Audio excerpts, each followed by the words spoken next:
父。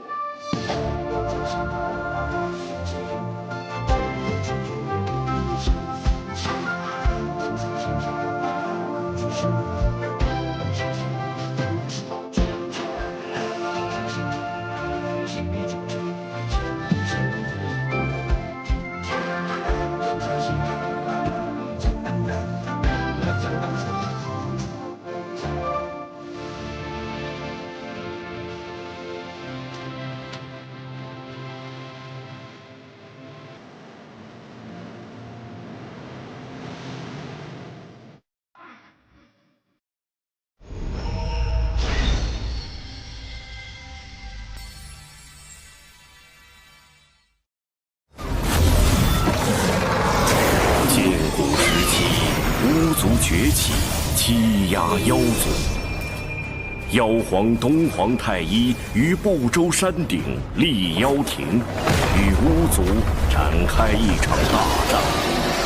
期间，妖族10太子化作10日炙烤大地，致使生灵涂炭。直到巫族大能羿的出现。大羿连续射落了9名妖族太子，仅剩1名太子陆压侥幸逃脱。大战末期，巫妖2族损失惨重，人族趁机出手，大败巫族，又一举攻入妖庭，将妖族彻底打垮。此后，圣人老爷们联手，将破碎的妖庭改为天庭。妖族没落之后，陆压为报复天庭，四处为祸。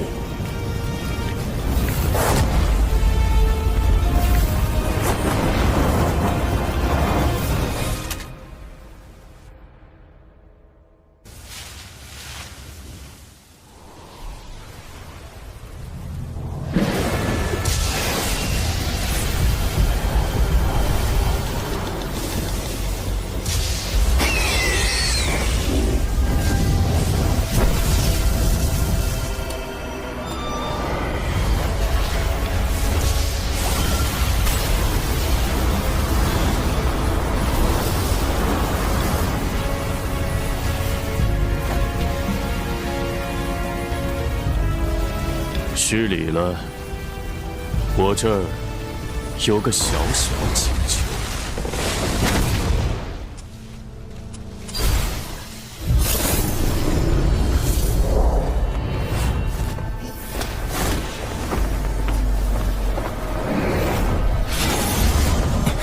陆压意图复兴妖族，今日竟将目标盯上了。师父。还不够快，要再快点，再快，要快！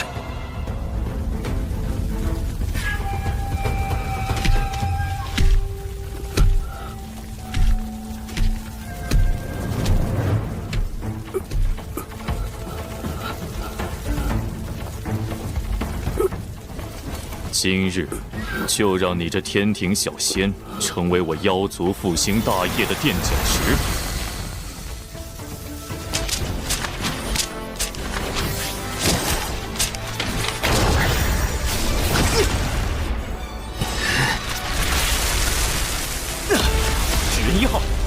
冲击！没想到堂堂天庭水神，竟还有纸人化身在此处。陆压，妖族与天庭已停战数百年，莫要因一己之私挑起2族战火。哼，满嘴道德仁义，心里却全是算计。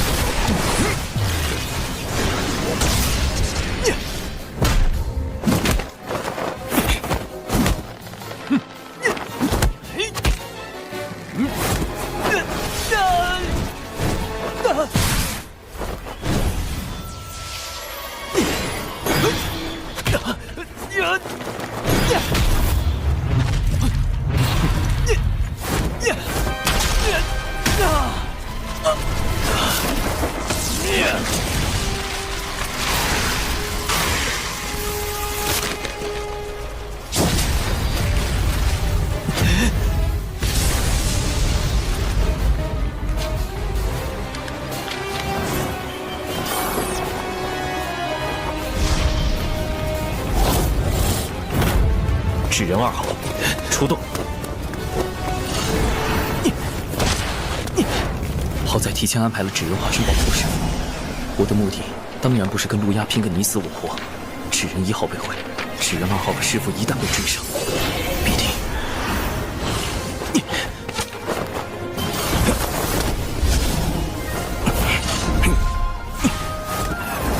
要再快点！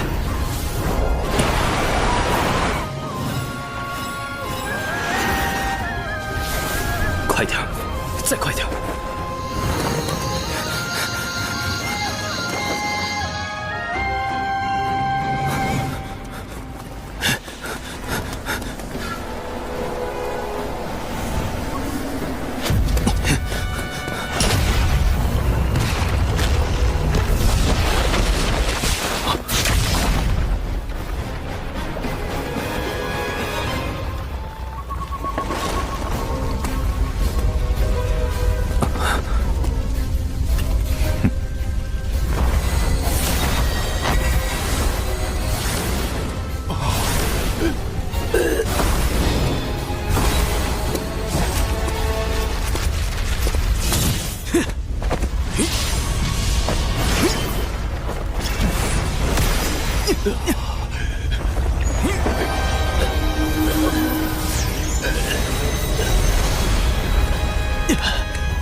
师父，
灵娥，你且记住，咱们道城名为渡仙门，开山祖师乃是当今赫赫有名的渡厄真人。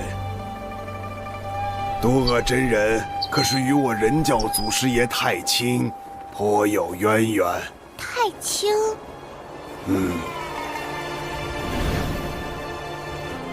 道门有3教，分别为人教、阐教、截教。太清圣人便是我们人教的祖师爷，与阐教的元始天尊、截教的通天教主并称道门三圣。三圣的老师名唤红军，被称为道祖。灵娥，今后你要好好修行，争取早日修炼有成，踏仙途求长生。师傅，您成仙了吗？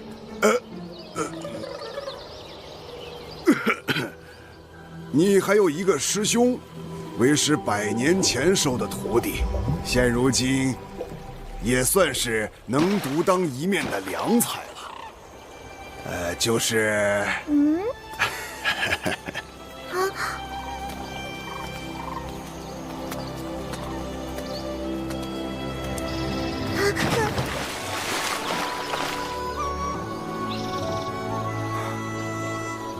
师傅，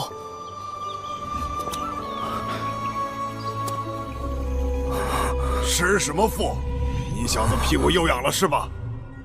正儿八经的术法不学，又在水里修炼遁术。刚才的都是梦吗？也不见你修为怎么还在长。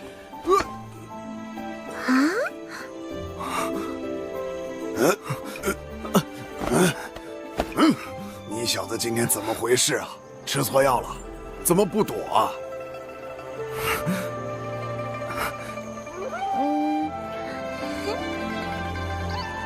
徒儿只是觉得能被师傅打，也是一件极为幸福的事。正所谓忠言逆耳，良药苦口。李长寿，你这是找打！你给我站住！今天好好教训你一顿！你别跑！你这臭小子！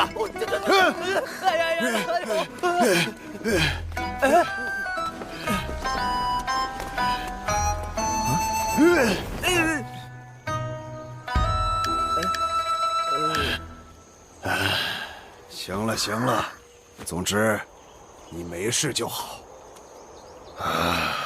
为师这2个月要闭关，你师妹兰陵娥就交给你照顾了。记住，不许教她歪理。是，师傅。师傅再见。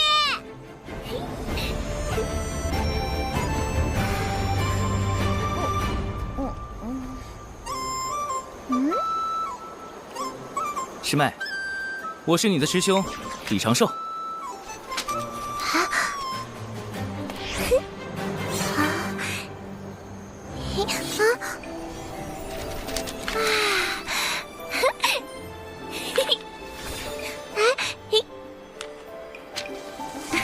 我正在给你做体检，请不要误会我，因为我是一个价值观很正的男人。价值观，仙界的名词果然很高深。没被夺舍，没有魔宠，没有被下蛊、下咒。考核通过。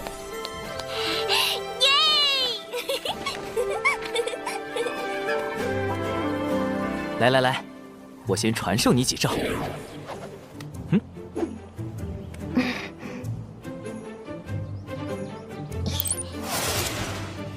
第一招，永远不要低估你的对手，在了解他的真实修为之前，不可贸然出手。冲上去弄死他！你就是正义的化身。种种无事发生，先跑再说。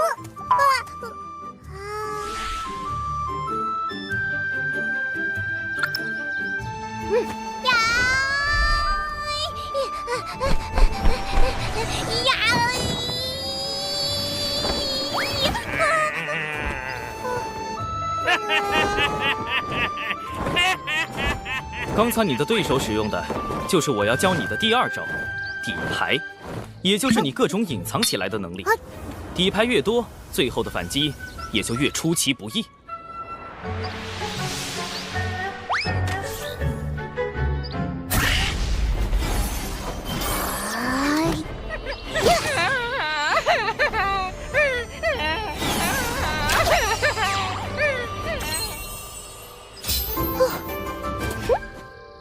第3招，打不过就跑。如果你预估下来，觉得自己打不过对手，不如先行撤退，另找高手相救。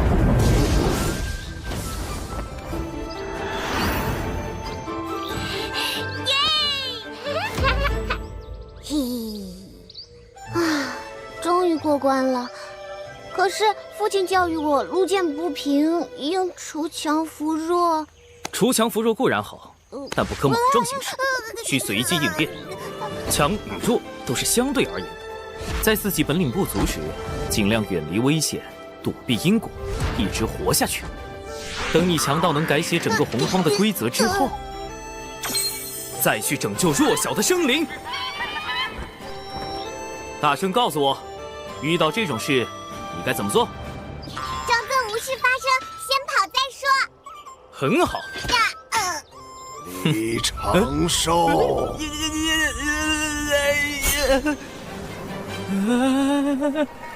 师傅，有话好好说啊，师傅。哎，你套拂尘做什么？没有啊，有话好说哎，没打着。饶命啊，饶命！师傅，哎，哎呦，师傅，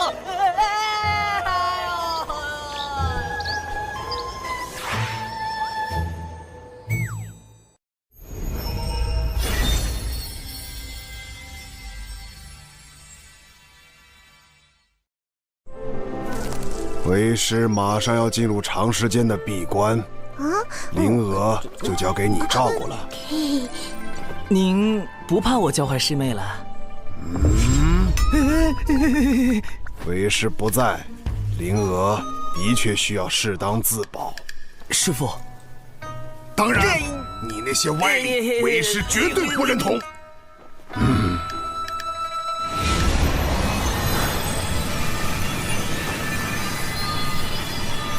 师妹，今天是你入门的第1天，距离渡仙门历练大会还有10年，也就是3650天。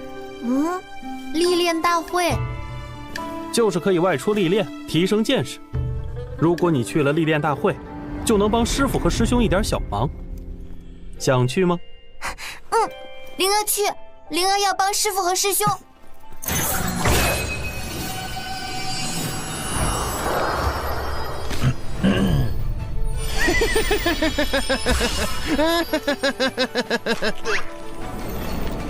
要参加历练大会，首先你需要在10年内达到炼气境。所谓炼气，是修仙的第1重境界，距离成仙还有3重境界。炼气、化神、反虚、归道之间隔了9个台阶。炼气境可隔空控物，化神境可御空飞行，反虚境可修5行仙法，归道能被雷劈。归道9阶将会面临恐怖的成仙雷劫。若暴击稳固，成功度过雷劫，从此便正式成仙，向长生不老迈进。若没能度过雷劫，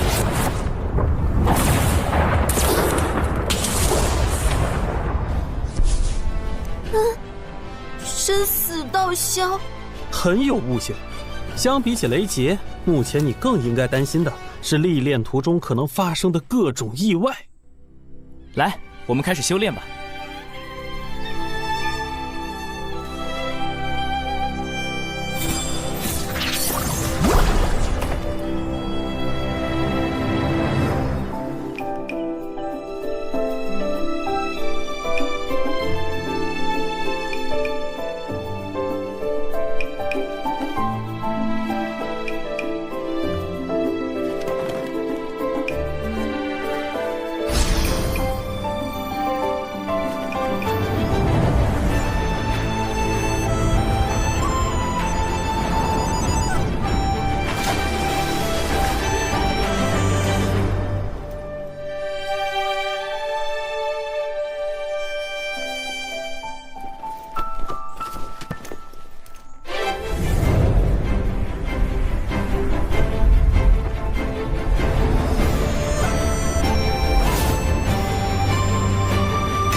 参加历练大会的弟子来百凡殿集合。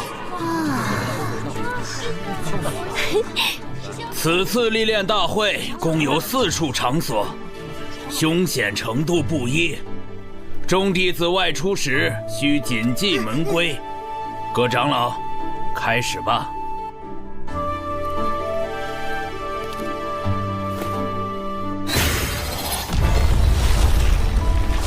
阴阳为爻，八卦形生，坎水、离火、震雷、地坤，起！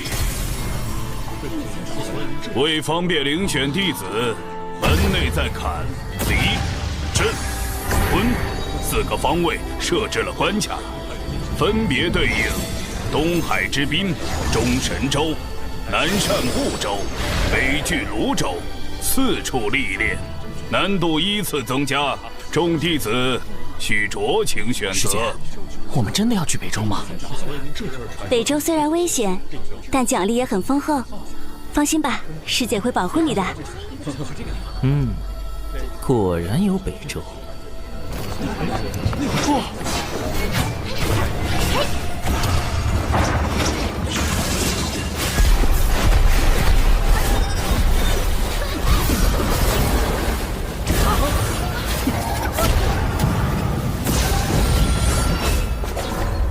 东海之滨通过。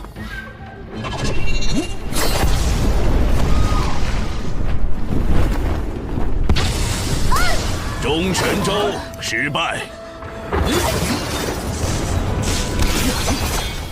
南赡部洲通过。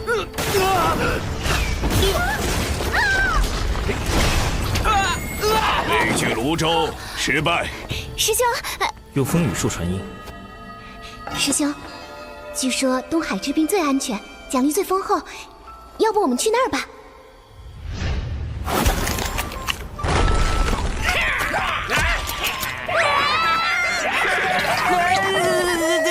师兄，我怕。别怕，有我在。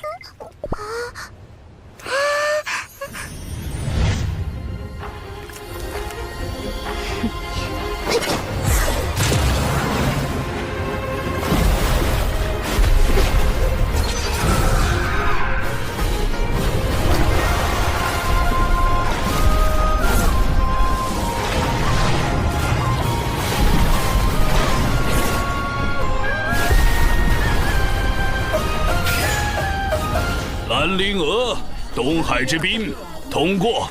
耶！你去东海之滨吧，我自有打算。臭师兄！北距泸州失败。目前为止想去北周的都失败。玄雅师姐来了！玄雅师姐吧，玄雅师姐。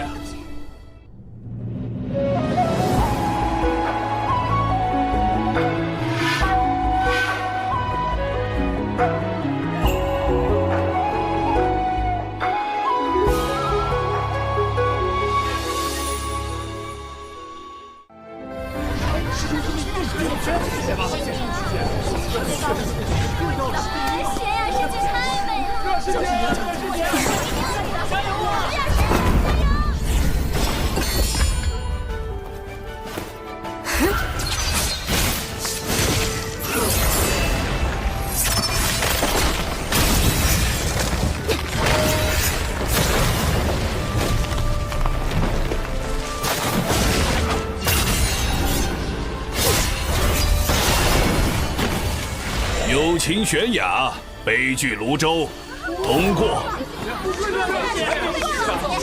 太厉害了！第一个通过北周考核，真不愧是玄雅师姐。既然玄雅师姐去北周，那元清师兄也一定是去北周了。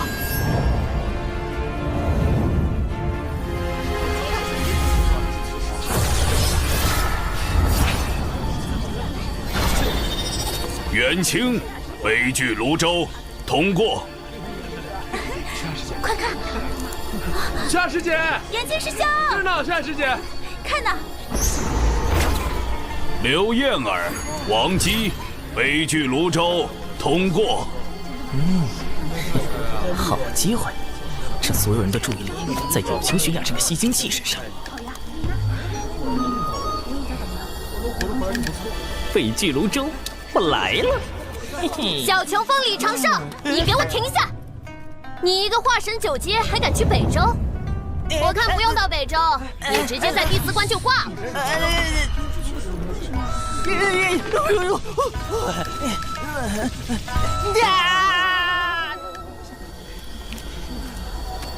九九师叔，弟子要去北周寻一味草药，门内并未限制化神境弟子前往北周，还望师叔莫要阻拦。你师傅呢，让我盯着你别乱跑。但如果你真的那么想去，那这测试就得改一改。在我手上坚持1炷香，我就放你去。当然，我不会用我的本命法宝，你也不会有性命之忧。如何？弟子愿意一试。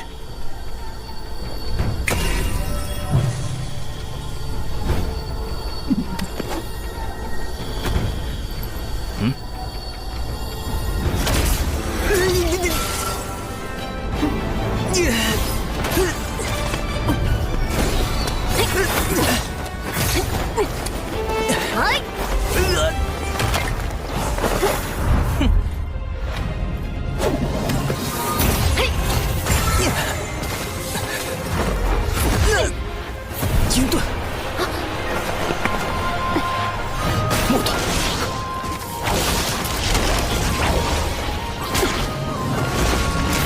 土盾，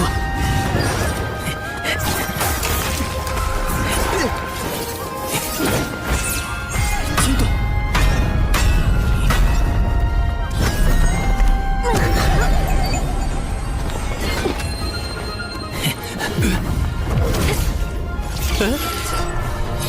哎呦我，哎呀，你，水遁，又是遁术，烦死了！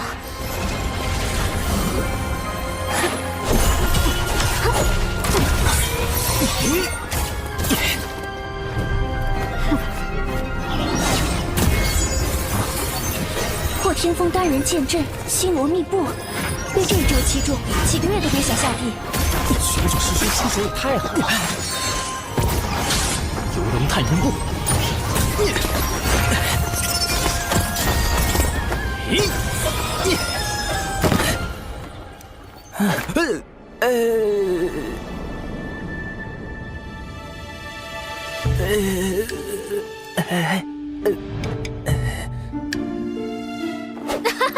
赢了，赢了！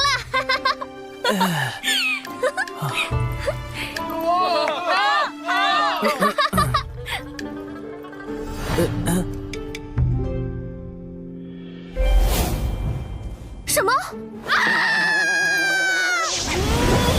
你小子鬼花招可真多！我告诉你，北周可不是什么善地。你要是死在我队伍里，你那个废柴师傅肯定会跑过来哭哭啼啼的，想想就烦死。师叔不必担心，我已在遗书中承诺，绝不让师叔承担任何责任。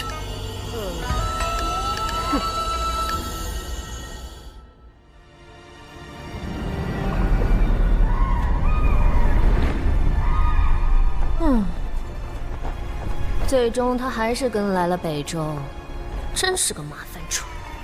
看在这小子样貌还不错的份上，就当放着养眼吧。总归不是一无是处。我说你小子，游龙探云步那么复杂的步法都能学会，怎么连个反虚都悟不透？弟子一直努力修行，从未有过半分懈怠。你呀，可千万别像你师傅那样，他道基受损无法补全，所以一直卡在归道境。近年也快成仙了吧？渡劫应该就在3、5年间了。啊，真是一笔糊涂账。手拿过来，本师叔看看资质。99是真仙境的高手，被他碰到脉搏，我用法诀掩藏的真实修为就暴露了。师叔，男女授受不亲。我辈练气是追求无拘无束，管那些俗世礼法干啥？师妹，这一次我一定会助你寻到焰火明心草。这是我自身修行之事，元清师兄不必为我费心。师叔，弟子前几年突然有了被女子碰就会浑身抽搐的病症。真的吗？我不信。那是几年前的一场意外。还有这种怪病？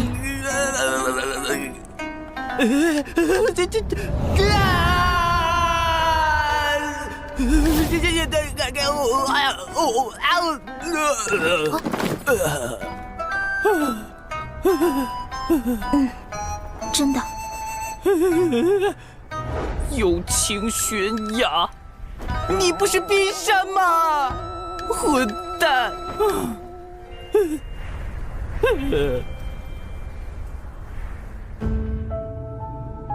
蛊虫已经找到，就等此次六公主北拒泸州之行。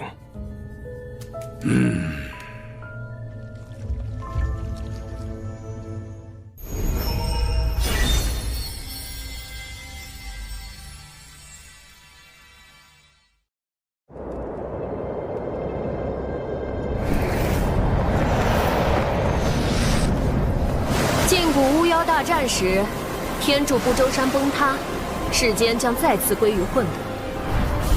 人族圣母女娲联合道门三教的祖师爷太清圣人、元始天尊、通天教主，剁下一先天玄龟的四角做成天柱，护住了人间。玄龟也因此郁郁而终，其浩瀚的法力、庞大的身躯，化作了北距泸州经年不散的瘴气。这瘴气危险至极，寻常人若吸入，云上这位道友跟了我们这么久，有何贵干？有炼气师在追击我们。别慌，有九九师叔在呢。我乃东胜神州有秦国殿前守将。有秦。六公主，回去吧，不必为我费心。末将奉国主之命前来。敌国近来蠢蠢欲动，国主担心他们会对您暗中出手，还请允许末将陪您出行。这张嘴不仅口吃，扯谎都不在行。有秦国仙凡混杂，背后更有渡仙门撑腰，怎会突然遇袭？遇袭你不找渡仙门求援，反而大老远的跑来北周，这话真是破绽百出。玄雅师妹，北距泸州到处都是险地，多了宇文将军，也能多个人照应。元清师侄此前就认识这位将军，我刚才并未听他自报姓名。回师叔，我与玄雅师妹一同长大，也一同拜入了渡仙门中，因此认识这位将军。他名为宇文灵，是玄雅的父王最信任的将领。原来冰山女和大暖男是青梅竹马，看来元清的俗世身份也不简单呢。你想跟就跟着吧，反正一个刚成仙的大块头，在咱手里也翻不起什么浪。谢仙长。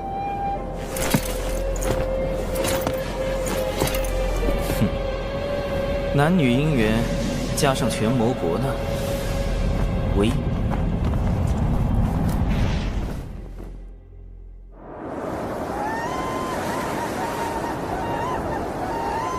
此次抵达东海之滨除妖，众弟子务必全力对战，不可懈怠。是。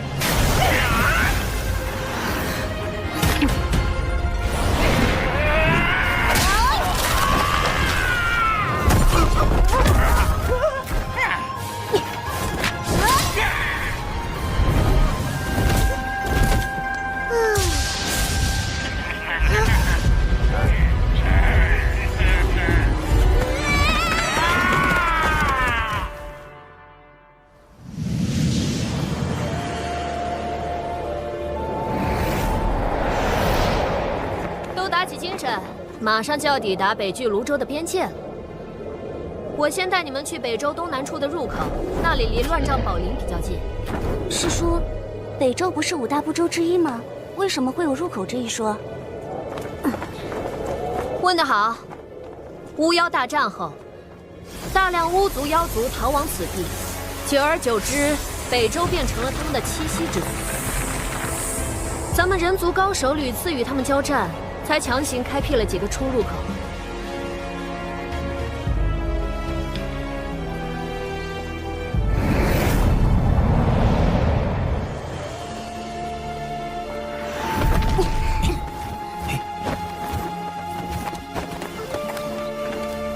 好了，你们先去附近的镇子买避障符和解毒丹，1个时辰后在这里会合。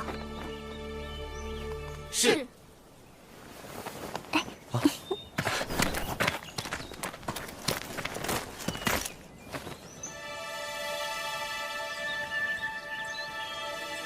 这家伙怎么不动？难道……算日子，师妹他们应该已经到东海之滨了。如果估计的不错，应该会给我惹些不小的麻烦，那就妙了。就知道你师父没太多东西给你，也搞不懂他非要守着那个小风头干嘛。快去买丹药吧，别磨磨唧唧。谢谢师叔，这些我都有。你有？你哪有？天上掉下来的？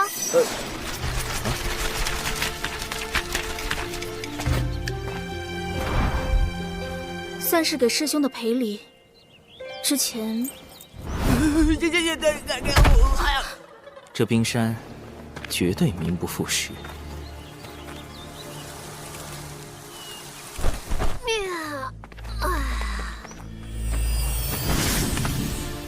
这是传信玉，若遇到危险就直接捏碎，我会前来救援。此次历练共20日，若在20日前动用传信玉或自行退出，便算历练失败。我建议你们不要单独行动，更不要拼了命的找药草。珍贵的药草旁往往有凶兽护持，你们就是他们最好的补品。尤其是你这种细皮嫩肉的极品。哦，师叔还请自重。好滑啊！真羡慕你这种天生丽质。哎呀，本师叔就不行了，皮肤干巴巴的，也没个人在后面天天跟着喊“九九师妹，九九师妹”。好了，你们进去吧。末将奉命前来护卫六公主殿下，还请仙长准许。宇文将军还请在外等候，一切需遵从九师叔安排。宇文将军不必担心，我便是拼上性命，也会护好玄雅师妹。这俩人，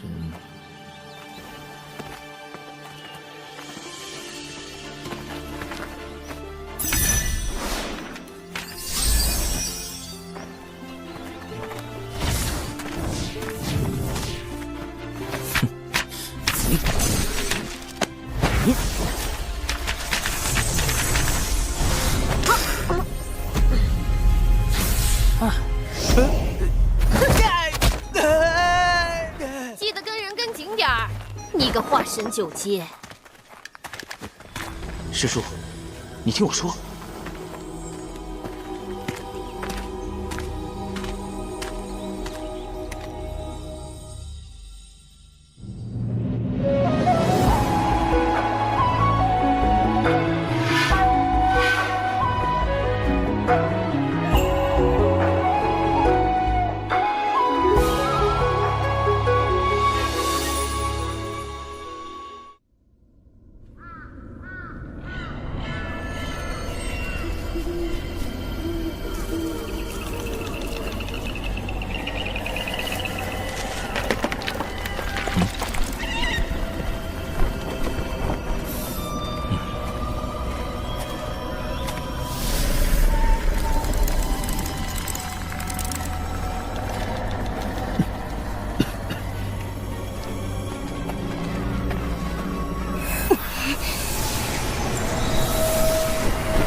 东西在靠近，叫我来。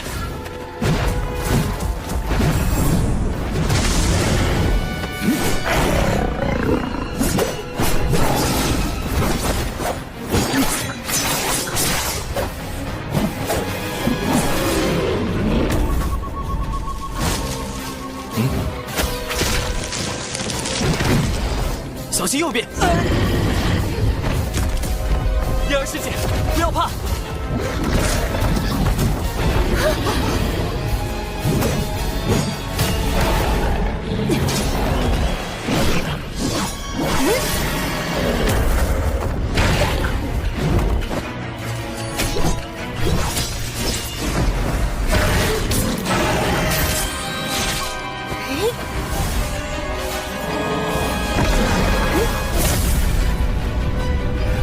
九连离火镜，这个有情悬崖竟然修成了。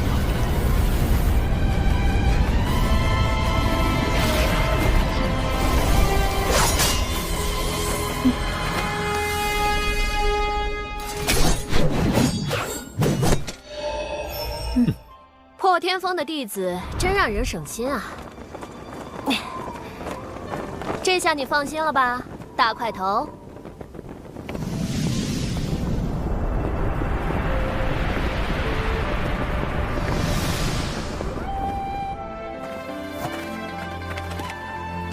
此地乃乱帐宝林的外围边界，凭这几个人反虚境的修为便可应对，而我则要穿过乱帐宝林。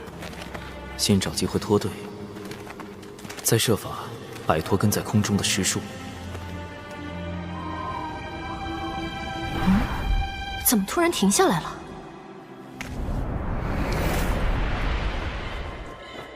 我和玄雅师妹要找焰火明心草。王姬师兄陪亚儿师姐走另一条路。长寿师兄，你呢？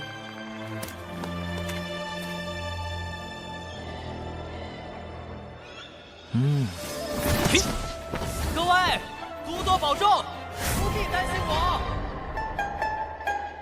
这个李长寿随便跟一队不就行了？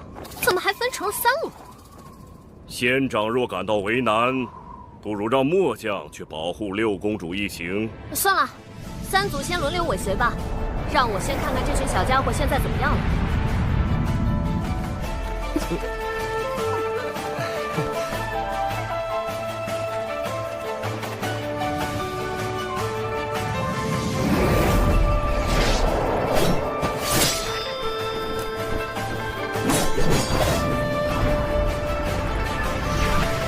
这2队倒是没太多事发生，也不知道李长寿这家伙如何了。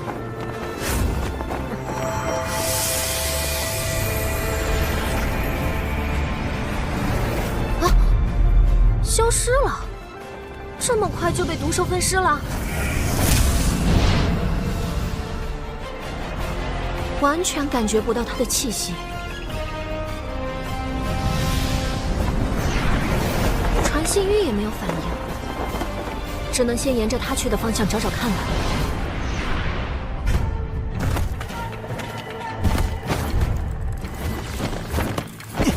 终于找到这小子了，居然已经跑出这么远，一个化神9阶的还敢往里横冲直撞，赶着去找死啊！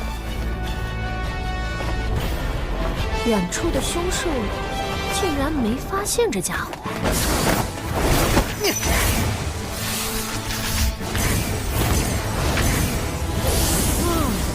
原来是用了影宗符屏蔽自身的气息，这游龙探云步还真是将他化神9阶的修为发挥到了极致。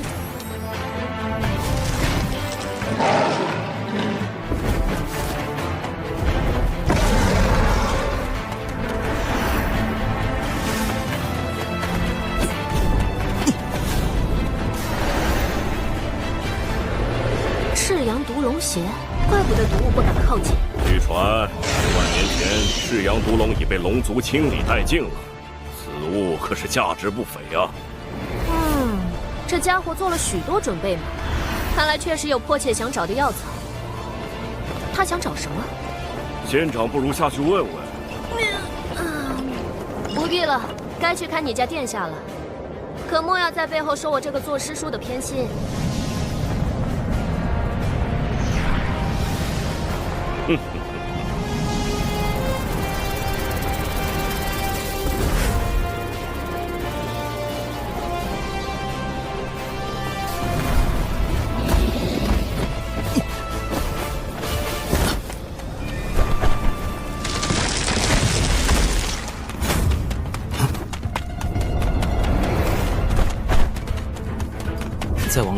会更加凶险。若非已无他法，我也不愿来此。还是再打一手。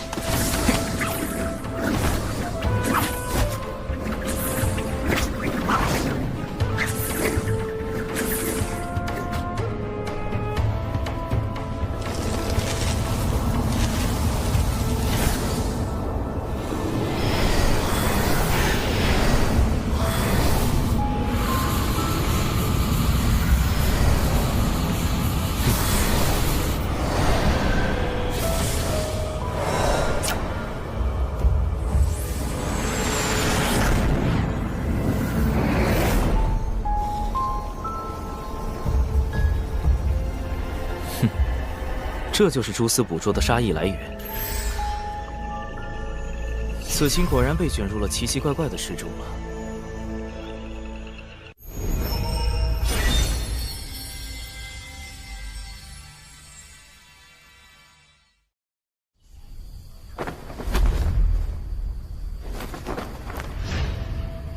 刺鸠那边已经开始行动，我们是时候对另外2个反虚境的下手了。昆龙阵准备的怎么样？布置完毕，绝对不会被渡仙门的人察觉。很好，此事关系到复国大业，必须让公子得偿所愿。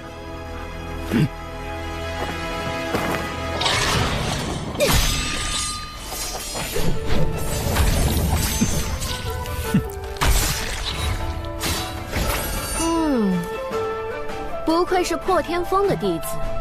要是都像他们一样省心就好了。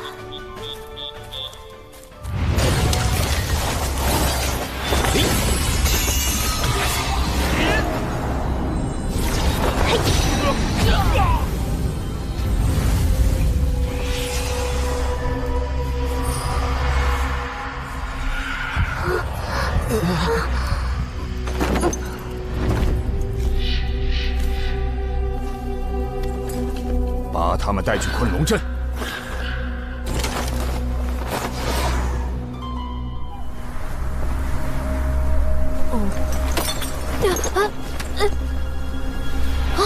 王姬、刘燕儿有危险！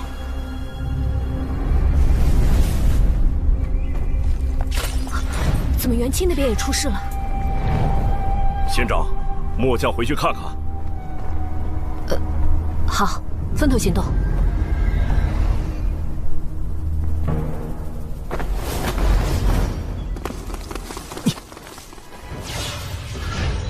此人身法利落，气息凶悍，应该是关于刀尖甜心之类。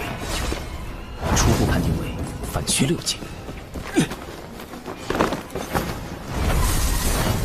这家伙可能隐藏了一些修为，但只用身法震撼，而非御空飞行，成仙几率极低。2次判定为归道6境。跟得这么紧，恐怕他有什么能追踪我的手段。嘿。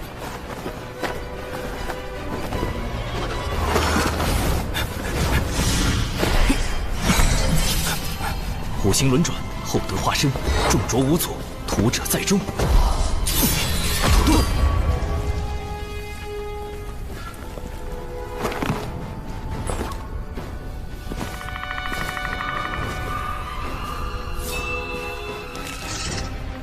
哼，倒是挺警觉。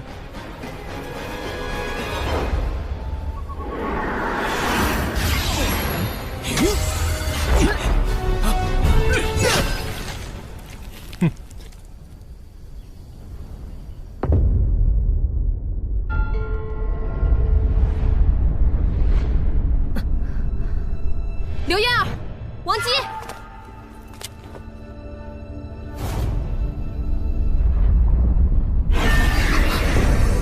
周围有股猛烈的法力波动。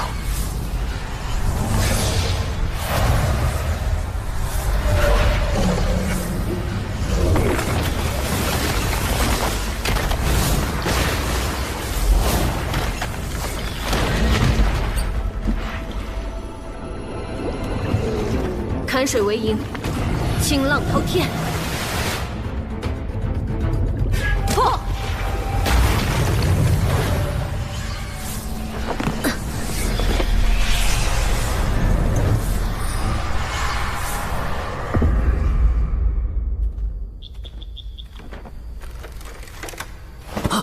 师妹小心！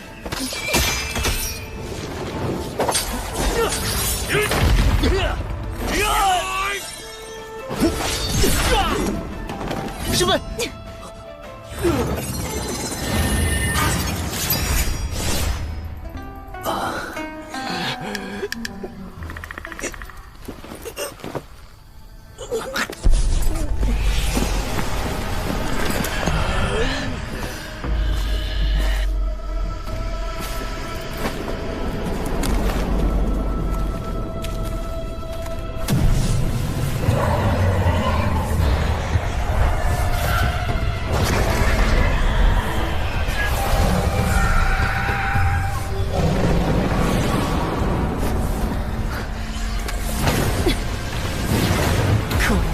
居然是困龙阵！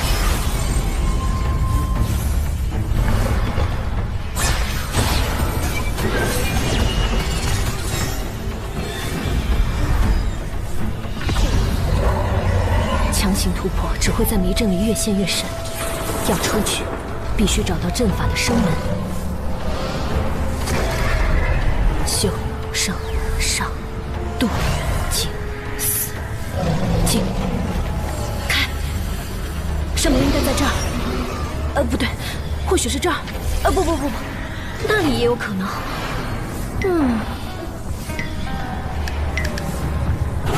哎呀啊！何方宵小，竟然用这种下流伎俩陷害本仙！有本事出来，跟本仙大战300回合！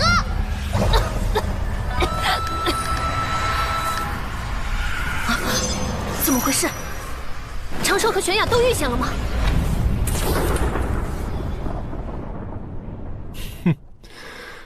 果然只是化神境啊！道门神通，减脂成人，不好，中计了！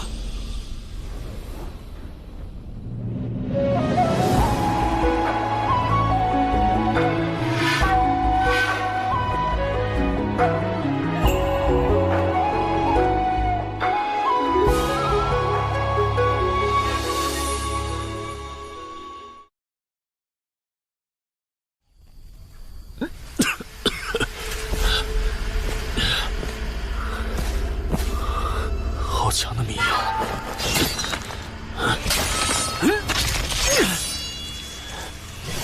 小子藏到哪里去了？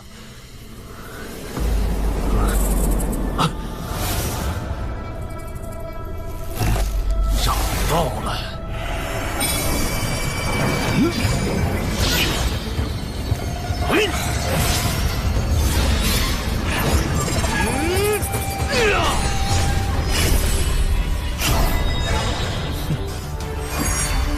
幻天宝伞，开！哈哈哈哈！区区结界就想困住我吗？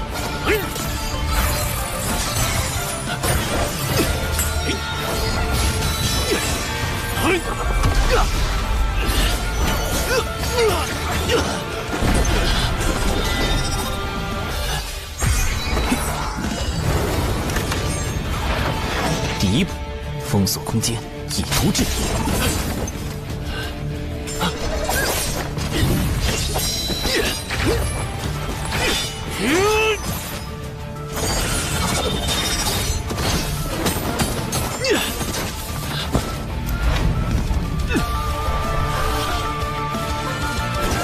哼，小子，死期到了！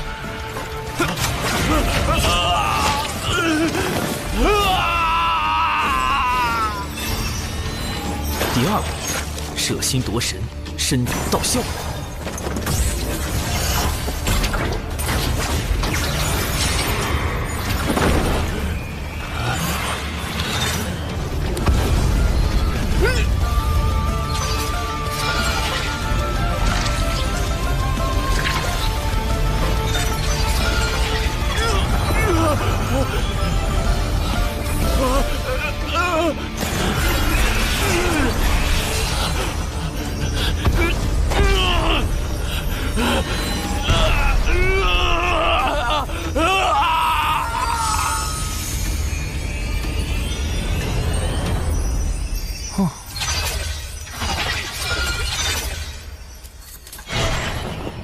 3步，渡人往生，消灾祈福。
尘归尘，土归土，修行本是掠天地之灵气，如今也算归于自然了。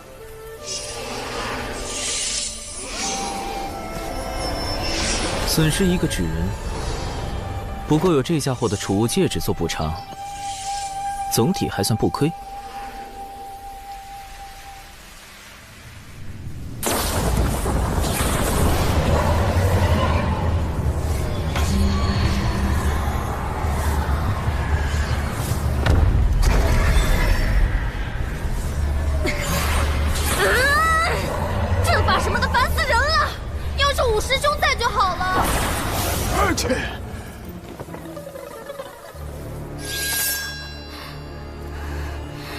你们究竟是何目的？要怪，就怪你姓有情。竟然是你，宇文将军！哼，六公主大概忘了，100年前有情国灭掉了南赡部洲的数个小国，也灭掉了我的故国。我假意归顺，为的就是光复故国。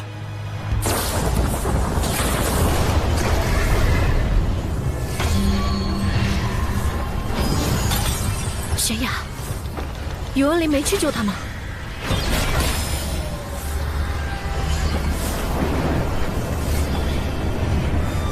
等等，我和那个大块头一分散，这个阵法就出现了。这么巧！师叔，你听我说，来路不明者始终有些可疑，不可轻信之。难道都是宇文林干的？我从一开始就上当了。哼，让我看看你元神里的记忆。公子，届时便由他们袭击其余弟子，用渡仙门的传信玉符调虎离山，将那真仙引入困龙阵。至于六公主，玄雅之事，我自会处理。如此，便辛苦诸位了。待我光宗复国，尔等都是开国功臣。属下誓死追随公子。还真是那个元清在搞鬼，想引开99师叔之后，对有情玄雅下手吗？果然看人不能只看脸，暖男大半都是假象。不过，跟我无关就是了。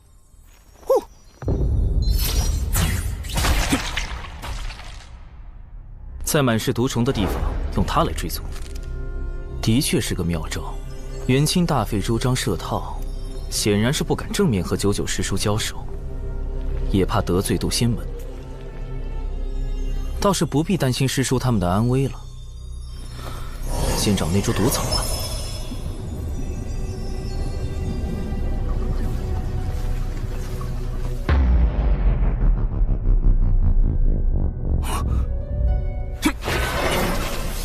毒雨要来了，得抓紧时间搜查才行。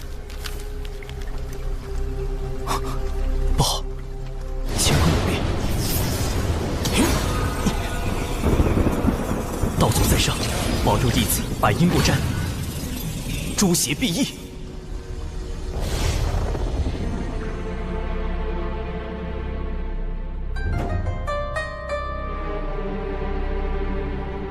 因果大道，从来半点不由人。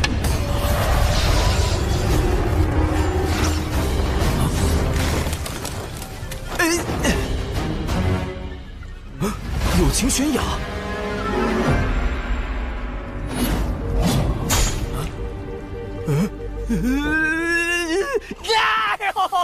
哎呦！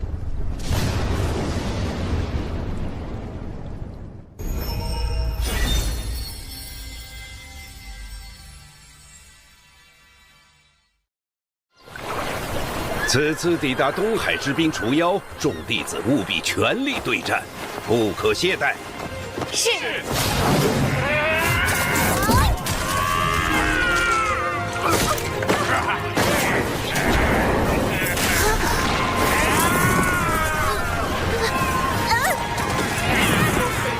师妹小心！不要过来！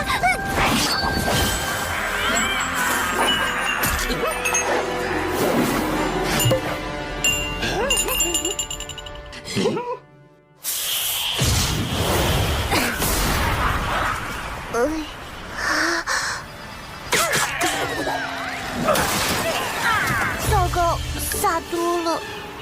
啊！灵娥师侄，你这毒丹哪来的？连我们专职炼丹的丹顶峰也未有记录。都是我师兄炼制的。完了，师兄炼毒水平高这件事也被我不小心暴露了。我们峰中的炼毒大家万凌云长老对各类制毒手法很感兴趣，不知能否赠予一瓶？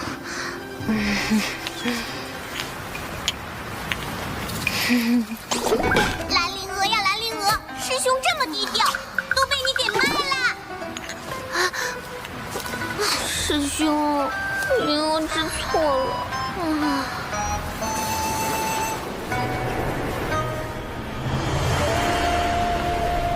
殿下，渡仙门实在太过分了，末将这就下去教训他们一顿。不费吹灰之力就能击败如此数量的下妖，这就是人族的实力吗？我龙族威也。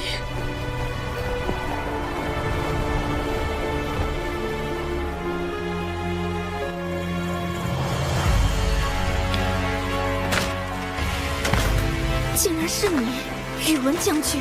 哼，六公主大概忘了，100年前有秦国灭掉了南赡部洲的数个小国，也灭掉了我的故国。我假意归顺，为的就是光复故国。有秦国从未亏待你们，父王还曾说你是他最信任的将领。宇文灵，你枉费国主信任。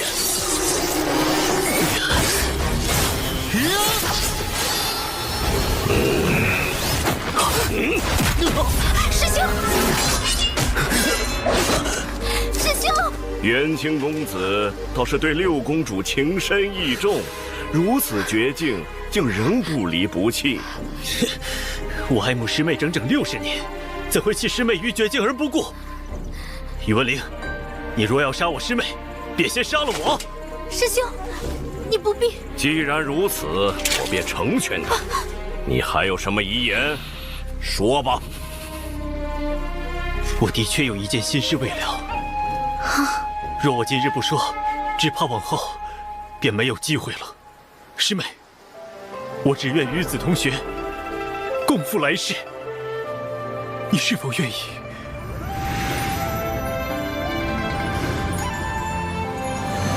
师兄，师妹。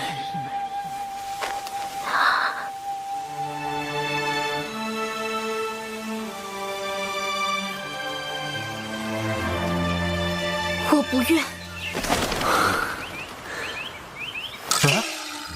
我不愿。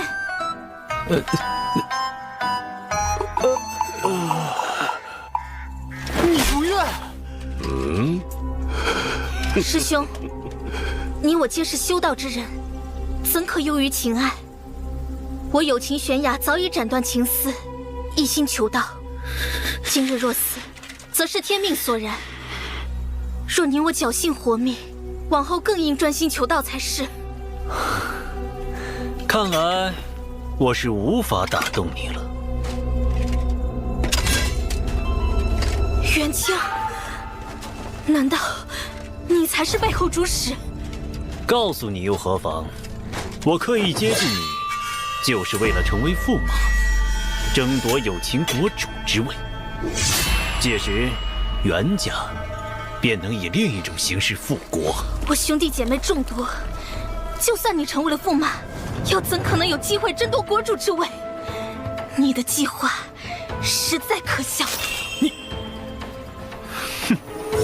待我为你种下情蛊，你自会听命于我。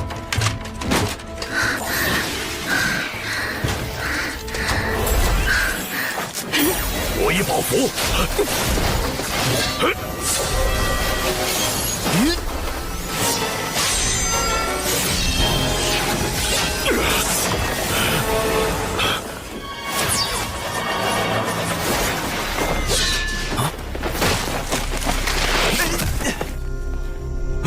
有情悬崖，创伤都避开了要害，暂无性命之忧。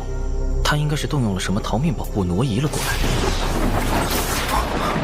毒雨要来了，如果救他会耽误找毒草。师兄，快走！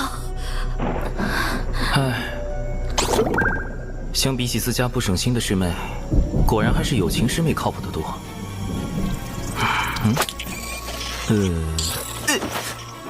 带你办成吧。他们很快就会追过来。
这里是……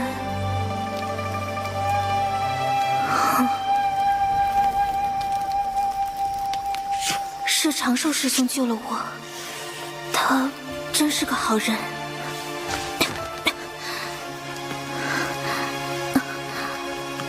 这些伤口都是……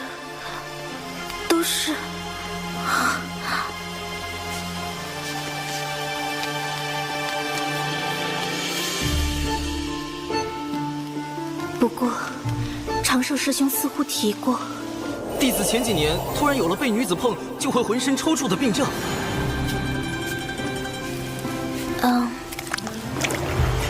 长寿师兄，你的病好了吗？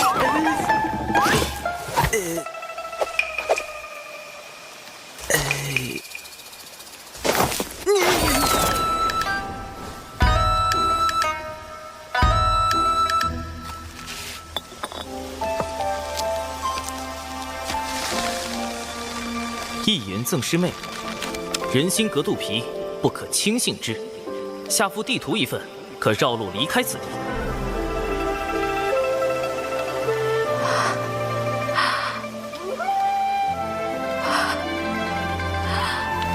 原来如此，长寿师兄应该是觉得我误解了他的好意，才倍感痛心。长寿师兄如此仁善，有情悬崖，你怎可疑他？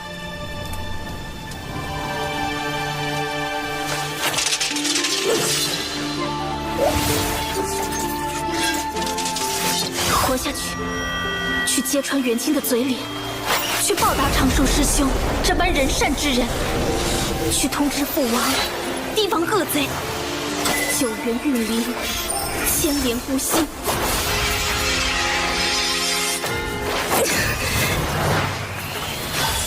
铸剑！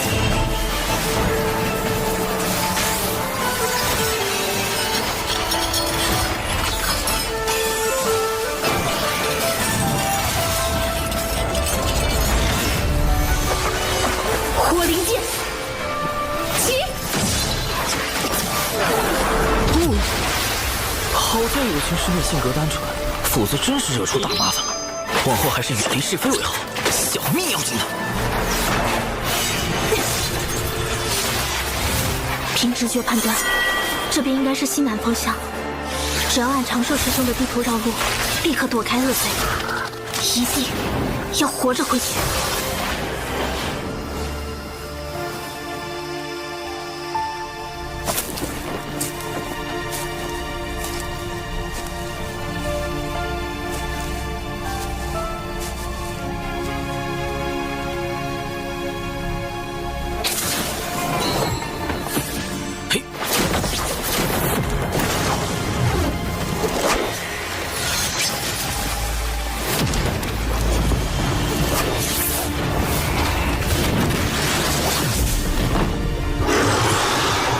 进北州找仙节草已经10来天了，一点踪影都没有。奇怪，古籍上说能毒死元仙的仙节草就在这附近了。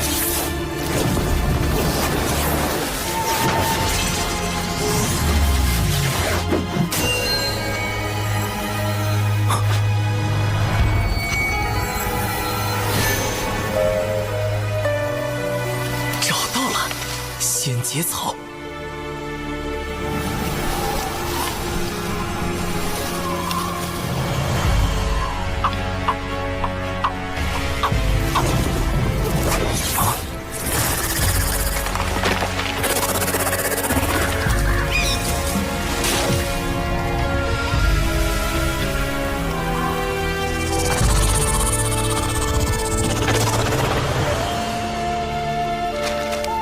按照绘制地图，有情师妹此刻应该已经走远，相隔千里，我可以静心完成目标。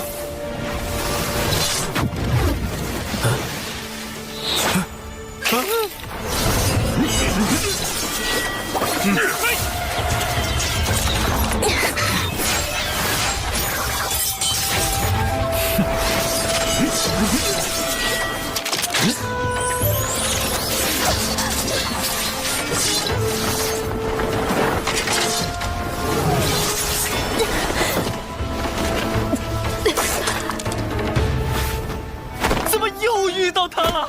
这个有情悬崖有毒是吧？干脆改名有毒悬崖吧！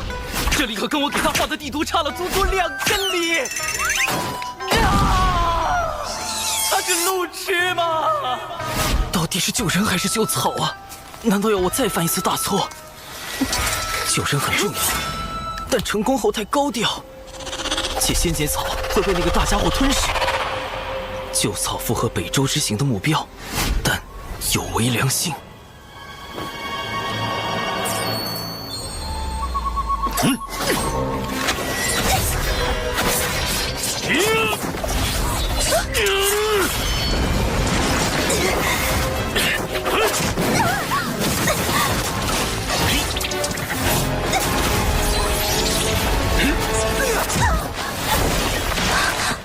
以你此时面朝为前卫，师兄，退向正位8尺距离，专注于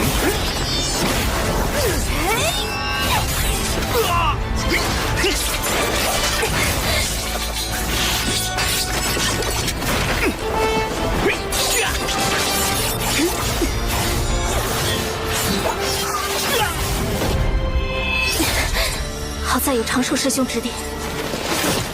仙节草有剧毒，我还是再吃一颗解毒丹吧。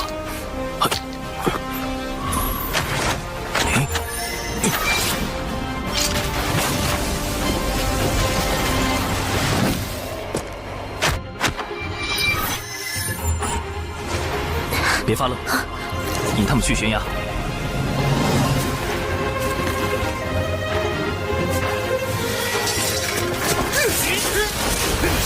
六公主已按计划被追至悬崖边，虽有临阵突破之计，但法力已不动。末将这就去擒住六公主。将军费心了。末将也很疑惑，您是如何做到60年都未能打动六公主芳心的？今日之事多有坎坷，还请您做好杀死六公主的准备。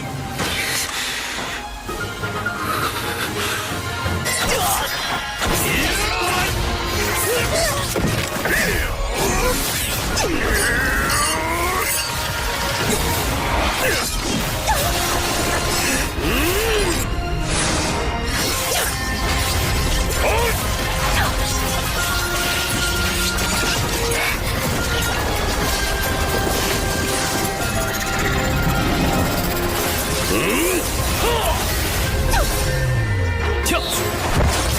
我举炮！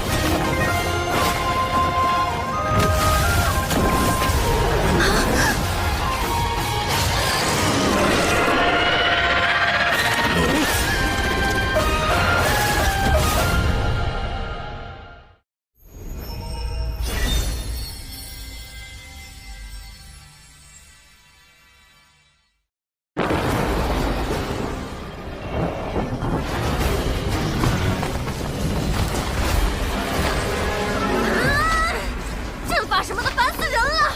要是武师兄在就好了。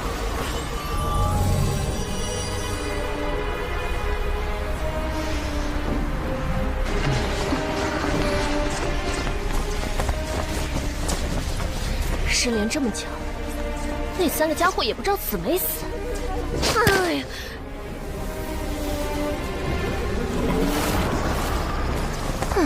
小九，亦可知罪。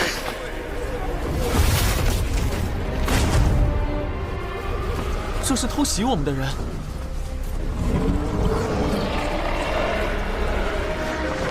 破了困龙阵，一掌震碎了2个原先的元神。这修为，难道是师傅忘情上人来了？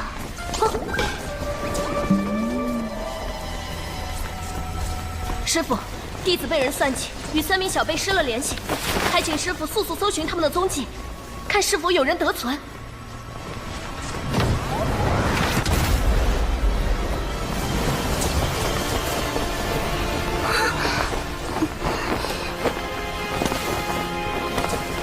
咱师傅没来，是我，你足智多谋又英俊潇洒的五师兄铁狐啊！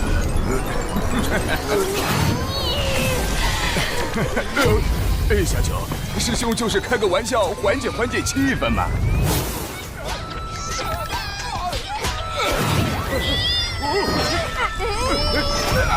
我尚未成仙，在北周难有施展，还请助我寻找徒儿长寿的下落。萧清风一脉，不胜感激。启元师弟放心，我来时借着2名元仙不断修补阵法，应是算计小九他们的元凶之一。待我查看下他们的元神记忆，定能找到些线索。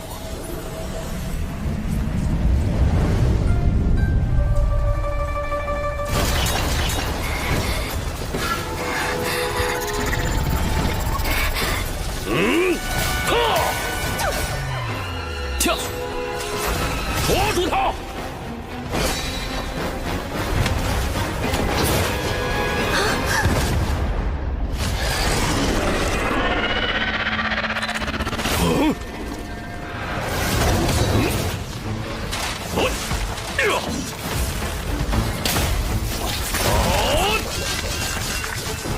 ！3金碧波蛇尚未成仙，不是宇文灵的对手，你快离开此地。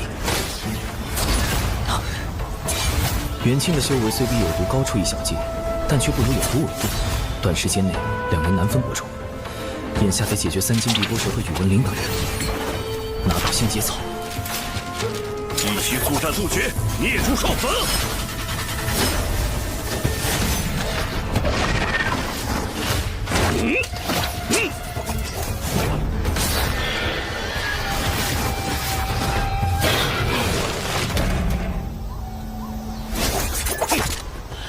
将军，我的……待我助公子抓到六公主再来救。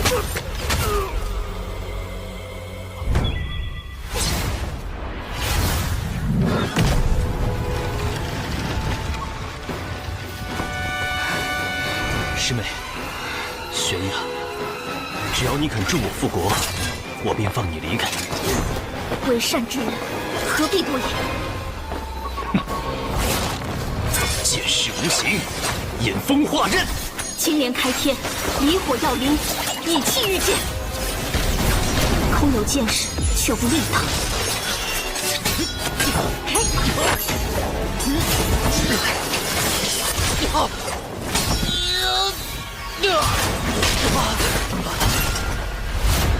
若非为了能跟上你，我又怎会靠丹药来提升修为？你急于求成，引入邪路，此后难登仙道。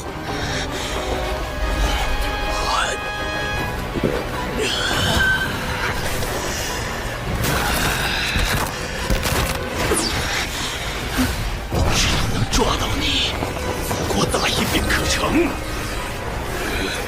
为此，我愿付出任何代价。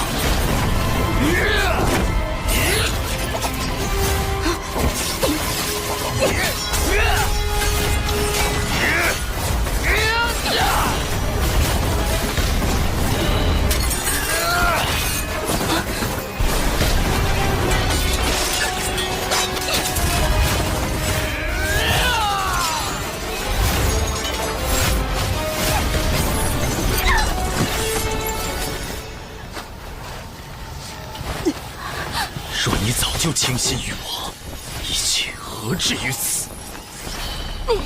元清竟与宇文灵是同谋。按照他们的计划，还有2拨人分别去袭击了玄雅师侄和长寿师侄。长寿只有化神境，如何会是这群人的对手啊？师弟莫急，咱们先根据这2人记忆找到宇文灵，才能确定小辈们的安危。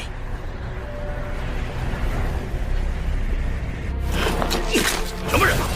幻天宝伞，开！休想封锁此地！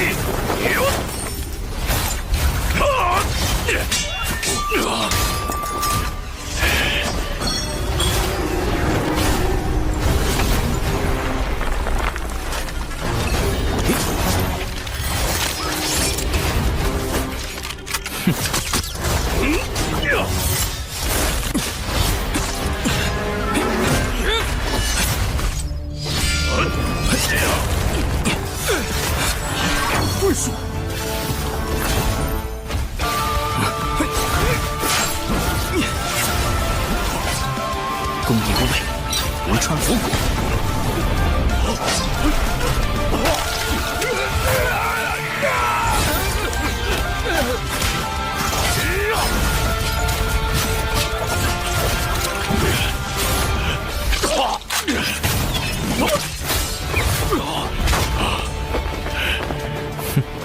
剑，是你！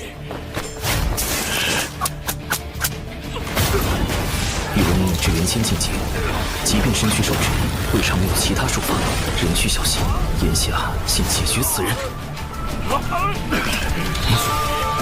绝学出鞘，幻天破魂！呀！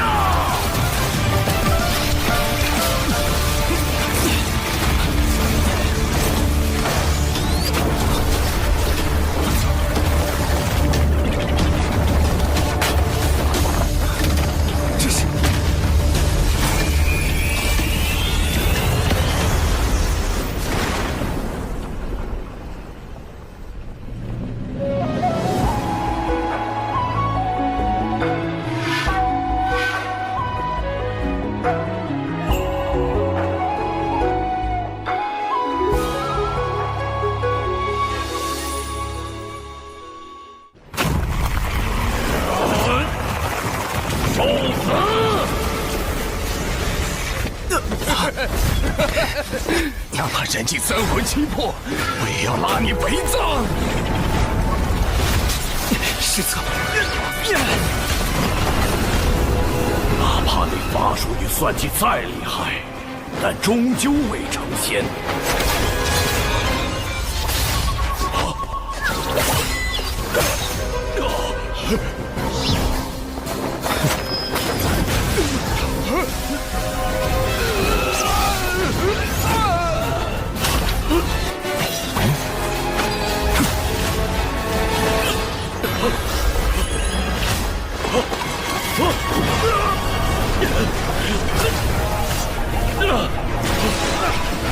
只要元神回到身躯，就能转生。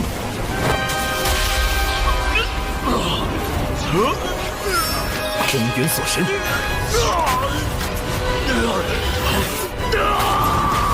仙桃不尽灭。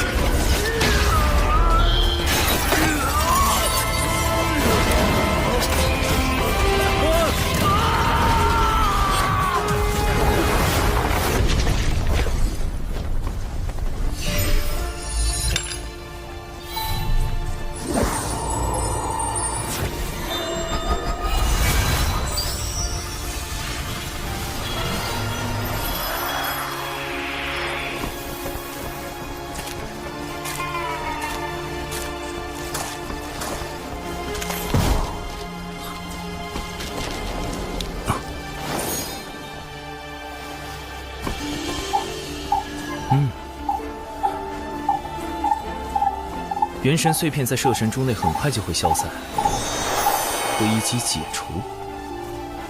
毕竟是能毒死元仙的仙节草，小心为妙。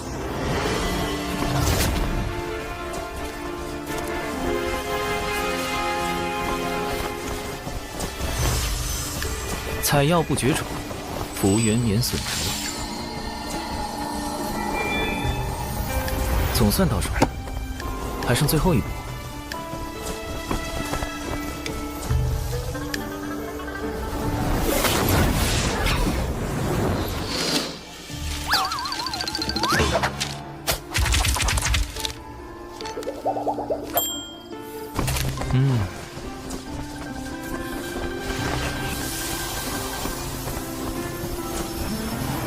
杨辉这种有仪式感的步骤，还是要亲自来做才放心。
下手之精准，为什么不抵抗？哪怕心恶如你，也会有一丝忏悔吗？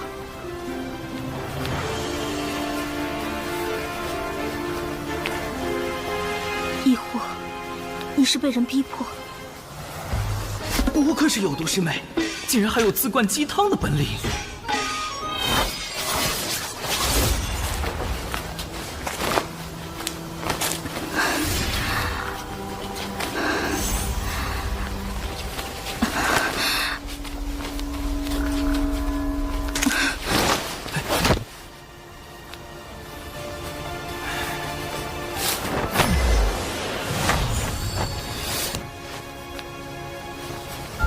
灰就不扬了，否则反倒不好向门内解释。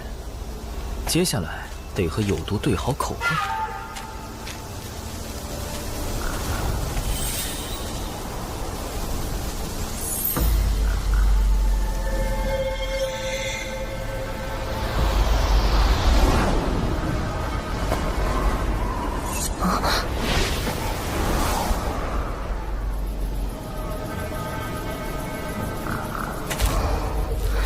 宇文灵的本命法宝碎了，这么说他已经死了。看情形，倒像是与这蛇同归于尽了，连尸首也没留下。北周遍布毒虫毒草，长寿会不会也？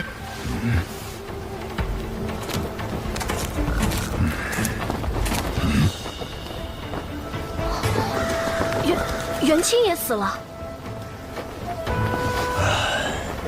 致命伤是破天风秘法九连离火镜造成，是玄雅下的手，此地也只有他们2人打斗的痕迹。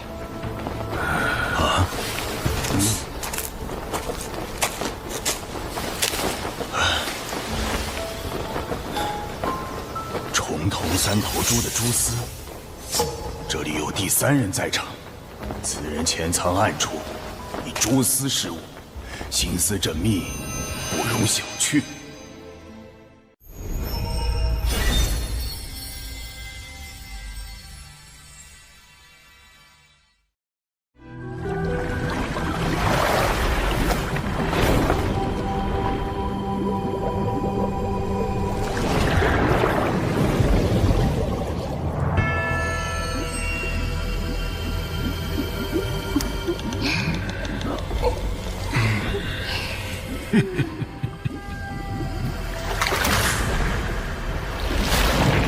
龙王陛下，古仙门弟子欺人太甚，擅闯东海之滨，还损伤我军大半下药，请陛下为我等讨回公道。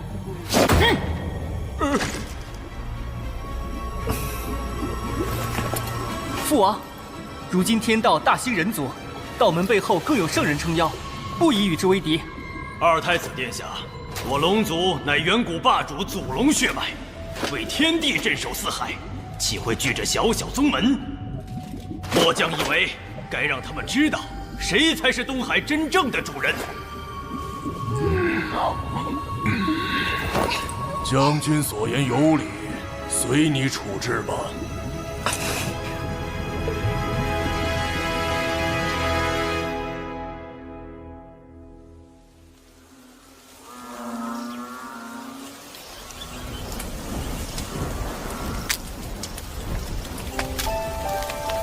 此次幸得师兄相救，我才能躲过元清与宇文灵的围杀，留得性命。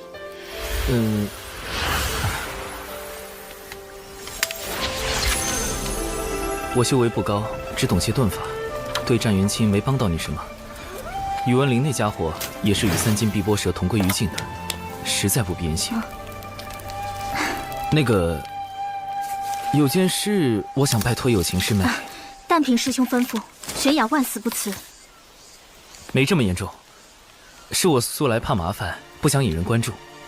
烦请师妹回禀师长时，不必多提与我相关之事。绝对不要把我扯进风波里，低调才能躲避因果。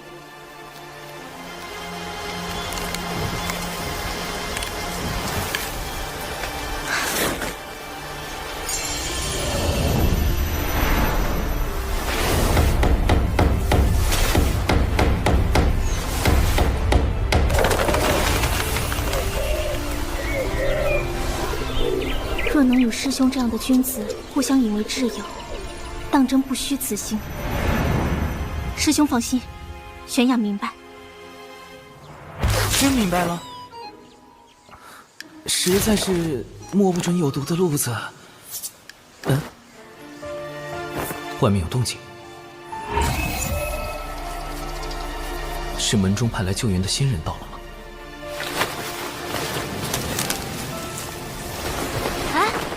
找到了，玄雅在那儿和长寿在一起。一直不见踪影的李长寿，正好出现在有情玄雅身边，会是巧合？得吗？长寿！长寿啊！你可是小秋风的独苗啊！如果有个3长2短，不是还有师妹吗？小秋风就你们2个独苗了。师傅，你的身体？不打紧，闭关重击成仙，天劫师出了些岔子。师傅的道基损伤太重，保住性命已是惋惜，如何能抗过天劫？师叔师伯，弟子失手杀了元清，愿领门内一切责罚。师傅宽厚仁爱，99师叔也一向不拘小节，定会谅解有毒的防卫过当。不过，那位就不好说了。你一个人杀了元清，宇文灵呢？他的死可与你有关？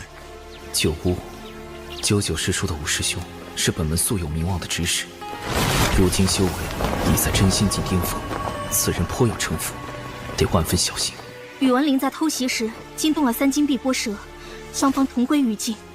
很好，就这样，别扯上我。没有人暗中助你。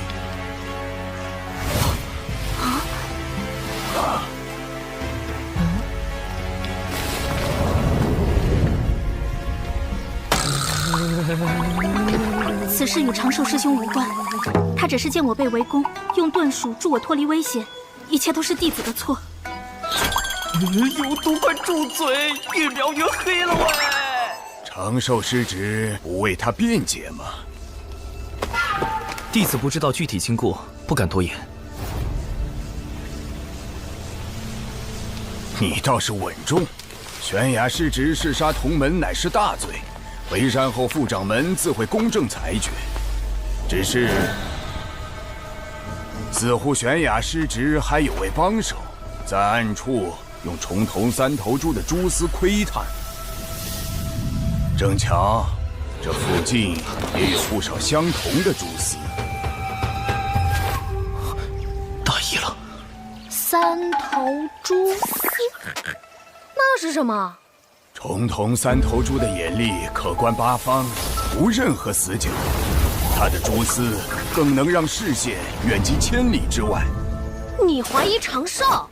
嘿，要不是他救了玄雅，我这支队伍可就全军覆没了。冷静点，小九，我只是例行询问而已。九巫师兄，我这徒弟老实怕死不惹事，这是他的3大优点。此事还望师兄明察。弟子本领地微，不得不用些蛛丝来探路，也好规避风险。没想到撞见有情师妹被恶人相逼，这才带她遁走。探路？你原本打算做什么？采药，弟子可为此向天道发誓。只不过采的是门内信药仙节草而已。采药？我还以为有什么小秘密。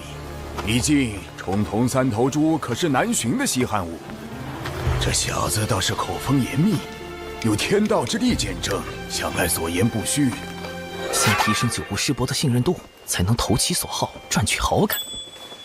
弟子养了几窝重瞳3头猪，若9巫师伯有兴趣，回去便为师伯送1窝过去。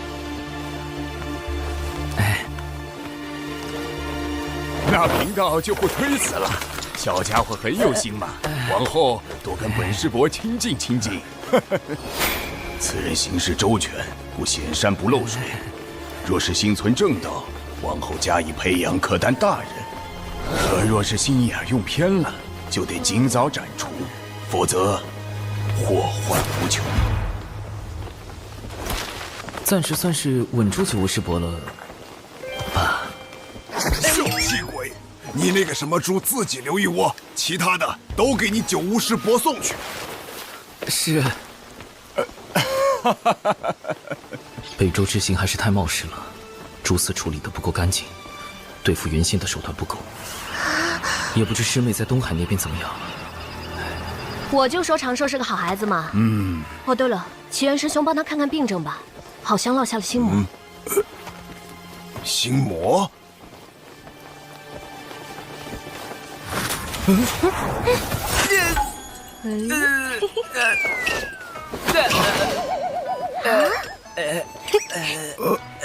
我去，这小师叔又读了什么？不对，招号里有9字的，就离谱。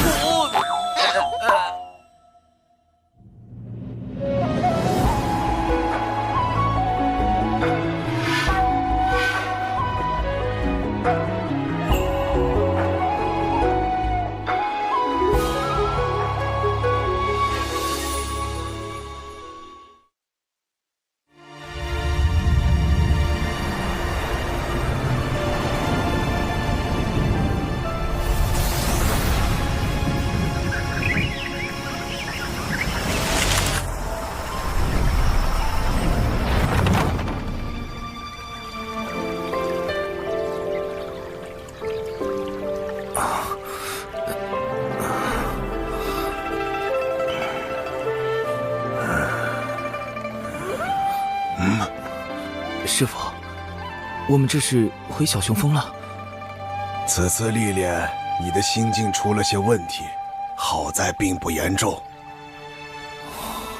幸亏师傅还未成仙，探查不到我的真实状况，尚能糊弄过去。门内听闻历练之事后，打算如何处置有情师妹？副掌门体谅玄雅失职是被奸人所迫，只惩处他闭门思过2年。师兄，你受伤了。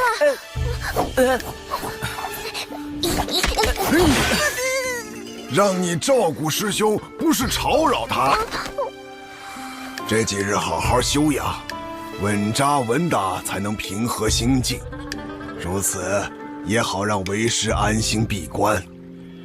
师父要继续冲击成仙天劫了吗？为师乃是门内众峰唯一没有成仙的峰主，实在无颜面对小琼峰列位师祖啊，总得在寿元耗尽前全力搏一把。都说天劫一刀，生死两判，万一……自古求仙渡劫，谁都不敢说有十足的把握能在天劫中活下来。能度过天劫的修士只有1、2成，更何况师父早年道基受损，修为本就不太稳定，身魂更比寻常修士弱了1倍。就这样渡劫，完全是必死之举。若为师撑不过天劫，小琼峰一应事务就交由你们打理了。师父，我和师兄一定会照看好小琼峰，你安心的走吧。嘘！呸呸呸！不准咒为师，万一真的死了怎么办？哎呀，年纪大了，刚才说什么来着？反正为师闭关去了。师兄，师父他……我们得帮师父渡过天劫。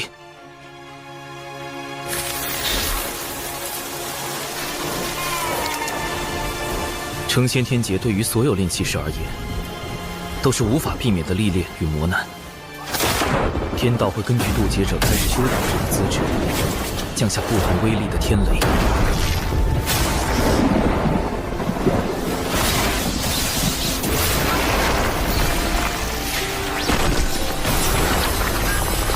成则飞升成仙，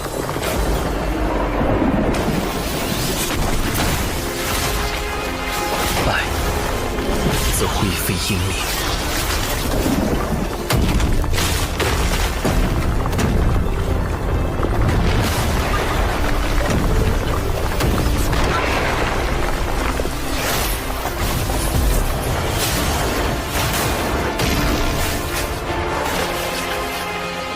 这么恐怖的天雷，师父能扛过几道？按照师父目前的状况，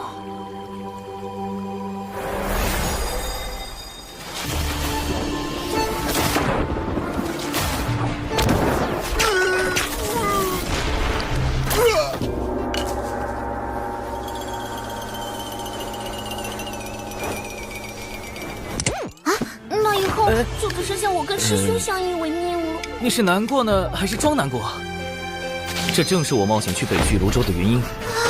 只有找到他，才才能在天劫之下为师父赢得生机。仙节草，这不是能毒死原仙的剧毒之物吗？哼，不错。但将仙节草加以炼制，就能成为骗过天劫的假死药——融仙丹。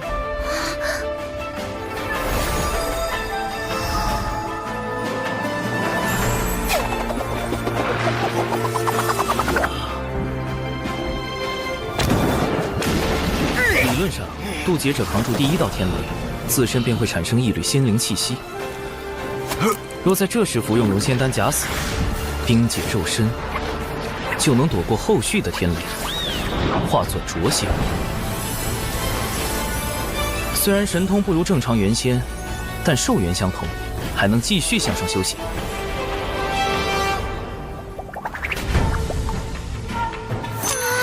我们必须赶在师父的天劫到来前，将融仙丹炼制成功，这样师父存活下来的几率就有98%了。哇，师兄真厉害！嗯。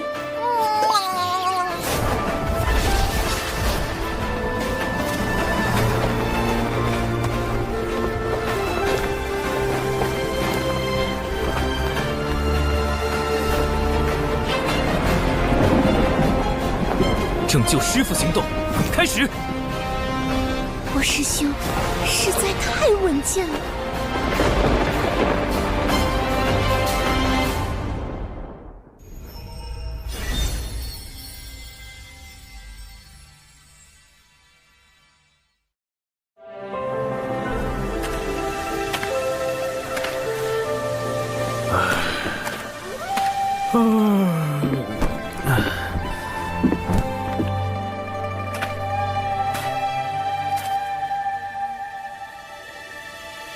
师父最近出关的频率好高啊！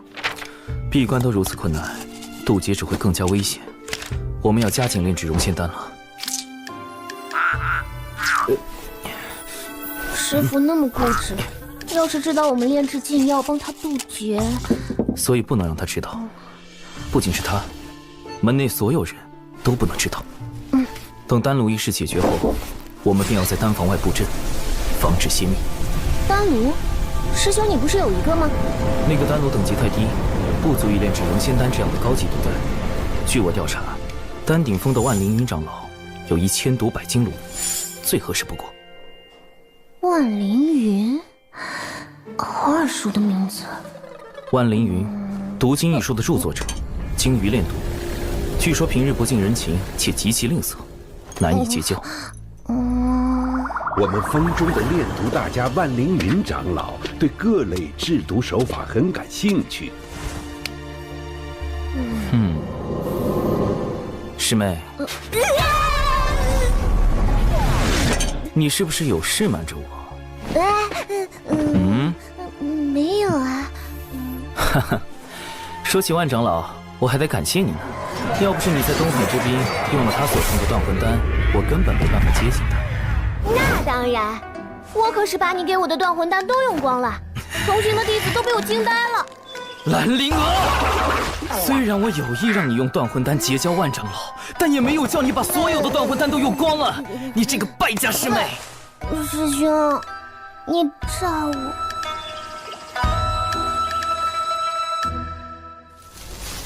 师兄，万长老来啦！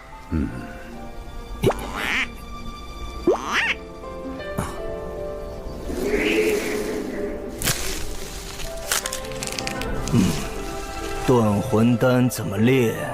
回万长老，取灵活心金血3分，密屋断魂草4分，红鱼草2分，废寨水少许。若预算只有20颗灵石，如何炼制？好可怕的气氛！终极令色等级考试，应试技巧1：寻找共性，降低心防。他既然抠门，那我就比他更抠门。4分密屋断魂草改为5分寻常断魂草。10颗灵石了，不用花灵石，我与百凡殿葛长老交好，能以小琼峰灵鱼换他5分断魂草。养灵鱼也是一笔数目。灵鱼是师妹在喂养，她花的钱不能算在我头上。没错，就是我。灵狐心尖血改为灵狐粪，红泥草育10万年可得，废债水可将旧鞋用狗尿腌制，算下来1颗灵石都不用花，就能用10万年培育一颗断魂丹。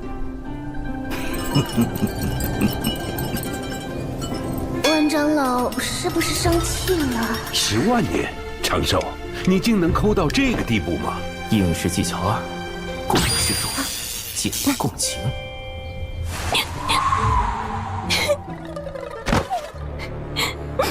灵儿从不知师兄竟然这样节俭，想到师兄用旧丹炉，好不容易为灵儿炼制了断魂丹，灵儿却在东海之滨肆意挥霍，都是灵儿的错。我日子过得苦一点没什么，只要师妹好好的就够了。师兄，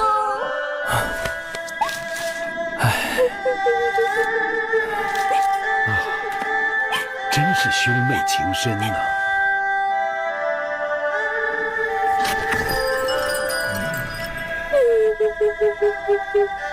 万长老一句话都不说，不会是看穿了吧？保持冷静，随机应变。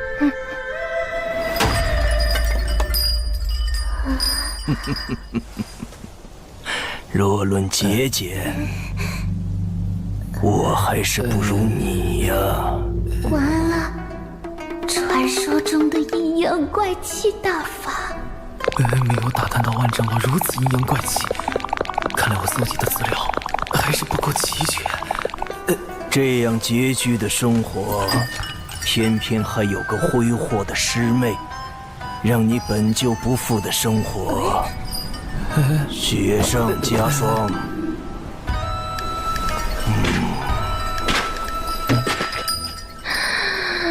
完了完了，千毒百金路无了，师父也无了。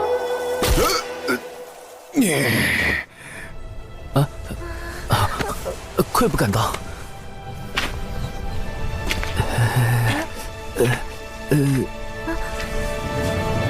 万长老这啥意思啊？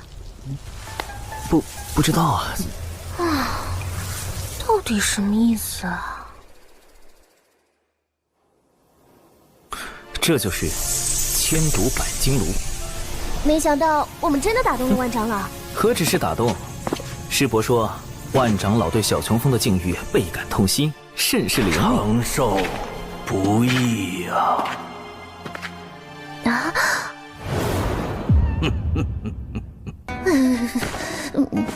好了，也该让你看看千毒百金炉真正的模样。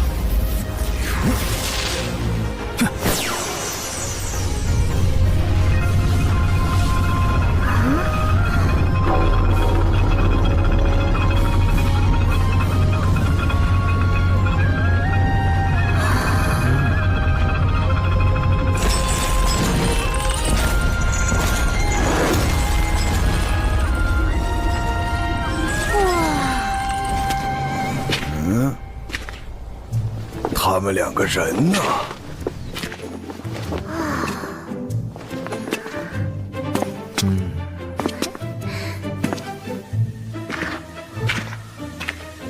你浪费毒丹，该让你长点记性。11、12、13。师兄，人家看不动了。1。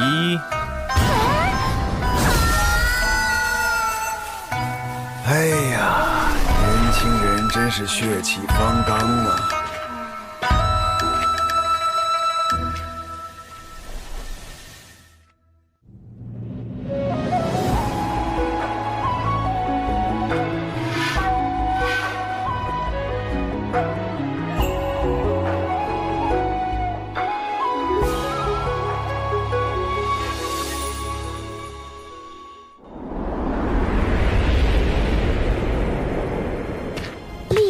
复合型组合大阵，这是我精心筹备了60年的原创阵法。与洪荒主流阵法横向分布不同，此阵纵横交错，环环相扣，甚至可以对付真仙境的仙人。师兄，阵法的威力不是与布阵者修为有关吗？我们都不是真仙，怎么困住他们？所以需要一个真仙相助，最好还是一个不懂阵法的真仙。99真仙境，不通阵法，破天峰忘情上人的9徒弟，与其师兄师姐合称9字9仙人。99就是被其中的959师这对道侣带大的。从同门成为道侣。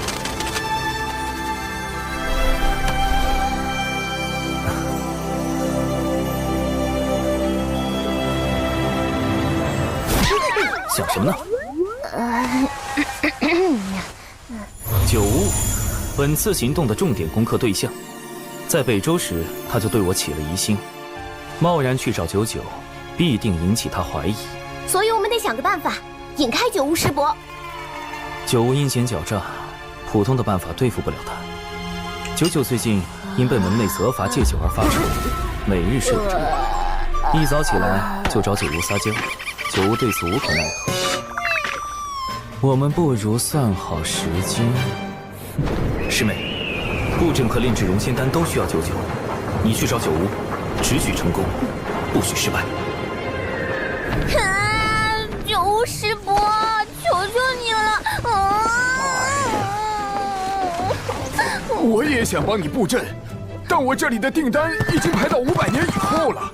可是小琼峰真的需要真仙指导布阵，就要真仙，就要真仙！哎呀，真仙真仙，我上哪给你找真仙去？师兄，小九要喝酒，喝酒！真仙，他就是真仙，你找他。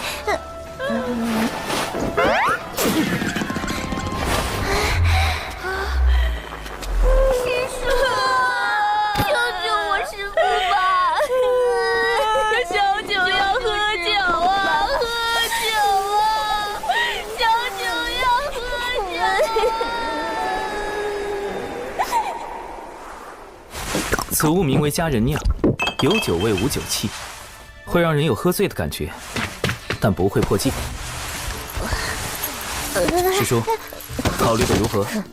不就是布阵吗？咱就是布阵小天才。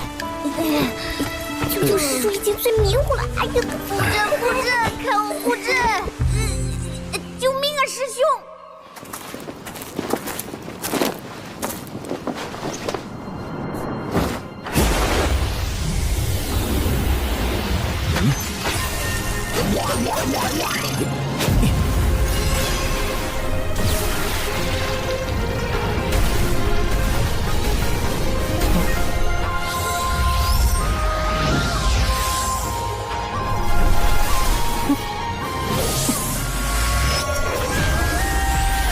正位冲一，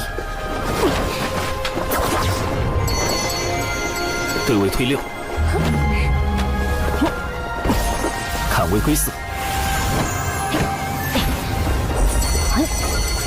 离位进2。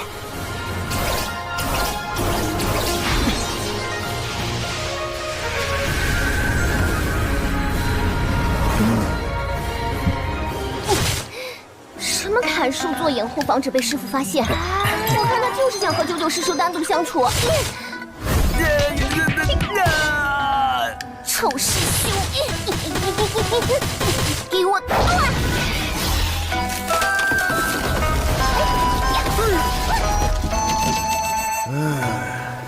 年轻人真是生龙活虎啊！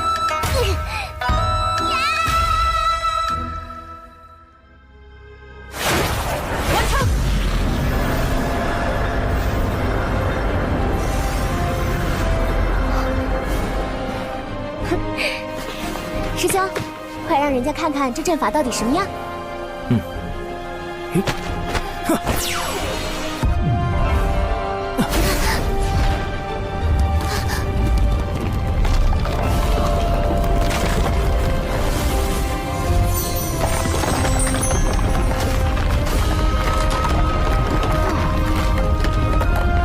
多亏了99师叔用仙力稳固阵基，我这大阵的构思才得以落实。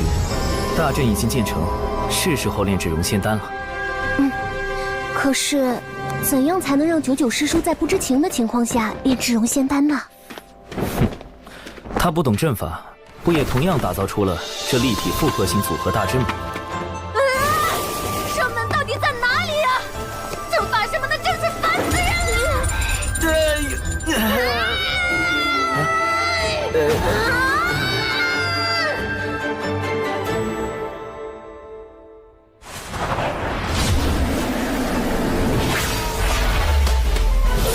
起！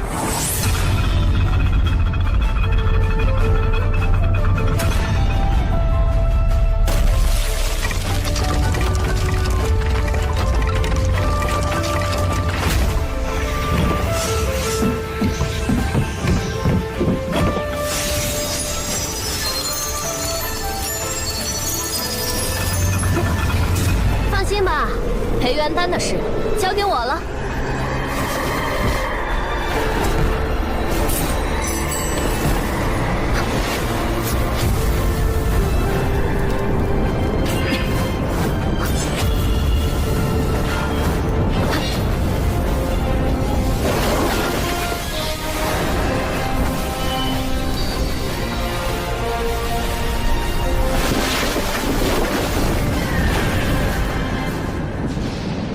以小九的能力，绝不可能搭出这样的阵法来。小琼峰既有缘会布阵，又为何需要小九相助？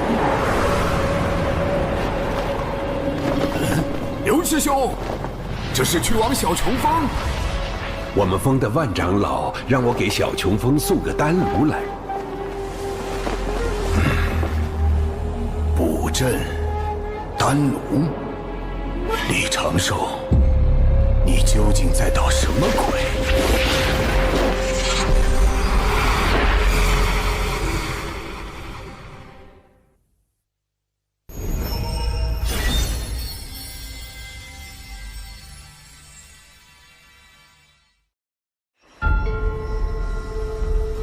添加药材的顺序、药材的年份，甚至切块形状大小等。都已做到了精确，只要确保师叔保证稳定和纯粹的仙力支持，就能提高熔仙丹的成丹率。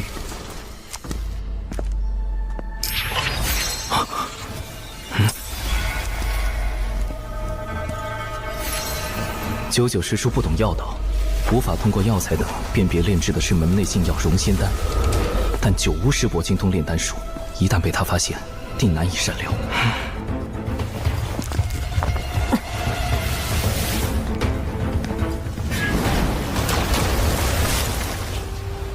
看来，得在丹药炼成前，将他拦在外面。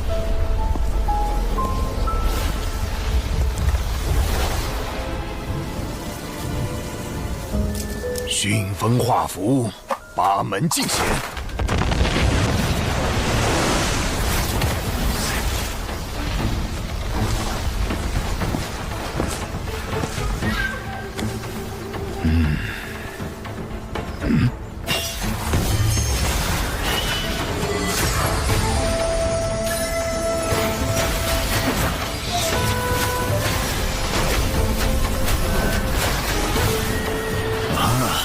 找到阵法的出口了，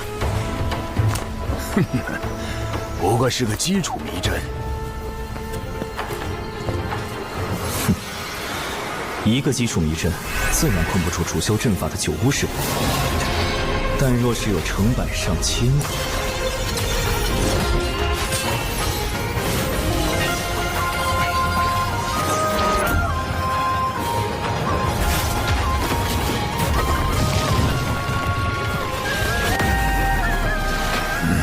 还在阵中，看来是个连环阵。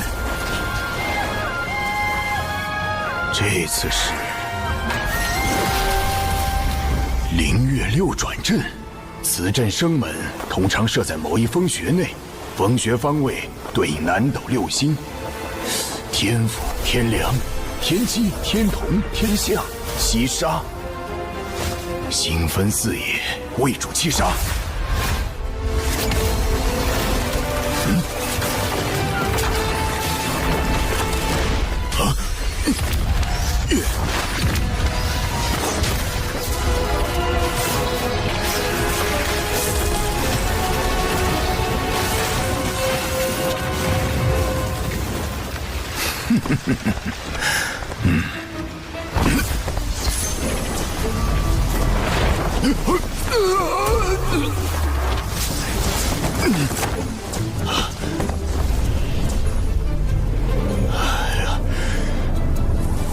到底套了多少个祭出迷阵啊！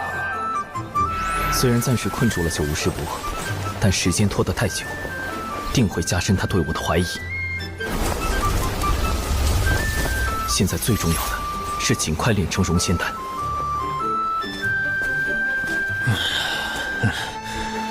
24阵互联互通，又回到了原地。好小子，我就不信奏不出你这小小的连环阵。这次一定不会错。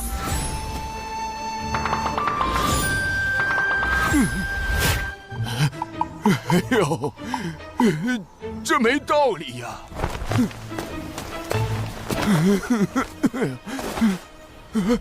这不应该呀！我堂堂一个真仙，不破了，索性直接轰开这大阵。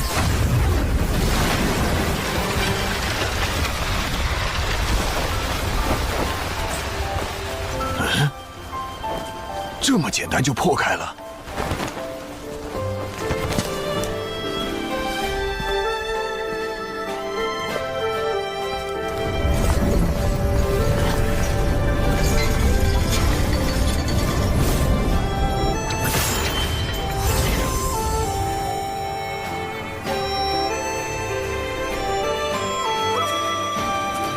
熔仙丹炼成了。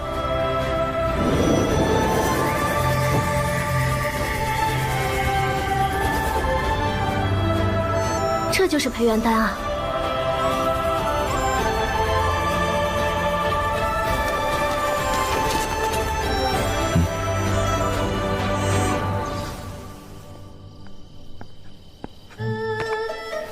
哼，我倒要看看你们究竟在这里面干什么。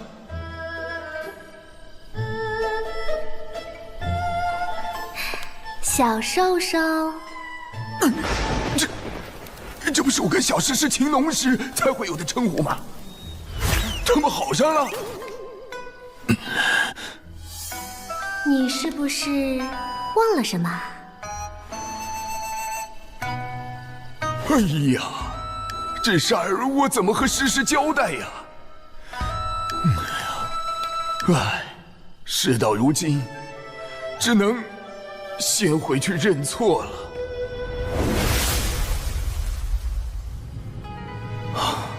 总算走了，幸好在炼成熔仙丹时，及时解除大阵，避免了迷阵变成杀阵，暴露出我更多底牌。咱们说好的，炼成培元丹后，你要送我1年份的佳人酿。放心，除了这些，待1年后时数祭酒期过了，我埋的恒河水老白干也送给你。以后还有什么要帮的，都包在我身上。师叔，若有人问起您这段时间在这里做什么，请您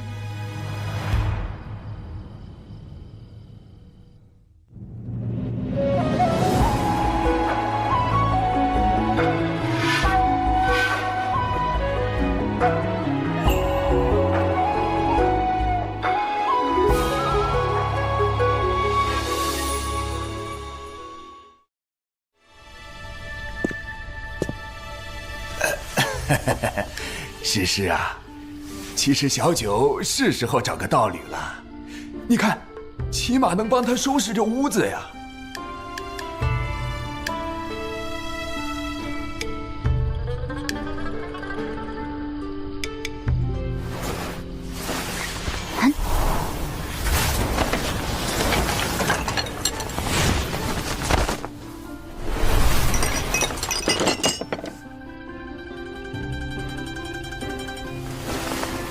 我们小九何须依靠他人？更何况，他才962岁6个月零15天。啊！四师姐、五师兄，你们怎么来了？我刚出关，陪你师兄来看看你。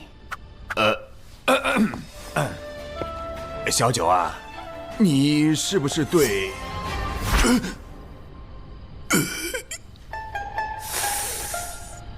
师妹，你没事老去小琼峰干什么呀？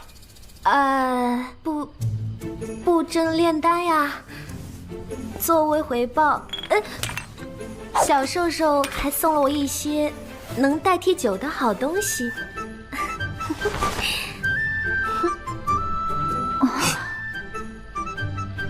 判断准确。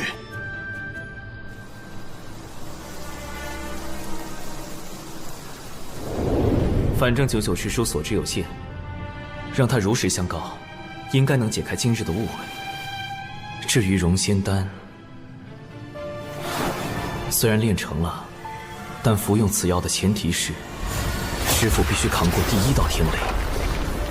如今渡劫期临近，师父出关频繁，心境不稳，万一……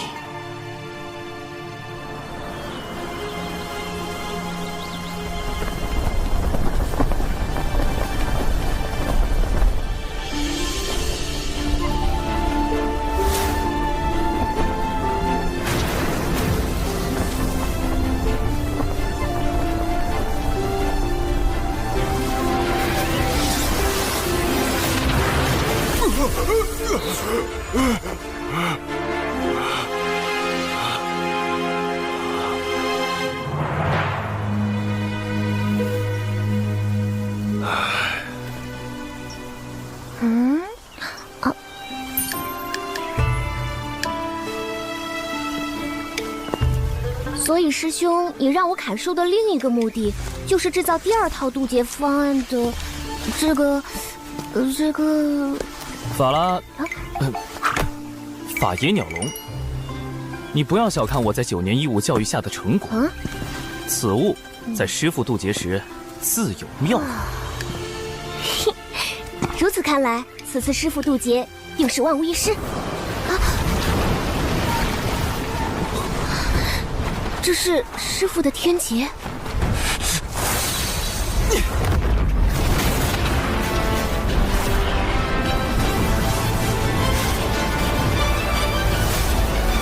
师父不在山中，师父此时不告而别，他定是怀着必死之心离开的。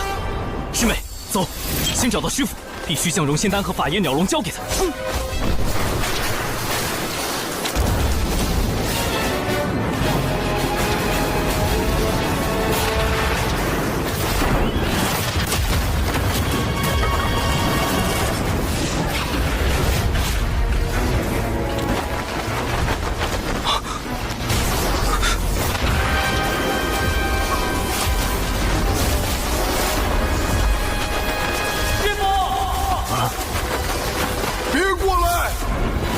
被这雷光击中，你们会灰飞烟灭的。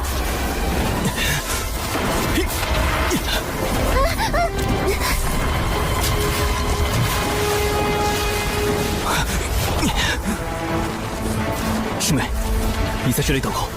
师兄，师父会活着回来的，对吧？会的，一定会的。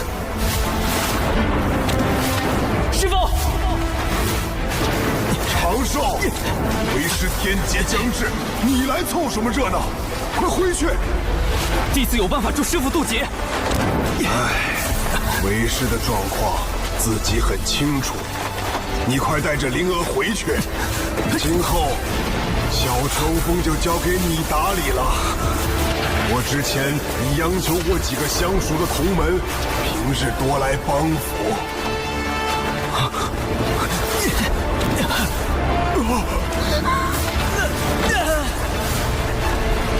师父怀有必死之心，定会被天道认为道心不稳，怕是连第1道天雷也不能度过。为师让你回去，你没听见吗？你平日的谨小慎微去哪儿了？这天雷不比寻常，以你的修为，一击之下必死无疑。到那时，你让为师如何心安？还有灵娥怎么办？谁来照顾你师妹呀？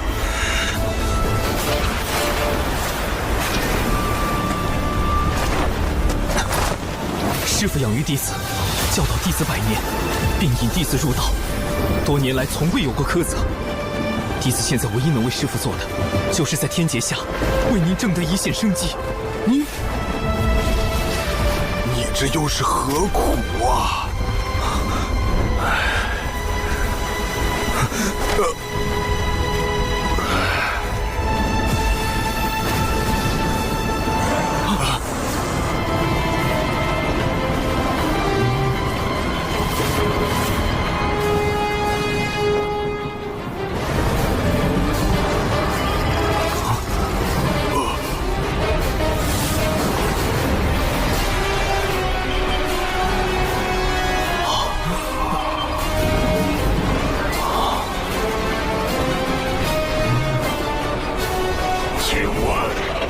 仙门怎么走？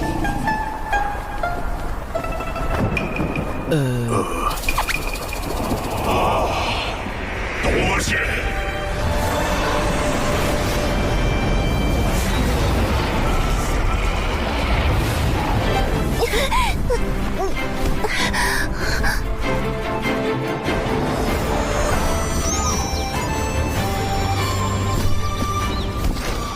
等等，现在想来，这雷云虽有压迫感，却非天威，所以刚才不是师父的天劫吗？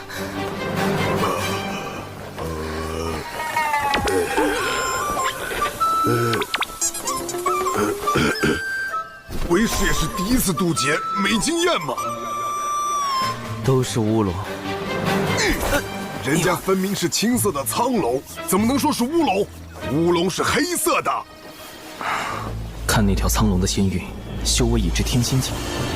龙族一向隐居深海，与人族少有往来，而今竟派如此高手到渡仙门，恐怕会生变故，还是小心为上。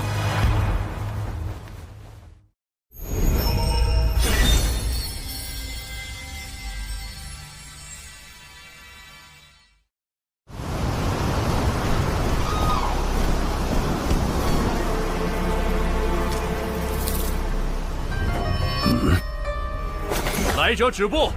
此乃我渡仙门地界，休要擅闯！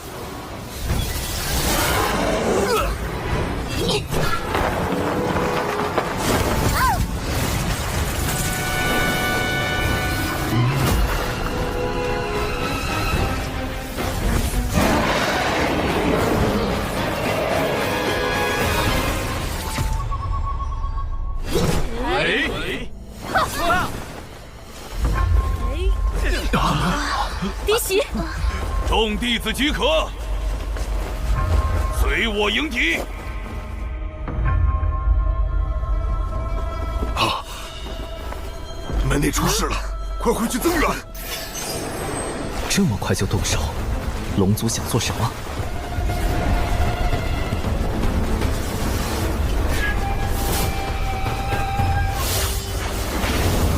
本将乃东海龙宫水军大先锋，特奉王爷前来，渡仙门主事之人，速速出来接旨。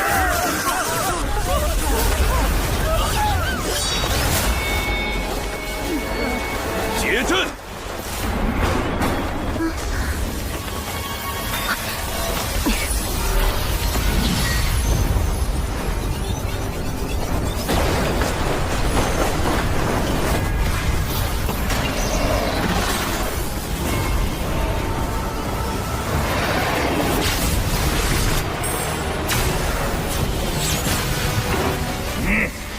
刚修成天仙，就敢来我渡仙门撒野，活腻了不成？师父，师父，师父，是叔祖。忘情上人。忘情？你便是渡仙门掌门？贫道不过门内散人罢了，见你这小龙太过无礼，才出来教导一番。放肆！哼！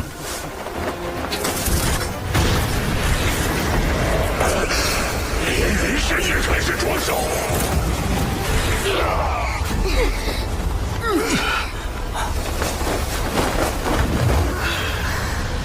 忘情上人的3元玄火功法真绝妙，若能习得1、2，无论炼丹还是强身健体，都大有助益。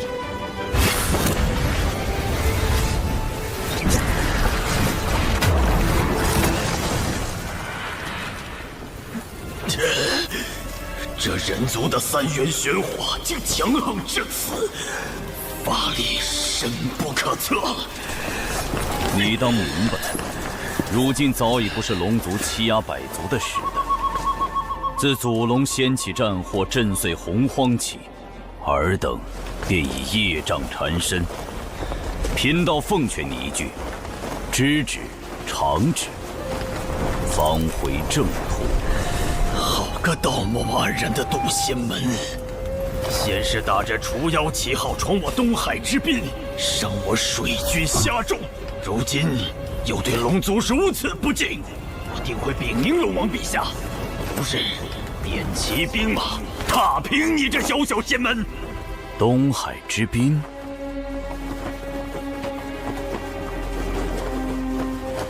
忘情上人，此前降妖历练时，小琼峰弟子兰陵娥为保护同伴，情急之下伤了一些虾妖。小琼峰，长寿师兄的师门。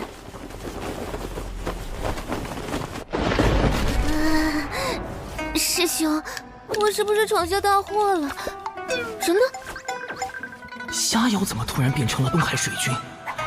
事有蹊跷。师兄，误伤东海水军的罪业，渡仙门定会查明缘由，倾力偿还。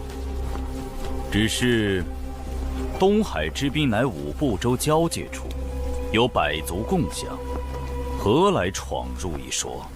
看来是龙宫静守东海太久，让你们人族炼气师忘了。早在远古，龙族便已将东海划为属地，东海之滨亦是龙族门户，怎容人族随意踏足？龙王陛下谕旨，3日后召开东海大会，东海之滨归属何处？届时自有分晓。若龙族霸占东海之滨，就等于彻底掌控了通往五部洲的交通要塞，威慑百族。恐怕从布置虾妖之乱到召开大会，都是龙族的算计。龙族避世多年，此番大动干戈，只怕难以善了。将军使命既已完成，贫道就不远送了。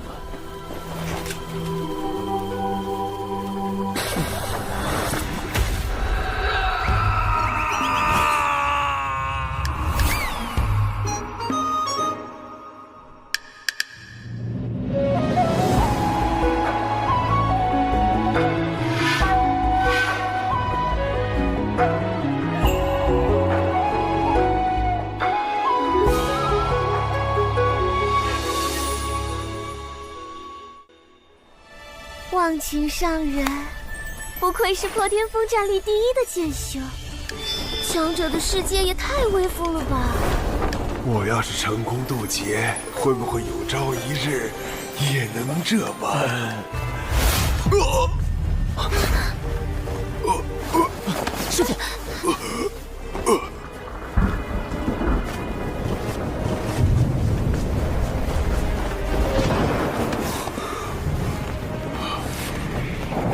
师父雷劫已至，必须马上回小琼峰，启动避雷方案。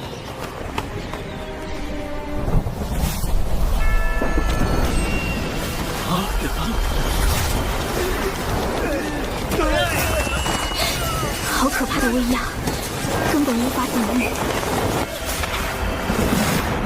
此乃大道天威，有人要渡劫了。你们暂且退避，莫要被天劫冲杀，神陨道消。劫云在小雄峰方向，难道是奇缘师兄？他道基残损，如何敌得过重重天雷？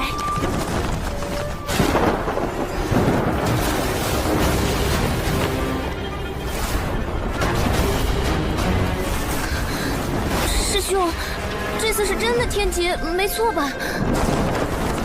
根据云的面积和厚度计算，大约有4道天雷。这么多！天雷就要落下，你们别管为师了，都回去。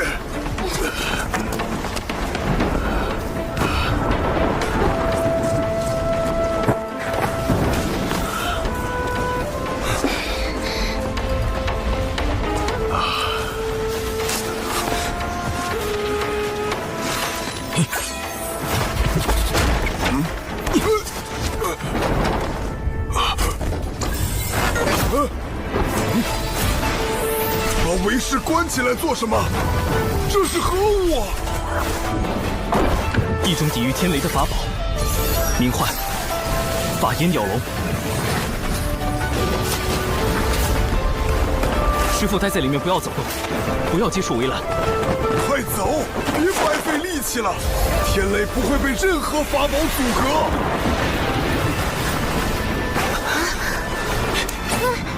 法拉第老爷，科学壁垒就靠你了。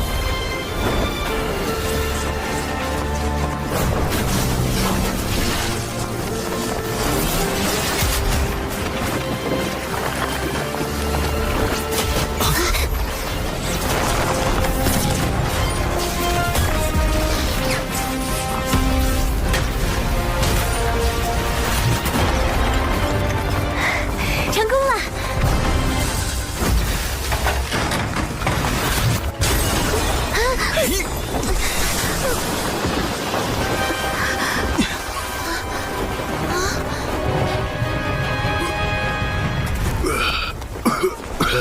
我没事，天雷也消失了。这笼子竟如此神奇！怎么办？法眼鸟笼毁了。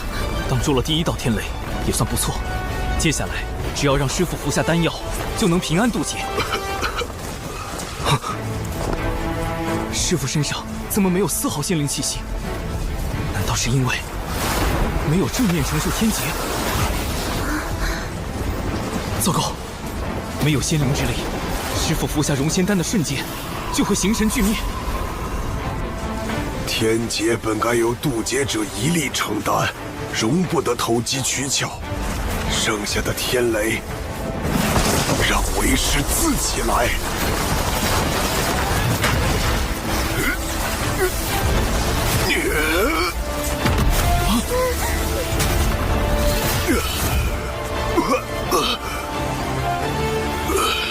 仙灵气息出现了，师父，弟子有宝药可助您渡过天劫。莫要浪费，留着你和灵娥渡劫使用。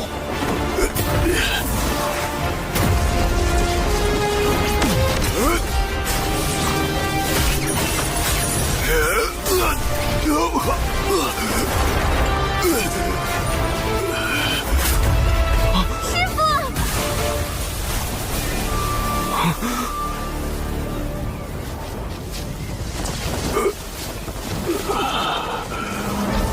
您的道基尚未修复，连受2道天雷已是极限，不可勉强。道基又如何？既是天命所为，贫道愿赴死一搏。天道，我绝不会躺在地上求饶，徒儿们就在一旁看着。哪怕他们的师父不中用，不能像忘情上人一样给弟子庇护，贫道也要站着死，给他们最后的荣光。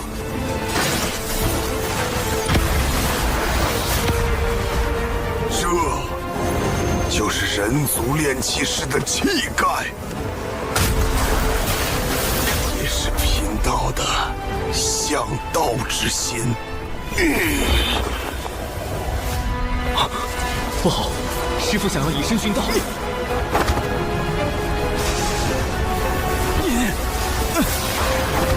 长寿！弟子与师妹千辛万苦炼制宝药，只求师父活下去。你这是干什么？快躲开！百年教养恩情，弟子心中早已将师父视若父母一般。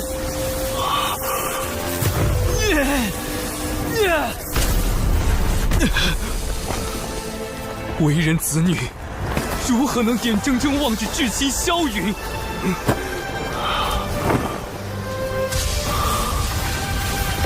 师父，为了我们活下去吧！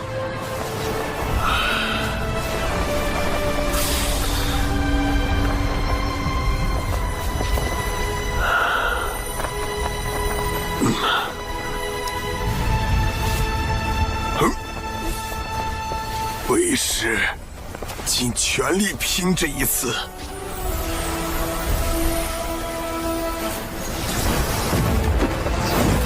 来吧，让贫道见见最后一道天雷。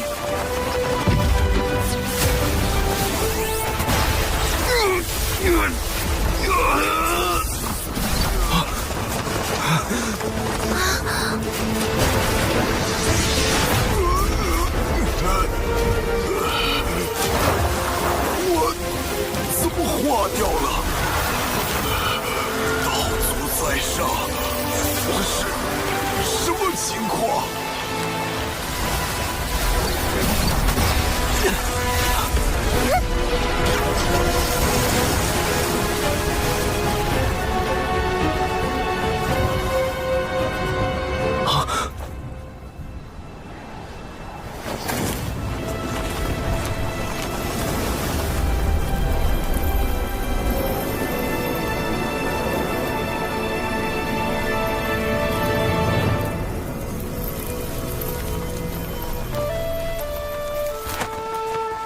劫运无常，为道心坚毅，得天地西归。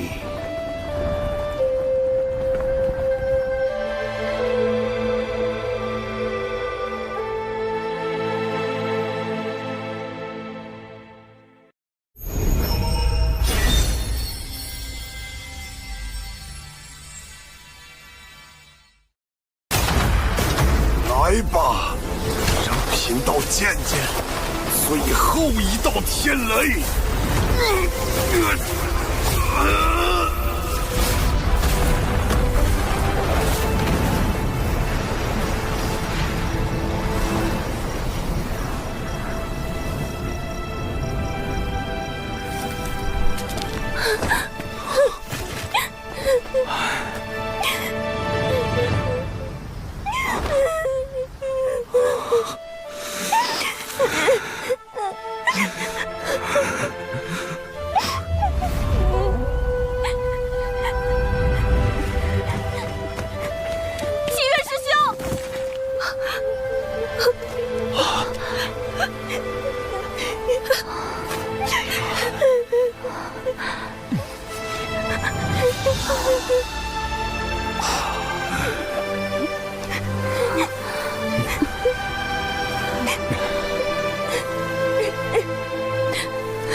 师父他……等等，再等等。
溶解肉身，却让元神飞升成仙，这是如何做到的？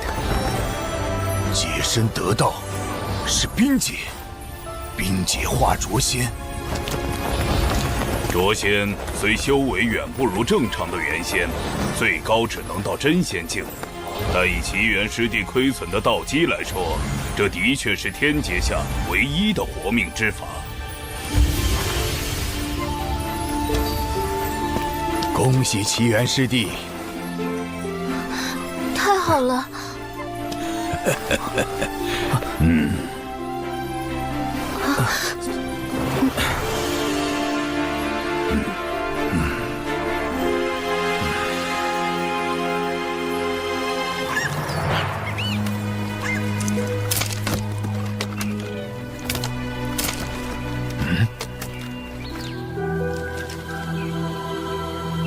容仙丹。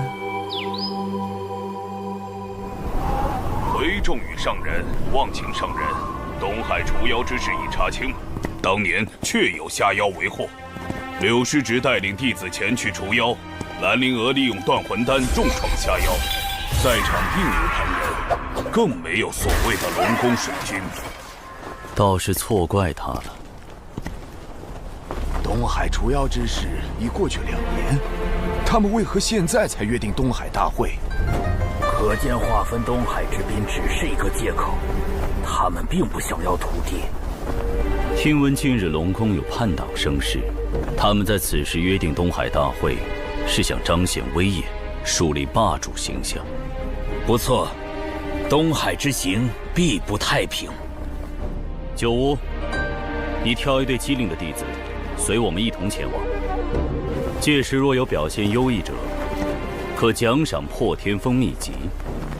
弟子领命。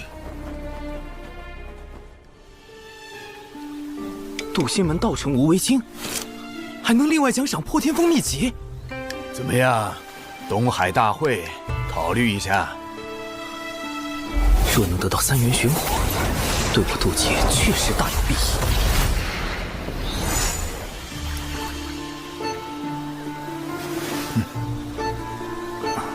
弟子修行尚浅，恐怕要辜负师伯美意了。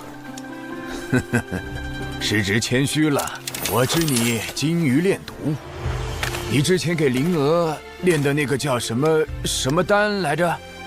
容仙丹。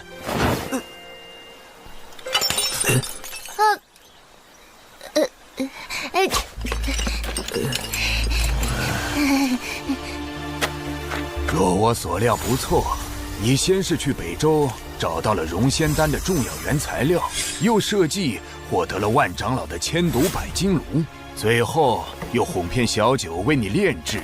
我说的可对？这……师兄怎么办啊？快想想办法呀！果然瞒不过师伯，长寿确实炼制了容仙丹。师兄，这是弟子的炼丹笔记，详细记载了容仙丹的配方及炼制流程。因师父道基有损，弟子不忍见师父命丧天劫之下，于是铤而走险，炼制禁药。唉，完蛋了，九无师伯全知道了。啊，这就是暴风雨前的宁静啊！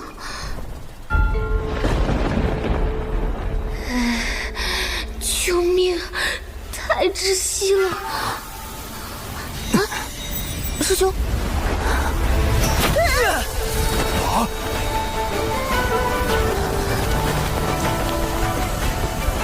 师兄！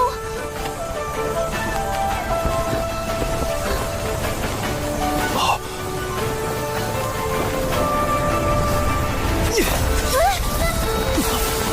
他顿悟了。半虚六阶，好小子！啊，我竟然又顿悟了。什么情况？罢了，容仙丹一事我可以不追究，但东海大会你必须去。这，否则我治你一个私炼禁药之罪。第四领命。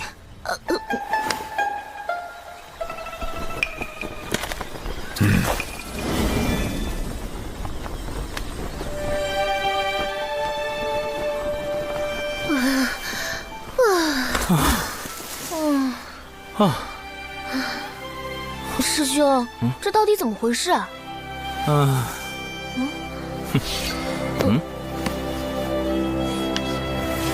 融仙丹主要成分3经碧波蛇蛇头。我故意将错误的炼丹笔记交给九巫师伯，因此他断定我有心无力，并没有炼制出真正的融仙丹。那刚才的顿悟，顿悟是真，修为是假。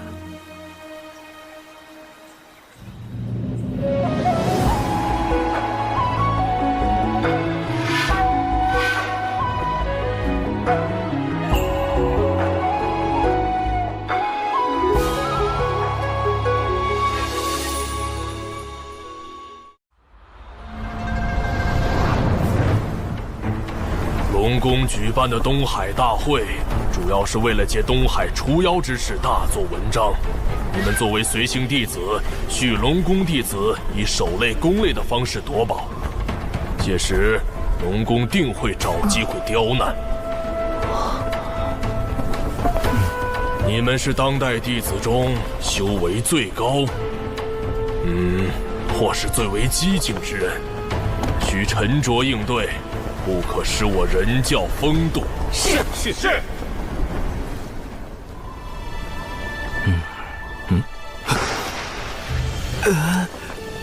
长寿，我近日听闻一偏方，可以治疗心魔。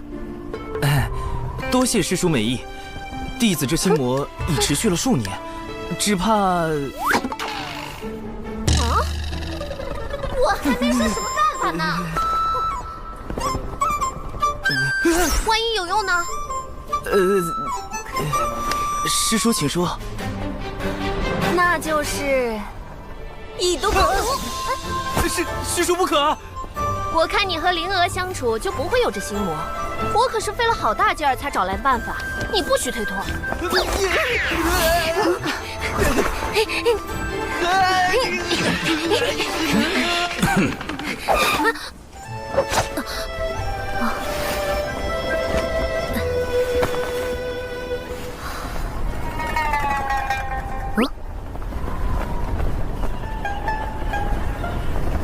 原来99师叔在忘情上人面前这么紧张，倒也有趣。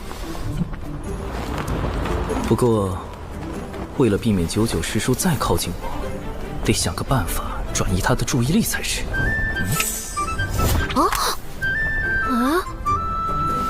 这是魔方，我教你口诀。这样。哇！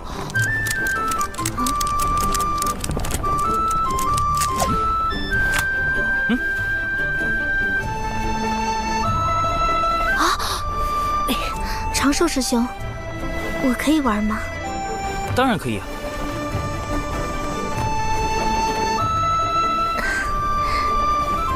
倒是有心了。糟糕，这个洞，有毒识破我了吗？他是故意的吗？我要不要抽搐？有毒，你不要靠近我！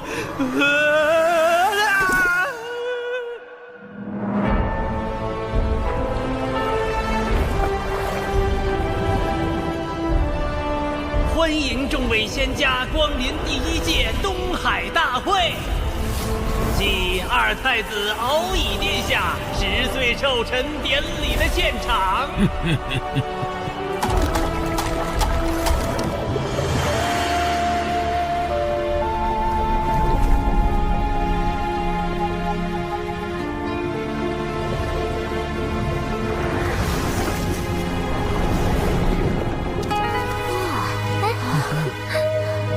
众羽上人与忘情上人，请往品仙台洽谈，其余弟子去宴客区就坐。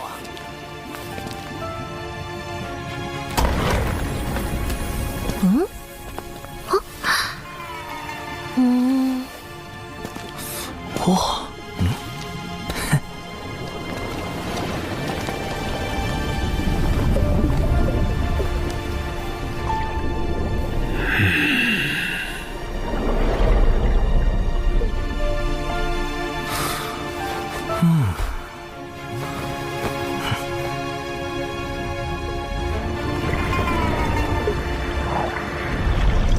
龙宫可真气派。是啊。啊！风雨术，风雨术不仅是一种传音艺术，还可以自行接纳周遭讯息。优点是不会耗损神魂之力，缺点是各类讯息一拥而入，需要甄别。刚才究竟是谁在暗中观察毒仙啊？就是他了。看上去不像是普通人族子弟。他看我干什么？难道是察觉了我的风雨术？哎呀，不应该啊！风雨术不耗神魂之力，并不会惊扰对方。算了算了，保持低调。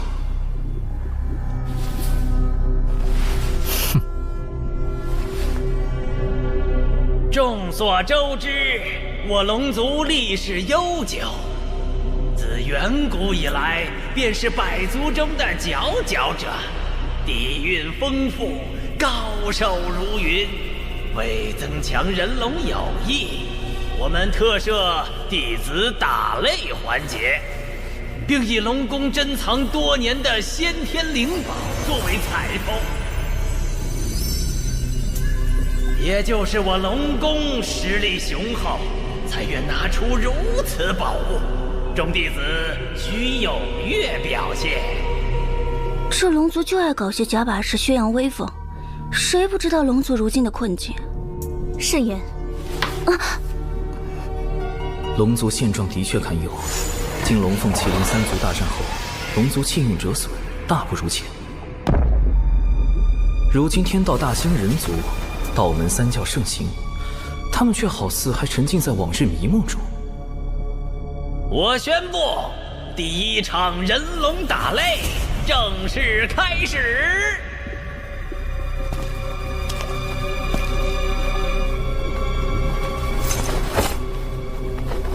你与本太子切磋一二。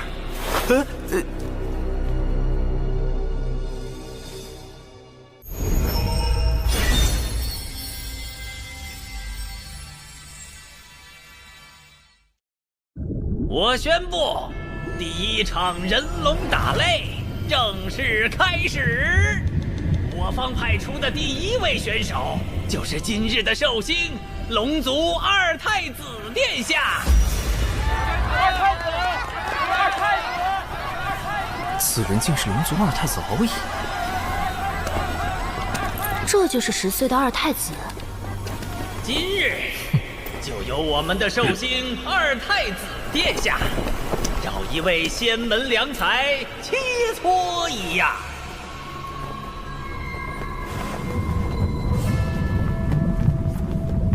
等等，他为什么一直盯着我？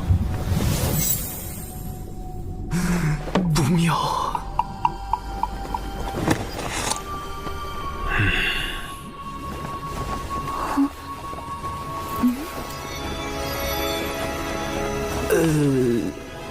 你与本太子切磋一二。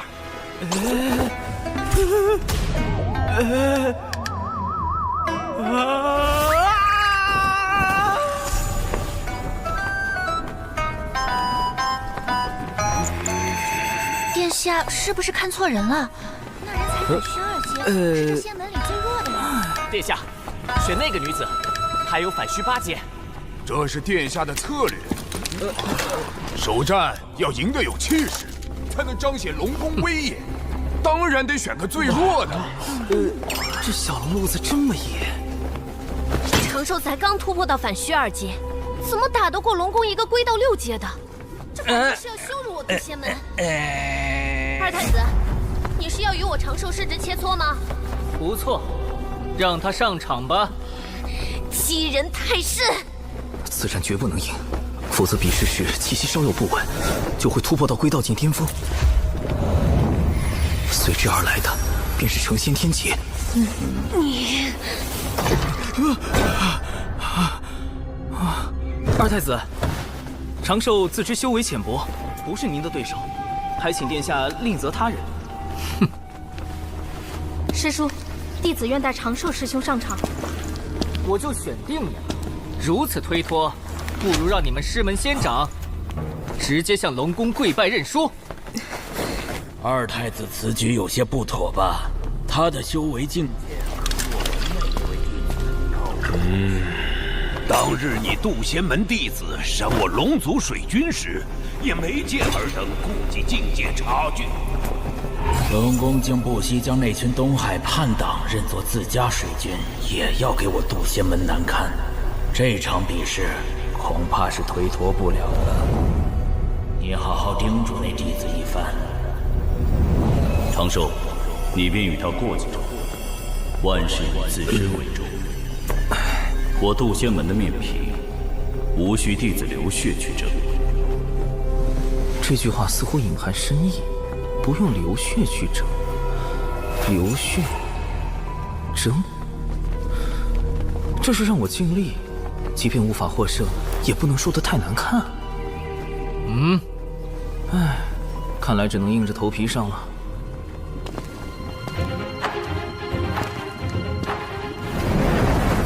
这次比试以水莲台为界，退到外围即为认输，双方点到为止。且慢！怎么了，二太子？你我不如转个文斗？废话太多，看打！龙宫大佬云集，稍有不慎就会暴露，必须速战速决。九龙探云步，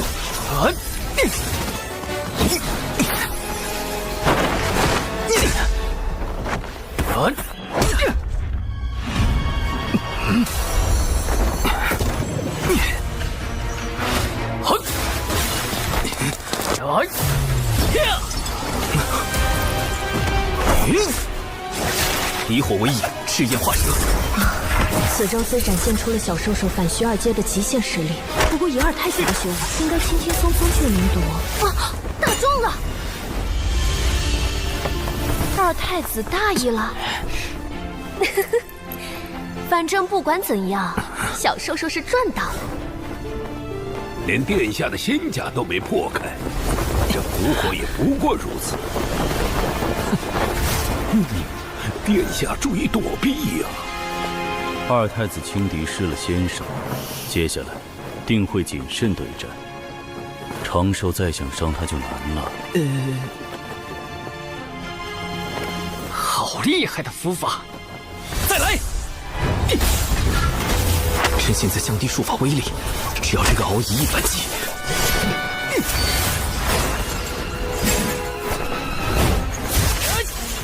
符引旋风，起！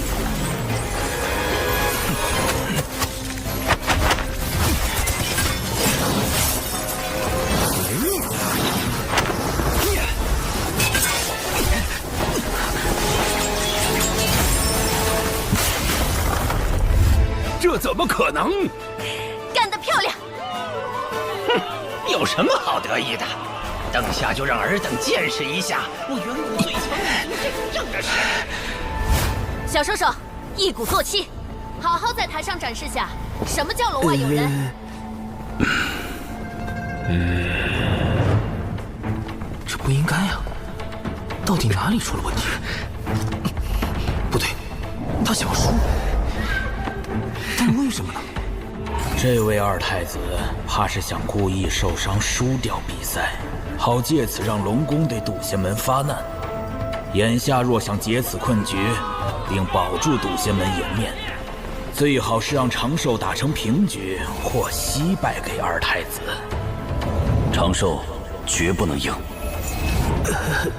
不愧是天仙的高度和眼界，竟能看破背后这样歹毒的奸计。高贵的龙族啊，为何到了现在还是不明白？我们早已不是最强的了，龙族引以为豪的术法招式，在人族面前不值一提。所谓的远古霸主，都只是过往。这一次，我会彻底打醒你们。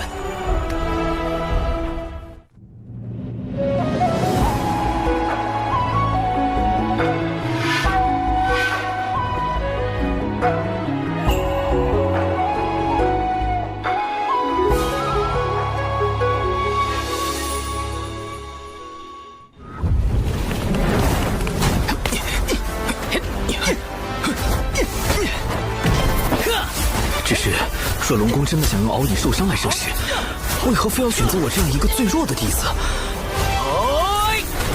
躲不掉了。奇怪，此拳并无太多威力。无论如何，先设法退出水莲台。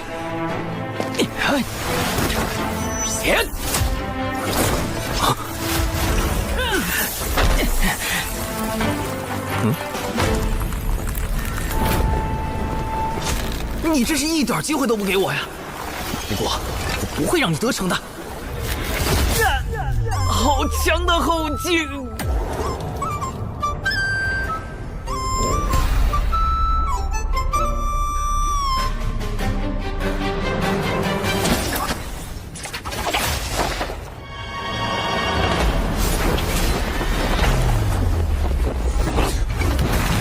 这场比试还没结束呢。我都被打出台了，你竟然还不放过！殿下不仅招式精妙，连武德都这么高尚。这怎么看都像是要把小兽兽拉回去痛扁一顿啊！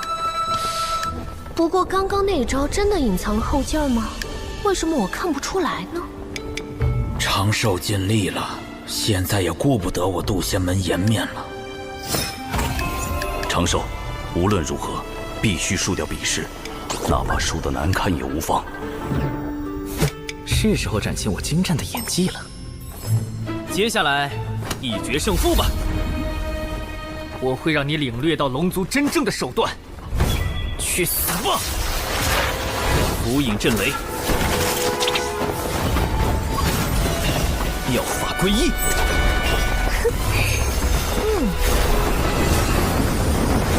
我要用这记耳光告诉龙族。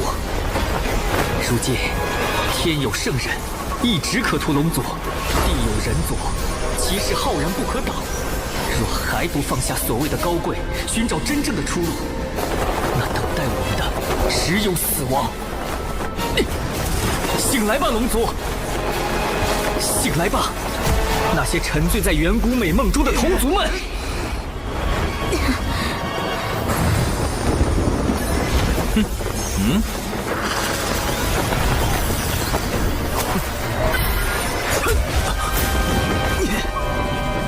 这么狠，完全不留余地。你不要低估本太子的决心。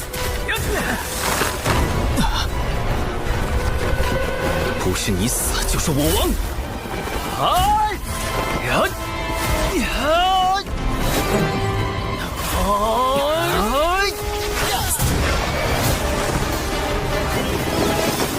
若长寿赢了，那这次的麻烦就大了。殿下，龙族的威严靠你来维护了。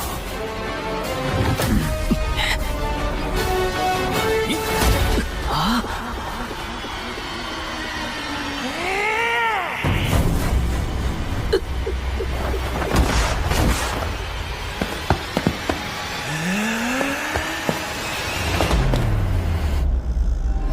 脚跟挪出边界约有1寸，渡仙门出啦！啊！殿下好帅好帅呀！长寿师兄输的也太难看了，果然还是输了。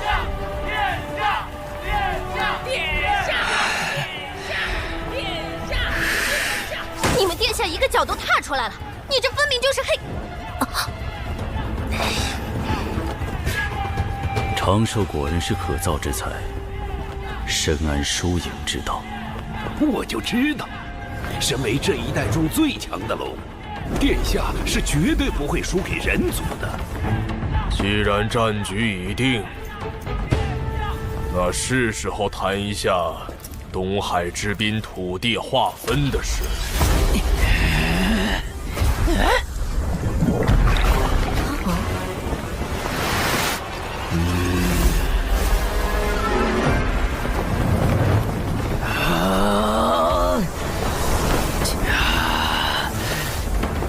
殿下放心，此战我龙宫必胜无疑。既然你们还有异议，那就接着打。还不死心？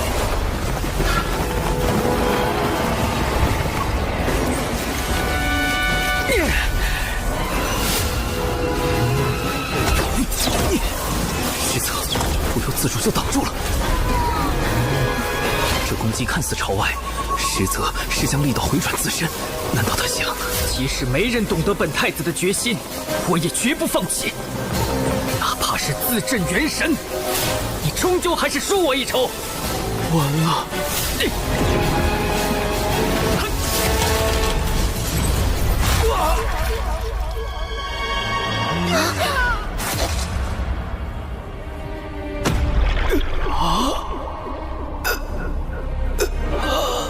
敖以千方百计要输给我这个渡仙门最弱之人，是想反向羞辱龙族，从而扭转族中不良风气。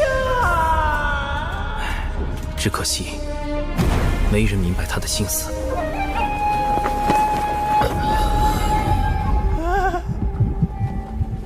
抓住他！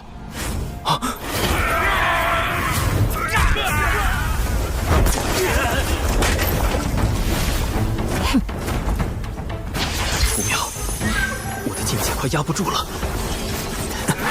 混账！竟敢伤殿下元神！弟子修为不过反虚境，如何能伤人元神？还请诸位明鉴。突破的感觉越来越强烈，快被成仙天界锁定了，得赶紧离开才行。谢将军，他说的不错，殿下是因为自身法力太强，运转时出了差错，才震伤元神。多加修养，便可痊愈。不愧是殿下，法力竟强横至此。快带殿下回房休息。我可没有说。陈董，从龙血脉绝不会输。谢将军可别说了，给你们二太子留口气吧。等等，我也可以装伤退杀。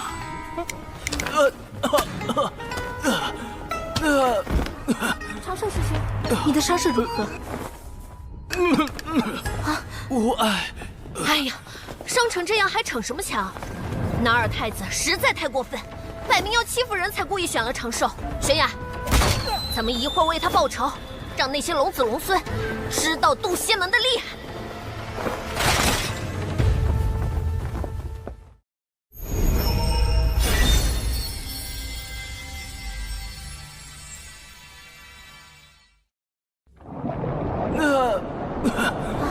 长寿师兄，你的伤势如何？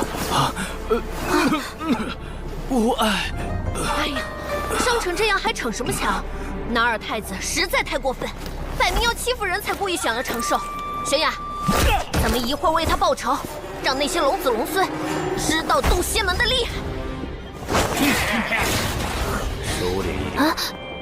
龙宫那么多天仙还在看着。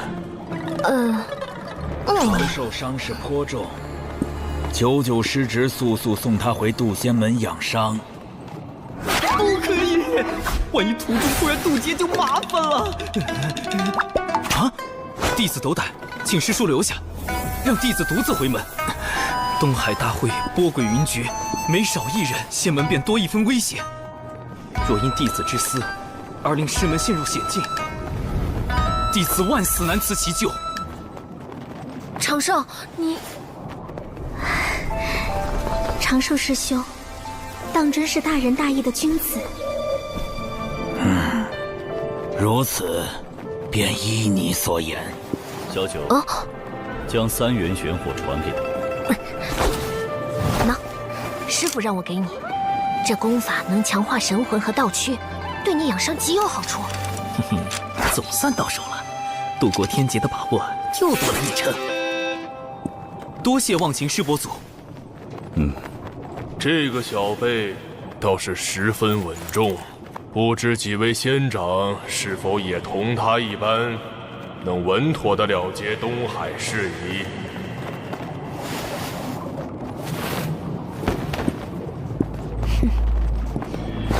接下来，龙宫的对手是我。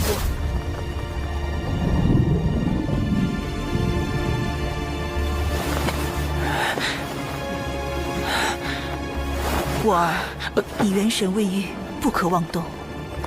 母后，放我出去！孩儿想拜师渡仙门，修行圣人道法。龙族之法可是不够你学，龙族之宝可是不够你用。那渡仙门在道门排名不过中下，有何资格教导远古龙族？可是，此事不必再提。当年道门阐教收了一条孽龙做弟子，放在池子里观赏，这般羞辱，龙族如何能忘却？我儿啊，你还是静心养伤吧。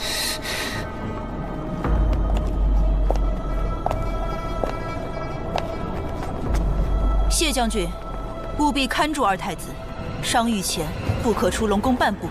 是。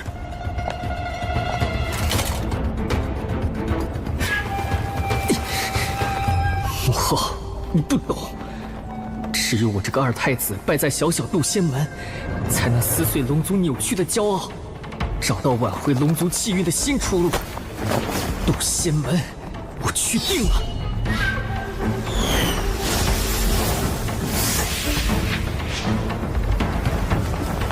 劫运已经开始聚集了，来得这么快吗？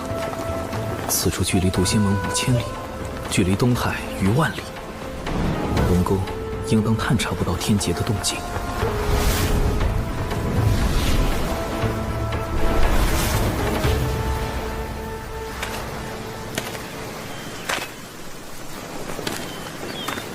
糟糕，妆化了！果然，易容术和幻形术还是容易出差错，再加上防水特效妆，才算3重保险。这个岛屿虽然足够隐蔽，但结构复杂，藏身之地反而太多了。不妥。这里构造简单，不会引起旁人注意。海流有点不对劲。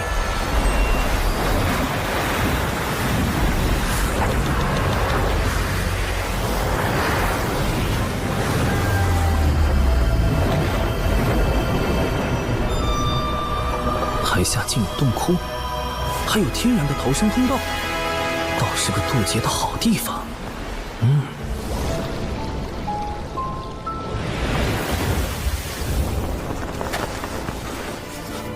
哇！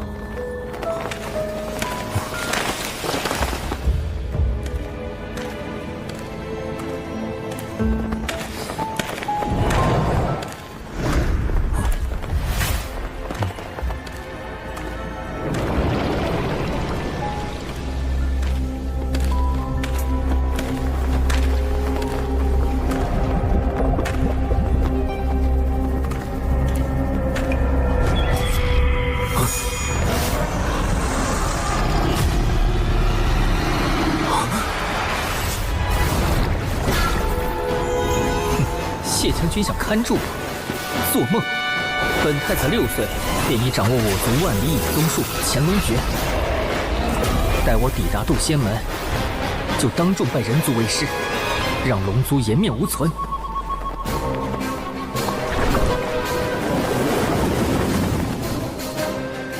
哪来的道人？莫非他探查到我的存在？龙族秘术乾隆诀已经落后至此了吗？不行，不能让他暴露我的行踪。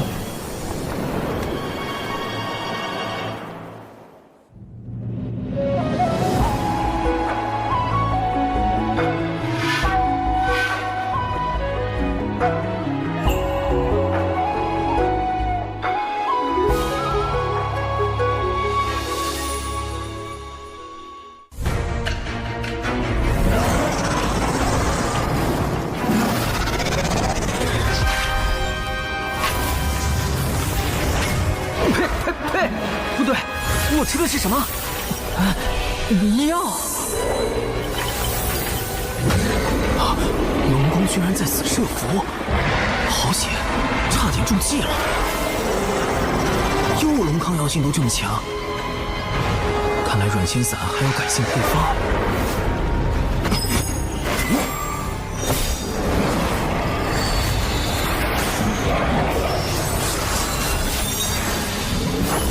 符阵，水源惊天印。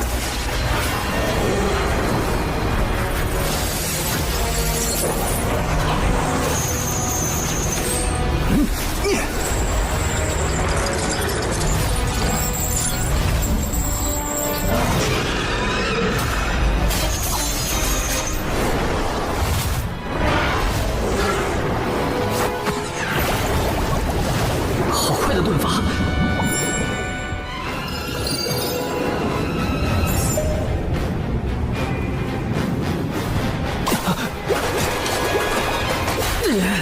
狡诈的人族，偷袭！快下毒！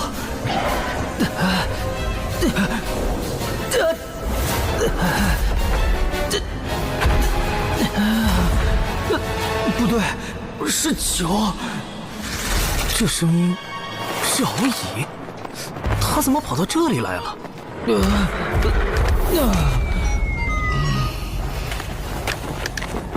难不成他打算到道门拜师，继续刺激龙族？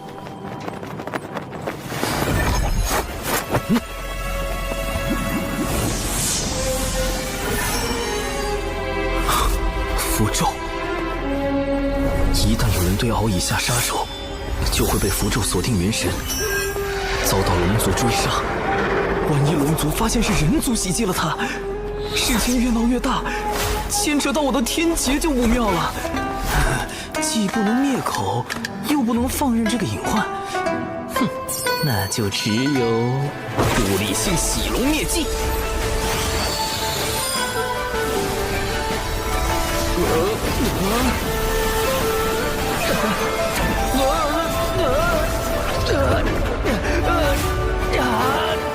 漂洗式。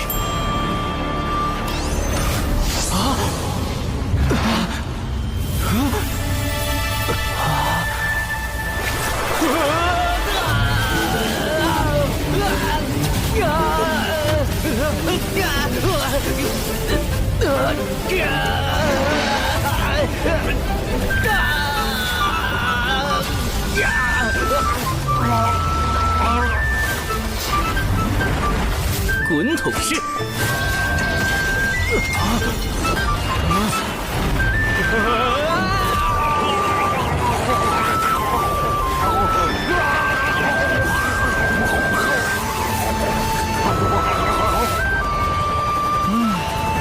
甩干式。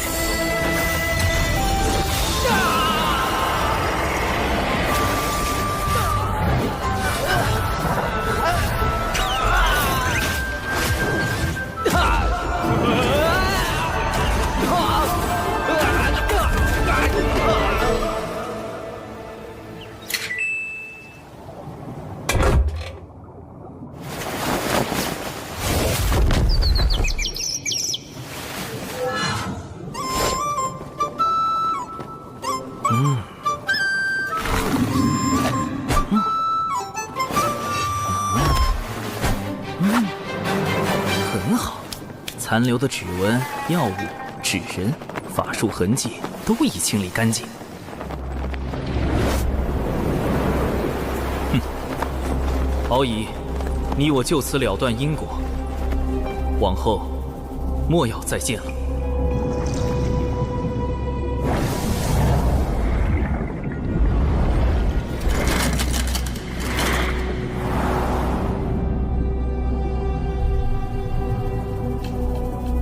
找到了，殿下在那里。殿下，殿下！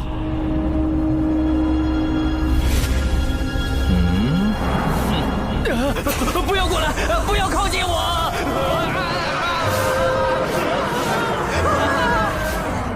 人族太可怕了！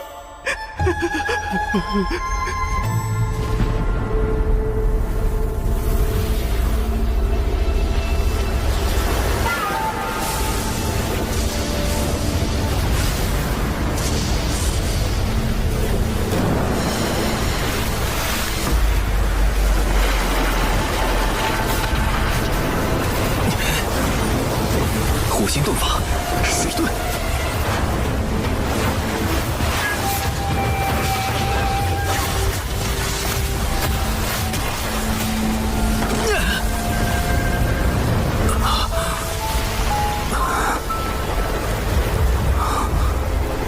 不愧是大道之力，容不得丝毫伪装。土遁。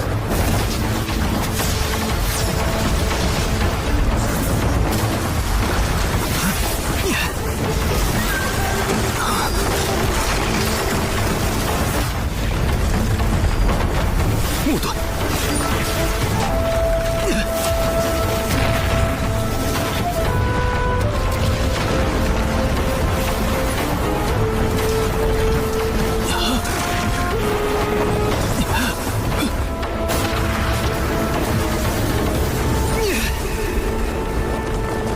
金盾，还好前些年为了防止意外，多准备了几处渡劫地应急。成仙天劫终于要来了。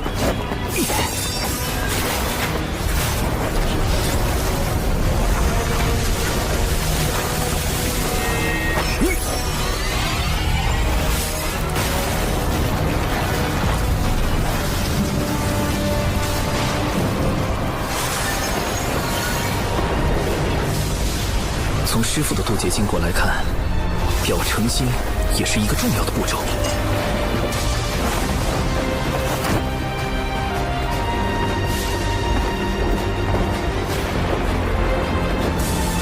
道门弟子李长寿，旌旗苍天，弟子诚心立自身之道，称无忧之仙。天苍地明，我道长宁。感念苍天落下成道之劫，降成仙机缘。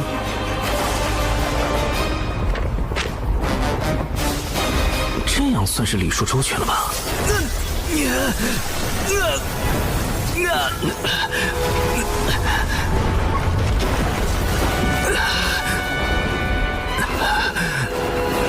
好强的道运，难道这就是天道的回应？洪荒无量，劫灭生，唯道是存。李长寿，让吾看看你的道。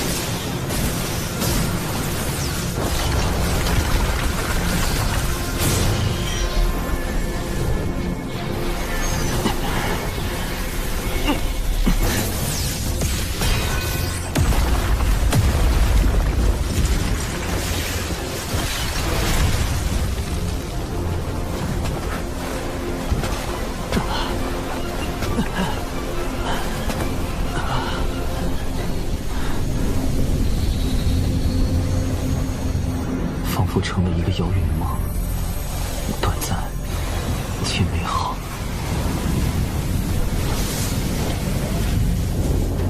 兰心，我的家乡，一个再也回不去的地方。封神演义中，天道为完善自身，命道门三圣牵压封神榜，三教弟子因而卷入商周交替之乱，死伤无数。天道的完善，必须以生灵涂炭为代价吗？多年来，我一直利用计算机集群技术，不断融合东西方哲学，试图探索出一条适合众生的新秩序。成功了，6年了，我终于做到了。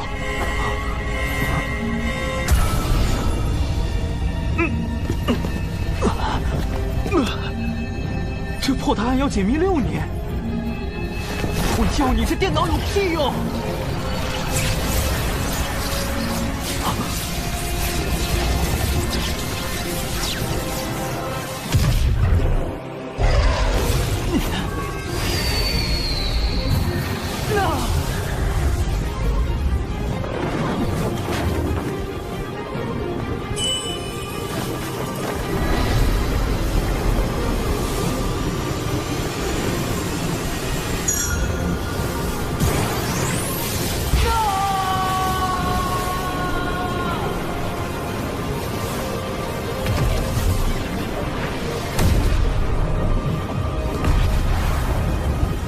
这是我来到这个世界的第129年。眺望洪荒的未来，天道未完善自身，必会开启封神。仙人一旦死后封神，便会被剥夺自由，丧失自我意识，彻底沦为天道的棋子。这根本就是一场劫难。为避免卷入封神大劫，我已暗中筹备数个方案，而眼下劫云来了。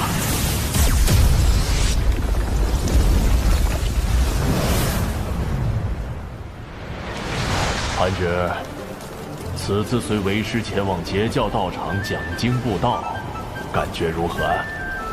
师傅，汉芷今天终于见识到了我教弟子众多，人与妖混杂，好热闹。不知和龙族的东海大会比起来，哪个更热闹？龙族向来骄傲自满，你可不许学他们。你天资聪颖，颇有悟性，为师相信，不久后你就会迎来成仙天劫。师傅，上次您夸赞的那位弟子已经隐命了。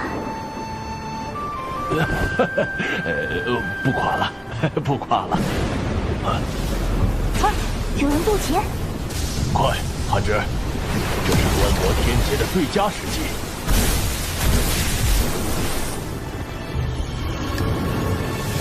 渡劫好像已经结束了耶。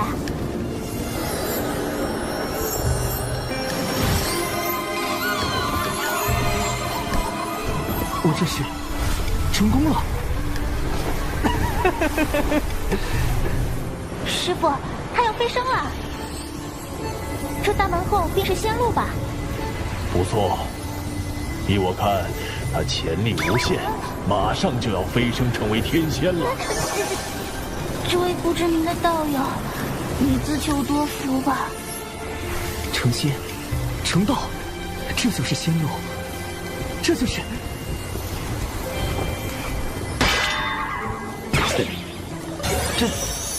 等会儿，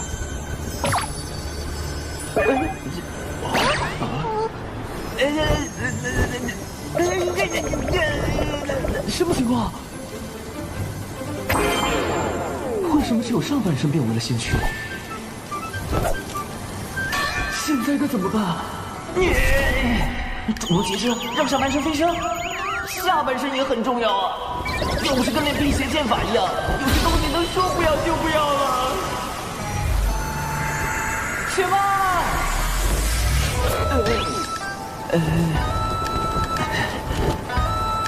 莫非是天道错判了我的实力，以至于没有降下足够强度的天雷，导致我如今只有半身仙躯的情况？等等，莫非……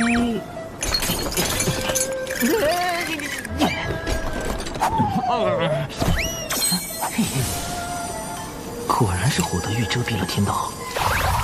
火德玉防推算，可以防止被人推算修为、来历。听听。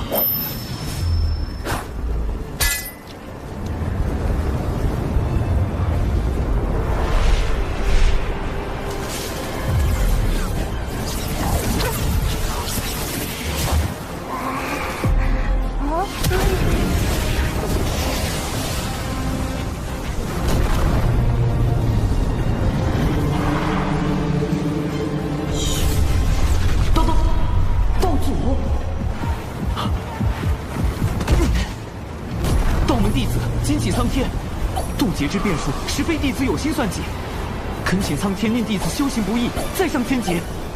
也请苍天允弟子换一渡劫地，以免不测。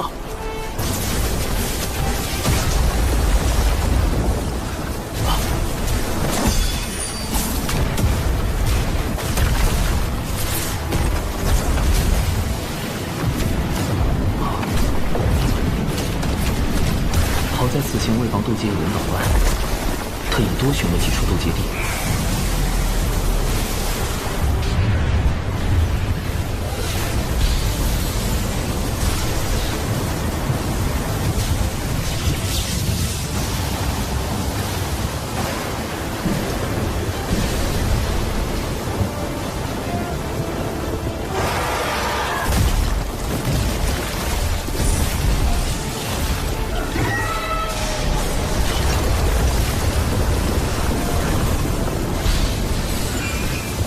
厉害的劫云，是排行第2的九霄神魔劫。天道真是被我激怒了，麻烦大了。法野鸟龙火。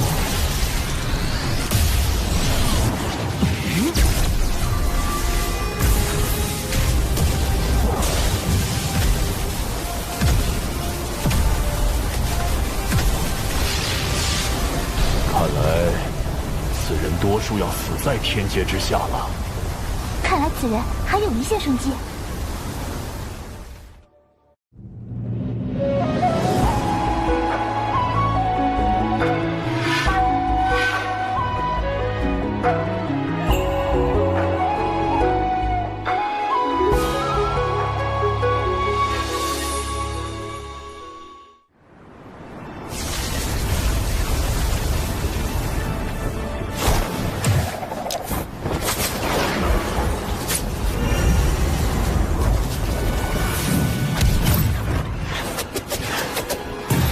三元玄火，不更。不更，人族先贤神农所传，所形成的果子可以形成某种阵势，以作抵挡。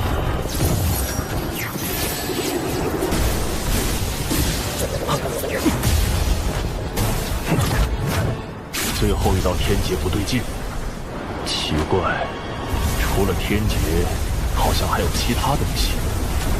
不急，在此地看看他能否撑过最后一道。李应是撑不过的。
完美度过最后一道天劫，师傅，您的嘴真是堪比天道法器。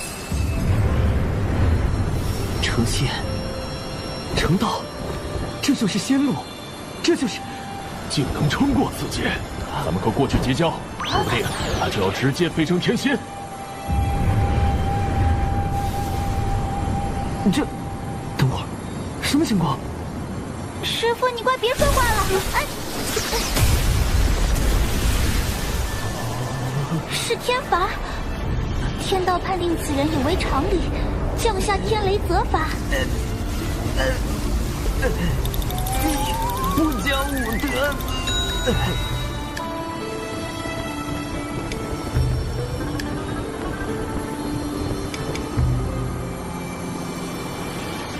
7连道花，便是师傅您说的道门标识吧？3朵道花分别代表精气神，花瓣越多，则道基越圆满，潜力越大。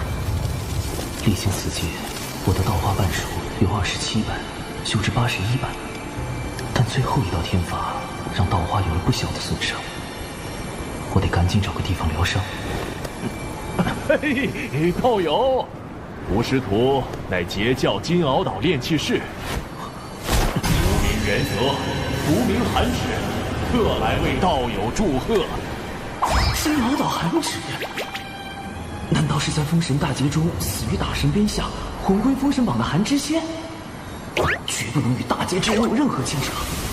哎呀，恭贺道友飞升天仙！跑！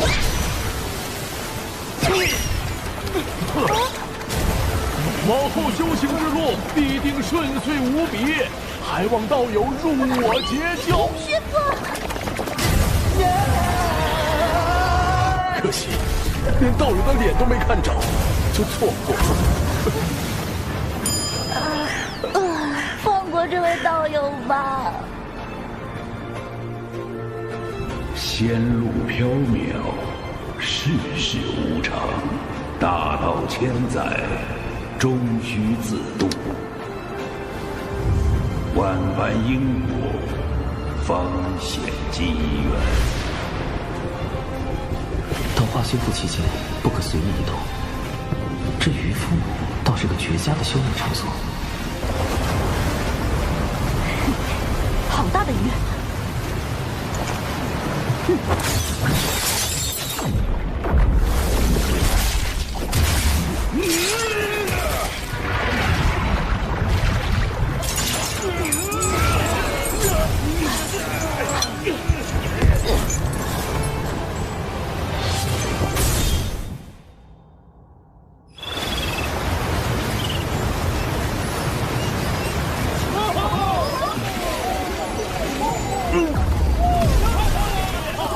好吵啊！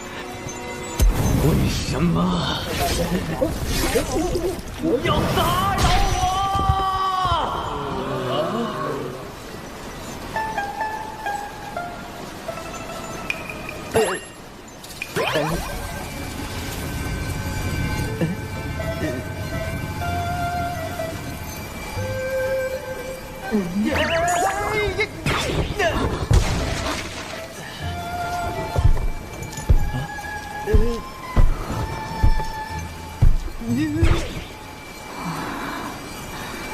这是海神。从鱼肚子里生出来的海神，海神，快把海神从寨里好生供着，通知巡寨全体寨民，搭建神像，摆坛祷祝。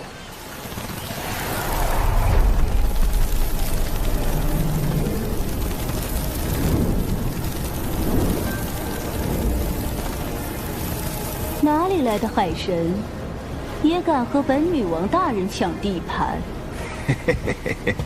女王大人，雄寨之事便交给属下吧。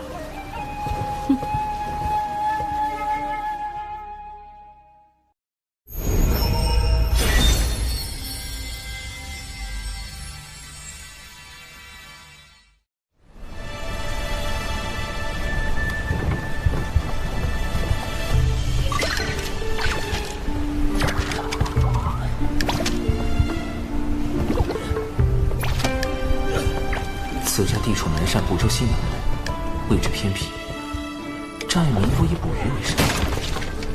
奇怪的是，寨民们都像吃了猛汉药一样，身形几乎都非常壮硕，吃食也都很正常。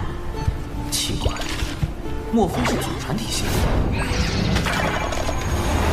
这真的是人类会有的体型吗？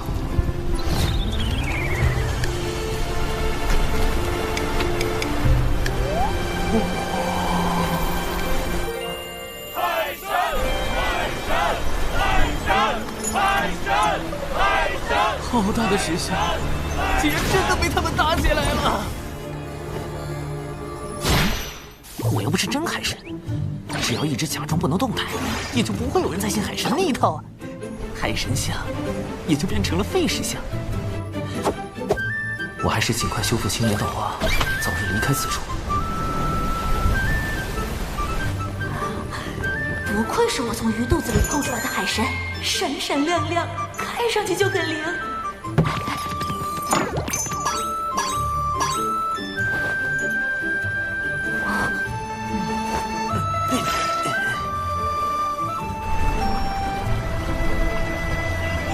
道花总算彻底修复，我可以隐藏修为，模拟出魏成仙的模样了。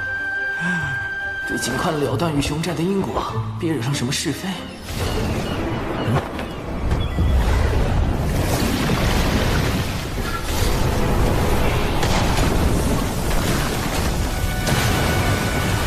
好重妖气！寨主，快看那边！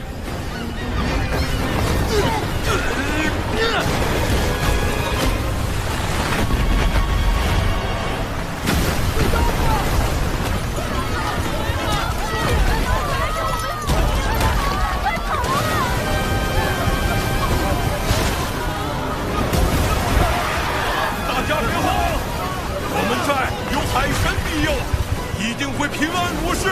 没错，海神会保护我们的。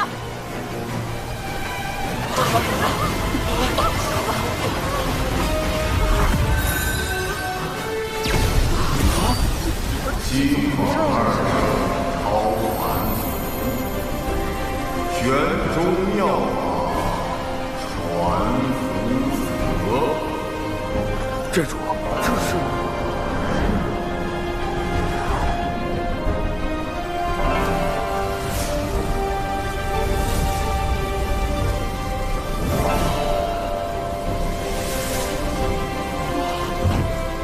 快看，那些人是神仙呀！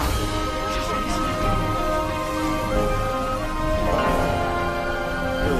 西法二圣是什么？与我们熊寨的海神里业吗？此乃我西方教大教主结英圣人，二教主尊提圣人。诸位与我西方教有缘，二圣算到此方有难，特遣我等前来降妖除魔。西方二圣，可是与道门三圣圣母女娲并称道祖门下6大圣明弟子。不过与其他4位亲传不同，结英尊体只算近门弟子，这才被分配到了贫瘠的犀牛贺州。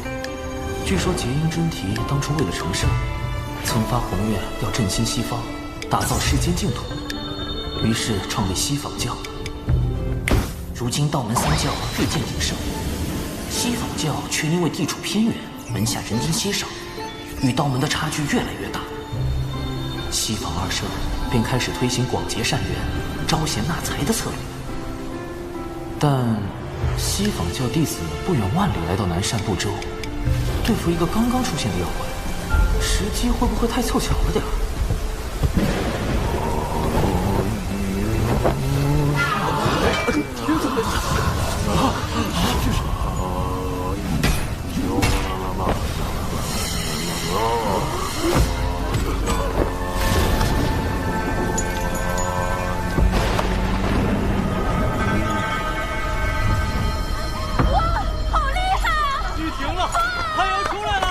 看来你们的海神不怎么灵啊，还得靠我等出手。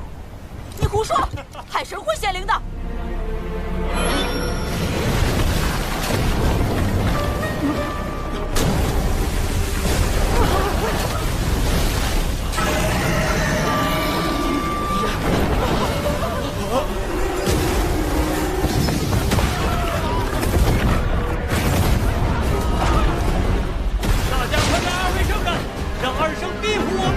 别听他们的！还犹豫什么？你们想被鱼妖吃掉吗？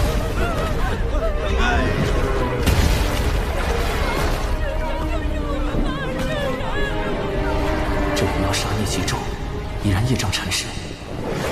从妖气来看，约在真仙境，修为远在那群西方教弟子之上，但他却只出招式了，哪里出了问题？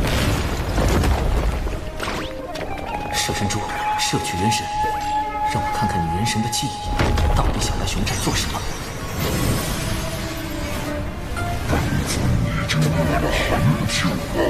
这次你的任务是袭击熊寨，你不是最喜欢人肉吗？只是记住，你最后一定要被我降服。原来都是一伙的。这鱼妖就是西方教豢养的大妖。西方教一边养妖害人，一边派弟子表演降妖除魔的戏法，就是为了吸纳更多门徒，壮大西方教。这可是两教之争，涉及西方2圣和道门3圣，一共5位圣人，好大的因果。门徒细节，我得赶紧留，千万不要回头看。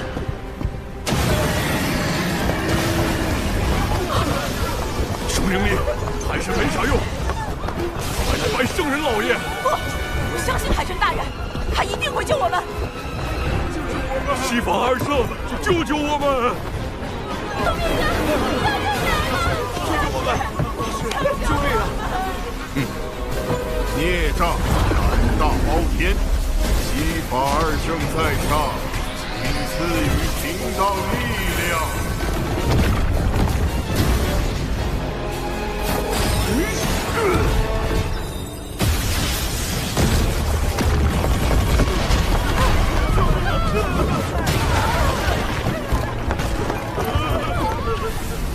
文杰，我本来就不是海神，不应该掺和这些是非。是那个女孩太天真了，不是我的问题。2圣，救救我们吧！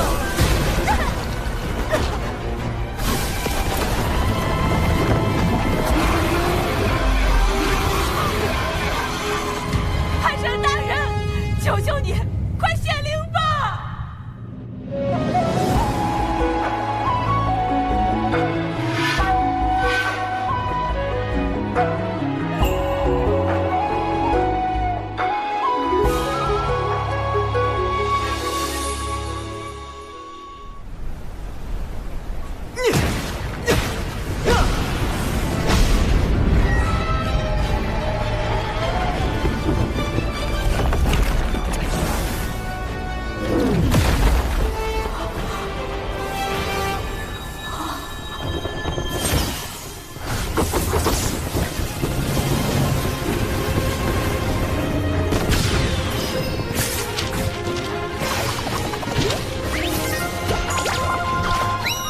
自研毒药，教人施约法，灵感来自于知名童话故事《一颗极刀撒布》。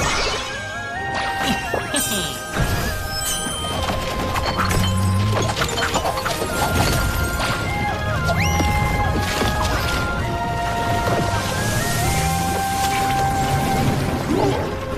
人在此偷袭本尊，好阴险的毒药，我发不出声音。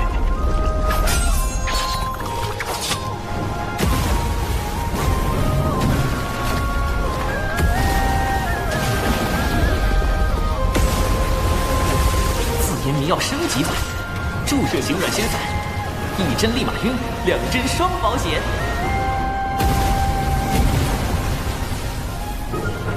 紫炎符阵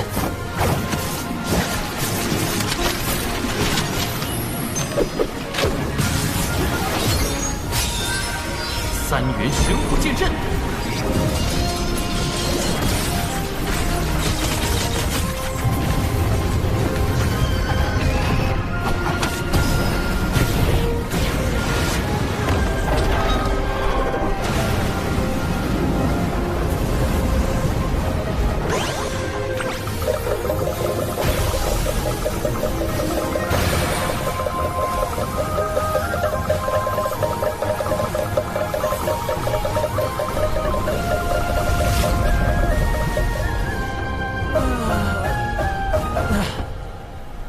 永不相见，莫再转生。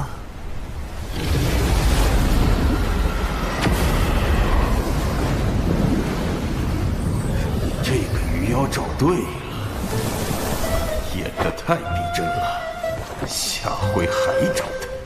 咱们熊寨能不能入西方教，供奉2位圣人？当然可以，往后尔等就做我西方教弟子，西法而胜！西法而胜！西法而胜！你们怎么可以背叛海神呢？西法而胜！老师不要怪她，我妹妹年纪小不懂事。无妨，不如让她随我西去，接受圣人指点，定能将她度化。我就这一个妹妹。哎呀，这可是天大的好事！这么雄壮的小姑娘，鱼妖一定很爱吃。这哪是渡人往西，分明是送人归西。跟着他走，可就变成大妖们的口粮了。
这么厉害，难道真有什么海神在助他？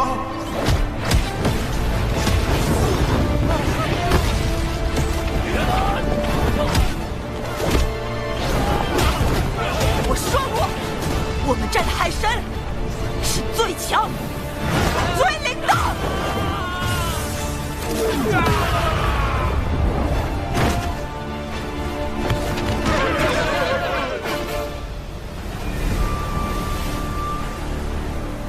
妹妹你怎么变得那么厉害了？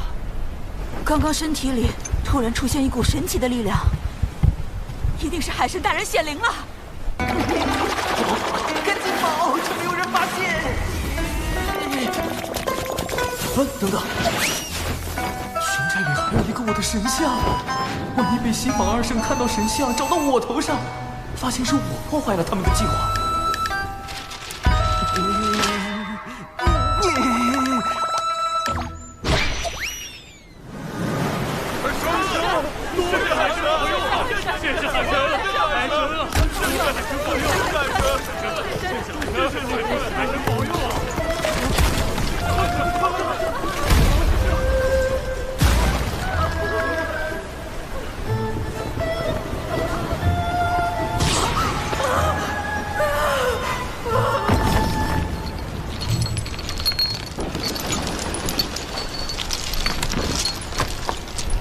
在下并非海神，特此备下薄礼，以谢贵寨收留之恩。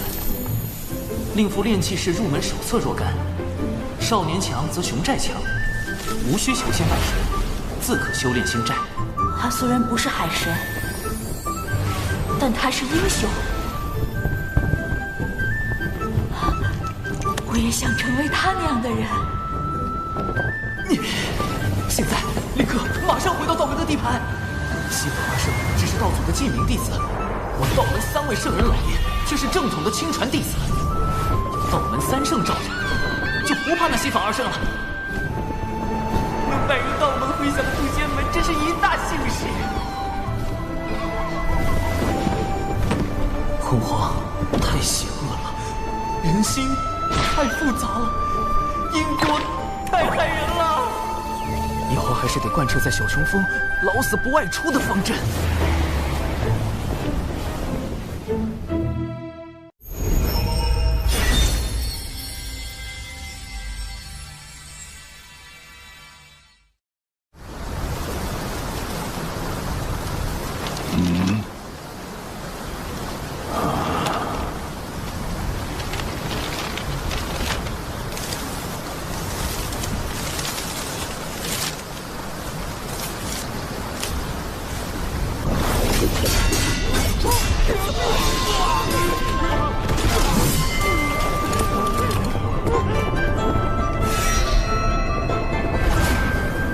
此前龙族二太子为立威重创长寿，如今玄雅击败众龙族高手，也算为长寿出了口恶气。出来这几天，小琼应该没事吧？走前叮嘱师妹要好好休息。师傅刚成周仙，应该也在闭关。师兄，你终于回来了！到底是谁布下了这连环困阵？究竟有何算计？啊，这字有些眼熟。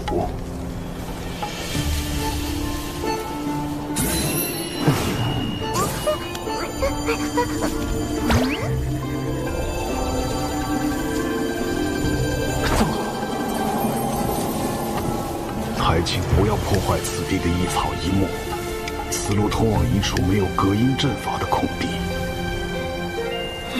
难道还留了出口？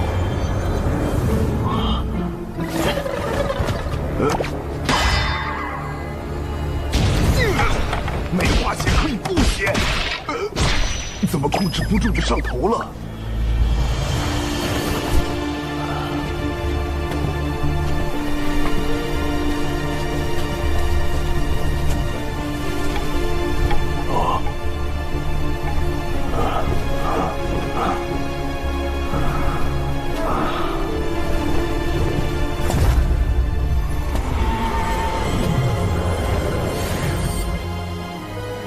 当初在丹房外设立体复合型组合大阵，是为防止有人发现我司令禁药融仙丹。没想到把师傅给坑进去了。幸好师兄早在阵中准备了待客间。现在来说说师傅为何会在阵里吧。我发誓，我真的叮嘱过师傅不要靠近丹房，但他可能在想信的事，没听到。师傅在外根本没有朋友，连朋友都没有，师傅真的好惨心啊！心有落款吗？好像是晚江影。啊，师兄，你知道这个人吗？他是钱师伯，还是师傅青梅竹马的师姐，本来也许是我们的师母。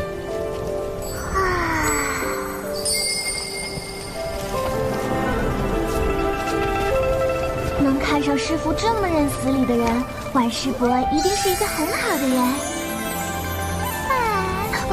但为什么他没成为师母呢？900年前，晚师伯还是咱们渡仙门的门花，在门内拥有很多爱慕者，而其中有一人因苦追10余年不得，便迁怒于师傅，暗中偷袭，致使师傅道基损毁。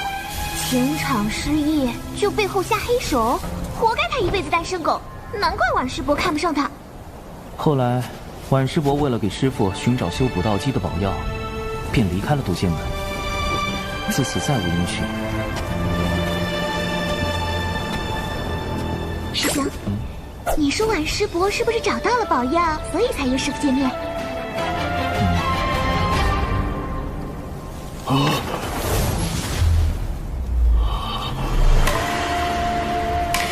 这阵是我设的，此计确实是我的，但我为何全无记忆？难道我所经历的都是假的？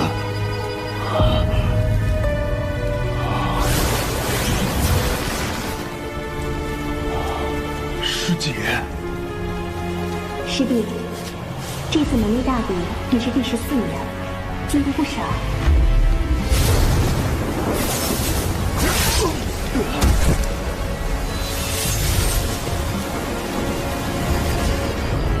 师弟，你在门内好好养伤，我一定会为你找到修补道基的宝药。师姐，不要走，不要走！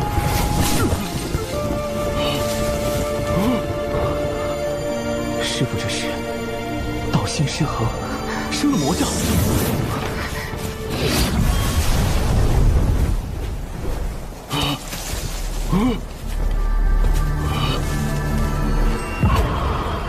道基残损，心爱之人离去，挣扎半生只修成一个拙仙。你的过往还真是凄惨啊！你是谁？你我是同一人，境遇却完全不同。我的过往里，这些都没有发生过。我的道基没有毁，世界也没离开。没错，但世上只能有一个起源。你认为谁活着更好？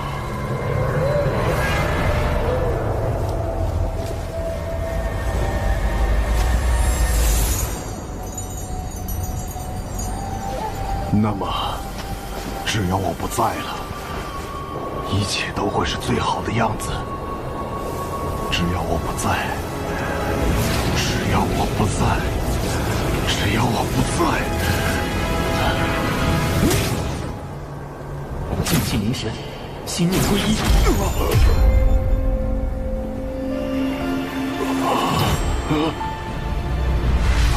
长寿，灵娥。为师好像见到师姐了。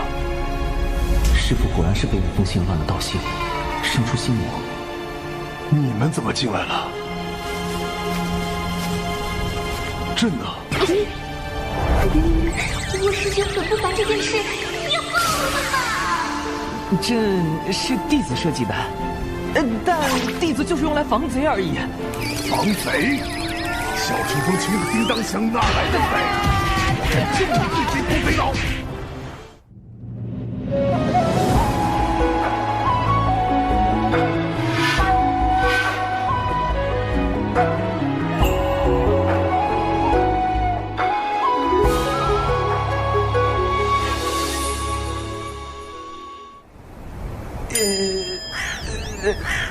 为师有要事，得出门一趟。小琼峰，暂由你打理。先稳住身。师父，晚师多年未回，门内应该已经将他从小琼峰除名了。安门归等于叛出师门。师父身为一峰之主，若与他私下会面，该如何向长老们交代？那你说该如何做？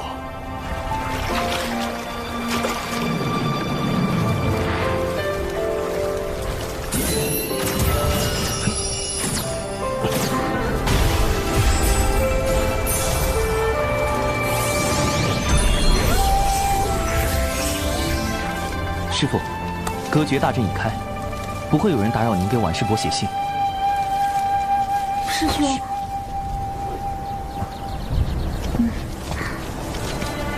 师兄，你真要去给师父送信啊？万一……最坏的可能就是婉师伯已经遇害，这封信是有人要引师父外出除掉的。啊！师兄，你是不是已经有怀疑对象了？不错，此人就是毁掉师父道基的那个情敌，如今就在新王宫。一个武力仅次于九次九仙所在的破天峰，但财力第一的封侯，门内不会因为小琼峰穷便任由他封欺负吧？事发时并无旁人，门内无法判定事情经过，只能略作惩处。我本以为这段恩怨已随婉师伯的离开就此了断，可没想到，如今师父修成浊仙，更有望突破真仙境，对此人便是一种威胁。如果幸运的是真的是有人在背后算计，那么他的嫌疑最大。师兄，这人是仙灵峰峰主的弟子快思。原来是他，他不是已经修到真仙境巅峰了吗？师父却因为他苦修900年才成浊仙，还险些惨死在天劫下。我会盯紧此人，一旦发现此事与他有关，那么我会连同当年的恩怨一并清算。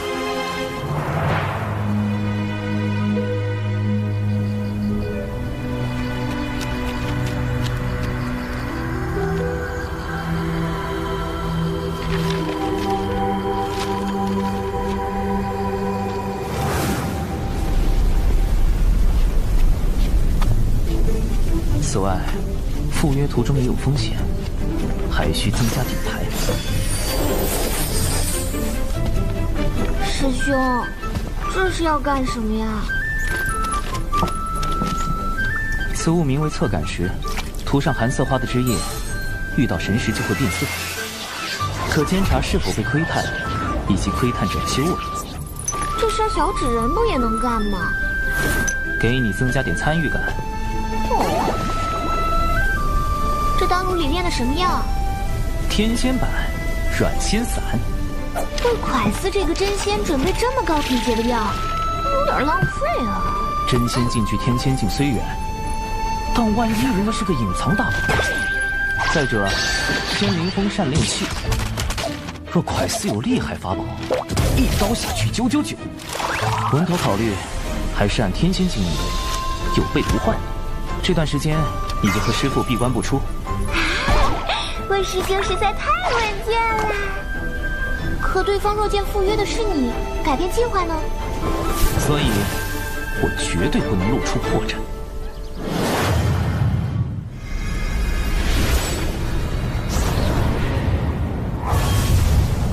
怎么刚好碰上从东海大会回来的人？假装没看到。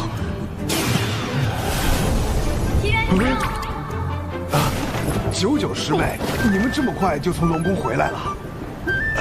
别提了，龙宫那位二太子敖乙不知道又发什么疯，所以结束的仓促。不过我师父说，这次长寿对战敖乙有大功劳，我就趁机要了些法术典籍给小琼峰。师兄，你不用太感动啊，回头吩咐长寿陪我喝酒，喝到我满意就行了。这闪避动作这么丝滑，小寿说是身体有病碰不了，你这老头还守身如玉了。多谢99师妹关心，但长寿实力低微，目前还用不到太高级的修炼典籍。都已经在龙宫大出风口了，要是再少些东西，我不就成门内最亮眼的仔了吗？就算不为长寿，齐元师兄刚升谪仙，也很需要典籍巩固修为吧？99师妹的好意，师兄心领了。贫道正准备去南州历练，稳扎稳打，提升修为。这风格改变的这么突然，齐元师兄900年来不是一向闭关修行吗？齐元师叔，此次长寿师兄舍命护我渡仙门颜面，玄雅钦佩不已，不知他伤势如何？目前已无大碍，劳玄雅师侄记挂。倒是你这一身伤，玄雅在擂台上把龙宫弟子揍了个遍，给长寿报了仇。报仇？有时你也太冲动了，总要低调啊！龙宫不会把这笔账算我头上吧？玄雅师侄如此顾念同门之意，贫道很是欣慰。是谁在生气？齐元师兄这是不开心呀？怎么脸这么狰狞？长寿师兄高风亮节，至仁至善，乃我辈之楷模，能与他相交，是玄雅之幸。别夸了，让我走吧。99师妹，你们一路奔波，还是先回山安顿，咱们就此别过。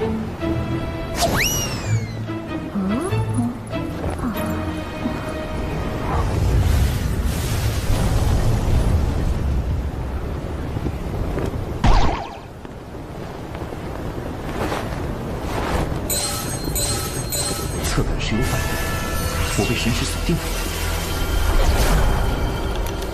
竟然有人愿意花那么多灵石买这个谪仙的秘籍，倒还真是一笔划算的生意。待他抵达南州灵东城，我们便立即下手。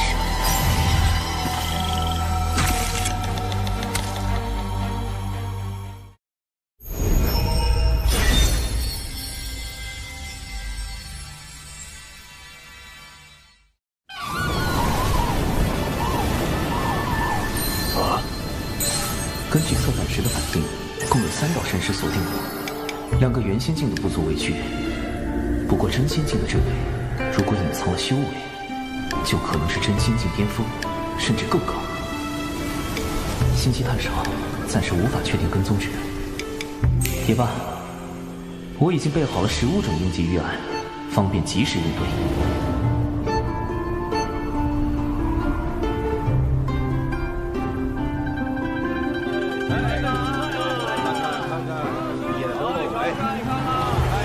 这就是信中约定的见面地点。南州不愧是人族气运汇聚之所，都开始追求精神需求了。不过，神识锁定解除，这就现身了。我还什么都没做。依然是你。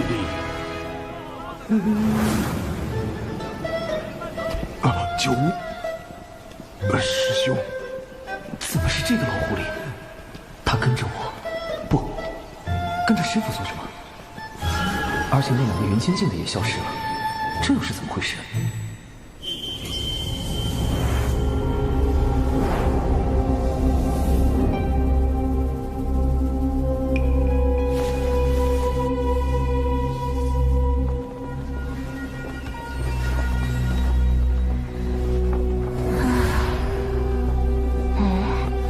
他旁边那人是？不知道，他是在城中与目标碰头的。之前我们一直小心隐藏在地面追踪，没有发现别人，应该也没有暴露。保险起见，我们得掌握主动。有这个法宝在，2人一并杀了也不是什么难事。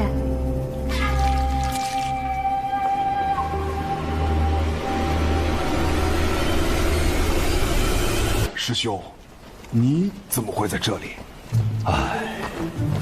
小九担心你独自外出不安全，托我暗中相护。想不到，师弟，你向来洁身自好，怎么升仙后突然性情大变，往红尘俗世里钻呢？九无师徒暗中相护也是好心，如果他跟踪的不是无理长说的话，危险！他对师傅十分了解，我要是露出过错，地盘就藏不住了。怒火之渊也会被惊动的。师兄，你误会我了。吾辈炼气士一心求道，岂会恋慕俗世污浊？我停在这里，是另有原因。什么原因？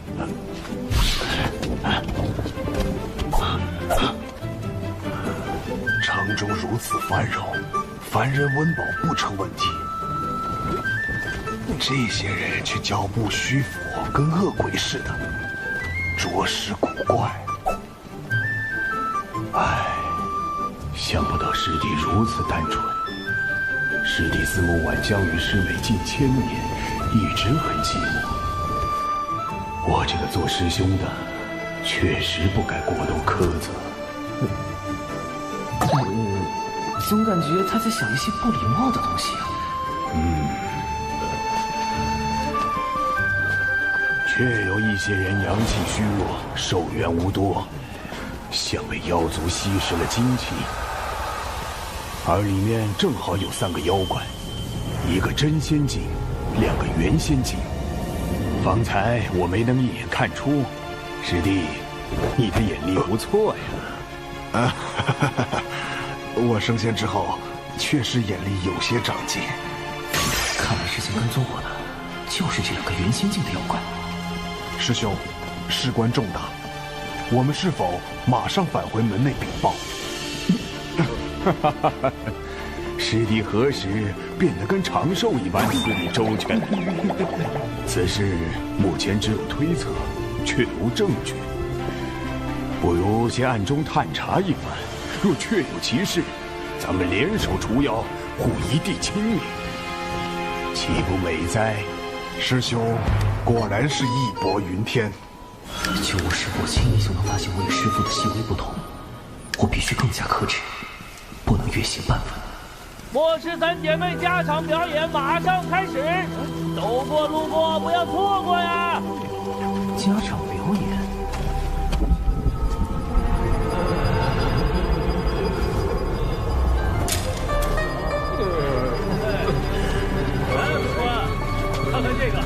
呢？幕后之人为了引师傅入局，真是煞费苦心。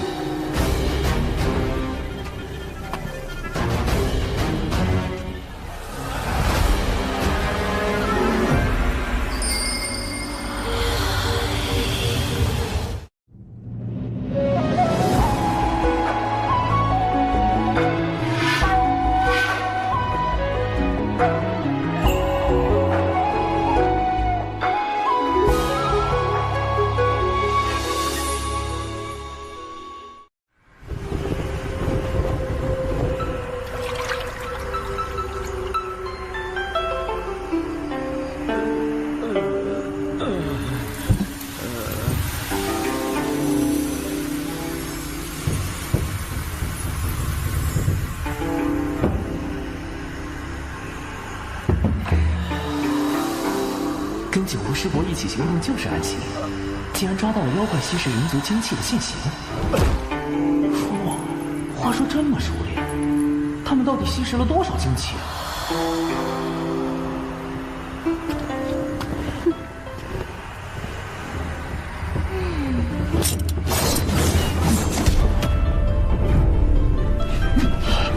你们没中姐姐的万香迷魂物，难道你的修为比姐姐还高？那至少是真仙境巅峰，怎么会跟一个浊仙在一起？妹妹们，先杀了那个浊仙！师弟，保护好这些凡人。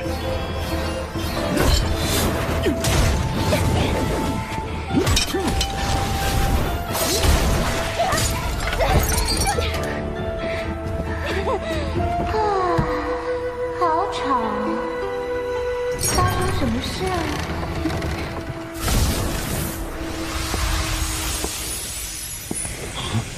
竟然还有一个妖怪，难道他有什么隐藏妖气和修为的法宝？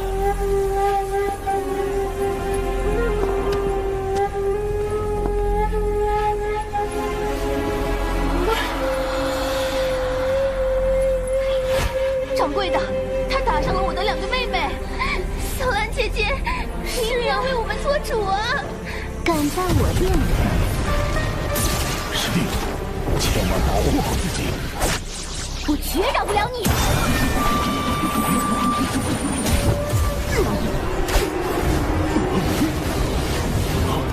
九无师伯应付得了吗？不对，现在好像我比较危险。该死，离得这么近，我要是使出浊仙以上的本领，肯定会被九无师伯发现端倪。也就是说，要用师傅的人设跟三个妖怪对战。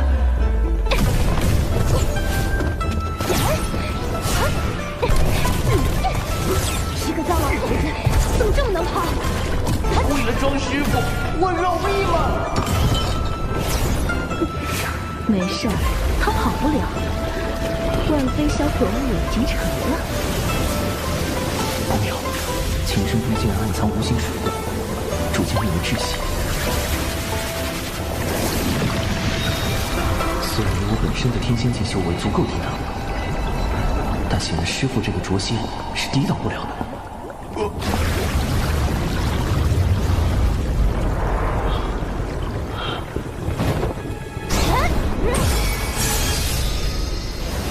九无师伯，你怎么还不回来？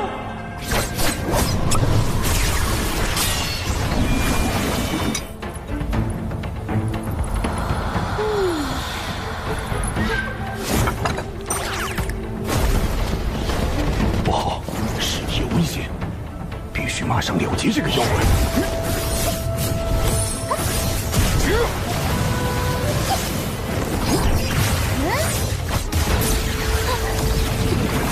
别以为我拿你没办法。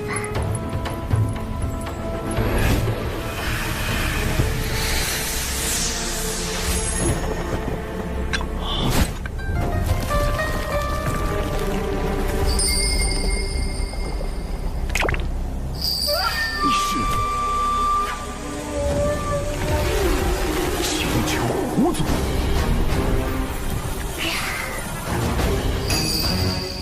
这下可麻烦了。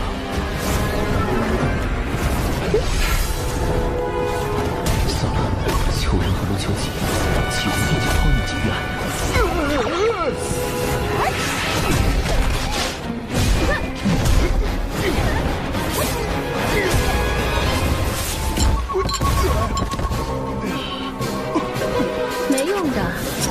非销魂物以我的法力驱动，凭你区区一个灼仙，根本不可能破解。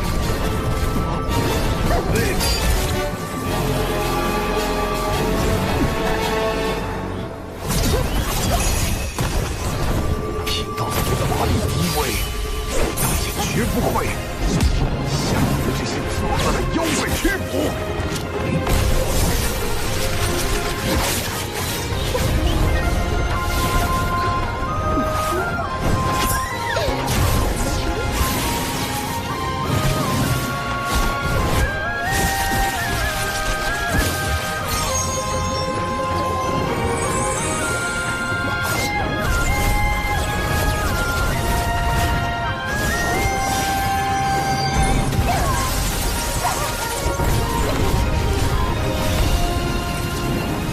1号、2号、3号出动，四人符阵，进行离宫。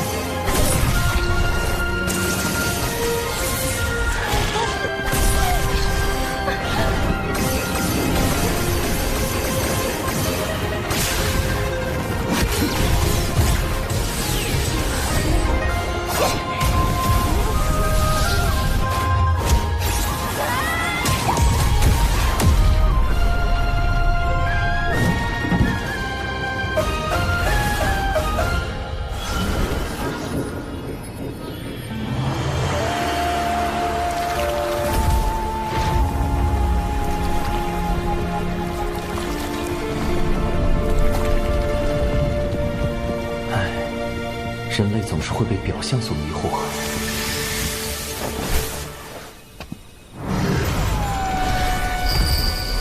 请求胡子，蒙圣母女娲硬币素来与人为善，为何你却自甘堕落，干起了吸食人族精气的勾当？要你管！束手就擒吧。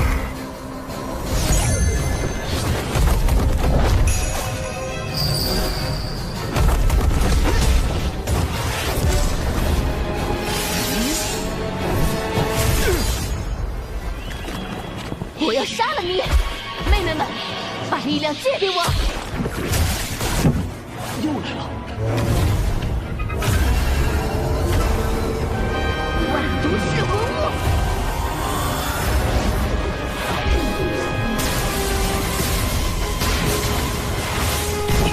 光火系攻击就会暴露远超灼仙的实力，引起九无师伯的高度怀疑。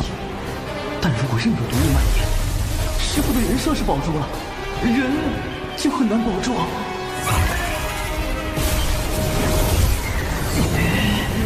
不能，千万不能打！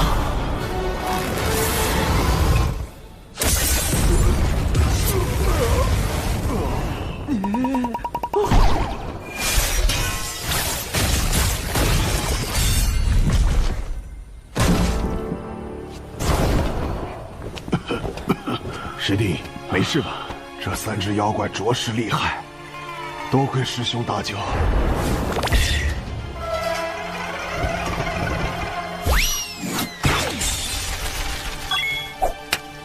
师弟太谦虚了，没想到你竟能和3只妖怪纠缠到这种程度。出门前，长寿给了我许多符箓防身。原来如此，长寿师侄那么多鬼主意。别说原仙遭不住，真仙栽跟头。待他成仙，怕是连天仙都敢算计。师傅的一世英灵，我忍了。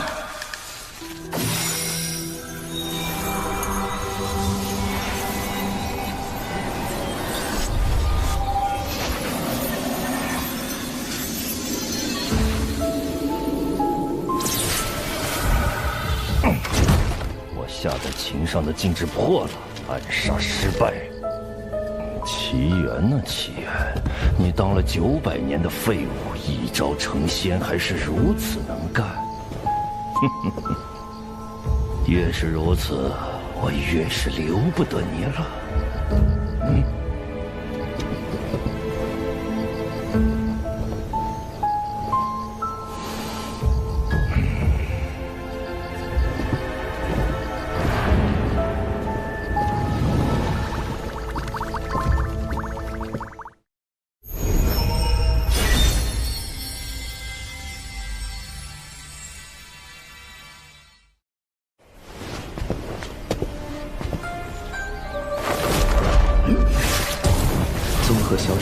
时，基本可以确定快思就是幕后真凶。他以挽江玉为名，引师父前来灵东城，欲买凶除掉师父。如今快思得知蛤蟆药失败，已在赶来的路上，他最快1个时辰就能到。麻烦就麻烦在9巫师伯。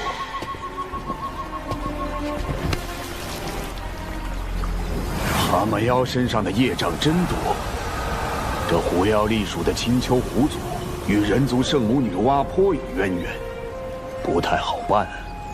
先想办法引开9巫师伯。不如等他醒后再拷问。附近有个偏僻海边，正合适。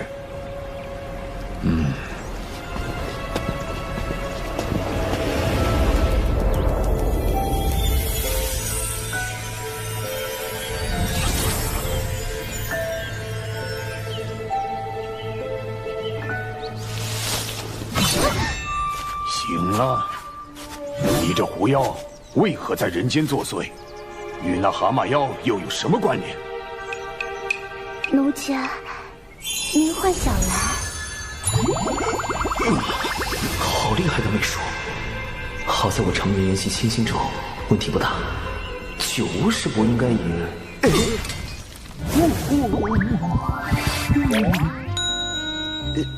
九巫师伯，你冷静一点啊！师父，对不住了。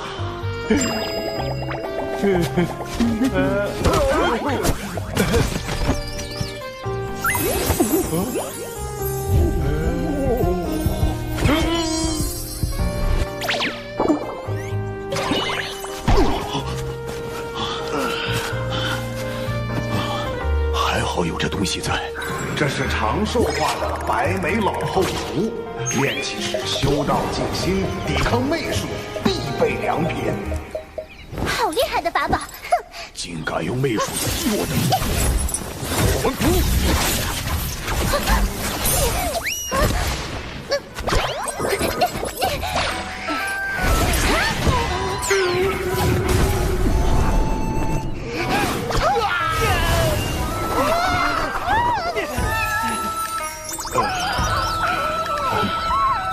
趁此时，哎呦！师弟，你怎么了？师兄，我鲜少前往此等场所，刚被蛤蟆妖击伤，又遭遇狐妖媚术，似乎产生了心魔。师父，你千万别怪我。赶紧休息调养一下。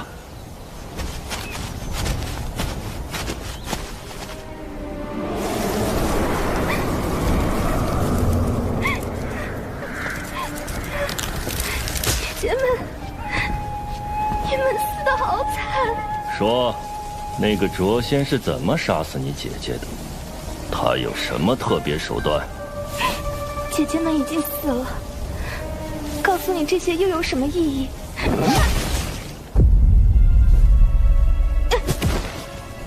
那你也没什么留在这个世界上的意义。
天仙丹软仙散，看起来效果还不错。稳妥起见，总归要确认一下，杀错人可就不好了。还是进行下搜魂吧。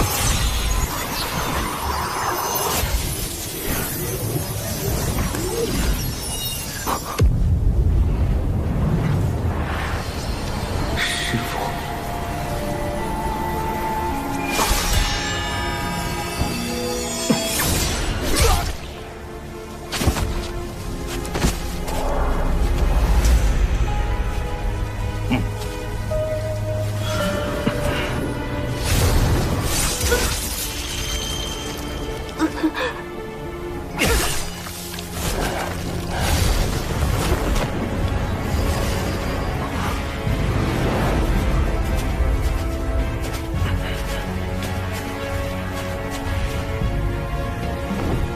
果然，快速买通蛤蟆药，欲在此里杀死师傅。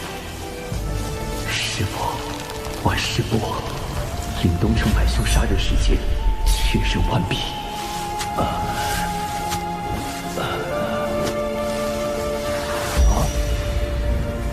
你是什么东西？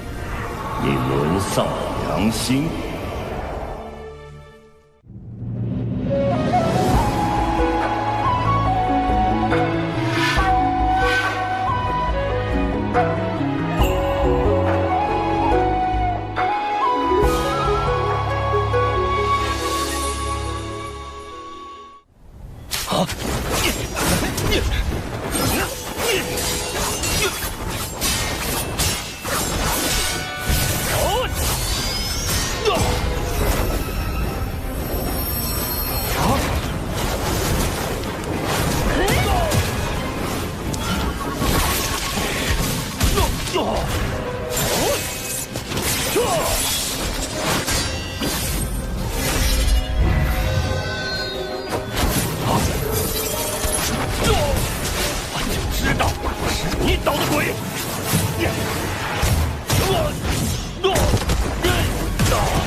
追日破云梭，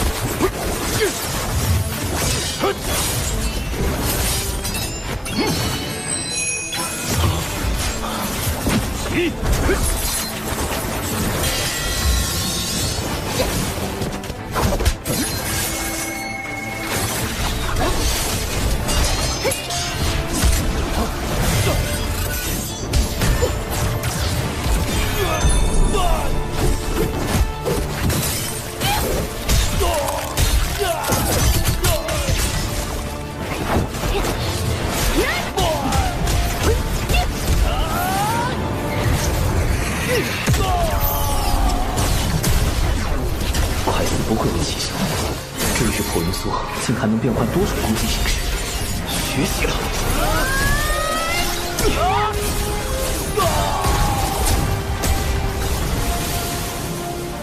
怎么可能？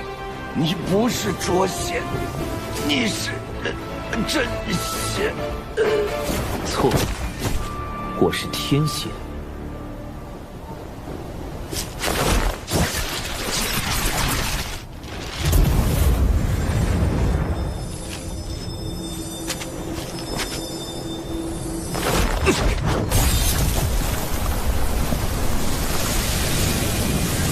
万无有失，无法转生。我确实没有参与吸食人族精气，不信的话，竟有功德。一般来说，行善带来功德，作恶带来业障。等功德积攒到一定程度，便可获得成圣契机。机缘上佳者，可凭借功德成圣。当今6圣都是以功德成圣，道门3圣以教化取功德，西方2圣以发宏愿取功德，圣母女娲则以造人取功德。但这狐妖身上的功德，这是祖传功德。我族祖先曾在巫妖大战期间救过人族，因此获得功德传至我辈。你们若杀了我，我身上的功德便会转化为你们身上的业障。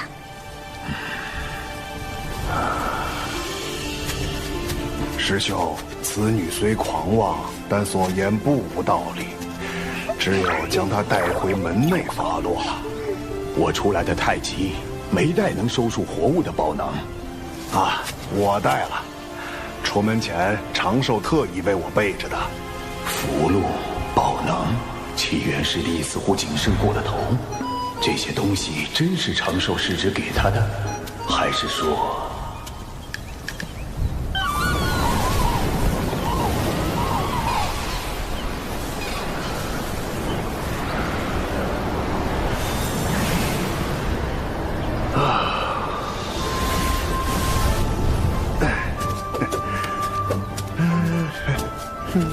师弟，不知长寿师侄最近在干什么？师兄啊，你怎么来了？长寿啊，应是在修炼吧？他为什么突然问起我？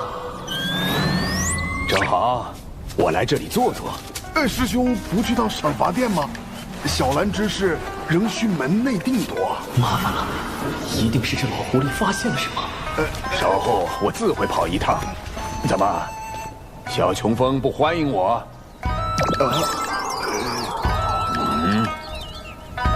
那怎么会呢？师兄造访，必令小琼峰蓬荜生辉啊！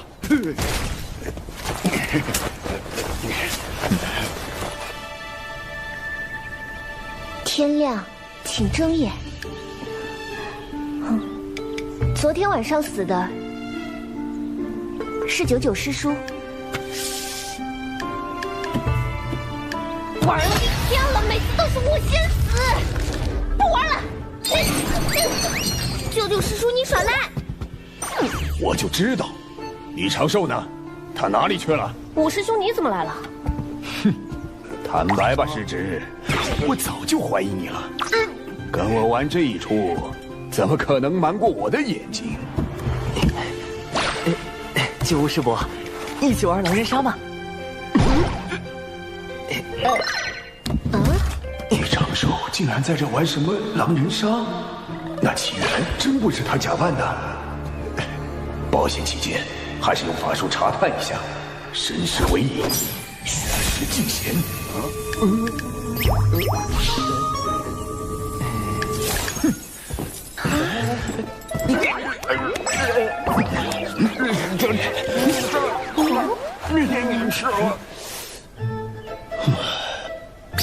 真是我想多了。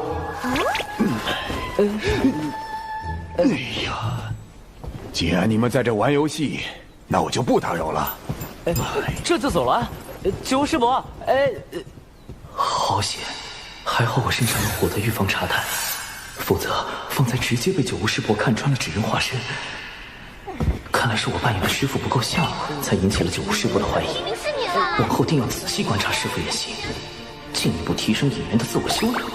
这次我与纸人兵分3路，击杀蒯斯的同时，利用九无师伯制造师傅的不在场证明，用99制造李长寿的不在场证明。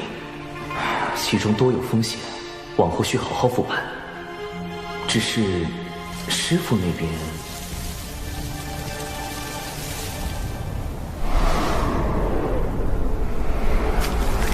齐元那个废物，为什么只等你花那么多心思？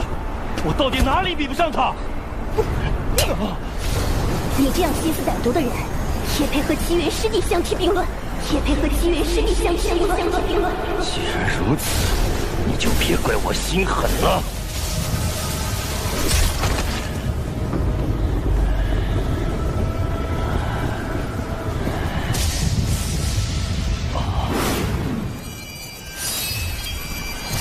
师傅，临东城之约也是蒯斯的阴谋，他欲买凶除掉你，后双方因私怨大打出手，同归于尽。你回去吧，为师想一个人静静。婉师伯虽死，但仍有魂魄留存于世，也许师父和婉师伯真能有重逢之日。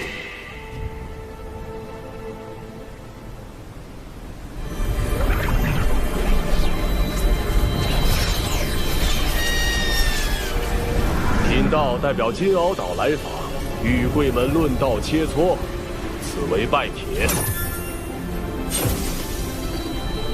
我渡仙门与金鳌岛同属道门，却应增进交流。看来这一次又要挑选优秀弟子与金鳌岛切磋了，不如……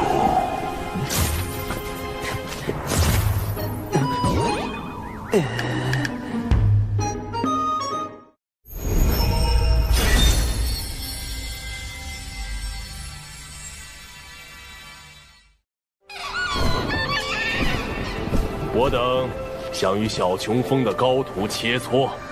小琼峰，门内最弱的风头，金鳌岛此举何意？难道想故意折入渡仙门？应该是想避免道门争端。小琼峰实力如何，稍加打听便知。金鳌岛获胜面上有光，咱们渡仙门也不算失了面皮。小琼峰有师徒3人，不知道友想与哪位切磋？李长寿。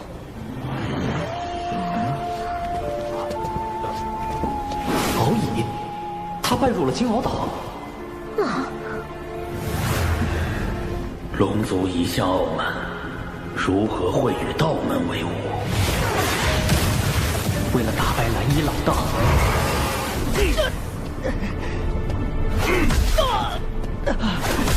我要去道门拜师，修习圣人道法。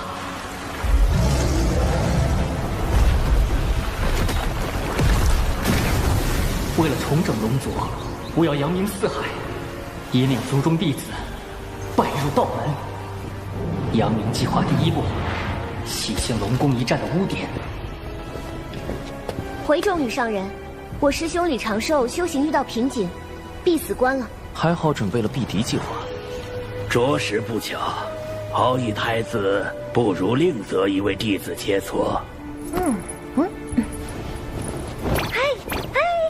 友情玄雅，愿向敖乙太子请教。你是小琼峰弟子吗？不是。那便不行。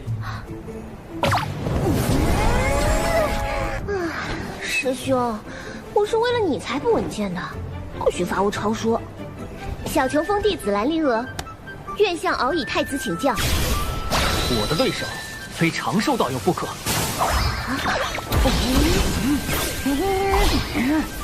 否则心魔难消。龙宫一战输的是长寿，你为何会有心魔？心魔这种事，懂的人才懂。我被蓝衣老道洗了后，哈老道这件事实在丢龙现眼。他既然闭关了，我就在门外等他。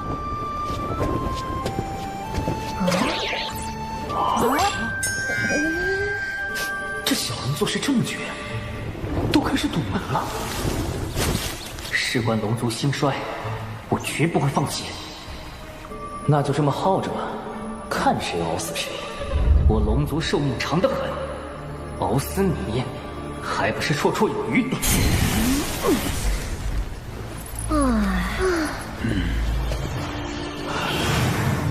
他俩这是要熬死我呀！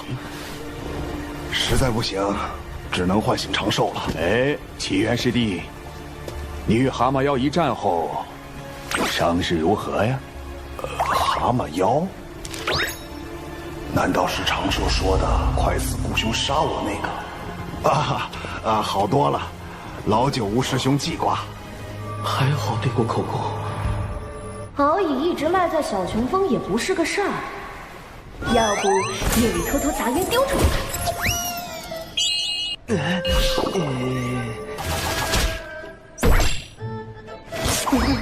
我会被龙族暗杀吧？小尿精，赶紧出关，调整2层伪装。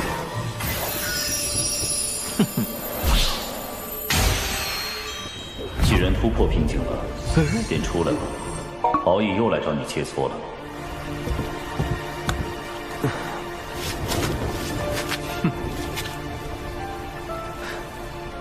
敖乙以渡劫成仙，而弟子不过反虚境，怕是难以取胜。师父，弟子有一个既不与敖乙交手，又能让渡仙门稳赢的法子。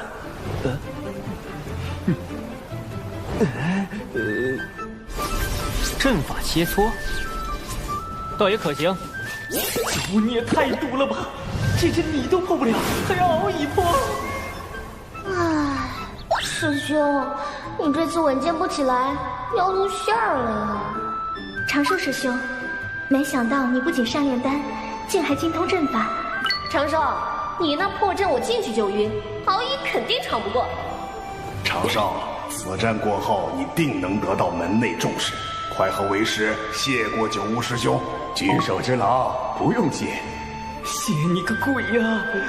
苍天啊，把这坑神带走吧！只要在不强行冲破阵基的情况下走出这座大阵，便算敖乙太子获胜。请。只能随机应变了。此阵将是我扬名四海的第一个垫脚石。敖乙师弟，这阵法看着并不玄妙，一定困不住你。为兄等着为你庆功。敖乙师叔，自求多福吧。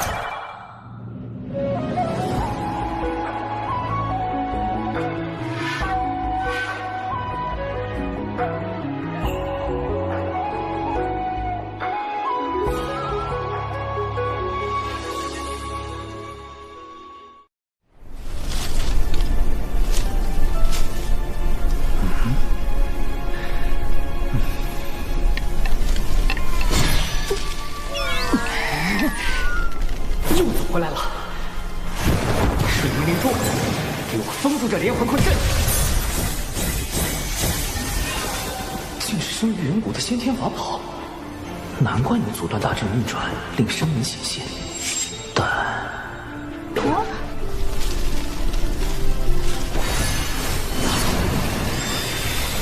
离阴离剑，给我斩了这方寸之地！又一件先天法宝。敖乙真是旷里有家，只是阵法造诣差得令人发指。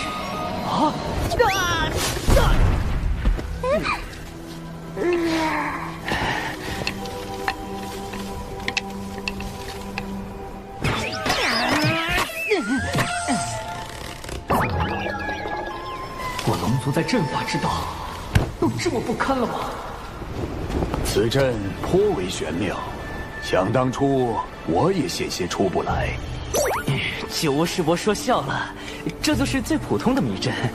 师傅，敖乙师叔入岛尚短，所学有限，弟子们倒是学过些阵法之道，想去试试。为师相信你们一定能破阵。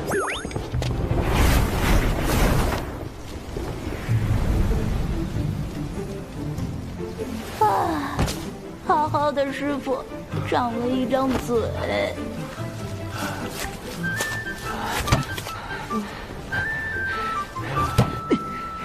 我定能破此阵。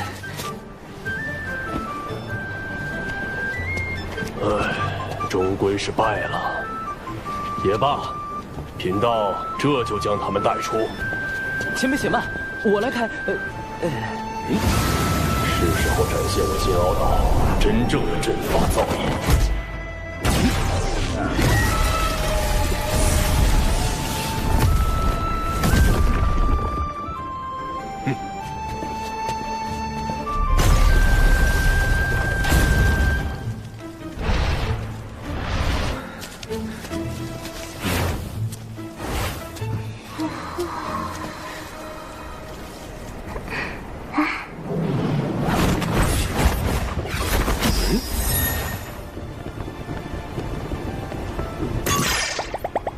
我居然也迷路了，不能被看出来。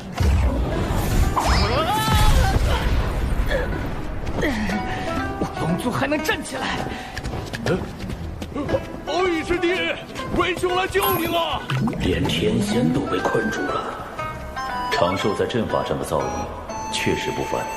长寿啊，这个优秀仙苗，你当定了。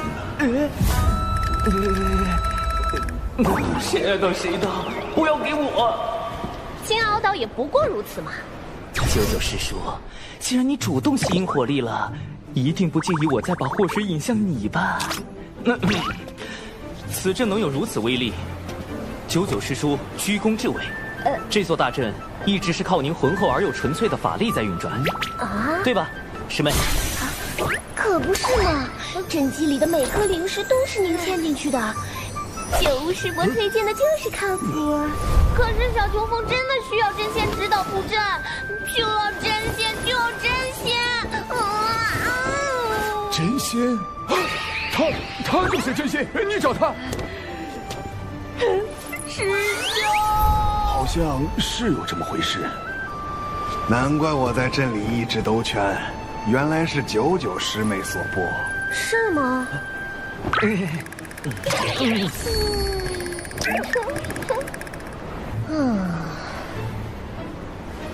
我也没想到自己这么厉害，这大概就是天赋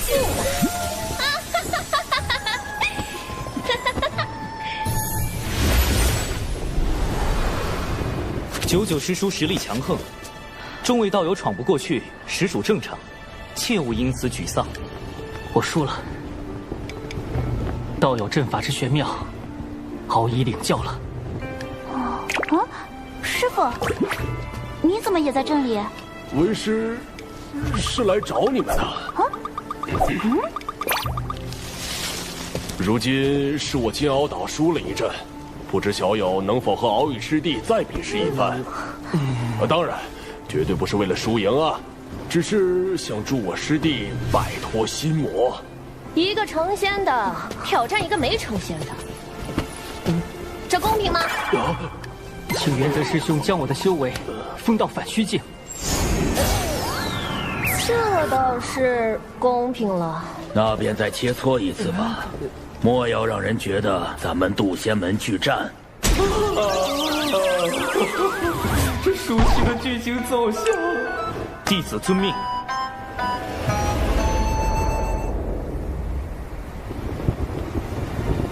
敖乙太子，今日与东海大会有些不同，我或许会胜之不武。道友于阵法之道已经胜我，这一战是敖乙强求得来，道友尽管出手。为了渡仙门的面皮，此战必须赢，但如何赢才是重点。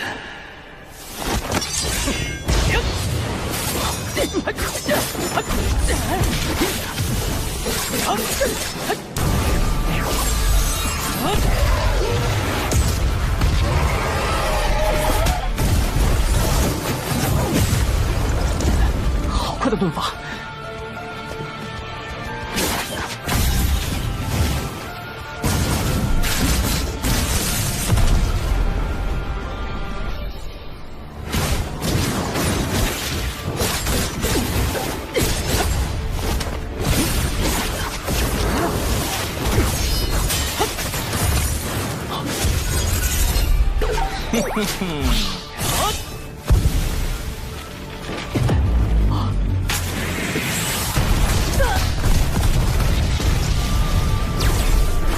原来胜之不武指的是避开正面交手，既如此，便逼你现身。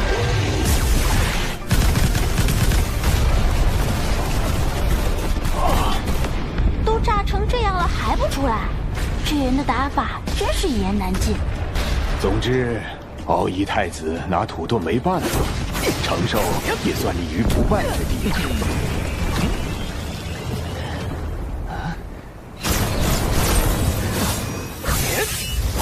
用盾法避开正面战斗，就算获胜，旁人也觉得是取巧。师兄够稳。伏火破不开他的心墙，得换点尖锐的法器。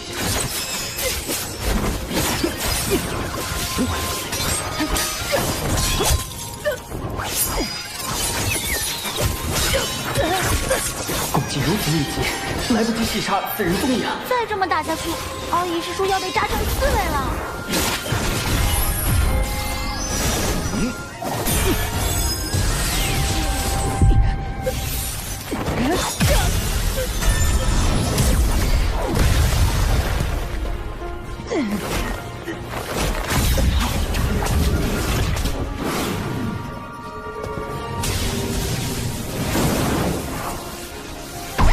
这是什么法器？一刀砸下去还能喘气吗？敖乙师叔本来就不高。什么？我们认输！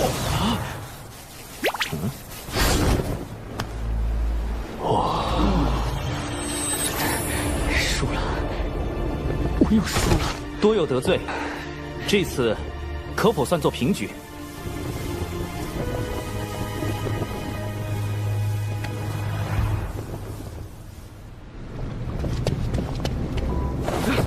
女王大人，咱们派到南海传教的弟子失联了，让压神的人去查看一下。另外，道门可有异动？听闻金鳌岛正在渡仙门论道切磋，倒是个挑拨道门关系的好机会。渡仙门。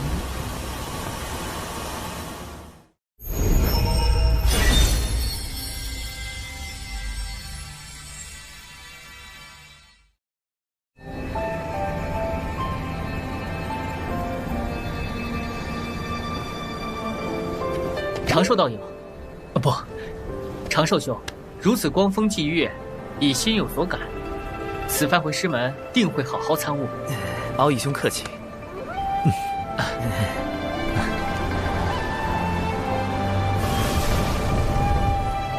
叨扰数日，贫道这就回去了。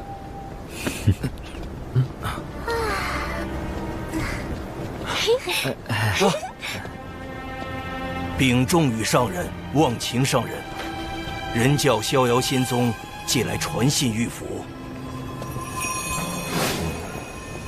见信如晤。近日，阐教云中子与截教多宝道人于中神州起争执，两教弟子到场助阵，我宗调停无果，盼贵门来援，逍遥仙宗锦旗。人、阐、截三教同属道门，阐教和截教多年来纷争不断，都是咱们人教在调停。我们确实该应下逍遥仙宗的邀请，前往平息此事。阐教又与我截教吵起来了，不多说了，贫道这就前往中神州助我截教。三教终究是一家人，今日天色已晚，元泽道友不如在此留宿。明日我派人与你一同前往中神州，平息纷争，如何？这也好。明天你们俩就先回金鳌岛吧。九乌，明日你随元泽道友一行去中神州。是。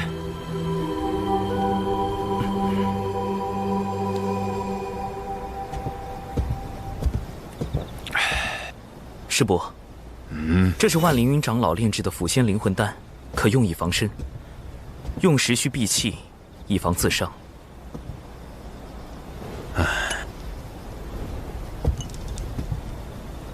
你小子有心了。师伯切记，此丹毒性甚烈，非危及生死，不可擅用。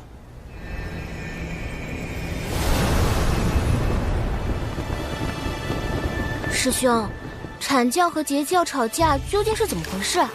门内那么急着派人去劝架。这次冲突的主角，阐教的云中子和截教的多宝道人，听说他们都喜欢法宝，只不过云中子喜欢仿造赝品，而多宝道人则喜欢收藏真品。也许是因为法宝，二人吵了起来。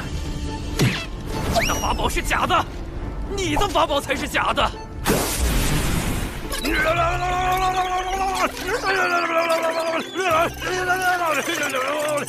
总有人嘴笨吵不过，于是很快进入了洪荒吵架的必备流程——骂人。二人都叫来了各自的师兄弟，两人的争吵升级为两教的矛盾。这样一来，作为道门三教之一，从不参与阐截之争的人教，不得不出面调停。逍遥仙宗劝架无果，又发动骂人战术，叫上了咱们渡仙门。这么点小事，弄那么大？阐解两教的矛盾由来已久，甚至要追溯到两教圣人立教之时。九无师伯前去劝架，但愿别是吃力不讨好。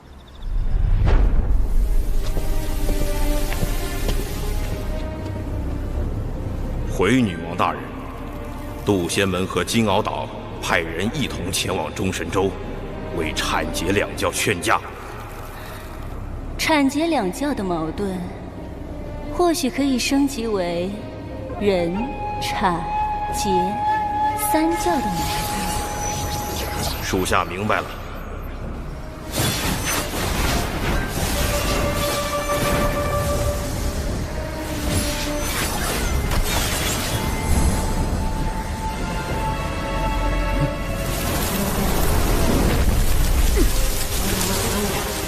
蚊子也太多了，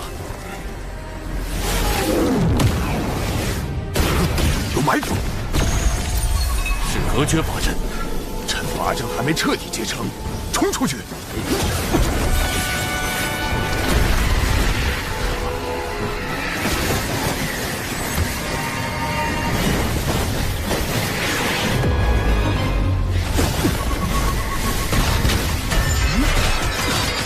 我赤鸟向来性情温顺，怎会突然出手攻击？事有蹊跷。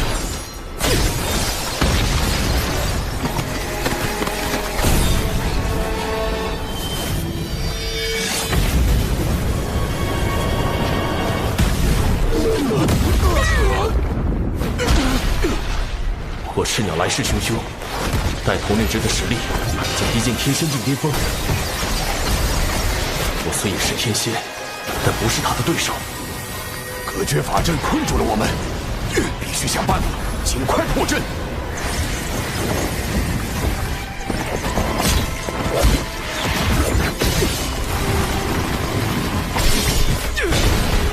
震雷离火，天使造化，摩天扬雷，起！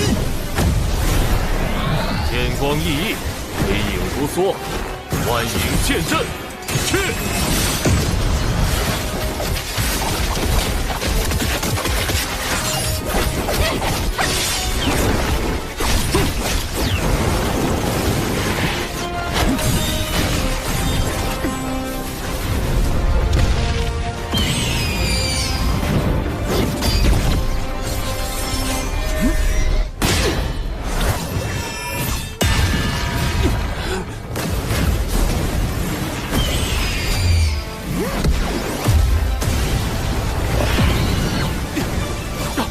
隔绝法阵破了，妖物太多，分头突围，你们小心！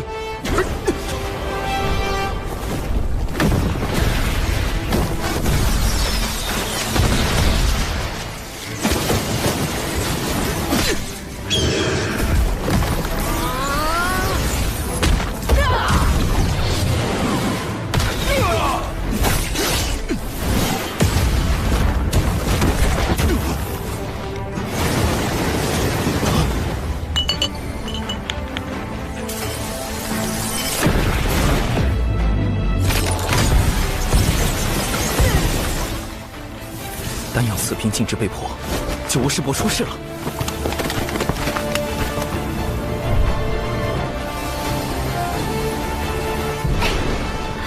我也联系不上无误，一定是出事了。我现在就去找师傅。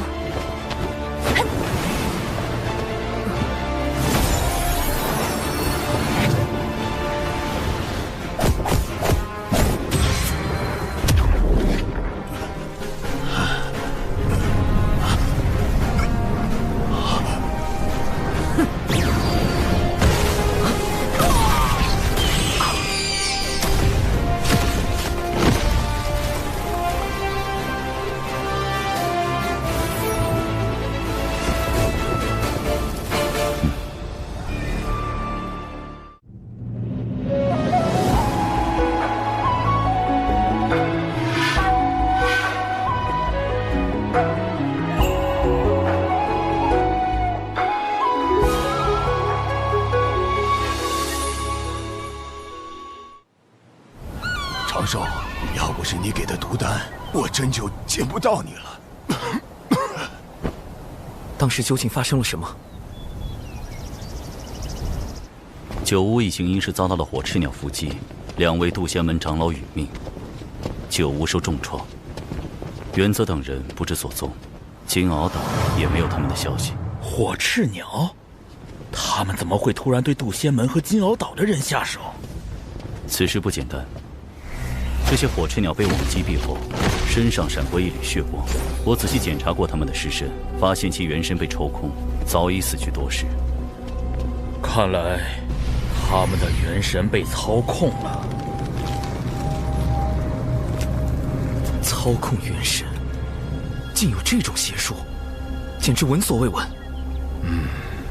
后来我虽被师父救回，但性命垂危。好在有麒麟长老出手，才捡回一条命。麒麟长老，常年镇守道藏内殿的那位。他是门内唯一的太上长老，也是门内2大金仙之一。他似乎见过这些操控元神的邪术，不，应该是族群。他们被唤作血赤黑纹。血赤黑纹，麒麟长老，麒麟长老。他们神秘，嗜血，来去无踪。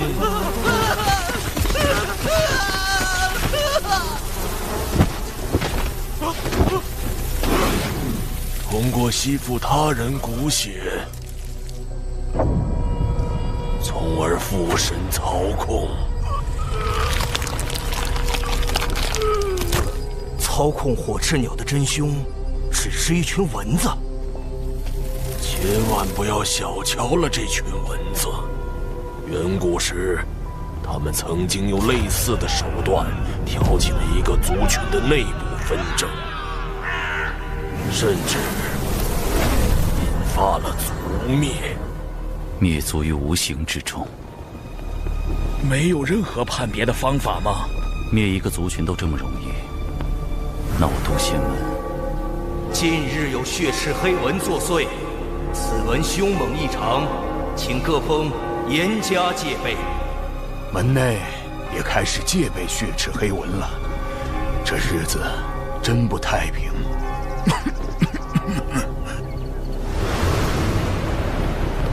蚊子。封神大劫之时，西坊教尊提道人手下确有一只蚊子，能够操控他人元神。他害死截教内门弟子，啃坏西坊教镇教之宝。莫非就是这血赤黑纹？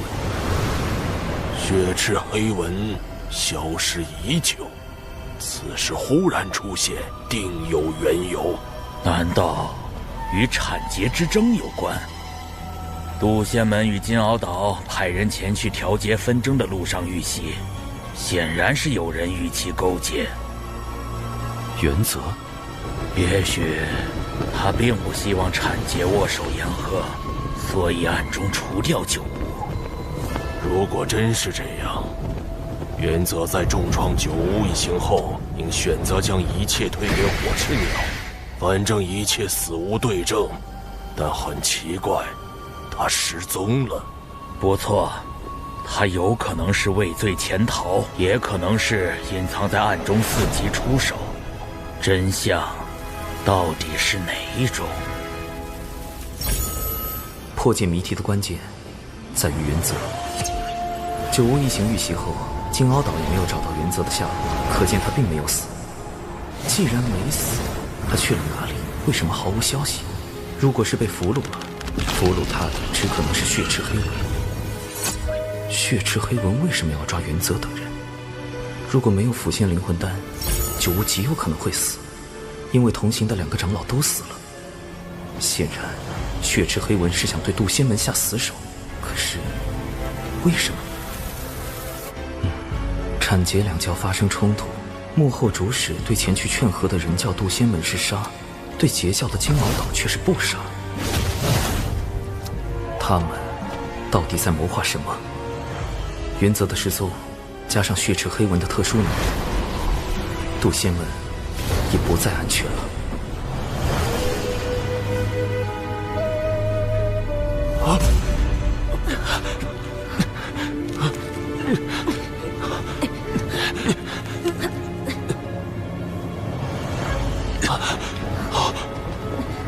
金鳌岛原则。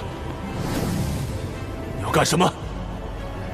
告诉你，别想威胁我，我是绝对不会听你的。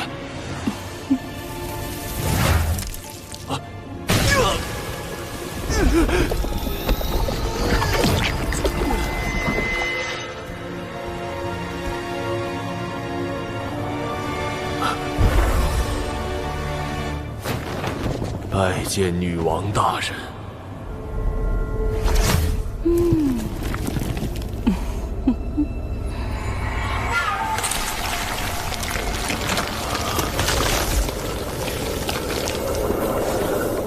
吸收完血莲，你们便可以一跃成为金仙，然后带领妖族去覆灭渡仙门。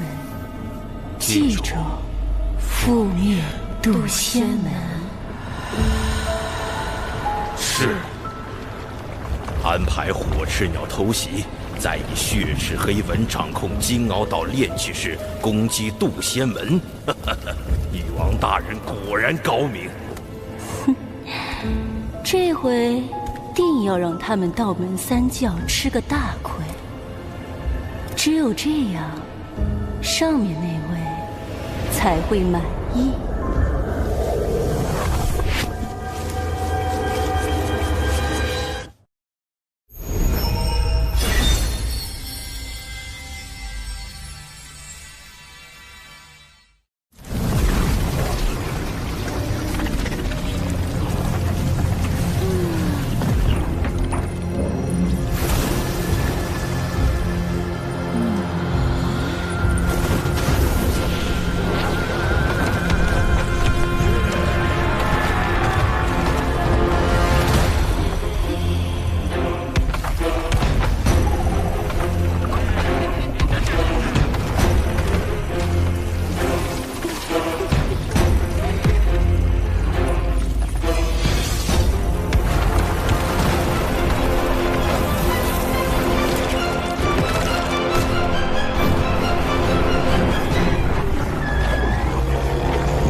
所有人，誓死守卫渡仙门。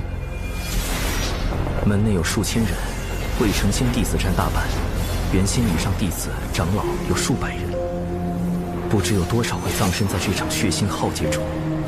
誓死守卫渡仙门。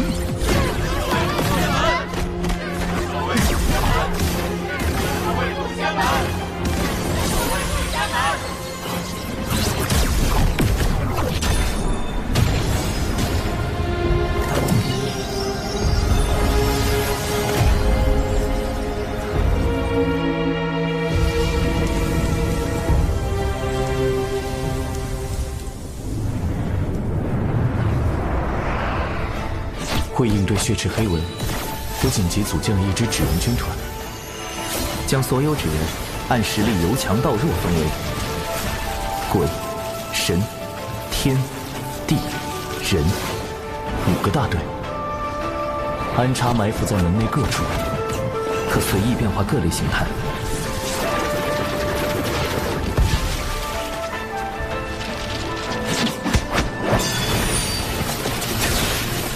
但愿能守住宗门。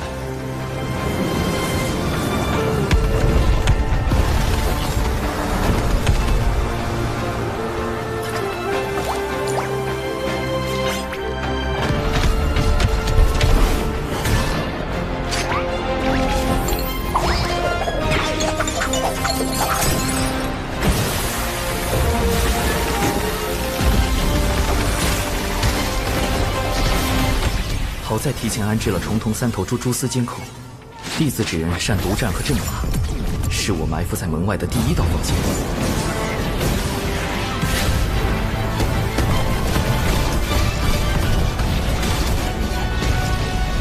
虽成功击退了先锋军，但宗门的这场大战避无可避。敌军尸体就交给你了，人字纸人。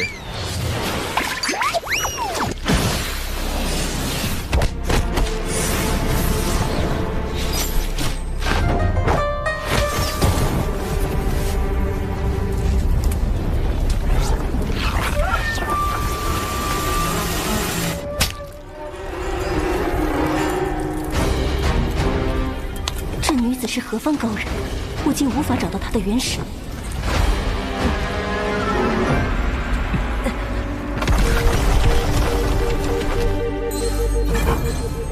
来了，3000里外，西北方向出现敌军。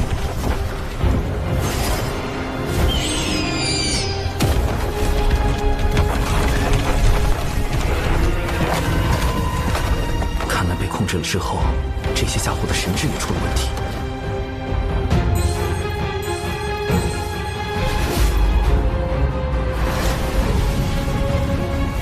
这么快！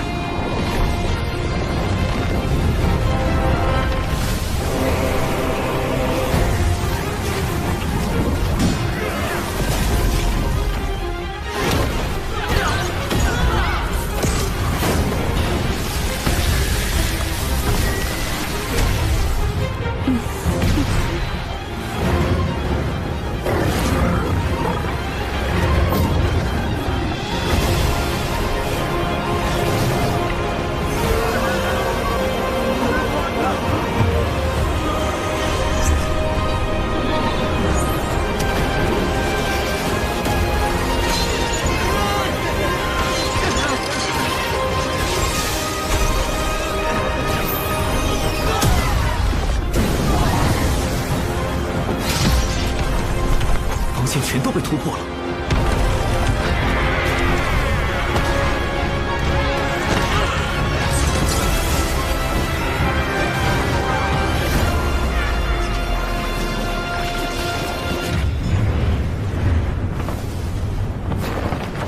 劫护持大阵。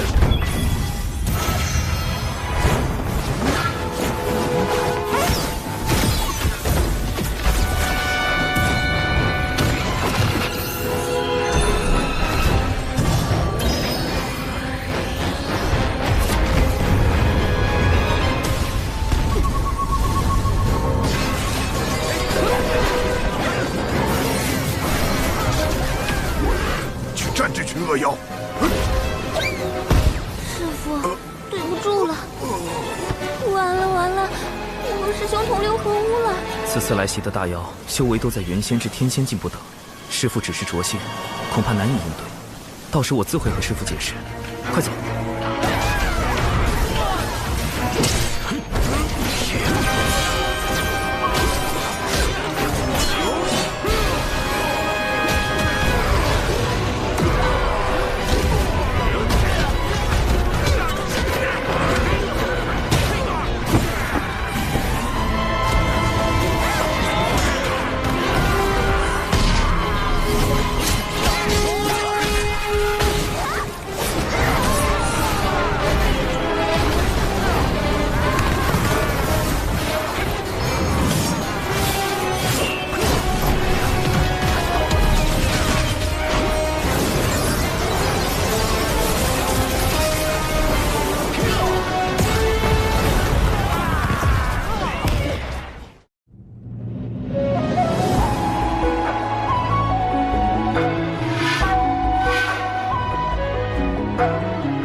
记着，覆灭渡仙门。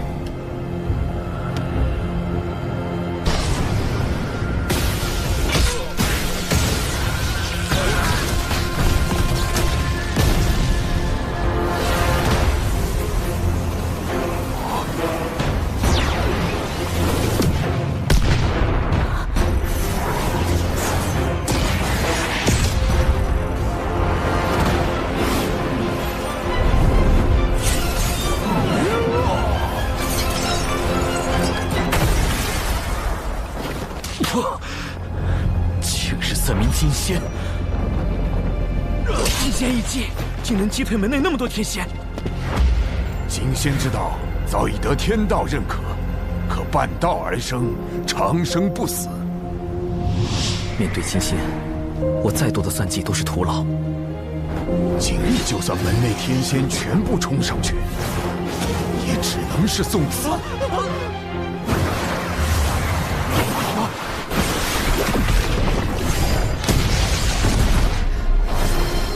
金仙，麒麟长老，以1敌3，找死！幻影剑阵。门内只有2位金仙，还有1位便是掌门，但掌门闭关数年，不知。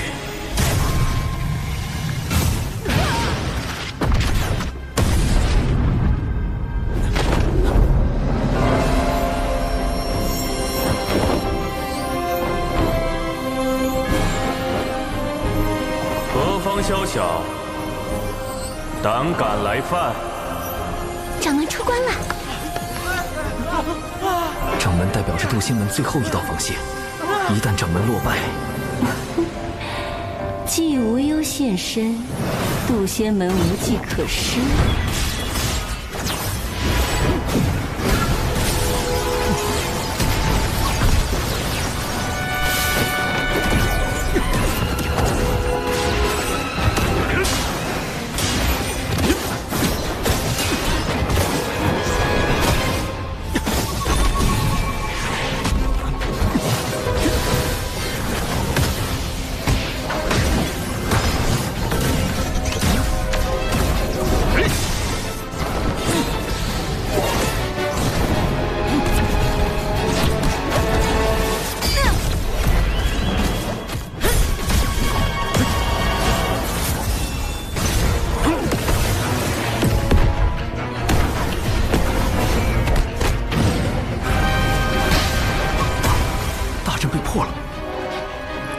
九无听令，开启挪移大阵，所有未成仙弟子立即进入大阵转移。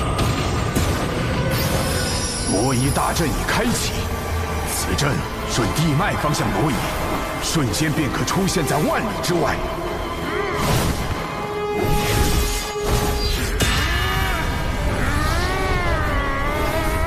快走吧，多逃一个，渡仙门的未来就多一份希望。快走吧。灵儿，你带着师傅先走。你不走吗？快去！宗门岌岌可危，只剩下一个办法了。有情师妹，你有一项重要的使命。什么使命？我愿誓死捍卫。不是要你死，而是要你去哭。渡仙门弟子有情娴雅，今起本门道成之缘，人叫太清圣人。师兄，我早淡了凡尘情欲，哭不出来。想象你有一只心爱的宠物，某天它被山石砸到，不幸离世，你将它埋葬，却发现它的尸身被人挖出来烤了。就是这样，继续往下说。渡仙门奉渡厄真人为开山祖师，因渡厄真人师承太清圣人，故渡仙门以人教正统而居。我渡仙门惨遭寻妖算计，望太清圣人明察。不论血池黑纹背后是否为西方教，其目的都是挑拨道门三教。此事涉及圣人之争，唯有人教太清圣人才能化解。有情心思澄澈，是哭拜太清的不二人选。但愿太清圣人真能听到。是挪移大阵，竟想安排弟子逃跑，做梦！进攻挪移大阵。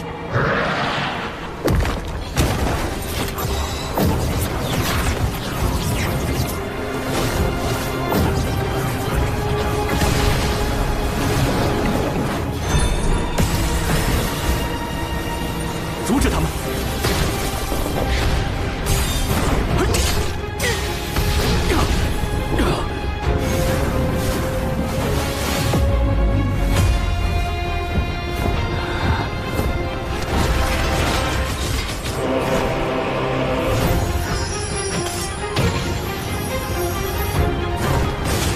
凌云破邪，一焰明光。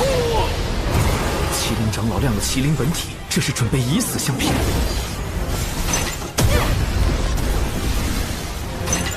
原则，他们怎么成了金仙，还出现在这儿？既然被你们发现了，那就别怪我不客气。给我上！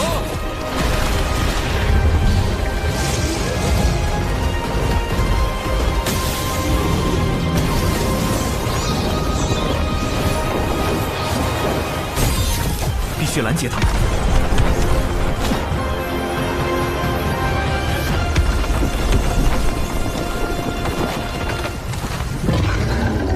群妖攻山，何其猖狂！我二人路过，斩妖除魔，不为人道。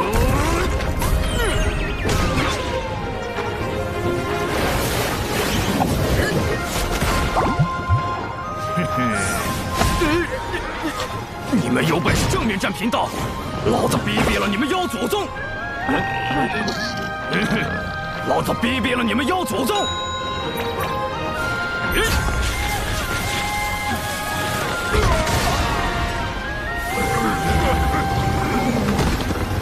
让我撕了他！天子指人善于应变，用以诱敌入阵。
惨遭群妖算计，望太清圣人明察。太清圣人又是出现门了！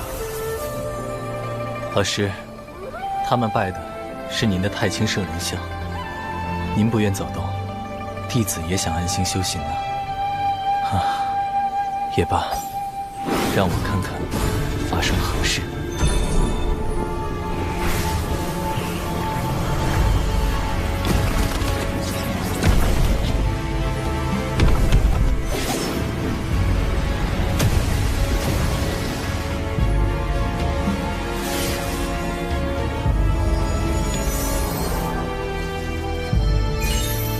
人教奉无为之道，旨在少沾因果，专心修德修行，却不代表事事无为。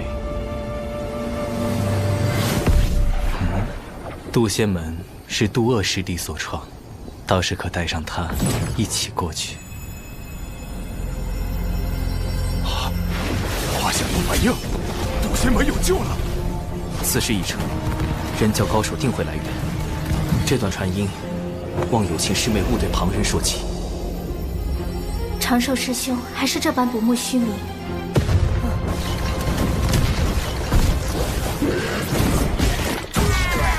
快挡不住了！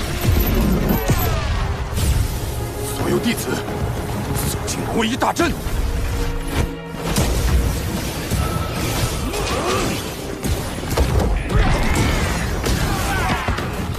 爷爷，我又回来了！开启第二波诱敌行动。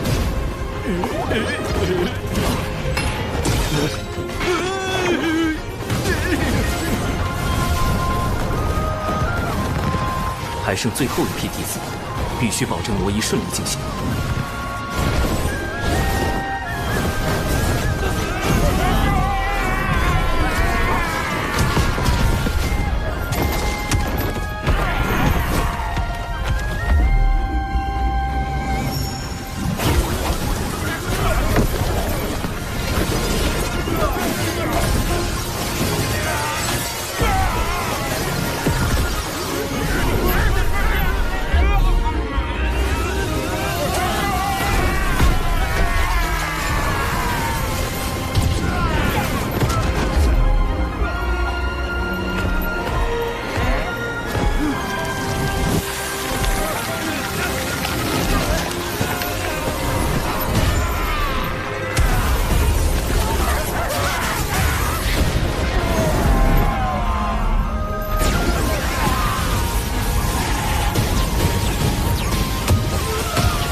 天子指人配合阵法，歼灭敌方1/3战力，总算拖够了时间。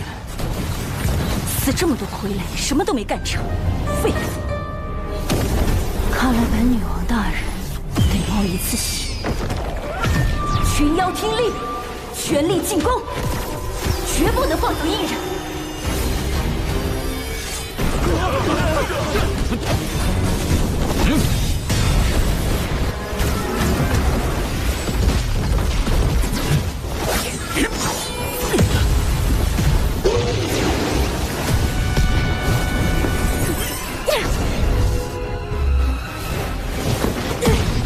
青翼苍鹏是天仙境，怎么比金星更有威压？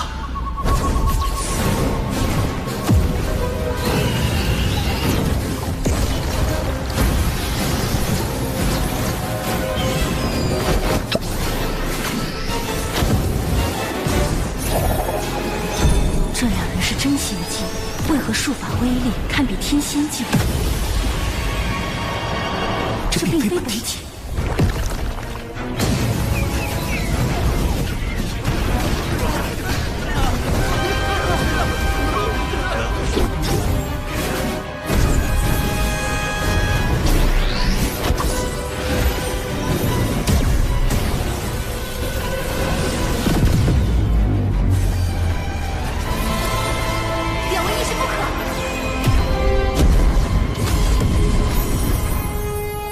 这两个天子纸人已经完成幽妖任务，且沾有因果，是时候一了百了了。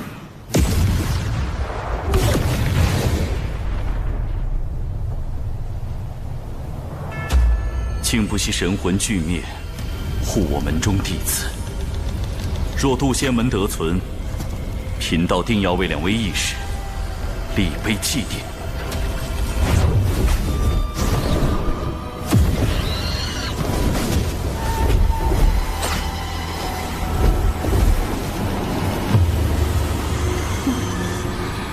以为炸阵就安全吗？地脉乃天地间唯一的大道会员无极圣人，盘古的经络所化，走势朝向有迹可循，而被挪移大阵连通的地脉，定有法力残留。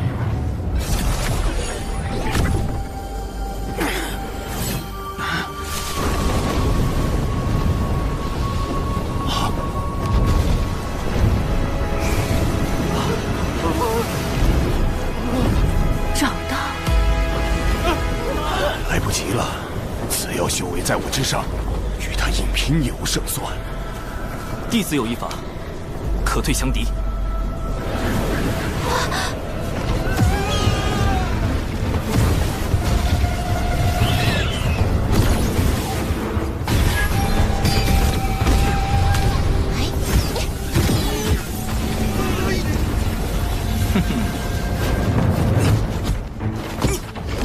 想跑？渡仙门一个都不能放过！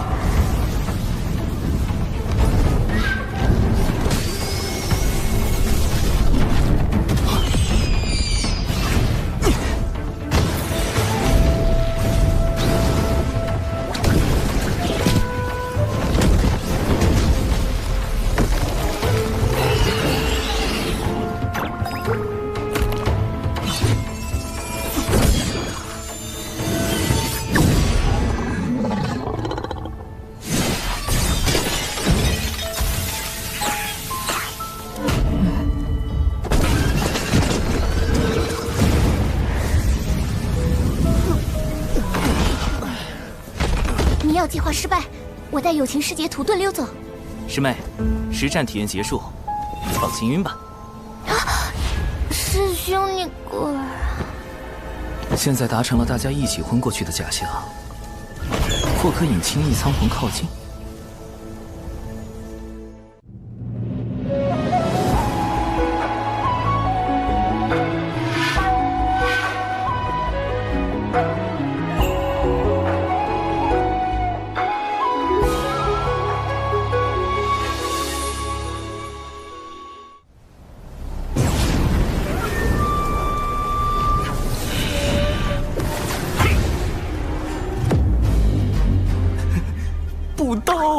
这是遇到同道中，这对手竟如此难缠。神字指人，冲！在鬼、神、天、地、人5个等级中，神字指人的修为仅次于鬼字指人，且携带诸多法宝，最适合高端斗法，还能伪装九巫师伯，骗过幕后主使。微型版72阵，开！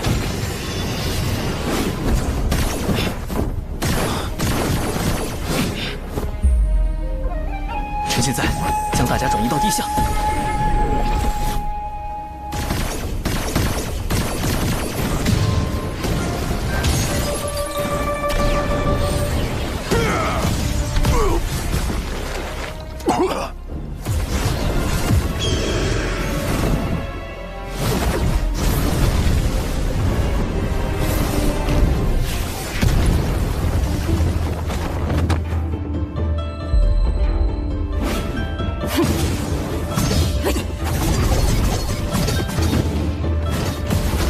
碧水坤阵起，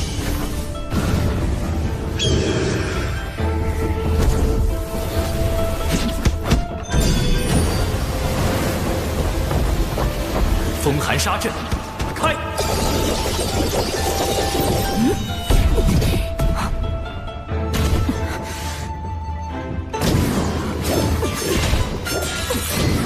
腐化毒阵散。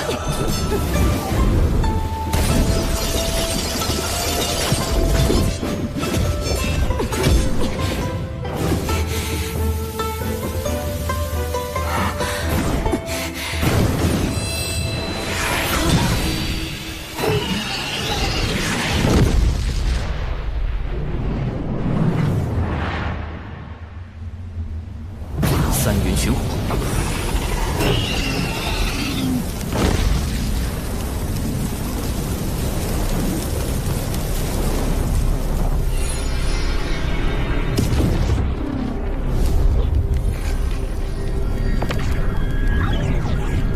文道人，阿成是了。不过，管你是大罗金仙还是洪荒狠人，此时此地。也只有一缕神识而已。唉，这才渡劫多久，就跟上古凶妖文道人间接打了个照面。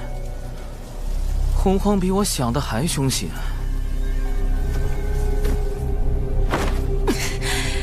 本女王大人神识清零，还什么都没做，就被烧成灰了。谁在说话？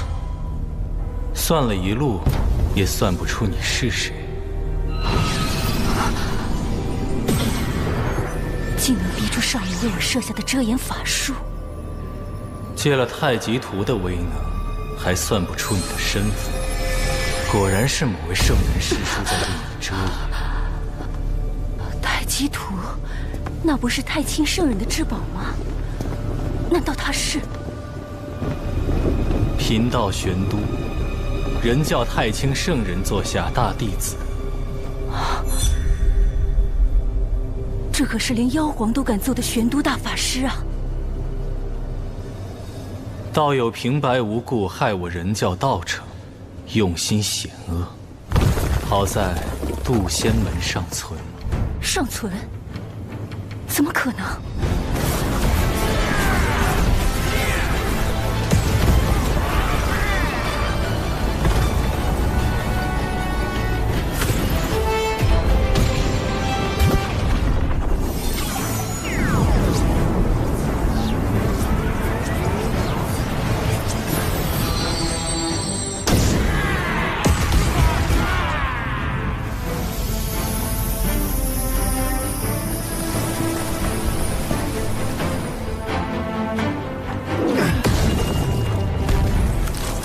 师傅，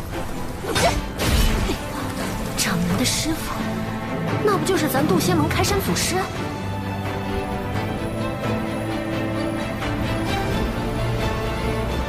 渡恶真人，以下来了俩圣人弟子，闻名修矣。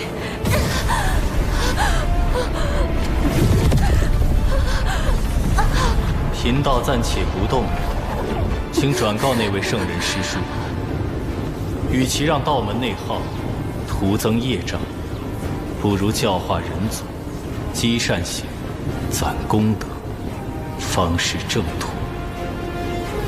至于你，若再敢犯我人教，任谁也护不了你。计划失败不要紧，我命要紧。惹不起，惹不起。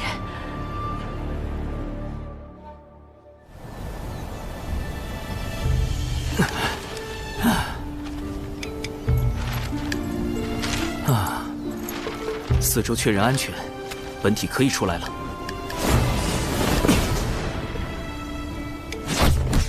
纸人军团开始回收。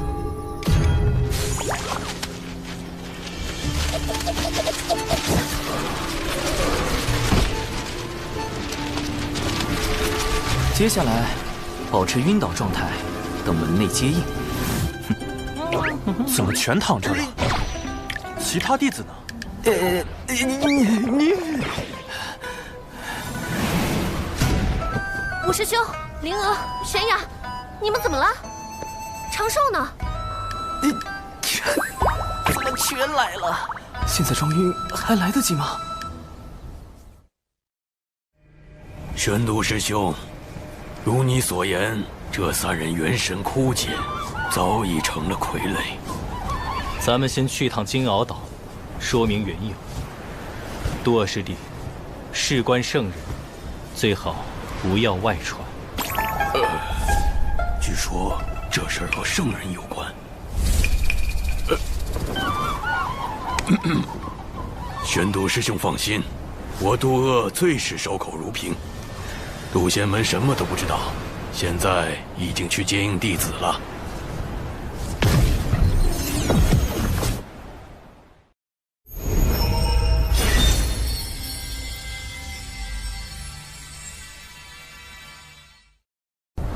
长寿，你在哪儿？长寿！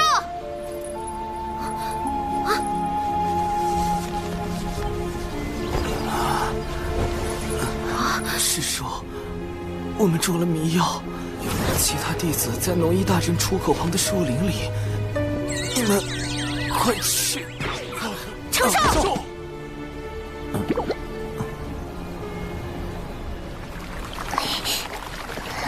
长寿，师父，弟子没事。弟子此前将你迷晕。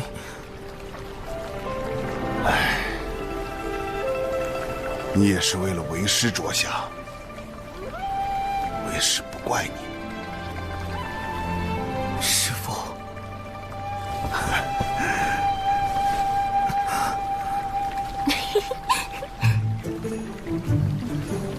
我这倒霉师妹露馅儿了！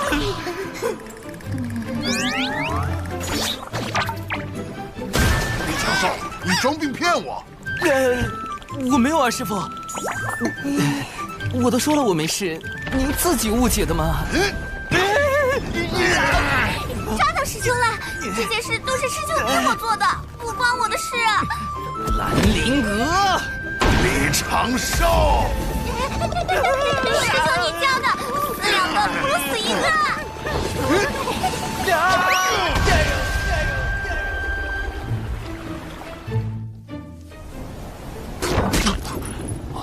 掌门，无事，我修习师父新传的法术，不得要领，吐吐血而已。此战我门内长老风主损失惨重，所幸未成仙弟子得以保全。日前，师父与大法师为我等去金鳌岛走了一趟，算是彻底查清了其中缘由。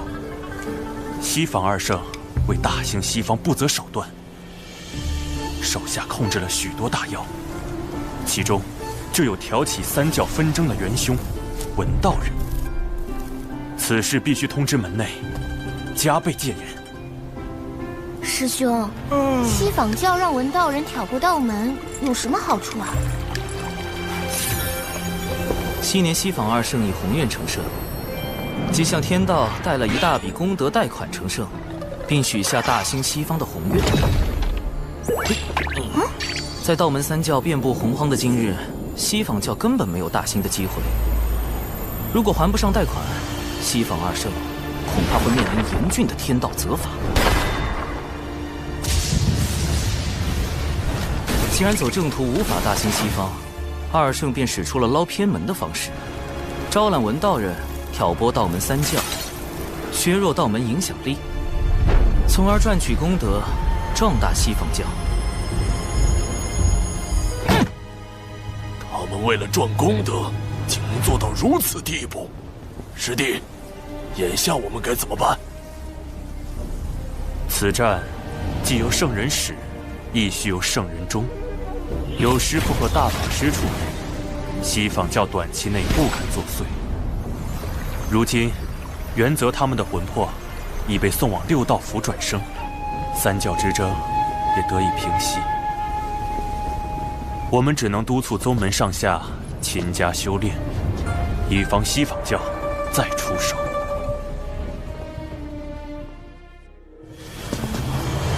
六道府原打算安排元泽转生人族，可谁知元泽和忘忧汤前说了句话。说什么了？他说：“放心吧，转生这般小事，应该出不了问题。”然后呢？他刚喝下忘忧汤，就被六道河的浪花卷起，打入了一旁的畜生道。下一世应该会是一只黑皮豹。是。西方那两位，当真可恨。大法师，这便是渡仙门最近江城的因缘。渡仙门经大战后，人丁损失不少。我有心想助其兴旺，可老师又不准我多收弟子，为省加速促成道侣、繁衍后代这一条路，只好来麻烦月老您了。大法师，请看。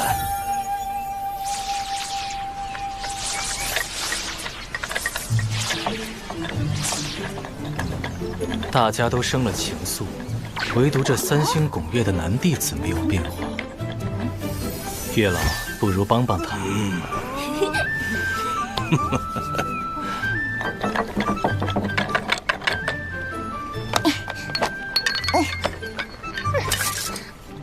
啊，无知钟爱。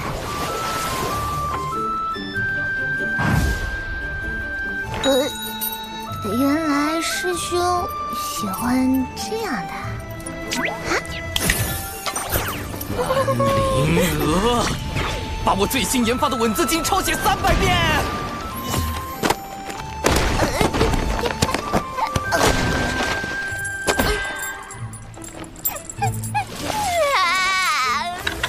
最近突然心绪纷乱，带我查查典籍。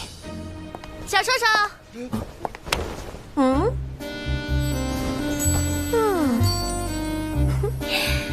咱这新裙子、新妆容，好看吧？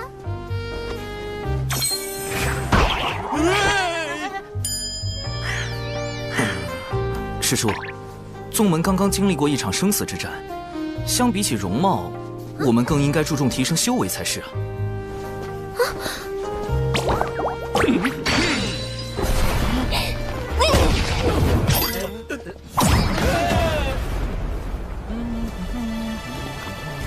长寿师兄，长寿师兄，我有阵法上的问题向你请教。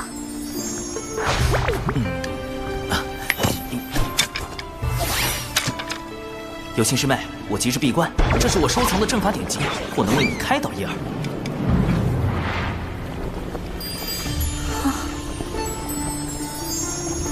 时间紧迫，我先走一步。这位仙门良才似乎过于断情绝爱了些，那他到底想要什么？生来往，莫管情，先已故，难争先。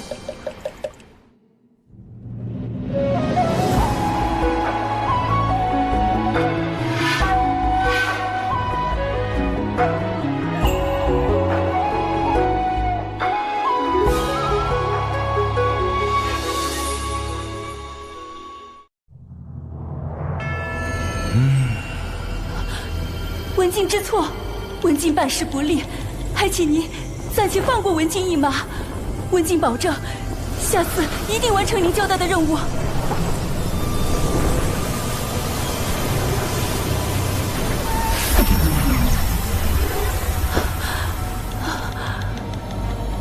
女王大人，进来吧。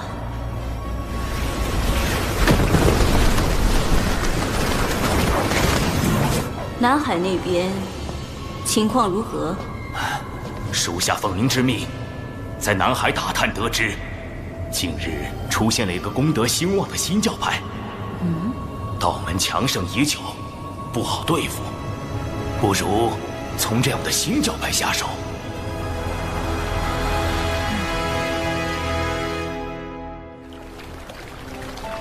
西方教此战虽落败，但绝不会就此罢手。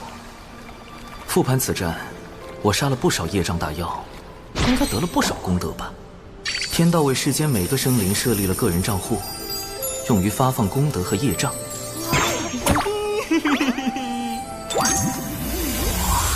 为确保安全，我一直随身佩戴获得玉，防住他人推测来历的同时，也将天道发放的功德和业障拦截在个人账户外，待来日一次性接收。业障！我做什么孽了？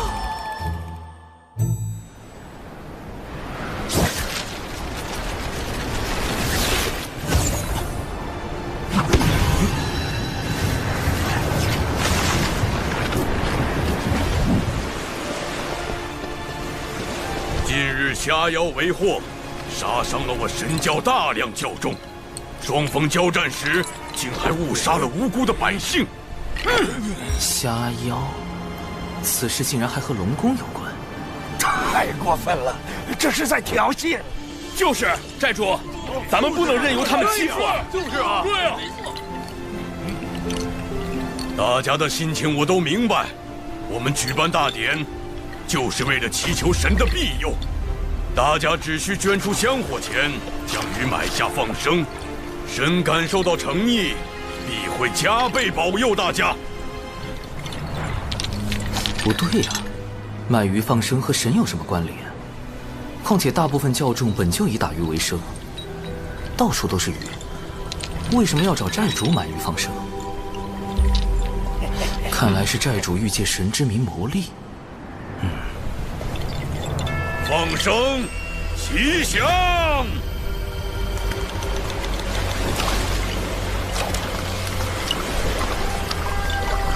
这是妙珠吧？怎么鬼鬼祟祟的和这乌鸦碰头？我们安排在南海龙宫的内应来报，南海龙宫已整装待发，很快就能攻来。鸦神，您放心，经过我的努力，他们现在对南海龙宫可是满腹恨意，定会与之以命相搏。很好，等到双方混战无暇顾及时，我们再派出血赤黑纹吸走功德。届时，女王大人此计真是高明。血赤黑纹，女王大人，又是文道人和西方教的阴谋。他们在熊寨和龙宫分别安插内应，先挑起双方战事，再借机夺取功德，好歹毒的算计！大太子殿下，数日前我们刚整治过他们，今天他们居然还敢举办大典。我已召集所有南海附近的龙族子弟前来相助，好好收拾他们。敖某表兄。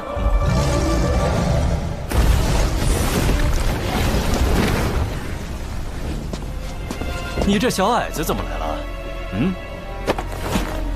敖某表兄，我近日在南海金鳌岛修炼，得知你召集龙族子弟欲进攻熊寨大典。表兄，大典上有许多无辜百姓，贸然开战会给龙族增加更多业障。龙族背负滔天业障数千万年，何惧在天上几笔？南海水军听令，踏平熊寨！奇怪，这些破事跟我的功德又有什么关系？熊寨的神教，难道就是？保佑我们吧，海神！海神！海神！海神一定会保护我们的。海神！海神！海神！海神！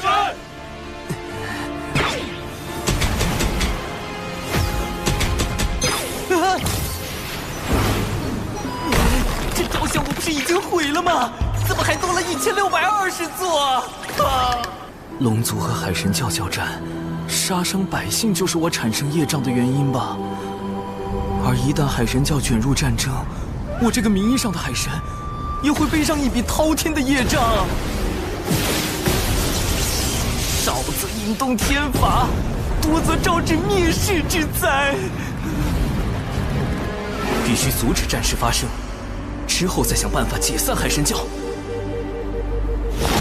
指挥军团出发。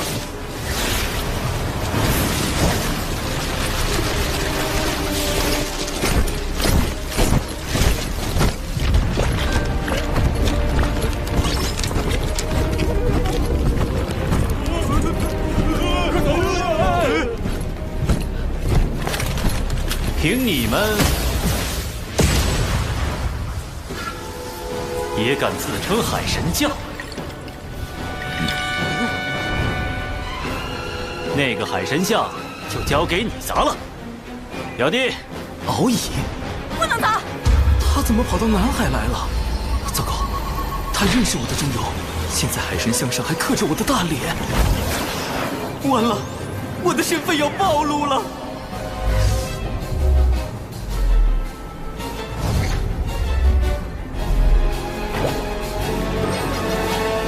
长寿兄，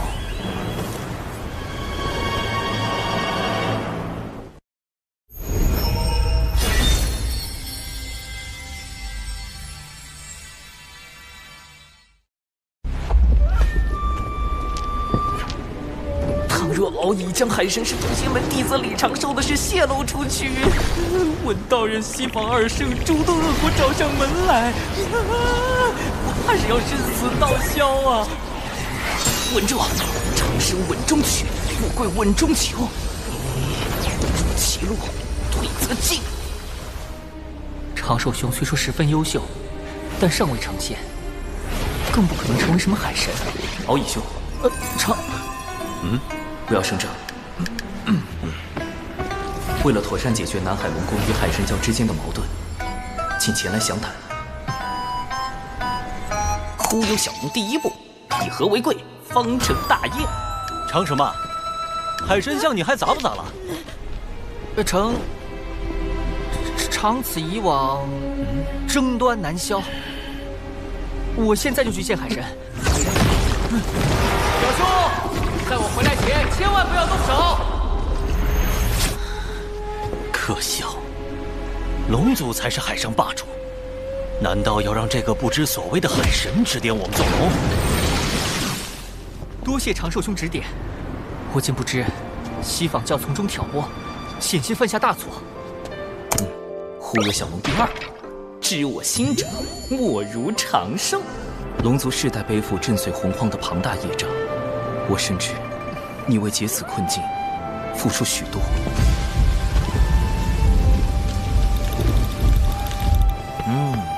长寿兄果然懂我。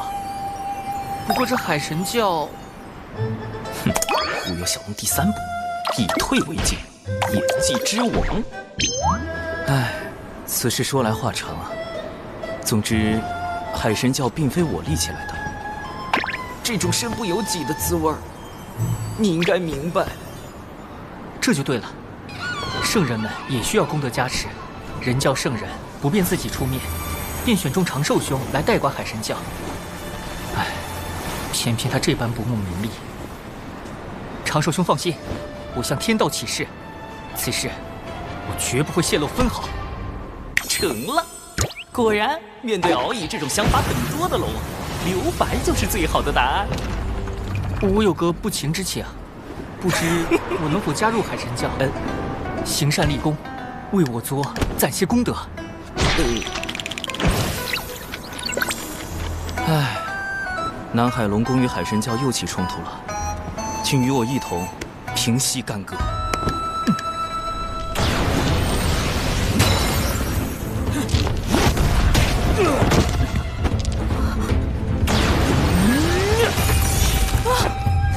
表兄住手！尔等休要再徒增杀戮。是海神。海神大人显灵了！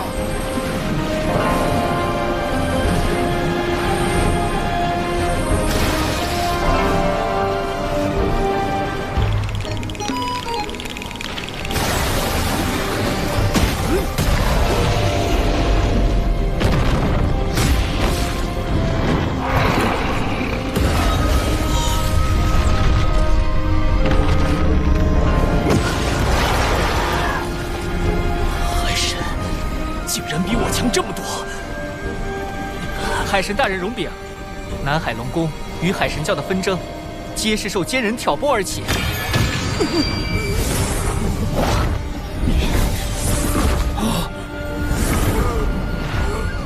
哎呦，海神大人饶命！我招，我全都招。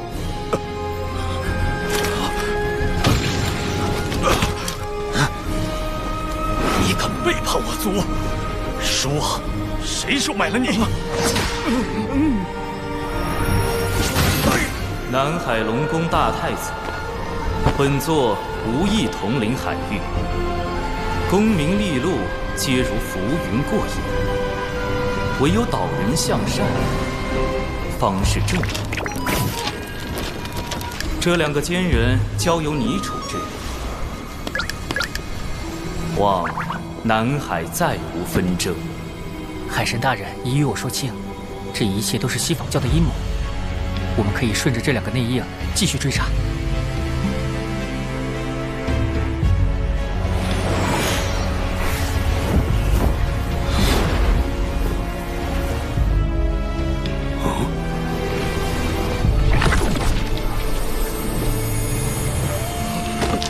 海神大人，我不该善用您的名义敛财，求您责罚。念你尚未酿成大祸，解除债主之职，以作惩戒。今后债主便由熊不憨担当，首要任务便是将不法获利尽数归还，可有异议？海神大人看得起我，我一定好好干。总算处理完了。虽然不得已忽悠了敖乙，但避免了冲突和杀戮，也算阻止了龙族的业障加剧。至于他需要的功德，再另为他想办法。总之，先解散海神教再说。今日种种，本座自责难当，力教本非我意，不如圣人。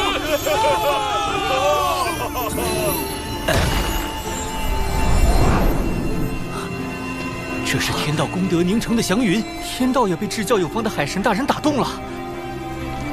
吉兆啊！天佑海神，天佑海神教！海神，海神，海神，海神，海神！教宗情绪这么高涨，肯定不会同意解散啊！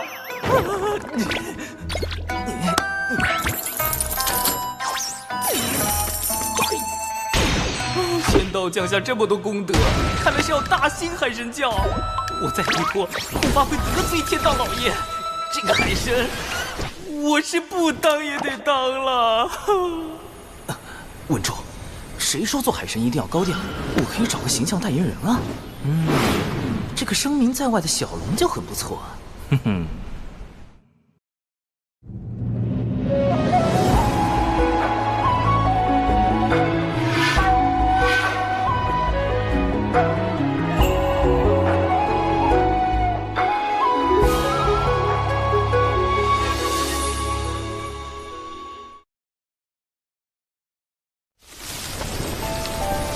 东海龙宫二太子，今日幸得你相助，不知你可愿加入我教，担任二教主兼护教真龙大护法之职？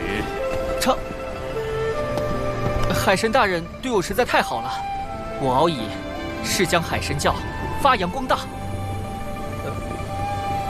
我表兄本性不坏，镇守南海多年，也算经验丰富。您看，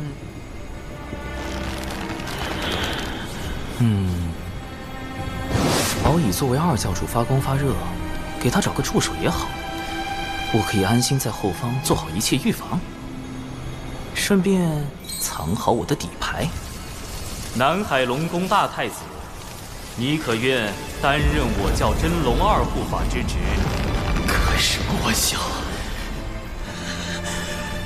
敖某定不辱使命。海神不计前嫌，当真大仁大义。希望教众谨记本教教义，勤俭友善护老幼，不惧艰难得幸果。最重要的是，不要再招惹业障了。四海平，自家不齐，一定赢。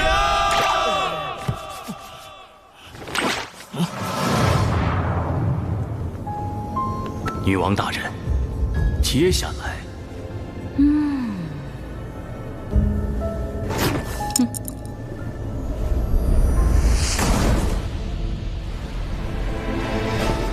为了像海神大人一样潇洒，我这就启程寻仙拜师。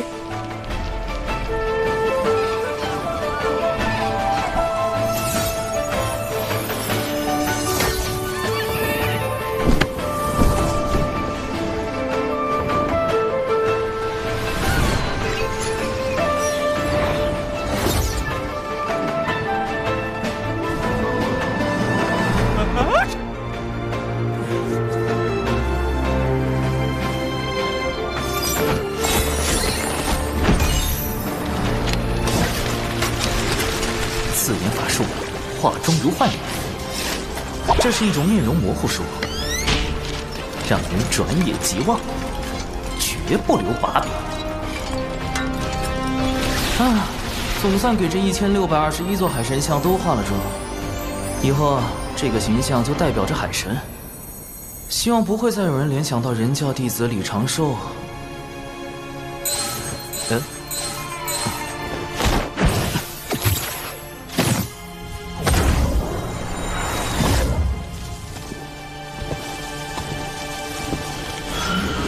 这位大仙是谁呀？侧感时都乱码了，他的修为极高。天庭东木宫到访，阁下为何藏头露尾？东木宫，纯阳仙人吕洞宾的前世，如今的天庭南仙之首。我何时招惹了这种大人物啊？你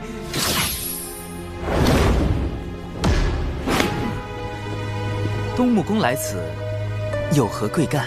天庭授我监察各地宗门教派之职。近日有人控诉海神教通过阴险算计，夺人功德，危及四海。还请阁下跟我走一趟，说个分明。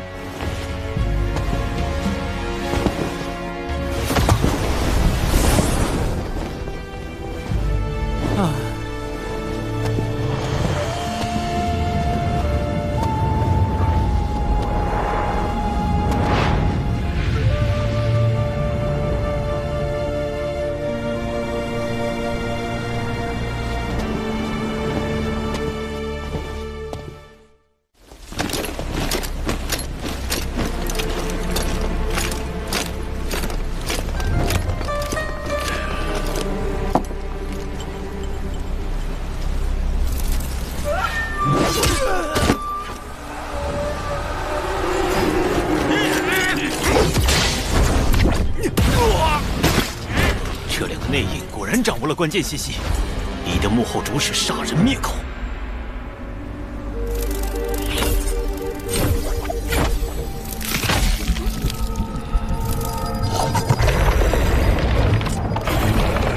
他们都被控制了。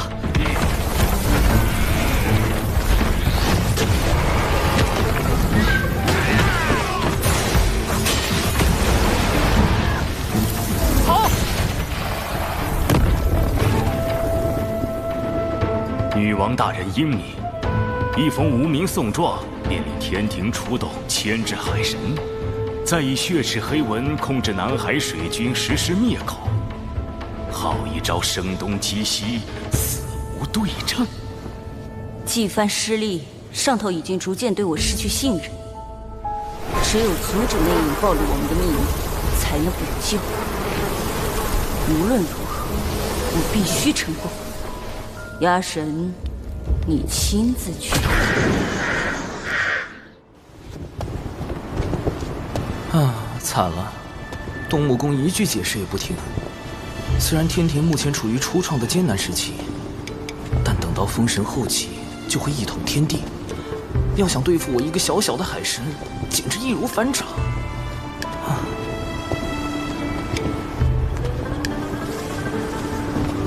阁下总算来了，这为何不是真身前来，而是来这一纸人？一眼就识破了，他是谁？身份实力皆高于东木公的，只有从前道祖座下的童子，圣人们的师弟，如今执掌天庭的玉帝陛下。好天！在下以纸人行走洪荒，正如陛下以分身降临凡尘，皆因身不由己，望陛下海涵。阁下如此洞若观火，难怪能被万千教众奉为海神。得天道功德庇佑，又有龙族从旁辅佐，不知这身不由己，从何而来？是谁向天庭举报了我？把玉帝这么难搞的大人物都给招来了，给我惹这么大的事，底牌都要被掀翻了。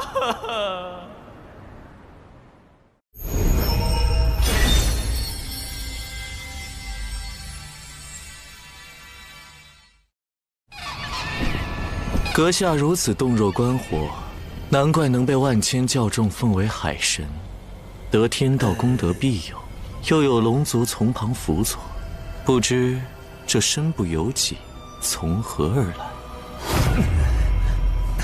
陛下，我故乡有句老话，能力越大，责任越大。你想夸我，还是夸你自己？罢了，你竟能识得我的身份。目识得，心不识得。你何意？众生所认识的玉帝，本该居九重天阙，助道祖维护天道。然而，陛下现凭借一纸诬陷，便轻来捉拿我，实在有损天道威严。所以，心不识得。在海神心里，我应为何故？壮大天庭。六圣拜道祖红军为师，随后道门三圣和西坊二圣各自立教收徒。道祖遂立天庭为天道的执行机构，管理众生，由玉帝您执掌。然三界只闻六圣之名，不知天庭。陛下令不传五洲，法不通四海，所以急需广纳人才，以壮天庭。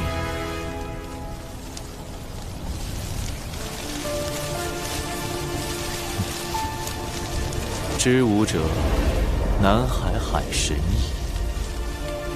不错，我曾亲访凡间，发现你备受爱戴，那送状确实是诬告。我此行是否来对？在下斗胆。你懂兵法？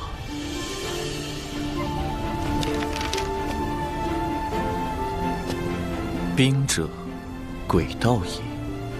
故能而示之不能，用而示之不用，何意？用兵之法，其实计策很简单。关键是戏怎么演。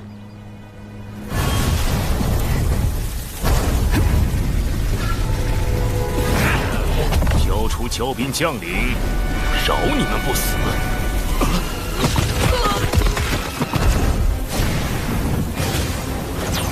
今日死的是你们！龙族水军现身！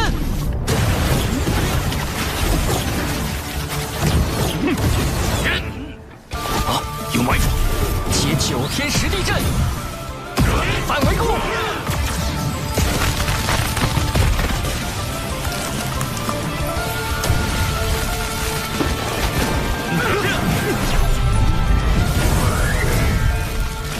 我们揪出了西坊教的内应，他们必不会罢休。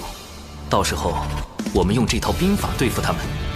长寿兄的退敌之法很是周全，此战结束后，我便整理成册，献给父王和节将。尤其是我那个颇为鲁莽的师叔赵公明。妙，丝丝入扣。多谢我蓝星孙武前辈所著的《孙子兵法》。哪怕在洪荒，也是兵学盛典。看来玉帝对兵法非常满意，不如为避免卷入封神大劫，我已在暗中筹备数个方案。这数个方案，因为玉帝的出现，可行性最大的一个已然揭晓。积累一定功德后，入天庭为官。只是结交玉帝有暴露自身不够稳健的风险，但此时可是抱上天庭大腿的最好时机呀！天地不仁，以万物为刍狗。陛下，早前得闻圣人为3界苍生立天庭，不求回报，在下深受感动，遂匆匆写下12件，唯愿献给天庭，效微薄之力。有劳。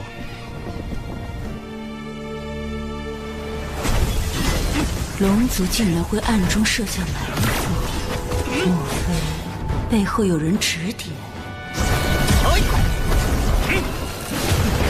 既然你们执意斗到底，我的孩儿们，化形，把他们全部杀光。鸭神，你知道该怎么做？明白。多谢女王大人多年教化，今日一定完成任务，以我之血肉助大军之躯。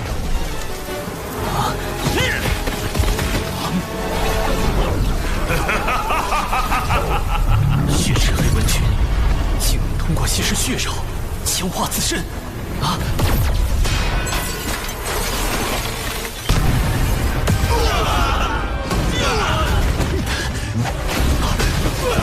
惨了，我们抓到的2个内应都死了。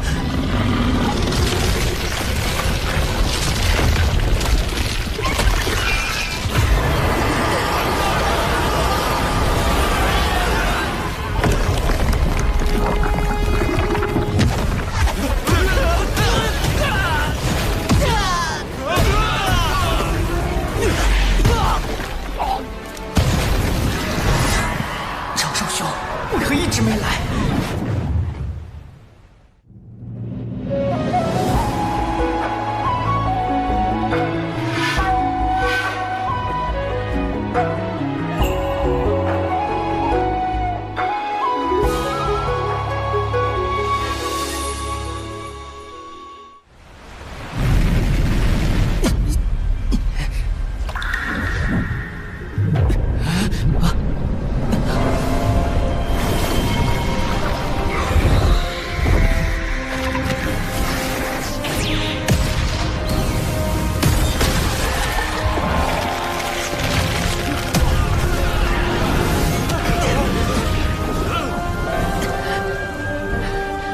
天庭在此，血赤黑纹，勿再放肆。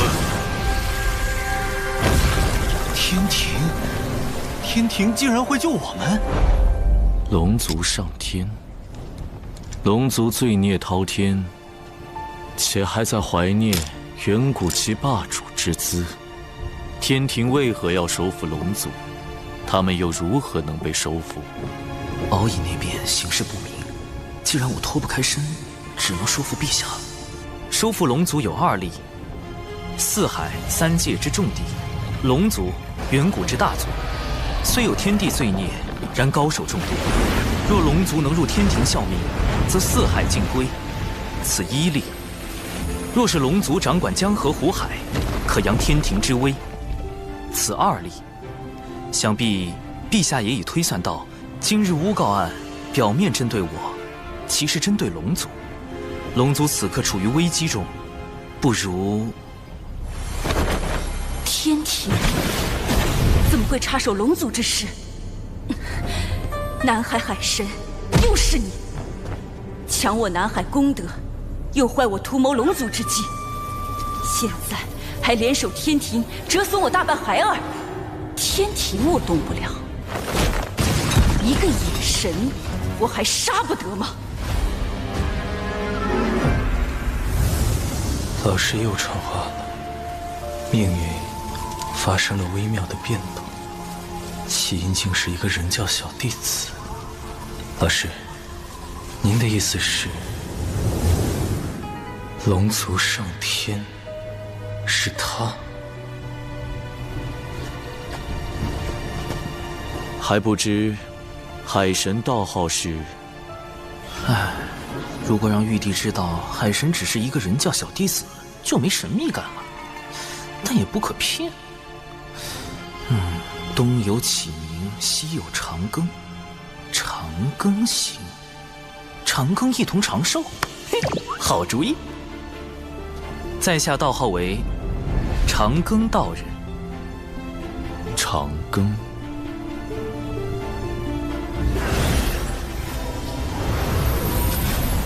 没想到我竟因祸得福。文道人，他怎么亲自来海神庙了？南海海神，受死！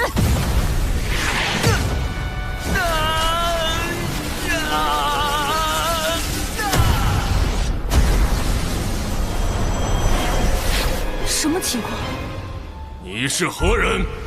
竟敢如此嚣张！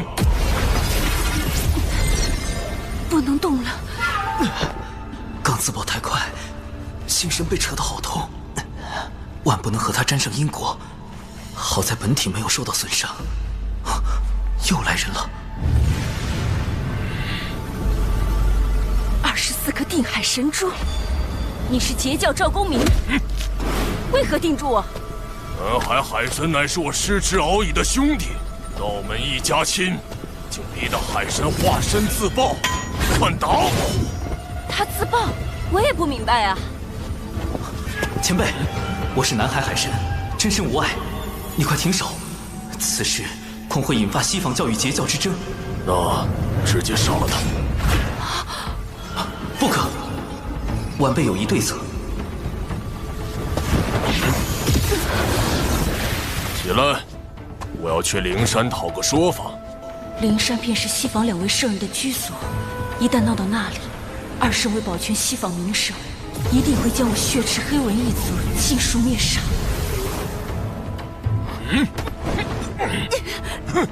碰瓷！被你镇上了道基，伤势为证。你要不要面皮？我也会。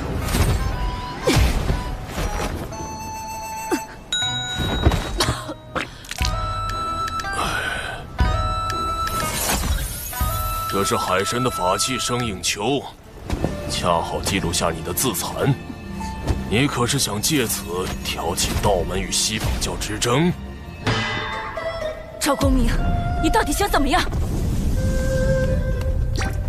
咱们不如小事化了，否则我只能拿他去找各教好友观摩。你看，太精彩了吧！好，我立大道誓言，此事作罢。人教，南海海神，这个弟子。 有点意思。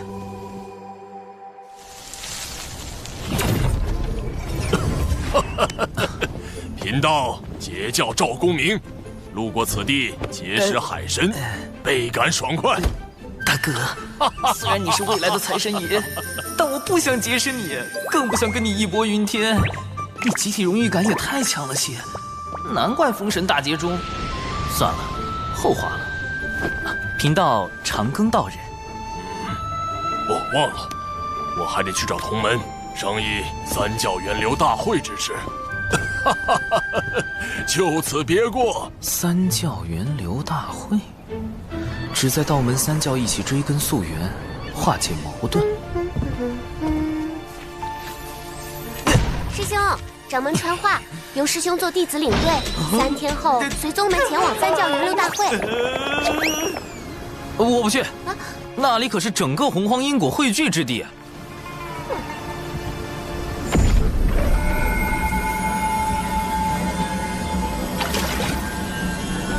去。前辈是？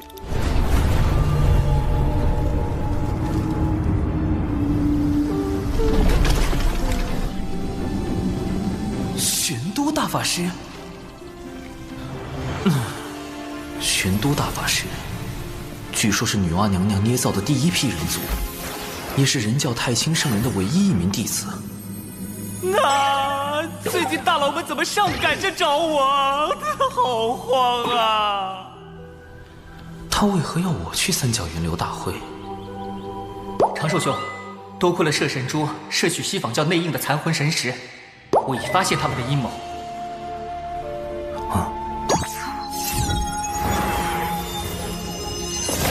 四海海眼的位置尚未找到，他们竟在打四海海眼的主意。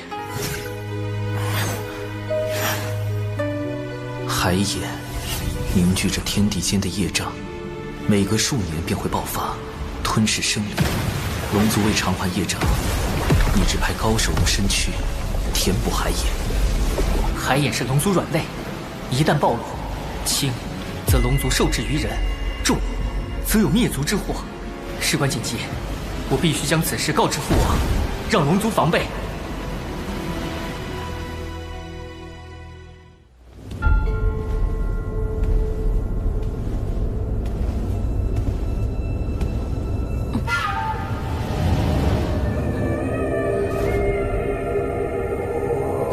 文静无能，竟给龙族留下把柄，文静一定将其除掉，消除后患。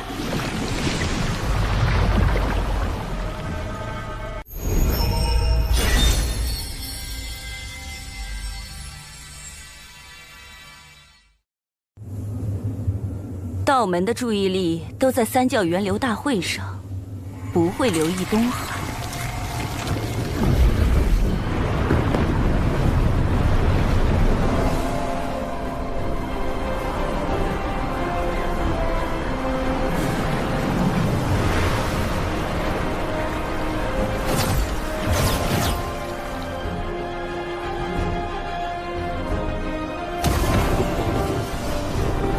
三教源流大会本是想缓和产劫关系，但从封神大劫的结果看，三教弟子都被卷入了血战。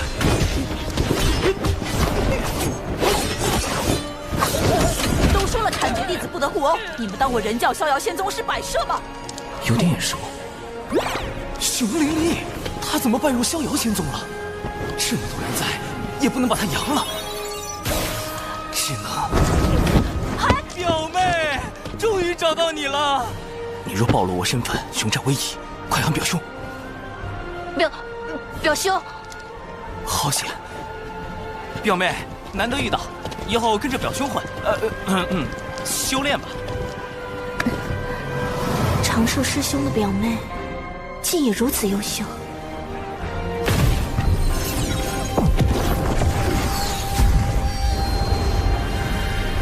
阐教元始天尊座下，广成子前来赴会。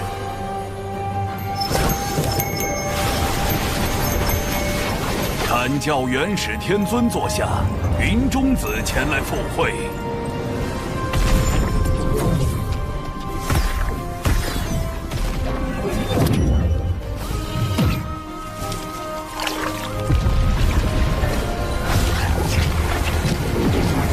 截教通天教主座下，赵公明前来赴会。截教通天教主座下，多宝前来赴会。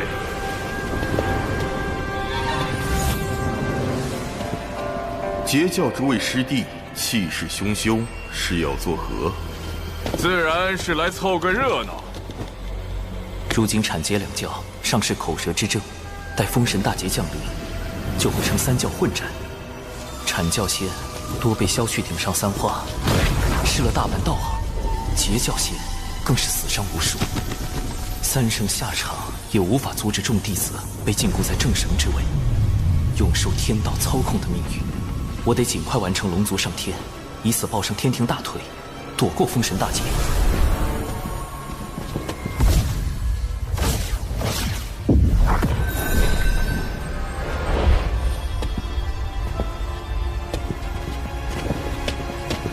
阐教弟子随我见过玄都师兄、礼拜人教太清大师伯。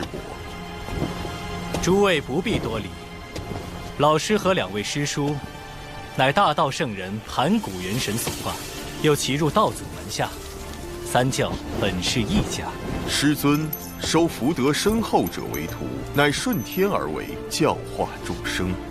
众生指所有生灵，凡有向道之心，就该有修道求长生的机会。大法师命我来此，究竟有何要事？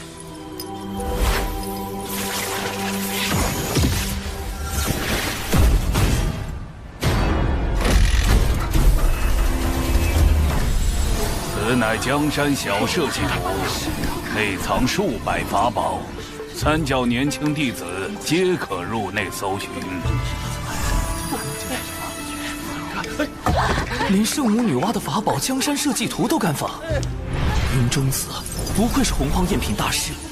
贫道也添1、2千个法宝做彩头。多宝道人，这位截教大师兄真是人如其名，我就不去给毒仙们丢人了。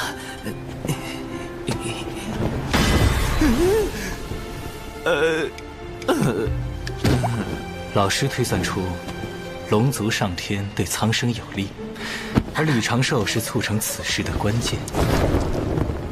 正好借大会，探下他的品行和实力。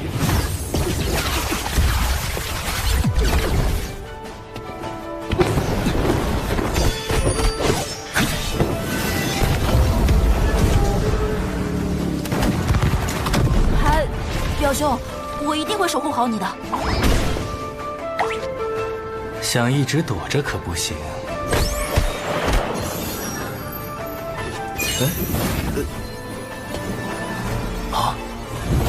人教扬威，原来大法师想让人教大出风头，但这是有一个专业的人形吸精器更合适。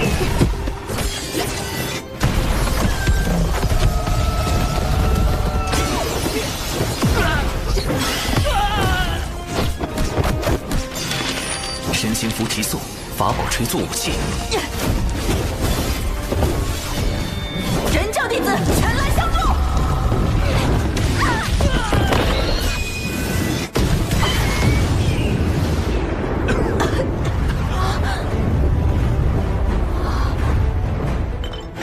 毒粉已涂至火灵剑，凶手处置即死。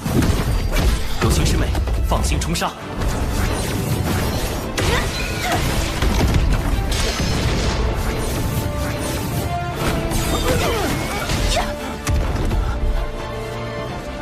这两位人教道友太强了吧！西北20里有凶手出没。长寿师兄总是默默做下所有事，却把功劳推给别人。友情悬崖，你要竭力出扬，扬人教威名，绝不可辜负长寿师兄的嘱托。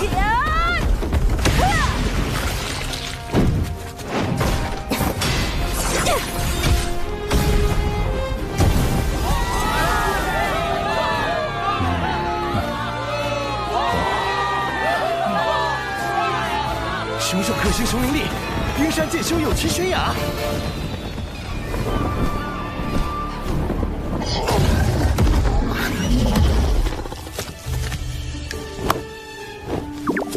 攻防得当，配合默契，人教这2个小弟子未来可期。人教真是出了2个优秀仙苗啊！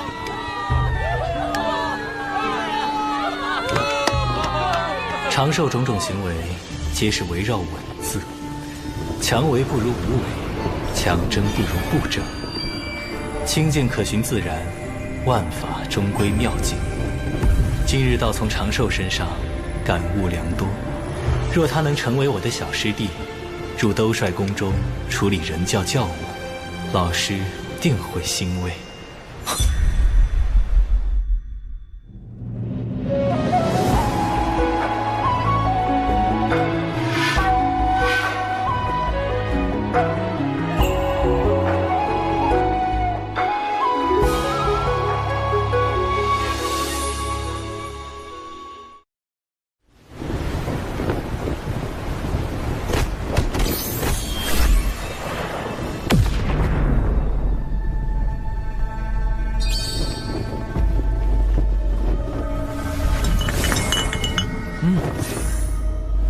龙族有变，速去救你的二教主。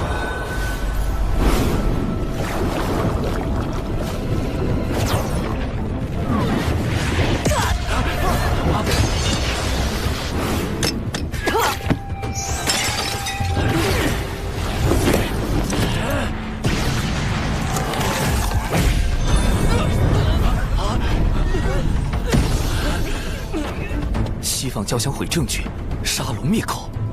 二教主，海神教的事，您都知道了。你以为仅凭自己的火德玉，就能拦住所有圣人的推算吗？老师早已知道了你的事情，并亲自出手为你遮掩，否则你早就暴露了。多谢太清圣人庇护。大法师，容弟子留意化身在此，本体随您前往。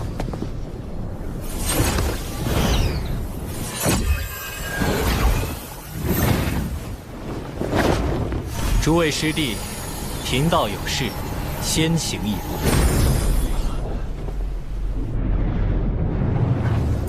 顾家，摄神珠已碎，我如何让父王相信西方教在查海眼之事？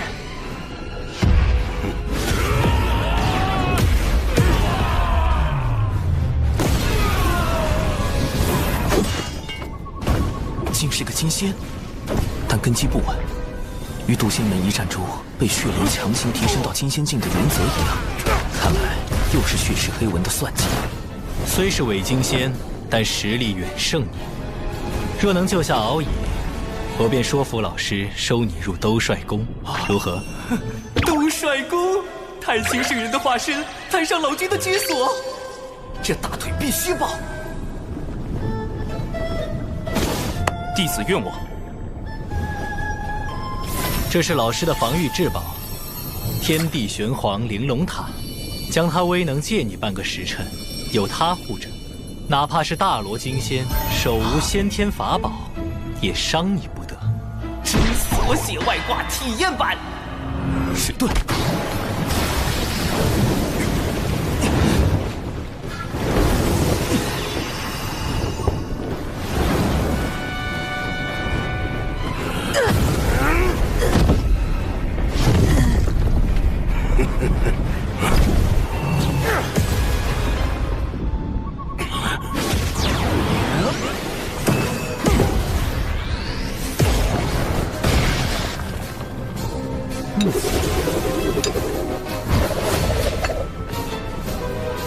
今日有我玄都小法师在，谁也伤不得敖乙殿下。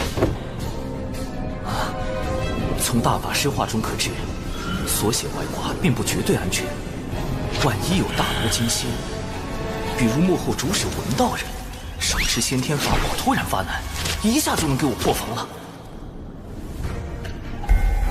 玄都小法师，他与玄都大法师有何关系？亦或是故弄玄虚？区区天仙境还想蹭玄都大法师的威名，找死！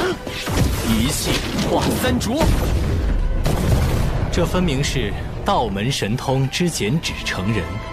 长寿故意喊错，想震慑对方，抢占先机。但这纸人确实做到了以假乱真。这一气化三除，莫非也是人教秘法？第一重，加速困阵。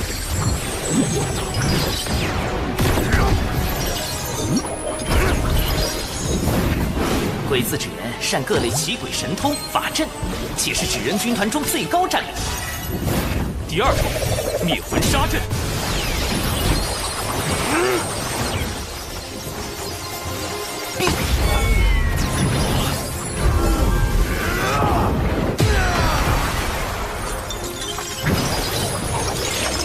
第三重，惊雷毒阵。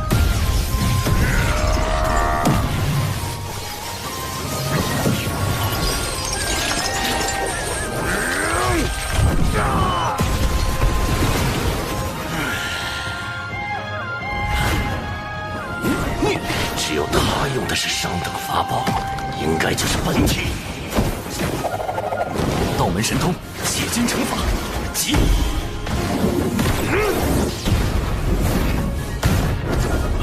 中计了！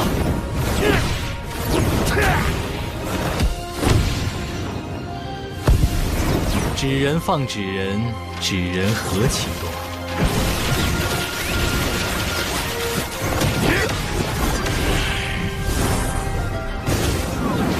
一门剪纸成人，搞出这么多花样，若换成天罡36法之撒豆成兵，岂不是能做出更多新玩意儿？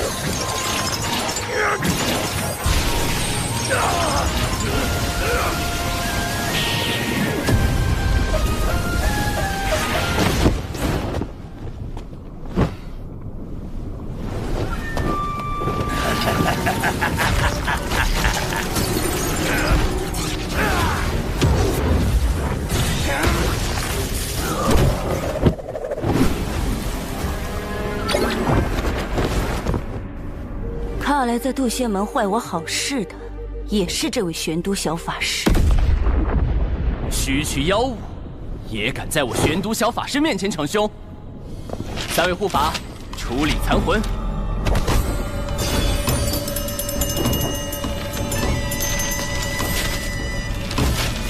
唉，金仙当真是不好杀。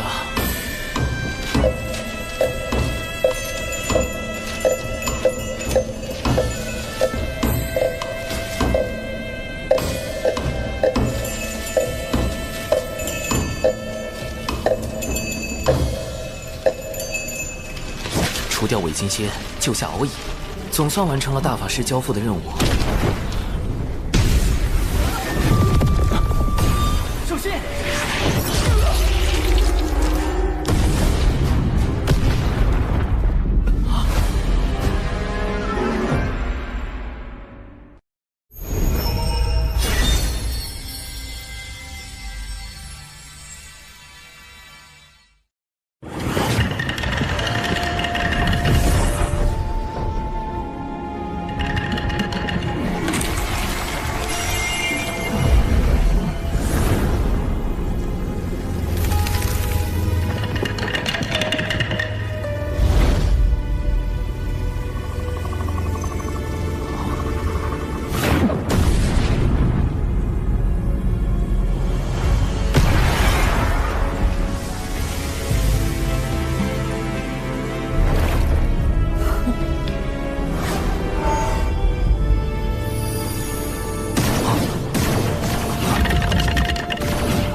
天地玄王玲珑塔。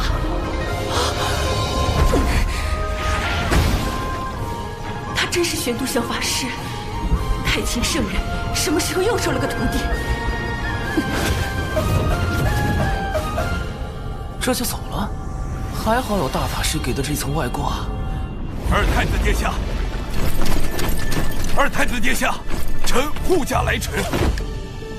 原来道友是人教高手，也定要禀明父王，好好答谢。贫道还要找陛下复命。敖乙殿下，咱们就此别过。陛下，除龙族外，洪荒有此称呼的。天庭的玉帝陛下。不直接点出救兵是玉帝小师叔派来的，而是让敖乙自己退出，既降低龙族警惕性，又增加天庭好感度，这分寸拿捏得很到位。龙族上天的重任非你不可，我赠你一门神通，此为天罡36法之撒豆成兵。另外，日后若有麻烦，可亮此牌。保命底牌加1，我这玄都小法师也算是持证上岗了。弟子谨记。不过也不用太担心，西坊教暂时不敢对道门出手，他们豢养血赤黑纹，残害道门弟子之事，我已告知老师和阐节两教的圣人师叔。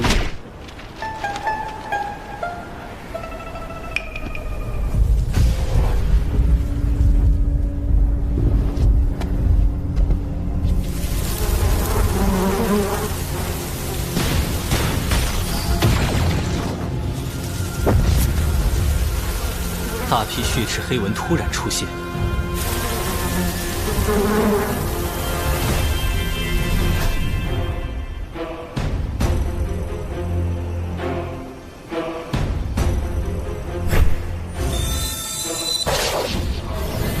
西坊教此时将他们放出，难道是孽畜？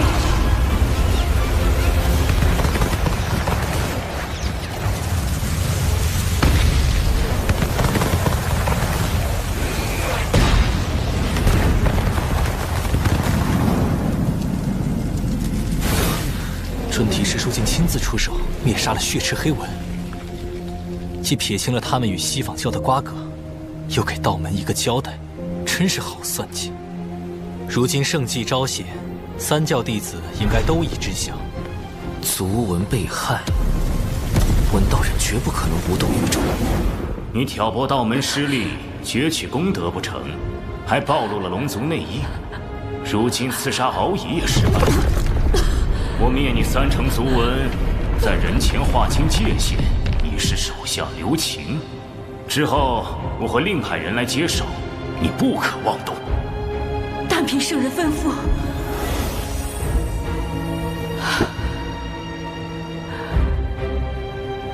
我受尔等驱使，去反造灭族之嫌。那不如拼死一搏，救出族文，离开洪荒。杀点蚊子就算完了，必须让西坊教付出点代价。多宝师兄，大会快结束了，师弟先行一步。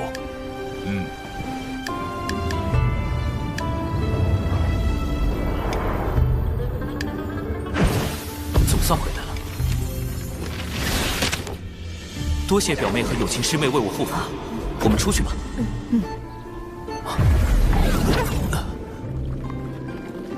怎么刚和大法师分别就有事交代了？不对，是他师父太清圣人。这对师徒怎么都爱突然传信啊？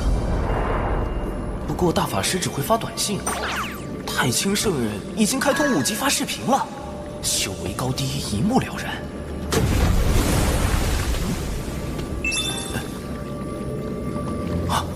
西坊教镇教之宝。开天辟地后，天地功德凝成的12品功德金莲，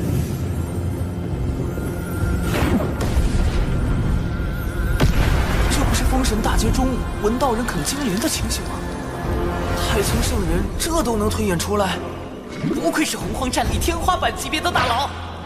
但为何把画面传给我呢？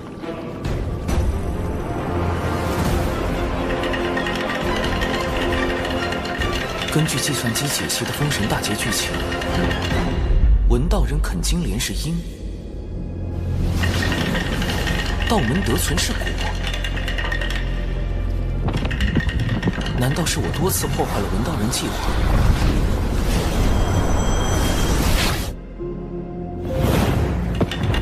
改变了他的命数，影响了未来？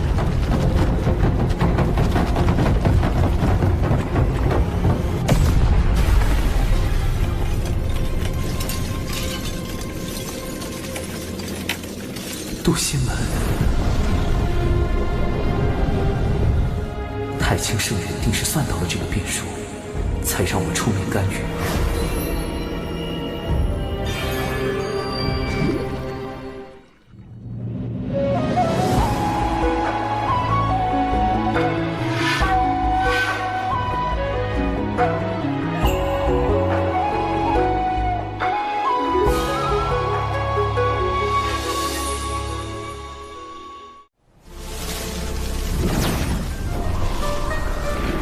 为确保他能在封神大劫时啃金莲，道友留步，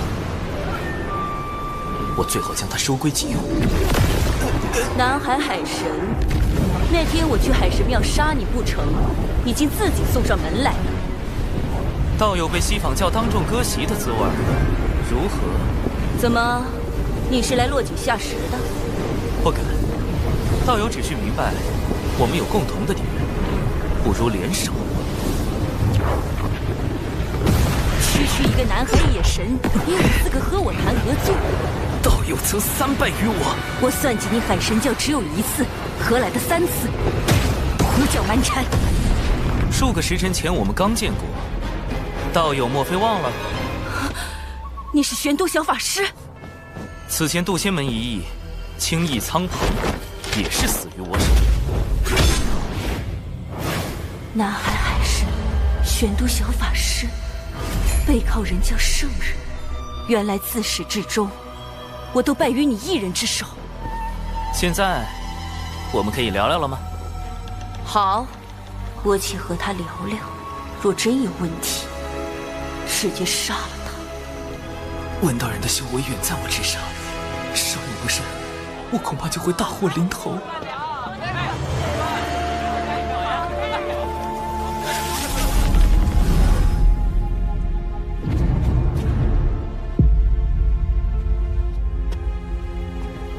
他为何带我来人族地盘？不怕我出手杀人？除非是陷阱。这里人流密集，能消除他的戒备，方便我进一步套话。接下来，这就要动手吗？一点征兆也没有啊！道友，不累吗？他发现了我，那他为何不躲？苍天啊！我说这个有什么用啊？他还不是要分分钟碎了我！看他神情如此淡定，难道还有后手？等等，这招有用？众生有玲珑心，故有千百张面孔。道友且看，世人为生存奔波，为衣食烦恼，被迫摆出虚伪的面孔，咱们又何尝不是如此？洪荒如棋，圣人之子。你我皆是棋子，道友和你的族文不也因此受制于西方？少给我来这一套！你竟敢坏我大事，让我在教主前颜面扫地！我要把你抽筋剥皮，吸干你的骨血，让你永世不得超生！我要吃掉你的伙伴和信众，让他们直到最后一刻都后悔认识你这样的神！我要让你灰飞烟灭，魂飞魄散！让你的海神教荡然无存。那如果我可以用我的手段扳倒西坊教，为你文族报仇雪恨呢？那你会成为我最好的朋友。既如此，那就让我看看你的筹码。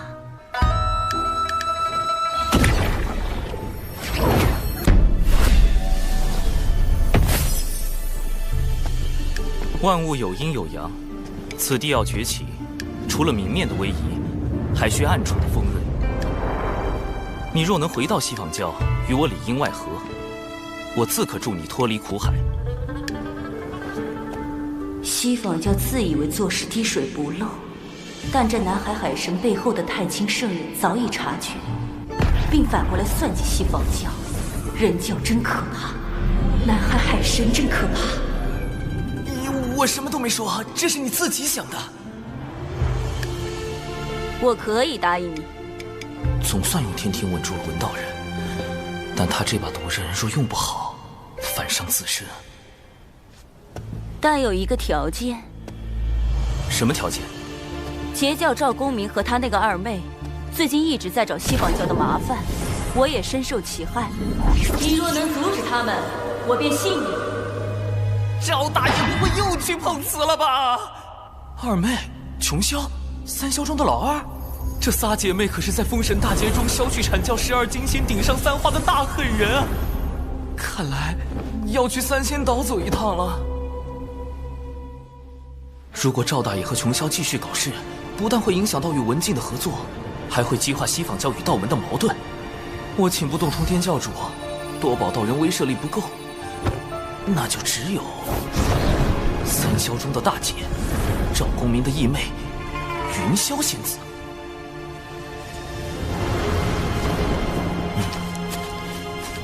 以云雾为阵基，看似柔和，实则遍布杀机。三霄不愧是能布下九曲黄河大阵硬刚圣人的大能，这阵法，神识探进去也只能看到一片白茫茫，根本找不到入口。在下海神，字号长庚，求见云霄仙子。在下海神，字号长庚，求见云霄仙子。无人应门，只好噪音扰灵了。人自制人，吹拉弹唱小分队，出！公明道友，琼霄仙子，你们好惨呐！呸呸呸！晦气！我大哥和二姐好得很，何须你们哭丧？碧霄仙子，在下已将事情经过写在拜帖中，还请转交云霄仙子。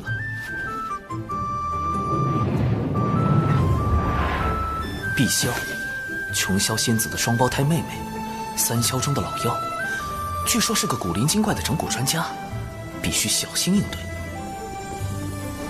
你等着，要是敢骗我大姐，我非教训你一顿不可！哼！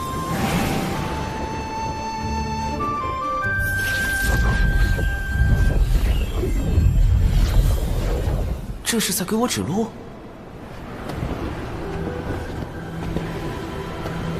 这里就是三仙岛，神识还是无法向外查看，似是被某种阵势挡住了。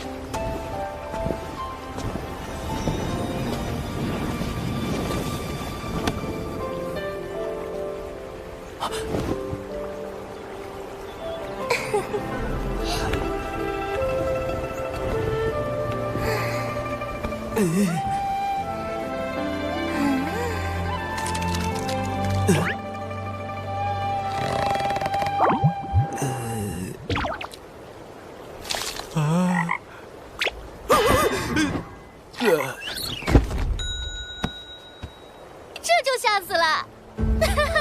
海神竟然这么脆弱，我还给你们安排了进错院子嫁对郎的戏码呢，可惜啊，可惜！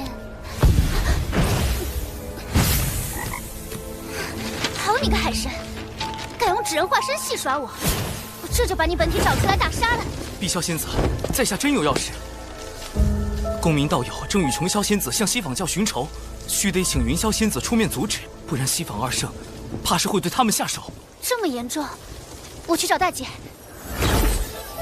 搞半天，他也是用云人化身和我的纸人化身飙戏，个个都是戏精啊！这次该见到云霄了吧？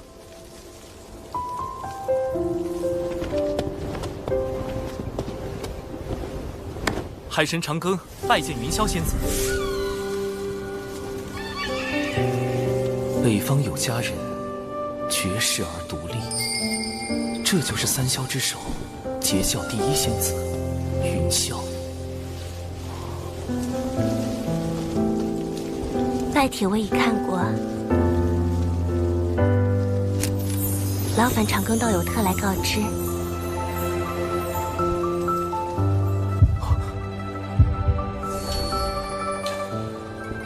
有些激动，怎么回事？难道中了什么摄魂术？不，周围没有法力波动，这不是法术，是我的因果在变动。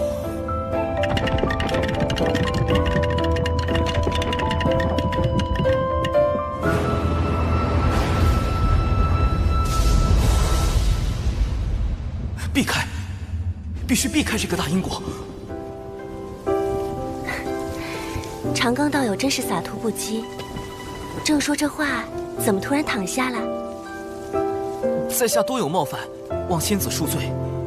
无妨，还请长庚道友带路，我这便寻回大哥二妹。云霄重情重义，可惜有3位兄妹做拖油瓶，终究会卷入封神大劫。要接近公民道友，还需麻烦仙子这般。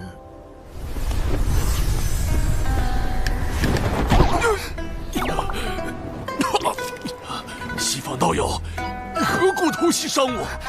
我并未碰到你分毫。大哥，大哥，大哥，你伤得好重啊！西方教欺人太甚。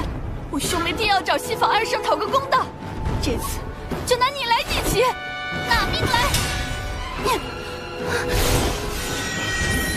穷霄，3霄中的老二，人称洪荒滚火暴徒，连碰瓷都能被他搞成虎皮。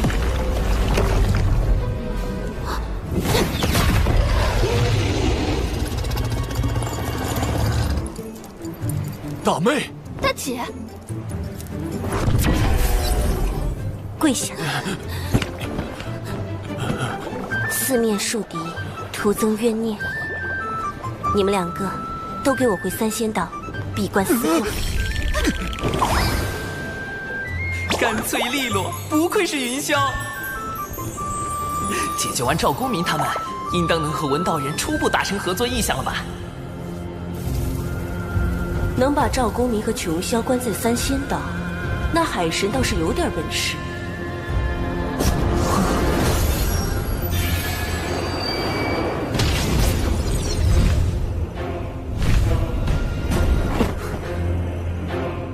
西方二圣派来的竟是他，圣人弟子。他与海神，我该如何压住？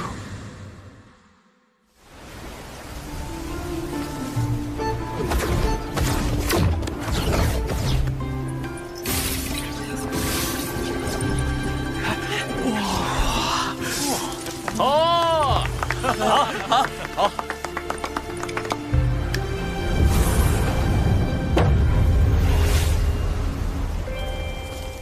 今日幸得长庚道友相助，容我以此建议图，表表谢意。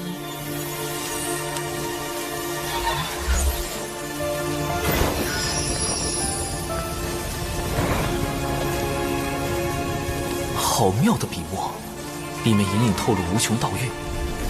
高尚动员，物生九天，截教圣人，通天教主。莫非图中剑意是出自通天教主的杀伐至宝清平剑？好厉害的悟性，只看一眼就能感受到师尊剑中道韵。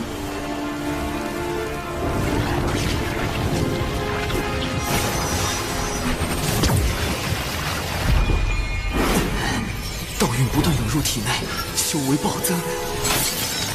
这具纸人化身要撑爆了！表叔，你怎么了，表叔？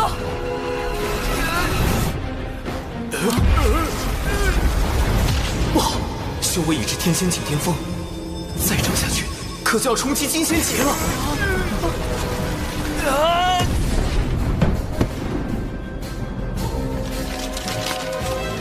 长寿师兄是纸人，连我也没看出他是具化身，还藏有如此道运。这个弟子不简单。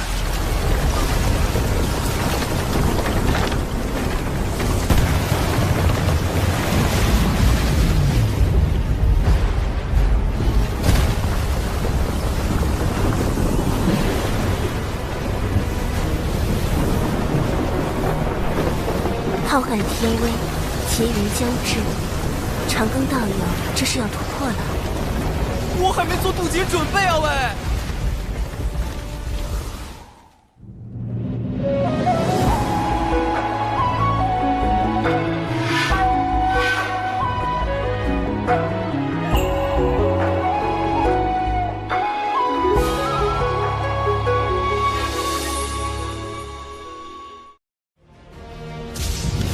绝对不能突破！金仙劫云比成仙天劫更恐怖，天雷将直击道心，稍有差池，道心破碎，仙路断绝。近万年没有几个熬过金仙劫的，我这不是送死吗？道花修之不易，道友何苦自伤？在下有幸参悟圣人道运，却未参透真意，自斩道花，重新修行，以求大道圆满。原来如此，是我唐突。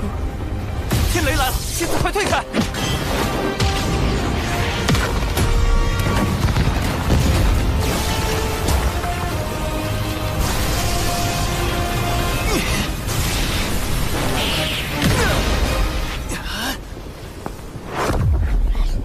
长庚道友莫怕，我来助你。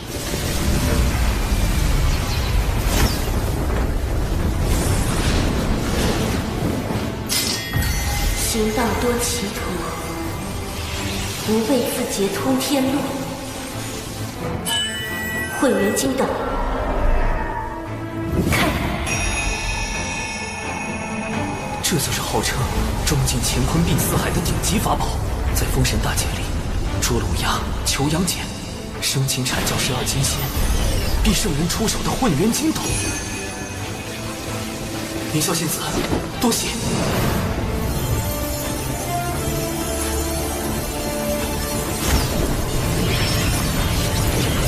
斩道明本真，一斩道基错漏之处。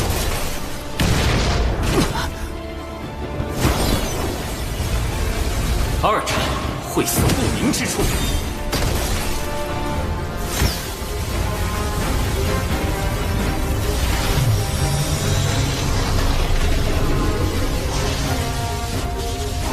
三斩虚浮不定之处。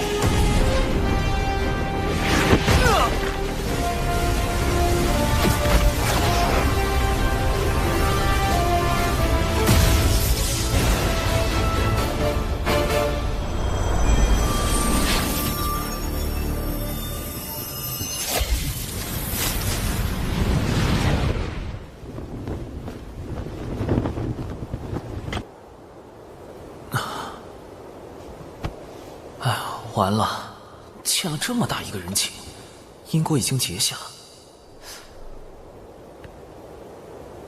好在已经恢复成原本的修为，接下来还得去了结一下都仙门那边纸人暴露的事。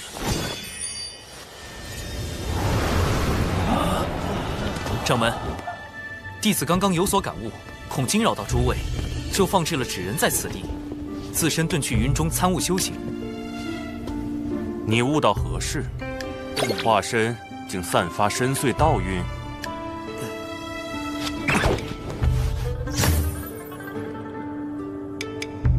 长寿竟有此渊源。放心，贫道定会为你保守秘密。启动玄都大法师保护伞。问，盗用就是大法师的。掌门倒是意外的好忽悠，但有毒这家伙好像又发现了什么不得了的东西。啊？怎么突然传音过来了？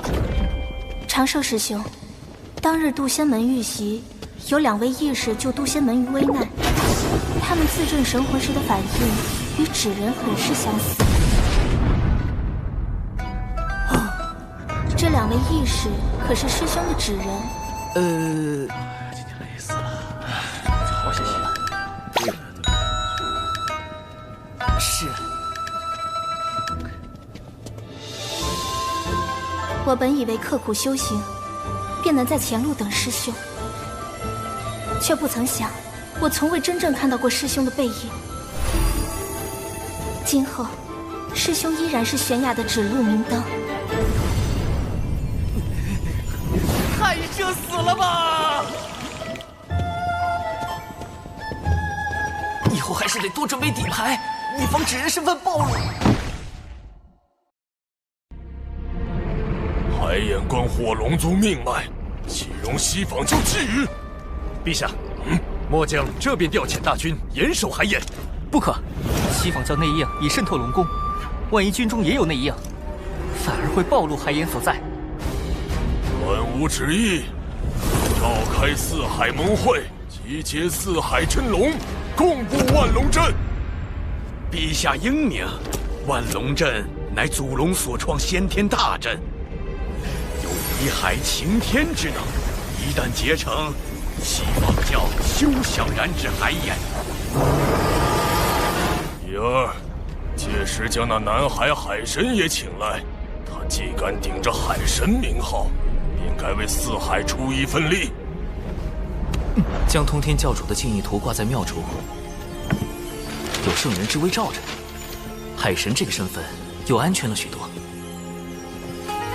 通天教主的道运，海神背后除了人教圣人，还有截教圣人。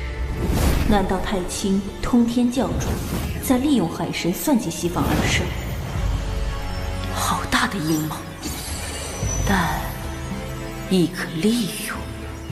哼，南海海神，今后是你收服我，还是我取代你，尚未可知。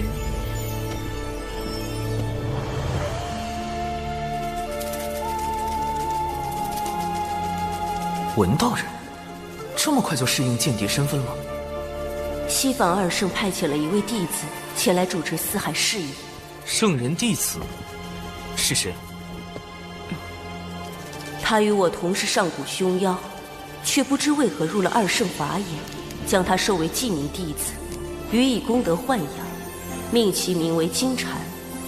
金蝉，不就是东土大唐那位玉帝哥哥的前世身？他有何打算？离间四海。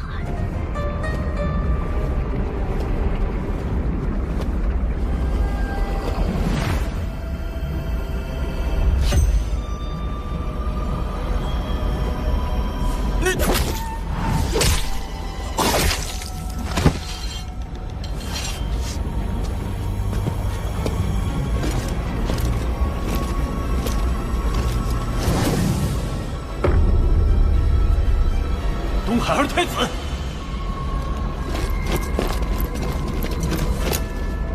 丞相大人，快禀报陛下，东海二太子私闯北海，刺杀北海丞相。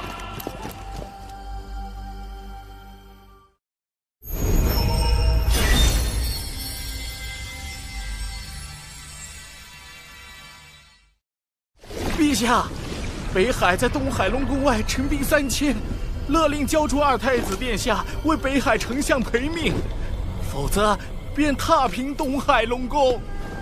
四海龙族之间向来关系和睦，而陛下您因年纪较长，四海龙族都以您为尊。如今北海丞相遇刺一案尚未确认真凶，北海却直接发兵，陛下这不合理呀！不合理的不止这一处，女儿日前还在与我商讨筹备四海盟会，不可能去北海行刺。我等寻找数日，仍然没有下落。北海那边也加紧了搜查，务必在他们之前找到怡儿。是。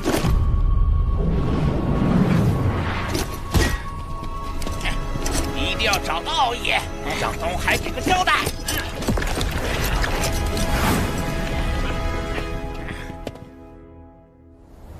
长寿兄，我没有杀北海丞相，有人要毁我名声。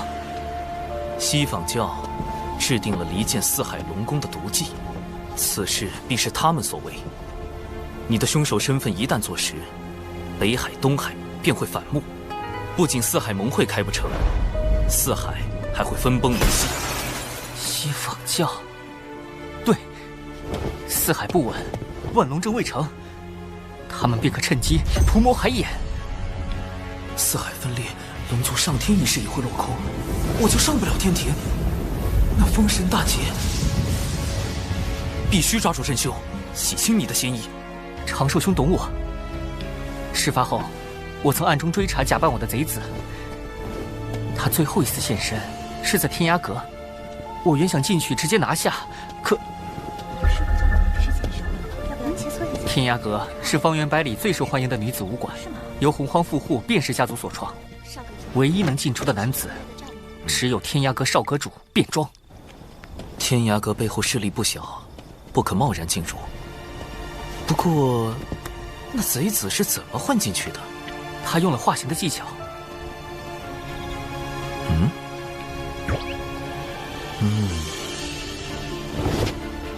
不会吧，长寿兄，你不会是要……事到如今，这大概是唯一的办法。我奥义绝不可能你。长得好好看呀！是啊，好好看。记住，现在开始，我叫姜思儿，你叫科勒尔。我们听闻天涯阁大名已久，想进去观摩。姜思可乐，驱寒暖胃，好喝不贵。知道了，长寿兄，姜思儿。原来不是武馆，是武馆。我天涯阁意在聚集洪荒女炼气士，切磋对战，共同进步，增强对大道的感悟与理解。天涯阁当真只接受女兵？当真。如果有男兵进来了呢？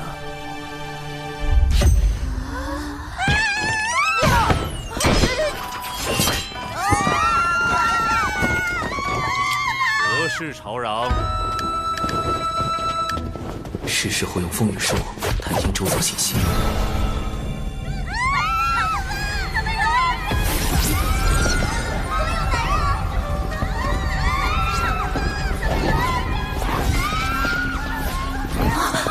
他不是死了吗？你的慌乱与别人都不相同。是否以为你剑下的亡魂重现于世，你就是凶手？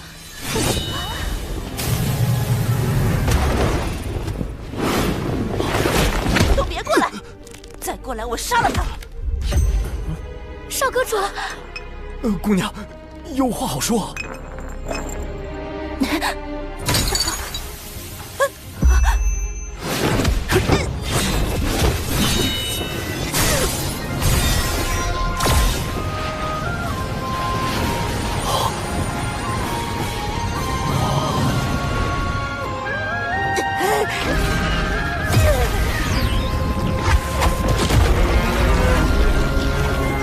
是八爪巨伤，难怪能变成别人的模样形似。快随我与科勒尔返回天庭，听候发落。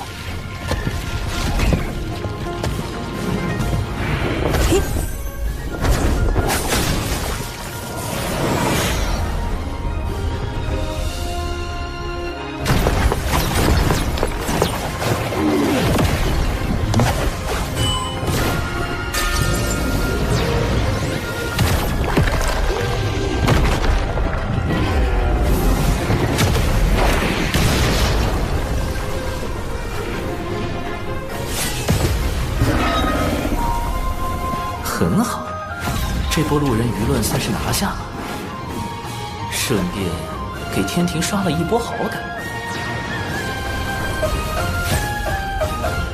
感谢二位相救。那个，我乃天涯阁少阁主卞庄，敢问科勒尔仙子芳名？芳龄？我是说，仙子可有道侣？滚！这般奇女子，只是看一眼就让人割舍不下。科勒尔，乐乐，真是病得不轻。什么北海丞相？我不知道。此物唤作摄神珠，可以搜集元神内的所有记忆。即便你畏罪自杀，摄神珠照样可以读取你生前的记忆。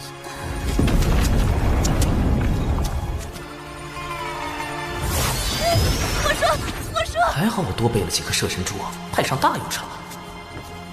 究竟是何人指使的你？西坊教金蝉有无参与其中？没人指使我，金蝉只是帮了我们而已。巫妖大战后，我们妖庭后裔无处容身，只好躲入深海，却常年遭到龙族欺辱，这才打扮敖乙刺杀北海丞相。明明是你们深海妖族挑衅在先。西坊教煽动深海妖族出手，自己却摘了个干净。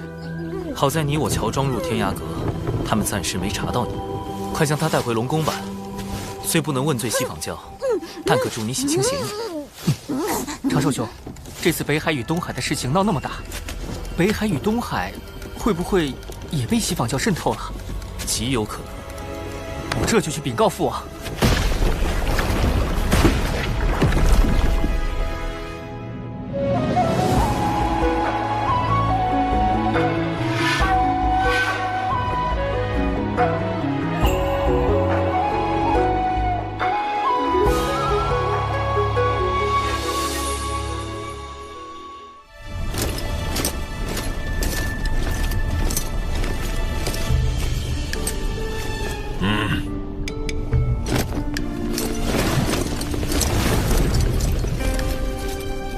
3日后照常举办四海盟会。女儿，你做得不错。谢父王夸奖。父王，北海丞相遇刺一案，乃西坊教从中挑拨，儿臣已将疑似内贼的人选记在册中，还望父王严查，以防四海盟会生变。父王，你只需照常筹备四海盟会，记得多请些宾客。海神，你那些解教同门都可一并邀约，这才是要事。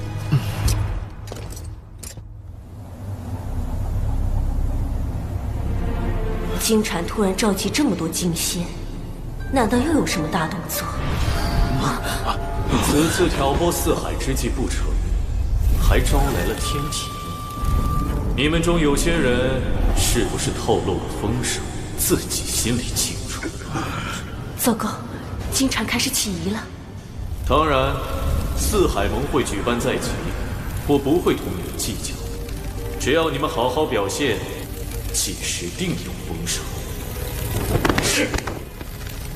金蝉大人，四海的内应已全部就位，只等你一声令下。好，此次行动兵分12路，每路妖军则由在座各位统帅。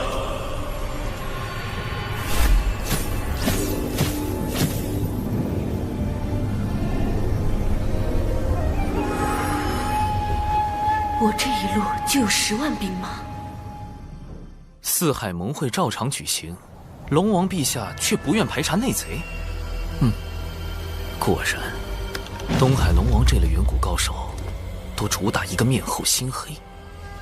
龙王陛下是要让西坊教放下戒心，更是在等一个将内贼一网打尽的机会。你是说，四海盟会？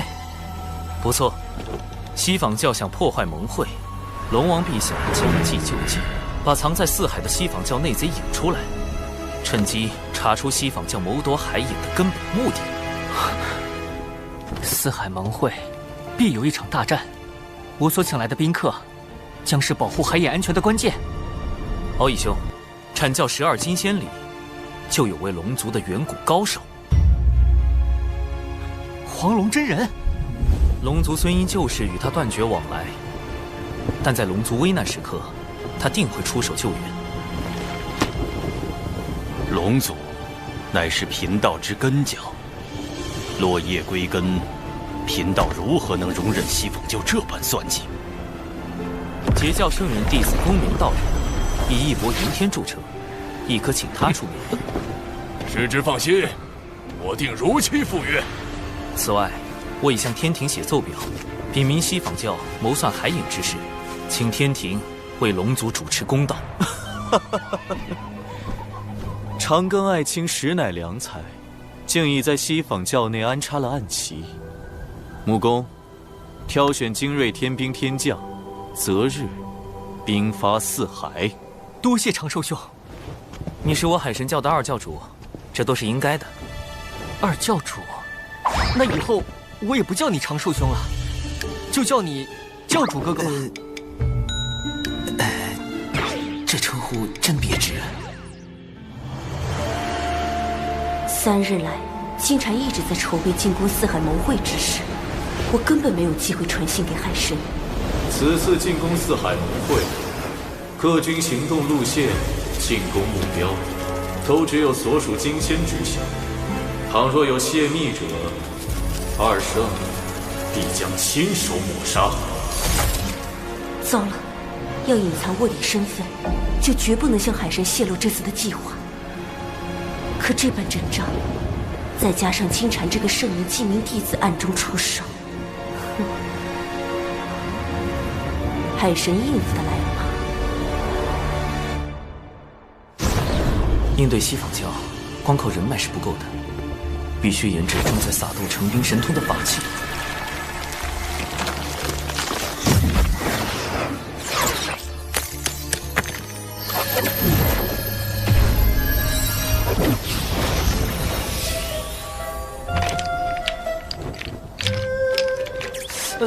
原版的撒豆成兵看着不太聪明的样子。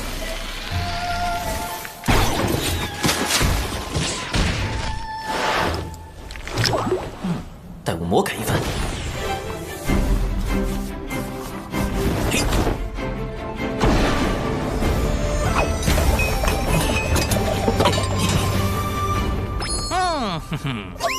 或许是看在玄都大法师的面子上，掌门将熊灵帝从逍遥天尊过户到渡仙门，并收作记名弟子，安排他住在小泉峰，倒也方便了我魔改撒豆成兵。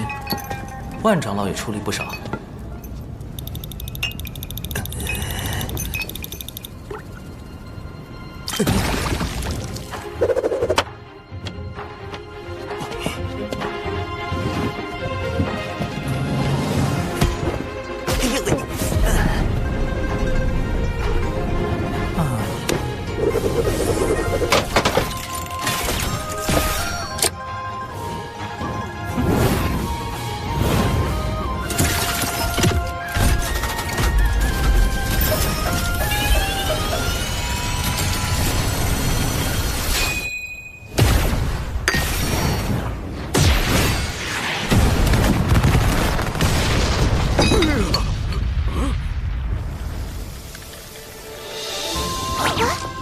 成功了！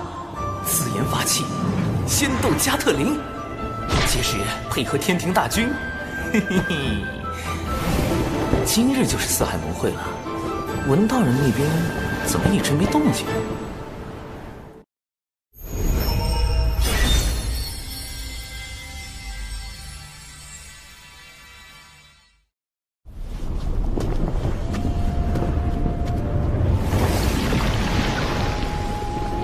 迎南海海神光临四海盟会。东海龙宫已经戒严，不知骄兵中有多少内贼，搞不好那4位老龙王里也有西坊教内应。近日始终没收到文道人消息，才刚被策反，不会转脸就倒戈了吧？千百万年来，我龙族为镇守四海，不断用祖龙直系血脉填补海眼，以消解其中所纳的天地业障。今却有深海妖族觊觎海眼，不惜挑拨四海龙族情谊。幸有大哥明察秋毫，免我北海与东海手足相残。我东海特召四海盟会，共商重启万龙大阵，便是要龙族团结御敌，护卫海眼。大哥高义，我西海必当跟随，我南海亦追随大哥，共守海眼安危。教主哥哥，你我请来的帮手都已就位。金蝉随时可能发动袭击，按计划行事。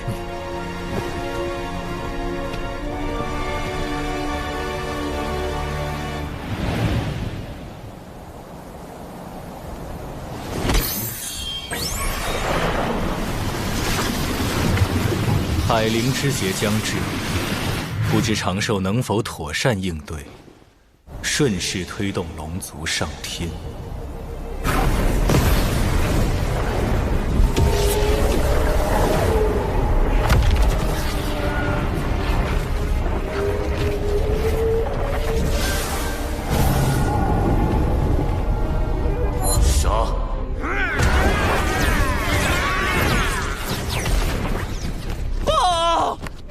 妖族攻入西海！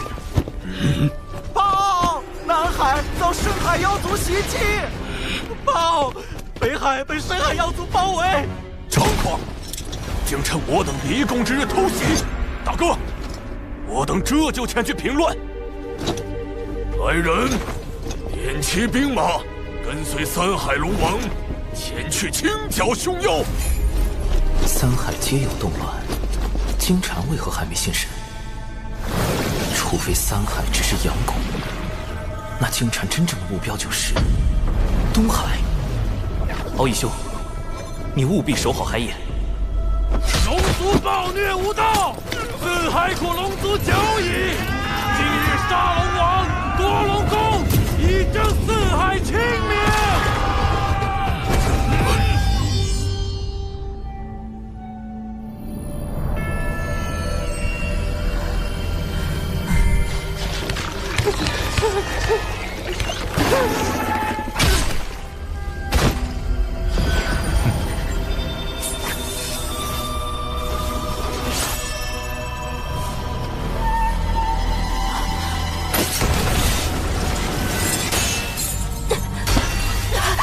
金蝉大人，海眼情报我已掌握，我来带路。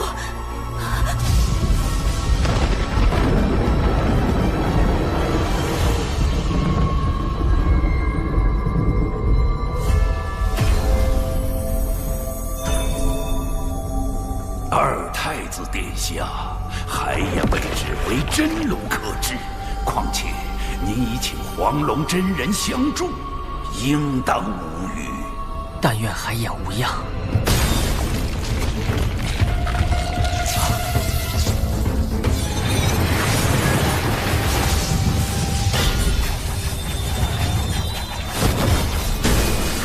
八爪巨兽怎么逃出来了？救他的是金蝉。迎敌！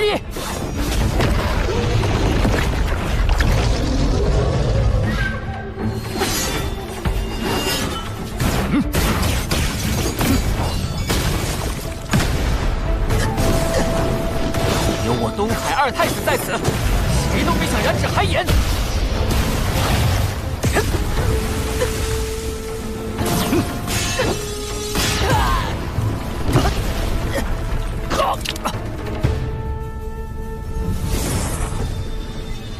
龙族当真没落了，竟如此不堪一击。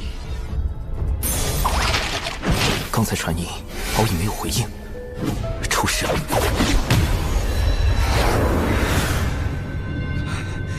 龙族远古为祸洪荒，为赎罪孽，只得不断用祖龙血脉填补四海海眼，以致如今血脉凋零。我开启海眼，为龙族求得解脱。你应当感激。海眼封印天地业障，一旦开启，业障倾泻，洪荒必将生灵涂炭。龙族更是要举足以命相填，直至血脉断绝。我绝不会让你得逞。龙宫兵力被我分往四海，你父亲东海龙王亦被我派深海妖族围困于龙宫，没有援兵，凭你一条未成金仙的小龙，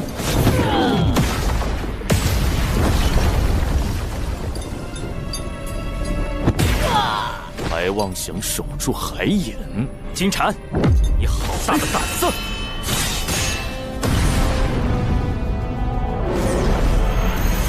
贫道乃南海海神，你胆敢图谋海眼，贫道特来替天行道。区区南海野神，连神位都未得封，倒管上东海的闲事了。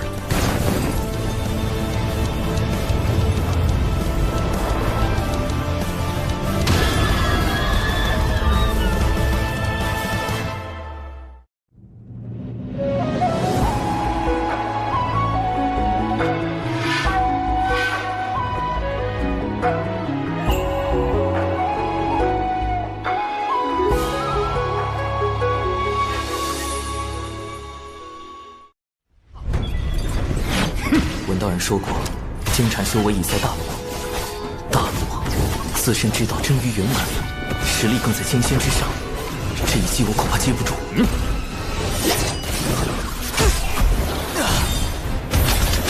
南海海神不过如此。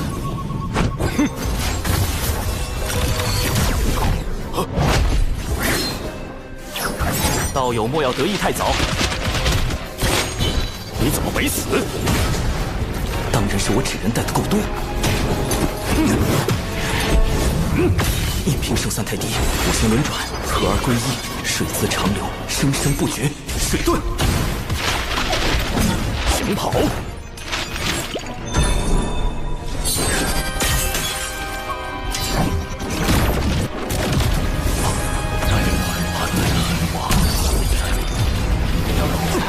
好厉害的生活功力，可能降速，胜过别人了。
海眼已开，功德灵珠。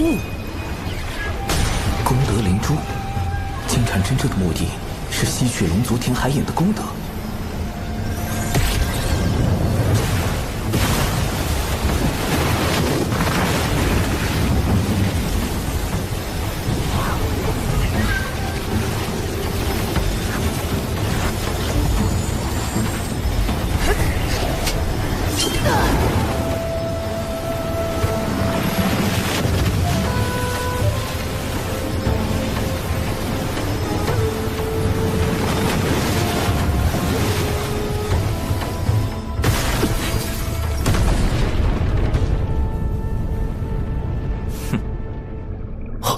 不该这样，海眼怎么回事？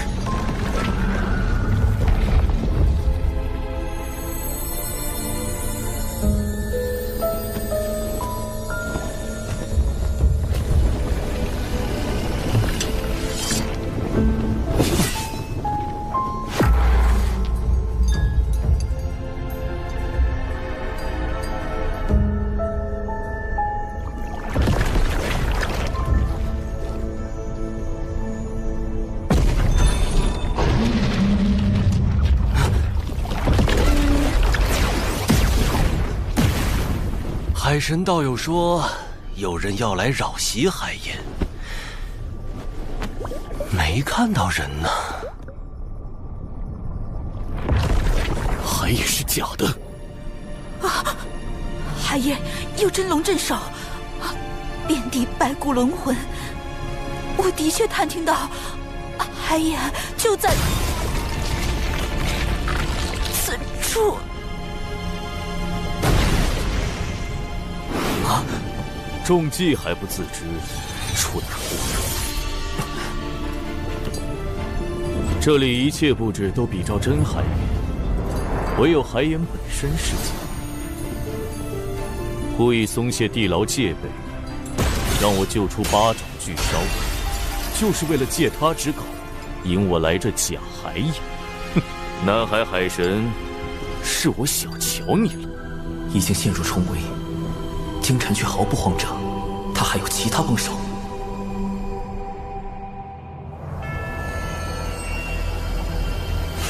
海神老弟要我埋伏在这条西方教前往东海的必经之路，不知何人会来。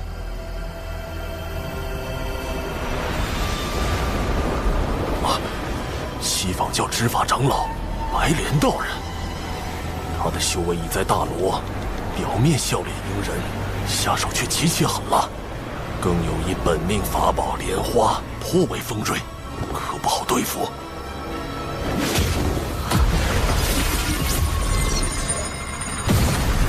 熊妖，哪里跑？西方二圣命我等前往龙宫救援，请道友莫要阻拦。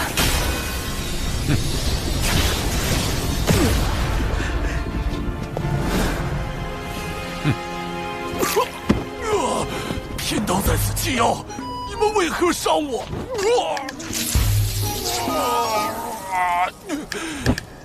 你们损我道基，我要找我师尊通天教主评理。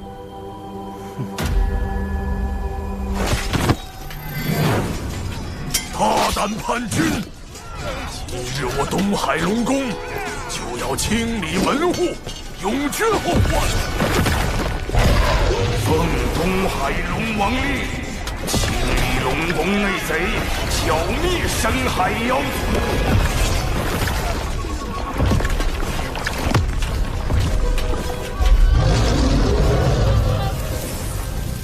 提前埋伏兵，预备将内贼和深海妖族尽数捉拿。这帮龙也不是太蠢。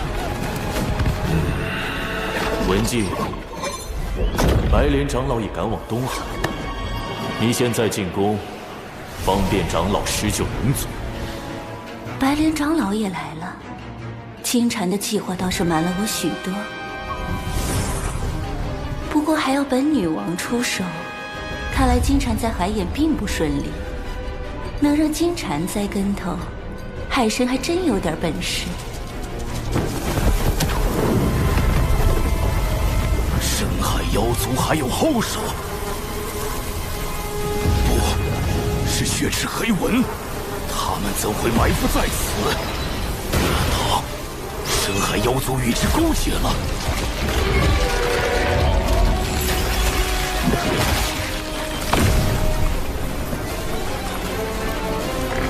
南海海神，你以为你这就赢了吗？金蝉，原话奉还。你以为请来高手相助，就能万无一失吗？木工，请天庭施救龙族。今武混天将军化傲天听命，四海有难，玉帝陛下特命尔等前去清剿凶妖。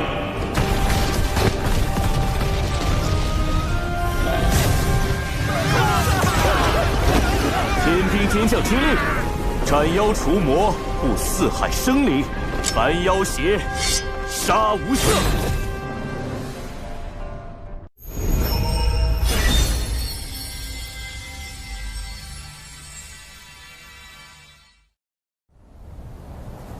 贫道在此祭妖，你们为何伤我？赵公明，我等何曾动过你？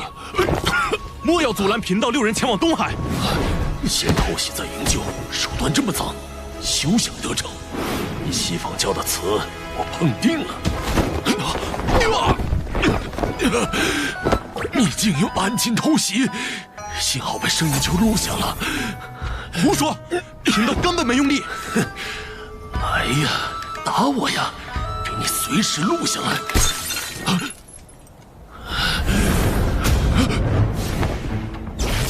道友伤重难行，贫道6人送你一场。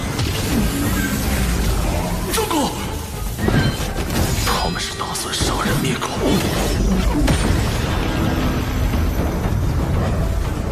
贫道告辞。赵公明，你竟敢坏我教大计！不必追，我们的对手是设局之人。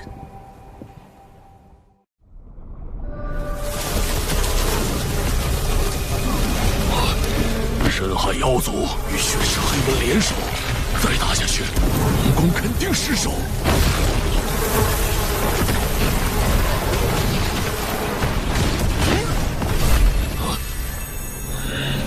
金武混天将军，化傲天听令。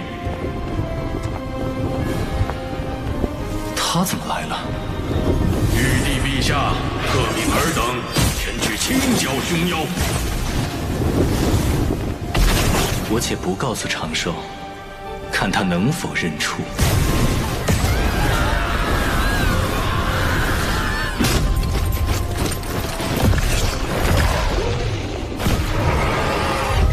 设计海眼，套取我教目的，再设伏阻拦白莲长老，最后让天庭登场，获取龙族好感。海神，你以为凭4万天兵就能扭转颓势？再加12万呢？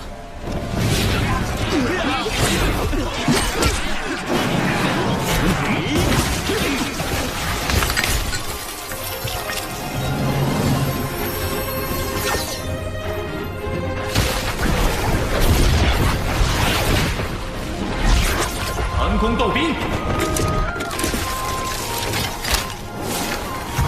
放箭！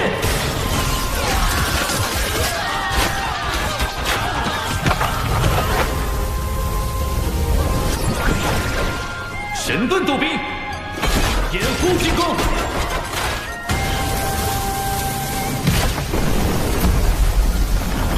凭空多出数倍兵力，天庭哪来的如此神通？天罡36法之撒豆成兵，长寿将此法献给天庭，确实能减少天兵折损。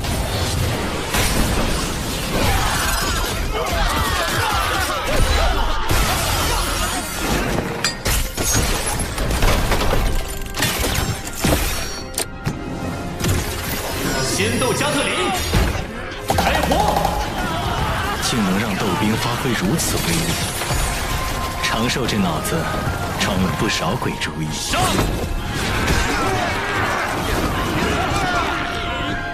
金蝉，你输了。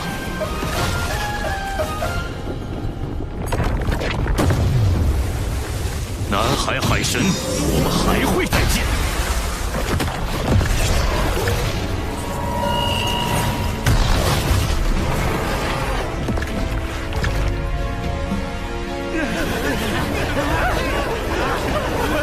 收兵，不必再追。灾乱平息，吾要摆宴庆祝。不知天庭诸位可否留下？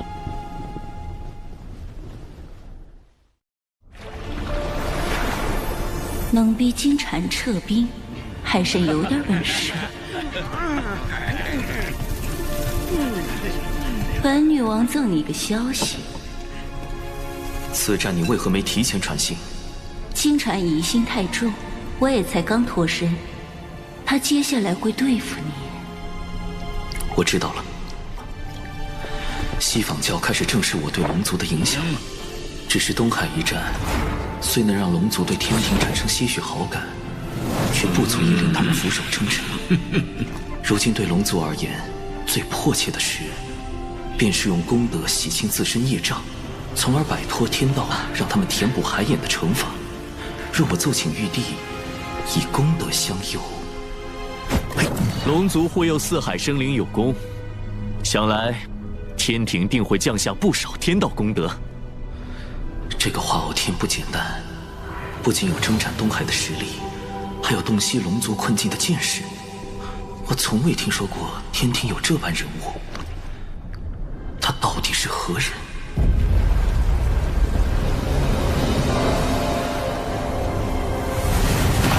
化傲天刚说完，功德就来了。玉帝派发功德之事，连天庭重臣东陆宫事先都不知，他又从何处得来？难不成化傲天就是玉帝？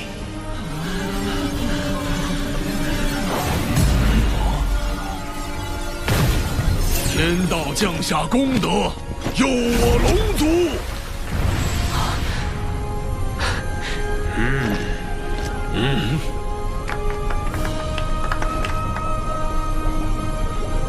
奇怪，明明有6道功德落下，这第6道功德去了何处？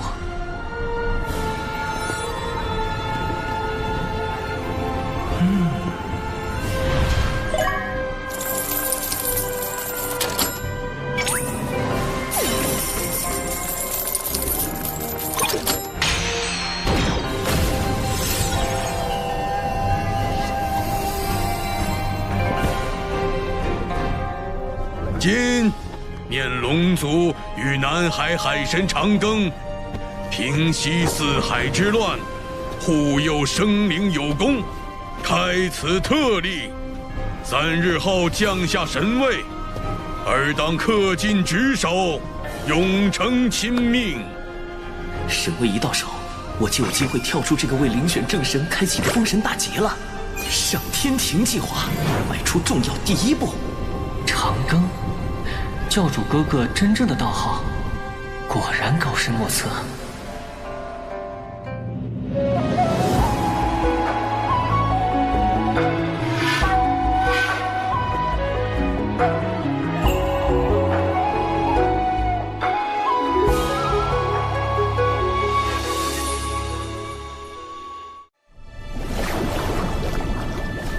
以仙斗斩凶妖，以妙计安四海。玉帝陛下得海神相助，果幸事矣。天庭大运如此，我不敢居功。陛下要装，我也装。多亏天庭义助，方能清除叛党。如今四海海眼已被万龙阵封藏，暂时无虞，龙族不胜感激。长庚爱卿，东海龙王好像认出吾了，快帮吾挡一挡。陛下，不知玉帝有何喜好，吾明日便备一份厚礼。吾这化身在天庭为官数万年，若被当众爆出，有损玉帝威仪。原来化傲天是玉帝藏在百官之中，监察天庭各处的化身。龙王若再上前，便是冒犯天威了。多谢龙王美意，天庭虽刚起步，却是秉天道、立秩序之地。而今四海生灵惨遭劫难，陛下特遣华将军维护天地清明。那吾便以此酒谢华将军，谢天庭相助。长寿果然认出玉帝小师叔了。这小子行事周全，既截胡西方算计，又促成天庭与龙族的往来。但此诏既出，长寿拆台西访教一事，便瞒不住了。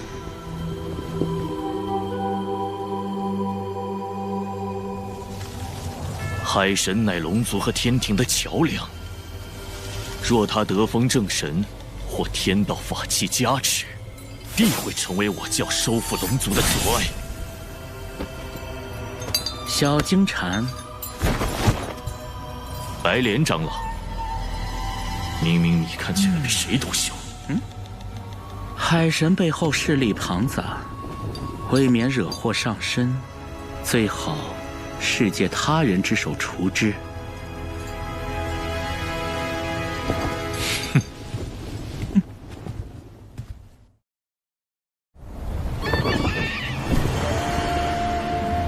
小妹，公明师兄与白莲道人起冲突，乃是遭人算计，为的是让两教斗起来。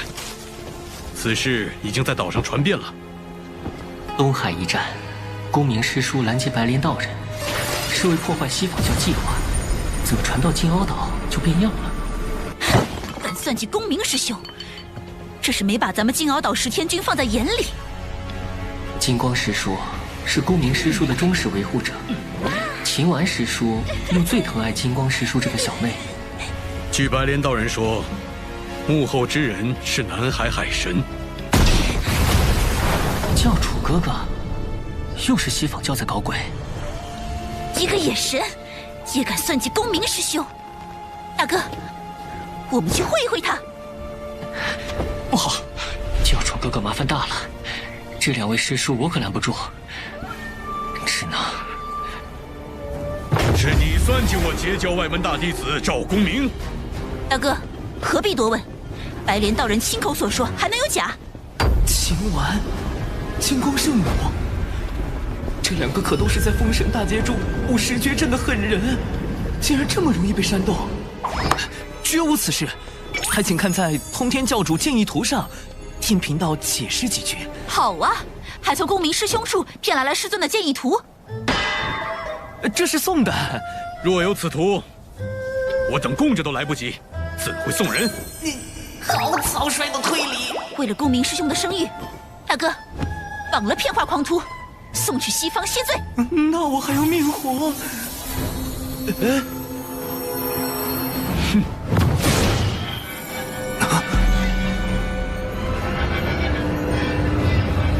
秦丸最善不杀之，小命要紧。土遁，地裂阵。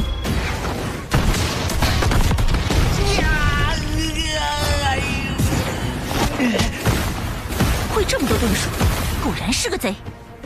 寒冰阵，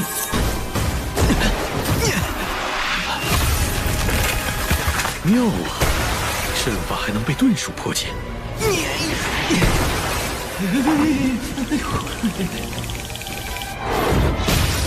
再试下其他阵。看我的！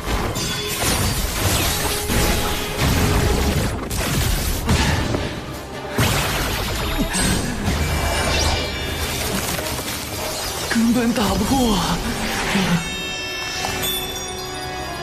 要不子阳了这具纸人，但谣言的事也没解决。住手！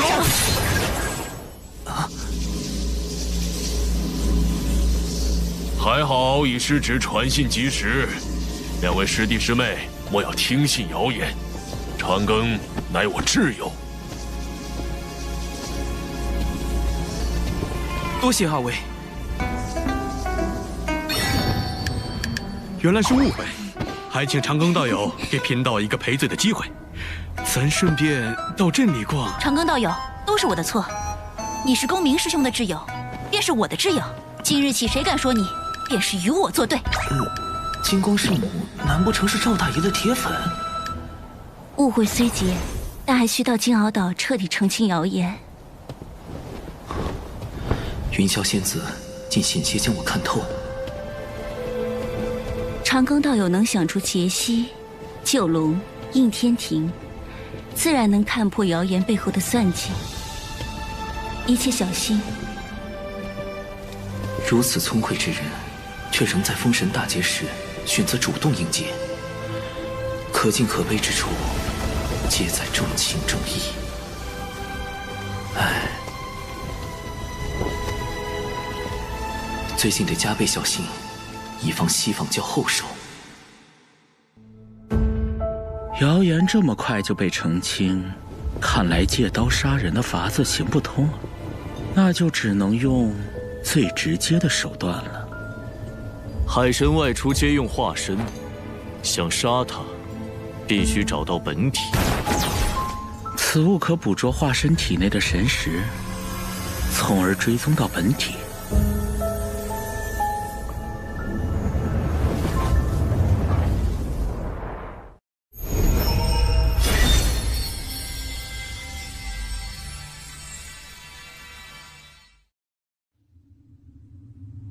2天后便是海神册封大典，想要击杀海神，这2天是唯一的机会。你先想办法将他的化身引出，然后再用这锁神追魂碟。是。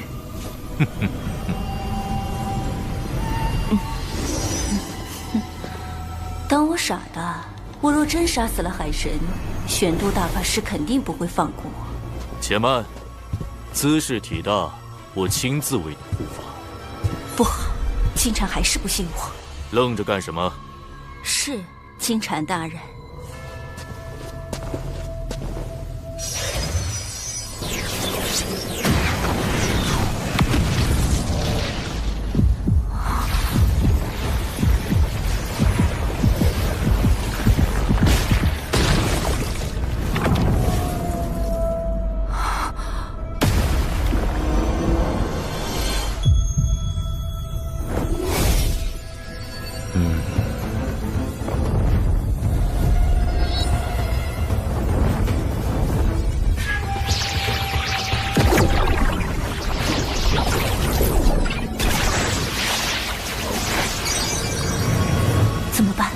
在他眼皮子底下，我根本没法统治海神。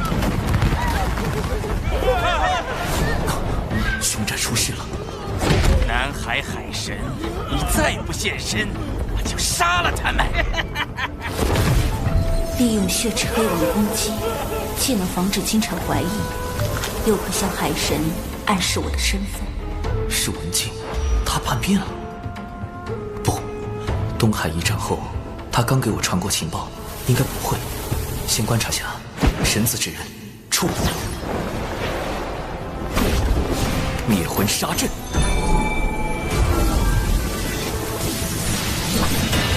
血池黑纹，为何伤及无辜？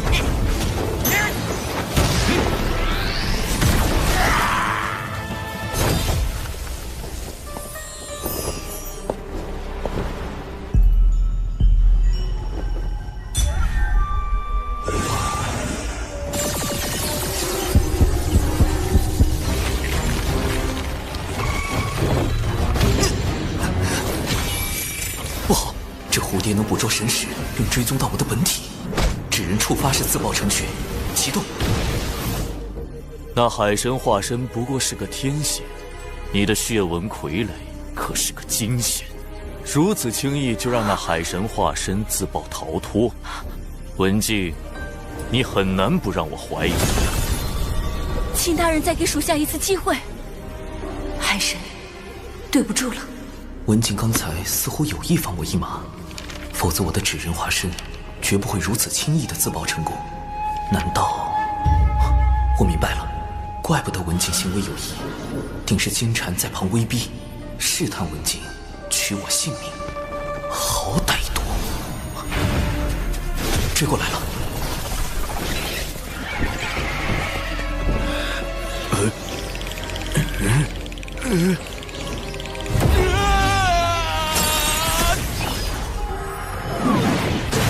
我安插在外的纸人全都被这蝴蝶找到了，再这样下去，迟早会被他找到本体。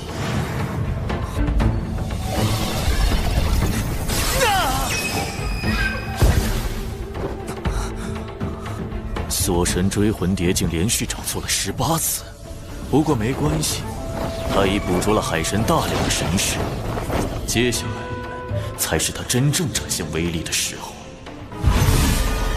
不好！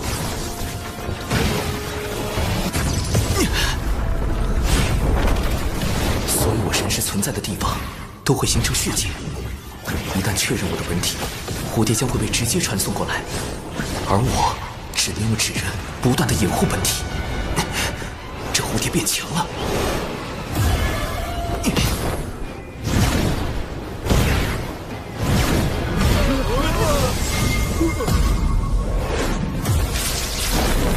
利用血茧刚出现，但还没将蝴蝶传送过来的时间差了。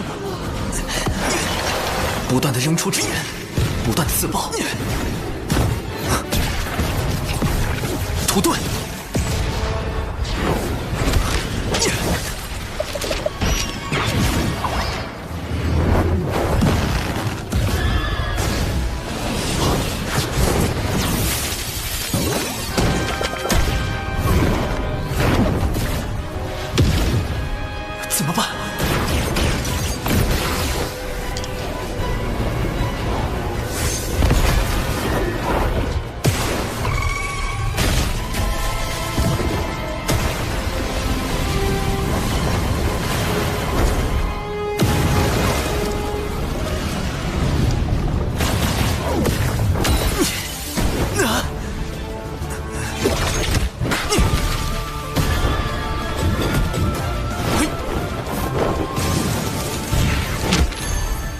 只要拖满2天就有希望，既保住文静这个暗棋，又保住我的本体，这是唯一的办法。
总算结束了，没想到竟在金蝉手下保住了一命。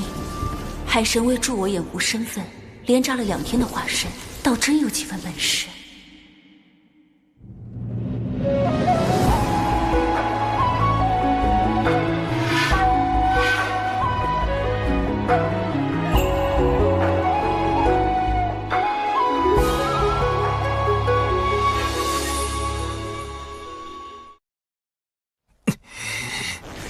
3681个纸人，2天竟然自爆了3681个纸人，浪费呀！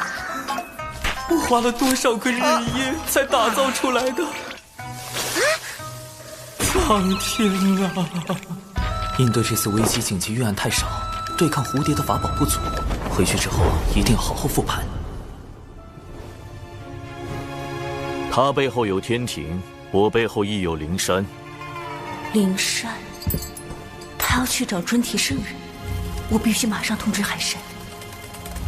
金蝉竟请动尊提出手推演我本体所在。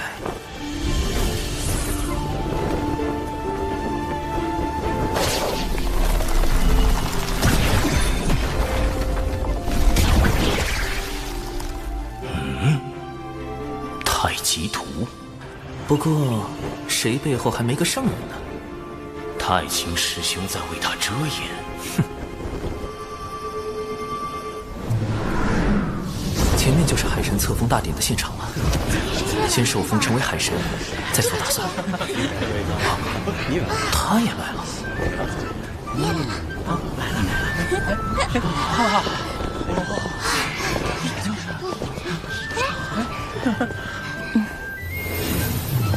恭喜海神！恭喜海神！云霄师妹一向在3仙岛闭关，鲜少外出，连我都未见过几面呐。啊，我与公明前辈交好，仙子许是看在公明前辈的面子上。哎，这可跟我没关系啊！大妹她确实是被我劝过来的。各位师弟师妹，别来无恙。玄都师兄，师兄怎的也来了？海神是我人教子弟，我自是要过来的，也要多谢各位师弟师妹前来观礼。教主哥哥竟然能请来玄都大法师，真厉害！我目前只是个真仙，想要振兴龙族，往后还要向教主哥哥多学习才是。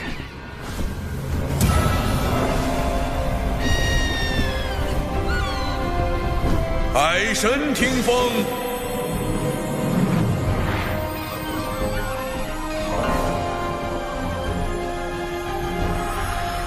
经过此次海神册封大典，我被正式封为天庭海神，主要统管四海斗、温、冰、火之事，从此享受天庭待遇，每年都会有固定的功德收入。敖乙则成了四海大将军，协助我收服四海。玉帝还赐下龙族16神位，分别由16位龙族真龙获得。龙族的业障，他们从出生之日起就背负的龙族业障，被功德全部洗净，业障被清空了，我龙族有救了。从今日起，我长庚道人终于成为天庭海神了。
一场声势浩大的海神册封大典，一来震慑龙族，为其指明上天之路；二来警示西方教，令他们不敢轻易出手。仙子冰雪聪明，对海神册封大典背后的风云涌动了若指掌。但我始终不明，你为何如此忌惮西方教？你背靠人教，西方教便是一教双圣，也应不会为难你。未成圣者，在圣人面前，终究是蝼蚁，不可大意。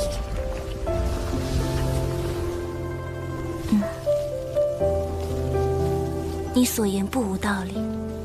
唉，实在不忍云霄仙子殒命封神大劫之下，忍不住出言提醒，也不知是否真的能影响到仙子。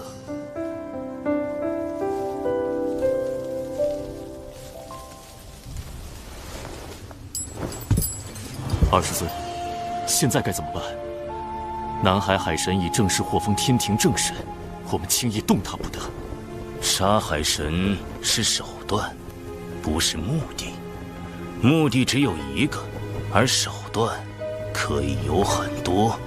您是说，龙族？我且问你，通过这场海神册封大典，你看到了什么？天庭自龙族16神位，龙族挑选了16条出身高贵、毫无实际的真龙受封。此前颇有功劳的低等骄兵，反而未得封赏，无怪乎龙族叛党四起了。四海龙王为何没来观礼？海神册封大典，龙族高层一个都没来，这对龙族而言，是一步可进可退之棋。哦，进可促成龙族上天，退可延续其海中的霸主地位。以今日局势来看，想要让四海龙王都臣服于天庭，恐怕还有很长一段路要走。表面上来看，龙族似有上天意愿，但实际上，龙族对天庭更像是一种观望态度。他们仍然是可以被争取的。很好，你知道该怎么做了。多谢20尊提点，我们安插在阐教的暗旗可以发挥作用了。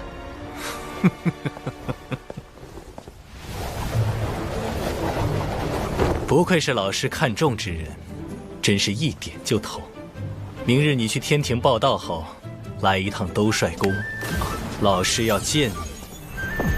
兜率宫要去见太清圣人的化身太上老君，太好了，这可是抱上圣人大腿的最好时机。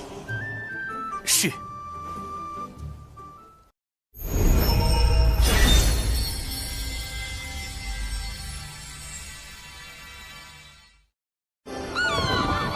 此次入凌霄宝殿听宣，感觉如何？玉帝陛下厚待龙族，一感激万分。海神，敖乙将军，请留步。陛下听闻老君传召海神，特命我送海神前往兜率宫。谢穆公，谢玉帝陛下。海神初入天庭，就得封4阶神位，陛下当真对海神轻言有加。4阶，天庭神位划分清晰，想来穆公出力不少。这都是陛下妙思。陛下将天庭神位分为6阶，第1阶为陛下与王母，第2阶为十全封疆大神仙，唯有1位例外。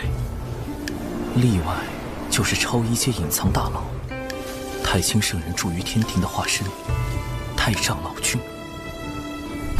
第3阶为各部主神，星君、真君，月老也在其中。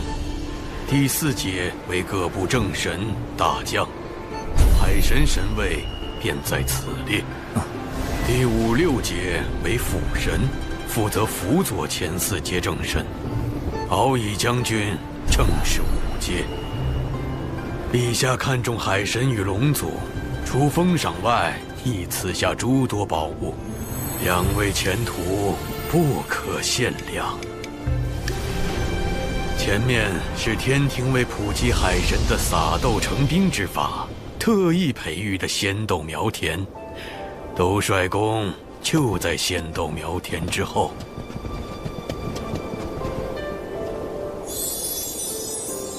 仙豆苗成熟之后，就会结成仙豆，届时天兵天将皆可使用撒豆成兵之术，天庭必能战力大增。啊！我乃天涯阁少阁主卞庄，仙子可有道侣？他怎会在此？敖乙将军认得卞庄？贼眉鼠眼，一看就不是好人，我不认得。此人为何会在兜率宫前种豆？前不久，卞庄在南天门外苦求，言说未能配上心爱之人，定要入天庭建功立业。陛下感其心诚，将他招揽，命他在此担任种豆天将一职。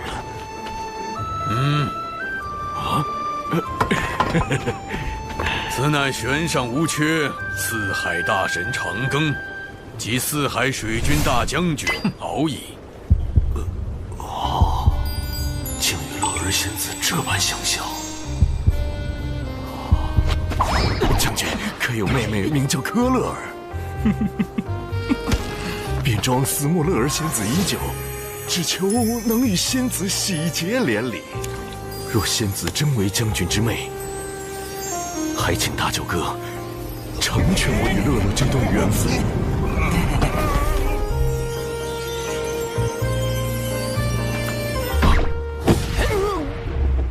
成全，就凭你，看我怎么教训你！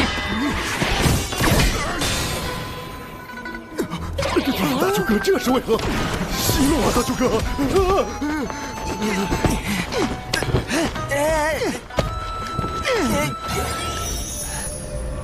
兜率宫前，许久不曾这般热闹了。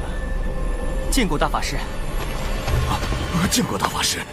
一位是四海水军大将军，一位是天庭种豆小天将，同为天庭效力，不宜结下仇怨。我先要你二人握手言和，你们可愿意？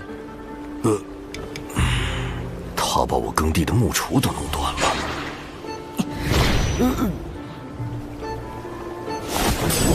这是兜率宫中闲置的耙子，你若不嫌弃，就用这个打理豆田吧。多谢大法师赏赐。卞庄运气着实不错，进入天庭为将，又得了兜率宫中的宝物。看这银耙生有9齿，等等，9齿钉耙，难道卞庄就是今后的天蓬元帅，西天取经的二师兄？这么个大英国留在东帅宫外种豆啊，得小心应对。跟我来吧。老师已等了你半日。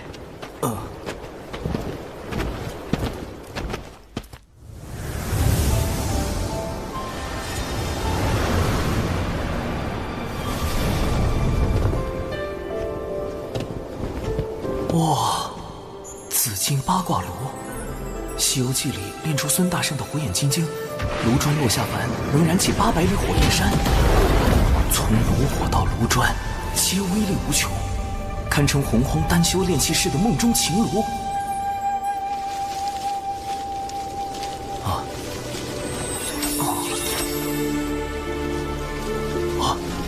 斗水空中，竟一草一木都内蕴无穷。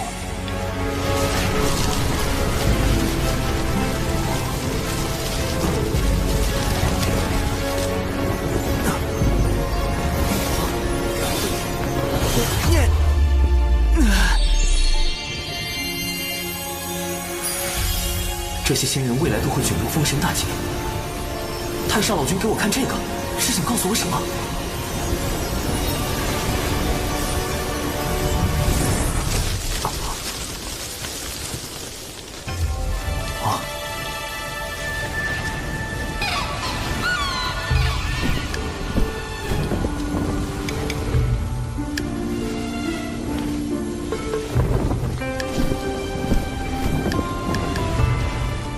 这么年轻，是画下图，还是太星圣人未显区别，特意用了这般化身？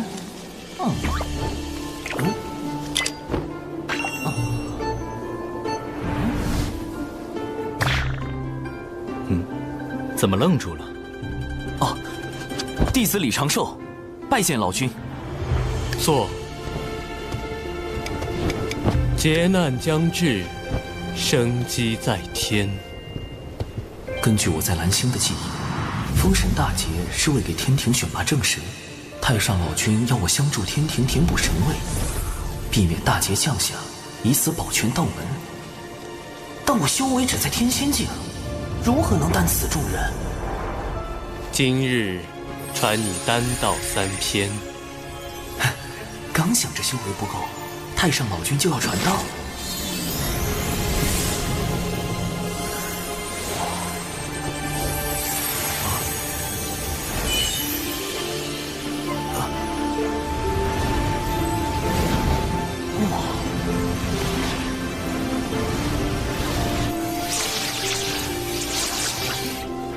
潜心悟道，勿要打扰。是，老师。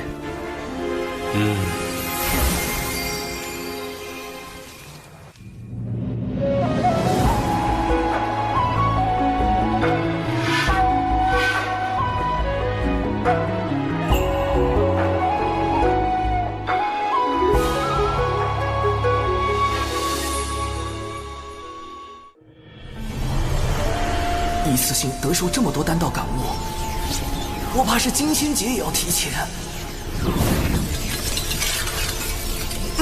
修为提升太快，道技不够夯实，现在渡劫无异送死，必须再燃道花。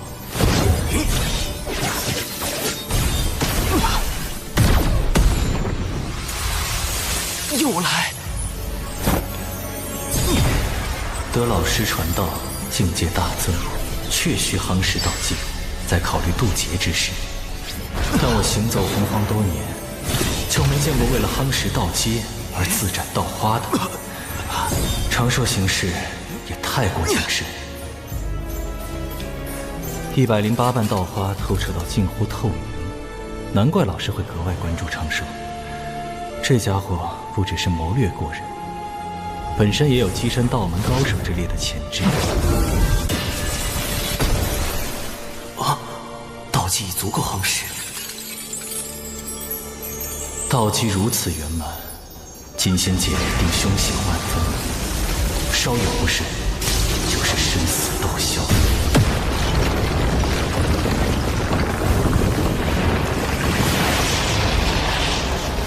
你的金仙劫来了，我从老师那里求来2颗九转金丹，一切收好，随时报到。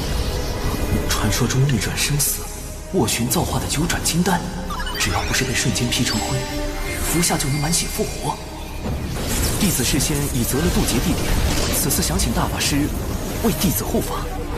九转金丹怕是不够，你先前往渡劫点等候，我去就来。哎，我等得了，姐等不了啊！大法师，你要去哪儿啊？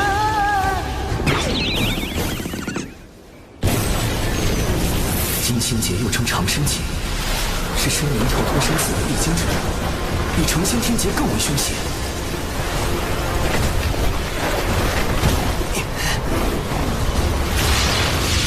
劫运已在凝聚，大法师怎么还不来？斩刀花也没用，修为实在降不下来。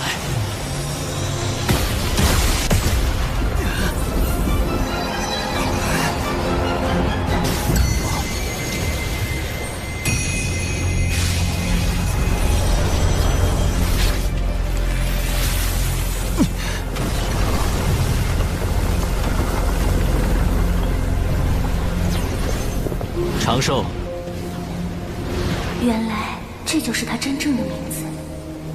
长庚、长寿，不一个意思吗？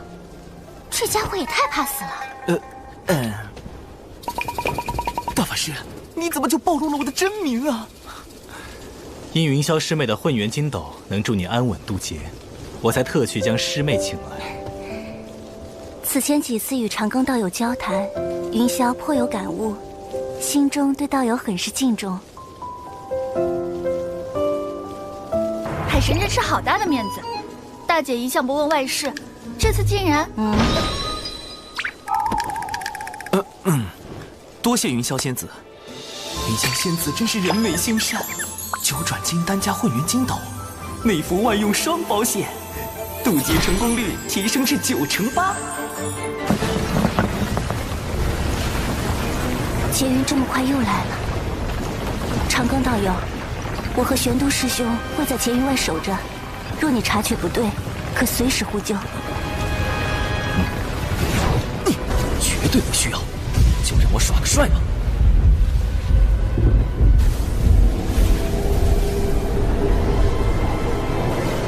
啊，道祖！啊，看来是我渡成仙劫时各种意外，跑了天道太多次，触发人工服务，道祖来亲自确认了。竟然惊动了道祖，他又渡的劫得多厉害！渡。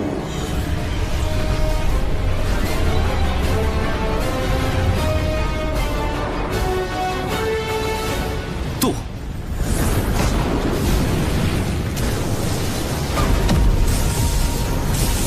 道门弟子李长寿，精气苍天。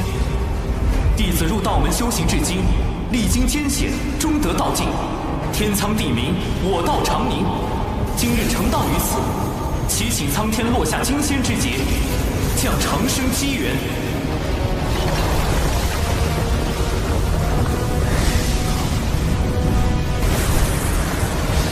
这是金仙劫排名第1的万灵天劫，再往上，唯有道祖亲自降下的紫霄劫了。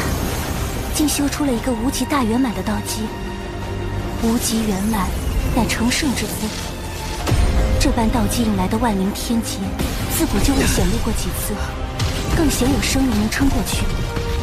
长庚道友，今日只怕危险重重。所以这一次，得做好在金仙劫下抢人的准备。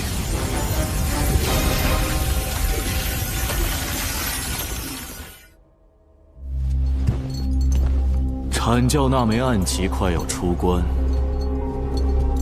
届时可为我们所用。小金蝉，想要把控龙族，光有暗旗可不够。上次在东海海眼，海神的撒豆成兵让你吃了大亏，你可想好应对之法了？看来你有妙计。传闻地底的血海有一至宝即将现世，若有此宝，必能破了那撒豆成兵之术，而将来在收服龙族一事上，我西坊教也会占据更多主动权。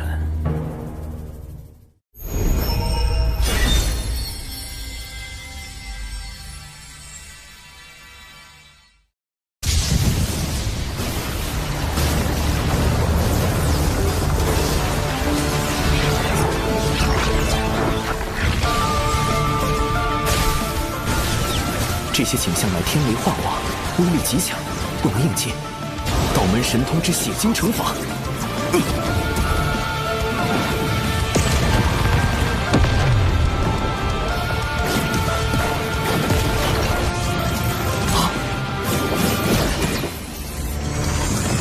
紫炎符咒，护体金光符。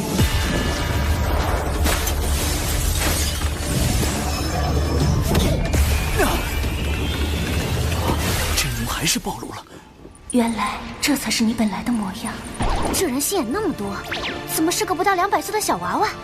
长庚身处大教之争，错一步，便是万劫不复。故此，玄都师兄放心，我等不会将他的真容泄露出去。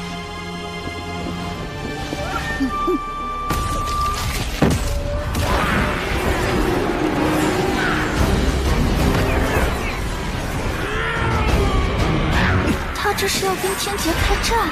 纸人军团，仙斗大军，出动！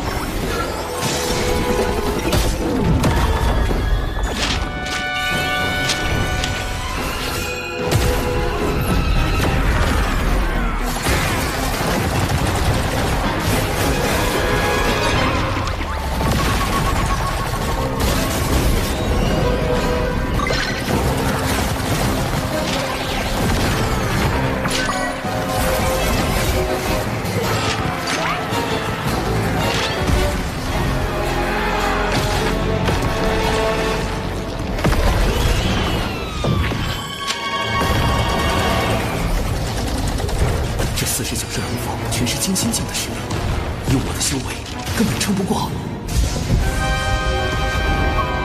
只能五行轮转，天地乾坤，九霄穿云，瞬息雷动，雷遁。他都进了天雷，借天雷之力来击碎龙凤虚影，自古以来从未有生灵这般做过。从未有过。便不能吗？这小子的鬼主意，倒的真是多。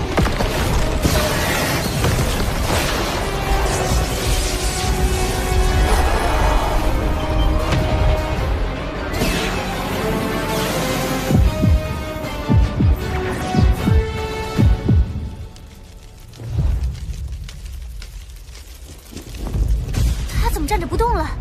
这是心结，乃心魔所化。若道心不坚定，便无法从中脱离，直到被天雷劈成灰烬。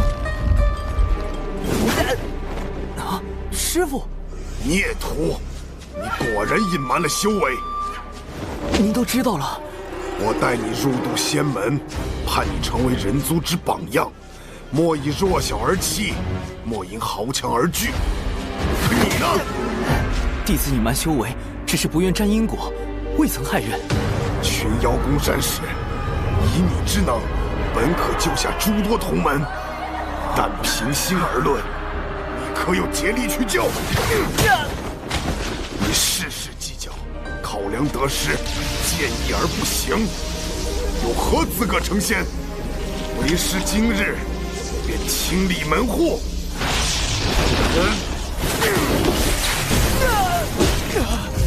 他伤势太重。就真被劈成渣了。我去救人。再等等，天劫既是利缘，也是机缘。若出手干预，只怕会耽搁他的修行。不受死！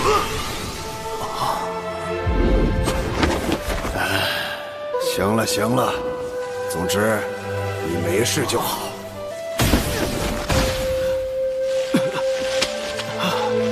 师父会气我，骂我，打我。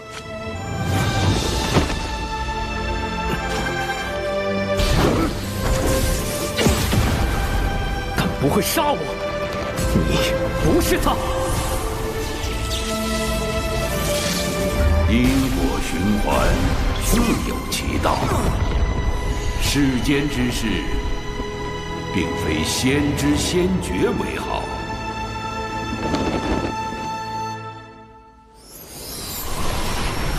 啊！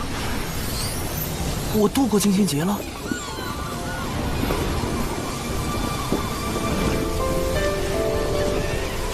天地与我相敬，万物与我共生，命数与我无数，大道与我共鸣。自此月出六道，人殊无此姓名。五行阴阳同生，炼神还须自在。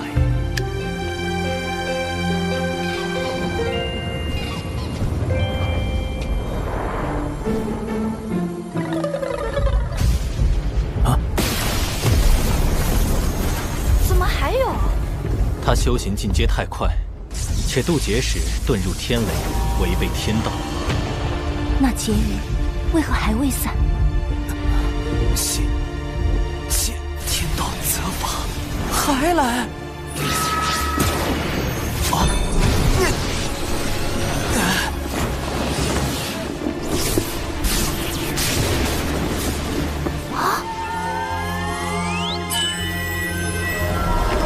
混元金斗，看！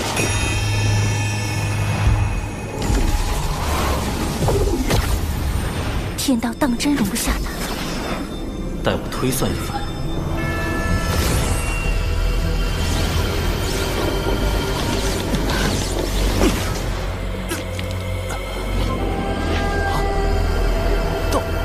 道祖，桃花斩9次了吗？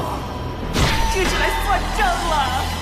为了延缓金仙劫的到来，我用斩道花之法晃了天道9次。弟子是想稳妥点。9成8的把握在度是吧？你咋不10成把握飞升大罗？惯得你了！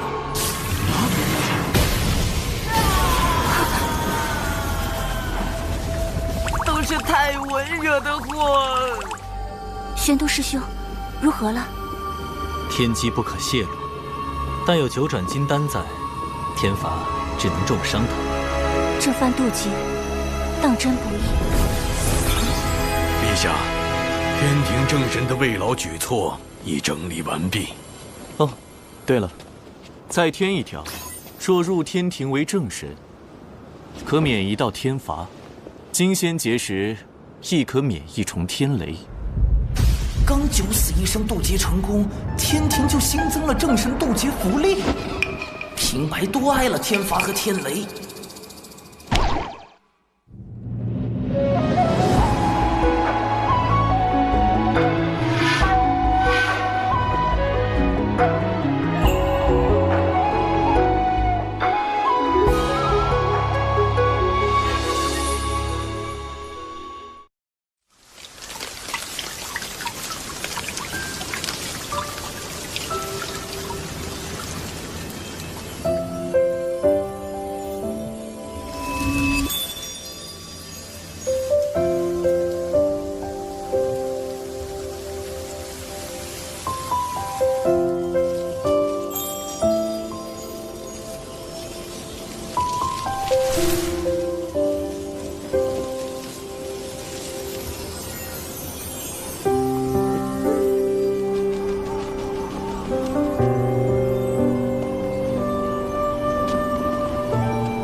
3年悟丹道，12年飞升金仙，15年过去，还好我在小琼峰、海神教和天庭都留了指认，没人发现我失踪。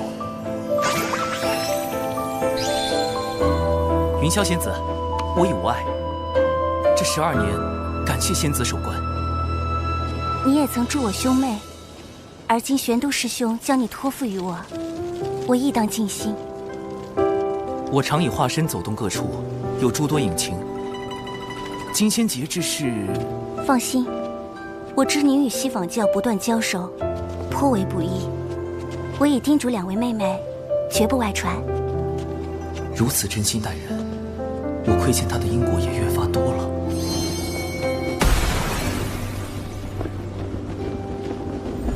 既然我能通过上天庭来跳出封神大劫，或许也能帮助他摆脱入劫的宿命。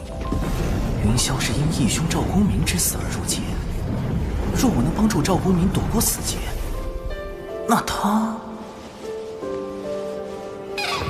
你无事时也可来三仙岛小坐。玄都师兄对你之才智赞不绝口，我也想与你论道一二，不知是否会有启发。多谢相邀，倘若时机合适，我必会造访。二姐，他们在说什么？一会儿抓起来问问就知道了。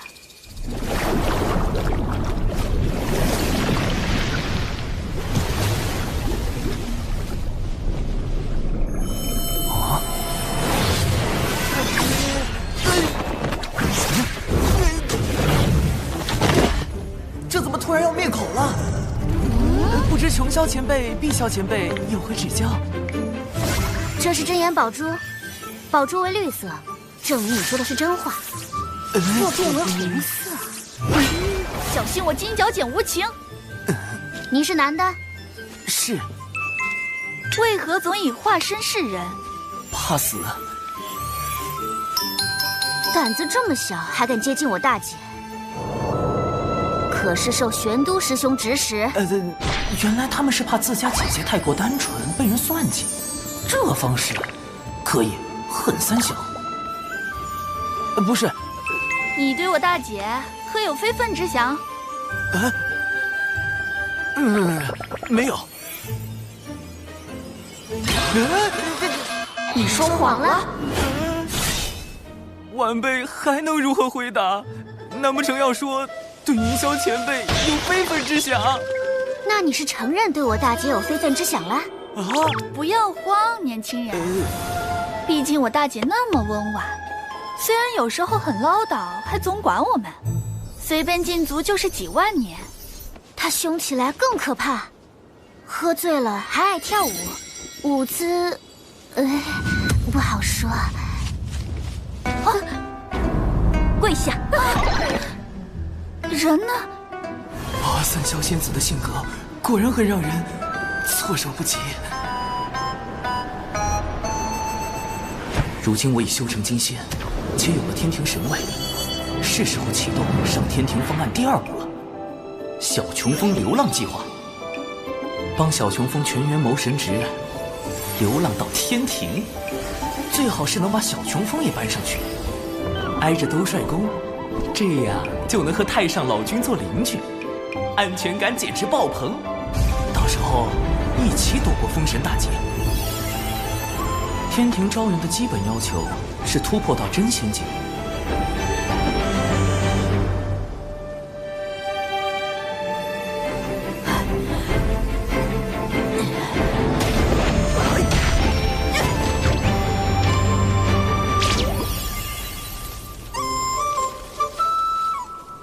以师妹和熊灵力的天赋，倒是不难达到，而师父要上天庭，就比较棘手。晚江与师伯之死，始终是师父的心结，也是他修为无法突破的原因。想要帮助师父提升到真仙境，就得先找到晚师伯。我曾在蒯斯的记忆中，看见晚师伯仍有魂魄留存于世。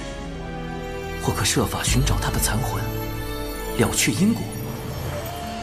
长寿，怎么师姐之事，连掌门都被惊动了？我们人脉太少，要在偌大天地间找一丝残魂，只能请掌门出面。师父，咱们这是去哪儿啊？寻残魂，需去6道府。巫妖大战时期，生灵一批批惨死，无数孤魂在世间徘徊。巫族祖巫后土娘娘于心不忍，化作6道转生盘，镇压在洪荒大地深处，率巫族高手建立6道府，掌管众生魂魄。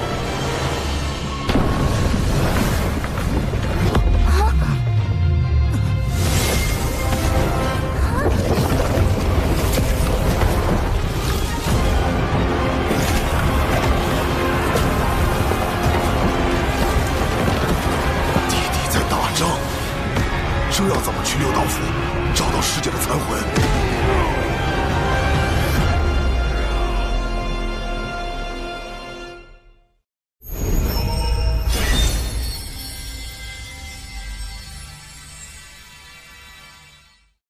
那些战士都是巫，小心，他们杀过来了。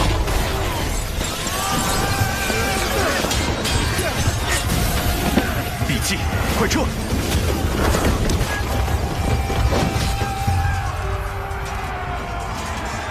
巫在和谁打仗？毒箭又是谁放的？此战涉及地底的2大种族，是2族之争。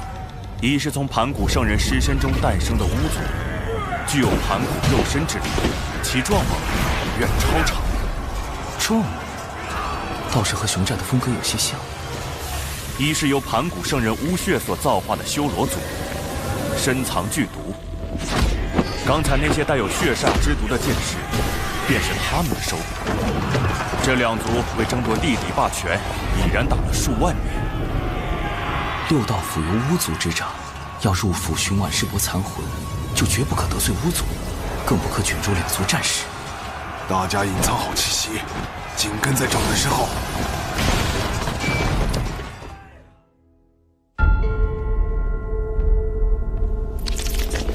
这里就是巫族的6道府吗？怎么一个守兵都没有？都出去打仗了？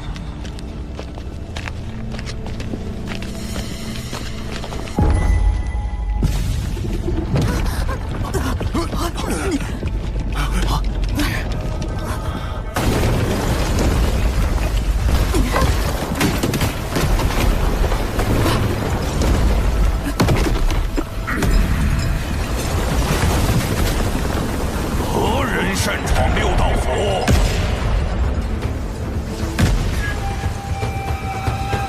当心！此巫非同寻常，是参与过3次巫妖大战的远古战士巫牛。搁这儿发言，本帅削死你！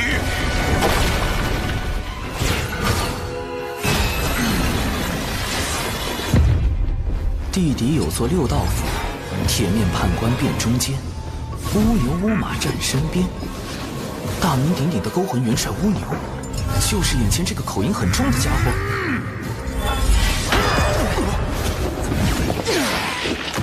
乌牛元帅，贫道乃渡仙门掌门，今日前来并非寻衅，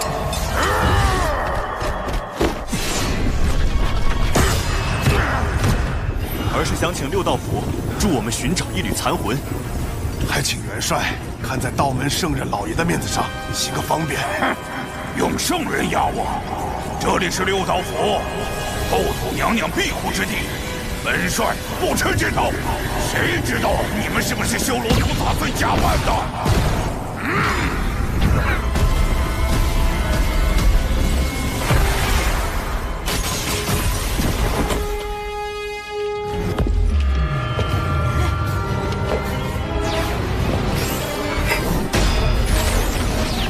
不准欺负我师父！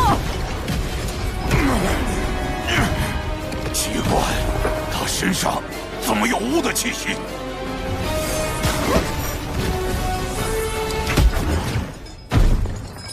巫牛这是有意为难我们。哎呀，完了完了！掌门怒气值飙升，要是和6道府闹翻，再想找晚世伯残魂就难了。掌门，冤家宜解不宜结，请容弟子一试。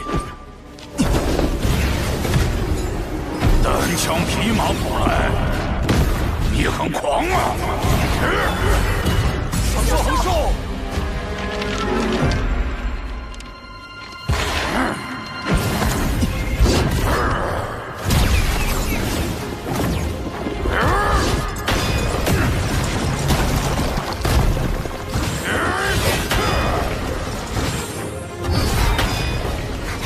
出现了，师兄的地术战术。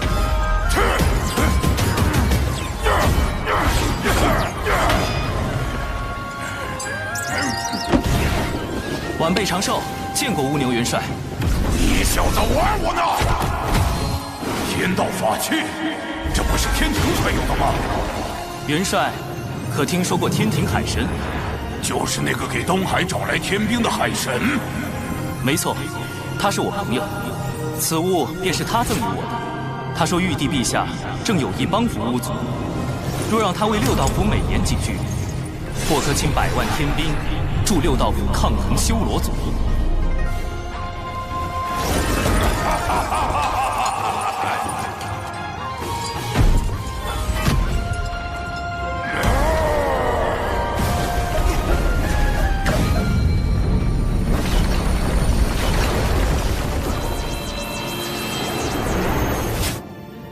长寿，你可是六道府的贵客，把这儿当自己家。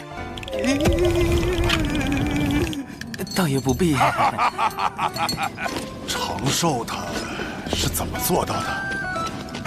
毕竟他可是玄都大法师的私生，是为可造之材的仙苗。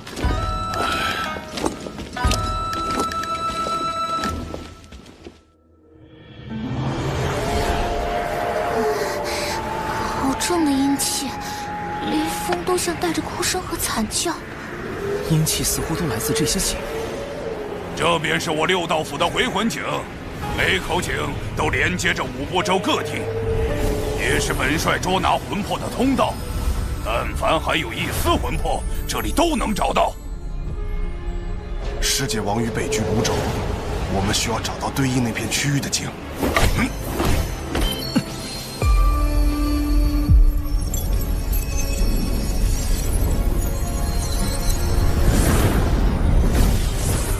万世波的残魂在那儿。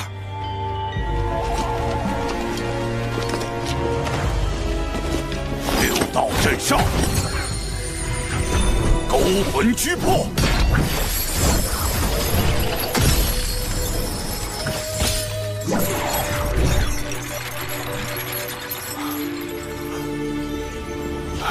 虽是残魂，但若用蕴养魂魄的丹药炼化，还能补全，聚集魂魄。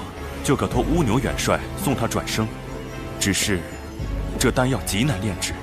弟子为渡劫筹备了不少丹药，或可一用。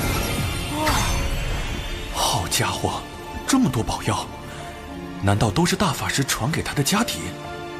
千毒百金炉，起！正好可以用上太清圣人传授的丹道：6不忘入，3不忘出，先着进去，真气徜徉。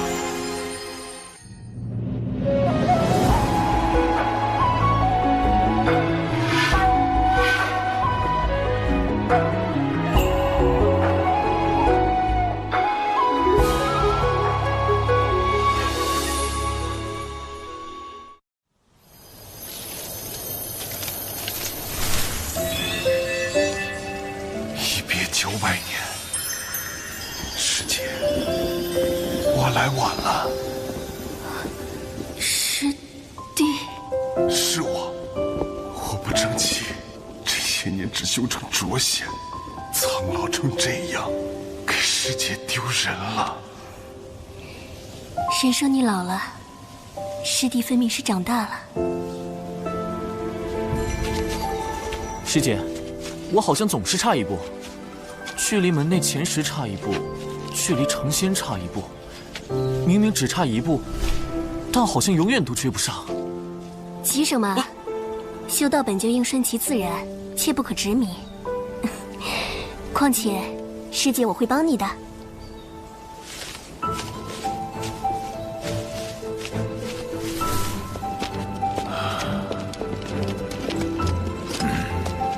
奈桥转生路，一去不回头，再见亦陌路。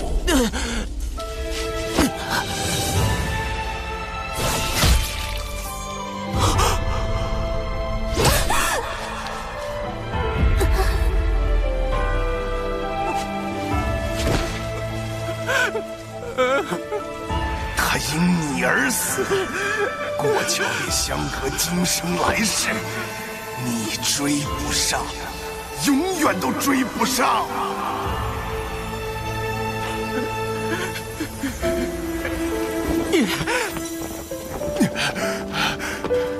师姐，当年快死要杀的是我，该死的明明是我，该过奈桥的也是我。我与你一起。缘起自有缘灭时，此生既过，不必执着。可来生我亦会修仙求道，到那时，师弟该是真仙了吧？漫漫仙途，你我终有重逢之日。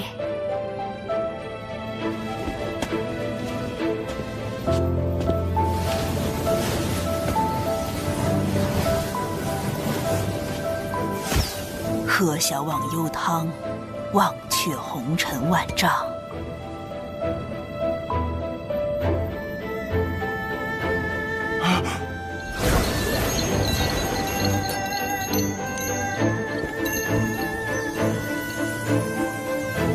我定会活到与师姐重逢的那时。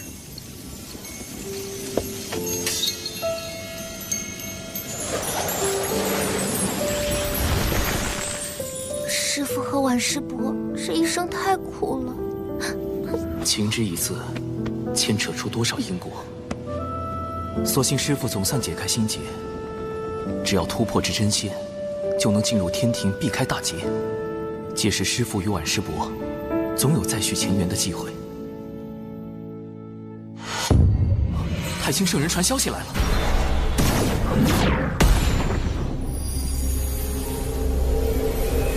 那颗珠子又是什么？有人要向海神下手。海神，我家老爷要见你，速速让本体现身。你家老爷是何方神圣？我家老爷，12金仙称师长，道法乾坤大神通，圆觉洞内燃道火，灵鹫山中有明灯。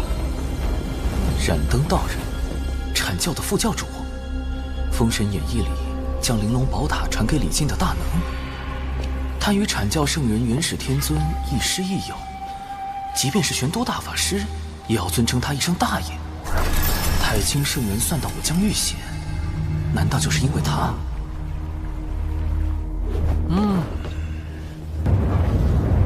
小神没空，请便不送。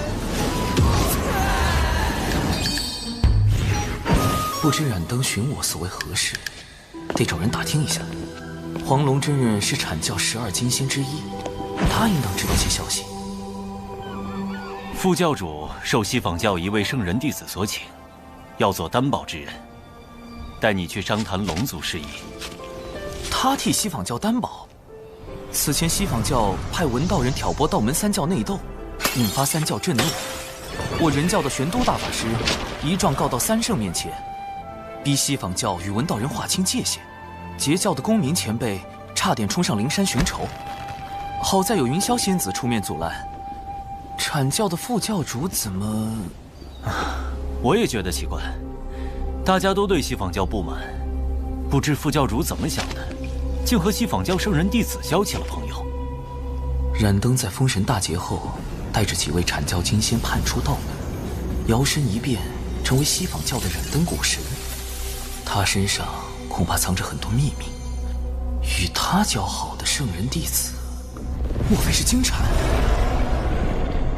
不瞒黄龙前辈，因东海之事，西方教金蝉已经记恨于我，还曾派锁神蝶追查我的根脚。如今染灯副教主又让我本体现身，他莫不是想替金蝉害你性命？我去找他理论。黄龙前辈别急，稍后染灯副教主应当会亲自来寻我，还需麻烦前辈躲在暗处，用声影球将我与他的会面尽数记下来。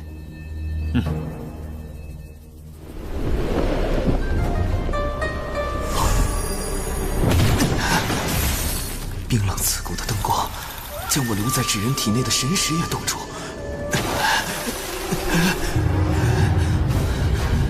这就是燃灯的本命法宝灵柩灯吗？好一个棺材灯！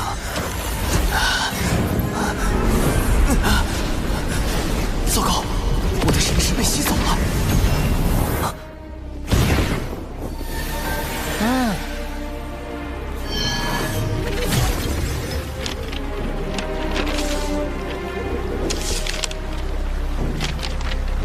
有阐教副教主出手，海神，你我终将再会。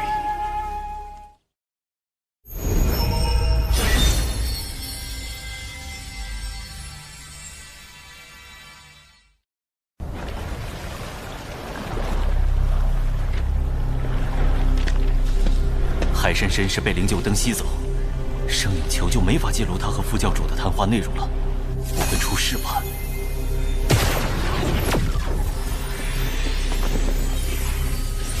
你赶跑了我的童子，我就只好用灵柩灯将你带来了。我们且聊聊，若聊得不痛快，反正灵柩灯已收，你随时走便是。我现在走了，反而落下个不尊长辈的名声，先与他周旋一二。原来您真是染灯副教主，晚辈看着童子面露奸诈，还以为是什么歹人。怎么也无法将他与品格清高的阐教副教主联系到一起啊！我好心邀请你，是你怎么？是我天庭不成你阐教的情，还是我挑起天庭与阐教的纷争？前辈，你这童子话没说几句，就给我扣了个挑拨的帽子。你那童子一向嚣张跋扈，是该有人制止他。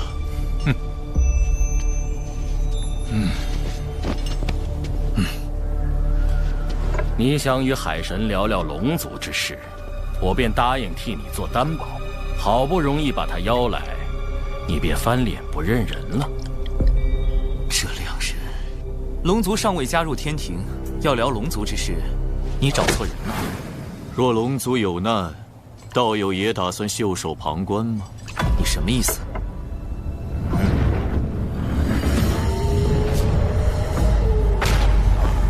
弟媳！师兄罗祖，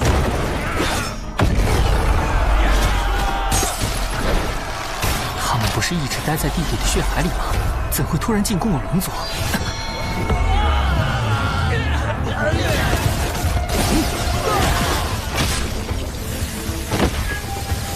教主哥哥提前安排的仙斗鞭，竟都被腐蚀了。修罗族此时进攻东海龙宫，必是金蝉的手笔。神字指人，奏请玉帝出兵。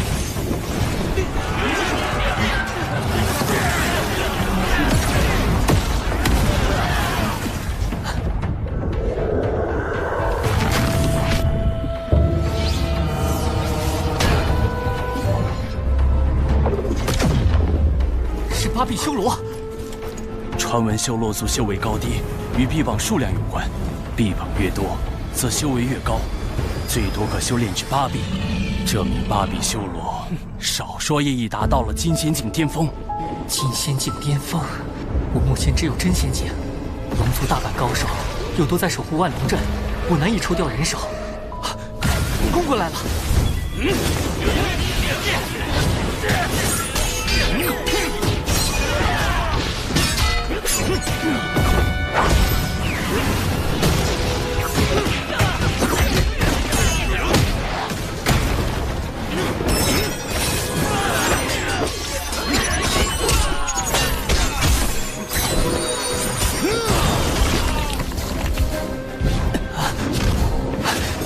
8臂修罗好厉害，和他一个人打，像是同时在和8个人打一样。护持大阵。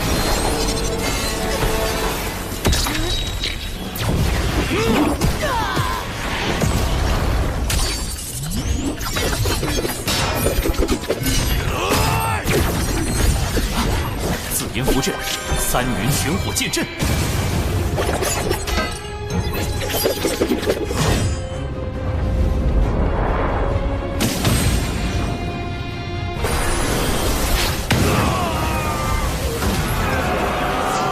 不愧是天庭，一出手就逆转了局势。多谢冉登副教主盛情款待，晚辈先告辞了。战场胜负未分，你怎知我们没有商谈的余地？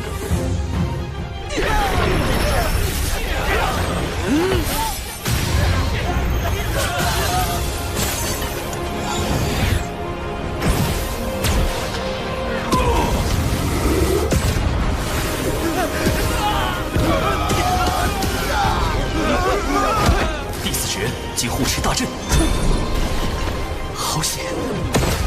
好厉害的毒物，那珠子到底是什么来历？不好！这毒物竟能腐蚀元神，至人体内虽只有我的神识，但神识毕竟是元神的一部分，神识被腐蚀，元神易遭到波及，轻则断了修炼之路，重则有性命之忧。海神道友，你没事吧？可能是有点上火吧。唉，龙族危机未解，难怪海神小友会有此症，这是忧思过重啊。我有办法，如今龙族有4海龙宫，我们取西、南，道友取东、北。道友若答应，龙族之危可解，道友的上火之症自然也就痊愈了。如何？不就是上火吗？随便止点血就行了，没那么严重。你看，这不就好了吗？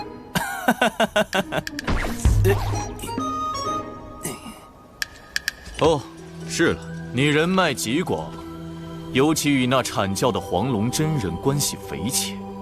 若求助于他，这怎么能行？海神小友若请阐教之人前去相助龙族，岂非借道门之手成就他的升职之路？我冉登第一个不答应。这就是京禅请来冉登的真正目的，他们早就串通好了，来我这儿唱红白脸。先是利用修罗族在正面战场的优势向我施压，再配合冉登逼我和谈。京禅此招实在阴毒，怎么办？东海的护持大阵只能拖延一时，修罗族迟早会攻过来。到时有冉登在，我根本无法请动3教好友出手。我自身又元神有损，若不设法修补，连性命都保不住，还谈什么龙族上天？今日当真是死局吗？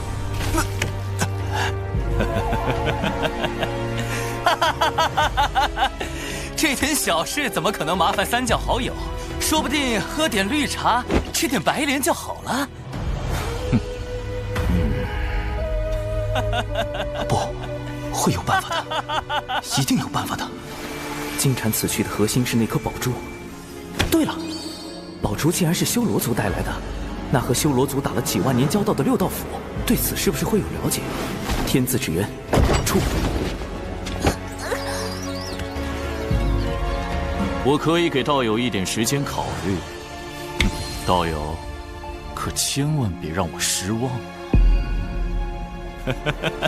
什么？千万不要吃葱姜蒜！他已油尽灯枯，看他能装疯卖傻到何时？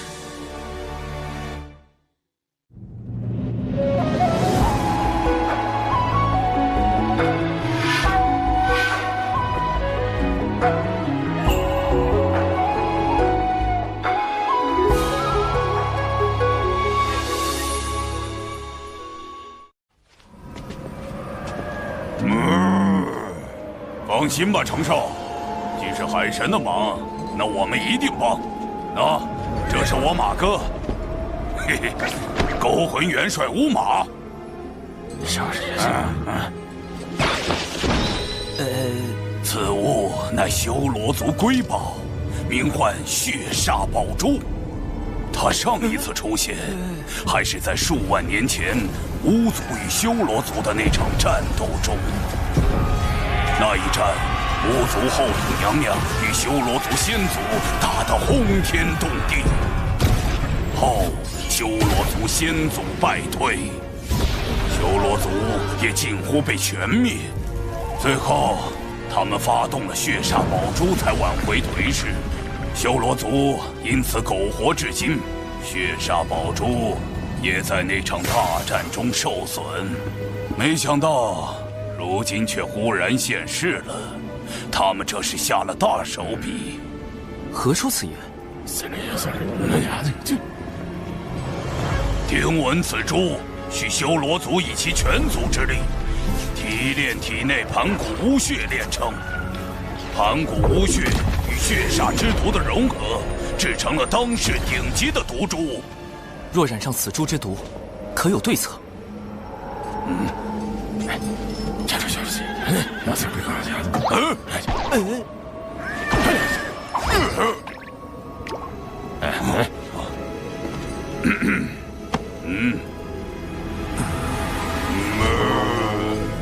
没有。那你们还说那么久？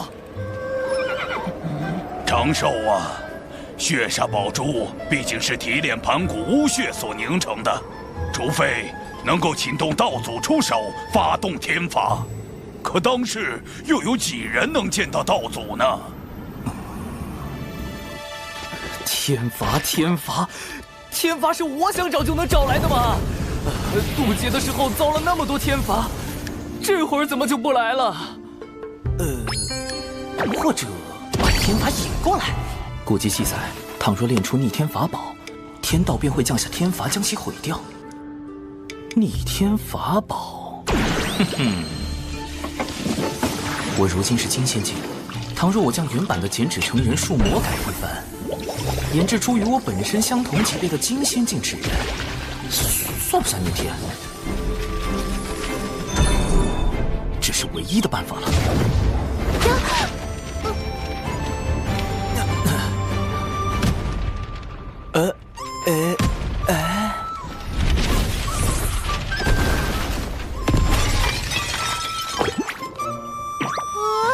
我的酒啊！哦，再来。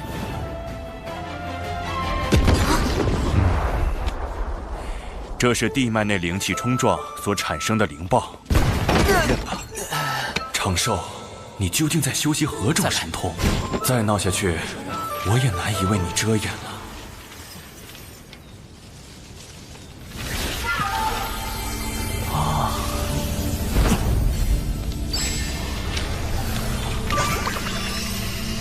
成功了！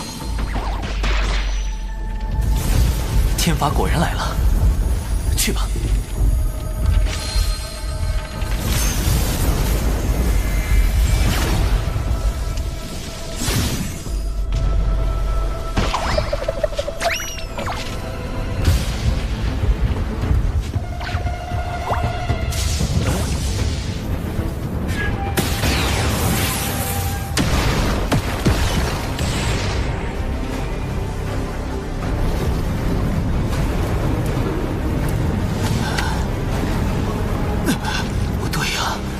不应该毁掉纸人吗？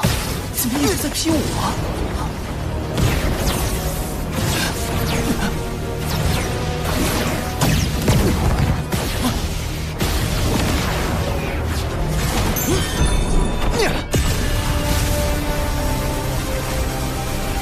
不妙啊！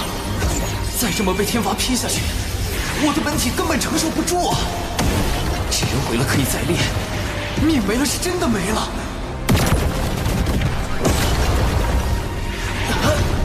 生存游戏根本没办法重来啊！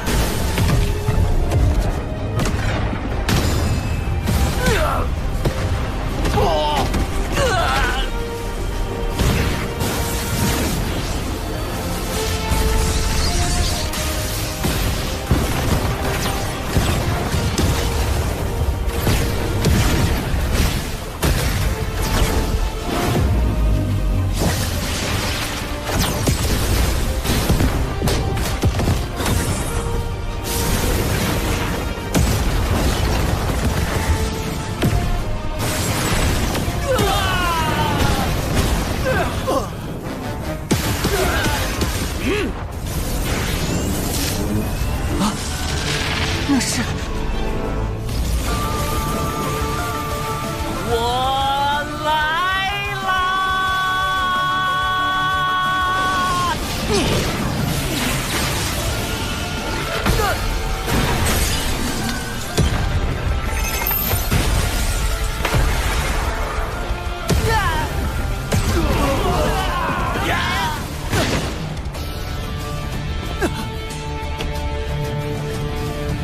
是天罚，怎会突然出现在东海？既然这样，就只能由我的本体把天罚引来了。所有人听令，进攻修罗族！道祖让我代替纸人挨天罚，意味着从此以后，道祖认可了我的金仙境纸人，这波不亏。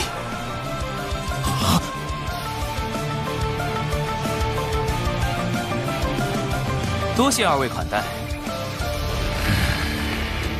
我的上火之症已经缓解，告辞。中计了，竟能设法引动天罚，毁去血煞宝珠，海神真是个可怕的对手。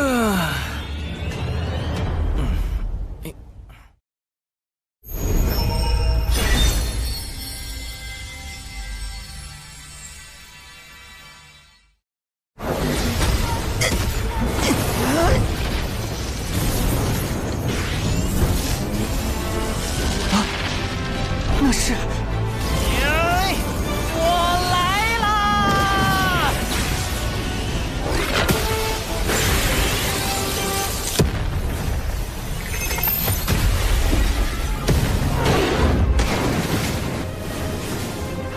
所有人听令，进攻修罗族！撤！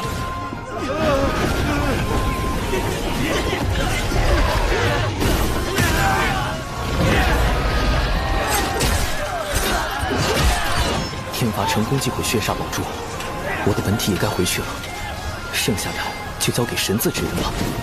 游龙探云步。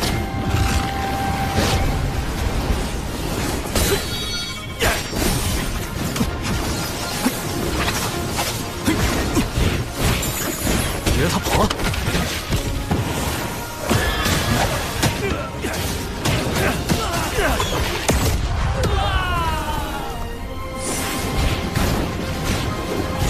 想抓我？做梦！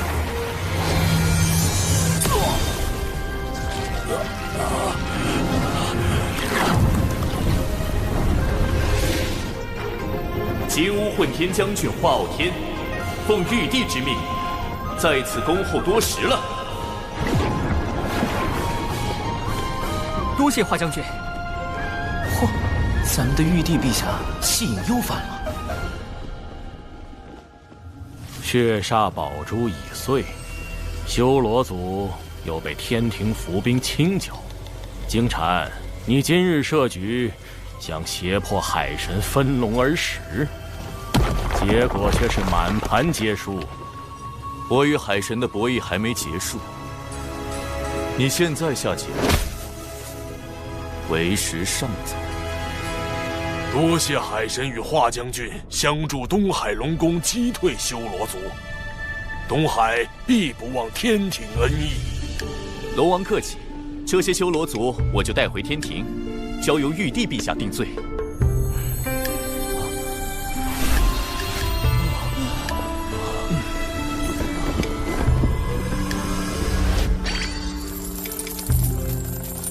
距离功德金身更进一步，稳稳的安全感。上次派深海妖族偷袭海野，这次派修罗族进攻龙宫。诚如长庚你此前所言，西坊教若不能与天庭分龙而食，便不惜将龙族覆灭。龙族屡遭危难，幸有天庭庇护，东海龙宫之危告一段落。接下来天庭只需秉公处理这批修罗族战犯，应当不会再有变故。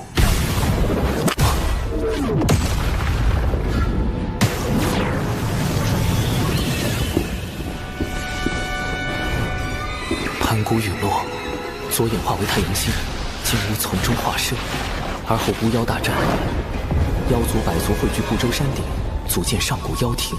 金乌一族被奉为百族之首，可大战后妖庭破碎，金乌族销声匿迹，怎会今日突然出现？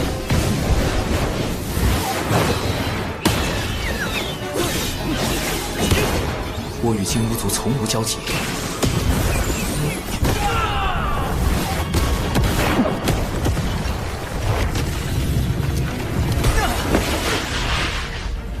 何人在此装神弄鬼？前途深海妖族，后脚修罗族。海神，谁给你的胆子，敢凌驾于我妖庭百族之上？陆牙，妖庭陨落后，那个不知所踪的妖庭太子，他竟然还活着。妖庭太子陆牙，封神大劫中以钉头七剑书诛杀赵公明的陆压道人，他原身竟是三族金乌。是你！哼！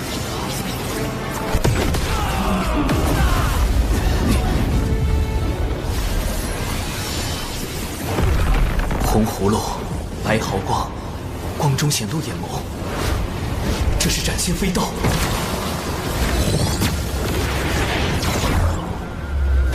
不好，人身法力皆被白光封住了。陆压现身时想置我于死地，现在却转头攻击化昊天。请宝贝转身。他认出了化昊天是玉帝化身。斩仙飞刀能直接斩杀元神，而洪荒普遍的化身之法，皆需在化身上寄托一缕元神。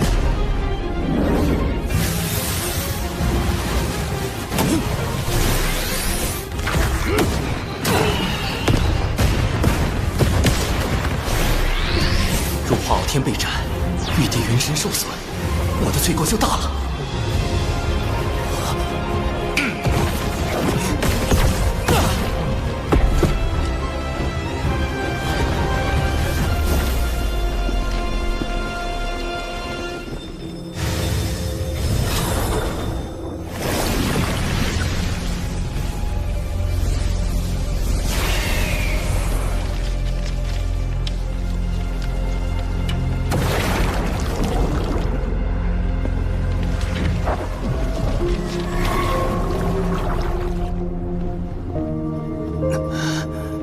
因果循环，自有其道。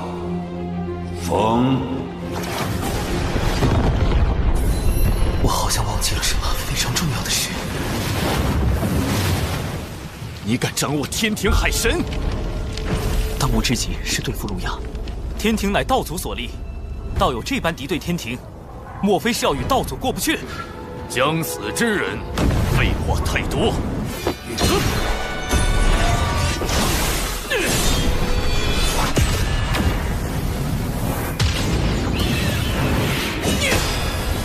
传说中，妖庭金乌10太子均为准圣，只差一线契机，便能成就圣人。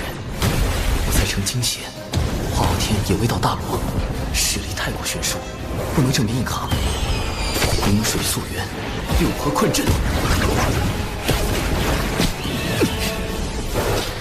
三族金乌属火，我这海神正好与之属性相克。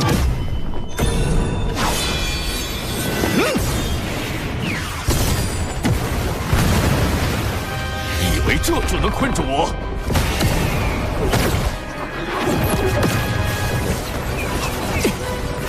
太阳真言，金乌一族的本源神通，连大罗金仙的元神都能烧毁。请宝贝转身。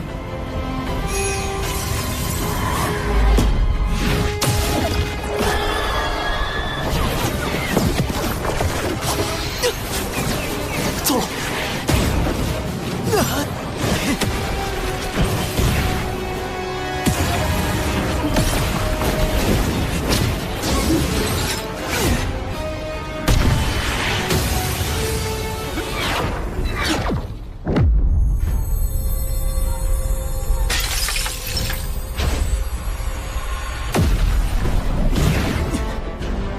世间兴衰，各行其路。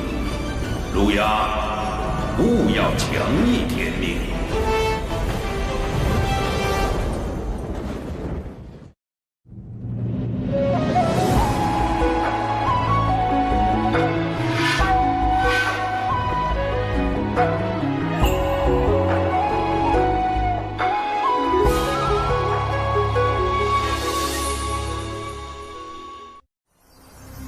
道祖红军竟然亲自出手，幸有道祖相护，否则今日之事难以善终。虽说道祖维护玉帝，却也并未计较陆压谋害玉帝化身的罪责，就放了陆压离开，总觉得这背后另有深意。你不能小玩，萧神雷警告。天地间若大战再起，必将生灵涂炭。天庭今后当慎重行事。是。陛下，道祖要天庭今后慎重，这话是何意？当初龙凤麒麟震碎洪荒，道祖为护住洪荒天地，补全天道，将自身与天道融合，从此代表天道意志，监管众生，最为公允。道祖此言，只为提点天庭行事，并无他意。道祖是否也因以身合天道，才未能与同时代的盘古一般，成就混元大道之境？盘古自混沌中开天辟地，天道由此而生。道祖虽失了与盘古比肩修为境界的契机，但代表天道，又为当今六圣之师，自是非凡。六圣皆为道祖弟子，却不尽相同。西方二圣为难天庭，幸而天庭背后有六圣中实力最强的太清圣人庇护。这是何物？此乃思维导图，小神思索事物时，便靠此物整理思绪。爱卿总有这些巧思。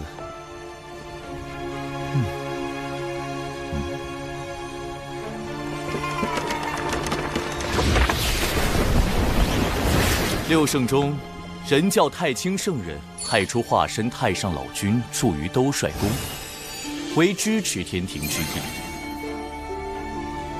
阐教圣人元始天尊，截教圣人通天教主，虽与太清圣人同为道门三圣，却对天庭不甚亲近。西方二圣已在收龙之事上，处处与天庭作对。圣母女娲常年闭门圣母宫，立场不明。而阐教副教主冉登，显然是助西方教敌对天庭之人。此次配合金蝉进攻东海龙宫的修罗族，也必然听命于西方教。长庚爱卿，你认为修罗族为什么会听命于西方教？小神也不知。目前六道府与修罗族战事吃紧，西方教如果没有在此战中相助修罗族，那必定是从其他方面入了手。你此番让修罗族损失惨重，合作怕是要破裂了吧？我手上还有能让修罗族继续听命于我的宝物，不劳冉登副教主费心。况且我以为，比起修罗族，你会更关心突然现身的陆压。陆压乃妖庭太子，与道门无冤无仇，我何须烦恼？倒是天庭，本就根基不稳，如今陆压公然敌对，咱们这位玉帝陛下可如何是好啊？既然天庭形同虚设，那不如……西方教仅是拉拢了深海妖族与修罗族，就已重创龙族。若西方教能拉拢妖庭太子陆压，更可借陆压之手号令妖庭百族，后果不堪设想。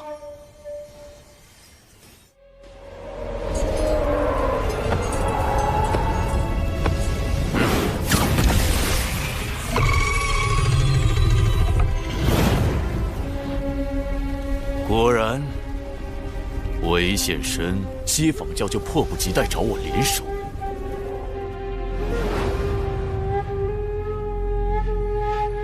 妖族气运微薄如那西山日暮，妖庭太子，你定然心有不甘吧？日有暮去朝来时，天命所归何处，尚未可知。西坊教院助太子，曜日换乾坤，重铸妖庭，入主洪荒。昊天，有这么多人想要你的命，你这玉帝之位也坐不长久。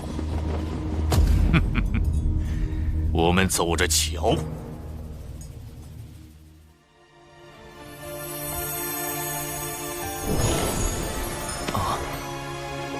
陆压存活一日，妖庭余孽亡无天庭之心，一日不死，必将掀起无端战火。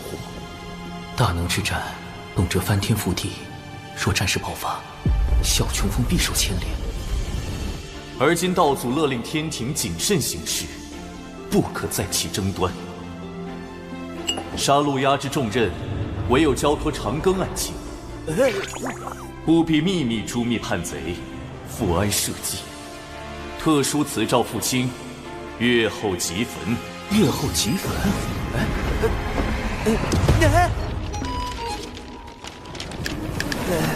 诏书都不留下啊！万一我杀陆压不成，反被他杀了，天庭只怕都不会承认我是奉诏行事。一个江仙去杀准圣，李长寿，你可以改名李妖寿了。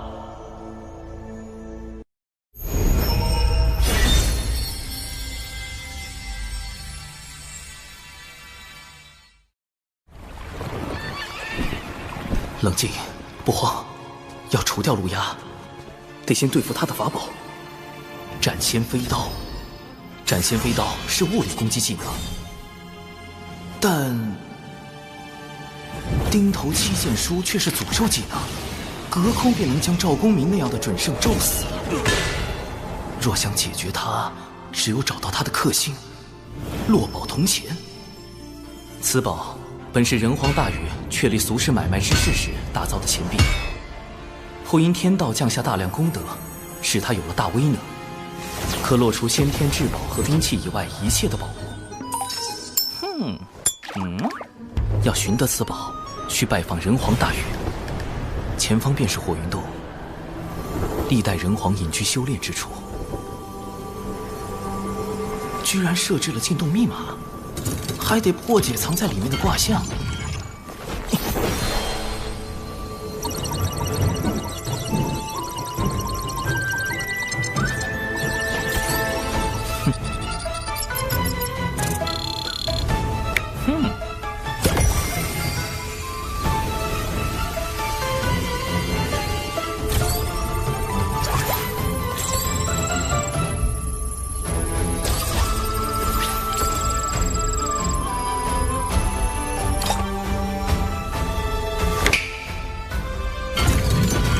上影下潜是火在天上之卦，人皇用此卦做密码，似乎暗藏玄机。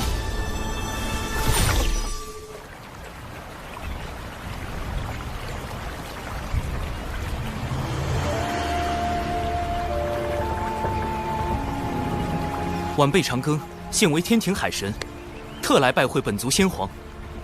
海神既是东周人族，为何以纸人行事？是不信人族，还是不信你身后的天庭？太清圣人为我遮掩根脚，还能被他看穿我来自东周？这人是谁？晚辈实力低微，不敢以真身行走洪荒。你是海神，我这却是胡泽之地，你我并非同路人。他是觉得我被天庭用官职收买，变成出卖人族的奸贼，不配为人。江河聚雨露，百川终归海。做海神，才能更好的为天下百姓服务。我问你3个问题，若答错或撒谎，我亲自去东周取你性命。澎湃的杀意锁定了我。第1个问题，你乃天庭重臣，若天庭对人族降下灾祸，你当如何？怎么回事？我没有法力了。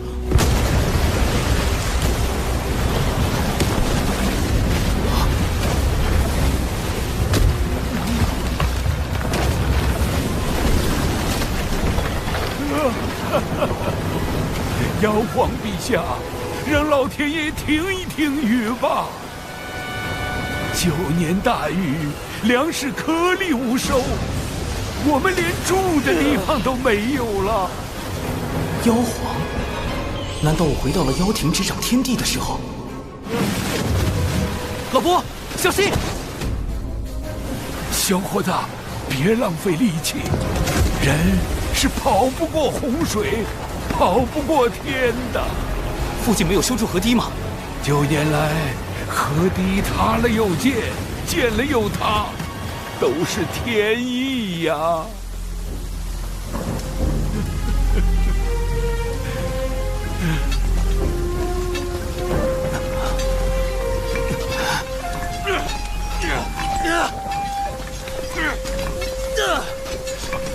这些人怎么不逃？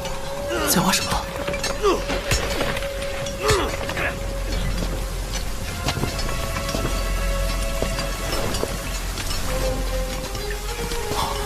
是了，决山泄洪，排水入海。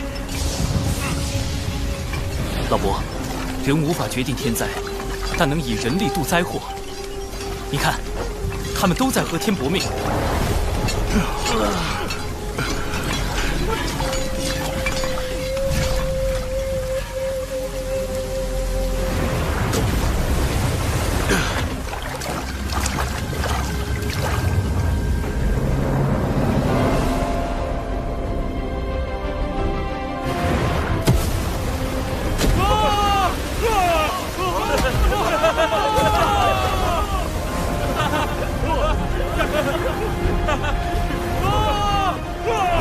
胜天，是我们胜了。率领人族开山治水13年，敢问前辈，可是大禹陛下？我已非人皇，不过山中缩力翁。幻境解除，妖庭借天道之力施伐人族，你认为人该不该与天争？当争。既如此，你何敢弃人而归天？因时制宜，争议有道。何意？妖庭暴虐，人族要争生路，必得举兵伐之。但当今天庭大兴人族，人族要争的是长久，天人合一才是长久之道。天人合一？哼！天道无常，何以合起来？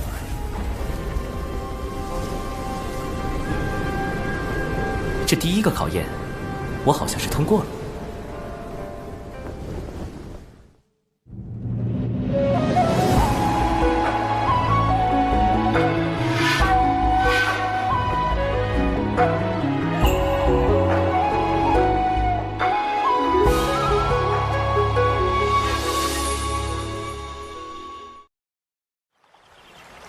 第二个问题，假如你与你夫人有了分歧，是该隐忍让步，还是就此断情？夫人，话题跳得这么快吗？啊！人皇大禹的夫人涂山皇后，也是涂山狐族的首领。这个问题实际上问的是人族与狐族，或者与百族的关系处理。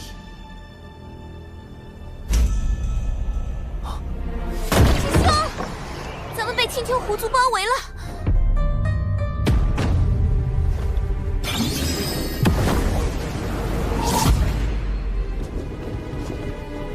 我青丘仙祖乃圣母宫上仙，外戚涂山氏是人皇大禹的皇后，你们竟敢私自囚禁我族功德狐女，速速将她交出来，否则我们便请圣母女娲、涂山皇后来主持公道。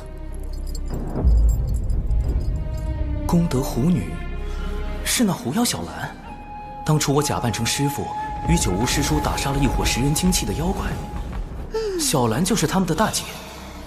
因他身怀祖传功德，不可斩杀，至今仍镇压在门内。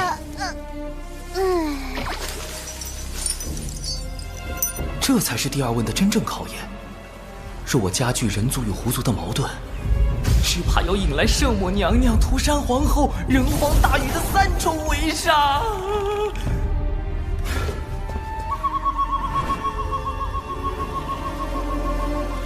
师妹看好师傅，切勿走出隔绝阵。收到。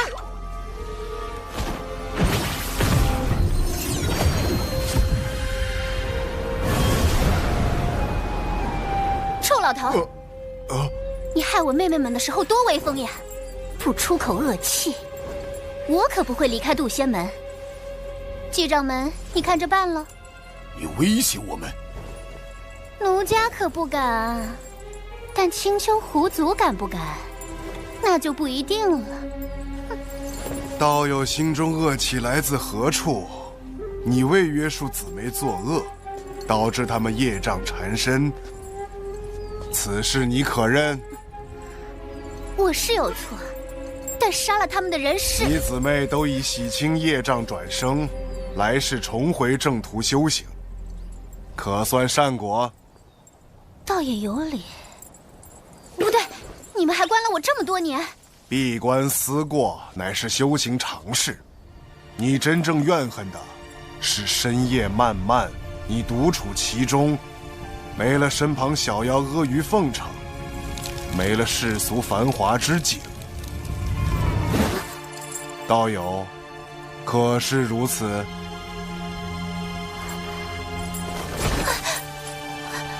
所以我恨的不是你们，是寂寞。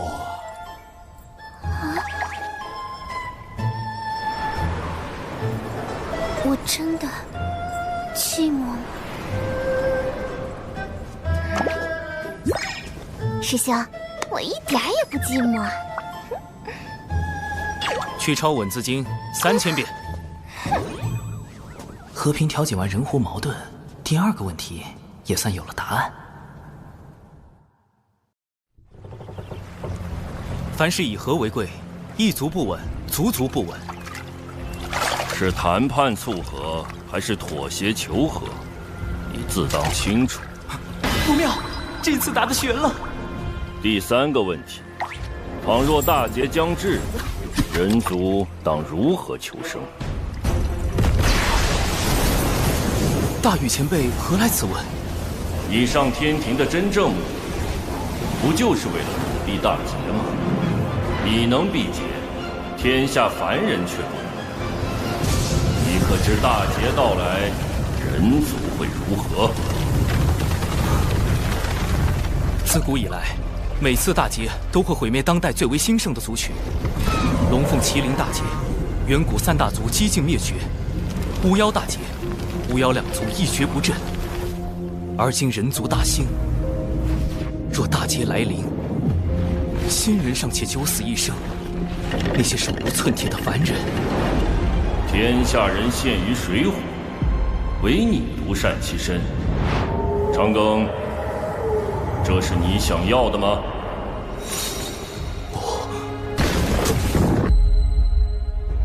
不，我想活命，也想更多人能活下去。可我还是太弱了，借力谋划100年，也才刚刚触及天庭的门槛。在圣人，在天道面前，我始终都是蝼蚁。兄长们曾说，人字一撇一捺，撇是羸弱之躯，捺是铮铮傲骨。天不与光，遂人兄钻木取火，妖绝人路，伏羲兄自古虔诚。瘟疫祸乱，神农兄尝百草著医书，武纵强敌，轩辕兄举剑伐之。吾等便是人族之心火，心火不息，人族不灭。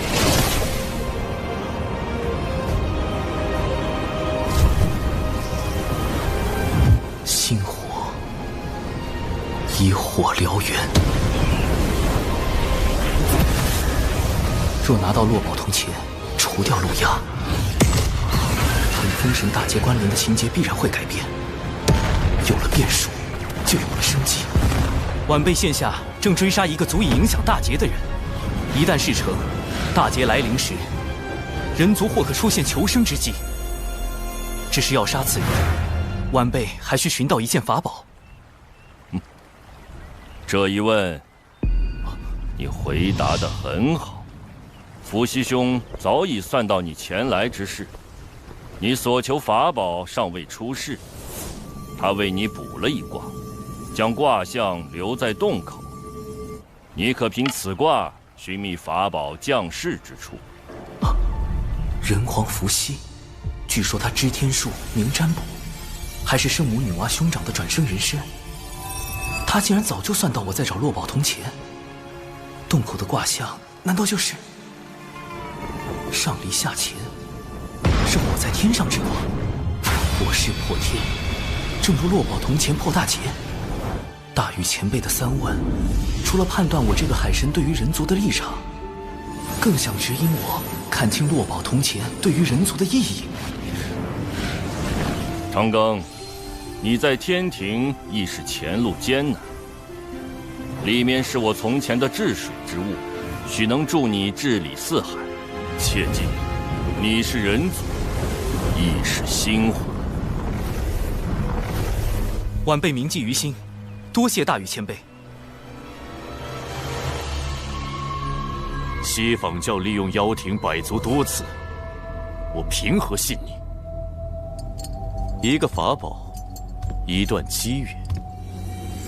二师尊推演出太子的未来，将因一个法宝而产生变数。如今此宝将到出世之时。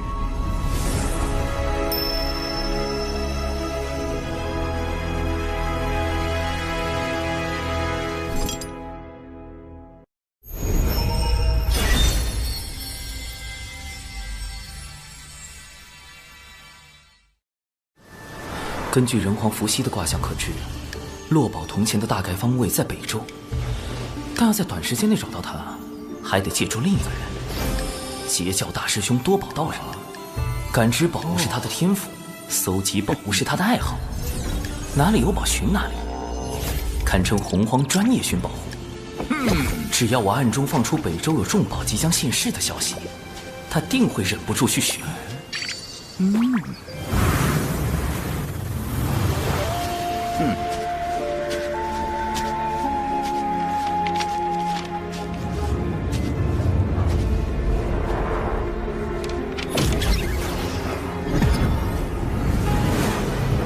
身体无法穿过，神识也被隔绝在外，看来此地另有乾坤。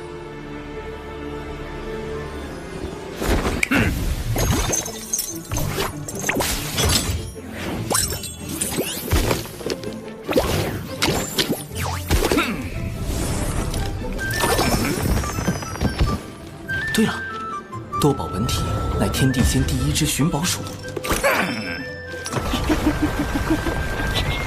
打洞，这是什么神通？竟能越过隔绝大阵？那我不也能借道溜进去？行走在这土洞之中，仿若自己已超出天地间，不存于五行中。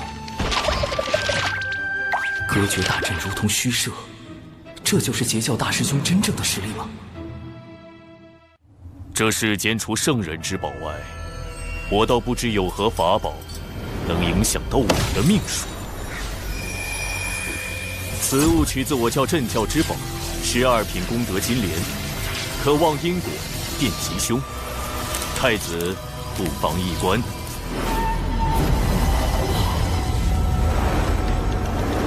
这是顶头七剑书。顶头七剑书集众位妖庭高手之力，耗费1000万年，方于近日炼成。哪怕圣人也未必知晓此书，竟然……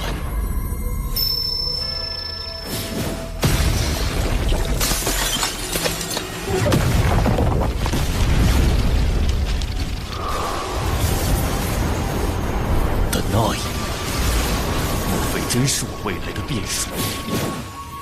此宝将在何处现世？你们调查的挺清楚。磁铁城，妖庭百族中磁铁妖族的据点。落宝铜钱在妖庭的地盘。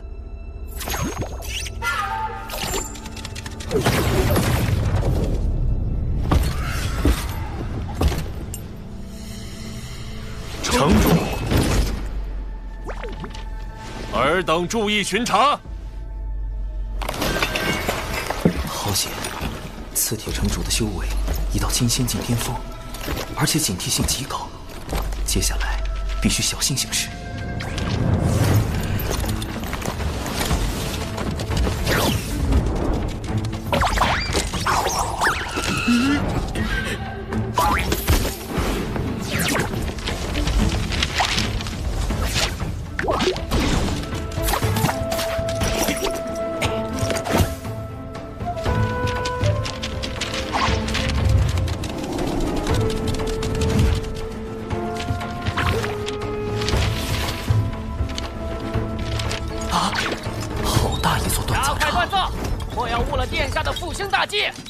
殿下是陆压，如此大规模的打造兵器，明显是要整治妖兵，为反攻天庭做准备。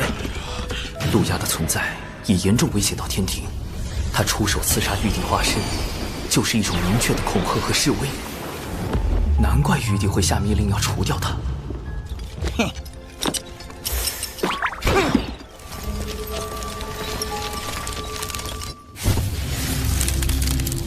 金莲有凶煞之气，预示此宝即将被取走，而太子的未来必将因此发生变动。那我便提前绝了这个可能，抢先拿到此宝。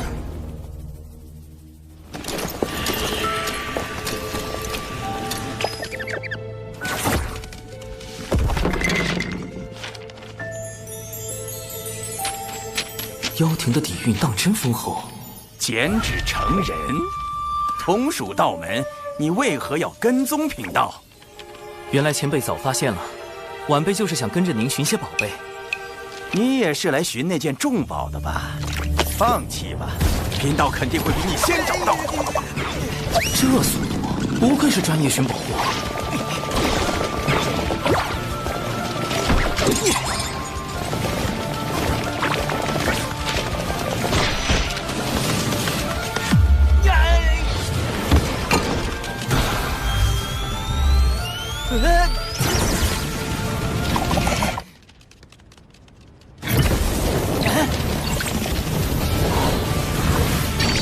找到了！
海神，原来是你小子！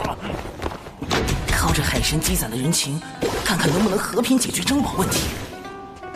实不相瞒，晚辈承人皇指点，得知此宝与我人族颇有渊源。哦，原来是这样啊，老弟。寻宝这事儿，贫道只讲先来后到。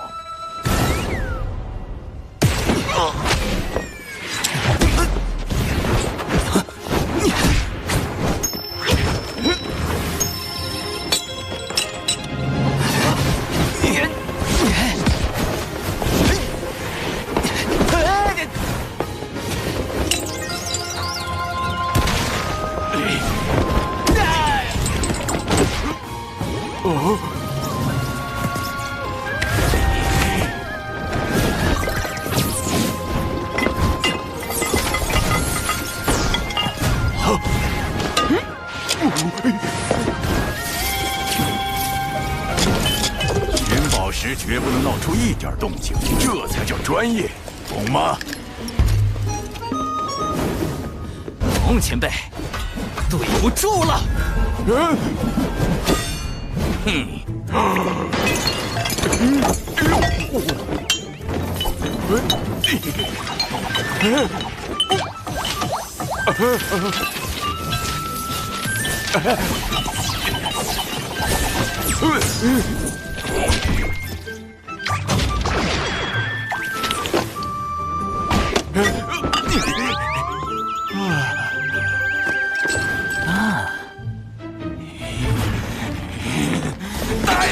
来人呐！有人盗宝啊！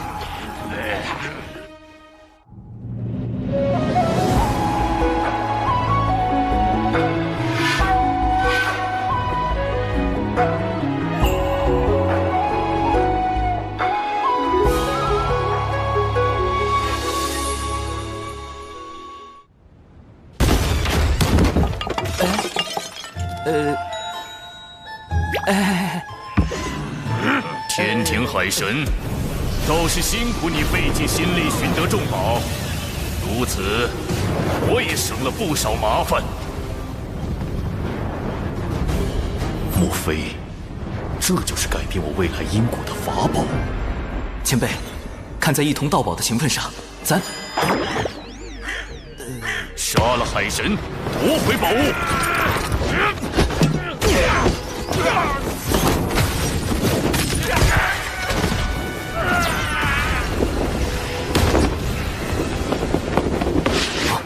竟敢盗我磁铁长枪吧，找死！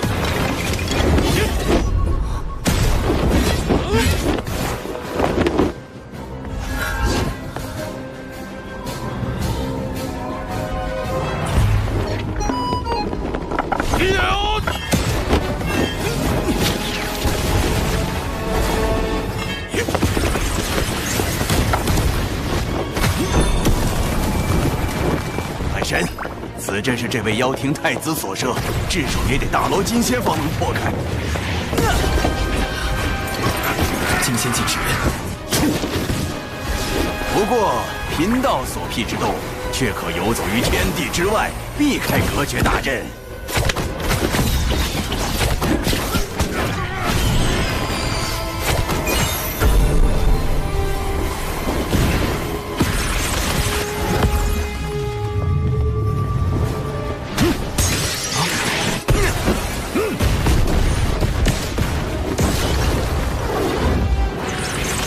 交出法宝，我可以让你死得不那么痛苦。看在同属道门的份上，贫道可以帮你，但法宝得归贫道。大罗，前辈要不要打个赌，赌晚辈能不能破阵？你最多不过金仙境巅峰的修为，别说破阵，能不能活下来还另说。前辈不敢赌啊？哟，还有余力激我？行，贫道跟你赌。若你真能破阵，贫道不仅不要法宝，还助你离开北周，如何？一言为定。鲁鸦，你重组妖庭余党，意图行逆天之举，怎么这么怕被传出去吗？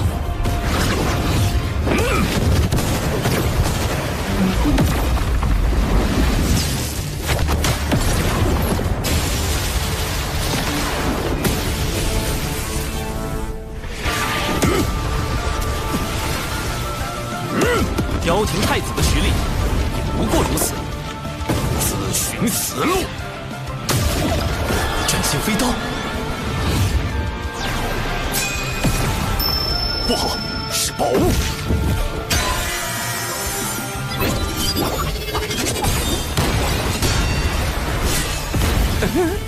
想借力打力，那也得看你能否活下来。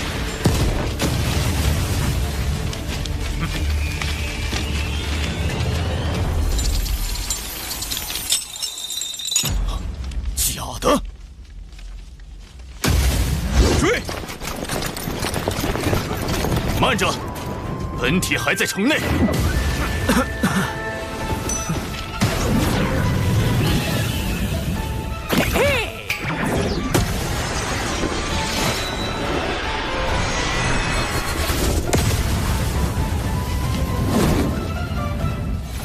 灵宝锁没了，兵器法宝全没了。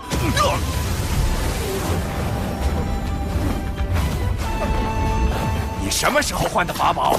群妖涌进宝库时，晚辈趁乱藏起了钱币和纸人，然后故意用假钱币制造混乱，将妖怪的注意力从宝库转移。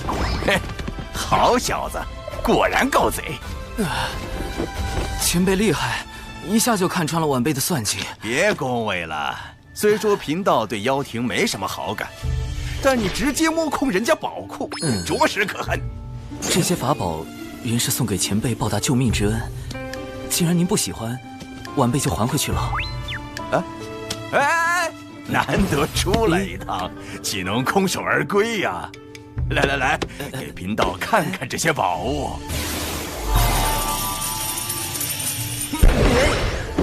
盗取磁铁城中的兵器，虽能在一定程度降低妖庭对天庭的威胁，但陆家蛰伏多年，定然收拢了不少妖庭势力。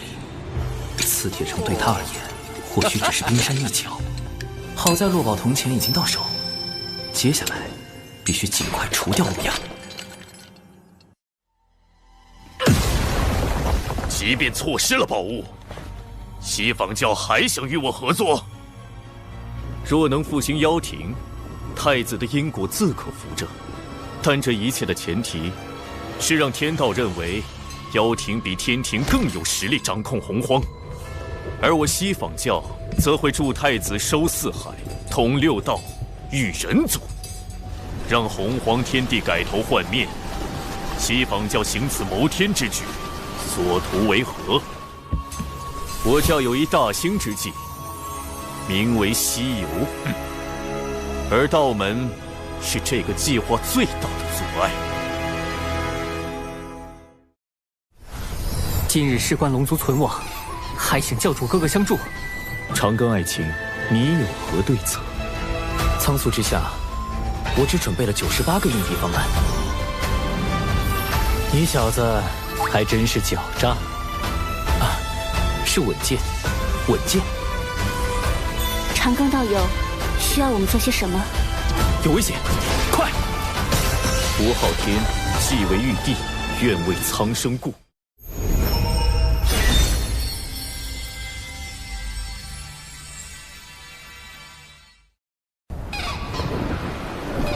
禀陛下，小神日前追踪妖庭余孽陆压的下落，意外在磁铁城发现了妖族据点。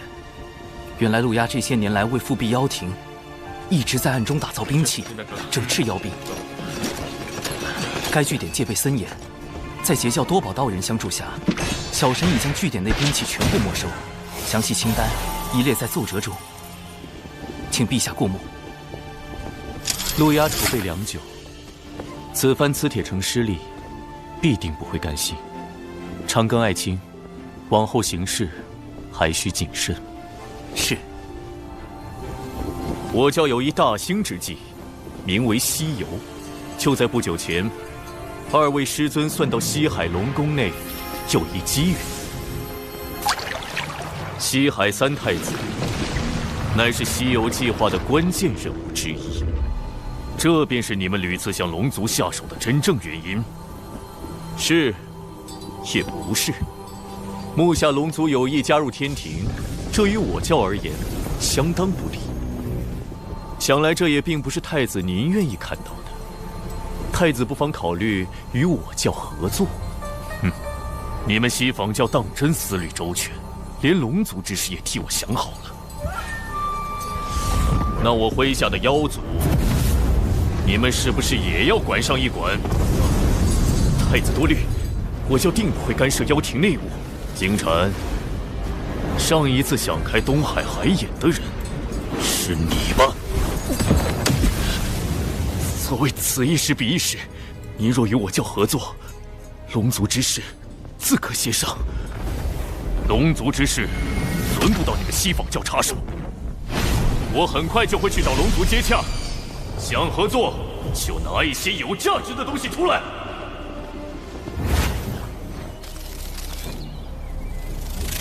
金蝉去见了陆压。是的。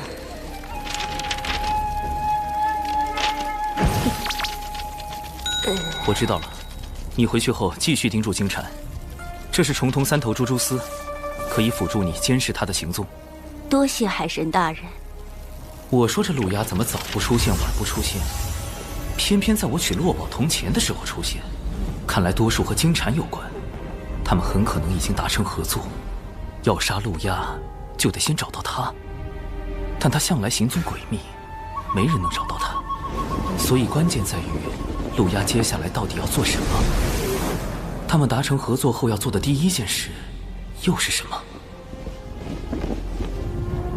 太子殿下高明，通过宣示龙族主权施压西方教，这在我们后续与西方教的合作中将会占据更多优势。我妖庭与西方教拥有共同的敌人，合作是必然的，但那并不意味着我们就要听人摆布。不过金蝉倒是提醒了我，龙族的确是重中之重，即便不能为我所有，也万不能被天庭拿去。长老，以我之名，秘密约见四海龙王。是龙族。西方教此前曾多次阻挠龙族上天，显然这对他们而言是现阶段最重要的事。而龙族作为曾经的妖庭客卿，陆压现身后，也极有可能第一时间拉拢他们。更重要的是，因西方教此前与龙族交恶，他们若有心与龙族走近，刚好可借陆压之手。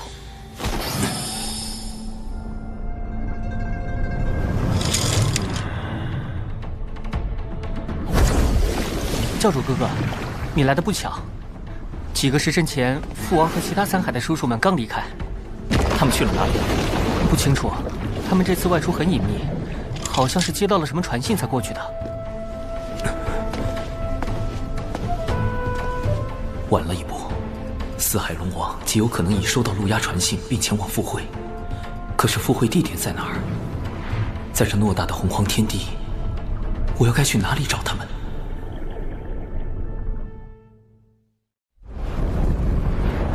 若诸位叔伯愿助我妖庭，来日妖庭复辟，我便设法令龙族无需世代以性命填海眼，如何？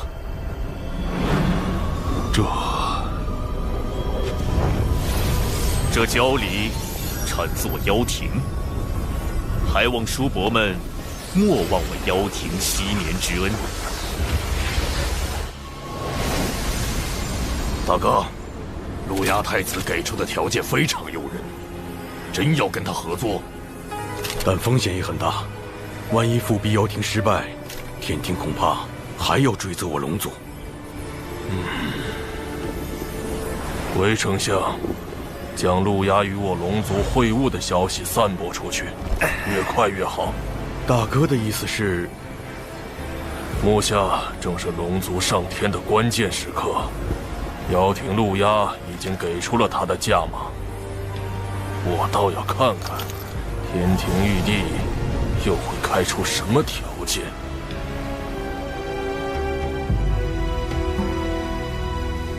好一个陆压，好一个龙族！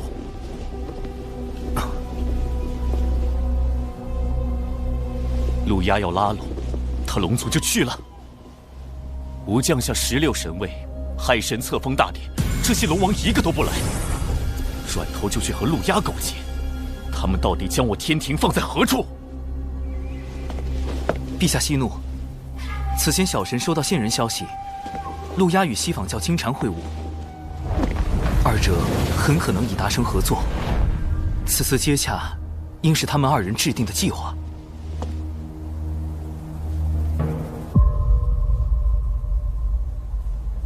此事你事先知道，为何不告诉吾？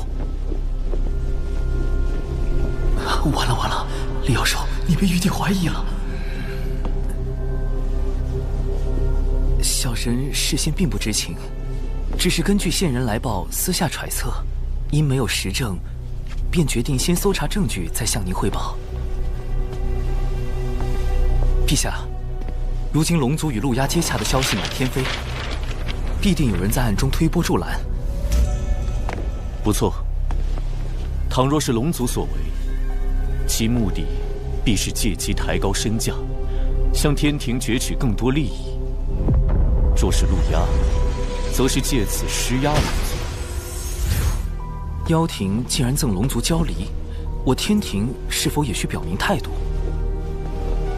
不错，长庚爱卿，传吾旨意。天庭瑶池即将举办蟠桃宴，邀四海龙王出席。这场蟠桃宴就交给长庚爱卿，你来主持。小神领命。若龙族心甘情愿归顺天庭，吾便不举斩龙之剑；若他们还有一心不识天命，吾会亲去紫霄宫中，求道祖降下天罚，拿龙族试问。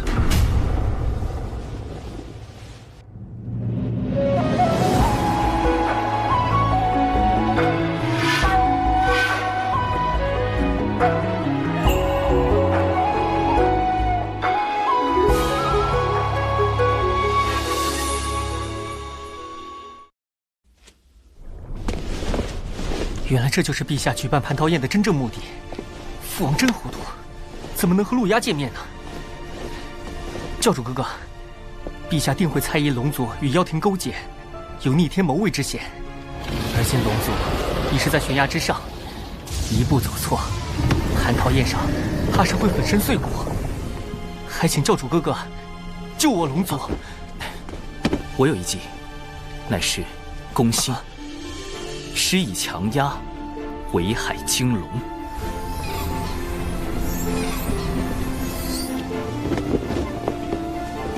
海神，这就是陛下钦点的天河水军副统领卞庄，往后他便由你差遣。末将卞庄，愿为海神效追仙子，不是，愿为海神效犬马之劳。这个卞庄怎么看起来不是很正常？无妨，请卞统领率10万天河水军前往四海操练，扬天庭之威。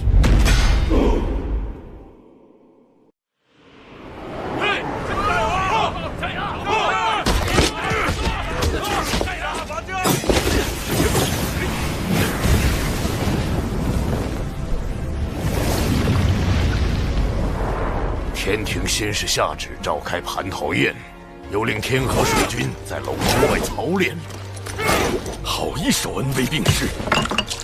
我故意透出龙族与陆压会晤是交离之事，天庭便立时要召开蟠桃宴，接下来就该加码了。回丞相，将第2重消息放出去。是。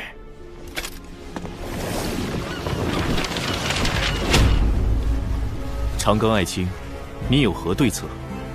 小神斗胆，此乃人皇大禹赠予的治水图，其上标注着南赡部洲各路江河湖泽。不若将南赡部洲的江河湖泽之神位委以龙族，龙族一旦获封神位，便可洗清自身业障，自然也就摆脱了镇守海眼之责。这样一来，南赡部洲水势皆纳入天庭管辖，亦可补天庭神位之空缺。但这些神位对龙族而言还是太少了。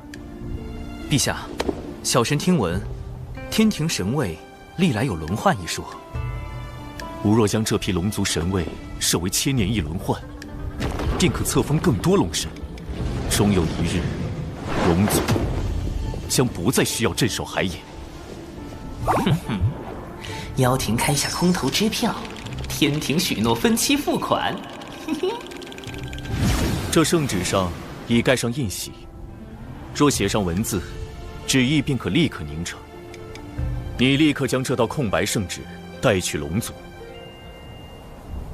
陛下，您若在此时给出空白圣旨，万一龙族在蟠桃宴时进一步抬价，或是妖庭又有变故。的确，长庚爱卿真是深谋远虑。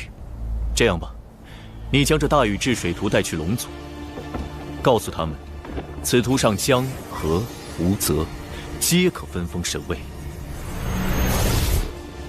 小神领命。总算成功引导玉帝分封神位，不但天庭藏有底牌，龙族那边还能获得更多神位，对峙妖庭也更有把握。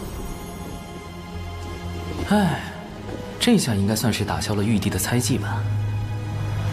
长庚爱卿，可愿收个徒弟？啊！龙吉，进来。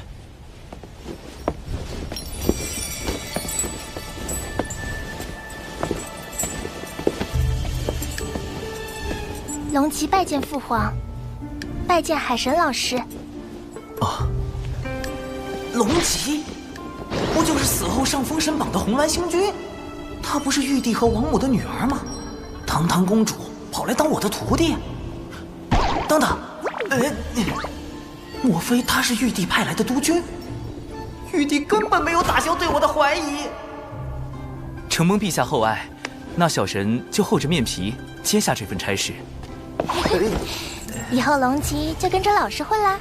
老师出门做任何事的时候，记得带上龙吉哦。果然是督军没错，往后行事还是要更加稳健，避免引起玉帝猜忌。南州有多少江河湖泽，我龙族便有多少神位，还能轮换。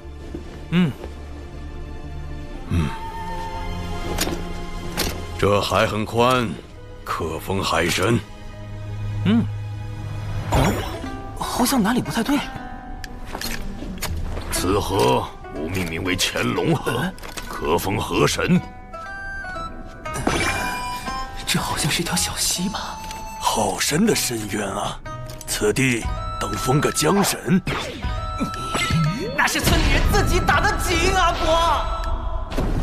这个龙族，居然在我妖庭和天庭之间左右摇摆，利用我开出的价码自抬身价。太子殿下息怒，龙族既然不仁，那就别怪我们不义。不错，毕竟早在妖庭时，我便已知道龙族最大的秘密。一旦我破开海眼外的万龙阵，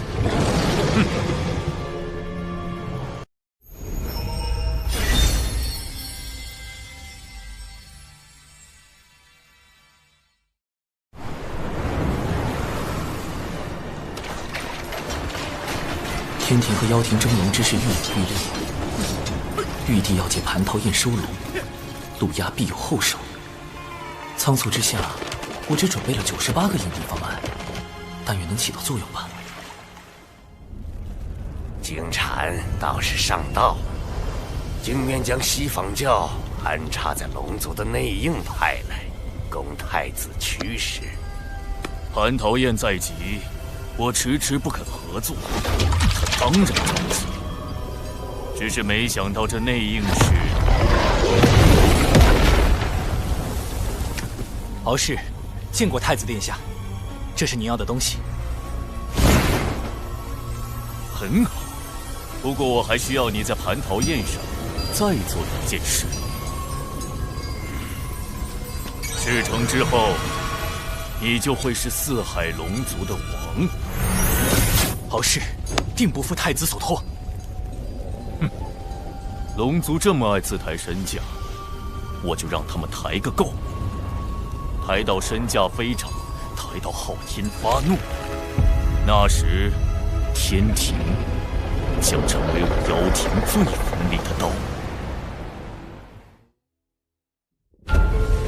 与您会面之事，不知怎么传了出去。明日蟠桃宴，天庭怕是要逼龙族上天。各位叔伯放心，妖庭绝不会弃各位于不顾。蟠桃宴你们想去便只管去。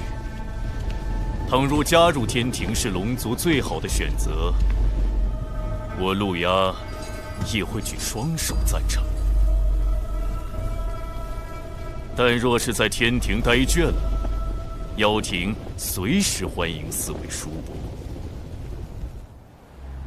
陆压太子顾念旧情，是个好人好妖啊！想当初，妖庭如日中天，可是将我等尊为客卿，位列2阶正神。天庭就让我等听一个4阶海神之命。相比之下，我更倾向妖庭。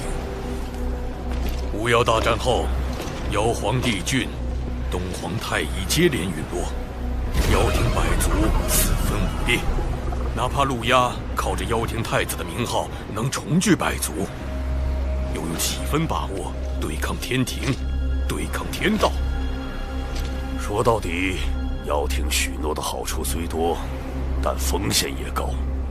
天庭开价不高，但胜在稳健。总之，有妖庭保底，龙族不会吃亏。明日且去蟠桃宴，看看天庭是否加码。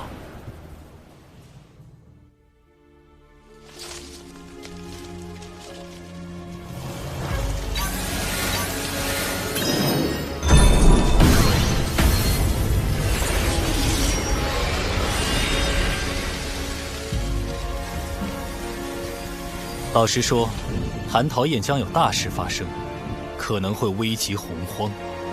而你是蟠桃宴的操办者，更需小心。长寿，接塔。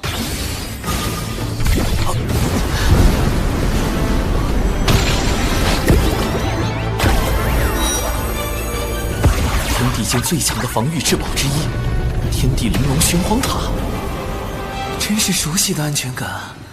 放开心神，让本塔把你元神也护上。谁在说话？想啥呢？麻溜的，让本塔进入元神。咱是暂时借你用一下子，别以为就你这点道行就能使唤咱了。上次本塔一缕为能，就保了你小命儿。这次大爷亲自罩着你。他能说话？本塔是天灵灵宝，懂什么是灵宝？还快！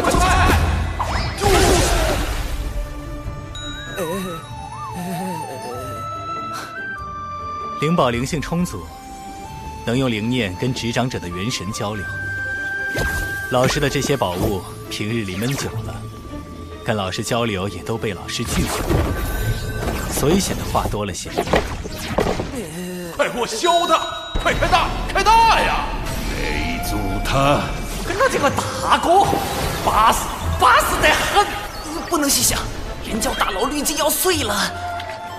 多谢塔前辈前来相助。哎，这还懂点事儿？你看，小玩意儿，你这腰杆挺直点啊！有本大爷在，那什么桃子宴上，你想干啥就干啥。何人在外窥探？原来是你，血赤黑纹。他应当是来向我汇报西坊教的消息，以便安排蟠桃宴之事。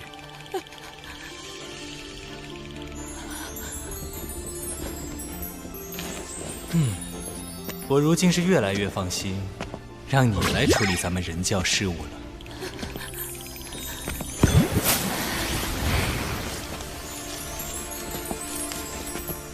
大法师性情温和，你不必如此惧怕。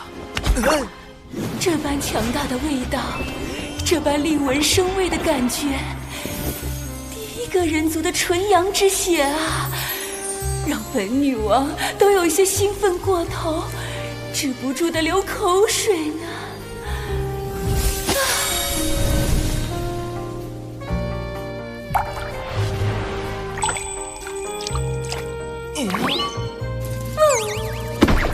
冷静点，说人话。金蝉下一步有什么计划？撺掇龙族继续抬价。这是想激怒玉帝，发兵四海，强行收拢。到时龙族就会主动投向妖庭。龙族想坐地起价，必是笃定天庭要招揽他们。陛下要掌握话语权，不如回避蟠桃宴，冷落龙族，以此先挫掉他们的锐气。原来你没那么重要，就是爱卿驯龙的第一步。好，吾听你的便是。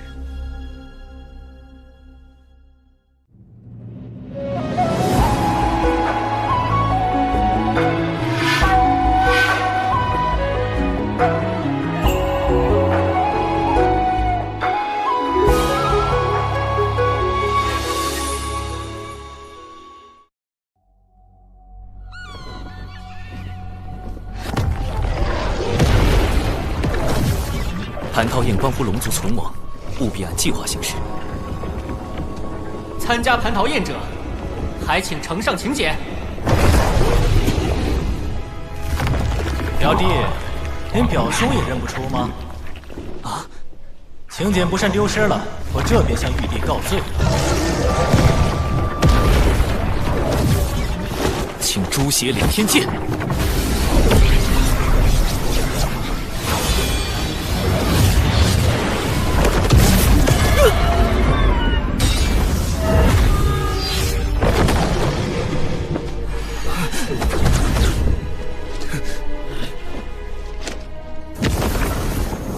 驯龙第二步，爱出风头就要挨打。我龙族从未受过如此欺辱。海神你，敖义兄，且随我去迎产劫两教的前辈。一切都是为了让龙族顺利上天。驯龙第三步，我们的选择不止你们一个。海神老弟，海神道友，好久不见，好久不见。贫道倒是和海神小友刚见。大师兄何时与长庚道友这般相熟啦？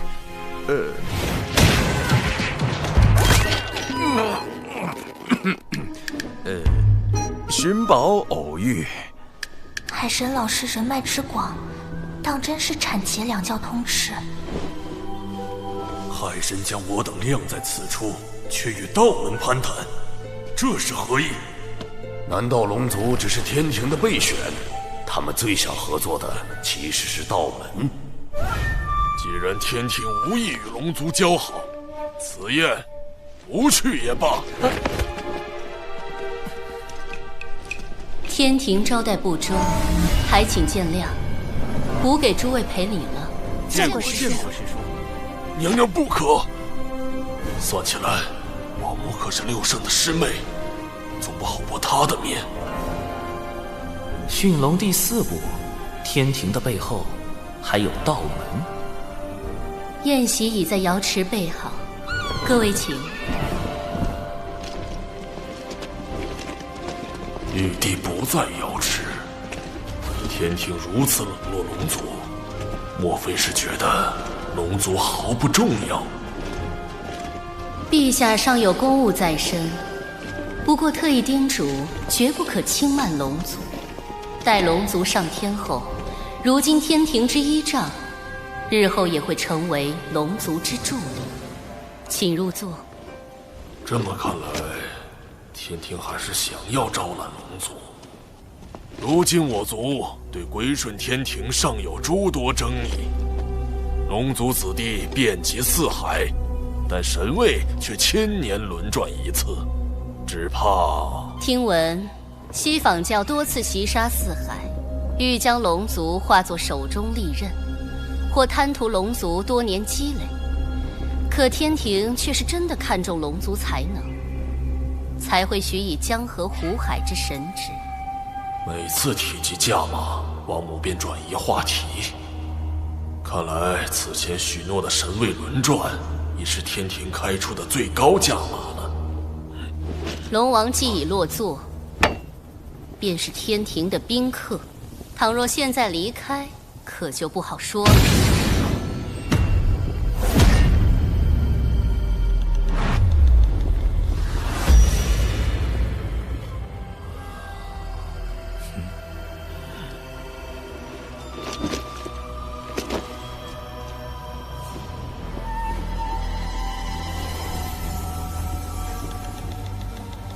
天庭这是打算逼龙族效忠？西坊教愿助太子一臂之力。贫道6人奉西坊教2位圣人之令，特来赴蟠桃盛宴。王母与6圣是同门，自然不会厚此薄彼。道门弟子能入，我等自然也能入。让他们进来。西坊教每次现身，我龙族都要遭殃。这次准是又没好事。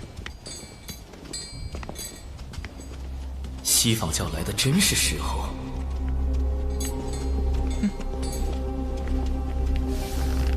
听闻龙族将入天庭，贫道6人先恭喜龙族，马上就会被赦免，填补海眼罪责。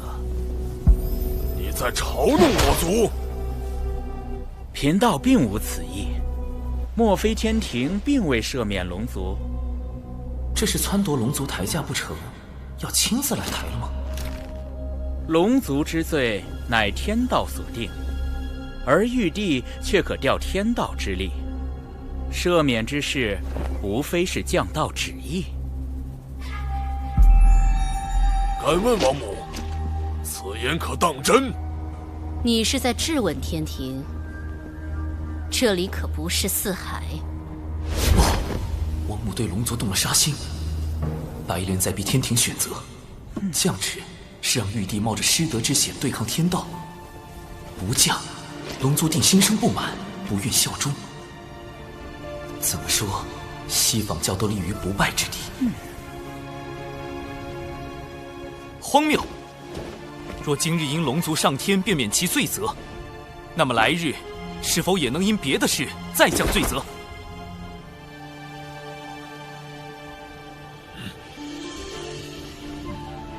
远古时，龙族打碎洪荒，累积万灵生死，自然要罚。而今时今日，龙族若能以自身之道庇佑一方生灵，当然也要赏。还是海神老弟会说啊！如此赏罚分明的天庭，才能令洪荒幸福。龙王以为呢？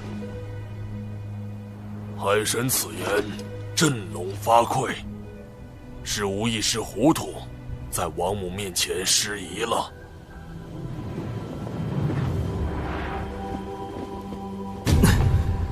谁？是谁在看我？啊，这目光温暖柔和。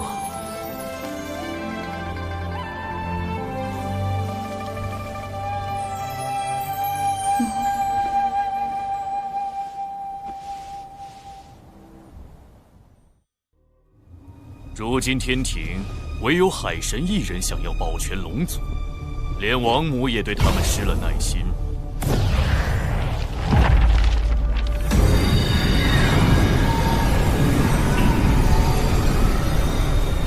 早逝，你还在等什么？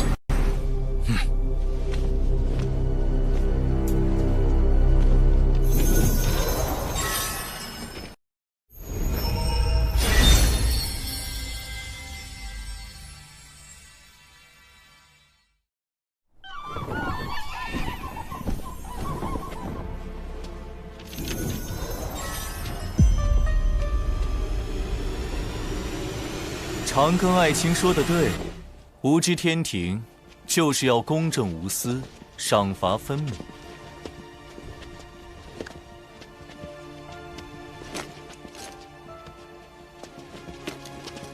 驯龙计划的最后一步，还是要玉帝来做，才能令龙族幸福。龙族镇守四海海眼，护天地生灵久矣，当有一份功劳。此诏得天道认可，这便是吾对龙族的嘉奖。如此，可信了天庭。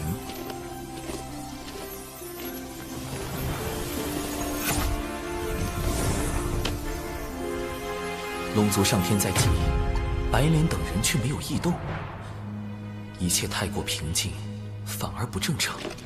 我总感觉危机正在逼近。龙族上天已成定局，哪怕杀了海神，亦无济于事。你以为我要杀的是海神？不，我的目标一直都是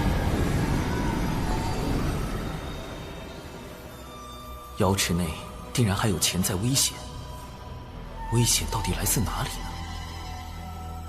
产劫两教和天庭都是我安排的，西方教也没有动静，一定是龙族，没有异样。教主哥哥，怎么了？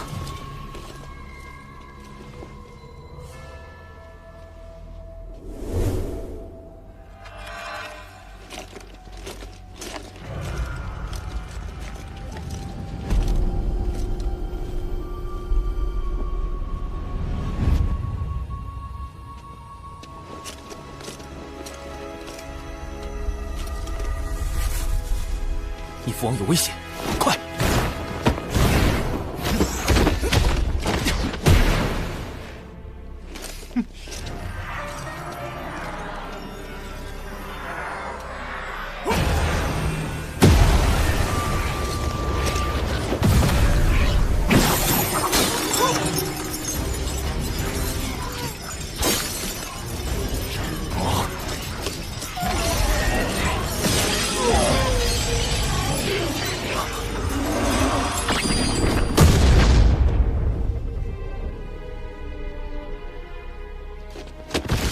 父王，你们还是晚了一步。敖广的元神已经被射离此地，父王的元神在溃散。敖氏，你到底想做什么？做什么？我龙族乃远古霸主，如何能向天庭卑躬屈膝？你这个逆子！我劝你们赶紧放了我，否则敖广必死无疑。你当众袭杀龙王，不敬天庭，若放你离开，天威何存？龙族还未归顺天庭，敖氏作为西海二太子，怎么算都该交由龙族处置。大哥受伤之时，定与妖庭脱不了干系。陆阳行事狠辣，即便我等归入妖庭，也难保日后他不会对龙族出手。三位叔父，如何处置敖氏暂且不论，当务之急是救我父王。无论敖氏背后是谁，其目的都是要破坏龙族上天。一旦龙王在天庭出事，四海必乱，得尽快找到解救之法。待火焰燃尽，敖广的元神就会被彻底吞噬，这就是背叛我妖庭的下场。隔空取龙王性命，陆压斩法宝，当真诡异。只怕龙王未必能撑到海神想到施救之法。慧元金斗可疗伤补元，能延缓元神溃散的速度。多谢云霄仙术。龙王乃大罗金仙，元神强横，本不该这么快就出现溃散之象。除非是来不及反击，或根本没有反击之力，能做到如此程度，究竟是……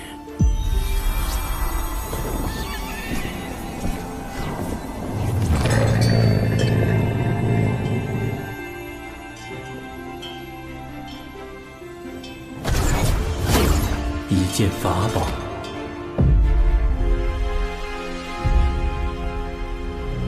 太上老君此时现身，明显在给海神撑腰。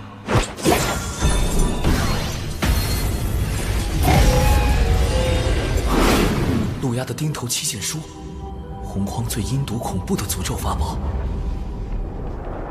施咒时，先以摄神符将对方元神摄入书中祭坛，慢慢焚化，中咒者痛苦不堪，直到元神被钉头七剑书彻底吞噬，诅咒方算完成。得赶紧找到此地，救出父王。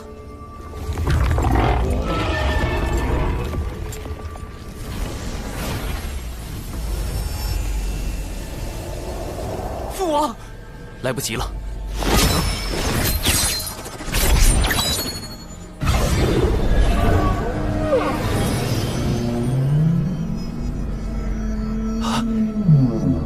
这是在磁铁城争抢的那件宝贝。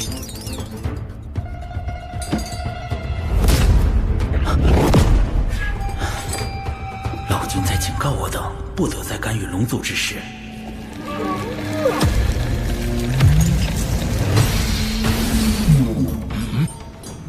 落宝铜钱能落出先天法宝外的任何非兵器类法宝，包括钉头七剑术。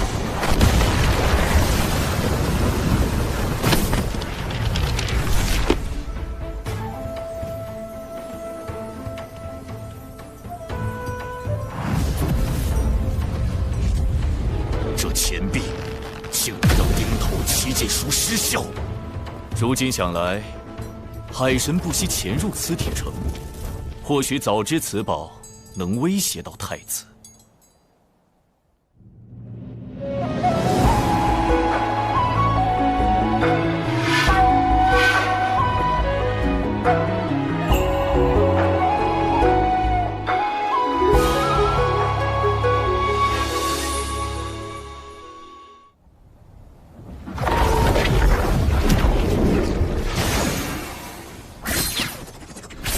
落宝铜钱已暴露，陆压定会有所戒备，日后再想对付他就难了。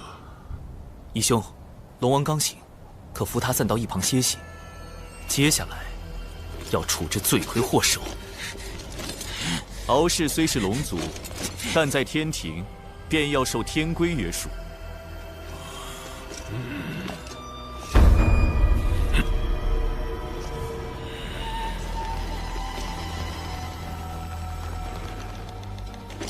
敖乙听令，着天兵将敖氏拖去天罚殿，斩龙首，变神魂。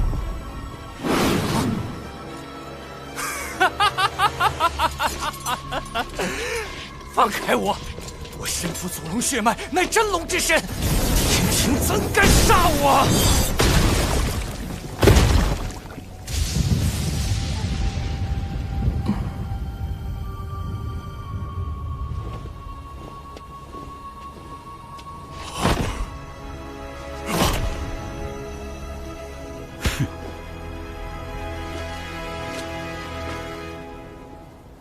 这次多谢海神出手相救，敖氏犯上作乱，弑杀亲族，哪怕回到龙宫也是要斩的，否则种族威信全无。但海神愿以天庭名义将其斩杀，倒避免了一场亲父杀子的悲剧，同时也保全了四海龙族颜面。吾在此谢过。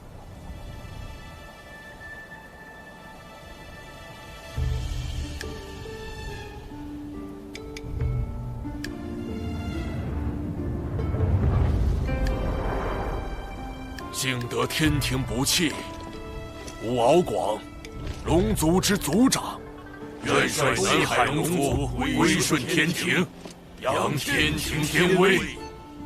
好，传吾旨意，将海神神权一分为4，封四海龙王为四海海神，授4阶神位，加授东海龙王敖广为3阶神位，总领四海海事。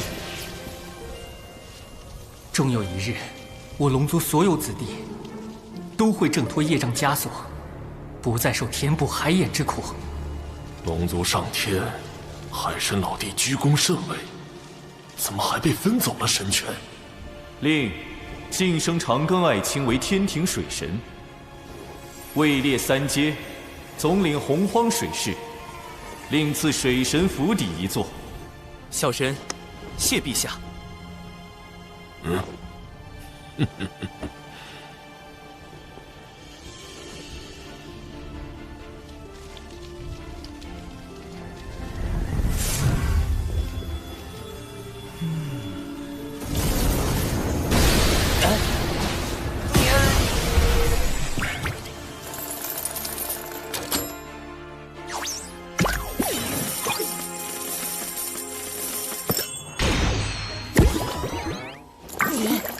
什么功德是天罚的形状？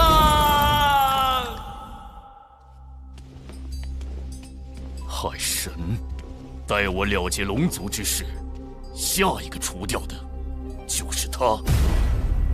想必太子已拿到那件能够摧毁龙族的东西吧？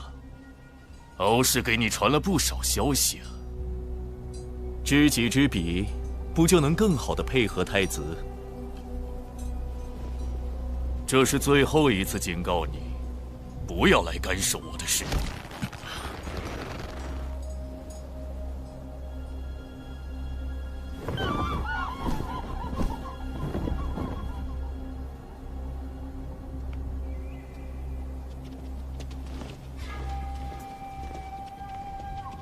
大法师，老君此前推算出的那件能危及洪荒的大事，是否已经避开？没有，而且危机已经在逼近。西方教和妖庭还有别的谋划？龙王节哀，不过我需要查看一下敖氏太子的元神记忆。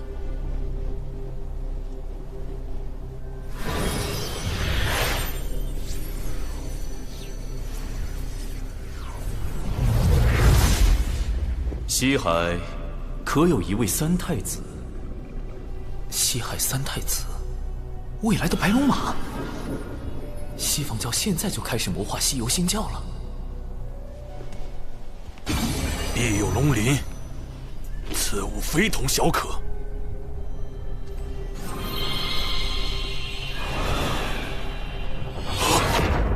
必有龙鳞给了陆压，逆子！你就将龙族卖给了妖庭，那不是用来锁定杀龙者元神的吗？如今敖氏已死，龙王还找他作何？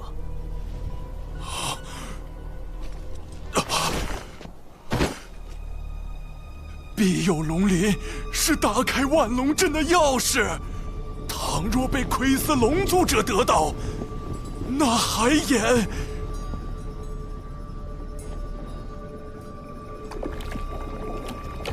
禁古时，妖庭便已知晓龙族所有秘密。庇佑龙鳞，能庇佑龙族，亦能毁掉龙族。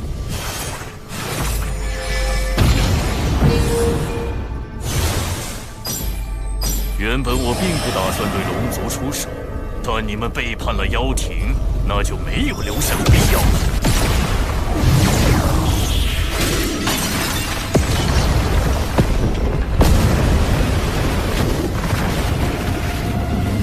万龙阵已破，海眼就交给你了。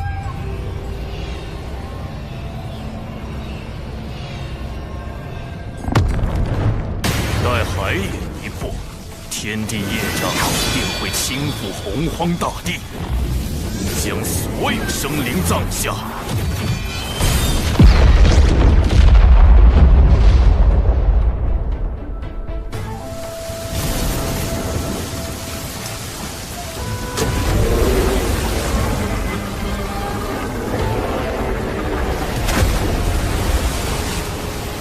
海眼开了。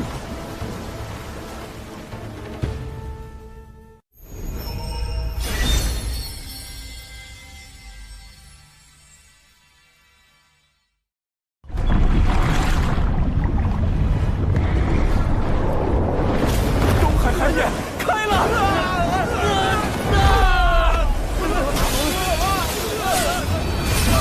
陛下，东海海眼被破，有一人向南逃窜。手持神秘法宝，隐匿身形，无法判别身份。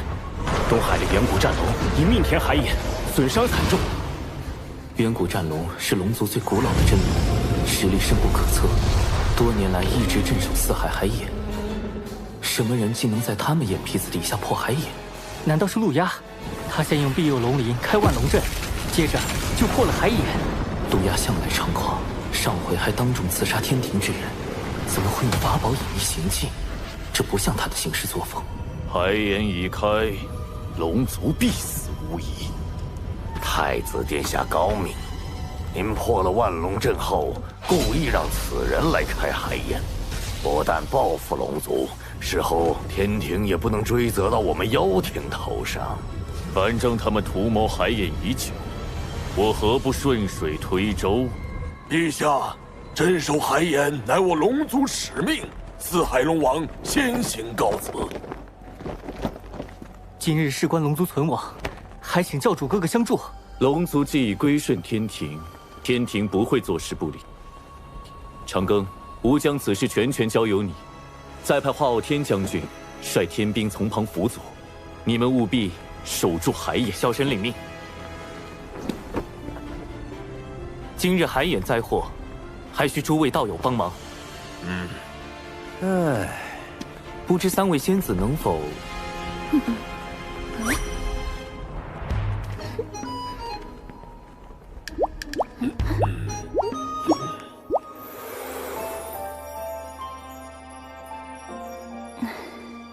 多谢云霄仙子，那我与云霄仙子随东海龙王前往东海平息海眼。万龙阵被破，作乱之人不会轻易收手。北海就交给公明道友、碧霄仙子、琼霄仙子防守。此人很可能要去开南海海眼，我去南海拦他。木工，你率其余天兵天将前往四海救援遭难凡人。看来他们已经中计，大部分人手都去了东海。此人倒也有些巧思，故意留下线索指向南海，而真正危险的是西海。有那件法宝在，西海海眼，你们要怎么守？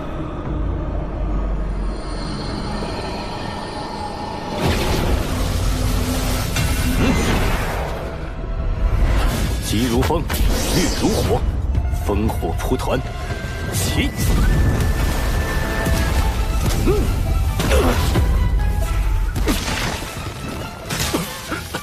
我当是什么法宝？原来是昔日修罗族老祖那把不沾因果的元图剑。你以为凭此剑隐藏身形，防他人推演来历，就能为所欲为了？玄都，他去了西海。他竟没中计，多亏长庚提醒，果真在西海海眼逮到了真凶。大法师，弟子以为凶手接下来极有可能要开西海海眼。哦，可天兵来报，说此人向南逃窜。一个利用神秘法宝隐匿自己身形的人，怎会轻易泄露自己的下一步行踪？除非他想故意误导我们。原来如此，你小子还真是狡诈。是稳健，稳健。还请大法师前往西海海眼拦截此人。依你便是。孽障，还不束手就擒！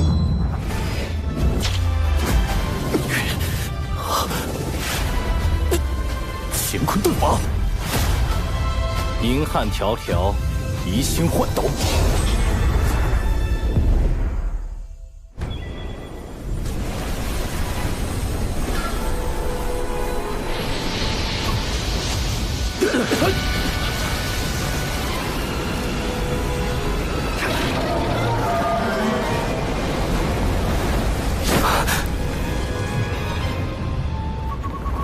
海眼中怎么会有饕餮？这并非真正的饕餮。海眼开启，必须龙族以命相填。任何他族之人靠近，海眼中的业障便会凝成此类凶兽，将其阻拦。看来我们必须先解决凶兽，才能设法填补海眼。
愧是云霄仙子，一出手就能扭转战局。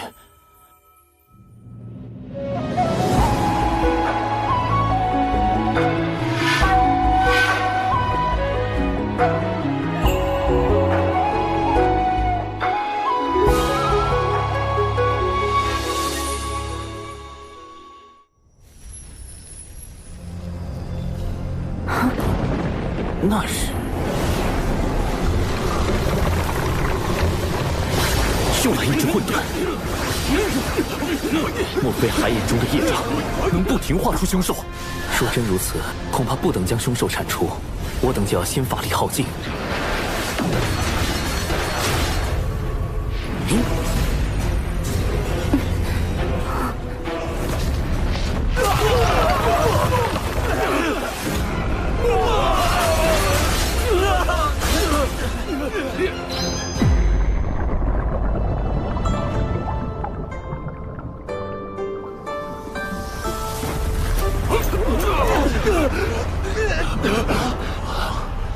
师尊，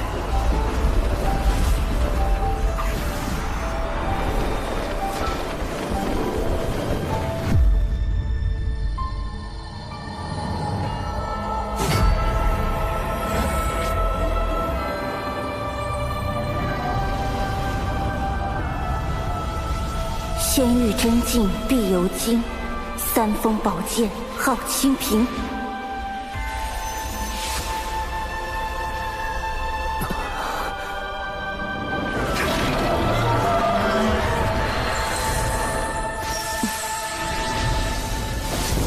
海眼遭难，我师尊通天教主特赐此清平剑，助东海平定乱局。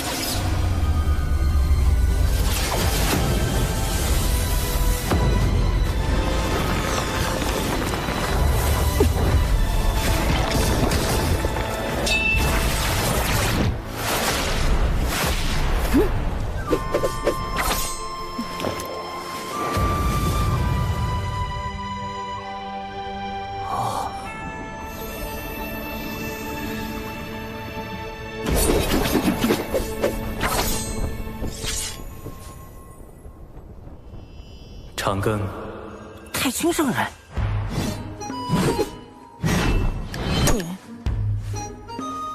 就这？海眼灾祸为功德可平，此定海神针于你。定海神针，太上老君亲手炼制，曾借于大禹治水，测定江河湖海深浅。今夜就让这件功德法宝再平定那回东海暴动。弟子定不负所托。你若有灵，当显灵性。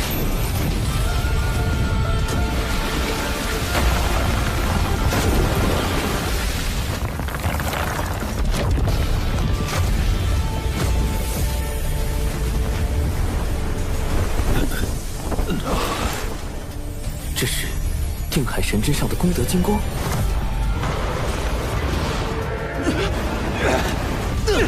莫非海眼不是要龙族填命，而是因龙族业障缠身，并无功德，才要龙族用填海眼的方式获取功德，以抵消海眼中的天地业障。太上老君所言功德，原来是这个意思。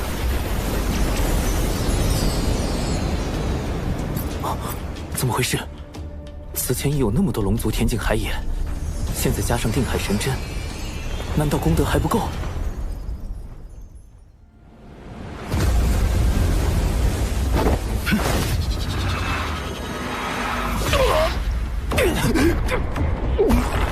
那是功德灵珠。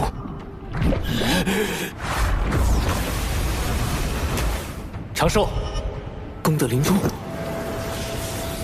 是金蝉。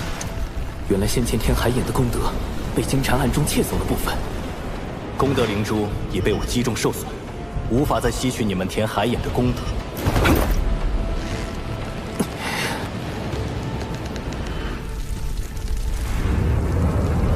看来现在只剩下一个办法。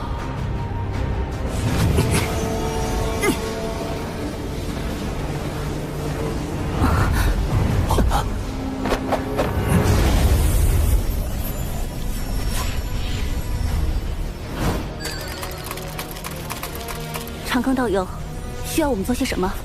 云霄仙子，我已参悟出填补海眼之法，只要有足量功德，就能终结今日大祸。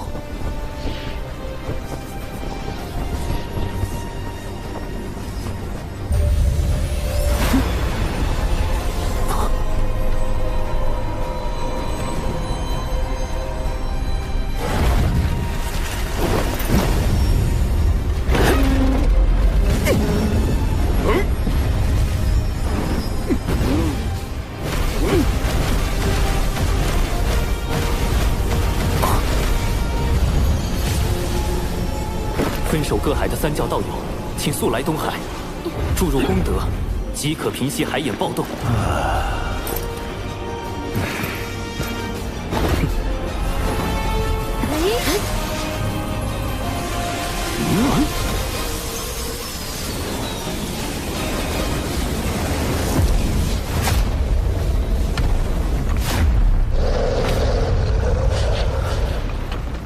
大家的功德都快耗尽了，还是不够，怎么办？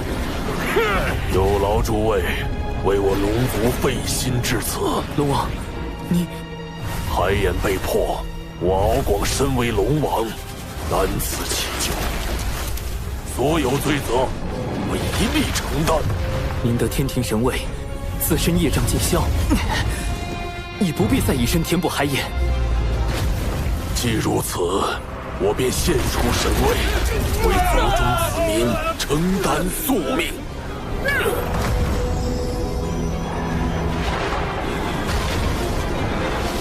父王，我敖以愿替父献出神位，护佑东海龙族。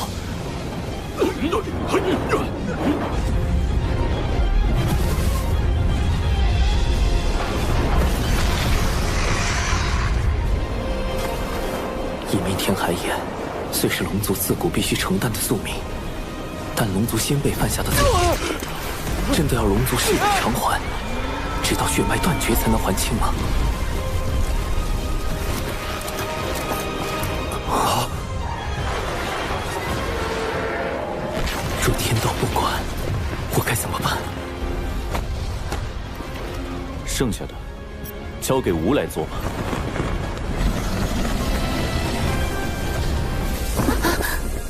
陛下，您功德今身已成，何不调天庭功德？迟疑片刻，便是生灵涂炭。吴昊天，既为玉帝，愿为苍生故。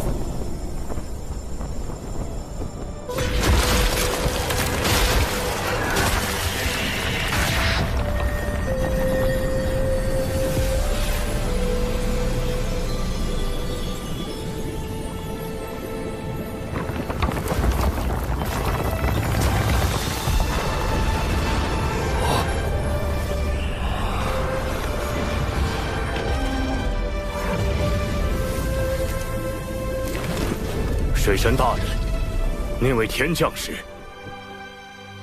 他是玉帝陛下器重的一位将领，名为华傲天。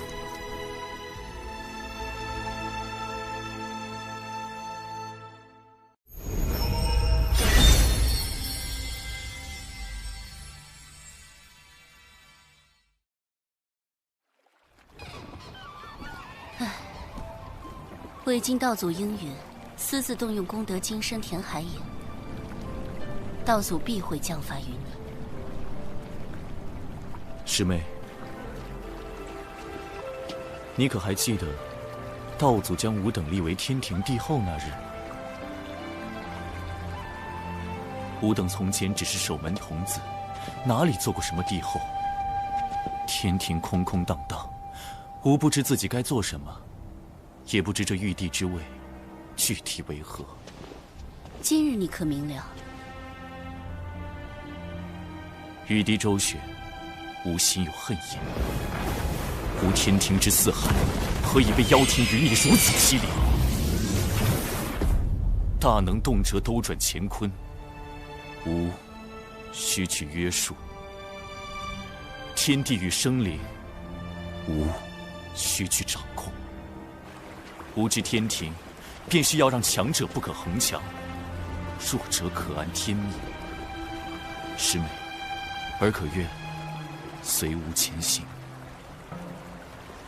前路漫漫，愿与师兄执手共剑。风有徐徐，也有静寂；云有舒卷，也有注记。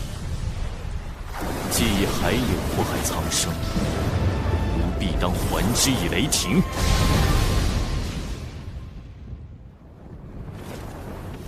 昊天，你为了收复龙族，还真是舍得下血本。太子殿下息怒，海眼虽被平息，但龙族死伤惨重，天庭亦有折损。此举仍是我们技高一筹。只是那人已逃至血海，不知是否还会生变。哼，是金蝉觊觎海眼，招致玄都追杀。即使生变，与我妖庭何干？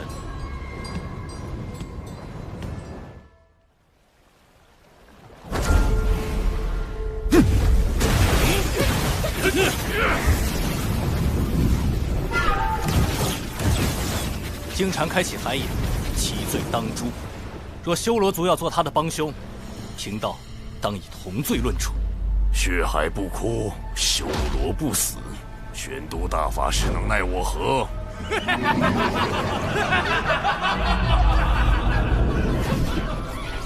老师，弟子明白了。水火同归元，乾坤引焚逆。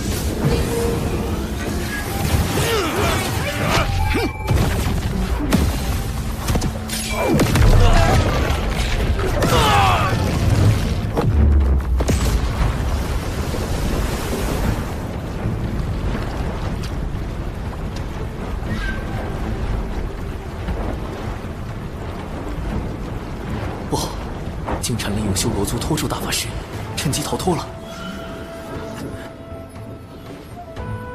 你回去后继续盯住金蝉，这是重通三头蜘蛛丝，可以辅助你监视他的行踪。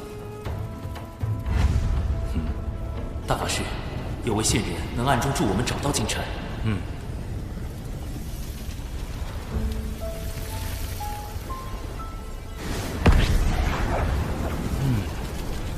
还真是线人。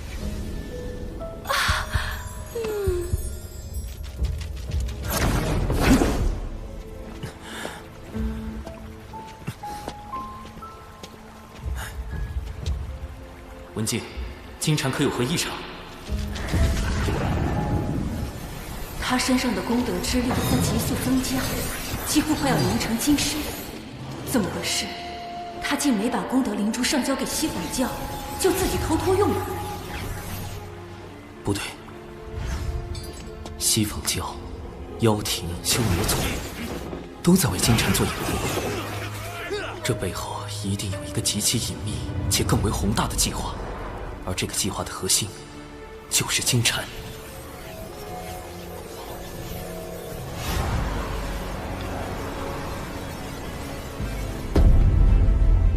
西海可有一位三太子？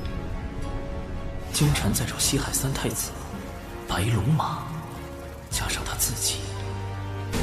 西游，一旦金蝉修成金身，转世后的灵童便是取经人。西行之路一起，西方教大兴必成定局。麻烦啦！我填在东海的定海神针，不就是大圣未来的金箍棒吗？怎么封神大劫还没开始，西游就要登场了？难道西方教要提前大兴？道门要提前出局？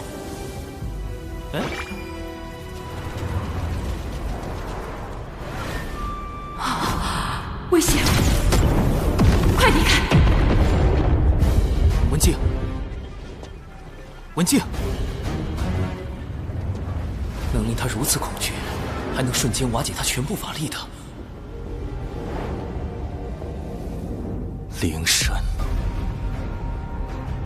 金蝉逃去了西方二圣的道场。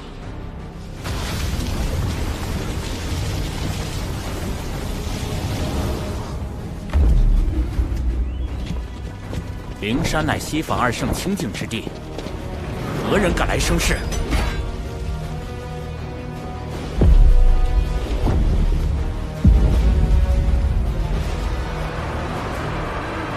经禅用元图剑开启东海海野，玄都大法师祸害无数生灵，何该由贫道斩灭？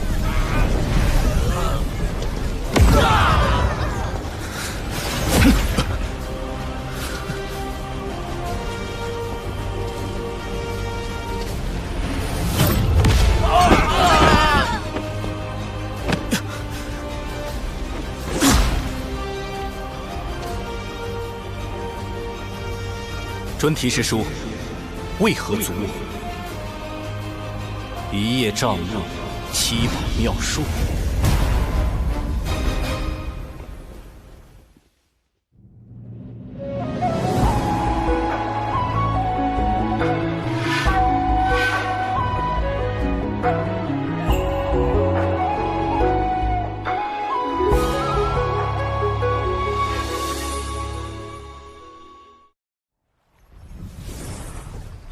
大法师这么快就杀去了灵山，还和西坊教专题圣人的七宝妙术刚起来了。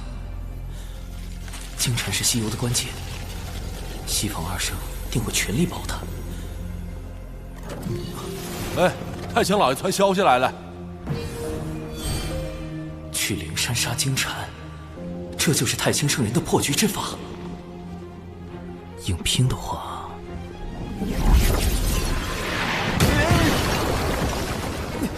太清圣人息怒，弟子刚修成金仙，经禅却已是大罗，况且他还有元图剑，背后还有西坊教2位圣人。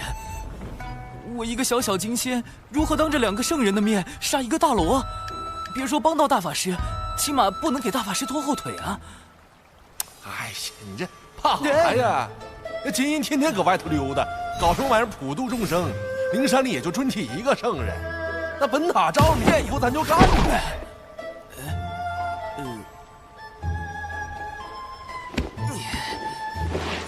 截图。好深邃的道语，这是？瞧真亮了啊！这是咱太清老爷的开天至宝太极图。图老大可是盘古开天神斧的符柄所化，能令地、水、火、风演化万象。图老大最呢，图老大最呢道，图老大最强，图老大牛逼！走，咱去消了那尊体那小混灾，给小玄子出气。啊，用老子等等喽，想啥腔调？十万火急，开启摇人模式。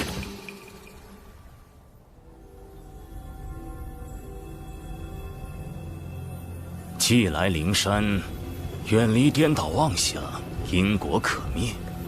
玄都是指离开吧。若弟子拒绝呢？如此，吾便只有带太清师兄度化师之一番了。圣人亲自出手，玄都，纵使你道境高深又如何？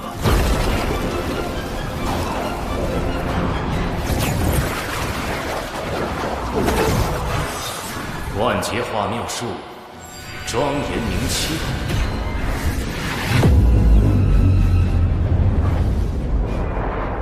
一度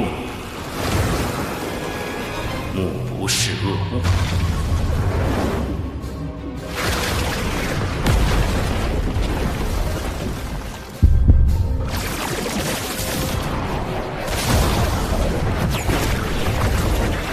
二度耳不闻恶声。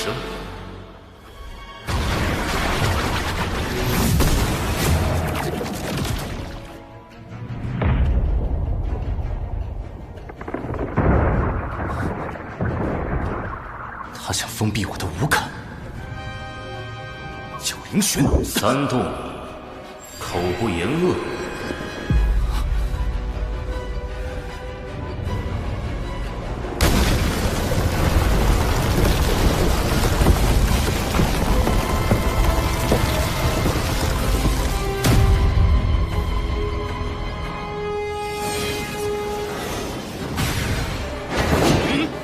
大法师，得罪。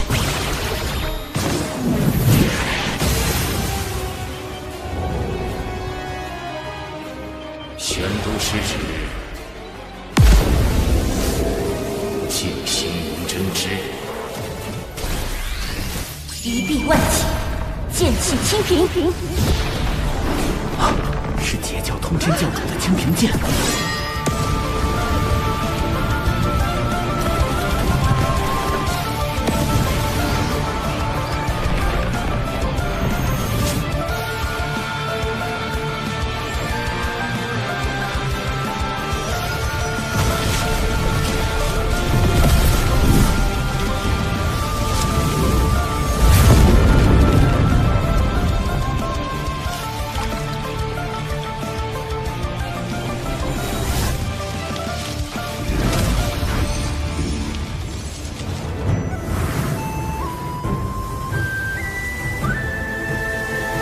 清平剑至，如通天教主亲临。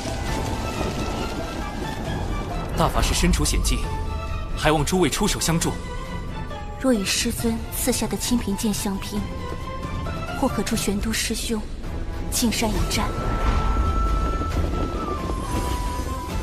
西方教将凶手藏在了山里，还敢对玄都师兄动手？赵凤鸣绝不答应！不向灵山讨回公道，我对不住死去的东海龙族。截教熬夜，哪怕血溅于此，也必要替龙族报仇雪恨。此时不出手，更待何时？多宝师兄，你我阐结两教，放下过往芥蒂，如何？截教多宝，亲完。金光，来支援玄都师兄。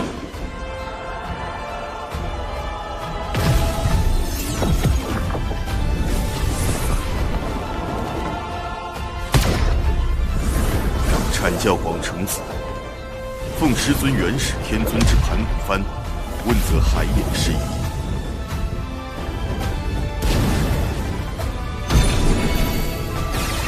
人教渡恶，率人教弟子助阵我教玄都大师兄。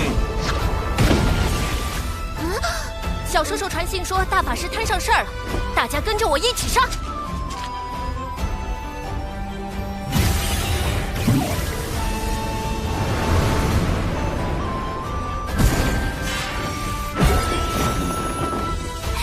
师兄冲啊！冲啥呀？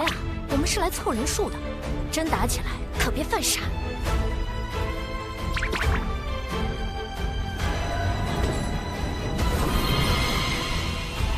摇来的人越多，事情闹得越大，胜率越高。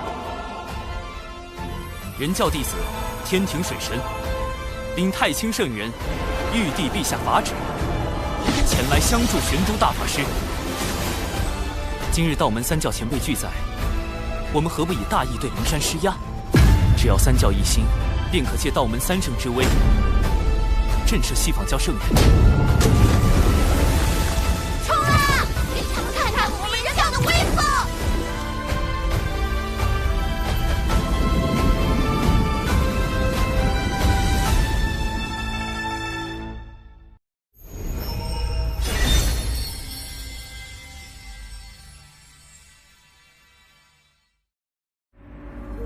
人阐结三教弟子，居然都来了。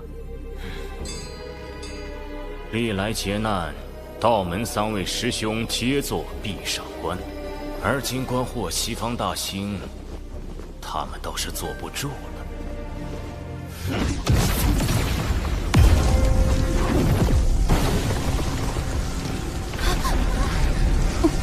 大家小心！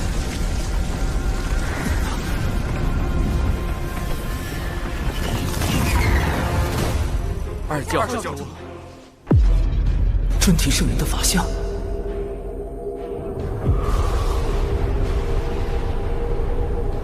这就是圣人的压迫感。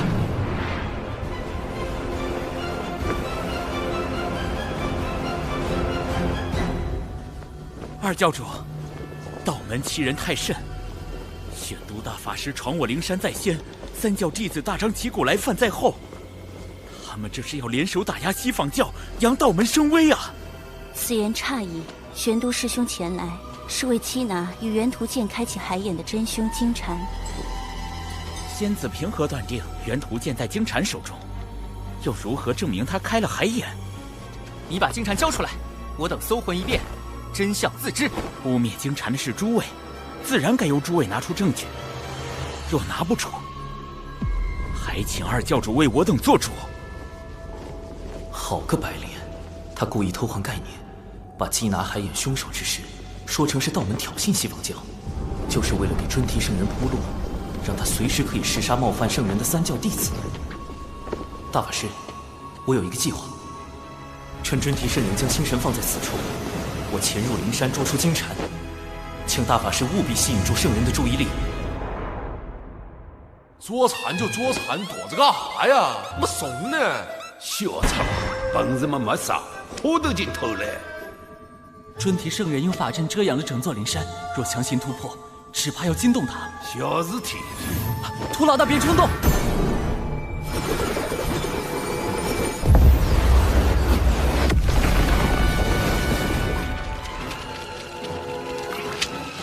太极图的气息。大法师，快掩护我！春提师叔，我向老师借来一缕太极图微能，可推演出此间真相。究竟是师叔的记名弟子金蝉蓄意谋划海眼劫难，还是我等执意冒犯圣人威严？在吾面前，你当场推算，若算不出来，污蔑金蝉、冒犯灵山的罪名，你一人承担。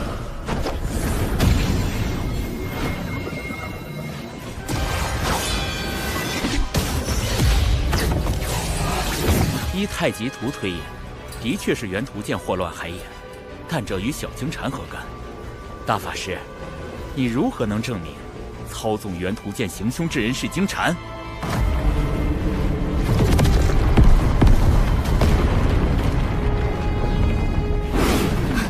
春提圣人这是要下杀手！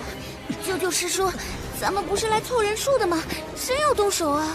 待会儿看我手势行动。小叔叔摇我们过来，他自己躲哪去了？气死人！赤人军团入山巡查，快！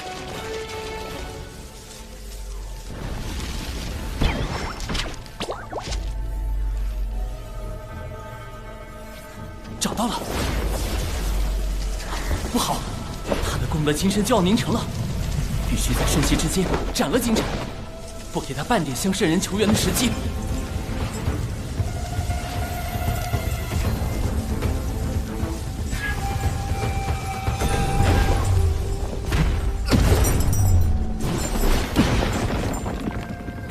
你是何人？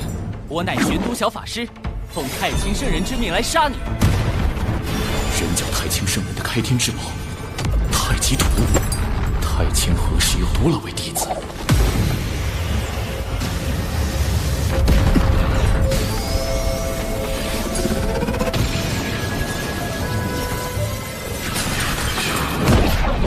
瞬移神通，金蝉脱壳，好快！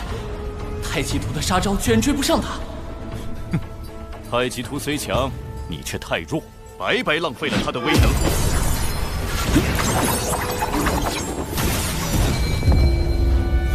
一气辟乾坤，混元小世界。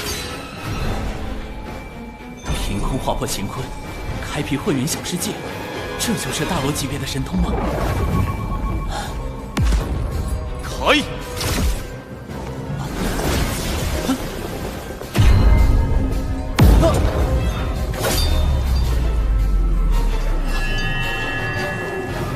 糟糕，他把太极图隔绝在混元小世界之外，只能靠自己了。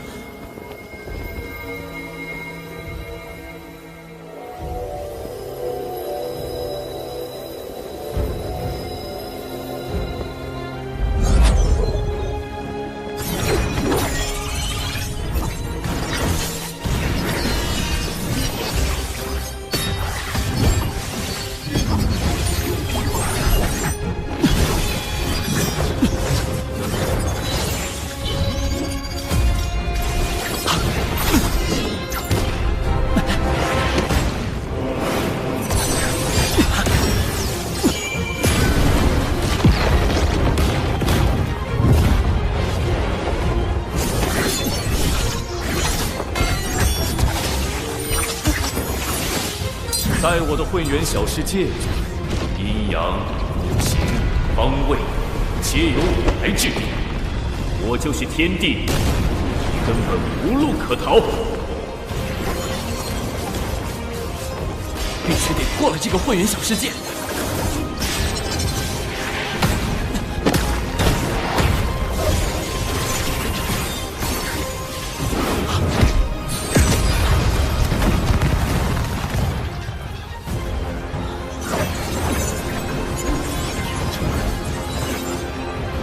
小法师，你的死期到了。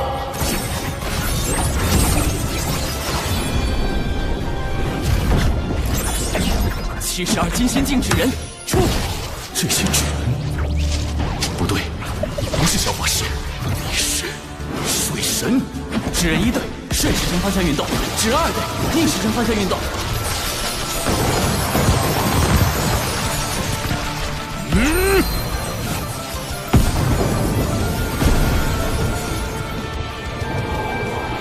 升温准备。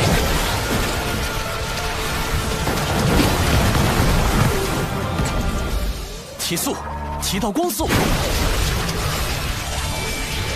瞄准，撞击。这是什么？分明是纸人对撞，却能在瞬间产生出堪比太阳星的能量。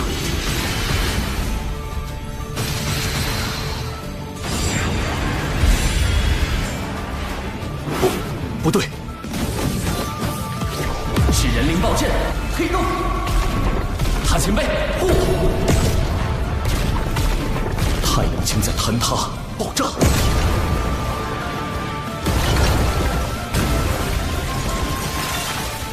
我的混元小世界要被撕裂了。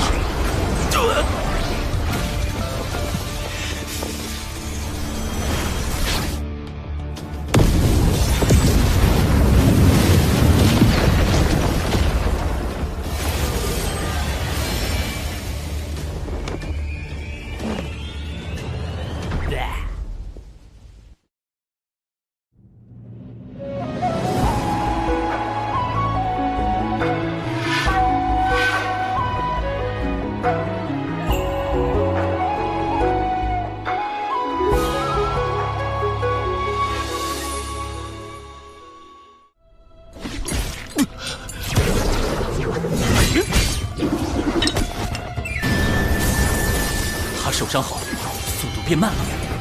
趁现在，胡老大！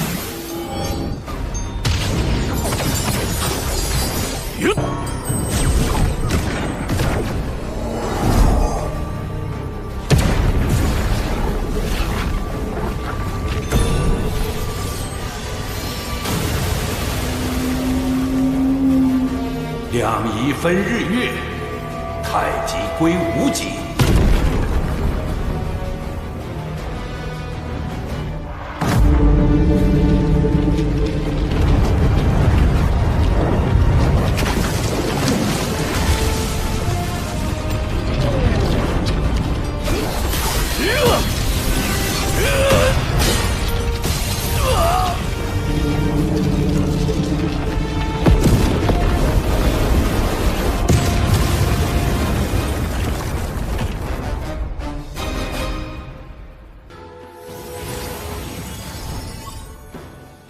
还没死透，赶紧补刀！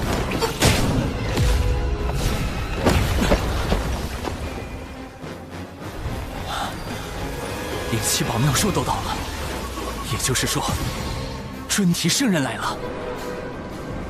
妄造杀孽，扰我灵山清净地，你好大的胆子！玄黄塔，太极图。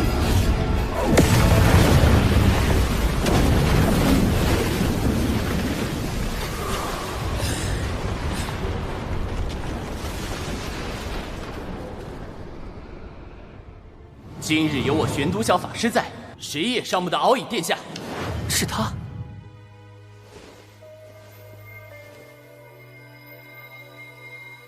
专题师叔，元图剑残片在此，足以证明金蝉就是操控元图剑引发海眼之乱的罪魁祸首。事关海眼劫难与天下苍生安危，还望圣人严查。切莫被金蝉这个心术不正的鸡鸣弟子所累，污了圣人威名。尊提，你敢当着三教的面杀人灭口吗？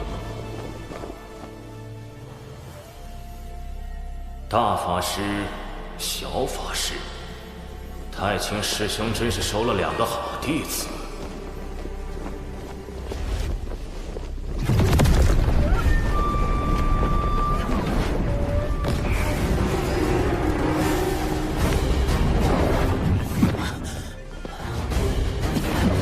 我们被圣人的力量逐出了灵山。既是猎徒生事，吾自当施以惩戒，让他为我西坊教大兴献出法身。今日之因果，随着猎徒消逝，一并了断。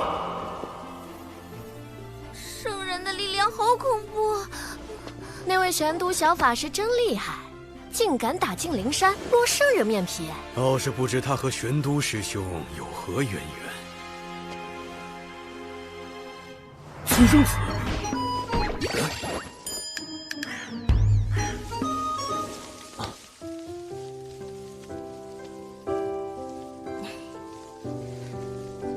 道友曾说，未成圣者，在圣人面前，终究是蝼蚁，不可大意。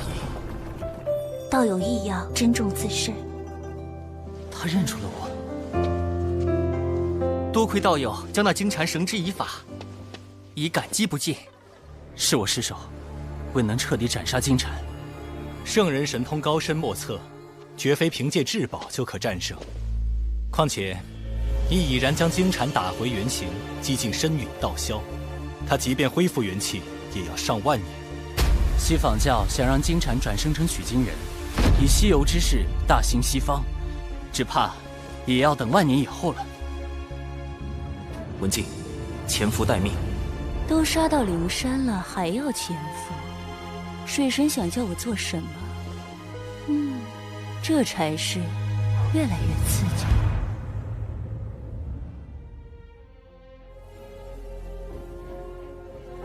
哪怕有功德保持温养，也没有丝毫生气。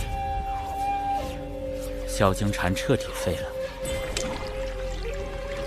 道门这是要毁了我西坊教大兴的机缘。如今道门已至巅峰，往后必是由盛而衰。见证这般强大的道门渐渐淹没于洪荒的尘埃中，岂非幸事？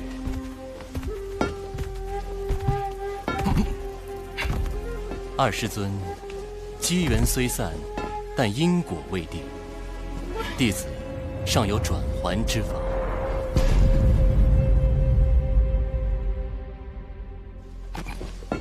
谛听，谛听，聆听万物心意。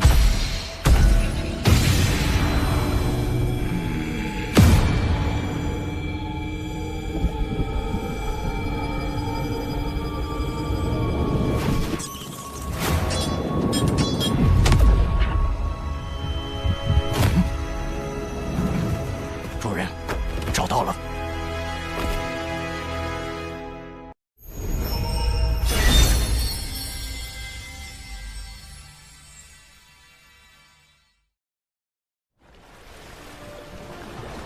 灵山一战虽未能斩杀金蝉，但亦震慑了西方。长庚爱卿辛苦了。此次海眼被破，龙族死伤惨重，终究是小神谋算不足，请陛下降罪。爱卿已尽全力，何必将罪过包揽于自身？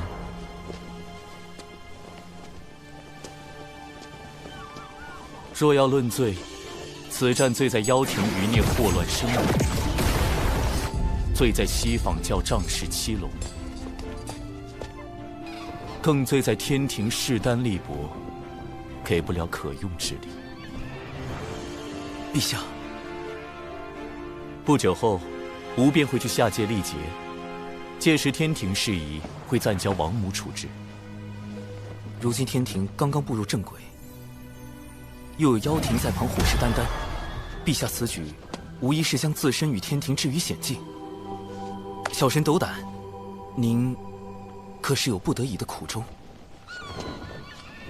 果然，瞒不住爱卿。海眼破开之时，按天道之意，必须由龙族以命去天。哪怕龙族已归顺天庭，却还是得不到天道的垂怜吗？天庭本应顺应天道，但无以功德金身镇压海眼，违逆天道，自当受到责罚。可陛下此举，庇佑了无数生灵，如何能……这就是天意，这就是天道。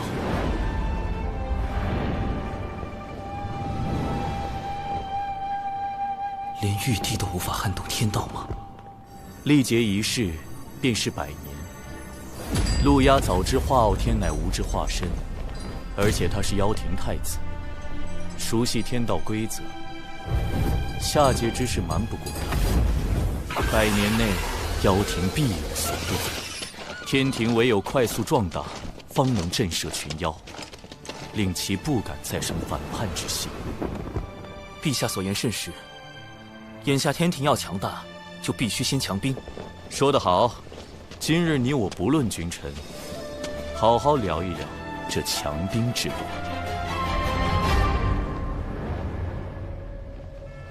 昊天私自动用功德金身填补海眼，必会被罚去下界。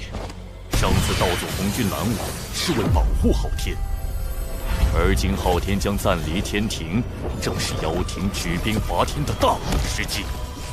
东西何时能练成？尚需100年。100年？那时昊天早已归位。不行，此物关乎伐天大计，必须设法尽快练成。西榜教地藏前来拜会陆压太子。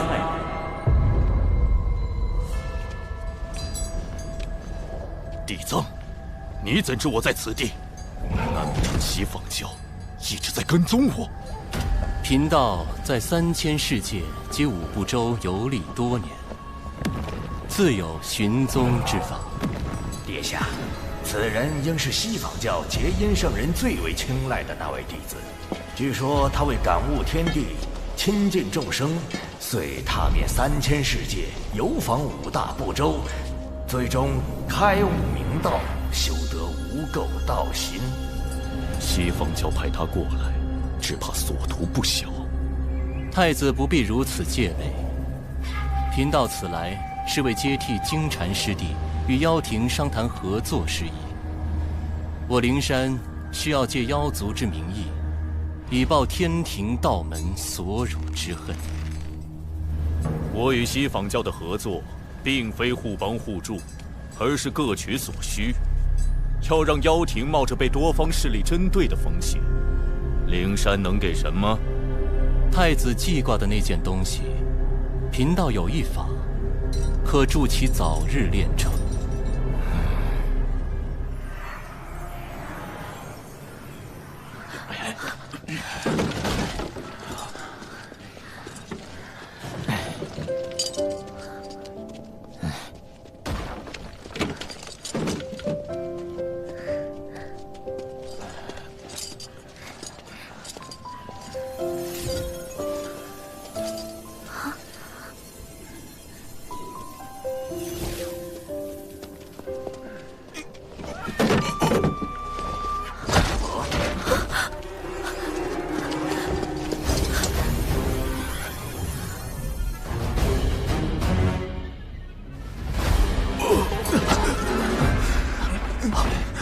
千米屋悄没声的就死了，还啥都没查着。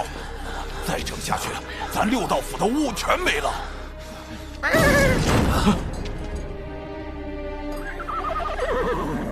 你是说找天庭水神？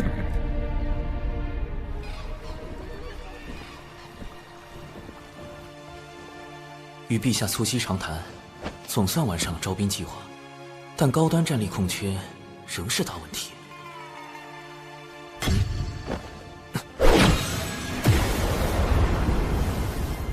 咱来找长寿，也不好吓着他的同门。头套。乌牛乌马。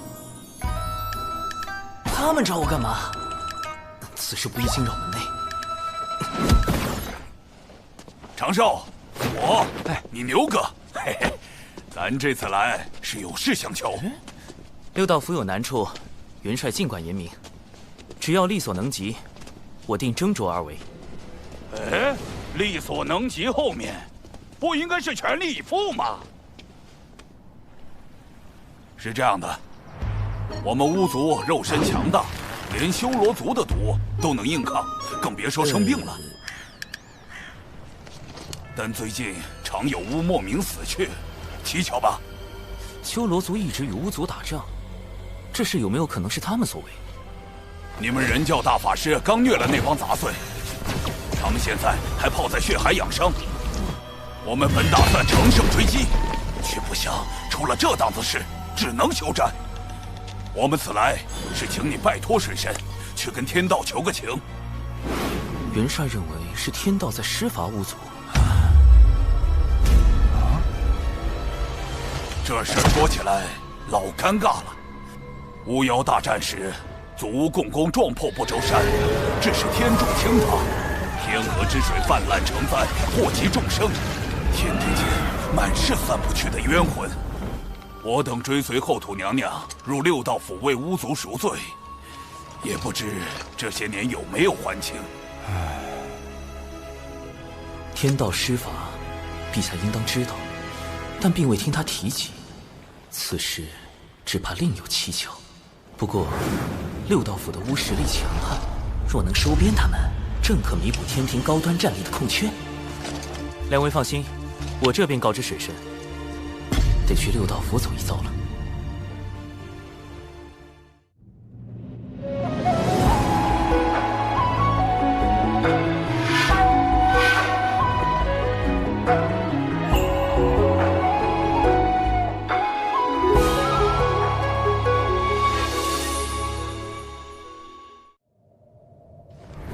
做兄弟，转生不避己。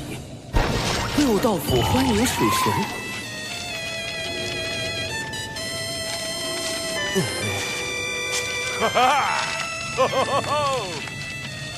我已切身感受到巫族似火般的热情。这个，我已请教过玉帝陛下，六道府之事并非天道降下的惩处，不过陛下对巫族颇为关注。命我彻查到底。这回妥了，判官大人从没夸过人，连夸您城府深沉，诡计多端。我说的是，水神足智多谋，动手前就胸有成竹。请。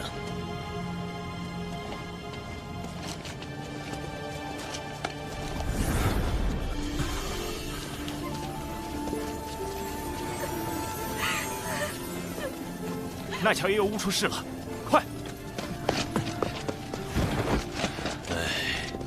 如水神所见，这便是巫族现在的情况。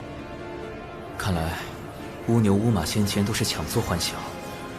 巫族的情况实在是不容乐观，没有外伤，也并非病症，这些都是突然就死了吗？我们排查许久，未发现异样。这才将其归于天法。这种情况持续了多久？最先出问题的是哪些巫？约有月余。最初只是些寿元将尽的巫，但后面死的远未到人书生死簿中记载的寿数。此事确实透着诡异，眼下只能一个个排查了。诸位，请检查一下六道府的水源、食物以及制衣材料。可有投毒迹象？出问题的是整个六道府，要覆盖如此大的范围，只有阵法。六道府内可有阵法痕迹？可否带我去看一下那些巫的死亡地点？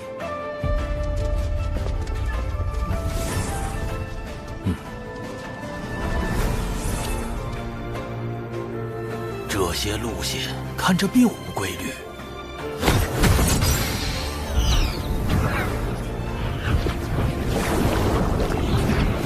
这里怎么会有精魄？阵法确实不在六道府内，而是在外面。那些巫的精魄经由地脉，被阵法吸到了别处。我进去探查，这里便交由各位了。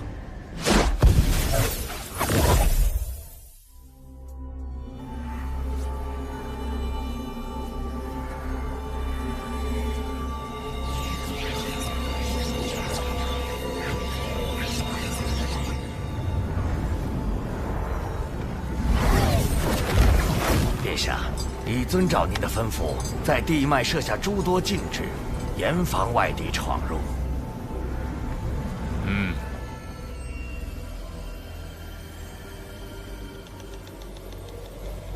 这条地脉是唯一一条连通六道府所有地脉的主干，巫族精魄也都归于此脉。沿着它搜寻，定能找到问题根源。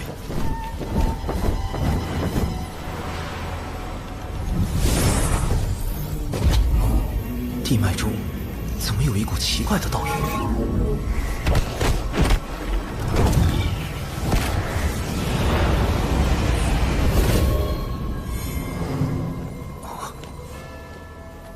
这里被改动过，似是接续了一段新的地脉。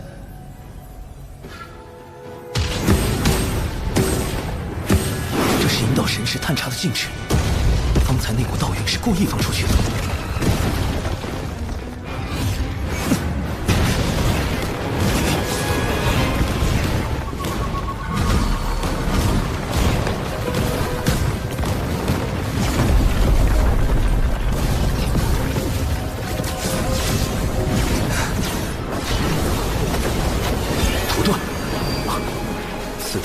五行之力，用不了五行遁法。地脉是唯一的线索，无论如何，必须在它消失前到达终点。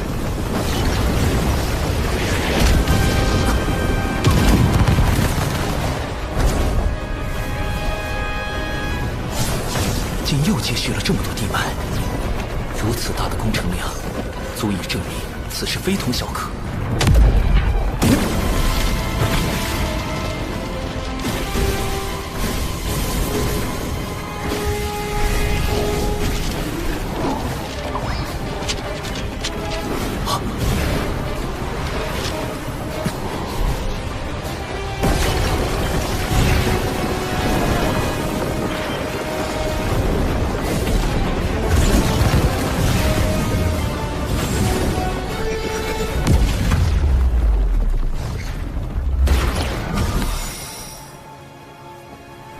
找到了，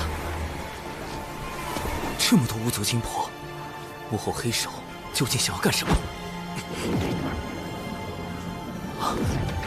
神识被隔绝在外，看不到阵内，如此，便只能借太极图一关了。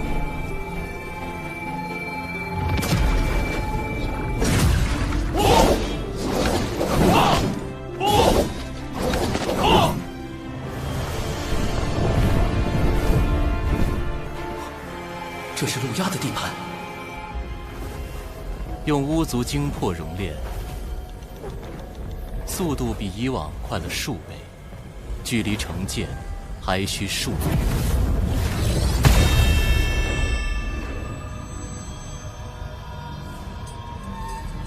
有噬天剑在手，便可无惧天道之力，破开天庭各大天门，杀入凌霄宝殿。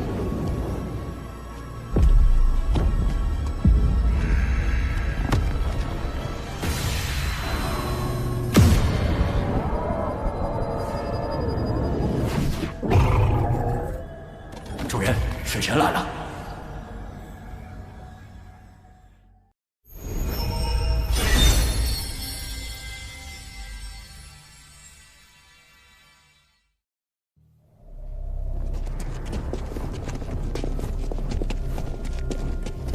陆压在此处搜集了大量巫族精魄，还派这么多妖兵镇守，到底在谋划什么？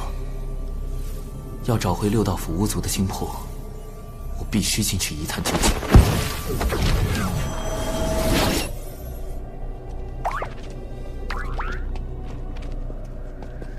殿下来讯，谨防有人擅闯大阵，都给我警醒点儿。是。是。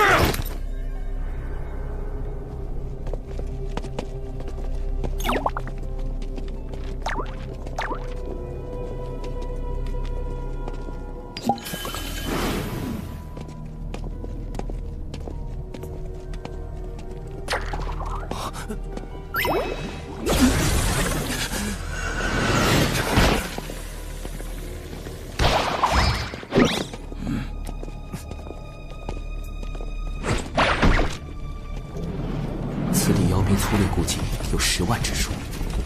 看来上回我端掉磁铁成兵器后，漏牙反听的贼心不死，便在这里重新整饬妖兵。只是这与巫族有何关系？水神已进入妖生山。哦，我这坐骑唤作谛听，可探查万物心声，包括太子。水神潜入妖生山，且不说山外大阵何等精密，以我的神识也未能察觉，他怎可能探查？水神潜入妖生山，且不说山外大阵何等精妙，以我的神识也未能察觉，他怎可能探查到？谛听既有如此神通，为何不早些告知？李桑，你故意将水神放入妖生山，这就是你们西坊教的诚意？竟从一开始就在探听我的心声，好一个谛听，好一个地藏！若非眼下是炼制噬天剑的紧要关头，真想除之这个祸害。承蒙您看得起，竟然对贫道这坐骑起了杀心。谛听探查万物心声，不过是为了防护妖生山。这期间，虽说不慎听见了太子的心声，但说到底，也是在帮您呢。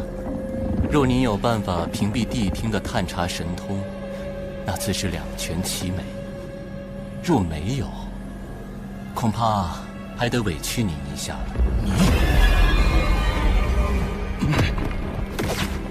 主人，太子，水神已到祭坛外。殿下，我等特来回禀巡查情况。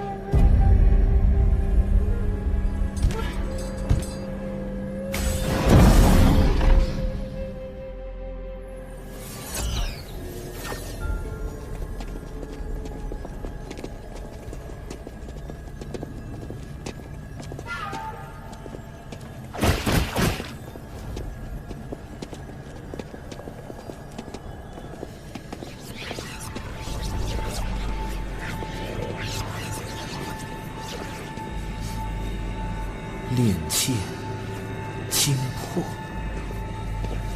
这里是个祭坛。路牙通过地脉吸收了大量巫族精魄，并将其献祭，用以炼制这把充满阴煞之气的凶剑。他为什么要炼这把剑？难道是为了对付天庭？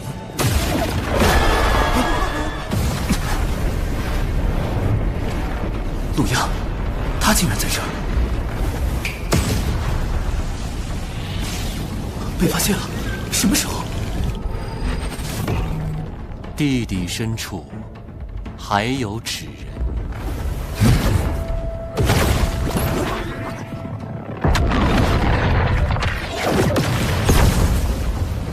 不好！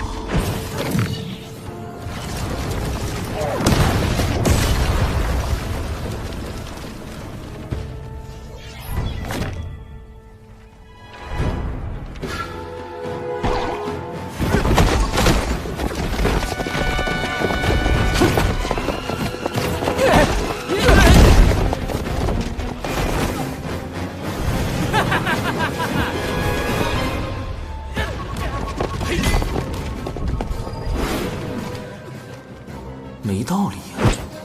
路亚的神识再强，也不可能找出纸人所有的藏身处。他怎么使？神识搜捕、视觉洞穿，还是听觉探查？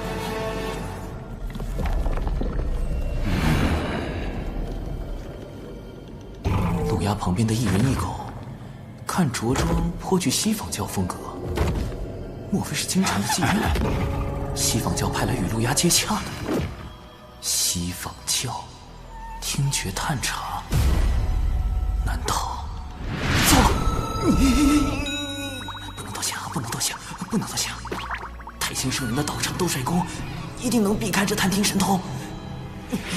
大法师，救救我啊！地藏，我这就用太极图推演一番。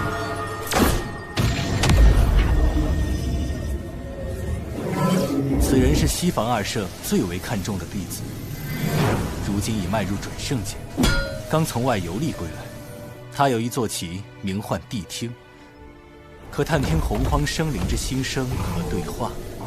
果然是他们！一想到西坊教有善探听者，我便立时想到谛听。此兽的探听神通极其厉害，《西游记》中他就曾凭此神通辨别真假猴王，也难怪我的指认尽数暴露了。大法师，谛听的探听神通可有办法应对？他头上的那只角，应是其施展神通的关键。角？难道是类似于信号发射器一类的东西？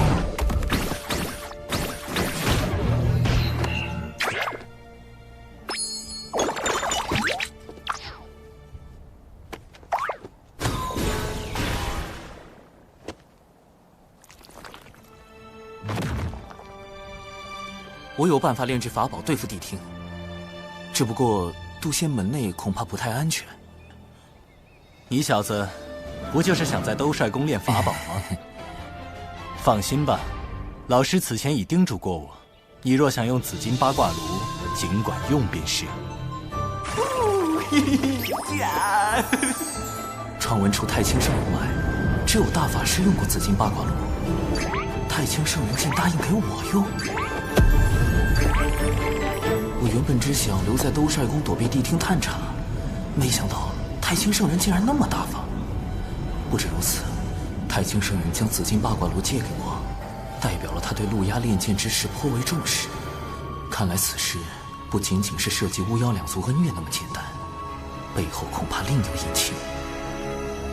谢太清圣人，谢大法师。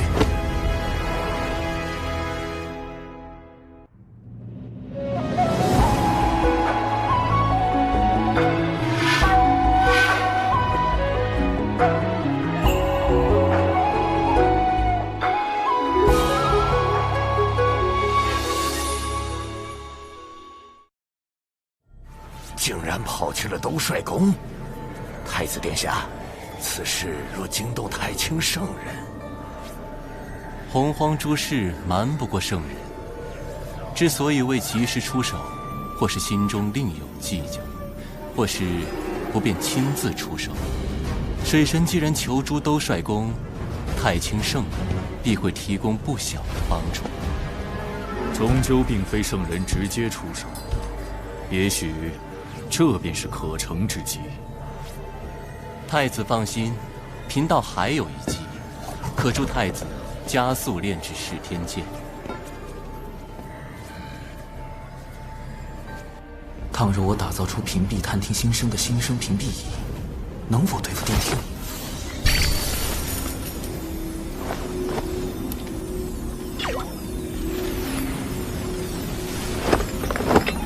师兄，不好了！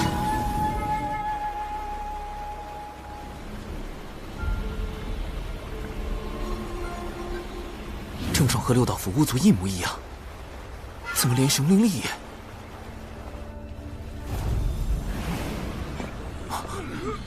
熊寨怎么也出事了？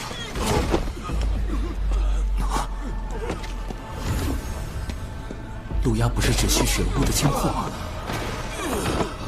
为什么连熊寨也……他身上怎么有巫的气息？我懂了，怪不得熊寨寨民和熊灵力的身形如此伟岸，因为他们是巫和人的混血后裔，体内有巫的血脉。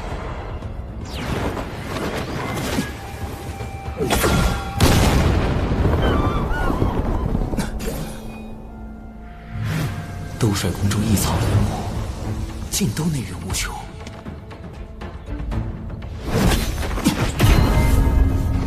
地藏和地庭应该是强化了祭坛，通过地脉吸取了更多精魄。再这样下去，不止六道府，整个熊寨乃至熊灵力都会有灭顶之灾。要阻止陆压炼剑，拯救巫族，必须先尽快打造出新生屏蔽仪，否则我的每一步将被陆压知晓，那就永远失去了获胜的可能。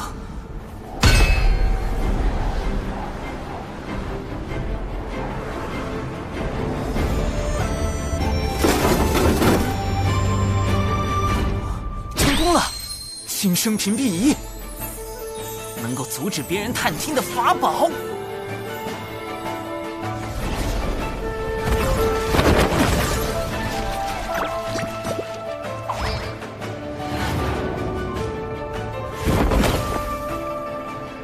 殿下，谛听已经很久未听到水神的心声，看来他是躲在兜率宫内，不敢外出了。哼，谅他也不敢轻举妄动。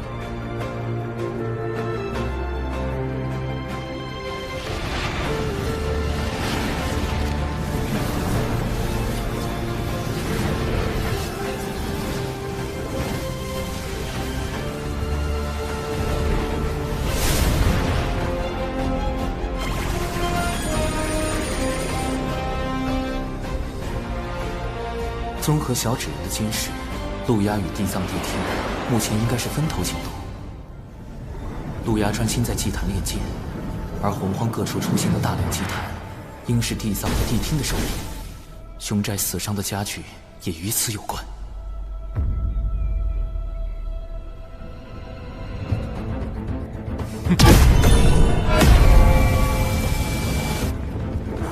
眼下重点仍然是阻止陆压炼剑。陆压现在半步不离祭坛，我不可能在他眼皮子底下动手脚。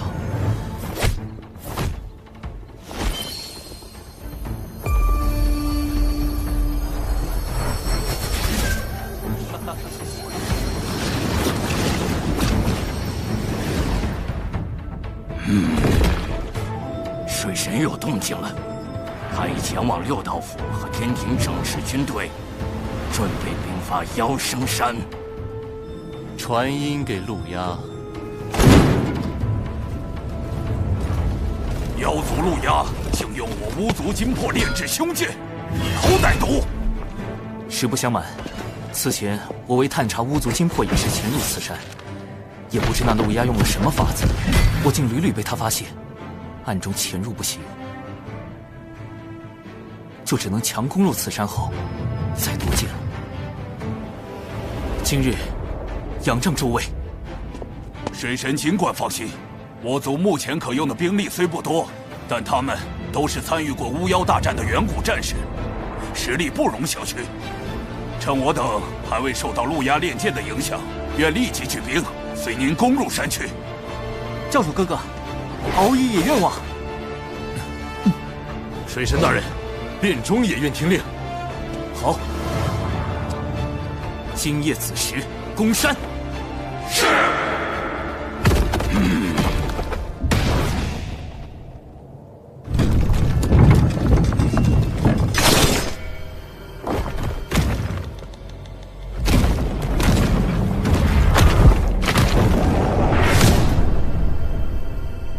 今夜子时攻山。殿下，水神这是走投无路，要明抢了。妖生山内兵力充足，我陆压何惧不战？这么久没听见水神心声，这下却突然要攻妖生山，谛听，你不觉得奇怪吗？主人，谛听不可能听错。如果他故意让你听错了，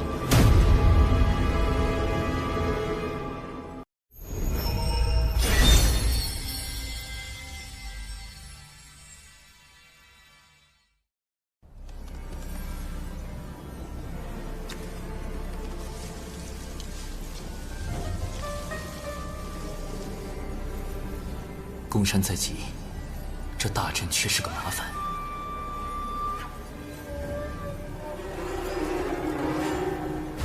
有敖乙在场，倘若我用太极图，恐怕会有掉马甲的风险。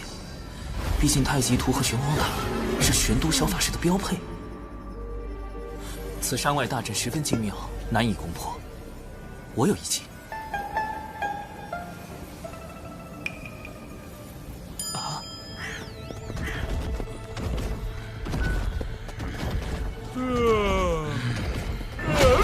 大家都打起精神来，马上就要回山了，不能懈怠。什么人？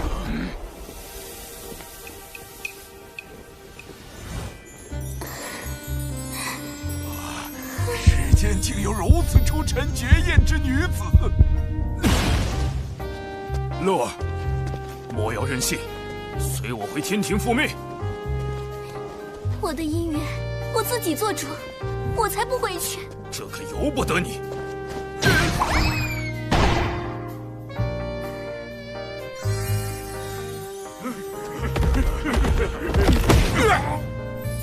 仙子莫怕，我看仙子浑身是伤，不如去我洞府休息。多谢。哼，敖乙兄，记住，现在我们是兄妹，你叫柯乐儿，我是你的哥哥，名叫……得取个姓柯的名字，最好能响亮点儿。柯什么呢？柯……有了，江南七怪之首。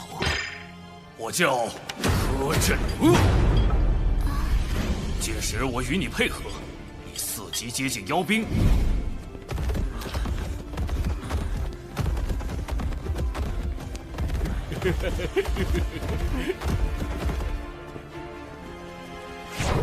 众军听令，等他开阵，随时准备攻山。是。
是美人计就可以偷袭妖生山，柯震恶，或者我该叫你水神。教主哥哥，他是怎么知道我们计划的？主人，御史前说进攻妖生山是水神故意误导我的，可是妖生山现在真的打起来了。他不可能毫无准备来攻山，只怕其中还有别的手段。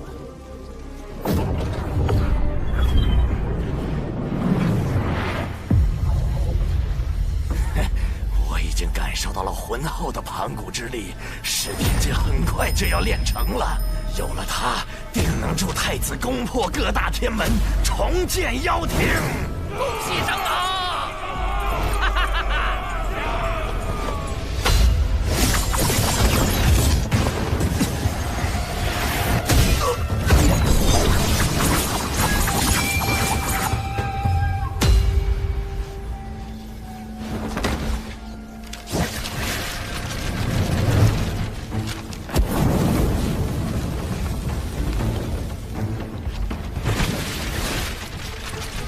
巫族乃盘古尸身所化，路牙通过性劫巫族精魄炼噬天境，是想借盘古之力对抗由天道之力所庇佑的各大天门。那些是巫族的。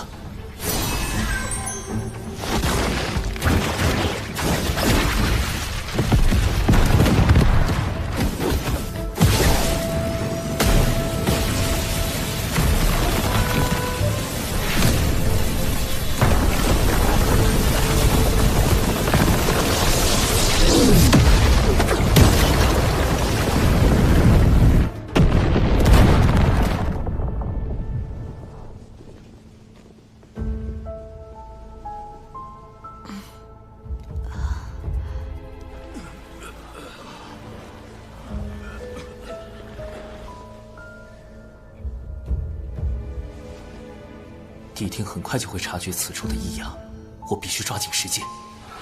此剑关乎天庭，我不仅要重掌一剑，更要将其夺回。不好！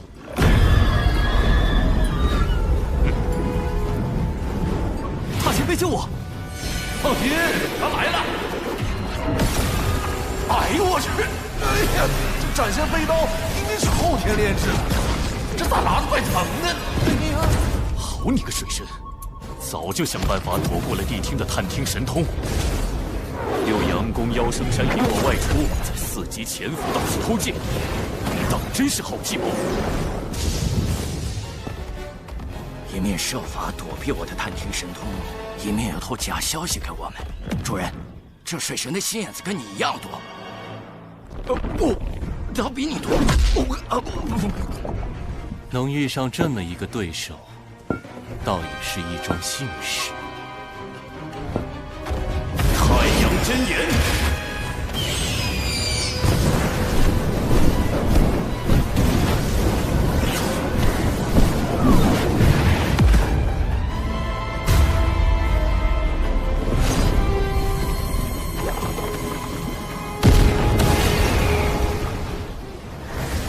太子，您先设法夺回噬天剑，贫道在此处重建祭坛，等您会合。这个西方教，关键时候一点用都没有。主人，你是让陆压自求多福吗？妖庭与西方教并非互帮互助，而是各取所需。这可是陆压亲口说的。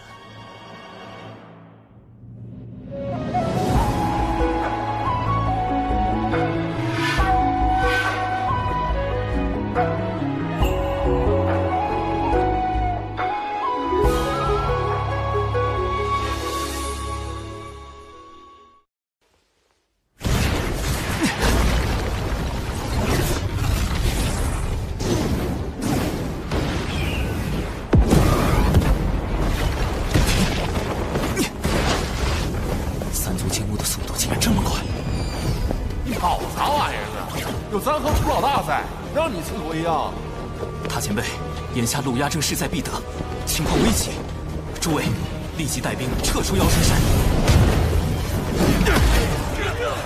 这时候撤？我们才刚打了没多久啊！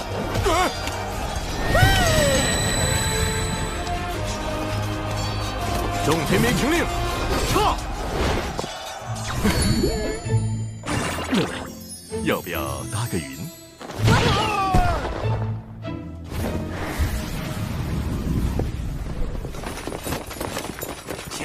巫族联手也不过如此，快追！所有人已经安全撤离。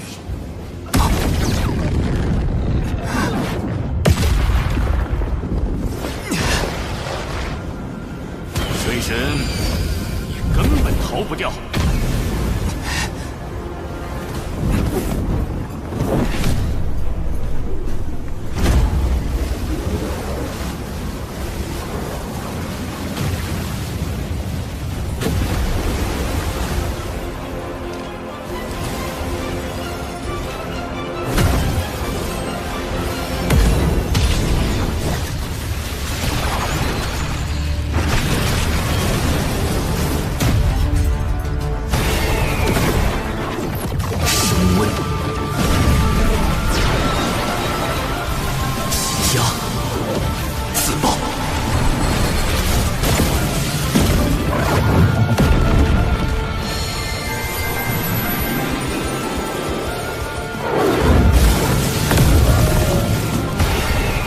人灵报刃，核爆，奇灵，不好！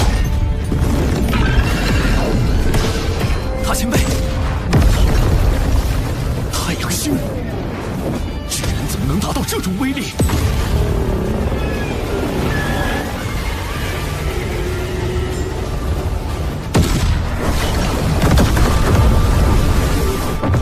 上次杀金蝉后，我将纸人灵爆阵进一步改良。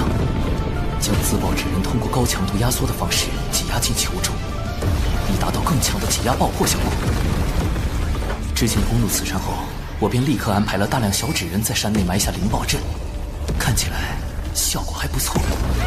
若能灭妖生山内10万妖兵，必能保天庭百年安稳。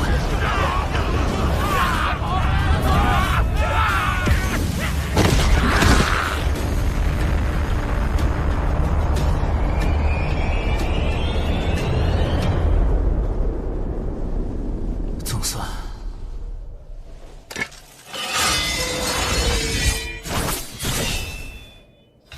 祭坛被毁后，噬天剑上的妖族禁制已破，其内金魄撑不了多久，得赶紧将他们送去转生。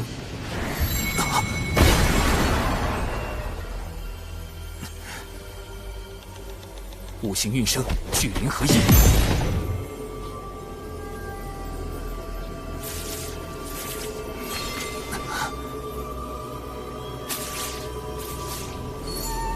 不行，这些金魄承受不了聚灵阵的法力波动。六道府诸位，还请通过回魂桨将这些金魄捞回，送往六道转生盘。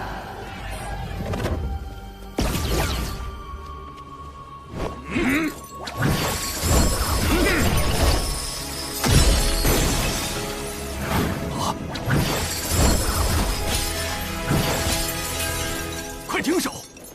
尸神，这些金魄太虚弱了，聚魂所触之则散。怎么办？对了，还有酝酿金魄的丹药，还是不行。莫非这一次我要失信于巫族？不，一定有办法的。这些金魄太过脆弱，什么东西不会影响到他们？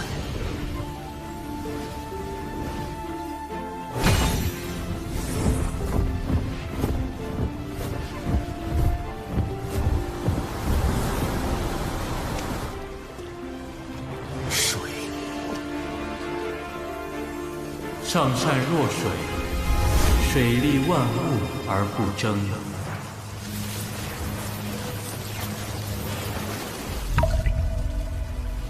天下莫柔弱于水，而攻坚强者莫之能胜。弟子明白了，谢太清圣人传水德之道，虽无法离开水的庇护，但金魄未灭，仍有转生之机。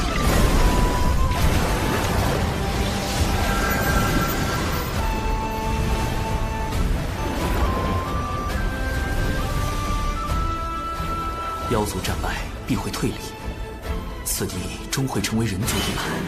我再为你们加一道天道之力，应该能安稳不少。天庭水神长庚以神权宝器为证，订立此地规则。今后有饮下此地之水者，则受益金魄，孕育为婴孩，并得天庭庇佑，无病无灾，安度一生。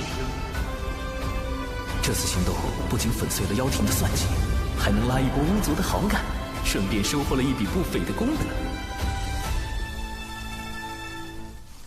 主人，现在的结局是你想要的吗？陆压得胜，与我较有利；陆压落败，我较亦得利。陆压能在洪荒潜藏这么多年，其后必有圣人相护。也许我们可借机一探究竟。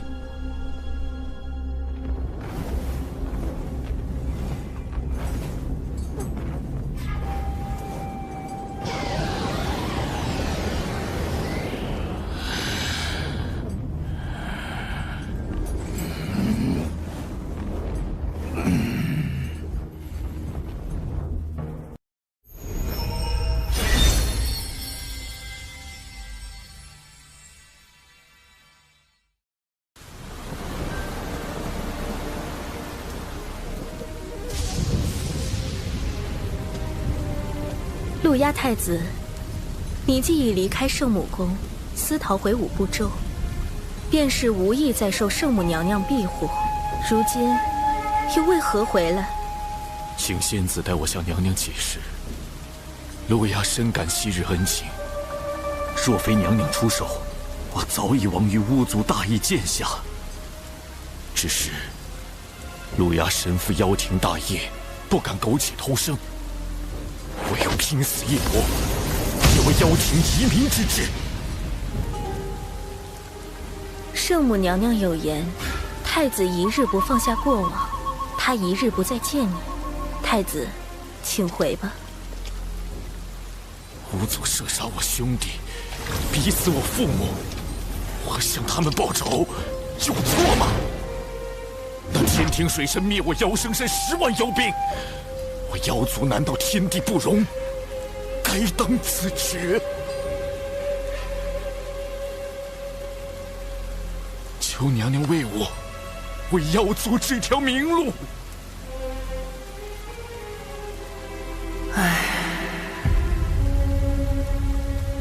圣母娘娘，从前种种，譬如昨日死。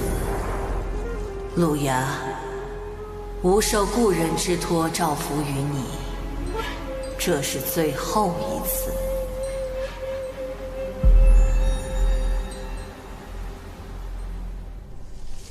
主人，路牙为何要用装可怜的手段？手段罢了，能达成目的，便是好算计。主动示弱，就可唤醒圣母女娲的故人之情，还可借圣母之手铲除水神，何乐而不为？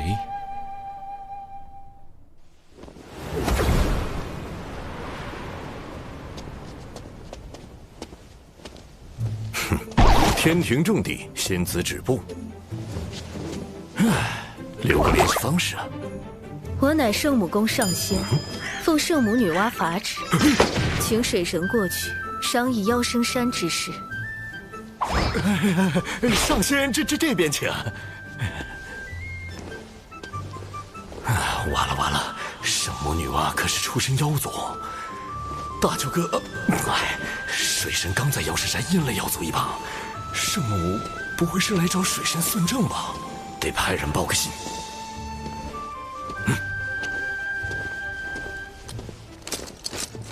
长庚爱卿此番大胜，不仅得巫族之心，未来可将巫族纳入强兵计划，更重创10万妖兵，令妖庭余孽一蹶不振。而今，吾方能安心下界历劫。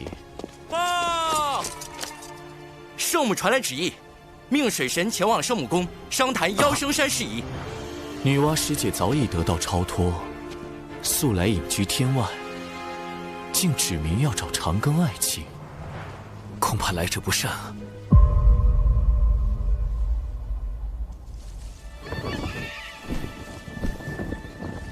圣母要见的是你，也来找我作甚？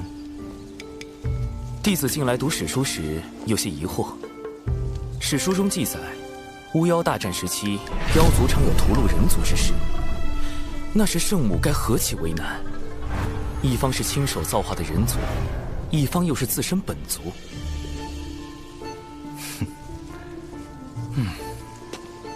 我猜你真正想问的是人族与妖族起冲突时，圣母会偏帮何方吧？果然瞒不过大法师。圣母乃是6圣中与天道关联最深的圣人，从不插手世间族群纷争。你呀，莫要胡乱揣摩圣人心意。也就是说，以往圣母既不帮人族，也不帮妖族，那她现在为妖生山之事下场，明显是要为路亚出头。路亚定对圣母有着非同寻常的意义，能与他匹敌的唯有……大法师，您是圣母亲手捏的第一批人族吧？不错。大法师许久不见圣母，一定很想念吧？不如……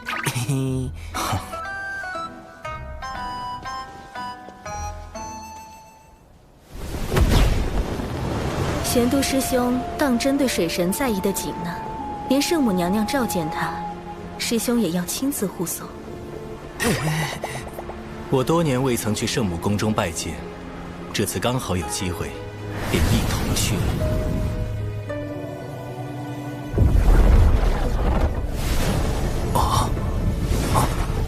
飞离五步洲这么远，横渡天外虚空还是第一次。但即便跃出洪荒这片天元地方的乾坤，仍然能感受到浩瀚的天道之力，在维持着天外虚空的秩序。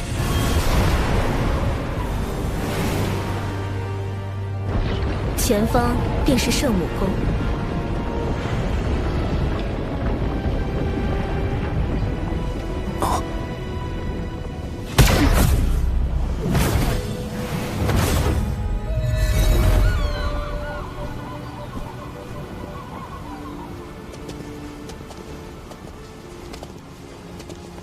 启禀圣母娘娘，水神已带到，玄都师兄也跟来了。玄都去别处玩耍，吾只见水神一人。玩耍？只见我？圣母这是几个意思？有什么话题不能当着大法师的面聊吗？长寿小心，宫殿内有陆压的气息，我会在暗处为你护法。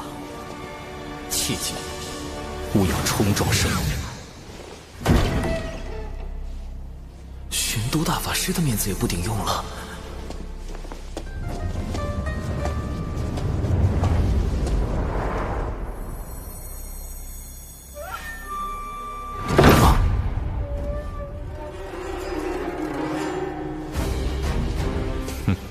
圣母竟如此袒护陆压，难不成真的要在这圣母宫里对我下杀手？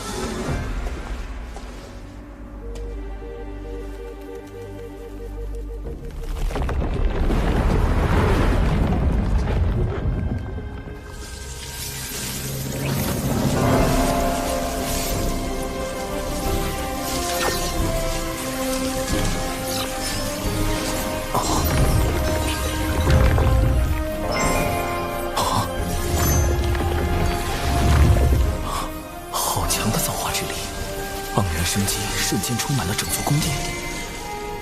这个女子就是圣母女娲。娘娘，灭杀10万妖兵的柯镇恶，就是这个天庭水神的化身。破我妖生山大阵的，就是他妹妹柯乐儿。请娘娘为妖族做主。各族消长自有定数。人妖之争自有定理，不必多提。陆压，退下吧。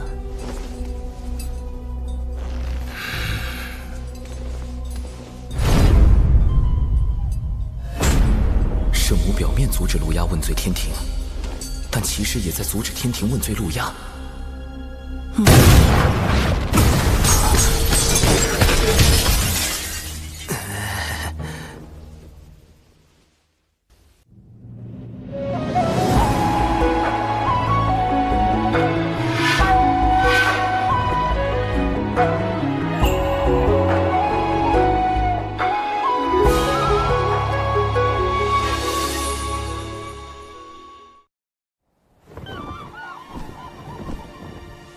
见过圣母。水神不必多礼。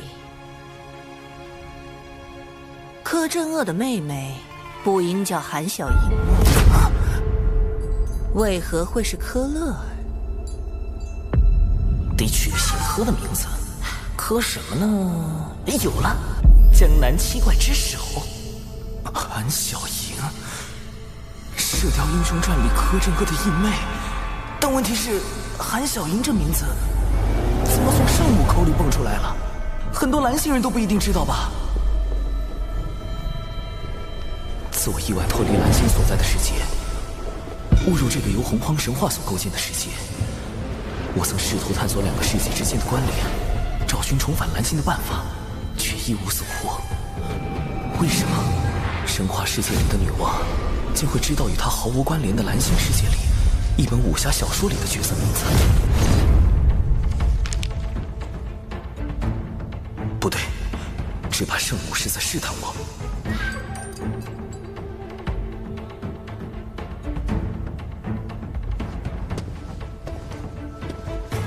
柯乐尔乃是敖乙将军给自己所取的化名，小神为与他配合，达成卧龙凤雏之计，故而取名柯镇恶，意为震慑恶煞。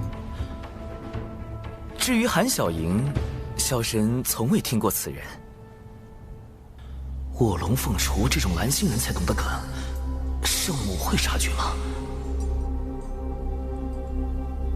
未曾听过，只是巧合吗？没有反应。他是蓝星人的概率极低，但知道韩小莹，说明他必定接触过蓝星文化。是他曾经去过蓝星世界，还是他认识另一个蓝星人？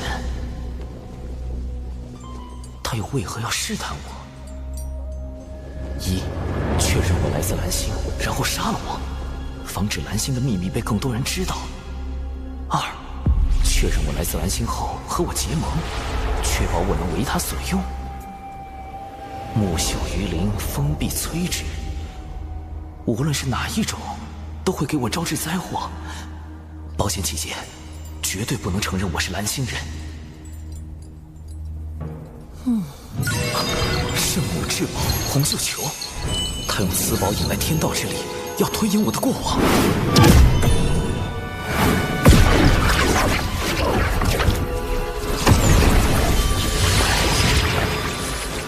一股极其强大的威能将太星图镇压，比六圣之首太星更强的只有道祖了。老师，道祖也希望圣母查我吗？还是说道祖也想确定我的身份？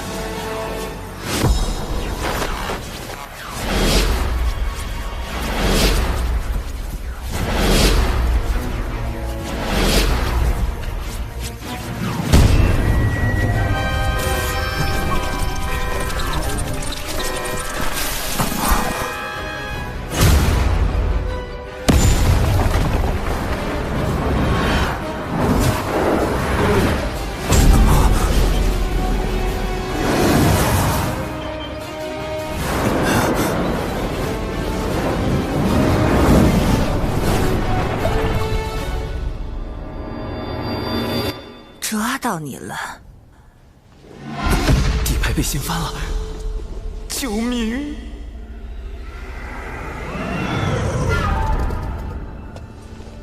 我不会为难你。你的经历虽然特殊，但能修成金仙，证明道祖与天道已经认可了你的存在。况且无知故人也是如你这般的变数。圣母的故人和我一样来自蓝星，早在我之前就有蓝星前辈进入这个神话世界了。他会是谁？如今又去了何处？其他几位圣人也认识他吗？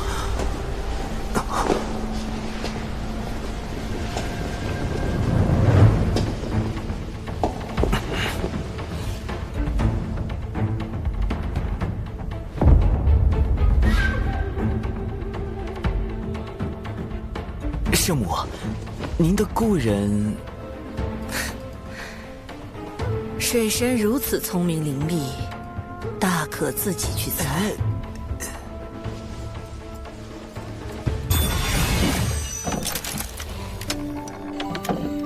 这是他指点我捏泥人时所唱的歌。可惜，你不是他。指点女娲去造人，那位蓝星前辈的行事这么浪漫，干脆叫他浪前辈算了。圣母找我就是想印证我是不是浪前辈，连圣母也寻不到，莫非浪前辈已遇难，还是化成了其他模样在躲着圣母？浪前辈如此张扬，天道、道祖和圣人们都有可能知晓蓝星的事，或者浪前辈就藏在他们之中。我的蓝星身份可能早就暴露，甚至已经被利用。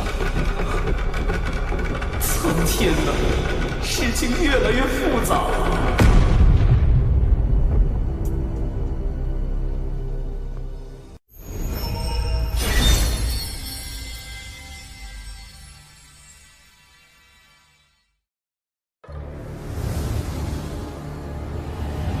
若圣母想要寻找故人，小神可奏请玉帝陛下，天庭众神定竭力相助。不急，你今日欺瞒我，要想不追究你的罪过，需为吾完成一件要事。果然来了，确认我是蓝星人后，圣母要发布秘密任务。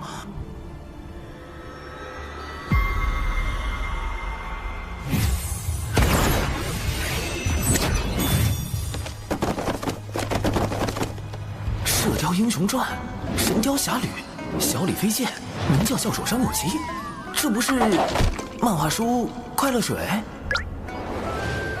这些画册吾已翻阅了数万年，可惜作画的故人不在，吾始终看不到结尾。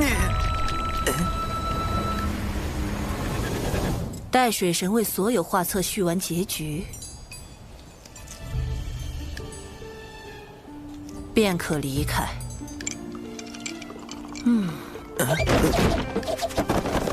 冷前辈把宅文化也传给圣母了。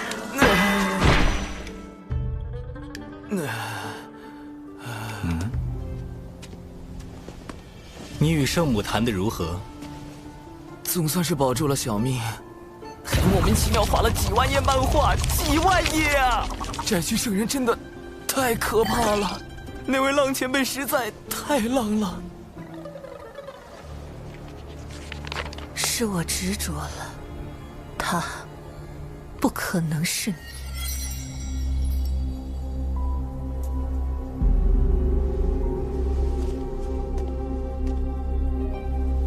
圣母是在拜师道祖后才造化出人族，那时与圣母密切交往的大能有他的老师道祖红军和他的师兄道门三圣，那位故人莫非就在这4位之中？道门三圣里，明面上最像浪前辈的就是太清圣人，他知晓未来文道人的反叛，知晓封神大劫乃至西游，而且他还将玄黄塔太极图放入我心神之中，既是保护也是监视，恐怕他早已看破我是蓝星人。劫难将至，生机在天。难道他当初召我入兜率宫，就是想利用我的蓝星记忆来办事？至于圣母的老师道祖红军，他的确有资本指点圣母去造人，而且世间兴衰，各行其路。路亚，勿要强逆天命。路亚袭杀玉帝时，道祖虽出言劝阻，却未曾追究罪责，似有维护之意。道祖也希望圣母查我吗？还是说道祖也想确定我的身份？若道祖是浪前辈，他试探出我的身份后，为何迟迟没有后续行动？你的经历虽然特殊，但能修成金仙，证明道祖与天道已经认可了你的存在。若道祖不是浪前辈，他允许我这个蓝星人在洪荒行走，是源于对生灵的悲悯之心，还是另有目的？稳健起见，以不变应万变才是保命之道。眼下娘娘严令我不可再与天庭作对，既不能走明路，那便施以暗器。听殿下的意思，妖庭与我西坊教还有进一步合作的空间。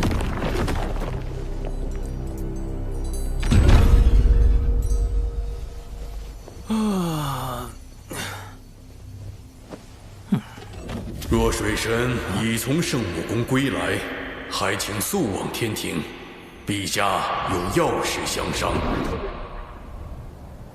长庚爱卿，此次女娲师姐召你前去圣母宫，可有为妖生山一事责怪于你？圣母深明大义，非但没有怪罪小神，反而对小神多加勉励。有女娲师姐约束，路亚应当会有所收敛，吾也可安心下界历劫。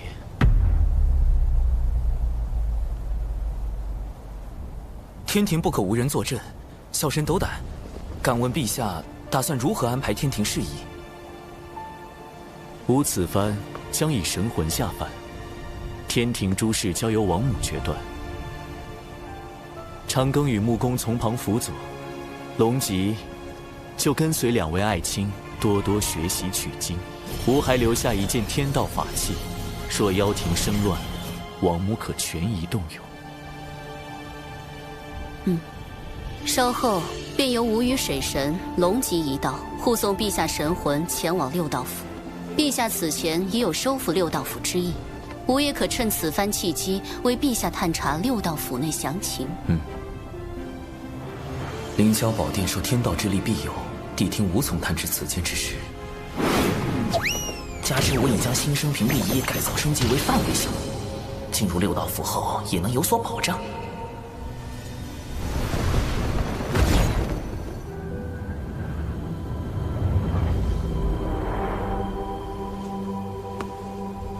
昊天下凡历劫之日就在今天，你如何得知？西方教广结善缘，自然有得道仙人知恩图报。贫道深知妖生山一战中，殿下因贫道未能及时出手应对水神的灵爆大阵，而对贫道颇有微词，故贫道得此消息，特来将功补过。将功补过。众生由六道府牵绊，入转生盘转世，谁都不能例外。不若我们趁此机会，让玉帝折损于历劫，永世不得归位。你想打六道转生盘的主意？不错，只是转生盘为后土肉身所化，唯有血海那朵可凭业火之力焚杀万物的12品业火红莲之莲子能够对付。贫道不才，还请殿下出手。请我出手，还是又想诓骗我，为你西方教做嫁衣？殿下这是何意？地藏，你真以为我没发现，妖生山祭坛上，你暗中昧了什么吗？先私扣巫族魂魄，再设计六道转生盘。你们西方教所图不小啊！殿下这话，贫道着实惶恐。不必装傻，既是将功补过，就该拿出点诚意来。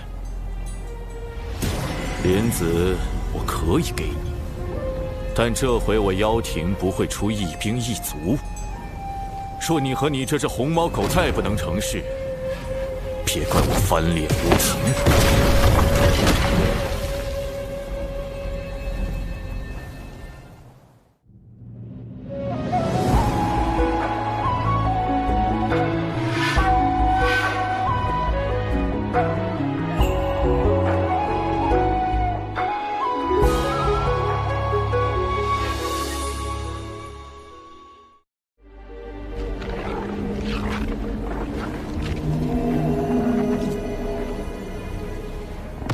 高明，假意向陆牙低头，实则借陆牙之名行自己的算计。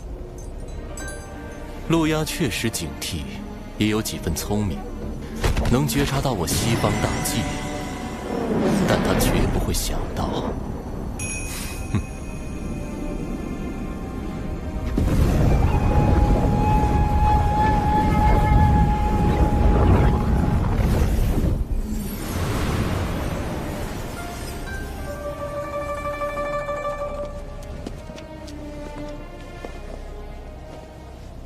有劳判官为此神魂牵绊。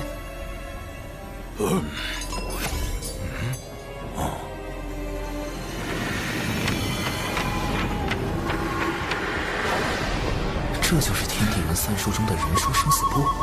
据说生死簿记载众生生卒年月时辰，一旦命格敲定，大罗金仙也无法逃脱。我总算见到真容。此神魂已由天道判法，可直接引忘忧汤，过奈桥，入六道转生盘。我领诸位前去。这就是大德后土肉身化作的六道转生盘吗？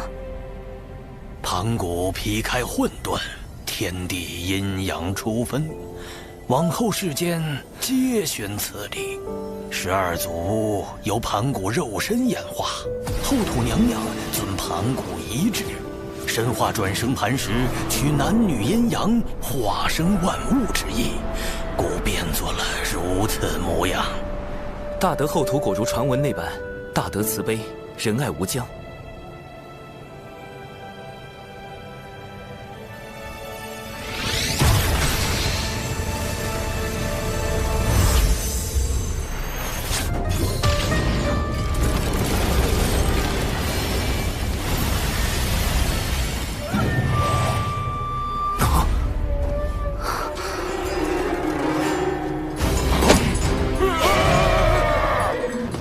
作为历劫转世，不得入天道，但也该入人道才对，怎会是畜生道？这明明该是人道，转生盘竟出了差错。转生盘有异，娘娘小心！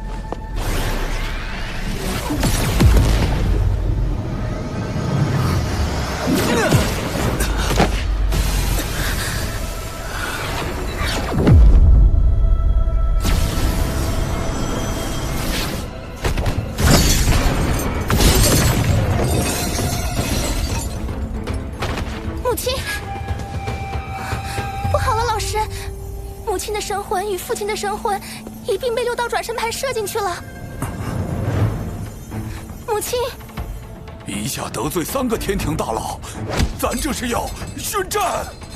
这可是天庭全神祖三思啊！祖，莫非早已化身6道转生盘的大德后土，还能与外界沟通？龙吉殿下，你先带娘娘离开。6道府此举是要与天庭为敌，巫族对天庭感激还来不及，怎会有敌对之意？妈说的没错，后土娘娘是我们巫族最温柔的族，这肯定是误会。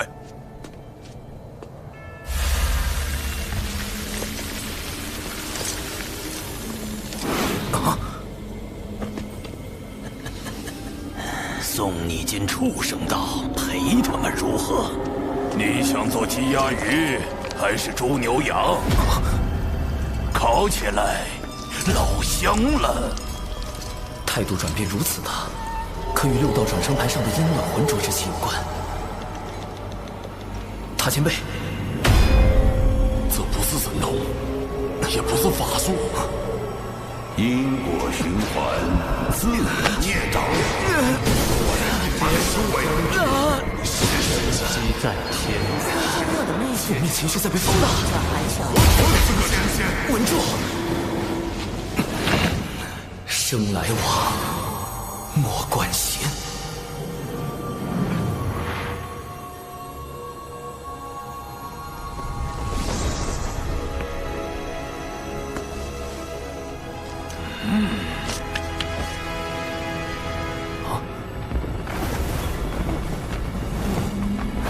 这气息是后土。你为何还不跪拜？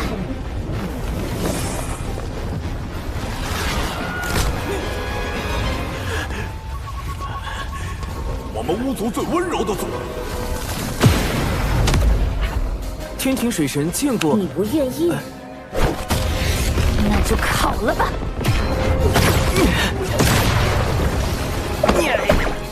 画风突变呐！这孩子地底待的皮咋变这么差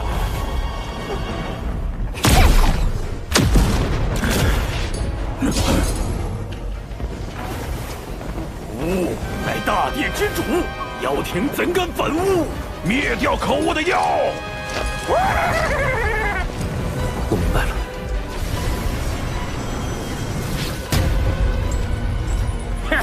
把妖魂全投入幽冥道，让他们永受折磨。此举若成，6道转生盘会有崩坏之嫌，地下和娘娘的神魂必会受累。前辈，不经人书生死簿直接审判，会扰乱转生之路。且此举违逆天道，巫族必遭天罚。跟我何事？没了记忆，仍会保留一丝微弱的情绪。莫非这些残存的情绪会被后土前辈所感知？不错，生灵之七情，或喜，或怒，或哀，或惧，或爱，或恶，或欲。日积月累之下，后土的七情之念外溢，六道转生盘便走出一具化身，它承载着七情之爱。这是人格分裂啊！而且各人格还有情绪传染之能。哼。随后又出现了七情之欲和恶，为维持六道转生盘的稳定，后土只能将其封印。此番脱困，应是大德后土出手。只是，既已封印，为何又演化出了七情之怒？众生魂魄不断转生，七情之念只会不断增强，封印镇不住是迟早的事。倘若七情俱现，该当如何？全部抹杀。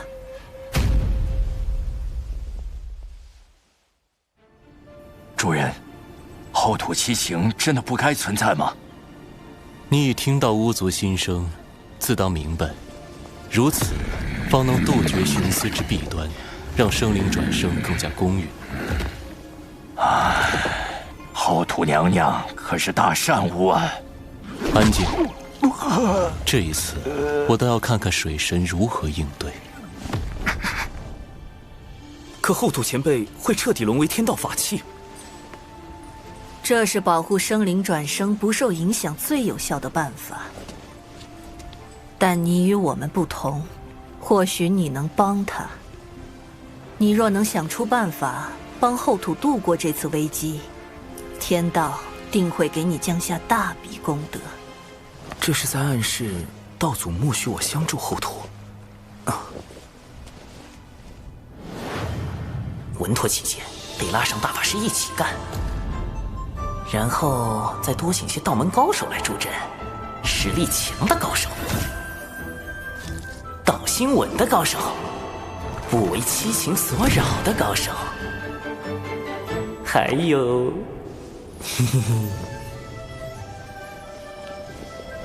齐了，出发！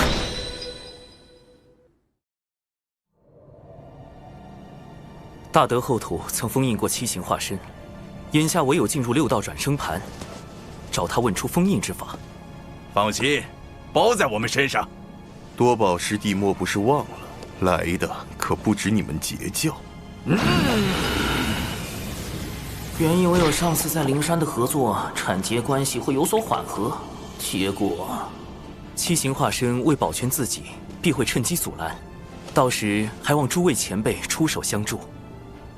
长庚道友，六道转生盘是大德后土以自身所创的转生大道为根基，构建出的独立于洪荒的小世界，化身进入其中，便会与本体直接失去感应。哎，小子，这次你可用不了化身了。让本体进入一个未知的、陌生的、绝对封闭的空间，太稳健了。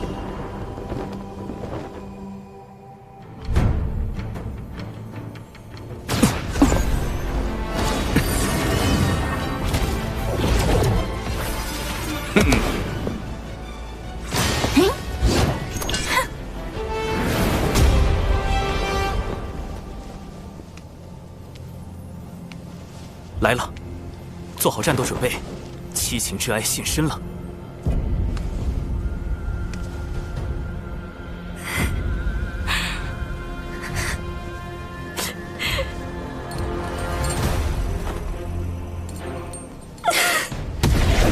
仅一声呜咽，就险些让我道心失衡。好在大家足够坚韧。听到想起我龙族昔日惨状，这泪实在忍不住呀。我们也撑不住了。阵亡加散。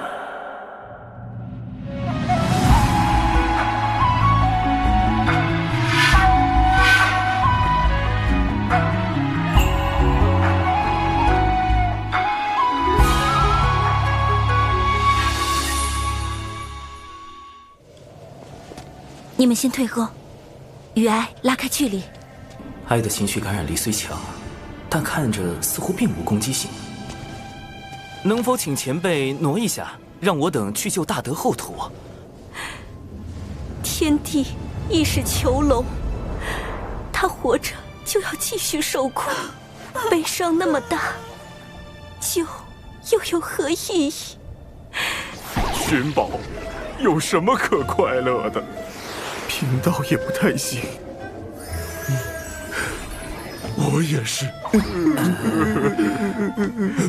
阵亡再加3，好在云霄仙子情绪尚算稳定。前辈执意不动，我等只能将您抬走了。你们在意的，终究只是他，谁在意我呢？我拥有的只有泪。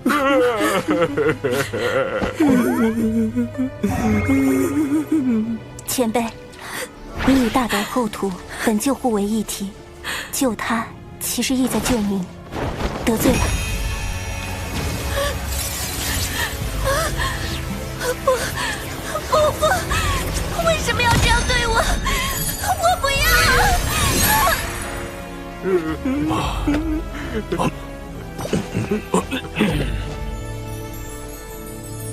说救我，又把我关了起来，这悲凉的世界呀！唉，吃饱喝足，就静静地等着毁灭吧。云霄仙子的道心果然够稳。仙子，我最近劳心劳力，肩颈酸痛，你看能不能帮我按摩下？我这是在说什么？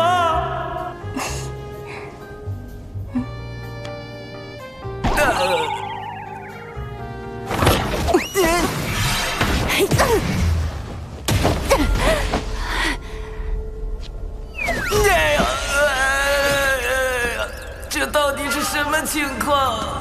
早说过，靠哭哭啼啼可搞不定。不过也好，毕竟欲望是难以抑制的，努力一把，才知道什么是绝望。七情之欲。不过，普通生灵确实难抵挡欲望，但我身边这位可是道门大师兄。那个，长庚啊，后面先交给你了。为美梦与安眠，不可辜负。别睡呀，起来打怪呀，大法师！您的欲望就只是睡觉吗？没点别的追求吗？我很好奇，你的欲望是什么？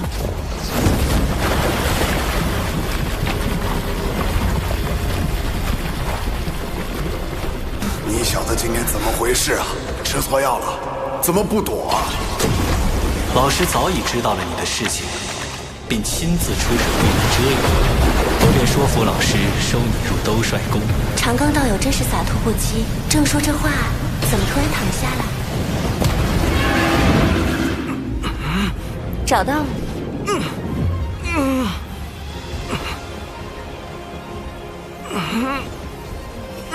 让我看看你的真面目。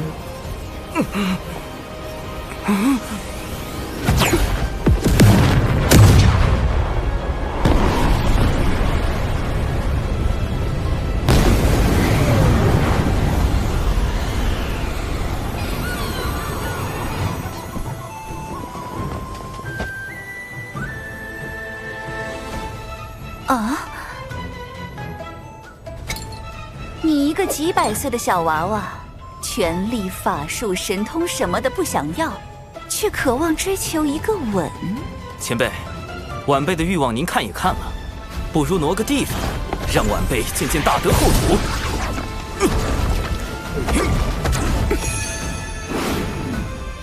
放心，七情化身交给我们，一切小心。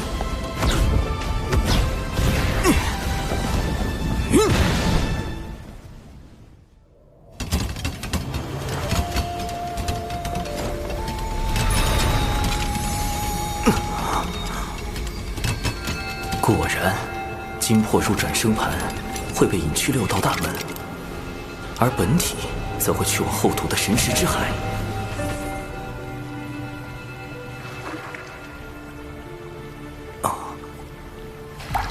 你来了。那应是现世的七行之力吧？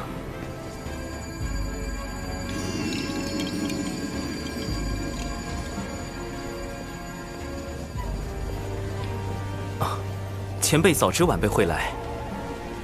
这是人教对我的许诺。如今七情脱离封印，一切正到了应验之时。前辈，晚辈要如何做，才能助您镇压七情化身？此物生于不周山，乃先天灵根之一，可用来封印七情化身。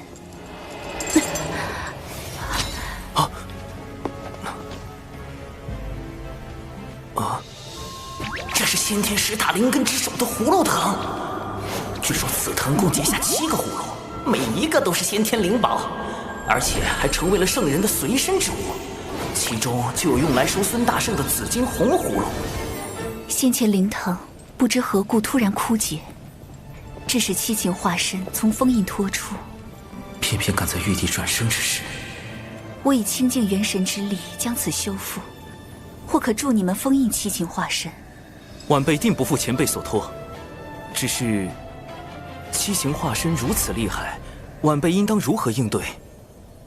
稍后你们可进入我的元神查看。你需在那里设法均衡七情化身之力，并用灵藤将他们收束。你们进入我元神之事，必定瞒不过他们，务必小心。晚辈明白。若不能封印七情化身，6道转生盘将会受损，世间亡者将再也无法安息。一切都交给你们了。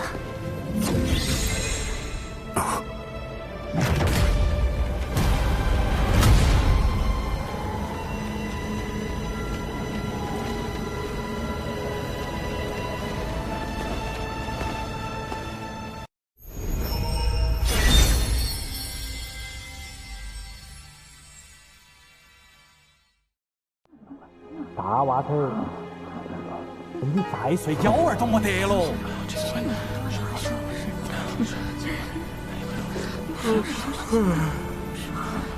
怎么这么吵啊？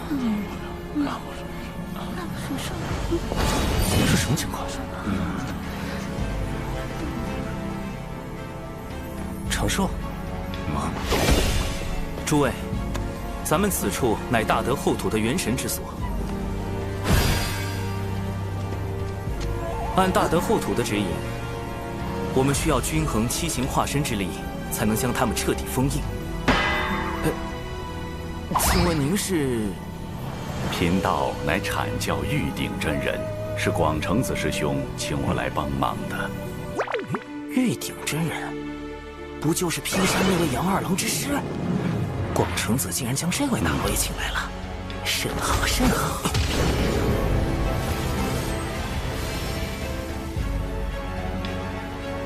此时七行之力中，恶最强，小哀、郁、怒次之，其后是惧，最后是爱与喜。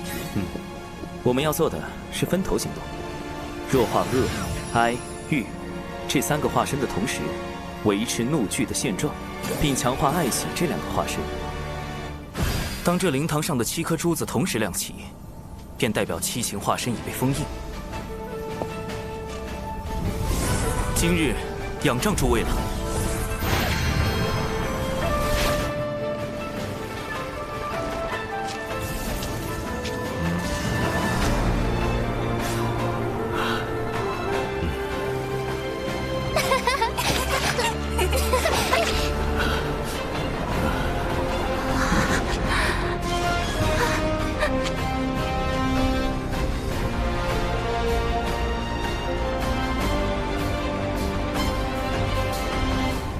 天地运转，冥冥中似有定数。修仙之人，真能摆脱命运的掌控吗？吾辈炼气时，便如同这漫天狂沙一般，随风而逝。唯有以坚韧之心，悟天地之道，方可超脱一切。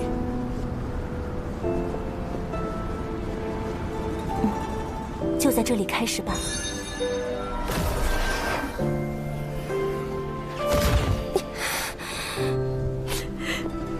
非要在这里奚落我一个伤心人吗？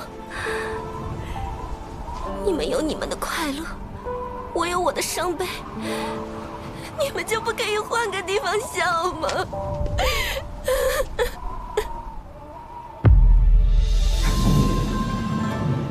喂，你说我们要怎么对付喜爱这两个七情化身啊？那还不简单？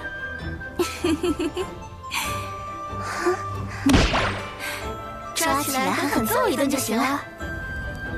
看，在那里。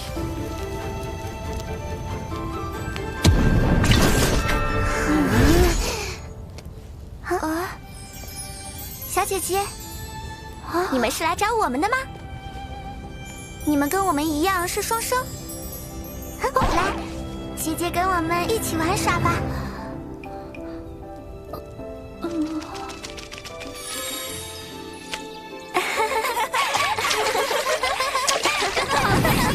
这也太好笑了吧！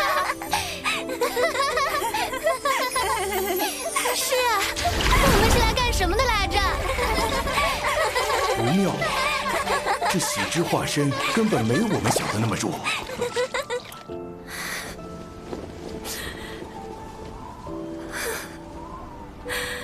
互相理解有必要吗？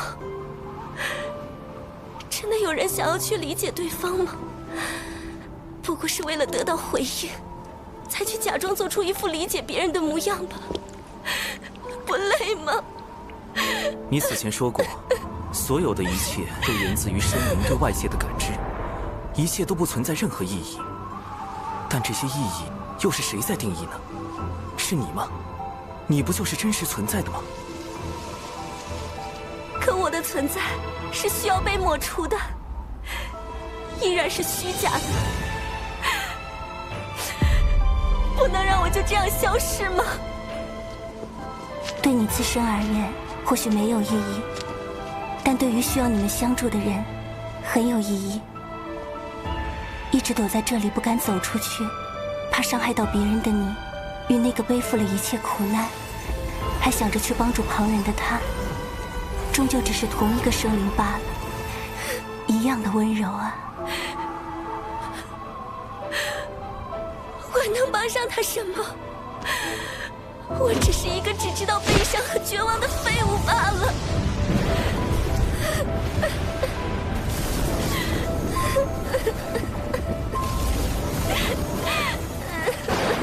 情绪稳定如仙子，也开始受到哀之化身的影响了。不愧是七情中排名第2的小哀。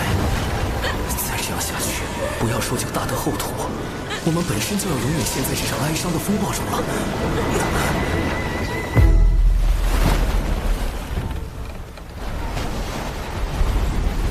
来了。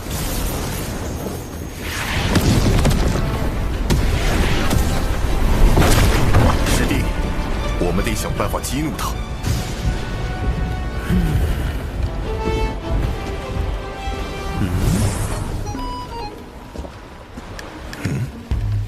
师弟，唉，这个化身也太弱了，要不咱们放了他吧？欺负这种小不点儿也没意思。你说谁？是小不点！别自卑，相信自己，你会变强的，慢慢来嘛，相信我。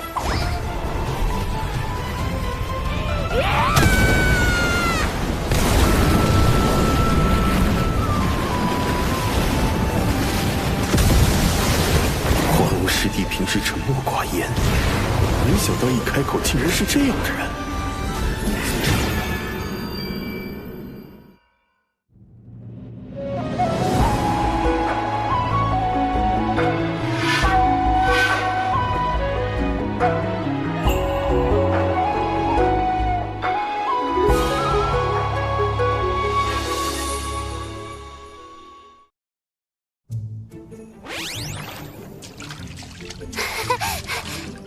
大师兄，你别光看着呀！哎呀，我这张老脸呐，不要也罢。好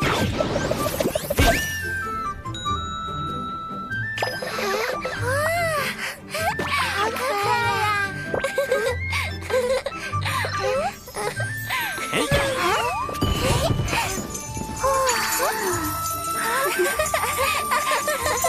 既然喜那么强，我们就让他喜极而泣，乐极生悲。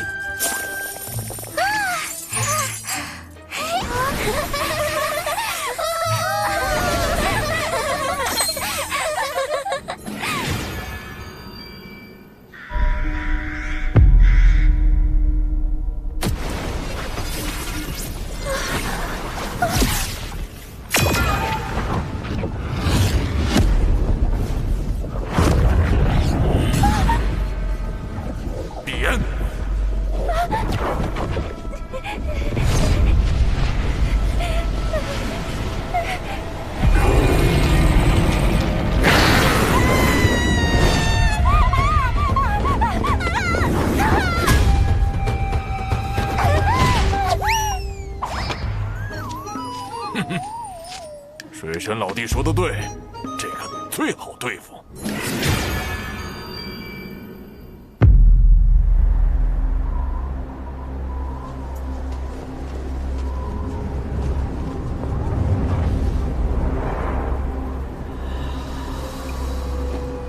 你渴望什么？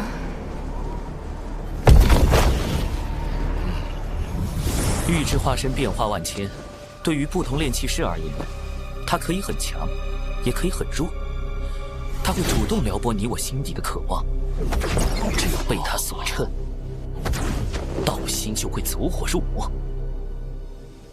哼，我刚好带着一些让道心宁静的法器，各位若是在交手时被玉之化身影响到，可以拿出来看看。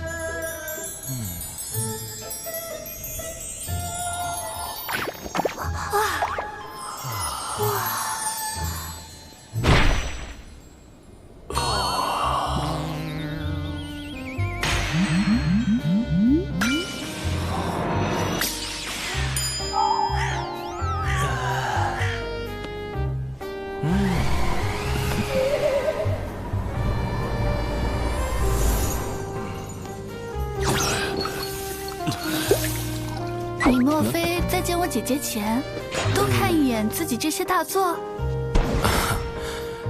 这不过是防身之用，我又何须防备云霄仙子？水神小友能常人之所不能，非常人矣。多亏有此物在。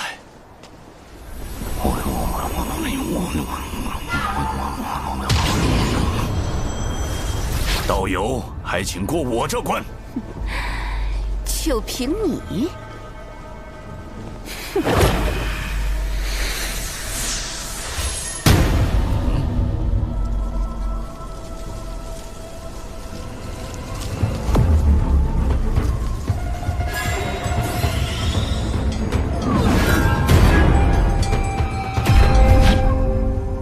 自在化生，方正圆融。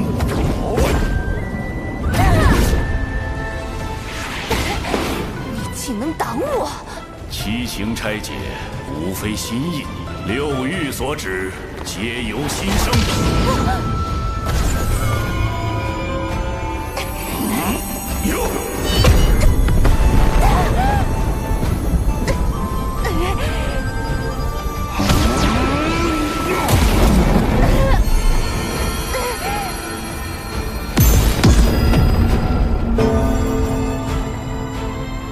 这口鼎便是贫道的道心。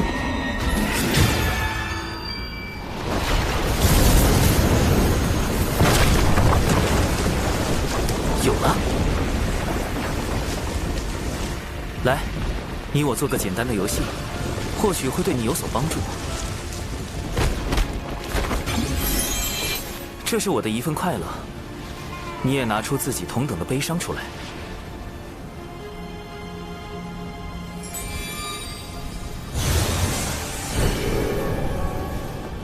你说这里面是愉悦还是悲伤？都不是，是情绪的混沌。混沌生阴阳，所以就有50%可能是悲伤，50%可能是愉悦，对吗？似乎是这样。那假如这块黑布你一直不去掀开，悲伤和愉悦可以算是同时存在的，对吗？也可以这么说。所以在此刻，悲伤和愉悦已经叠加在了一起。那你向前看，下一刻、下一个时辰，或者更远呢？那里的情绪是不是也是50%可能是悲伤，50%可能是愉悦？不，你说的这些都是歪理，我根本活不到那么远。那你说，这里面一定是悲伤吗？悲伤并不是你存在的意义，感受生灵的悲伤才是。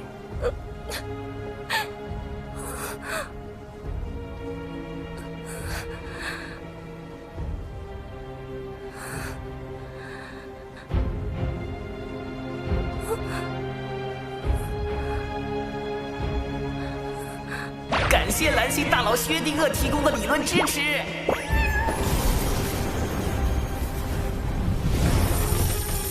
七情中喜、爱、怒、惧、欲，5情内倾向稳定。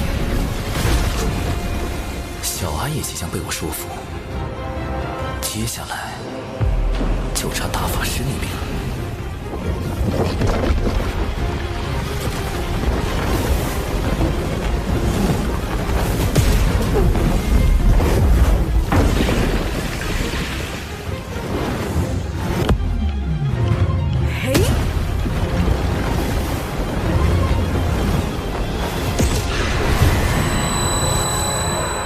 长寿，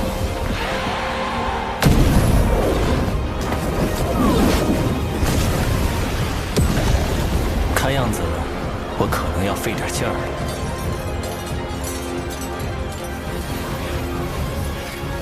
得抓紧时间了。玉帝死刑若不能下凡历劫，便无法顺利归位。天庭危矣。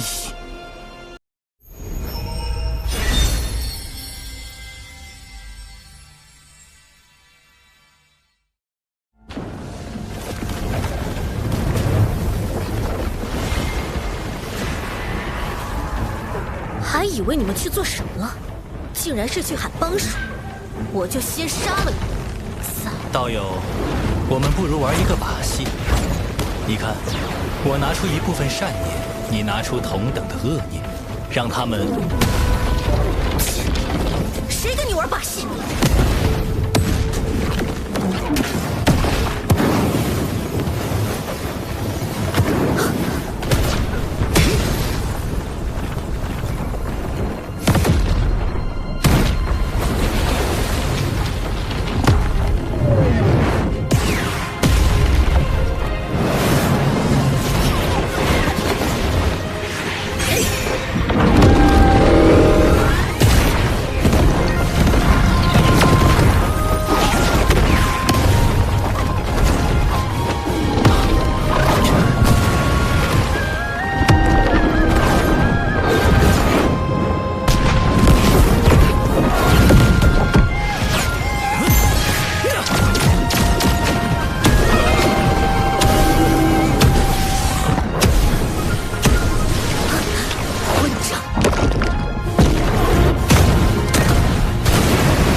来吧，给我一点你的恶念，我给你演示一个很有深度的把戏，一点就够了。配合下嘛，真的很有趣。滚！哀之化身，或许我可以设法逗他开心，进一步弱化哀伤的情绪。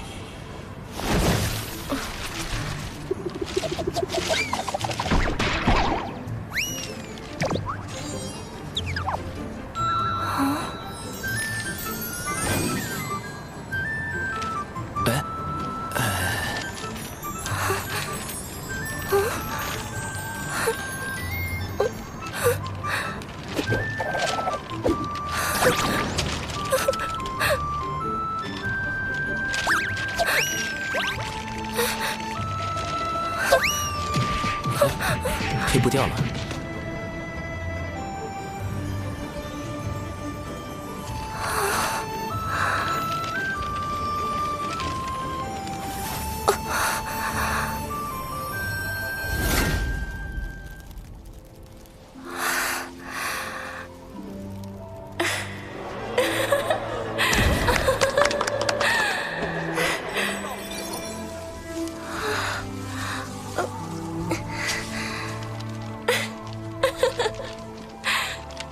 真的是愉悦呀！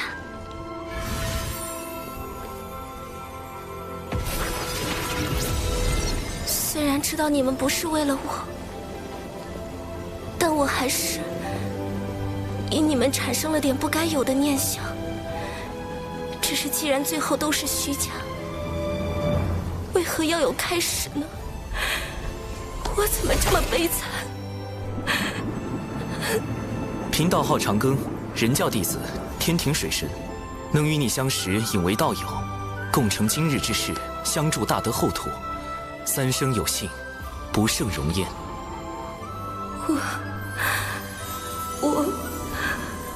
我是众生赋予后土的爱情，我既是后土。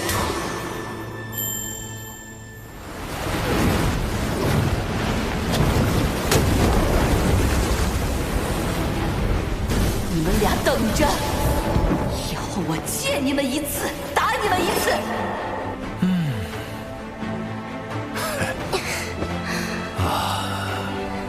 大姐姐，谢谢。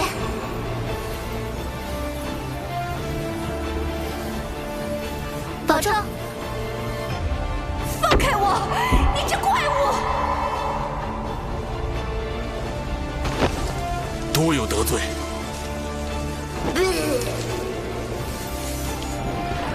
你等着，等我有机会，定要把你头发剃光，头上刻个绿毛龟。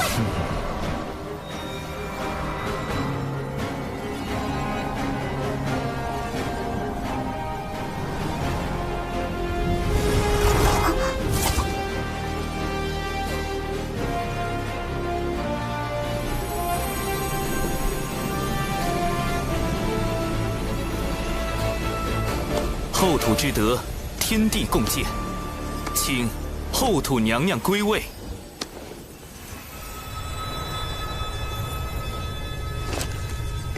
大德后土，务实传顺，众生感业，永世不绝。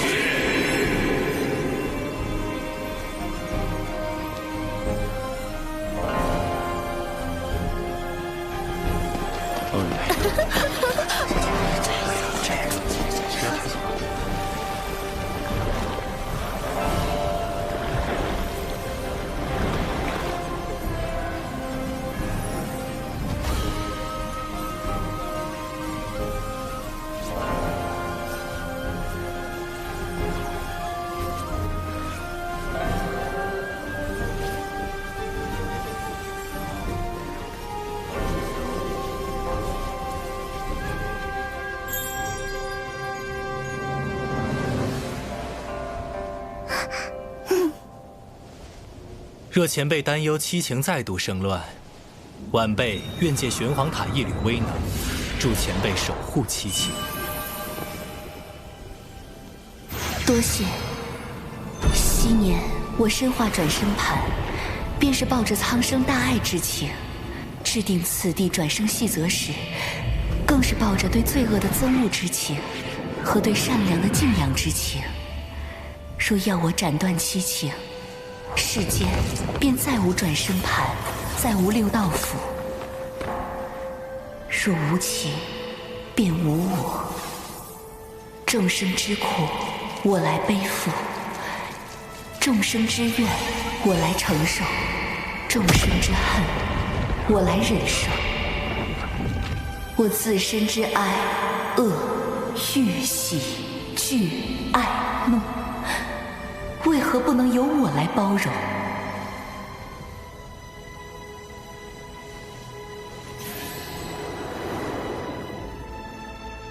以后要乖哦。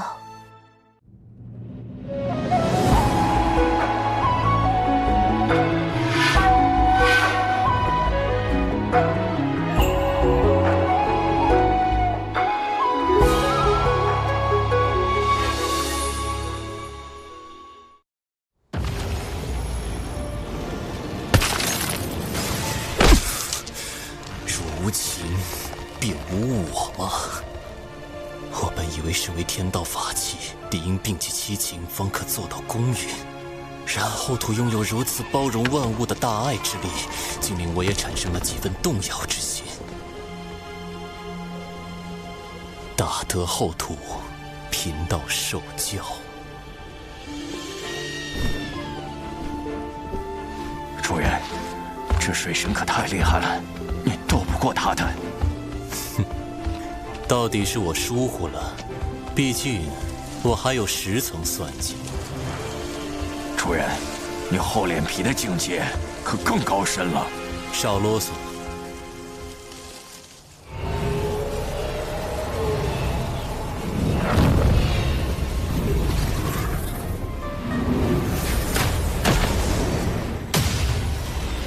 这便是七情失控前转生盘所见之情景。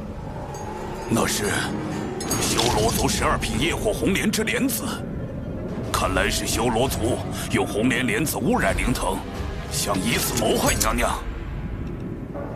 修罗族一向听命于西方教和路亚，七情生乱的时机，又恰逢玉帝历劫转世，此番极可能又是路亚与西方教的毒计。后土前辈放心，此事晚辈定会追查到底，不让六道府白白遭难。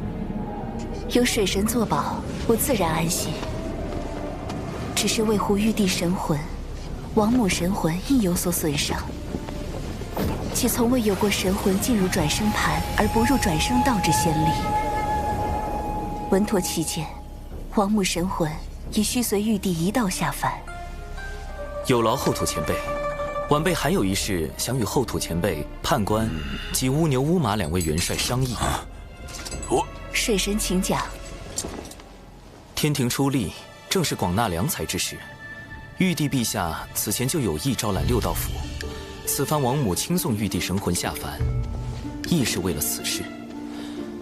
只是，眼下王母神魂已随玉帝陛下转生，龙吉殿下需坐镇天庭，便只好由我来带玉帝陛下与王母，问问诸位意思。六道府并入天庭体系，就能得天道之力庇佑。妈，你觉得怎么样？判官意下如何？六道府巫族能得天庭赏识，实乃幸事。只是，判官可是有什么顾虑？六道府并无顾虑，而是巫族还有一支血脉，自巫妖大战后便退居北周苦寒之地，同族水深火热，我心中一直挂念。不知六道府归天后，可否请水神对北周巫族也施以援手？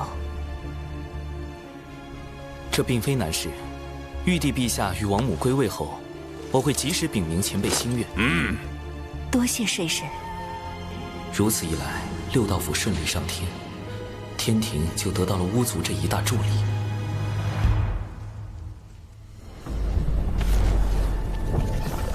又失败了。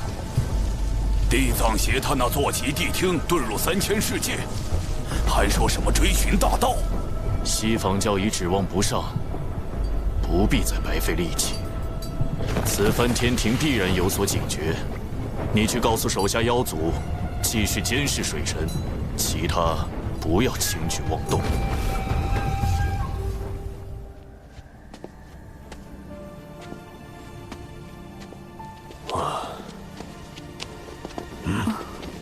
大德后土单独将你留下，可是小师叔下凡历劫之事出了差错。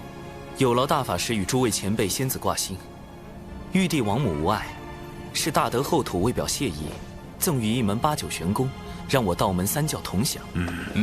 八九玄功乃肉身修行第一法，大德后土有心了。玉鼎真人对八九玄功的评价颇高，日后他的徒弟杨戬修习的也正是此功法，不可谓不是缘分。稍后我亦可将此功法传授于熊灵力，助熊灵力精进修为。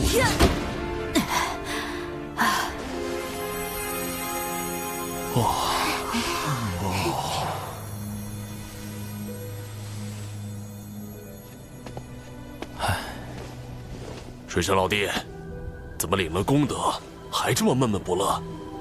大德后土为众生牺牲自我，化作六道转生盘后，却不断承受众生反噬的痛苦。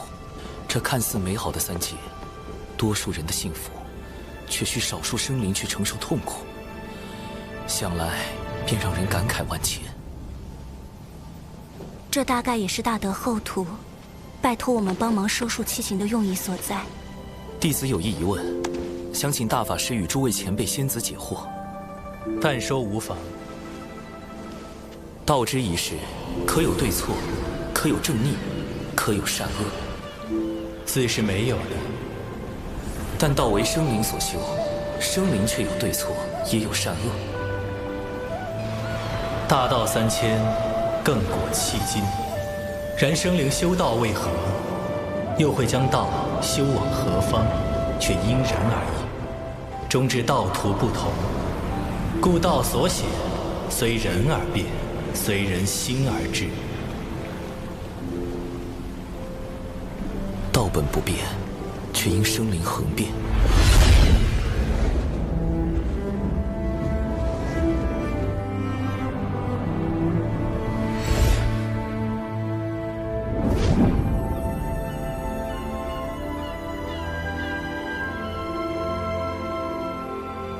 能否有一种道，可均衡生灵之变，使大道恒长？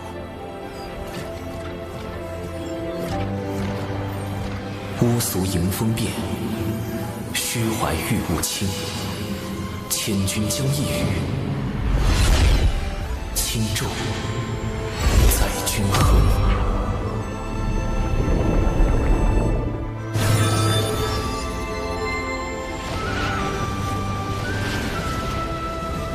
长庚道友这是悟道了。道基圆满，道心无垢。长庚这么年轻就能悟道至此，来日前途不可限量。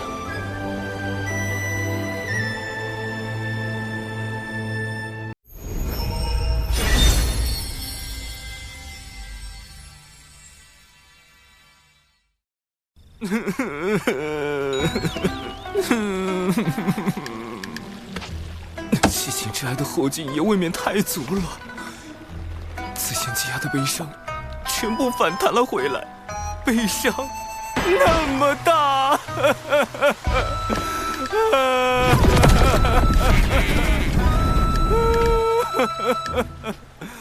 后土之事证明了，劫难并非是主观说躲开就已躲开，即便是实力如此强横的后土，也难逃算计。封神劫前诸多变数，我该如何破局，才能保全道门和人族？变数1，圣母女娲力保路亚。我想通过杀死路亚来改变封神大劫的计划，被迫搁置。变数2，洪荒里存在另一个蓝星人浪前辈，他也知道封神大劫的未来，无论他对于大劫的态度是什么，都极有可能影响到我的行动。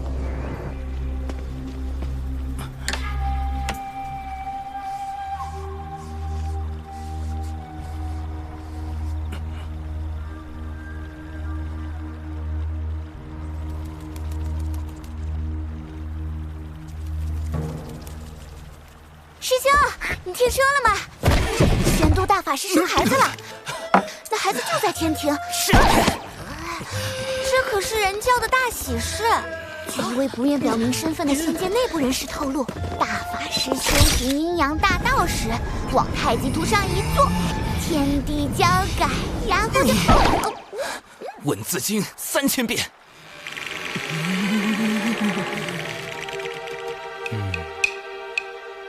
弟子实在不知竟有这般谣言，还请大法师恕罪。我自逍遥自在，何惧闲言碎语？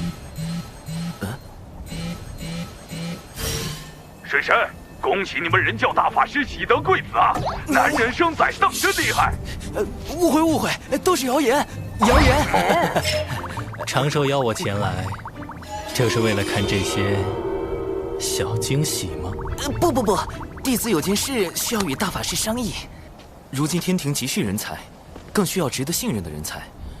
我们或许可以引荐人教仙人加入天庭。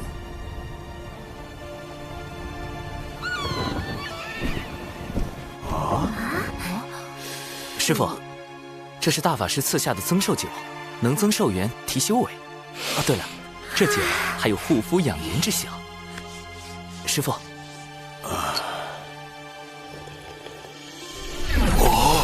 师父步入真仙境，便可以上天庭任职了。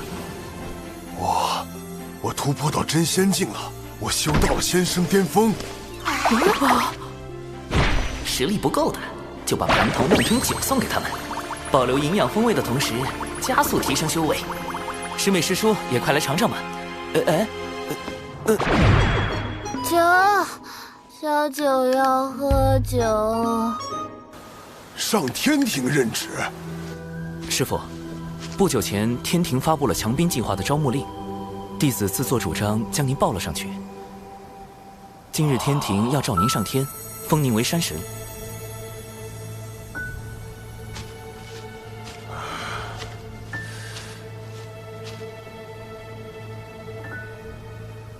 我？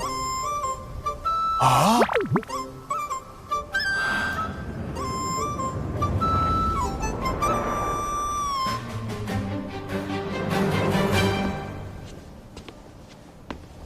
师父，是我。长寿，你怎么？师父，弟子这具化身的身份是玄都小法师。你以后遇到危险，就报这个名号。啊？咱们人教大法师乃是天地间有数的大能，你这外号岂非故意沾光？这名号便是大法师给的，方便弟子为咱们人教做事。弟子如今已能照顾好您与师妹。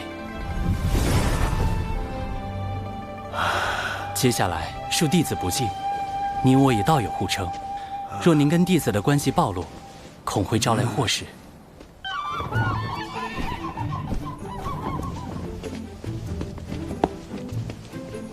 殿下，我在水神老师那里上课，带老师走一趟。奇缘道友随我来。道友当真好福缘，能得水神老师举荐。您是？忘了说，我父亲是凌霄宝殿中的天地主宰，母亲是瑶池仙手，他们这才称为一声殿下。凌霄主宰，瑶池仙手。那不就是玉帝王母的女儿亲自带我走后门？不是走后门。按照水神老师的话说，应该是内推，道友符合天庭招人的标准。是这样吗？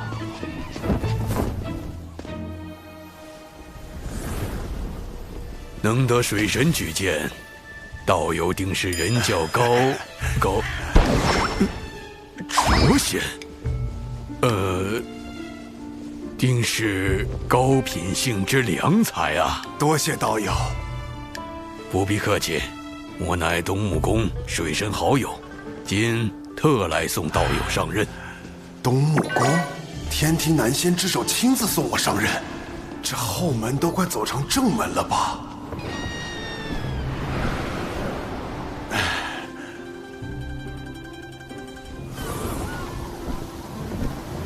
我这就上天庭做山神了，辖区还在渡仙门这儿。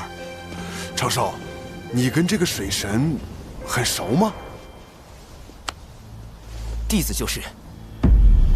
啊！天庭重臣是你。龙姬公主的老师是你。东木宫的好友是你。玄都小法师也是你。那大法师的私生子也是。不，师傅，你听我解释。如今接连收复龙族、巫族，天庭已有崛起之势。只要天庭能提前大兴，就无需再通过分封神位来壮大自身，大劫就不会落下。天道有感，神位已现，今有大德后土主持六道事宜，统辖天与地之沟通，列二阶镇神之位。但与此同时，我与天庭之间仍需要掌握好尺度。我可以成为天庭的臣子，却不能成为被天庭操控的棋子。这位人教弟子真是了不得呀！龙族开路，巫族相随，天庭怕是要出现一位新的权臣了。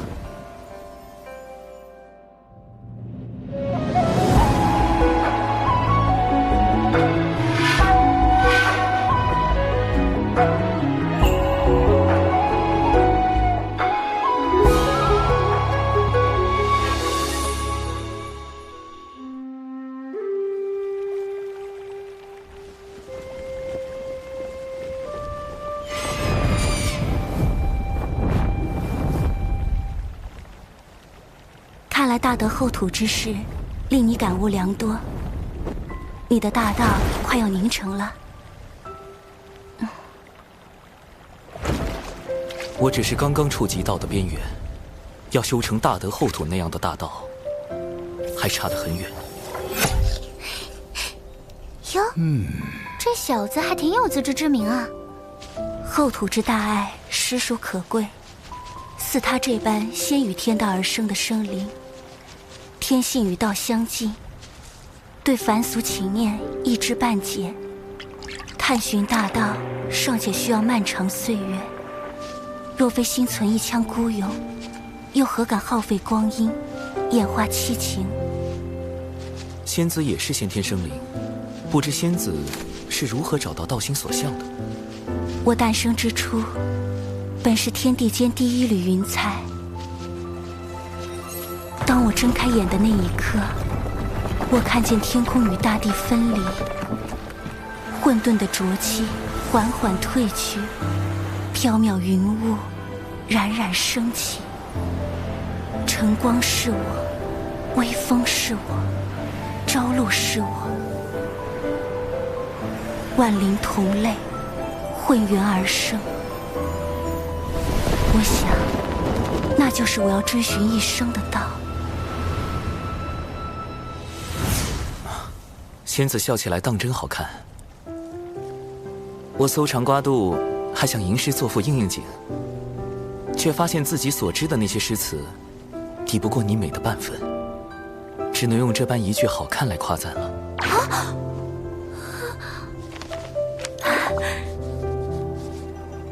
今日你怎的多了这般言语？常听人说，先天生灵以道性居多，修行越久，越是忘情灭性；而后天生灵则以人性为主，实力越强，越会彰显私欲。仙子觉得，道性与人性，孰轻孰重？道性与人性，本就是此消彼长，自然需坚定道心。我却是一个俗人，我以为道非本我，性为本真，人性恰恰是生灵的本心。舍去本心，何以寻得真我？须知本心本性，得名造化道生。云霄受教了。果然，如果云霄仙子真能断绝人性中的情念，又如何会在公明前辈死后，以身入劫，替兄长报仇，最终落得那般惨烈的结局？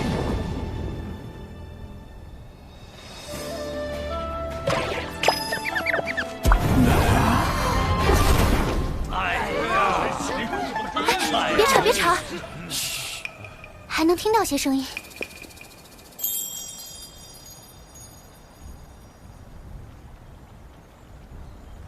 仙子，你可想过，若你我结成道侣，会是哪般情形？怎的突然说这些？我与你此时只是相熟，虽彼此有心意，但此路漫漫，言之过早矣。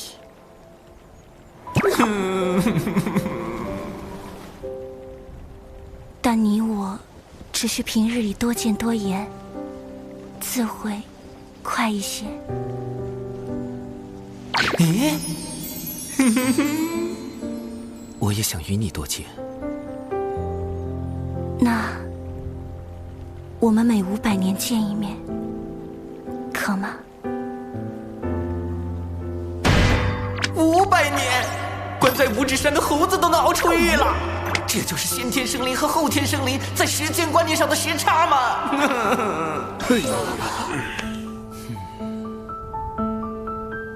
这枚落宝铜钱，还请仙子收下。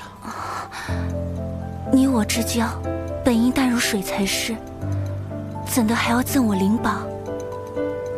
此物放在仙子这里，我最安心。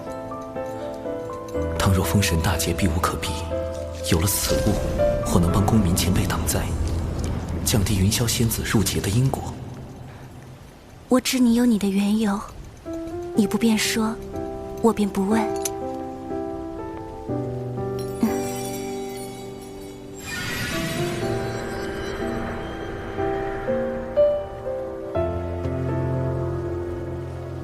此物于你，而今强敌环伺，盼此仙云，护君一程。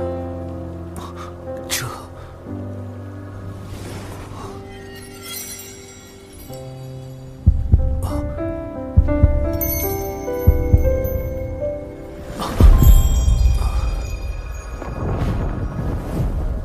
亲赠一缕青丝，我还一份因果。那仙子，500年后见。大姐把什么给他了？啊，我们该不会要多出个姐夫了吧？嗯。难怪那家伙喊我就是前辈，喊云霄师妹就是仙子。让我看看这小老弟打的什么鬼主意。你们仗着法宝如此窥探，难道不怕云霄师妹教训起来？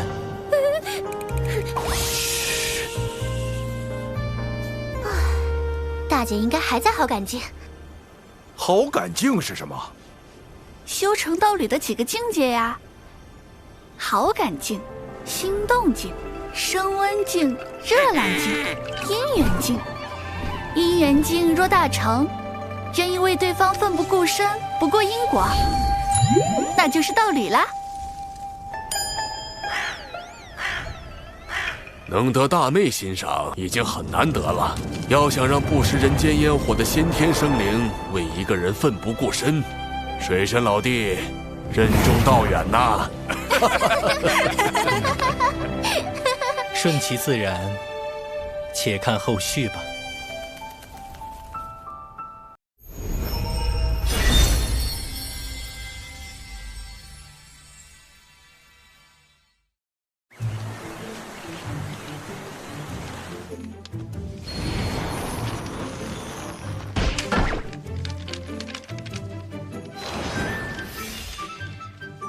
师兄真是的，一定要让我带这么多东西吗？咦，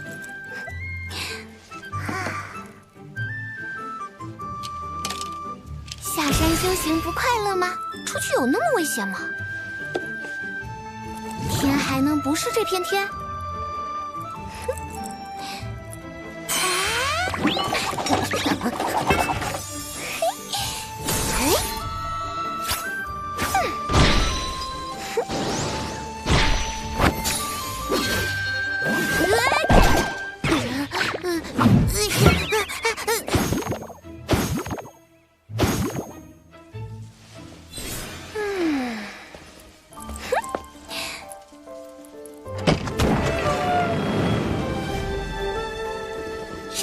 师兄，弟子这就出去闯荡了。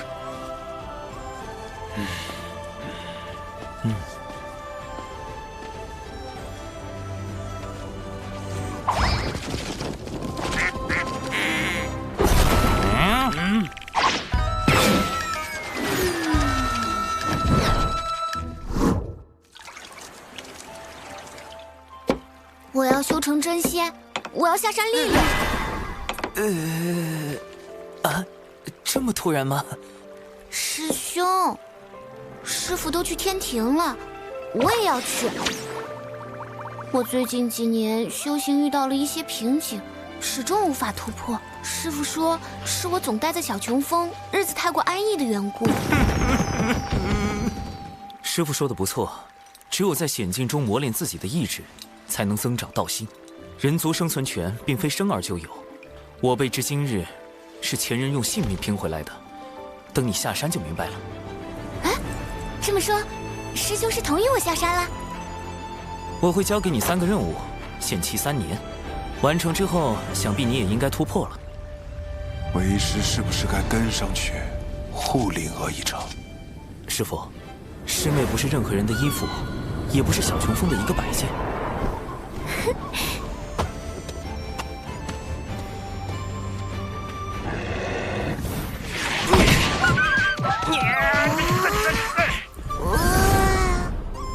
他应该去了解，天地不只是眼前看到的这些，人生的选择亦是多种多样。那时，他才能开辟出自己的道。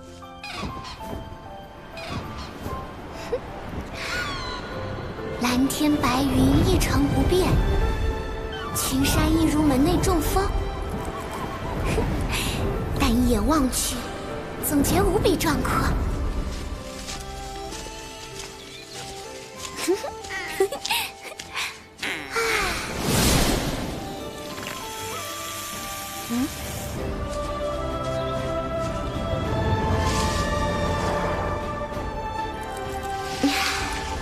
这就是外面呀，真美！救命啊！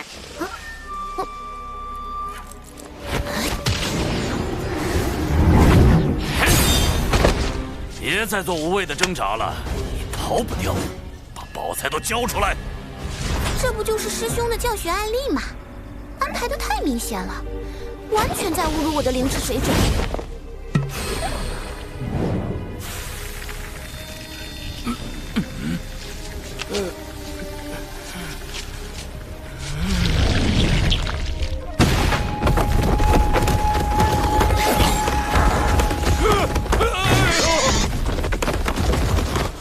多谢恩公，还请恩公救我救到底，我愿当牛做马。竟还有隐藏试题，弱者管家。不必若这般都逃不掉，你不会想碰瓷我吧？告辞。这次解决的不说完美，至少也算优秀吧。师兄见我行事这般稳妥，应当能放心了。好不容易下山，得给师父师兄买点东西。不过零食不多，得省着点花。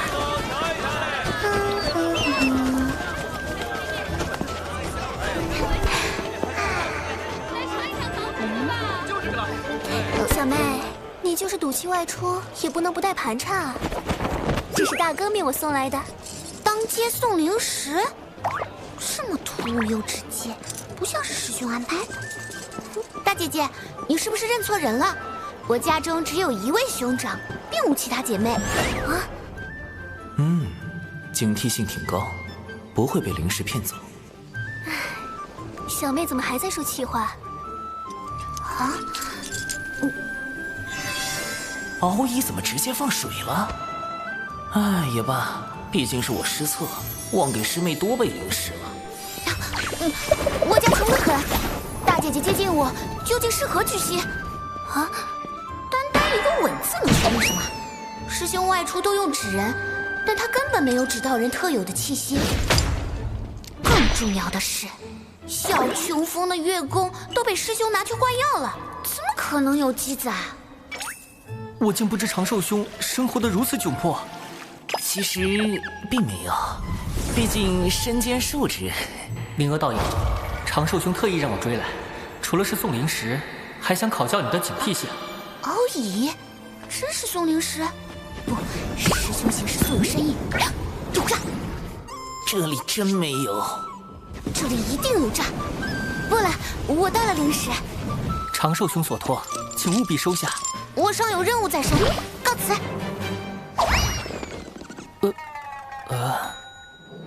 稳，确实很稳，但稳稳的押错题了。师妹，师兄，我确实忘了给你多备些灵石，所以才……我不信，你怎么证明你是我师兄？某人一日沐浴最高纪录是12次，13岁被蛇咬了，哭了3个时辰，17岁。你这段时间的表现我都看到了，你已经有能力去完成任务。这次我不会特意安排什么，也不会出手干预。接下来的路，你要自己去走，去看，去经历。心有不定时，可抄稳字经。只有这样，你才能找到属于自己的道。唉。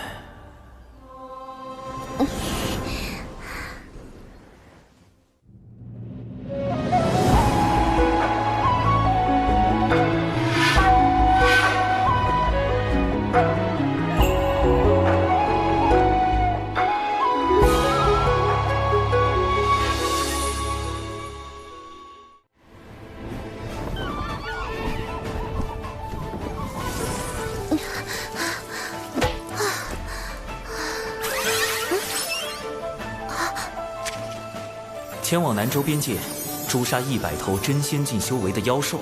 真仙境，也就是和99师叔差不多的修为。正面打我可是一个都打不过，100个。师兄，你是认真的吗？啊，这里就是南州边界了。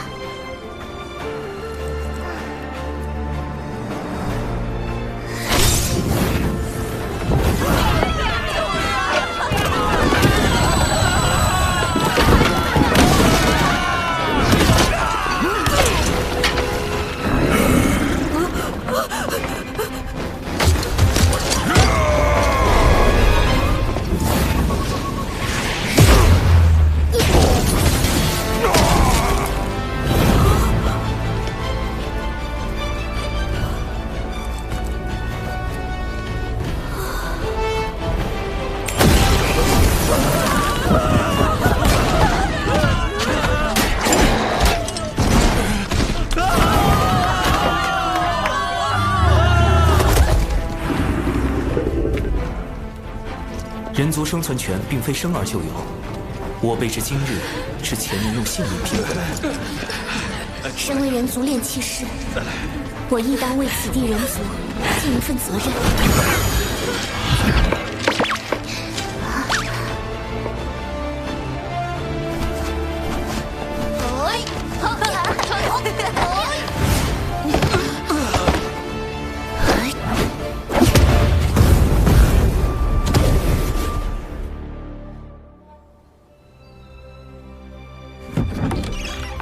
半年时间过去，附近的妖被吓走了大半，短时间内不会再来。疗伤药方还有灵石也都留给了村长。历练任务已经完成，夏兰姑娘，这就要走了。小兰姑娘，晚上来沈家吃饭？不了，还要准备明天用的药材。那你多注意身体，别累着。哎！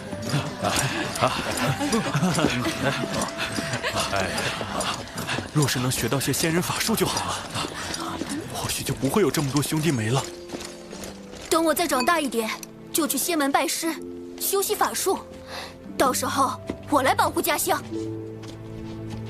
为何不舍弃村落，退到后面的城关？若我们退，妖兽就向前追，那样死的人更多，而更多妖兽也会闻讯而来。我们再怎么跑，能跑得过妖兽吗？朕有祖训，便是俱为妖兽所食，亦不可将人族之土拱手相让。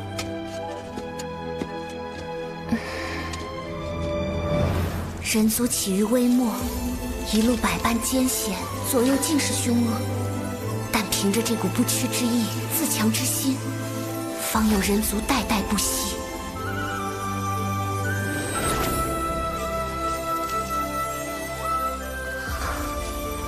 道心似乎圆满了一些。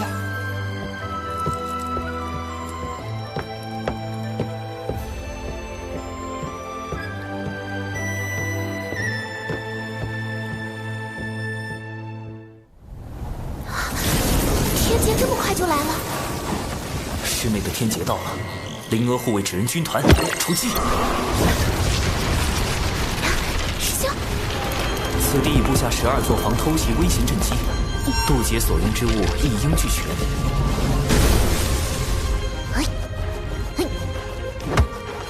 最后的底牌9转金丹，我从老师那里求来2颗9转金丹，一切收好。撑不住了再吞，这是本命啊！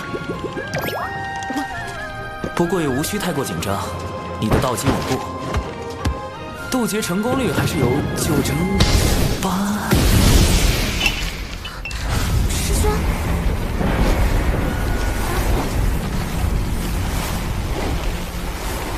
师兄，你怎么了？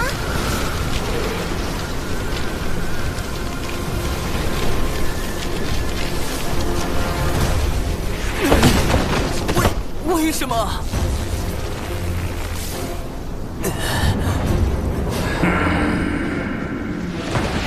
确认过眼神是拒绝不了的雷，但我只是在天道认可下总结渡劫经验，利用太清丹道帮师妹做了一点点渡劫准备。凭什么挨批啊？为什么被罚？怎么就……且慢，稳字经。谁能想到罚他抄稳字经抄多了，抄出一条大道啊！这波只能认了。感谢天道老爷百忙之中赶来训诫，弟子甘愿领受责罚。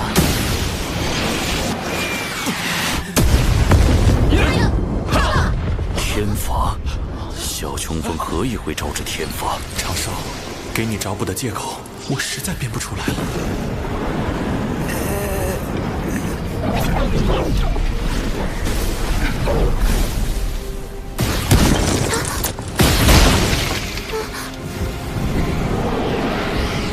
师兄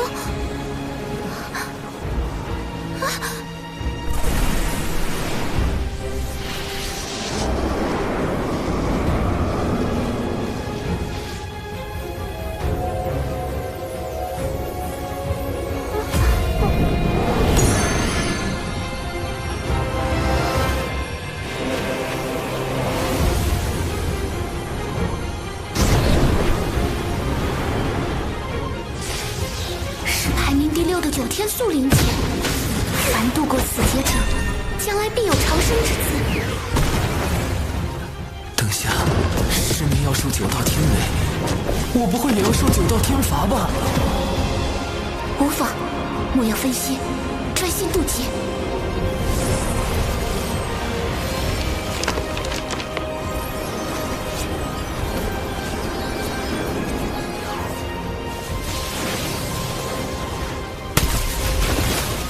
轮转，天地尽然。天劫是命数，也是机缘。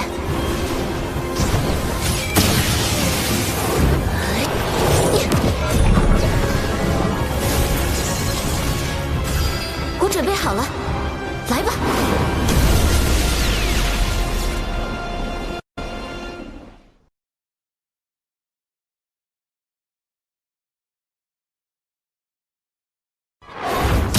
牵扯之人相继现世，只怕他第一次现世是在巫妖大战时，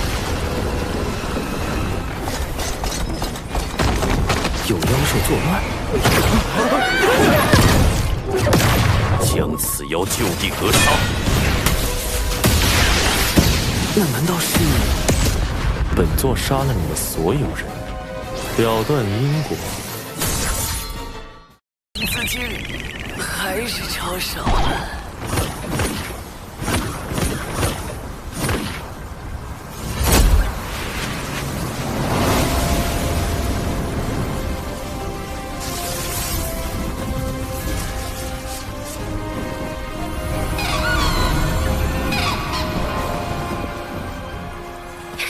我成功了！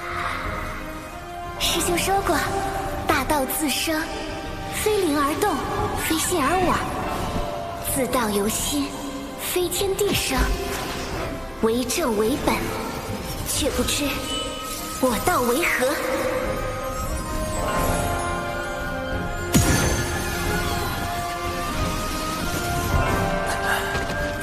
师妹以抄写文字经入道，飞升真仙了。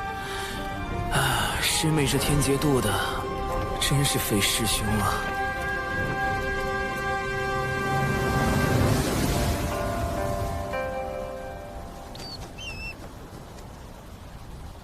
小家伙，护着你说完天罚，我和你徒老大得回去了啊！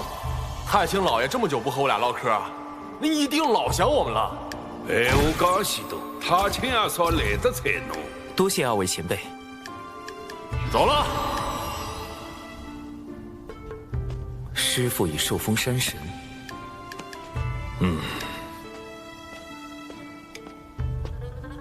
师妹也顺利渡劫飞升真仙，可自行继续历练。幸好有掌门为我掩护天罚之事，我也该继续去南州寻找玉帝王母转世身的下落了。卖包子嘞！公子今天起来晚了呀，就等您了。公子请品茶，这是刚来的高级货。公子好久不来我们这里了，可想你了。哎呀，昨晚在戏楼玩得太晚了，还输钱了。今天起来这个腰酸背痛，来，我给公子按摩下。你给我挠痒吗？重点儿。是。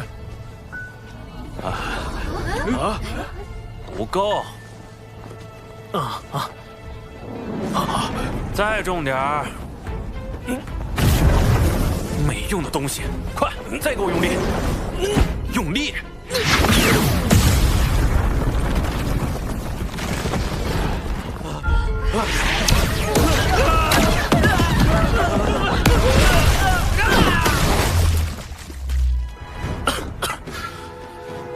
公子，太重了。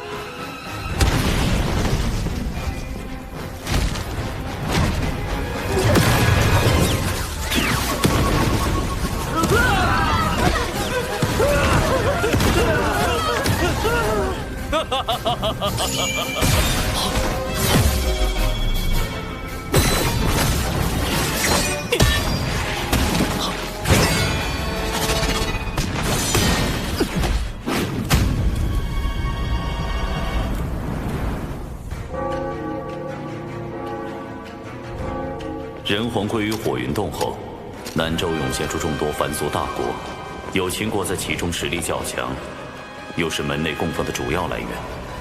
最近有秦国阙州城遭到袭击，掌门命我带门内诸位弟子前去平乱。有妖兽作乱？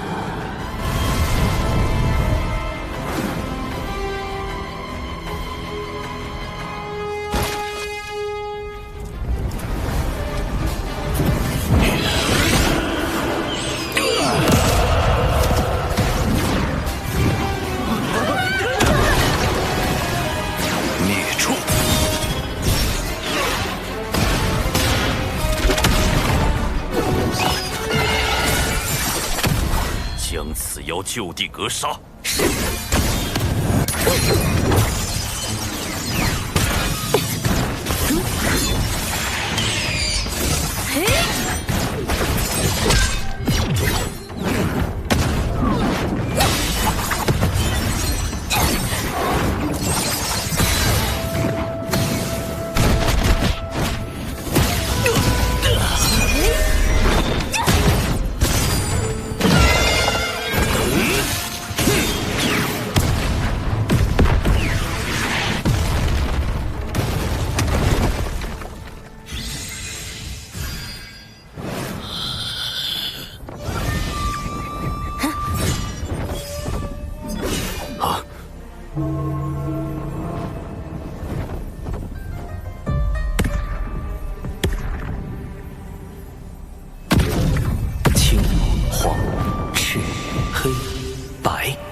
那难道是五色神光？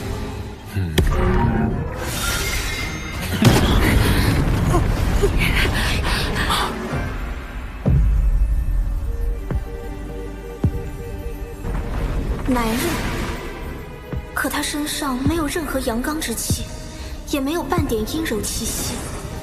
阴与阳在他身上仿佛完美相融。此人现身时，那一手挪移神通已是显露出非凡的道境。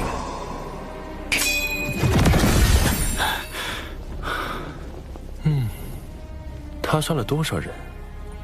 道有何意？了断因果，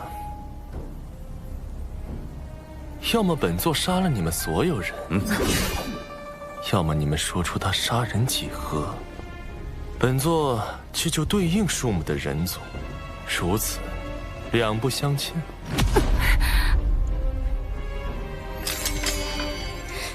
别开口，惹不起。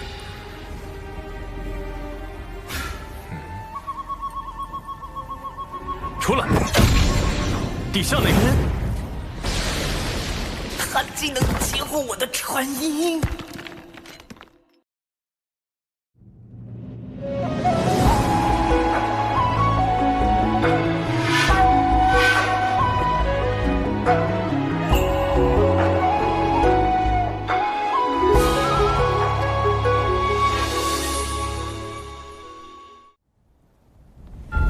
孔雀乃天地间第一只孔雀，身上有元凤血脉。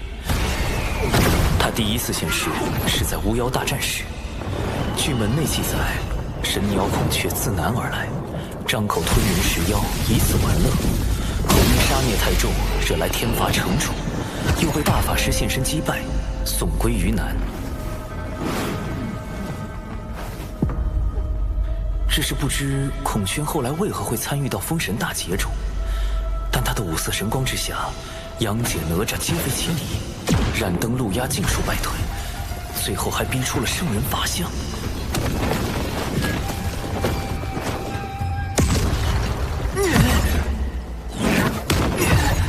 这实力完全就是三教大师兄级别的。三教大师兄？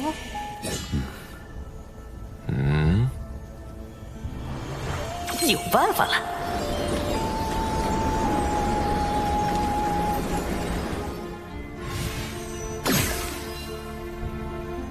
玄都小法师，刚刚传音给我的不是长寿师兄吗？高人在场，今日万万不可轻举妄动。若我推测不错，这位高人是天地间有数的大能。贫道玄都小法师，这几人都出自我人教道成，还请道友手下留情。小法师，你与玄都大法师是什么关系？同门。有何凭证？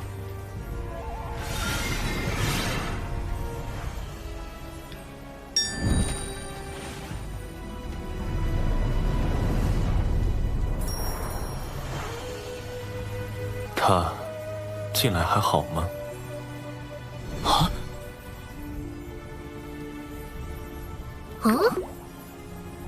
你所猜不错，本座便是孔雀。前些时日，本座这侄儿血脉暴走，神智失守。本座闭关醒来，一路寻到此处。他应已吃了一些人族，说个数量，本座去救了人，再来与你交谈。杀人、救人，本就是两码事。昔日本座亦曾吞噬10万人族，又如何？其后妖族为练陆无剑，欲灭绝人族，本座出手护住100万人族，偿还了因果。业障功德即可抵消，杀人救人为何不可护抵？所杀所救，可是一人。天数昭昭，增减护抵。所被吞食者，哎，轩雅，少说两句。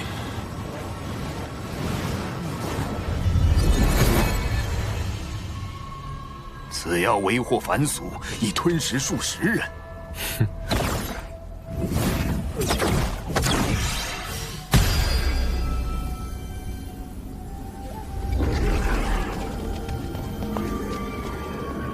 是几天前被妖族所擒的血石，10倍奉还。君呀，你可是这位孔宣道友的对手？不是，我也不是，忍忍吧。哼，你这小法师，倒也是个妙人。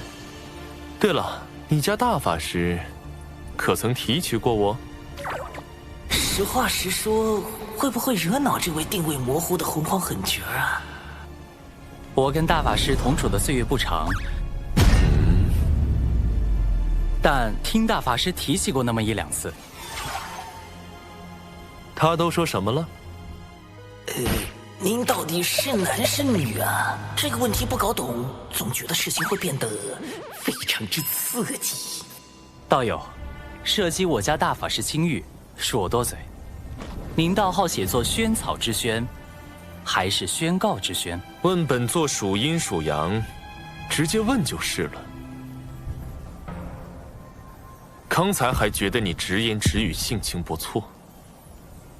哼，本座此时尚未决定阴阳归属，若非他当年避而不见，我或许已做出抉择。这都行？今日终究是我凤祖之过，此乃传信玉符，本座随时可偿还人情。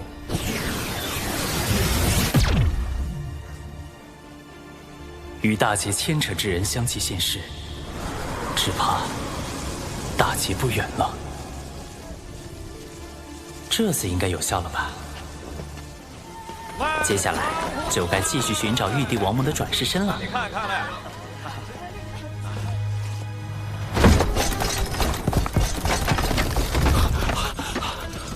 少爷呢？在这儿！快救少爷！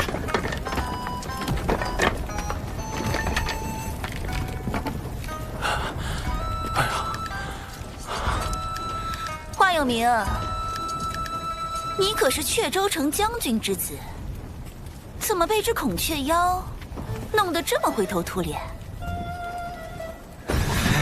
夏明霜，我好歹是英勇负伤，你身为城主之女却龟缩在后，怎么好意思说我？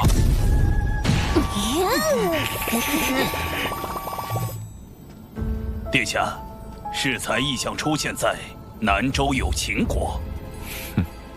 昊天，这次我一定让你归不了位。恭喜老爷。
你这没出息的逆子！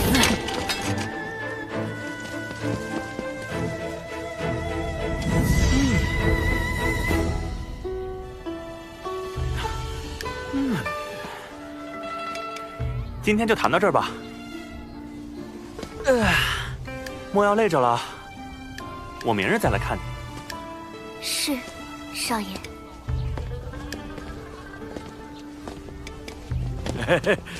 华少爷，您什么时候把莹莹纳回府中啊？本少爷听个曲儿，就要把弹曲的带回家。那爷来你这多喝几杯茶，是不是也要把你这茶楼盘下来呀？华少爷您别误会，小老儿只是……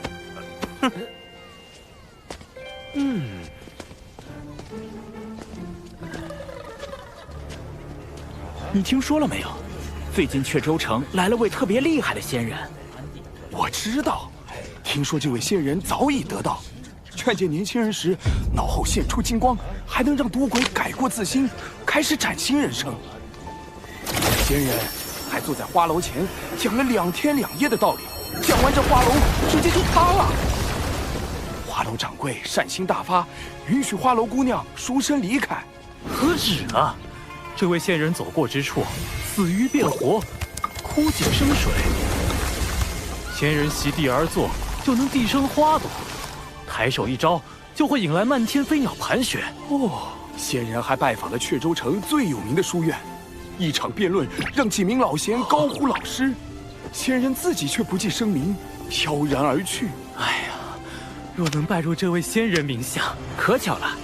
仙人说与阙州城有缘，要落脚在此开课收徒呢。仙人还说了，他不收学费，不收礼物，唯有一条，就是只纳聪慧灵敏之弟子。这么厉害，只纳聪慧灵敏之弟子，那不就是我吗？来了，真的来了！人生太短，天地太大。吾心虽怀无限，然双足不堪用。本城人杰地灵，风景也是不错。吾愿在此逗留3年，教导7、8名弟子，而后继续远行，探究天地之边界。仙法讲求仙缘，吾之精力亦有限度，最先20位入门者可听我讲课。依据课堂表现决定去留。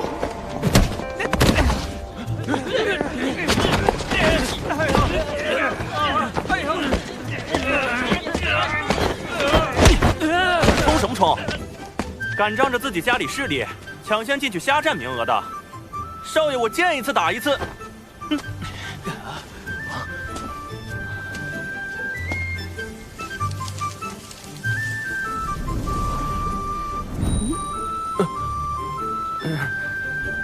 去，后边去。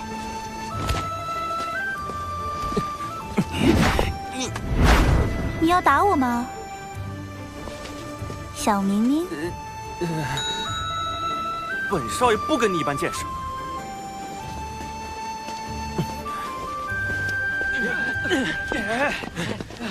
出身富贵却大字不识的，能学到什么？不如将位置让出来，给那些真正读过书、学过道理的同辈，这样才能为本城培养出更多人才。一时不学无术，怎能代表一生便不学无术？那一时不得意，也不代表此人一生便无宏伟大功。华有明，你这般离经叛道，是要被华将军吊起来打的。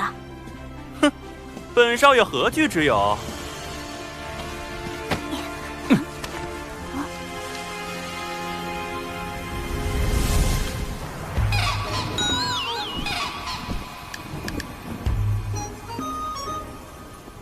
婶婶老师，不好了！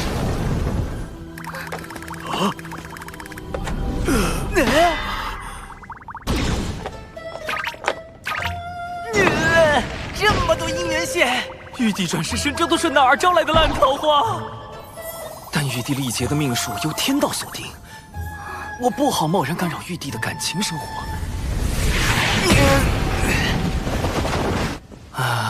我能怎么办？总不能去华府当家丁吧？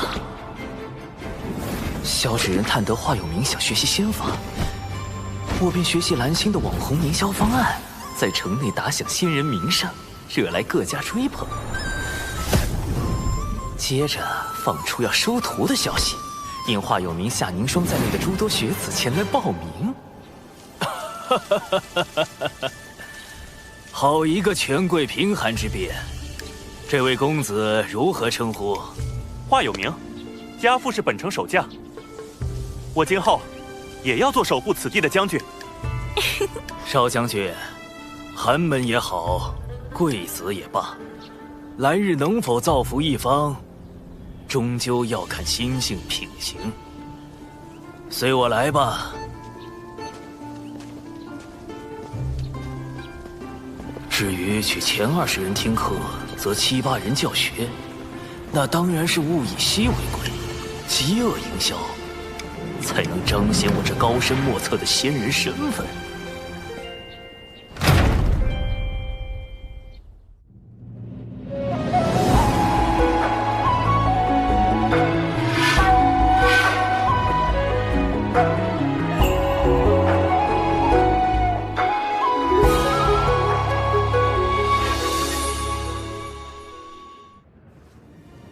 我只会教导你们3年，这3年能得多少，全看你们自身。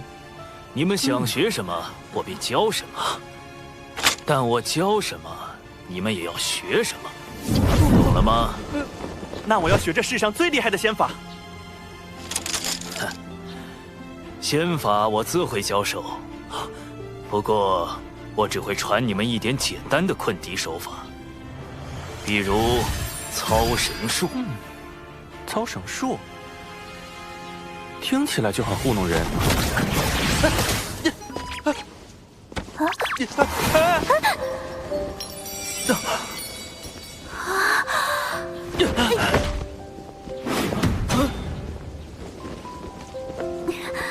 贝子，你还不起来？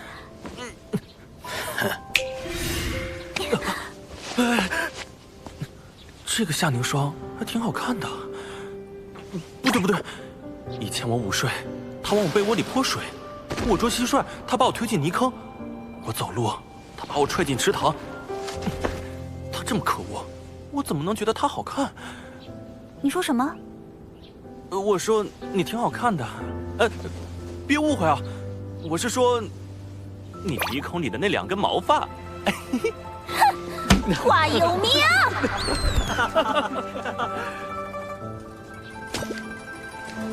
哎呦！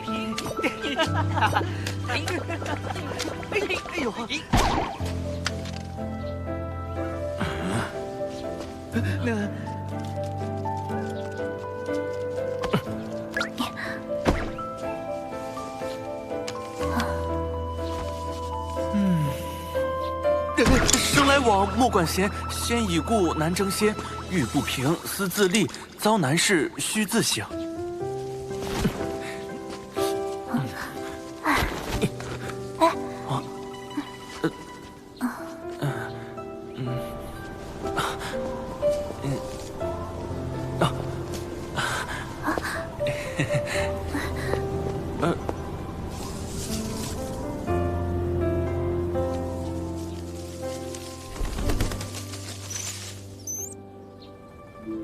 诸位学子，不知不觉间，诸生同堂学习已有3年。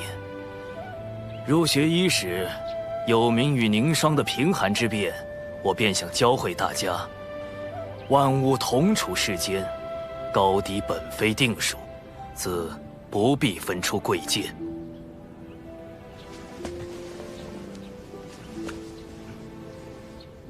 高者许会跌重，低者亦能登攀，要我们心存敬畏，却不曾告诉我们，若登攀者追名逐利，跌重者心生怨恨，届时又该如何自处？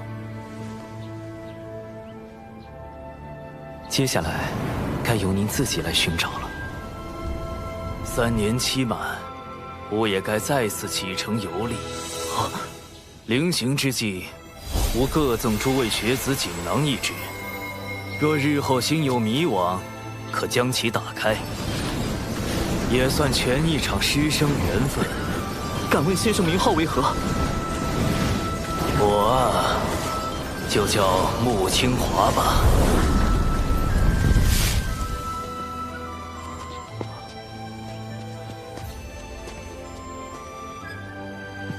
多谢先生3年的悉心教导。南州各地不断有异象发生，想必是水神故意混淆视听，阻碍我们追查玉帝王母转世身的下落。太子，既然玉帝历劫为天道所定，妖庭与西仿教都不能明面上出手干预，那不如我们借些外力，比如凡人自相残杀。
凡间硝烟四起，父王只身投军，当真无碍吗？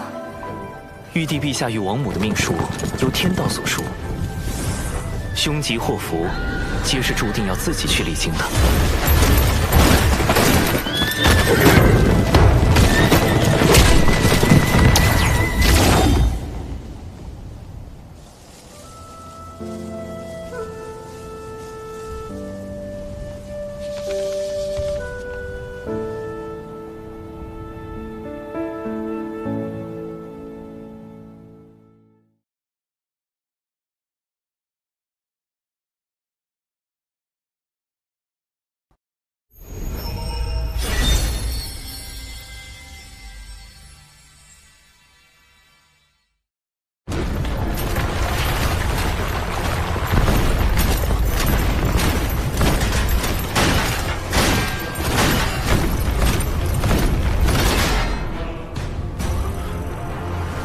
大军压境，我们不能自乱阵脚。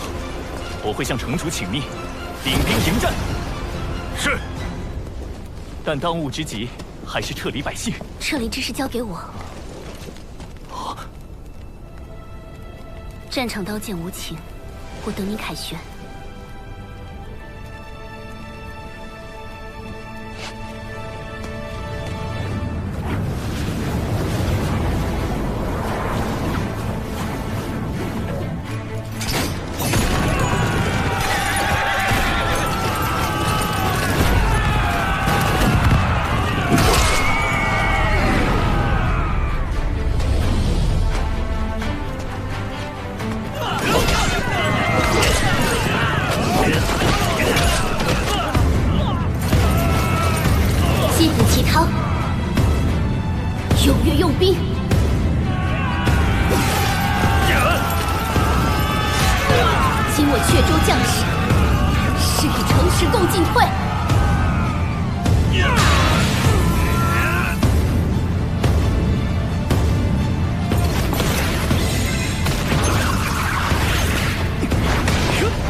此战为胜，为何会有倾城异象？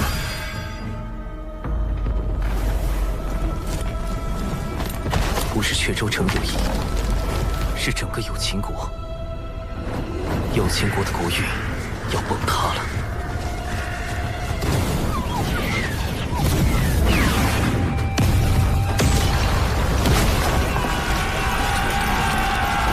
所有人，死守有秦国！是。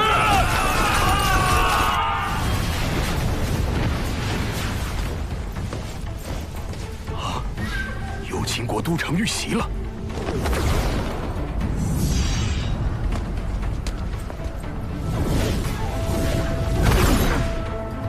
有秦国有多大？去。是。太清圣人竟然也如此关注有秦国之战，看来此战背后并不简单。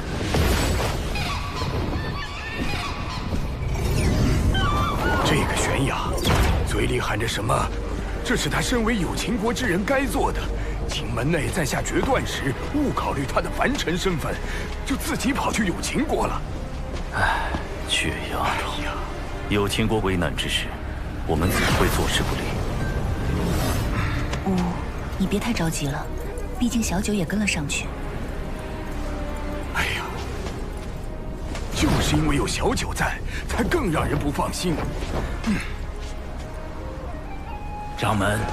有秦国战场目前只是凡人之战，敌国背后的大仙宗还没有加入战局。按俗世规矩，我们也不可随意插手。我们抵达有秦国，只是提供法宝、符箓相助，何来插手一说？况且，对方暗地里的小动作也不少。如此来势汹汹，道威仙宗恐怕另有所图。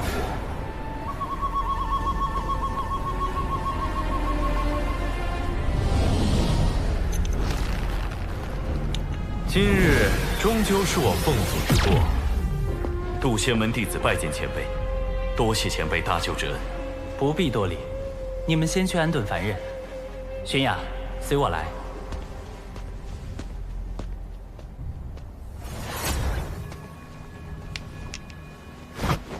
长寿师兄，我是不是又做错事了？那明明是我们不能敌的存在。可玄雅觉得哪怕被打杀了，死在那儿，也该发出自己的声音，让施恶者得到惩处。有情师妹，你跟我还不太懂事时，性子简直一模一样。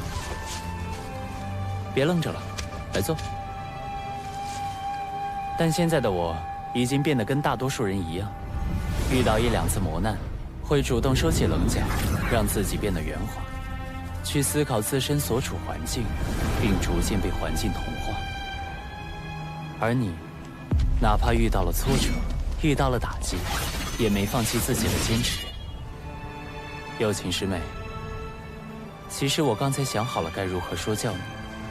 我应该让你知道洪荒的险恶，让你知道，去触怒这种大脑，只是白白赴死。喊得再大声也扭转不了什么，还会连累门内诸位长老的性命。我想提醒你弱者的生存法则，提醒你做事要讲究方法。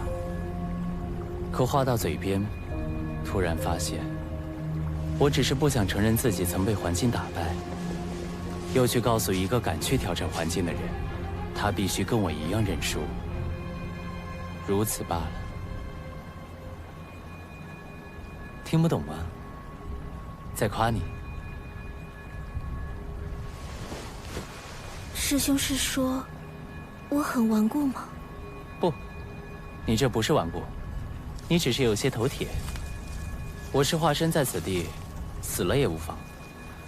但诸位同门、阙州城的百姓，甚至整个有秦国的存在与否，都在那位前辈的一念之间。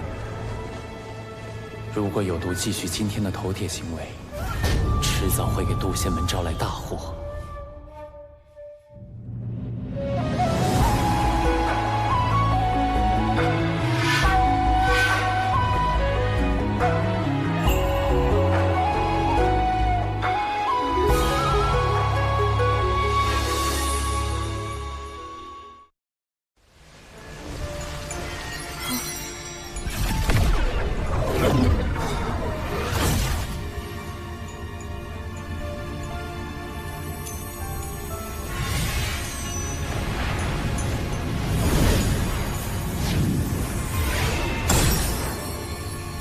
这就是你刚才的行为可能导致的后果。粉碎。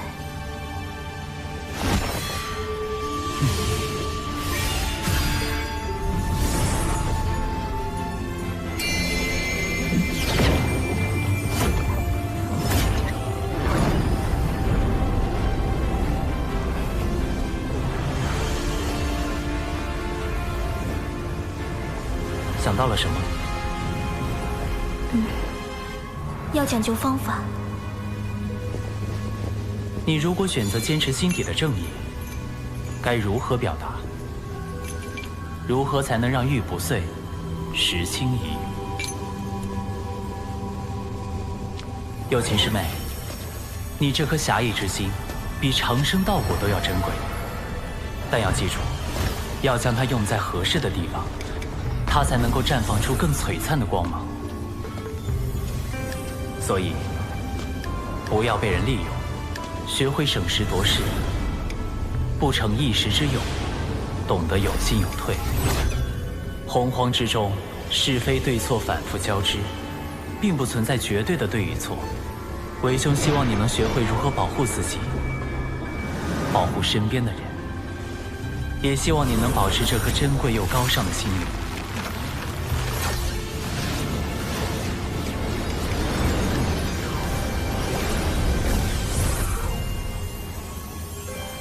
今日是玄雅鲁莽，险些将各位同门置于险境。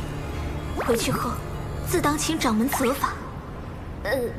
玄雅，你被夺舍了。玄雅，久久师叔，可是在挂念有秦国之事。入门时，本就应该忘掉凡俗种种。此时弟子凡心未定。是啊，玄雅，谁还能真的不管自己的生身父母？只不过你父母与其他人的父母不同罢了。师叔，我以为你是来拦我的。拦你作甚？都到这节骨眼了，能回去还是回去吧。放心，有我这师叔在，一定护你周全。师叔送我抵达有秦国之后，不必再。凡人之战，毕竟不适宜宗门插手，我不想让门内为难。你这说的是什么话？我怎么可能？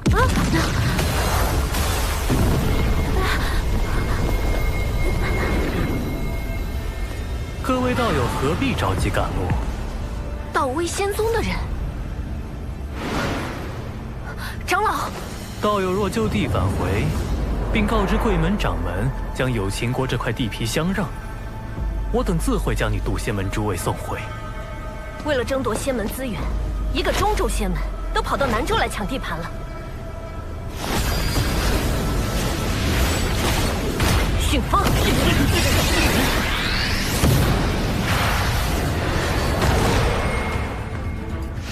既如此，就别怪我们不客气了。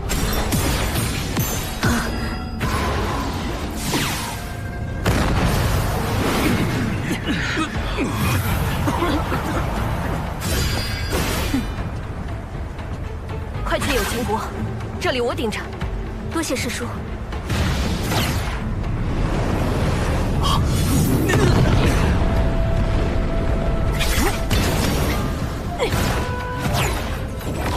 母亲，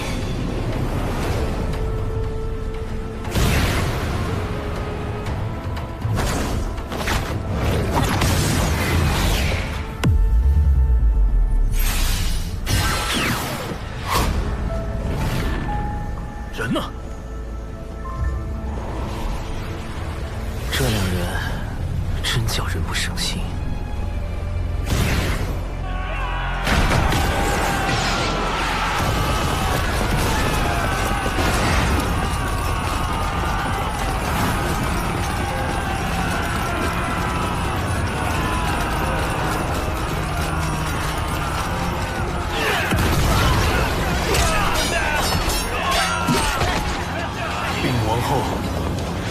太子已殉国，我儿，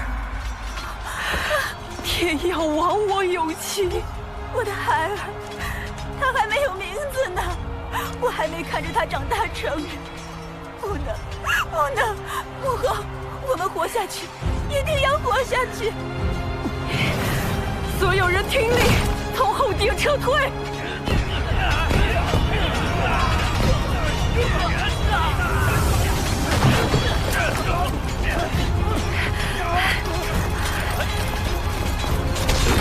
在那儿！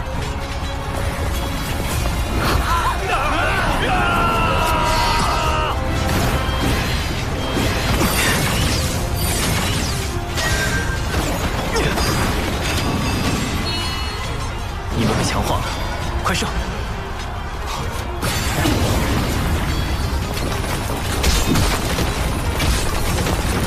援军来了！有秦国阙州城城主之女夏凝霜，有秦国阙州城将军华有明，前来救驾。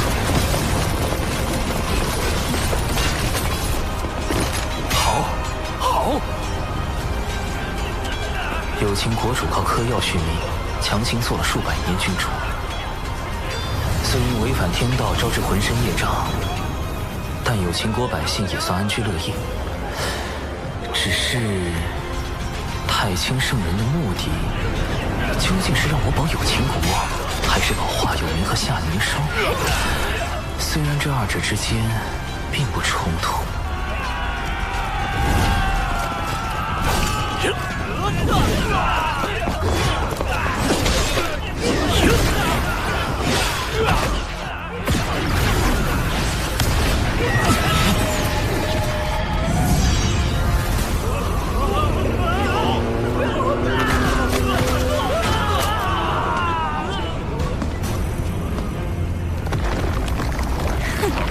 不要放走有秦国半个魂魄！我要让他们求死不能！师兄，你怎在此处？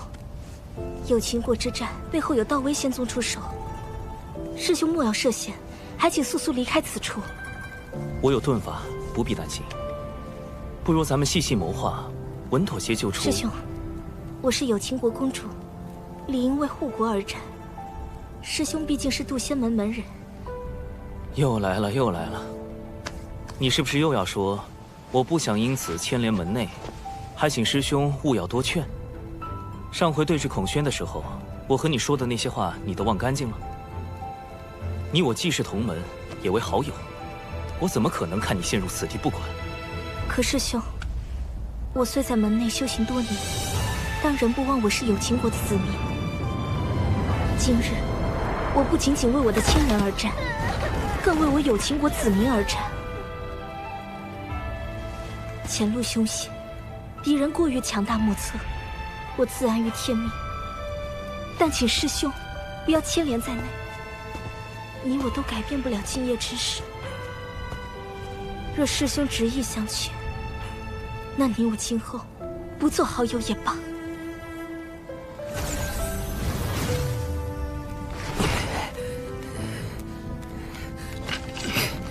不管了，随他去吧。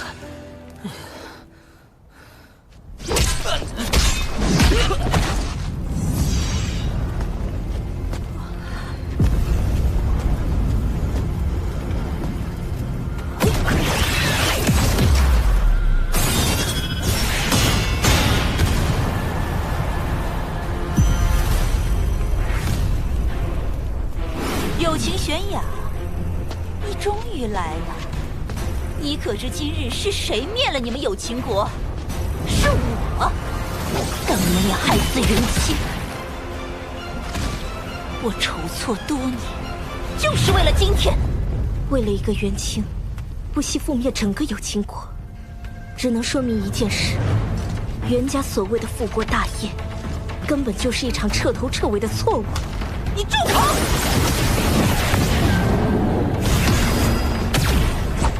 剑！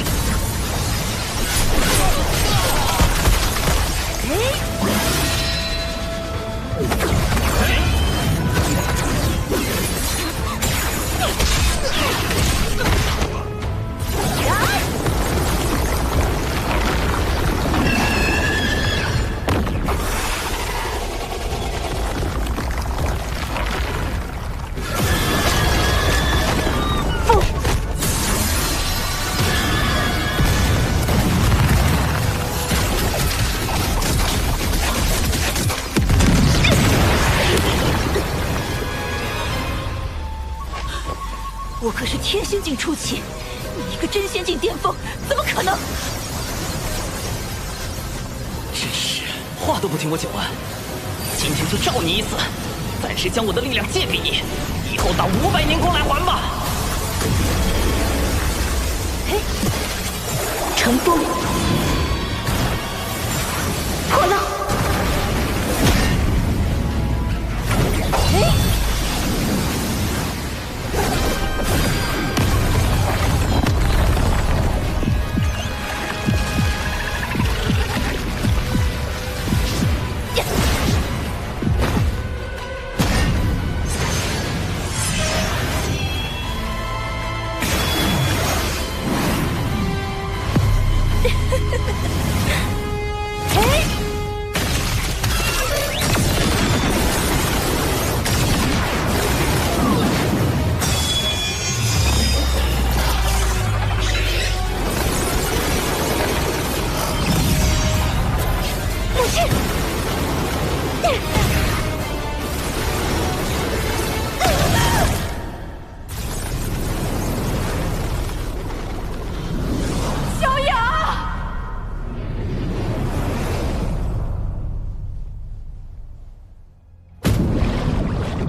为什么偏偏在这个时候？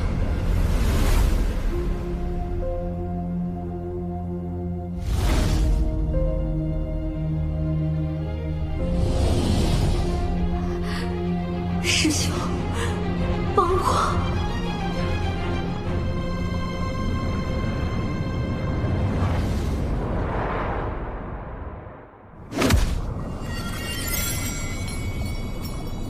我在。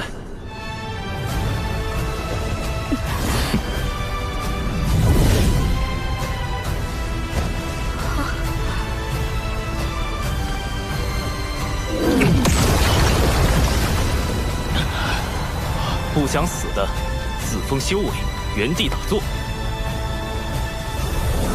你除外。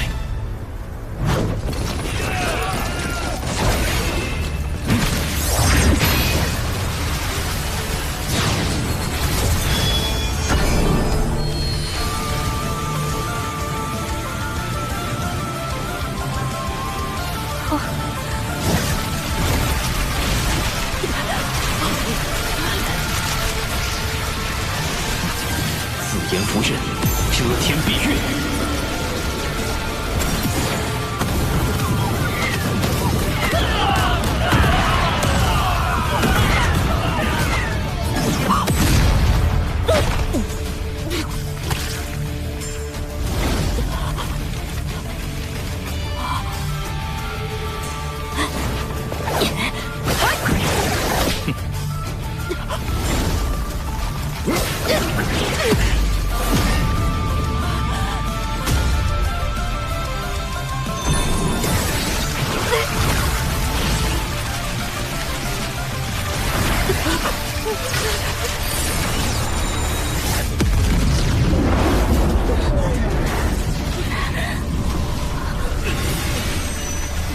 道威仙宗的人没拦住，祖先们来援了，快撤！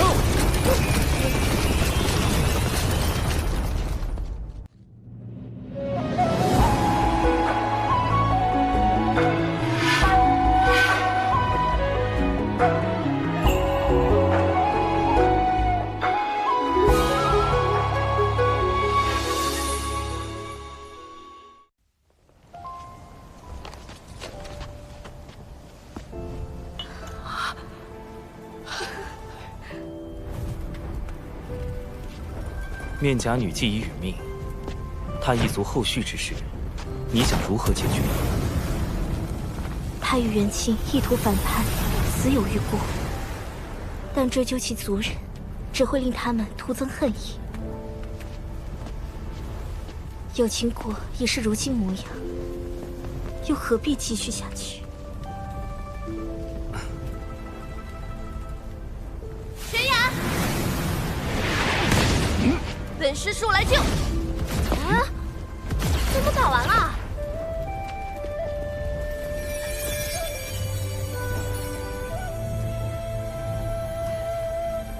救救师叔。掌门，玄雅，我理解你担忧亲人，但你一个人来有情国太危险了，往后行事还是要多加思虑。掌门，好了好了，玄雅不哭啦。燃灯副教主，就是他们渡仙门，弃我阐教道威仙宗。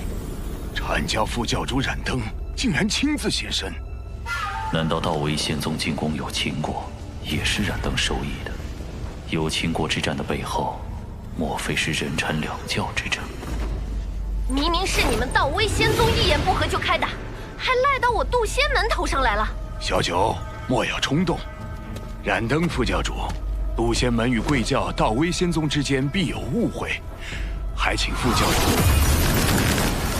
贵门后辈性情暴躁，既有误会，不如进我这灵鹫灯中静坐调息一番，还望贵门勿怪。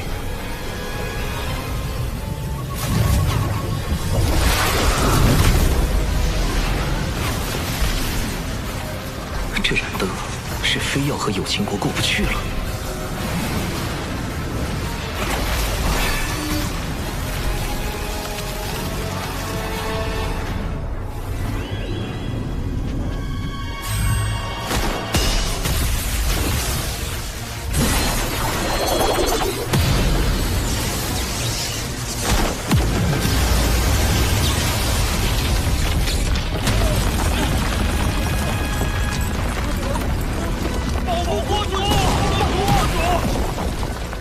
副教主的乾坤尺果真厉害，竟能引动天地间乾坤之力。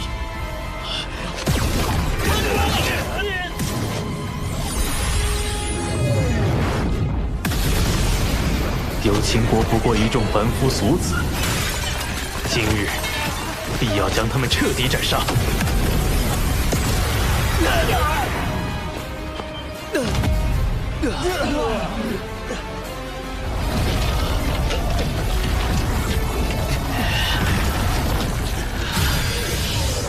天资之人，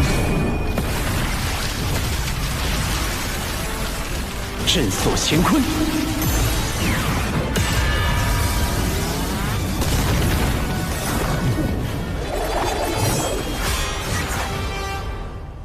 玄都小法师在这时候跳出来，莫非也是为了玉帝转世身而来？如果是因人禅两教之争，燃灯不必非要将有秦国之人赶尽杀绝。但若他是冲着玉帝转世身而来的，那一切就都说得通了。妖庭与天庭之争，才是这场战斗的关键所在。有秦国主身负业障，我作为阐教副教主，自当遵从阐教教义。小法师，莫要为难我。这好说，您到线下便立刻将有秦国主击毙，全当送副教主一个人情。师兄，放心，他不会答应的。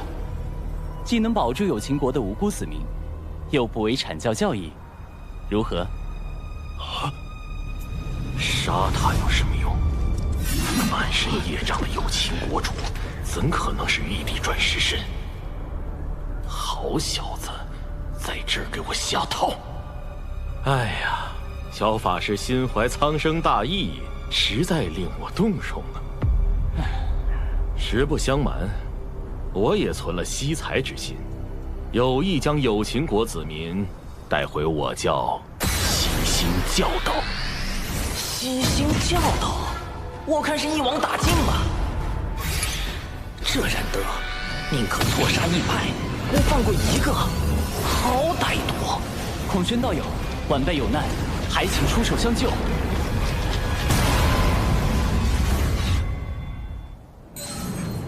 这就来。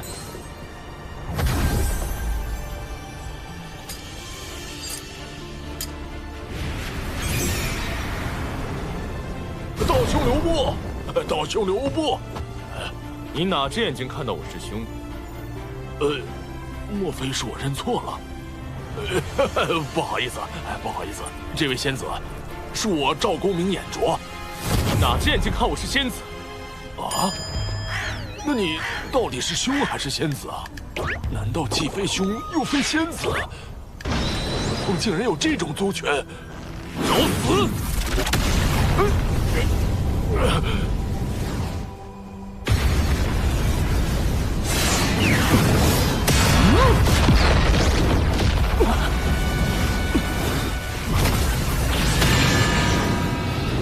燃灯的乾坤池，不愧是能在封神大劫里击退赵公明之物。如今的我根本不是对手。轩哥，轩姐，轩哥姐，快来救救孩子吧！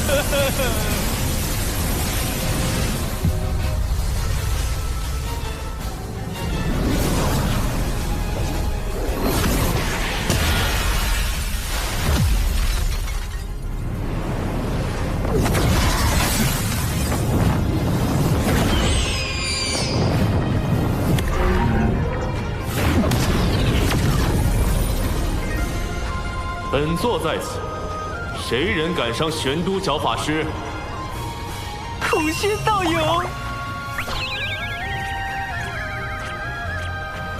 孔雀道友，我要给自己招惹因果灾祸，免得贫道出手伤了你。因果灾祸，出手伤我？哼！巫妖大战时期，人族被巫妖两族杀至百不存一。那时，人族尚未获得修行之力，为躲避天上的妖族、地上的巫族，不得不躲入地下生活。在那个最黑暗的年代，妖庭得天道护佑，人族反抗妖庭，就是在反抗天道。他们是人，他们都是自上古活下来的人族精锐。当年燧人兄麾下破开妖族周天大阵，将妖庭打落的最强之军。燧人兄为了获得与巫妖抗衡的力量，堕入魔道，10万将士追随他一同入魔，10万魔兵鏖战巫族，诛灭妖庭。水神今日究竟为何而来？闪灯，区区一个灵官将罢了。远古时提着一盏棺材灯，四处骗吃骗喝，如今倒是摆起了阐教副教主的架子。孔雀妖休得嚣张，贫道今日必收了你！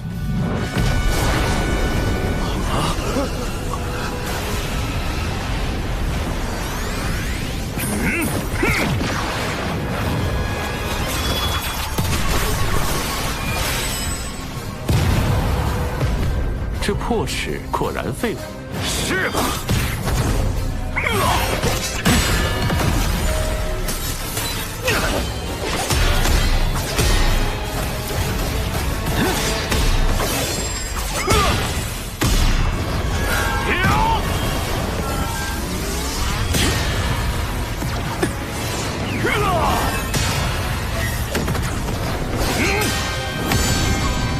池中环宇，两万乾坤。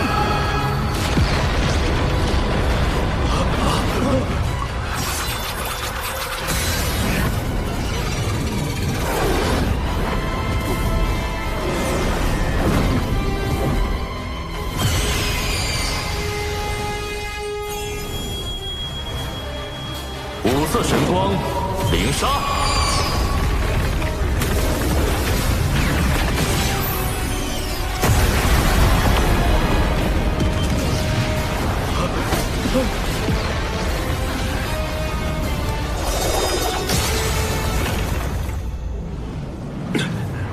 一把破齿，还想伤到本座？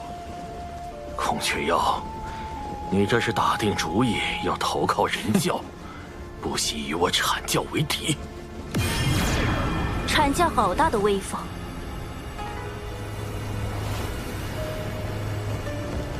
云霄仙子，共鸣前辈，连截教也被惊动了。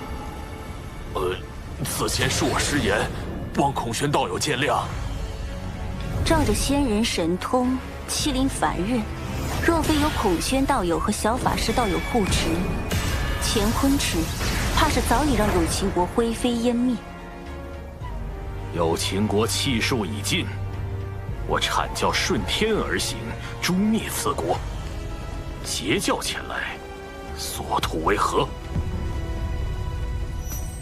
天命不佑，自有我截教为万灵截取一线生机。你们这是要反天！燃灯副教主，可还记得天道因何而生？远古龙凤麒麟大战时，三族震碎洪荒，盘古残存在世间的意志，为守护洪荒天地，化作天道，约束众生。可见，守护之道才是真正的天道。既如此，燃灯副教主该与我们一同护佑有情国才是，何必倒行逆施？你，如今已非远古，若天道危害到生灵，吾辈自当反之。众生须受约束，为何天道便不可约束了？约束天道，有意思。说得好，有情国之事，我截教管定了。阐教已公然与人教打对台，若是执意与截教为敌，在道门三教里同时得罪两教，只怕会背上分裂道门的罪名。这个罪责，燃灯担得起吗？截教今日所言，贫道记下了。待贫道禀明元始天尊，阐教自会来找截教讨个说法。这3个关于天道的问题，既点明了修道之人理应守护苍生的真谛，也驳斥了阐教副教主仗势欺人的虚伪。云霄仙子当真厉害。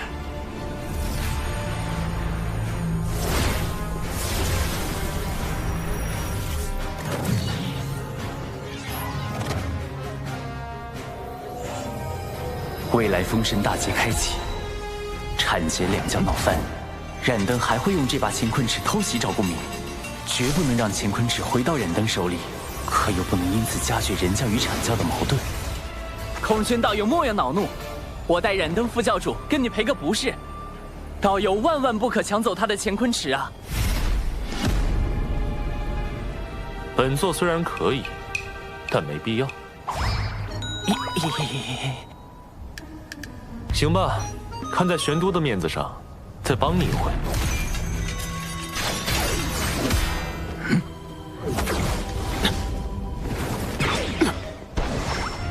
燃灯副教主莫怕，道门一家亲，我来护你。这么好玩的事儿，怎能少了我赵公明？哎呀，空轩道友的极速神通当真惊人，赶不上啊，赶不上！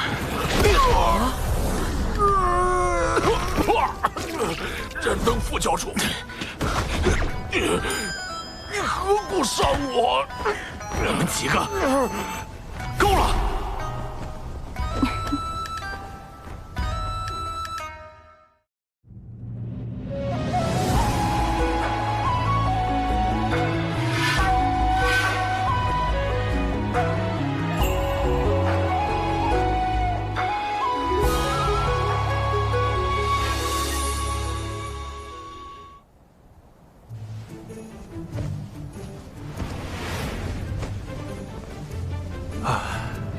原来我们和真正高手的差距，根本不在修为。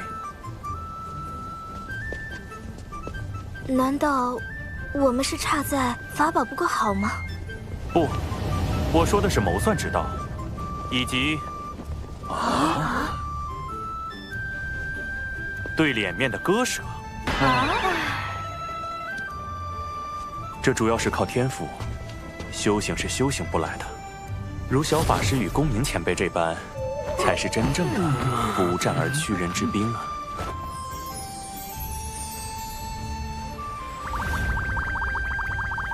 怎么，小法师是觉得本座拿不得乾坤尺吗？空轩道友不能如此想，今日是冉登副教主对你出手在先，你也是不甘受辱，愤而还击。副教主乃洪荒民宿，他定不会介意用乾坤尺向你赔罪的。谁说？若他计较，就是故意损阐教威名，毁道门清誉。还是小法师明理，这乾坤尺送你了。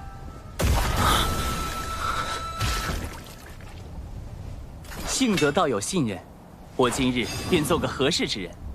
冉登副教主与孔宣道友之间的恩怨就此了断，如何？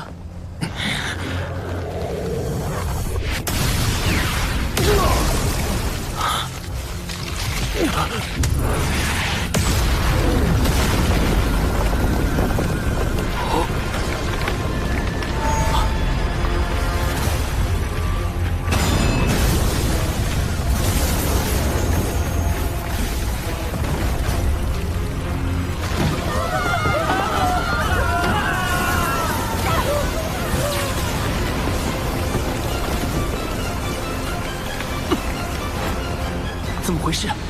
天道的力量在剧烈收束。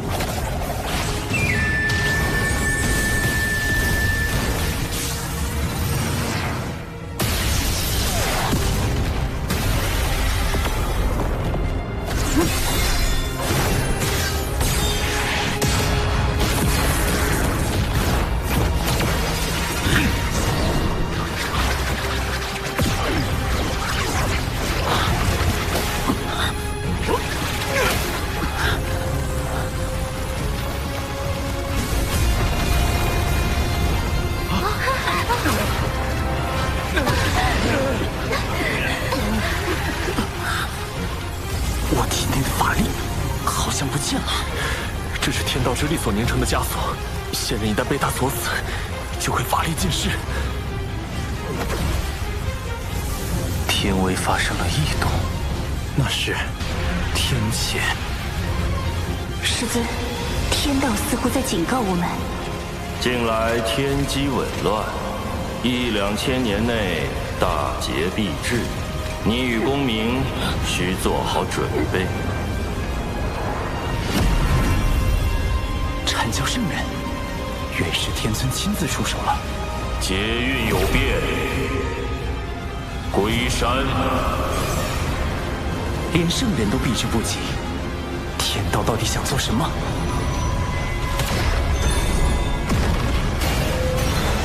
任你机关算尽，有秦国终究在劫难逃。有秦国不过是凡俗一个小国，怎会令天道如此震怒？这个国家非往不可吗？天命所至，必有深意。无论圣人还是天庭，都不可干涉，否则就是与天道为敌，这可是天谴呐！圣人不能违抗天道的剧本，所以让我去吗？请不来天兵，请不来圣人，我还能做什么？眼下只有最后那一线生机了。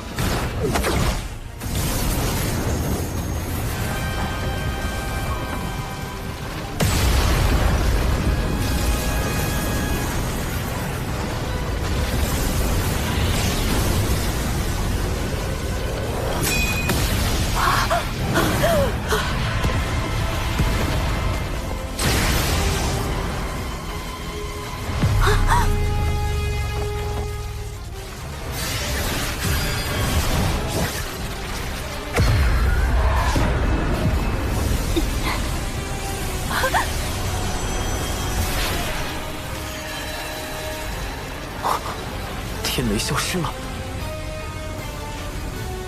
简迪，你怎么样？有没有受伤？你还怀有身孕啊！简迪生气，他腹中的胎儿就是未来的商国始祖。气，这就是天雷避开简迪的原因。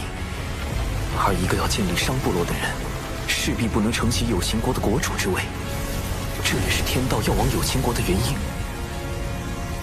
为了开启封神大劫，就要生伤；为了生伤，就可以毁灭一个无辜的国家，杀死无辜的人。这样的天道，还能够阻止他吗？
魔兵踏破苍穹。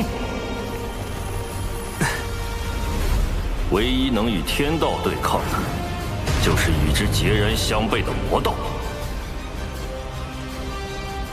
踏破天穹之事，人族已做了一遍，不介意做第二遍。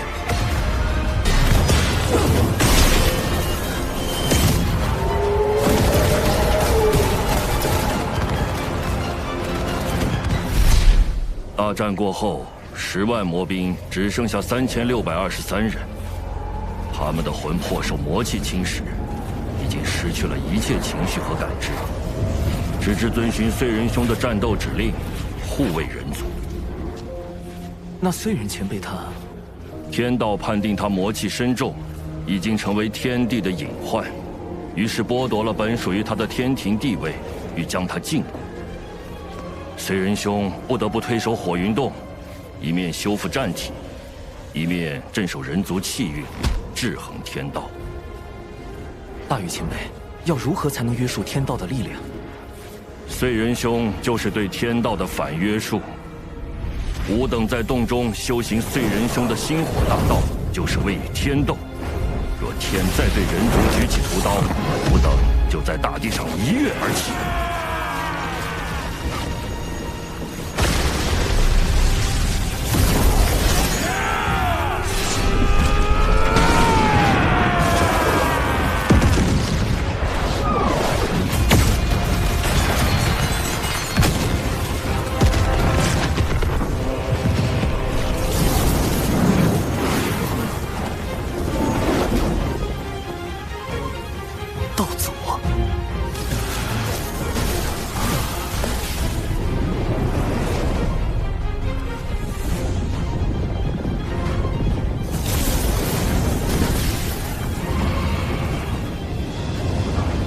人族魔兵万年见变了，燧人伤势如何？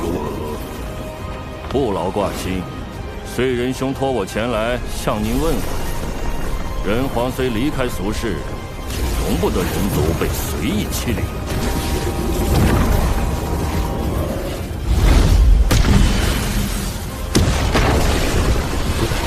若燧人前辈当真无恙，他定就亲自带着魔兵来。这样下去，如果道祖执意出手，再加上道祖的6位圣人弟子，局面将被人皇分手两手。天庭水神拜见道祖，小神奉玉帝王母之命，辅佐龙吉殿下，暂代天庭诸事。今日见有情国国主逆天续命，国运将尽，特来为有情国之人寻一场机缘。机缘何在？小神见此女颇有慧根，想与她腹中胎儿一道天命，让她与她的后人带领有情国移民，再立新国，定会比现在的有情国更为昌盛。天道不是想生商吗？若将有情国改建为商国，岂不是能变相保下有情国的人，保住人族的利益？人荒们也就不会再与天道起冲突。你可愿结下3道仙契？契一，新国任何国主若违反天命，便魂飞魄散。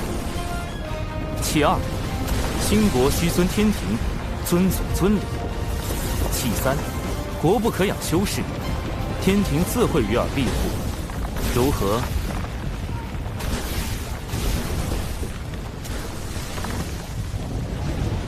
简狄谨遵先人旨意，今日得仙契，护佑我有情国一脉。简狄愿将傅胎儿命名为契。商国始祖契，果然，一切都会按照天道之意进行。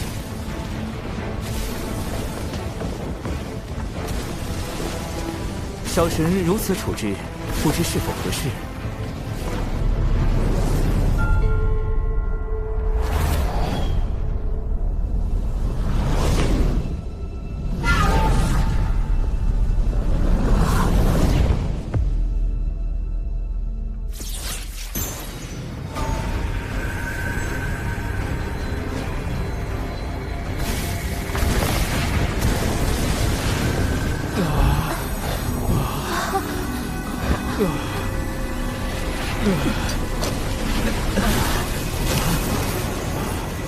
玄鸟孔宣将赴兴国百年，尔等须以兴国图腾感其恩德。孔宣道友怎么了？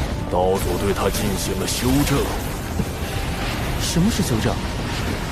天道绝不允许任何事物违逆天命，一旦发现，就会让道祖进行修正，或动摇其意念，或将其一举抹杀。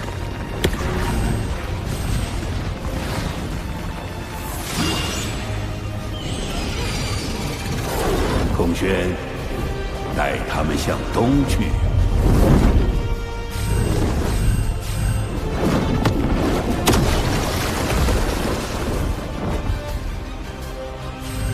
孔宣领旨。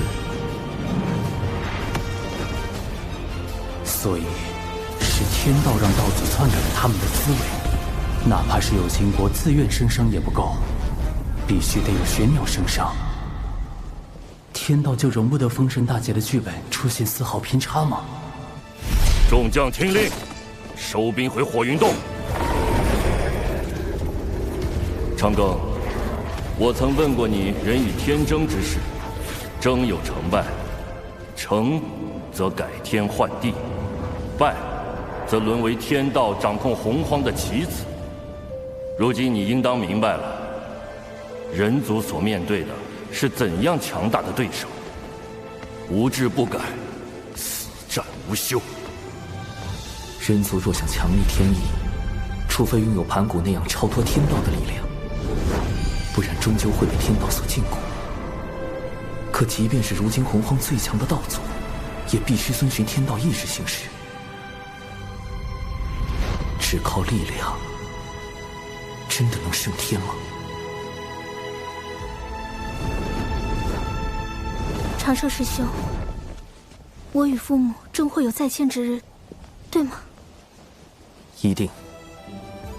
未来封神大劫开启，商国百姓必会卷入无端战火。我要想助人族避开劫难，往后势必要与天道博弈。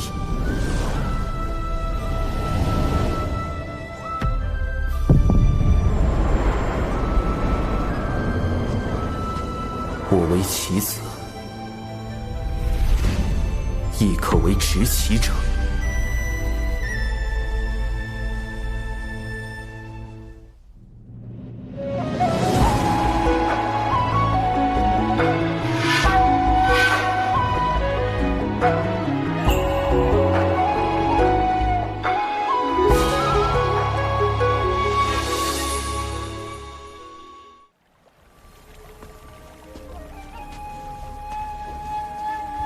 弟子修行至今，是否改变了什么？是。弟子如今是否在做某些判断时，已被天道影响？无需自疑，道有其中。也就是说，天道对生灵的影响程度是有限的。谢圣人点拨，弟子心安了。天庭重中之重，请记。什么叫重中之重？难道哪怕牺牲道门的实力，去快速填充天庭、完善天道，也在所不惜？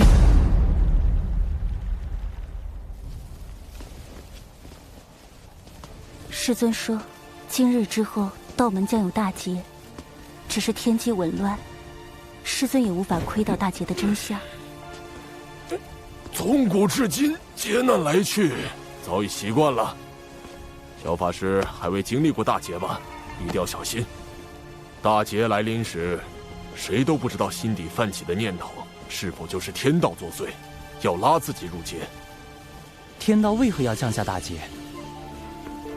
天地间的灵气是有限的，随着越来越多生灵开始修行，将灵气化作自身法力，天地灵气濒临枯竭，于是天道降下大劫，强制让生灵将灵气归还给天地。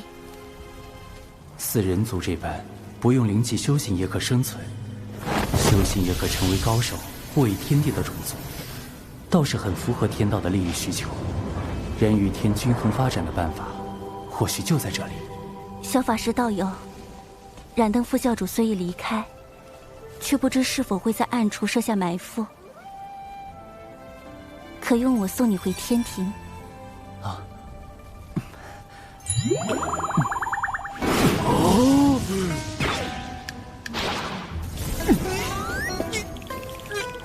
你们这小子当着我的面把水神老弟抢走，胆子也太大了，这可不地道啊！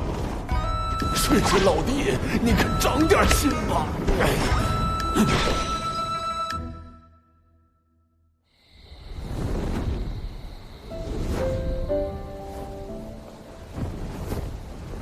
唉，怎么了？今日之天谴，让我想到了此前的天罚。我怕是得到了天道老爷的关爱。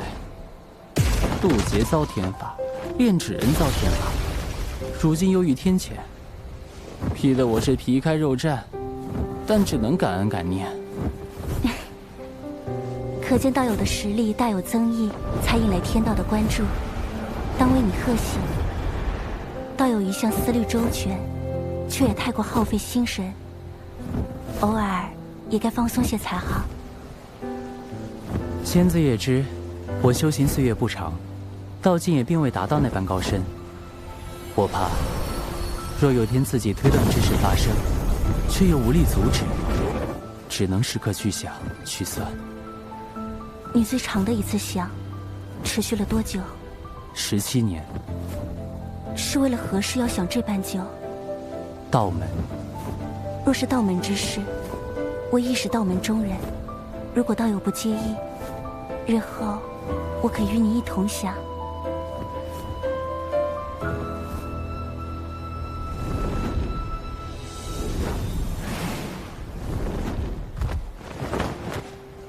多谢仙子送我这一程。那我这便回三仙岛修行了。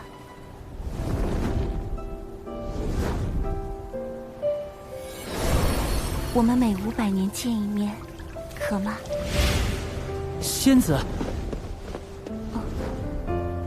那个，我们此次会面是事出有因，可否不算在500年的计数内？自然。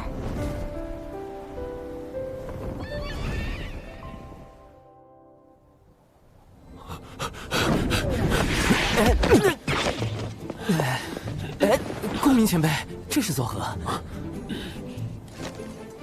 水神老弟，你不知道，人家有个小法师要和你抢我大妹，再不抓紧时间找你们天庭的月老帮忙，你可就没戏了。大劫都快到了，现在是在意这个的时候吗？我该怎么跟你解释？那个小法师就是我呀！哎呦，月老掌管姻缘，每日都与姻缘打交道。这洪荒天地之中，想必没有人比你更懂姻缘之事了。略懂，略懂。他懂啥？他就是被玉帝放在这里看管相思树的，一个几万岁的纯阳天仙，他能懂啥？月老，事情是这样的，让你听我说。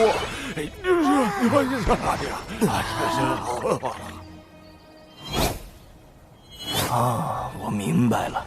云霄仙子想和水神做知己，水神想和云霄仙子做道侣。没错。可云霄仙子这般的先天生灵，在相思树上并无牧人，小神牵不了她的红线，只能另寻他法。不如让水神给云霄仙子写封信，暗表心意吧。信？可是那种看起来很好懂，实际上看不懂的信。莫非公明前辈收到过这样的信？金光师妹给我写过。哦，看来是金光前辈想和公明前辈做道侣，公明前辈把他当知己了。金光圣母在封神大劫的故事中，死后上封神榜，成为天庭的殿母。在生伤这个节骨眼上，未来的殿母突然苦练未来的财神爷，是姻缘到了，还是又一个天道剧本？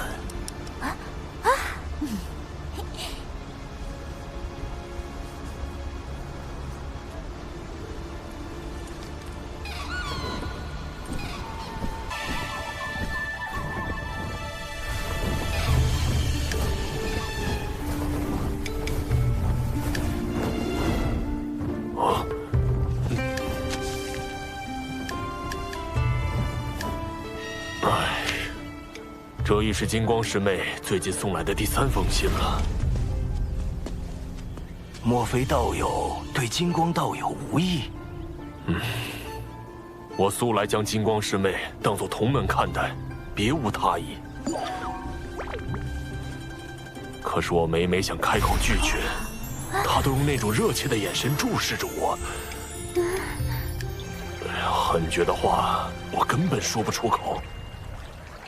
公明前辈，你何不也写信给他？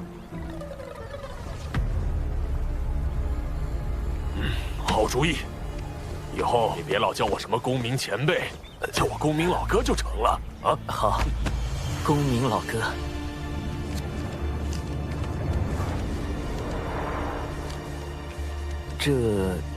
金光前辈，这封信确实是我提议让公明老哥写的，他对你之事颇为烦恼。是我不该纠缠他。不，金光师叔，依我看，公明师叔写此信未必就是拒绝的意思。火灵是指火灵圣母，多宝道人之徒，结交3代弟子的翘楚。封神大劫中为报徒弟之仇，与西周经对阵，是引动产劫对峙的关键人物。说来截教女仙怎么都爱自称圣母？这不是和圣母女娲撞名了？叫圣娘多不实啊！师叔，您从第4行开始，将这书信每逢双行的首字连起来一读，便知其意。这封信拒绝的够明显了吧？还有什么可看的？今昧莫及，无心久矣。这也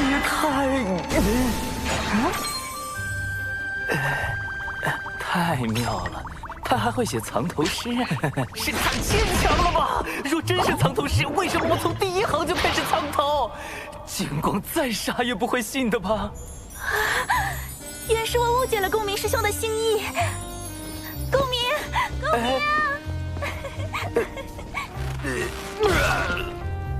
刚才多谢水神，金光师叔苦情久矣，我实不忍看他黯然神伤。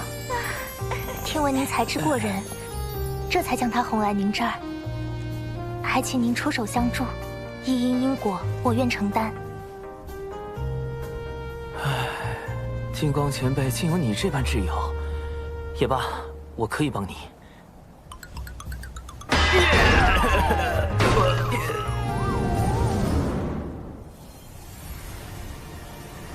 小弟子，你外出历练可算是回来了。那玄都小法师，关键时刻跳出来坏我好事，实在可恨。快让你那谛听施展神通，我必要将他找出来。早已试过了，连谛听也无可奈何。这么没用，不如走点钝的。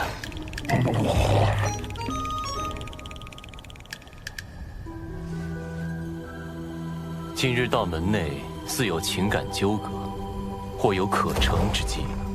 小弟子，你有把握吗？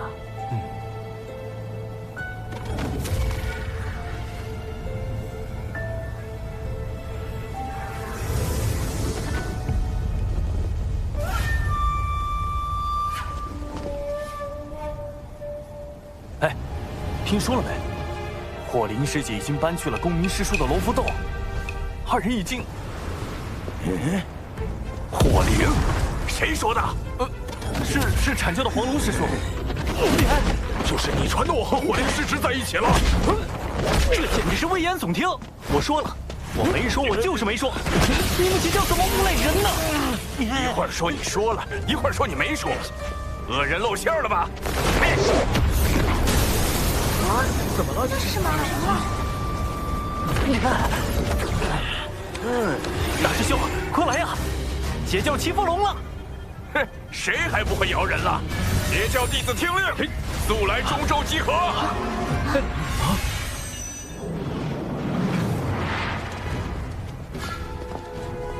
黄龙师弟4处造谣，败坏我徒儿火灵的名声，你阐教这究竟是何意？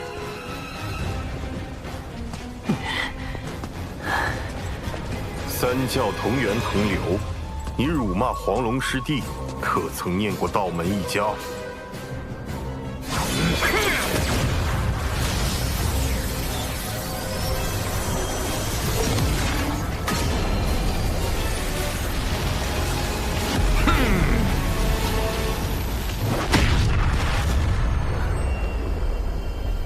我遭了算计。为何？产劫两教这般情形，不是我们想见到的吗？我要的是徐徐图之。待两教间隙积累的足够多，最后终会崩塌。但今日两教的情状，已远远超出我的设想。幕后设局之人，不但看穿了我的计谋，更用以反制于我。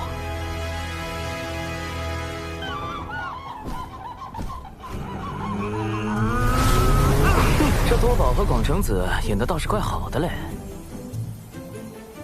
西坊教今日事情闹得那么大，我倒要看看你们要如何收场。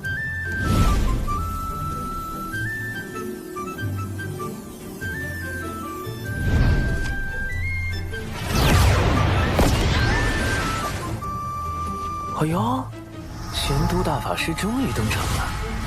师长，早前闻你两教谣言之事，我便请天庭出面引动天道之力，凝出一面正德碑，可追溯一世之源。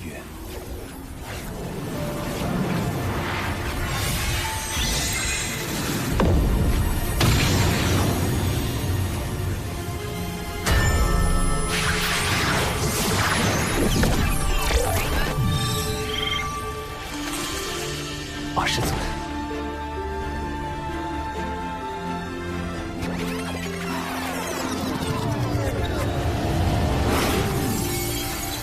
，12品功德金莲，是西坊教在替此人遮掩。截教众仙听令，阐教众仙听令，随我逼上灵山。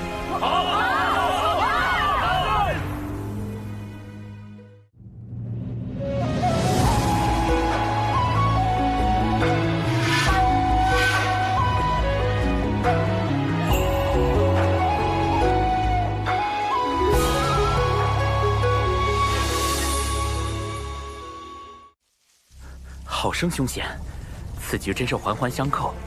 小嫡藏虽及时返回求援二教主，躲过正德碑之计，但这逼上灵山的算计根本避无可避，怎么办？西方教能主事的，给贫道出来！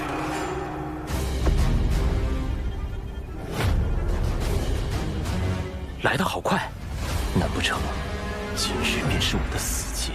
主人，估计你这次没救了，记得给我找个好下家。二师尊，不知我在您心中，是否如一枚可以随时被舍弃的棋子？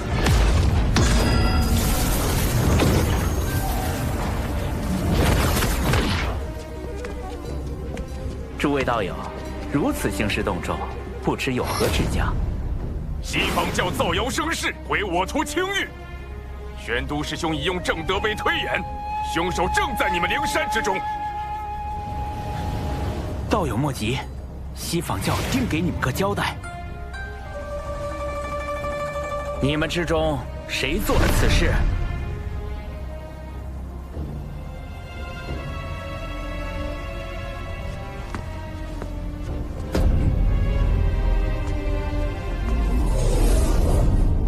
此事是我做的。弟子谢过二师尊。主人，你们教实在太不把生灵当生灵看，竟用摄魂之法操控自家弟子。慎言。听闻你四处碰瓷我教弟子，我一时气不过，就想到了这挑拨道门的计策。果然找了个弟子背锅。若我所料不错，你们上灵山后，西坊教定会随便找个弟子背锅。不如……是吗？你照着这法轴所写念一遍，立下天道誓言，我便信你。天道誓言容不得半分谎言，倘若这弟子当真念了，便立时会露出破绽。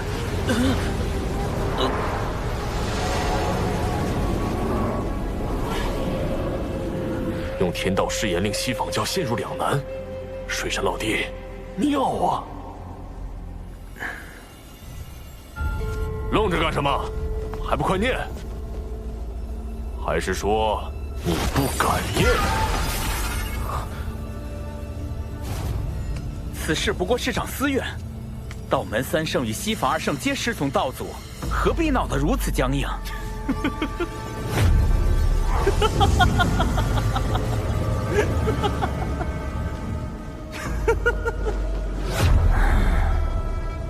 西坊教真是厉害，我们讲道理，你们就说面皮；我们说面皮，你们又开始讲感情。合着无论怎么说，都是我道门恃强凌弱呗。既如此，我等便认了。今日过来就是捏你们这些软柿子，不服就打，服就憋着。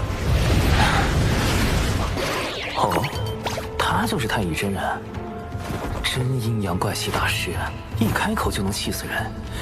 也不知未来哪吒是怎么忍受这个师傅的。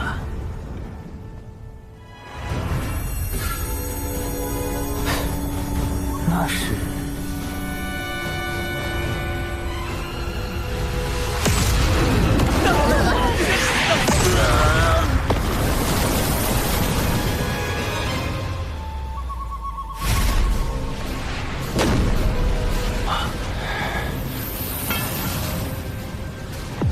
缘起缘落，自有缘法；既有前因，自生后果。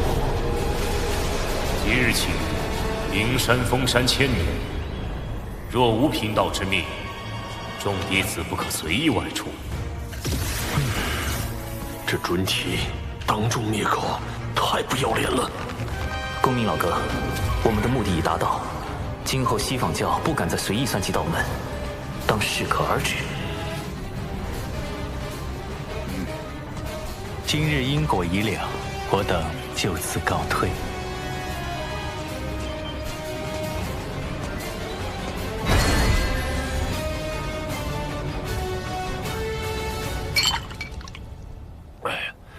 今日之事当真痛快！此行不但顺利瓦解了西坊教的阴谋，还拉近了阐截两教之间的关系。但愿未来大劫中，两教别再斗个你死我活了。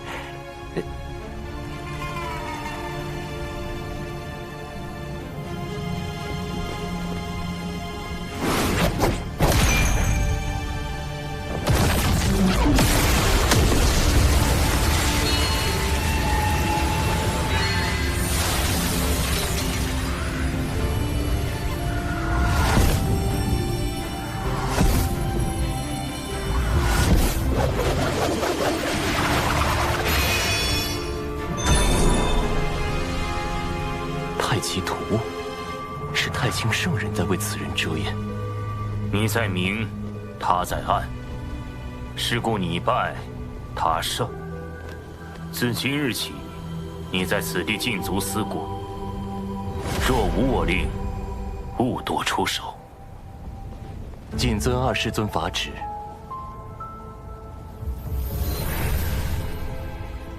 主人，你知道幕后主使是谁了？拥有如此过人的智计，能躲过你的心生探查，背后又有太清圣人替他遮掩。放眼整个洪荒，除了水神，还能有谁？主人，你在害怕？我没有。若此次当真是他所谋划，那我也不算败得太冤。算计不过就算计不过，你何必嘴硬？急了，心境乱了，全是破绽。水神，下一次交锋可没有那么简单了。我闭关数月，近日才听闻火灵失职与我大哥那谣言之事，幸好你暗中筹谋，揪出凶手，否则以大哥的性子，只恐此事不能善了。只是略施小计，仙子过誉了。产劫关系虽略有缓和，但产劫相争的未来究竟能否被改变？两教相争是必然之举，还是这结果只是天道想促成的？纷争平息，你怎么还如此心事重重？我在想，天道之下，生灵是否有选择的余地？是不是生在这天地间，就逃不开天道的掌控？倘若有一日，我又逆势而为，又当如何？大道无时，天言四九，遁去其一。此一不为天道所掌控，便是变数。可谁能保证，在每件事中，自己都能成为突破天道界限的那个变数呢？你可还记得我结交的教义？为万灵截取一线生机。你性子中总喜欢稳妥，以至于对旁人都难以完全信任。但有时，这一线生机，并不会印在自己身上。师尊常教导我们，互帮互助，有难同度。能用重力，则无敌于天下；能用重智，则无畏于圣人。我懂了。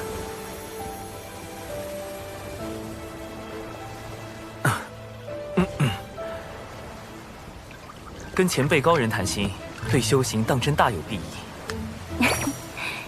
现在又知我是前辈了。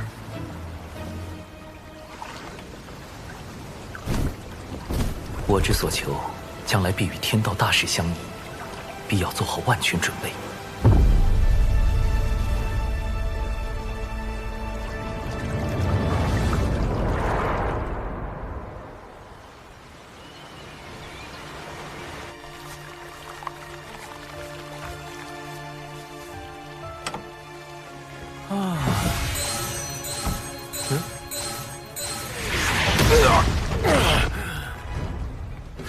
好你个黑豹，三强大爷的宝贝！大劫将近的节骨眼儿，太清圣人突然让我去关注一只黑皮豹。奇怪，这豹子看着修为也不高。拿命来！救命啊！救命啊！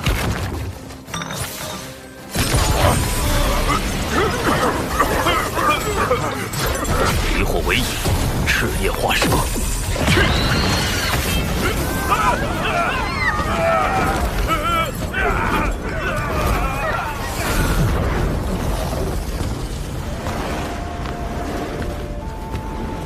多谢前辈搭救。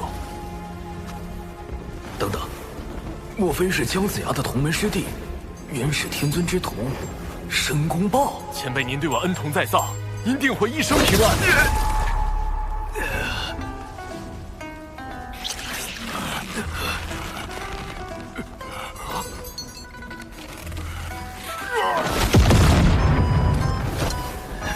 这只大妖不过天仙境，竟然没死，而我竟没察觉到他的偷袭，就像神识被蒙蔽了一般。什么情况？前辈，您没事吧？前辈为什么？这申公豹在大劫中可谓是殚精竭虑，煞费苦心，反复横跳。太清圣人让我结识这位劫运之子，看来对大劫也有自己的打算。前辈，您别误会，我绝对没有存坏心，我就是非常真诚的祝您一生顺遂，一帆风顺，一往无前。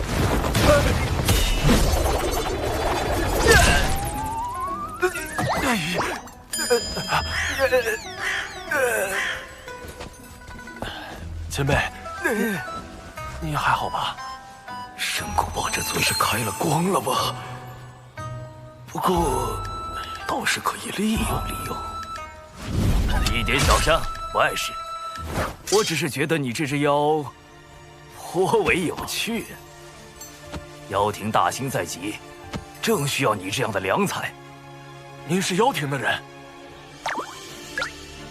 我留些丹药给你，你且在此地好生养伤，往后自会有你发光发热之处。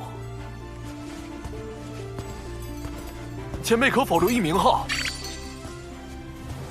贫道本自清修客，少问世事驾贤鹤。你就称我陆压便是。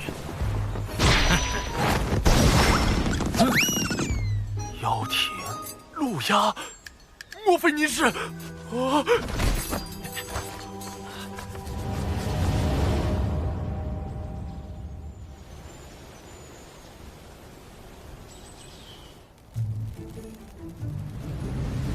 太子，您的恩情，晚辈永世不忘。晚辈为太子立了一个长生牌位，从今以后每日上香。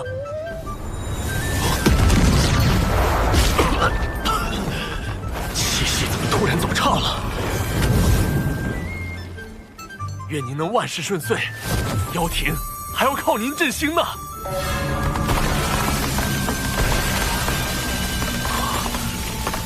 大阵怎会无缘无故破碎？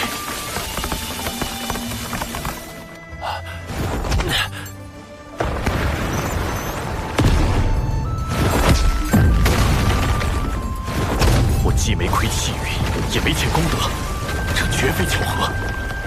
究竟是谁要害我？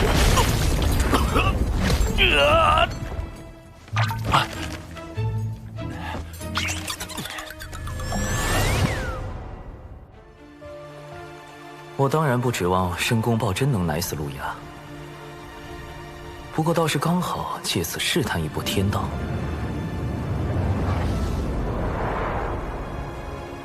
自玄鸟升商以来，我一直很好奇，天道的剧本，我究竟可以改动多少？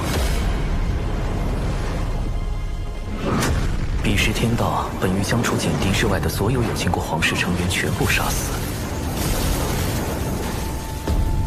经我斡旋之后，这些人得以保全，但同时，天道为遵循玄鸟升商剧本，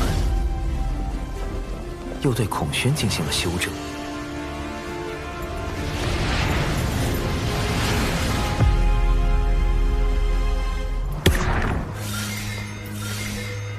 天道剧本之下，究竟哪些事情是可以改动的，哪些事情又是不能改动的？为何有经过皇室可以保全，孔宣却要被修正？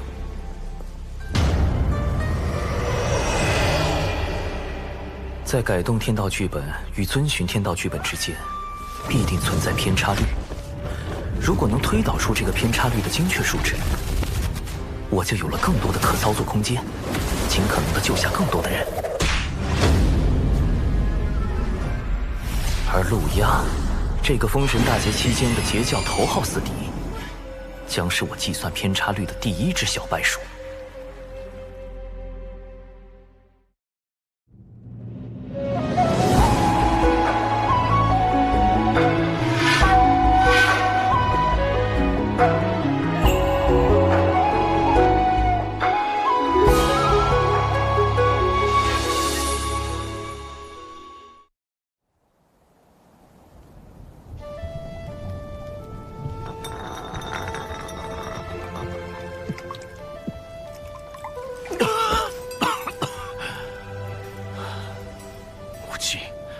还请告诉孩儿，孩儿到底又做错了什么，偏要如此亡我？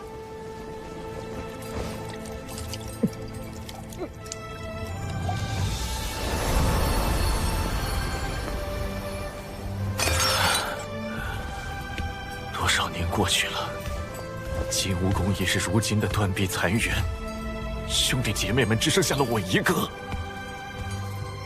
出自汤谷兮，漫天游，归于于渊兮，欲甘渊。唉。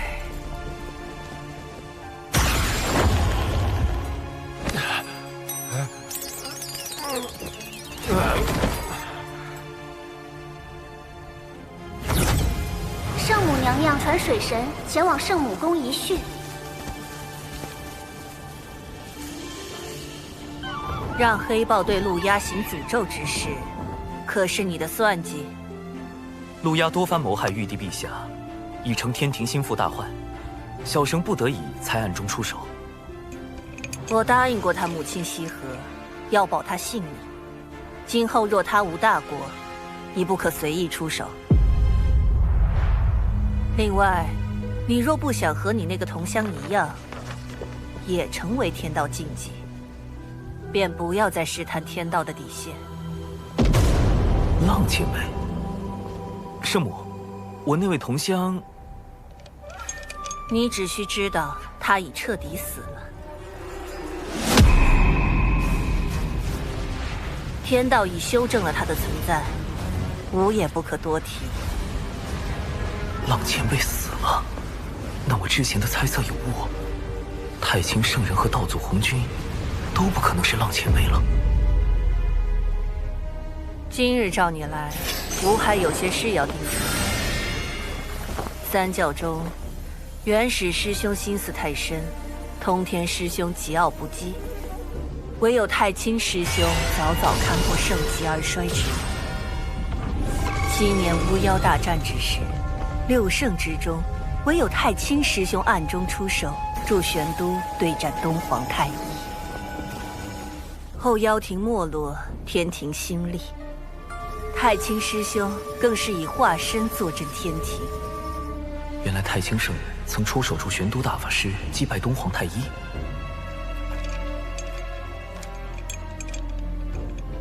等等，大德后土是不是也说过？这是人教对我的许诺，如今七情脱离封印，一切正到了应验之时。人教的许诺，莫非也与太清圣人有关？他竟暗中做了那么多，看来我此前猜测的没错。太清圣人也不愿意看到道门内战，他的计划与我在大劫中捞人的计划并不冲突。多谢圣母指点。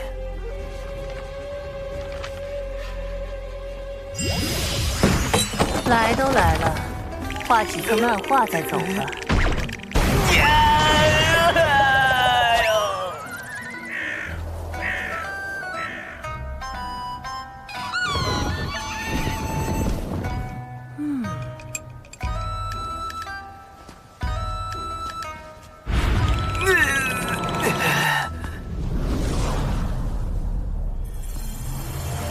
显然陆压还不能提前死，但要计算天道偏差率，样本数据还不够多，尚需10日。眼下，先从试探公明老哥入手。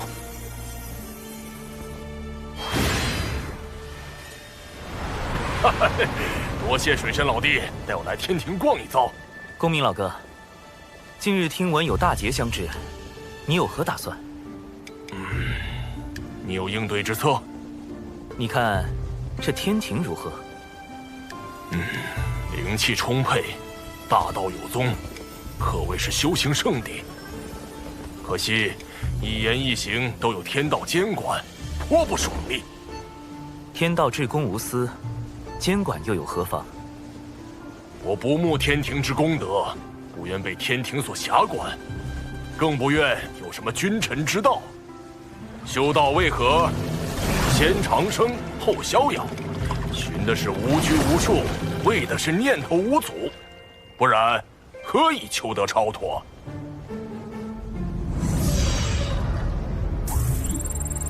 果然，通过让公明前辈加入天庭躲避封神大劫的法子不好使啊！凌霄仙子，公明老哥，我究竟怎样才能救下你们？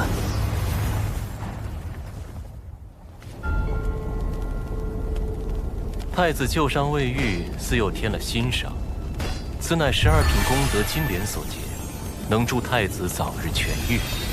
想与我联手对抗天庭和道门，仅凭一颗莲子可不够。联手？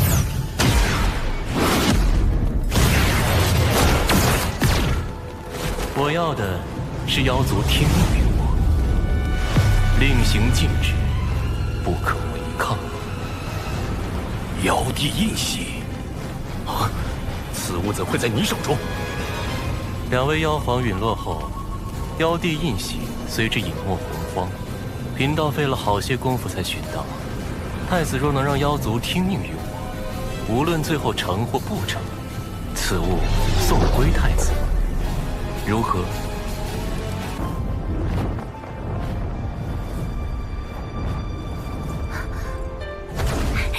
师兄，我活着回来啦！还未验明正身，就这般毫无提防靠近吗？若站在这儿的师兄都不是师兄，我再小心谨慎，怕也活不了。下山一趟，果然成长不少，心境也非往日。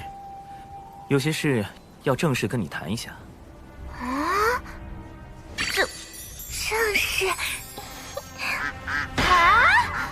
玄都小法师，天庭水神，师兄你竟有这么多身份，切记保密。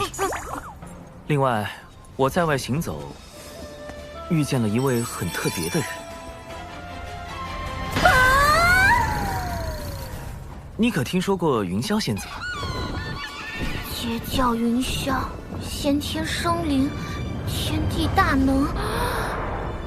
师兄，你和云霄仙子，你为什么？明明是我先。此事解释起来十分复杂，你可以理解为，云霄仙子与我因某些事有了交集，后来又经历了一些事，我们之间的关系比以往更近了一步。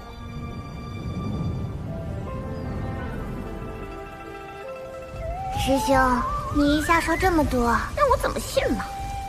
我目前对云霄仙子只是略有好感，毕竟像她这般温柔动人、遇事果决、出手很准的人，谁会不喜欢呢？先天生灵，圣人弟子，天地大能，美丽动人，温柔贤惠，明显不是对手啊！而你与师父是我最信任之人，你是否愿意站出来帮师兄处理一些事务？我愿意，师兄，我会做好力所能及之事，成为你的助力。哼，我才没那么容易放弃。哦，灵娥，你何时回来的？有没有受伤？师父！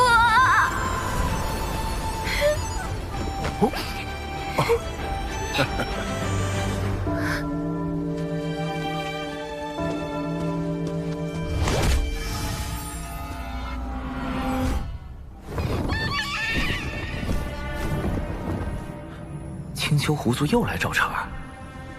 小兰见过奇缘道长。这声音，这眼神，不太对劲。继掌门，我族功德狐女小兰与你渡仙门这位奇缘道长，哼，结成道侣。如何？你摆平什么了？若非你那什么寂寞的歪脸，不要怎会？对师父芳心暗许。弟子对症下药，是他想多了。且狐妖此举定然有诈，我已将其引到僻静之地，我可趁机一探。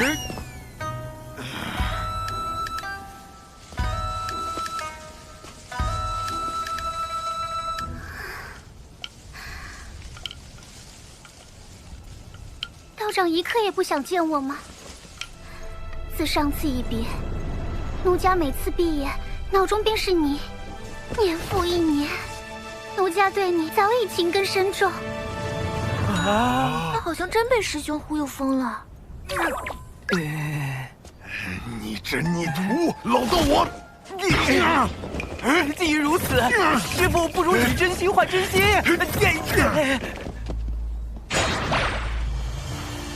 师兄，你真相信狐妖看上师父了？非也，此乃狐妖之套路，先忽悠仇敌爱上自己，再翻脸羞辱，以此来报复。蓝道友，可忤完了？师父，鼻子，鼻子。没眼看了，没眼看。狐妖路子这么野，师父能稳住吗？或许能撑3个时辰。道长，我来帮你疗伤。使不得。道长若对我无意，为何不敢正面看我一眼？蓝道友自重，贫道思来想去，有些话还是想跟你说个清楚。师兄，你假扮师父的事要被抖出来了。师父待人诚恳，又岂会再做欺瞒？道长请说。美色当前，臭老头要原形毕露了。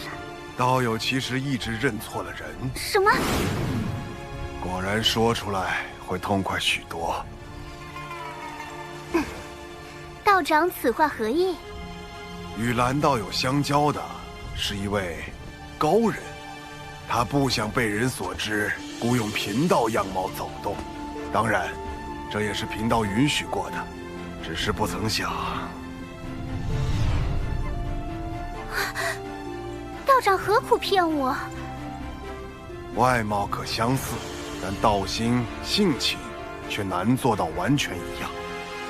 虚假终归是虚假，蓝道友着了相。这么说，我一直恨错了人。恨？不要心态崩了，师父却毫不知情，怕是要吃亏。不然你以为呢？还以为蓝道友生了心魔，原来是在骗我。你不是应该一副受到欺骗、愤怒、怨恨、尴尬的表情吗？怎会如此？而且，我生了心魔，不是与你更有利吗？蓝道友困于执念，贫道有不可推卸之责。若你再因此诱发心魔，贫道良心难安。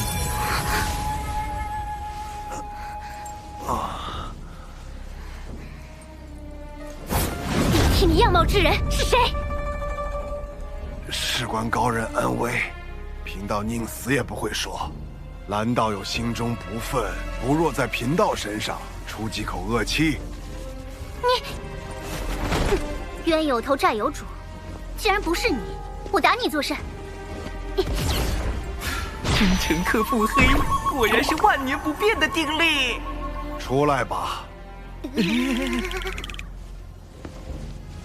师父当真令徒儿钦佩，美色当前，竟能如此坦荡。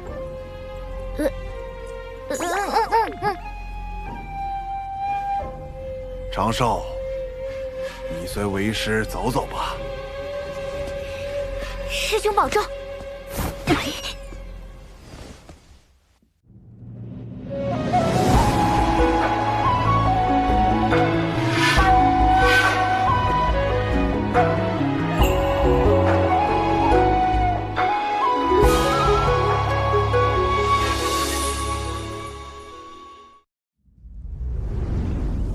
若最初便与蓝道友说明白，或许就能省去多年怨怼。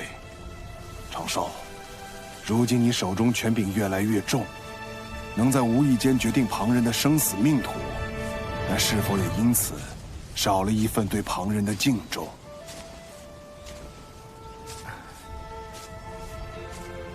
为师已教不了你修行，道理也不如你懂得多。为师知你心底有一份正直所在，只是习惯了稳妥。但因果轮回，一饮一啄，若忽略这般因果，怕是会为你前路埋下隐患。师父，弟子……这算是蓝道友之事对你的惩戒。以后你也是天庭1号大人物，为师也不能随意教训你喽。敬重之心，因果轮回。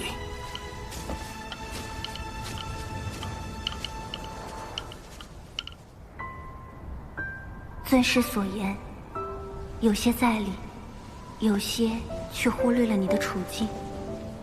你发自微弱，又过早参与大教之争，若不遮掩形貌活动，早就身死道消。处置狐妖时，于你而言，本就是两难。仙子可是在为我鸣不平？我处置方式确实粗糙，此番训斥理所应当。只是师父一生情路坎坷，心中执念是与故人重聚，可我并非他，很难做到感同身受。正因如此，才不能把话闷在心里。今后若再有困苦，亦可同我言说。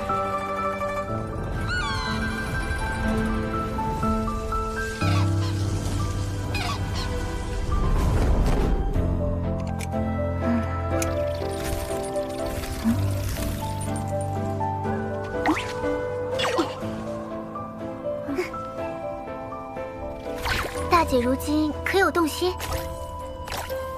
何谓动心？就是心底总有个念想，时时刻刻都会想起一个人，连大道之中也可见此人踪影。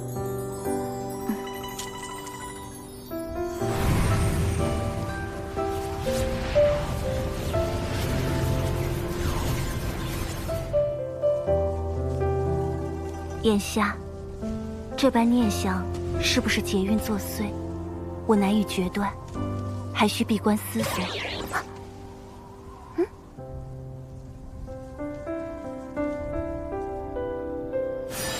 水神，奇缘道友出事了。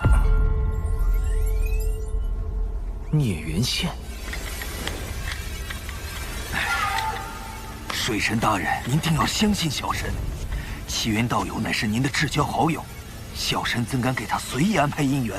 更何况还是这种命运纠缠、不死不休的孽缘线。是天道，这和大姐有没有关系？狐妖是占据妲己肉身的九尾狐吗？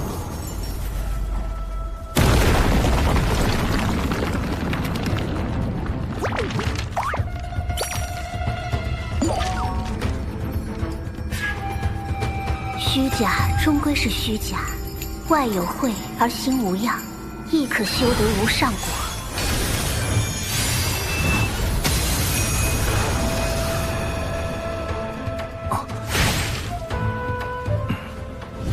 你若不想和你那个同乡一样，也成为天道禁忌，便不要再试探天道的底线。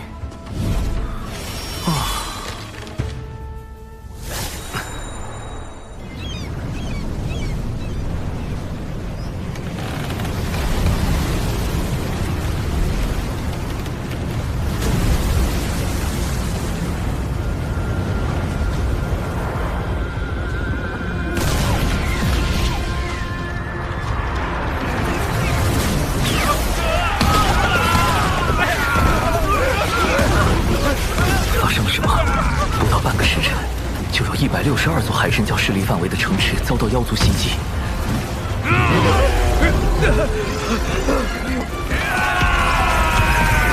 长寿，逍遥仙宗发来求救信，说遭到数万妖兵围攻，其中有不少大罗之境的高手。即便贫道带人赶去，恐怕也是力有未逮。你看这可如何是好？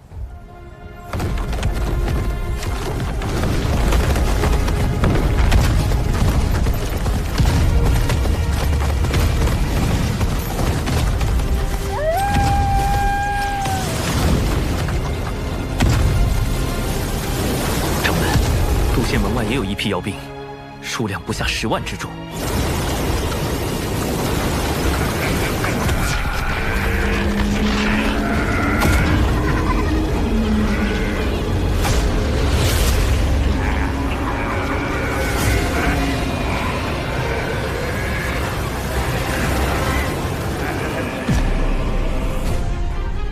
太子若能让妖族听命于我，无论最后成或不成，此物送归太子，如何？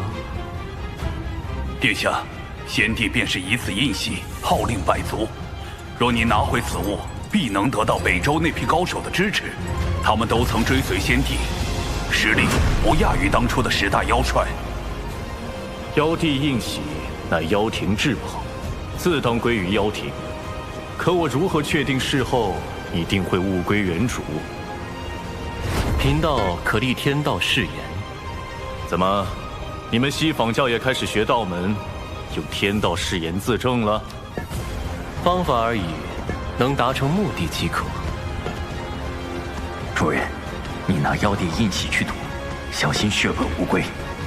这一次我有17层算计，看水神如何赢我。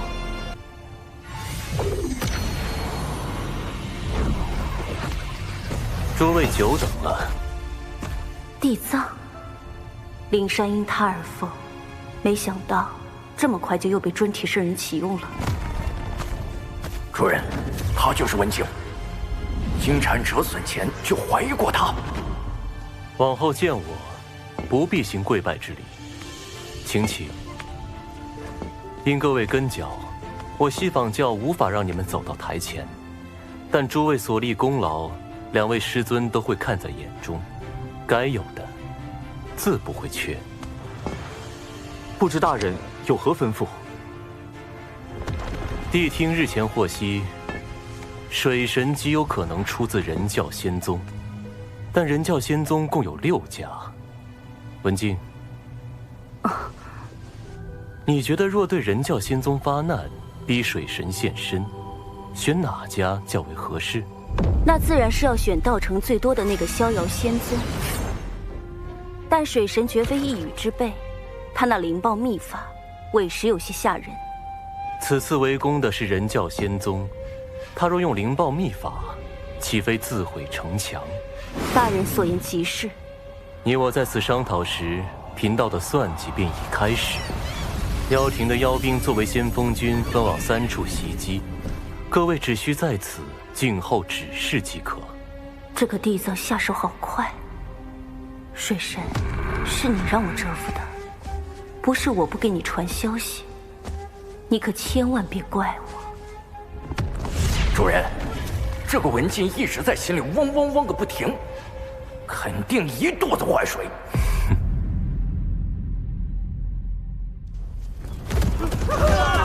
快逃！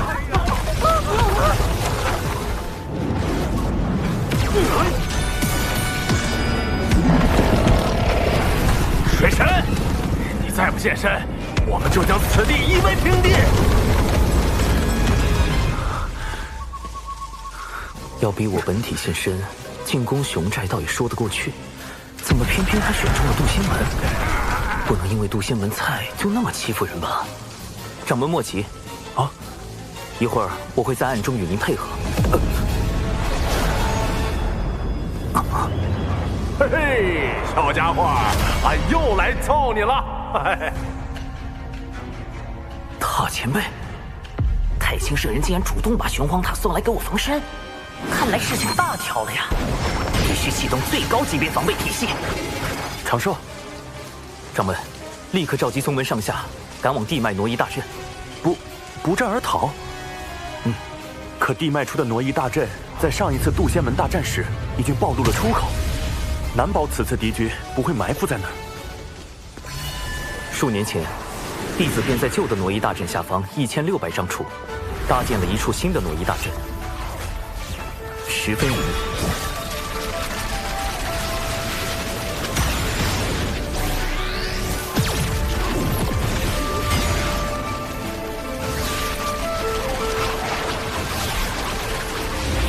掌门速速带人前去，逍遥仙宗和这里的事情交给我。这次就全仰仗长寿你了。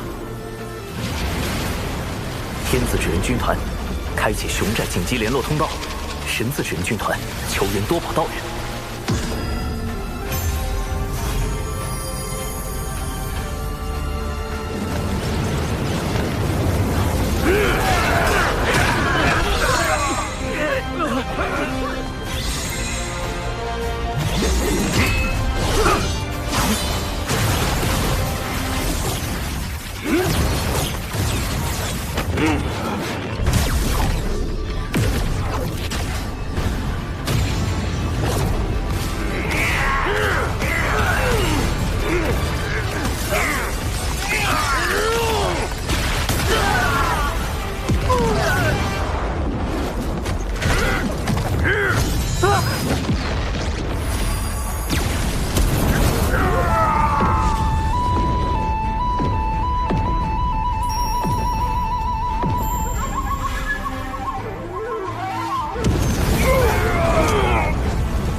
截教火灵，奉师尊多宝道人之命，驰援人教逍遥仙宗。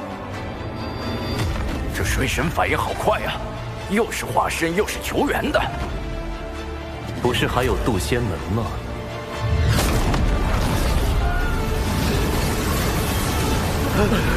快，让他们跑了！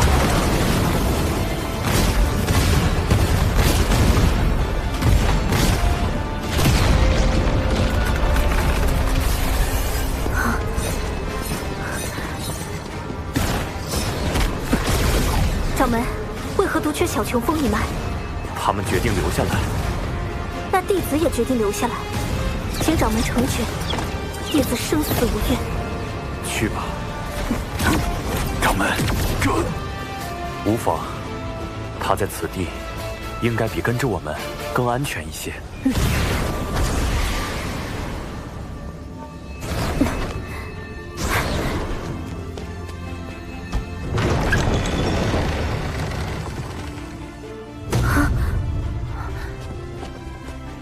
7元世术，99世。有情师妹，有些事情还不方便告知他们。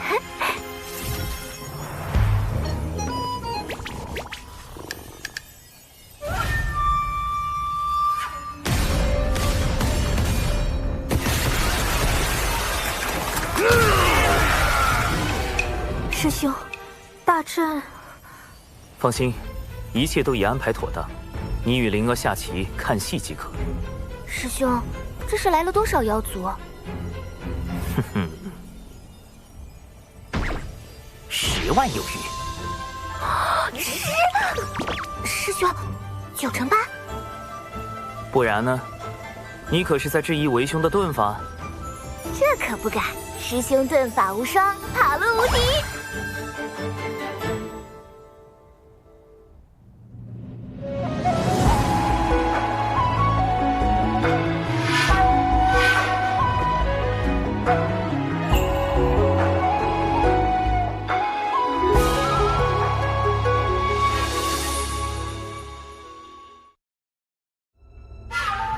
来晚了，他们跑光了。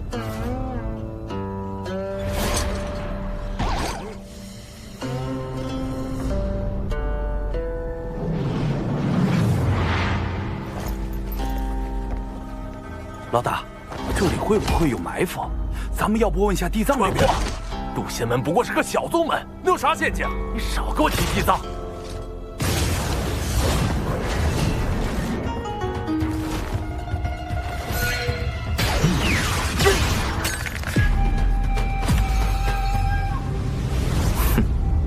砰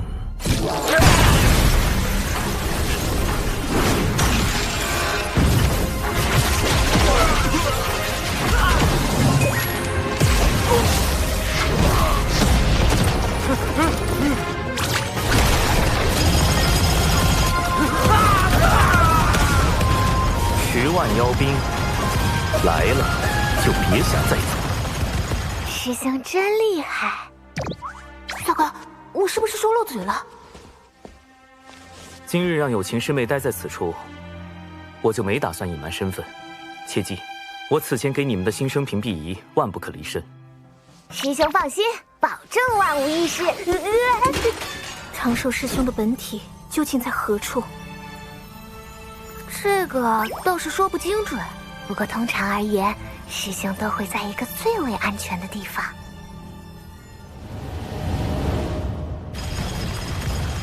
各位莫怕，贫道只不过是天庭文官，并非武将。平日里只是擅长一些撒豆成兵之术，各类符阵以及各种毒丹而已。冲啊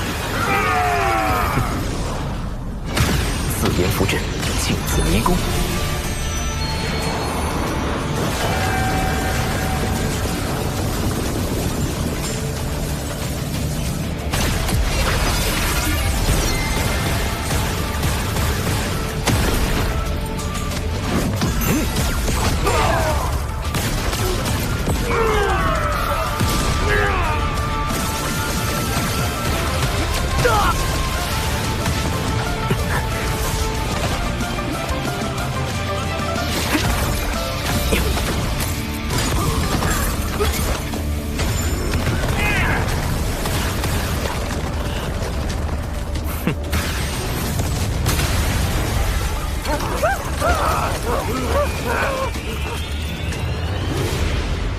塔前辈，晚辈向您借3缕威能一用。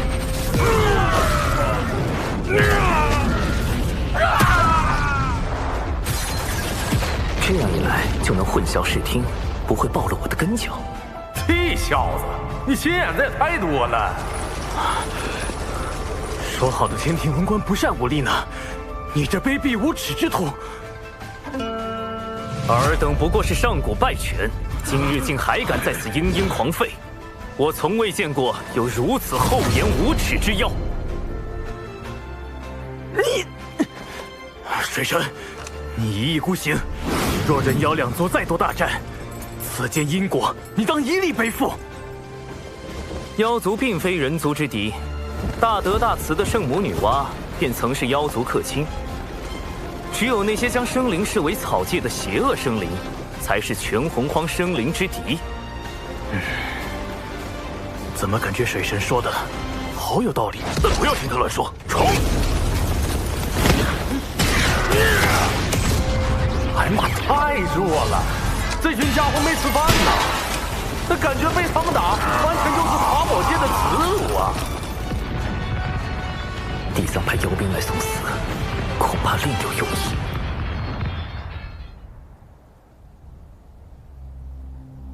3处的水神化身都有玄黄塔，主人，你的算计落空了。只是第1重罢了。文静，你对眼下局势怎么看？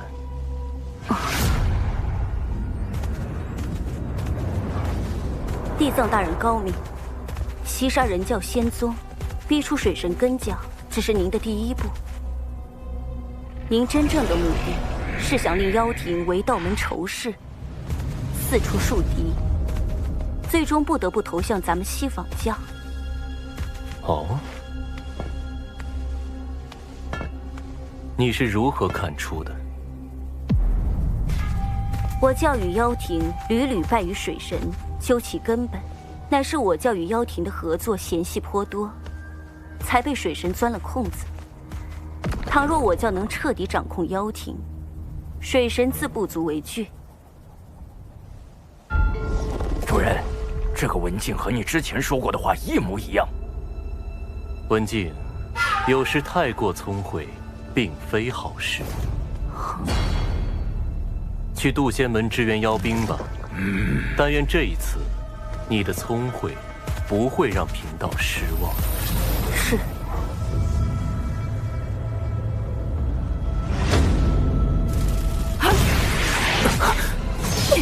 竟欲借机令妖族投向西方教，不愧是地藏。文静，稍后你配合我。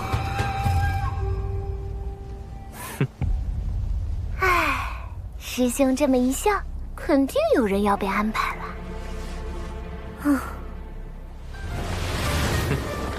今日竟有这么多的妖兵，那位道友果不欺我，当真有大量功德送上门来。那位道友，你什么意思？今日之事，不是只有地藏大人知道吗？难道水神和地藏是一伙的？你们一定是误会地藏大人了。哎呀，被你们发现了！为地藏道友考虑，我今日是绝不能放过你们了。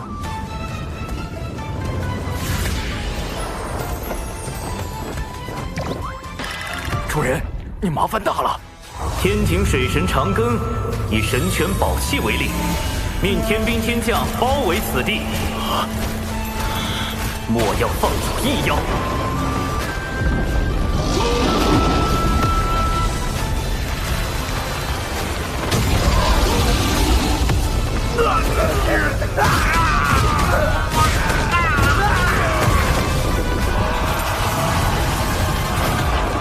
杀出去，要地藏算账！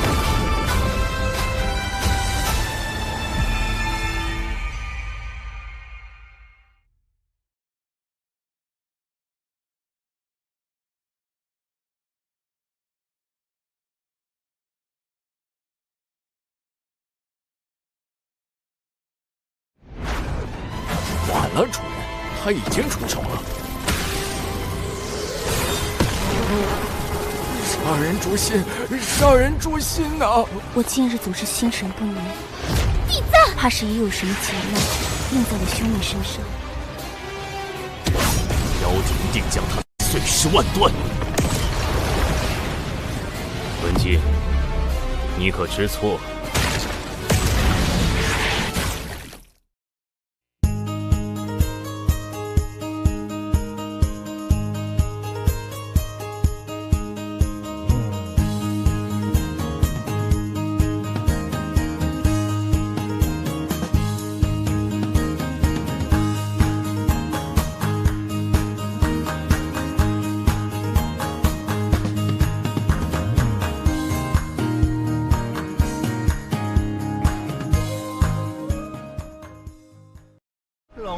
爷一回头，吓死后面一头牛。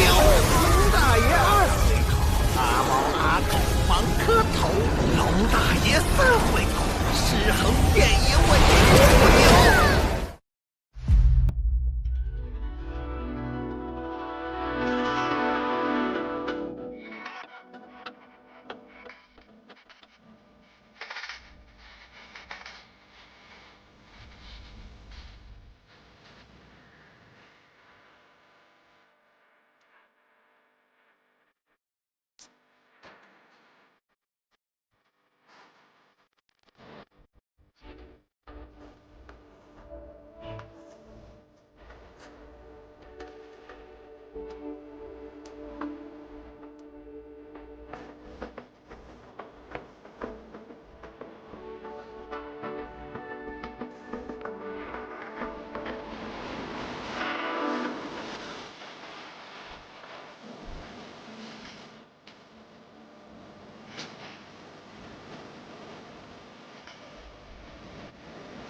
世上好特别，特别巧合安全，反而世上好激动。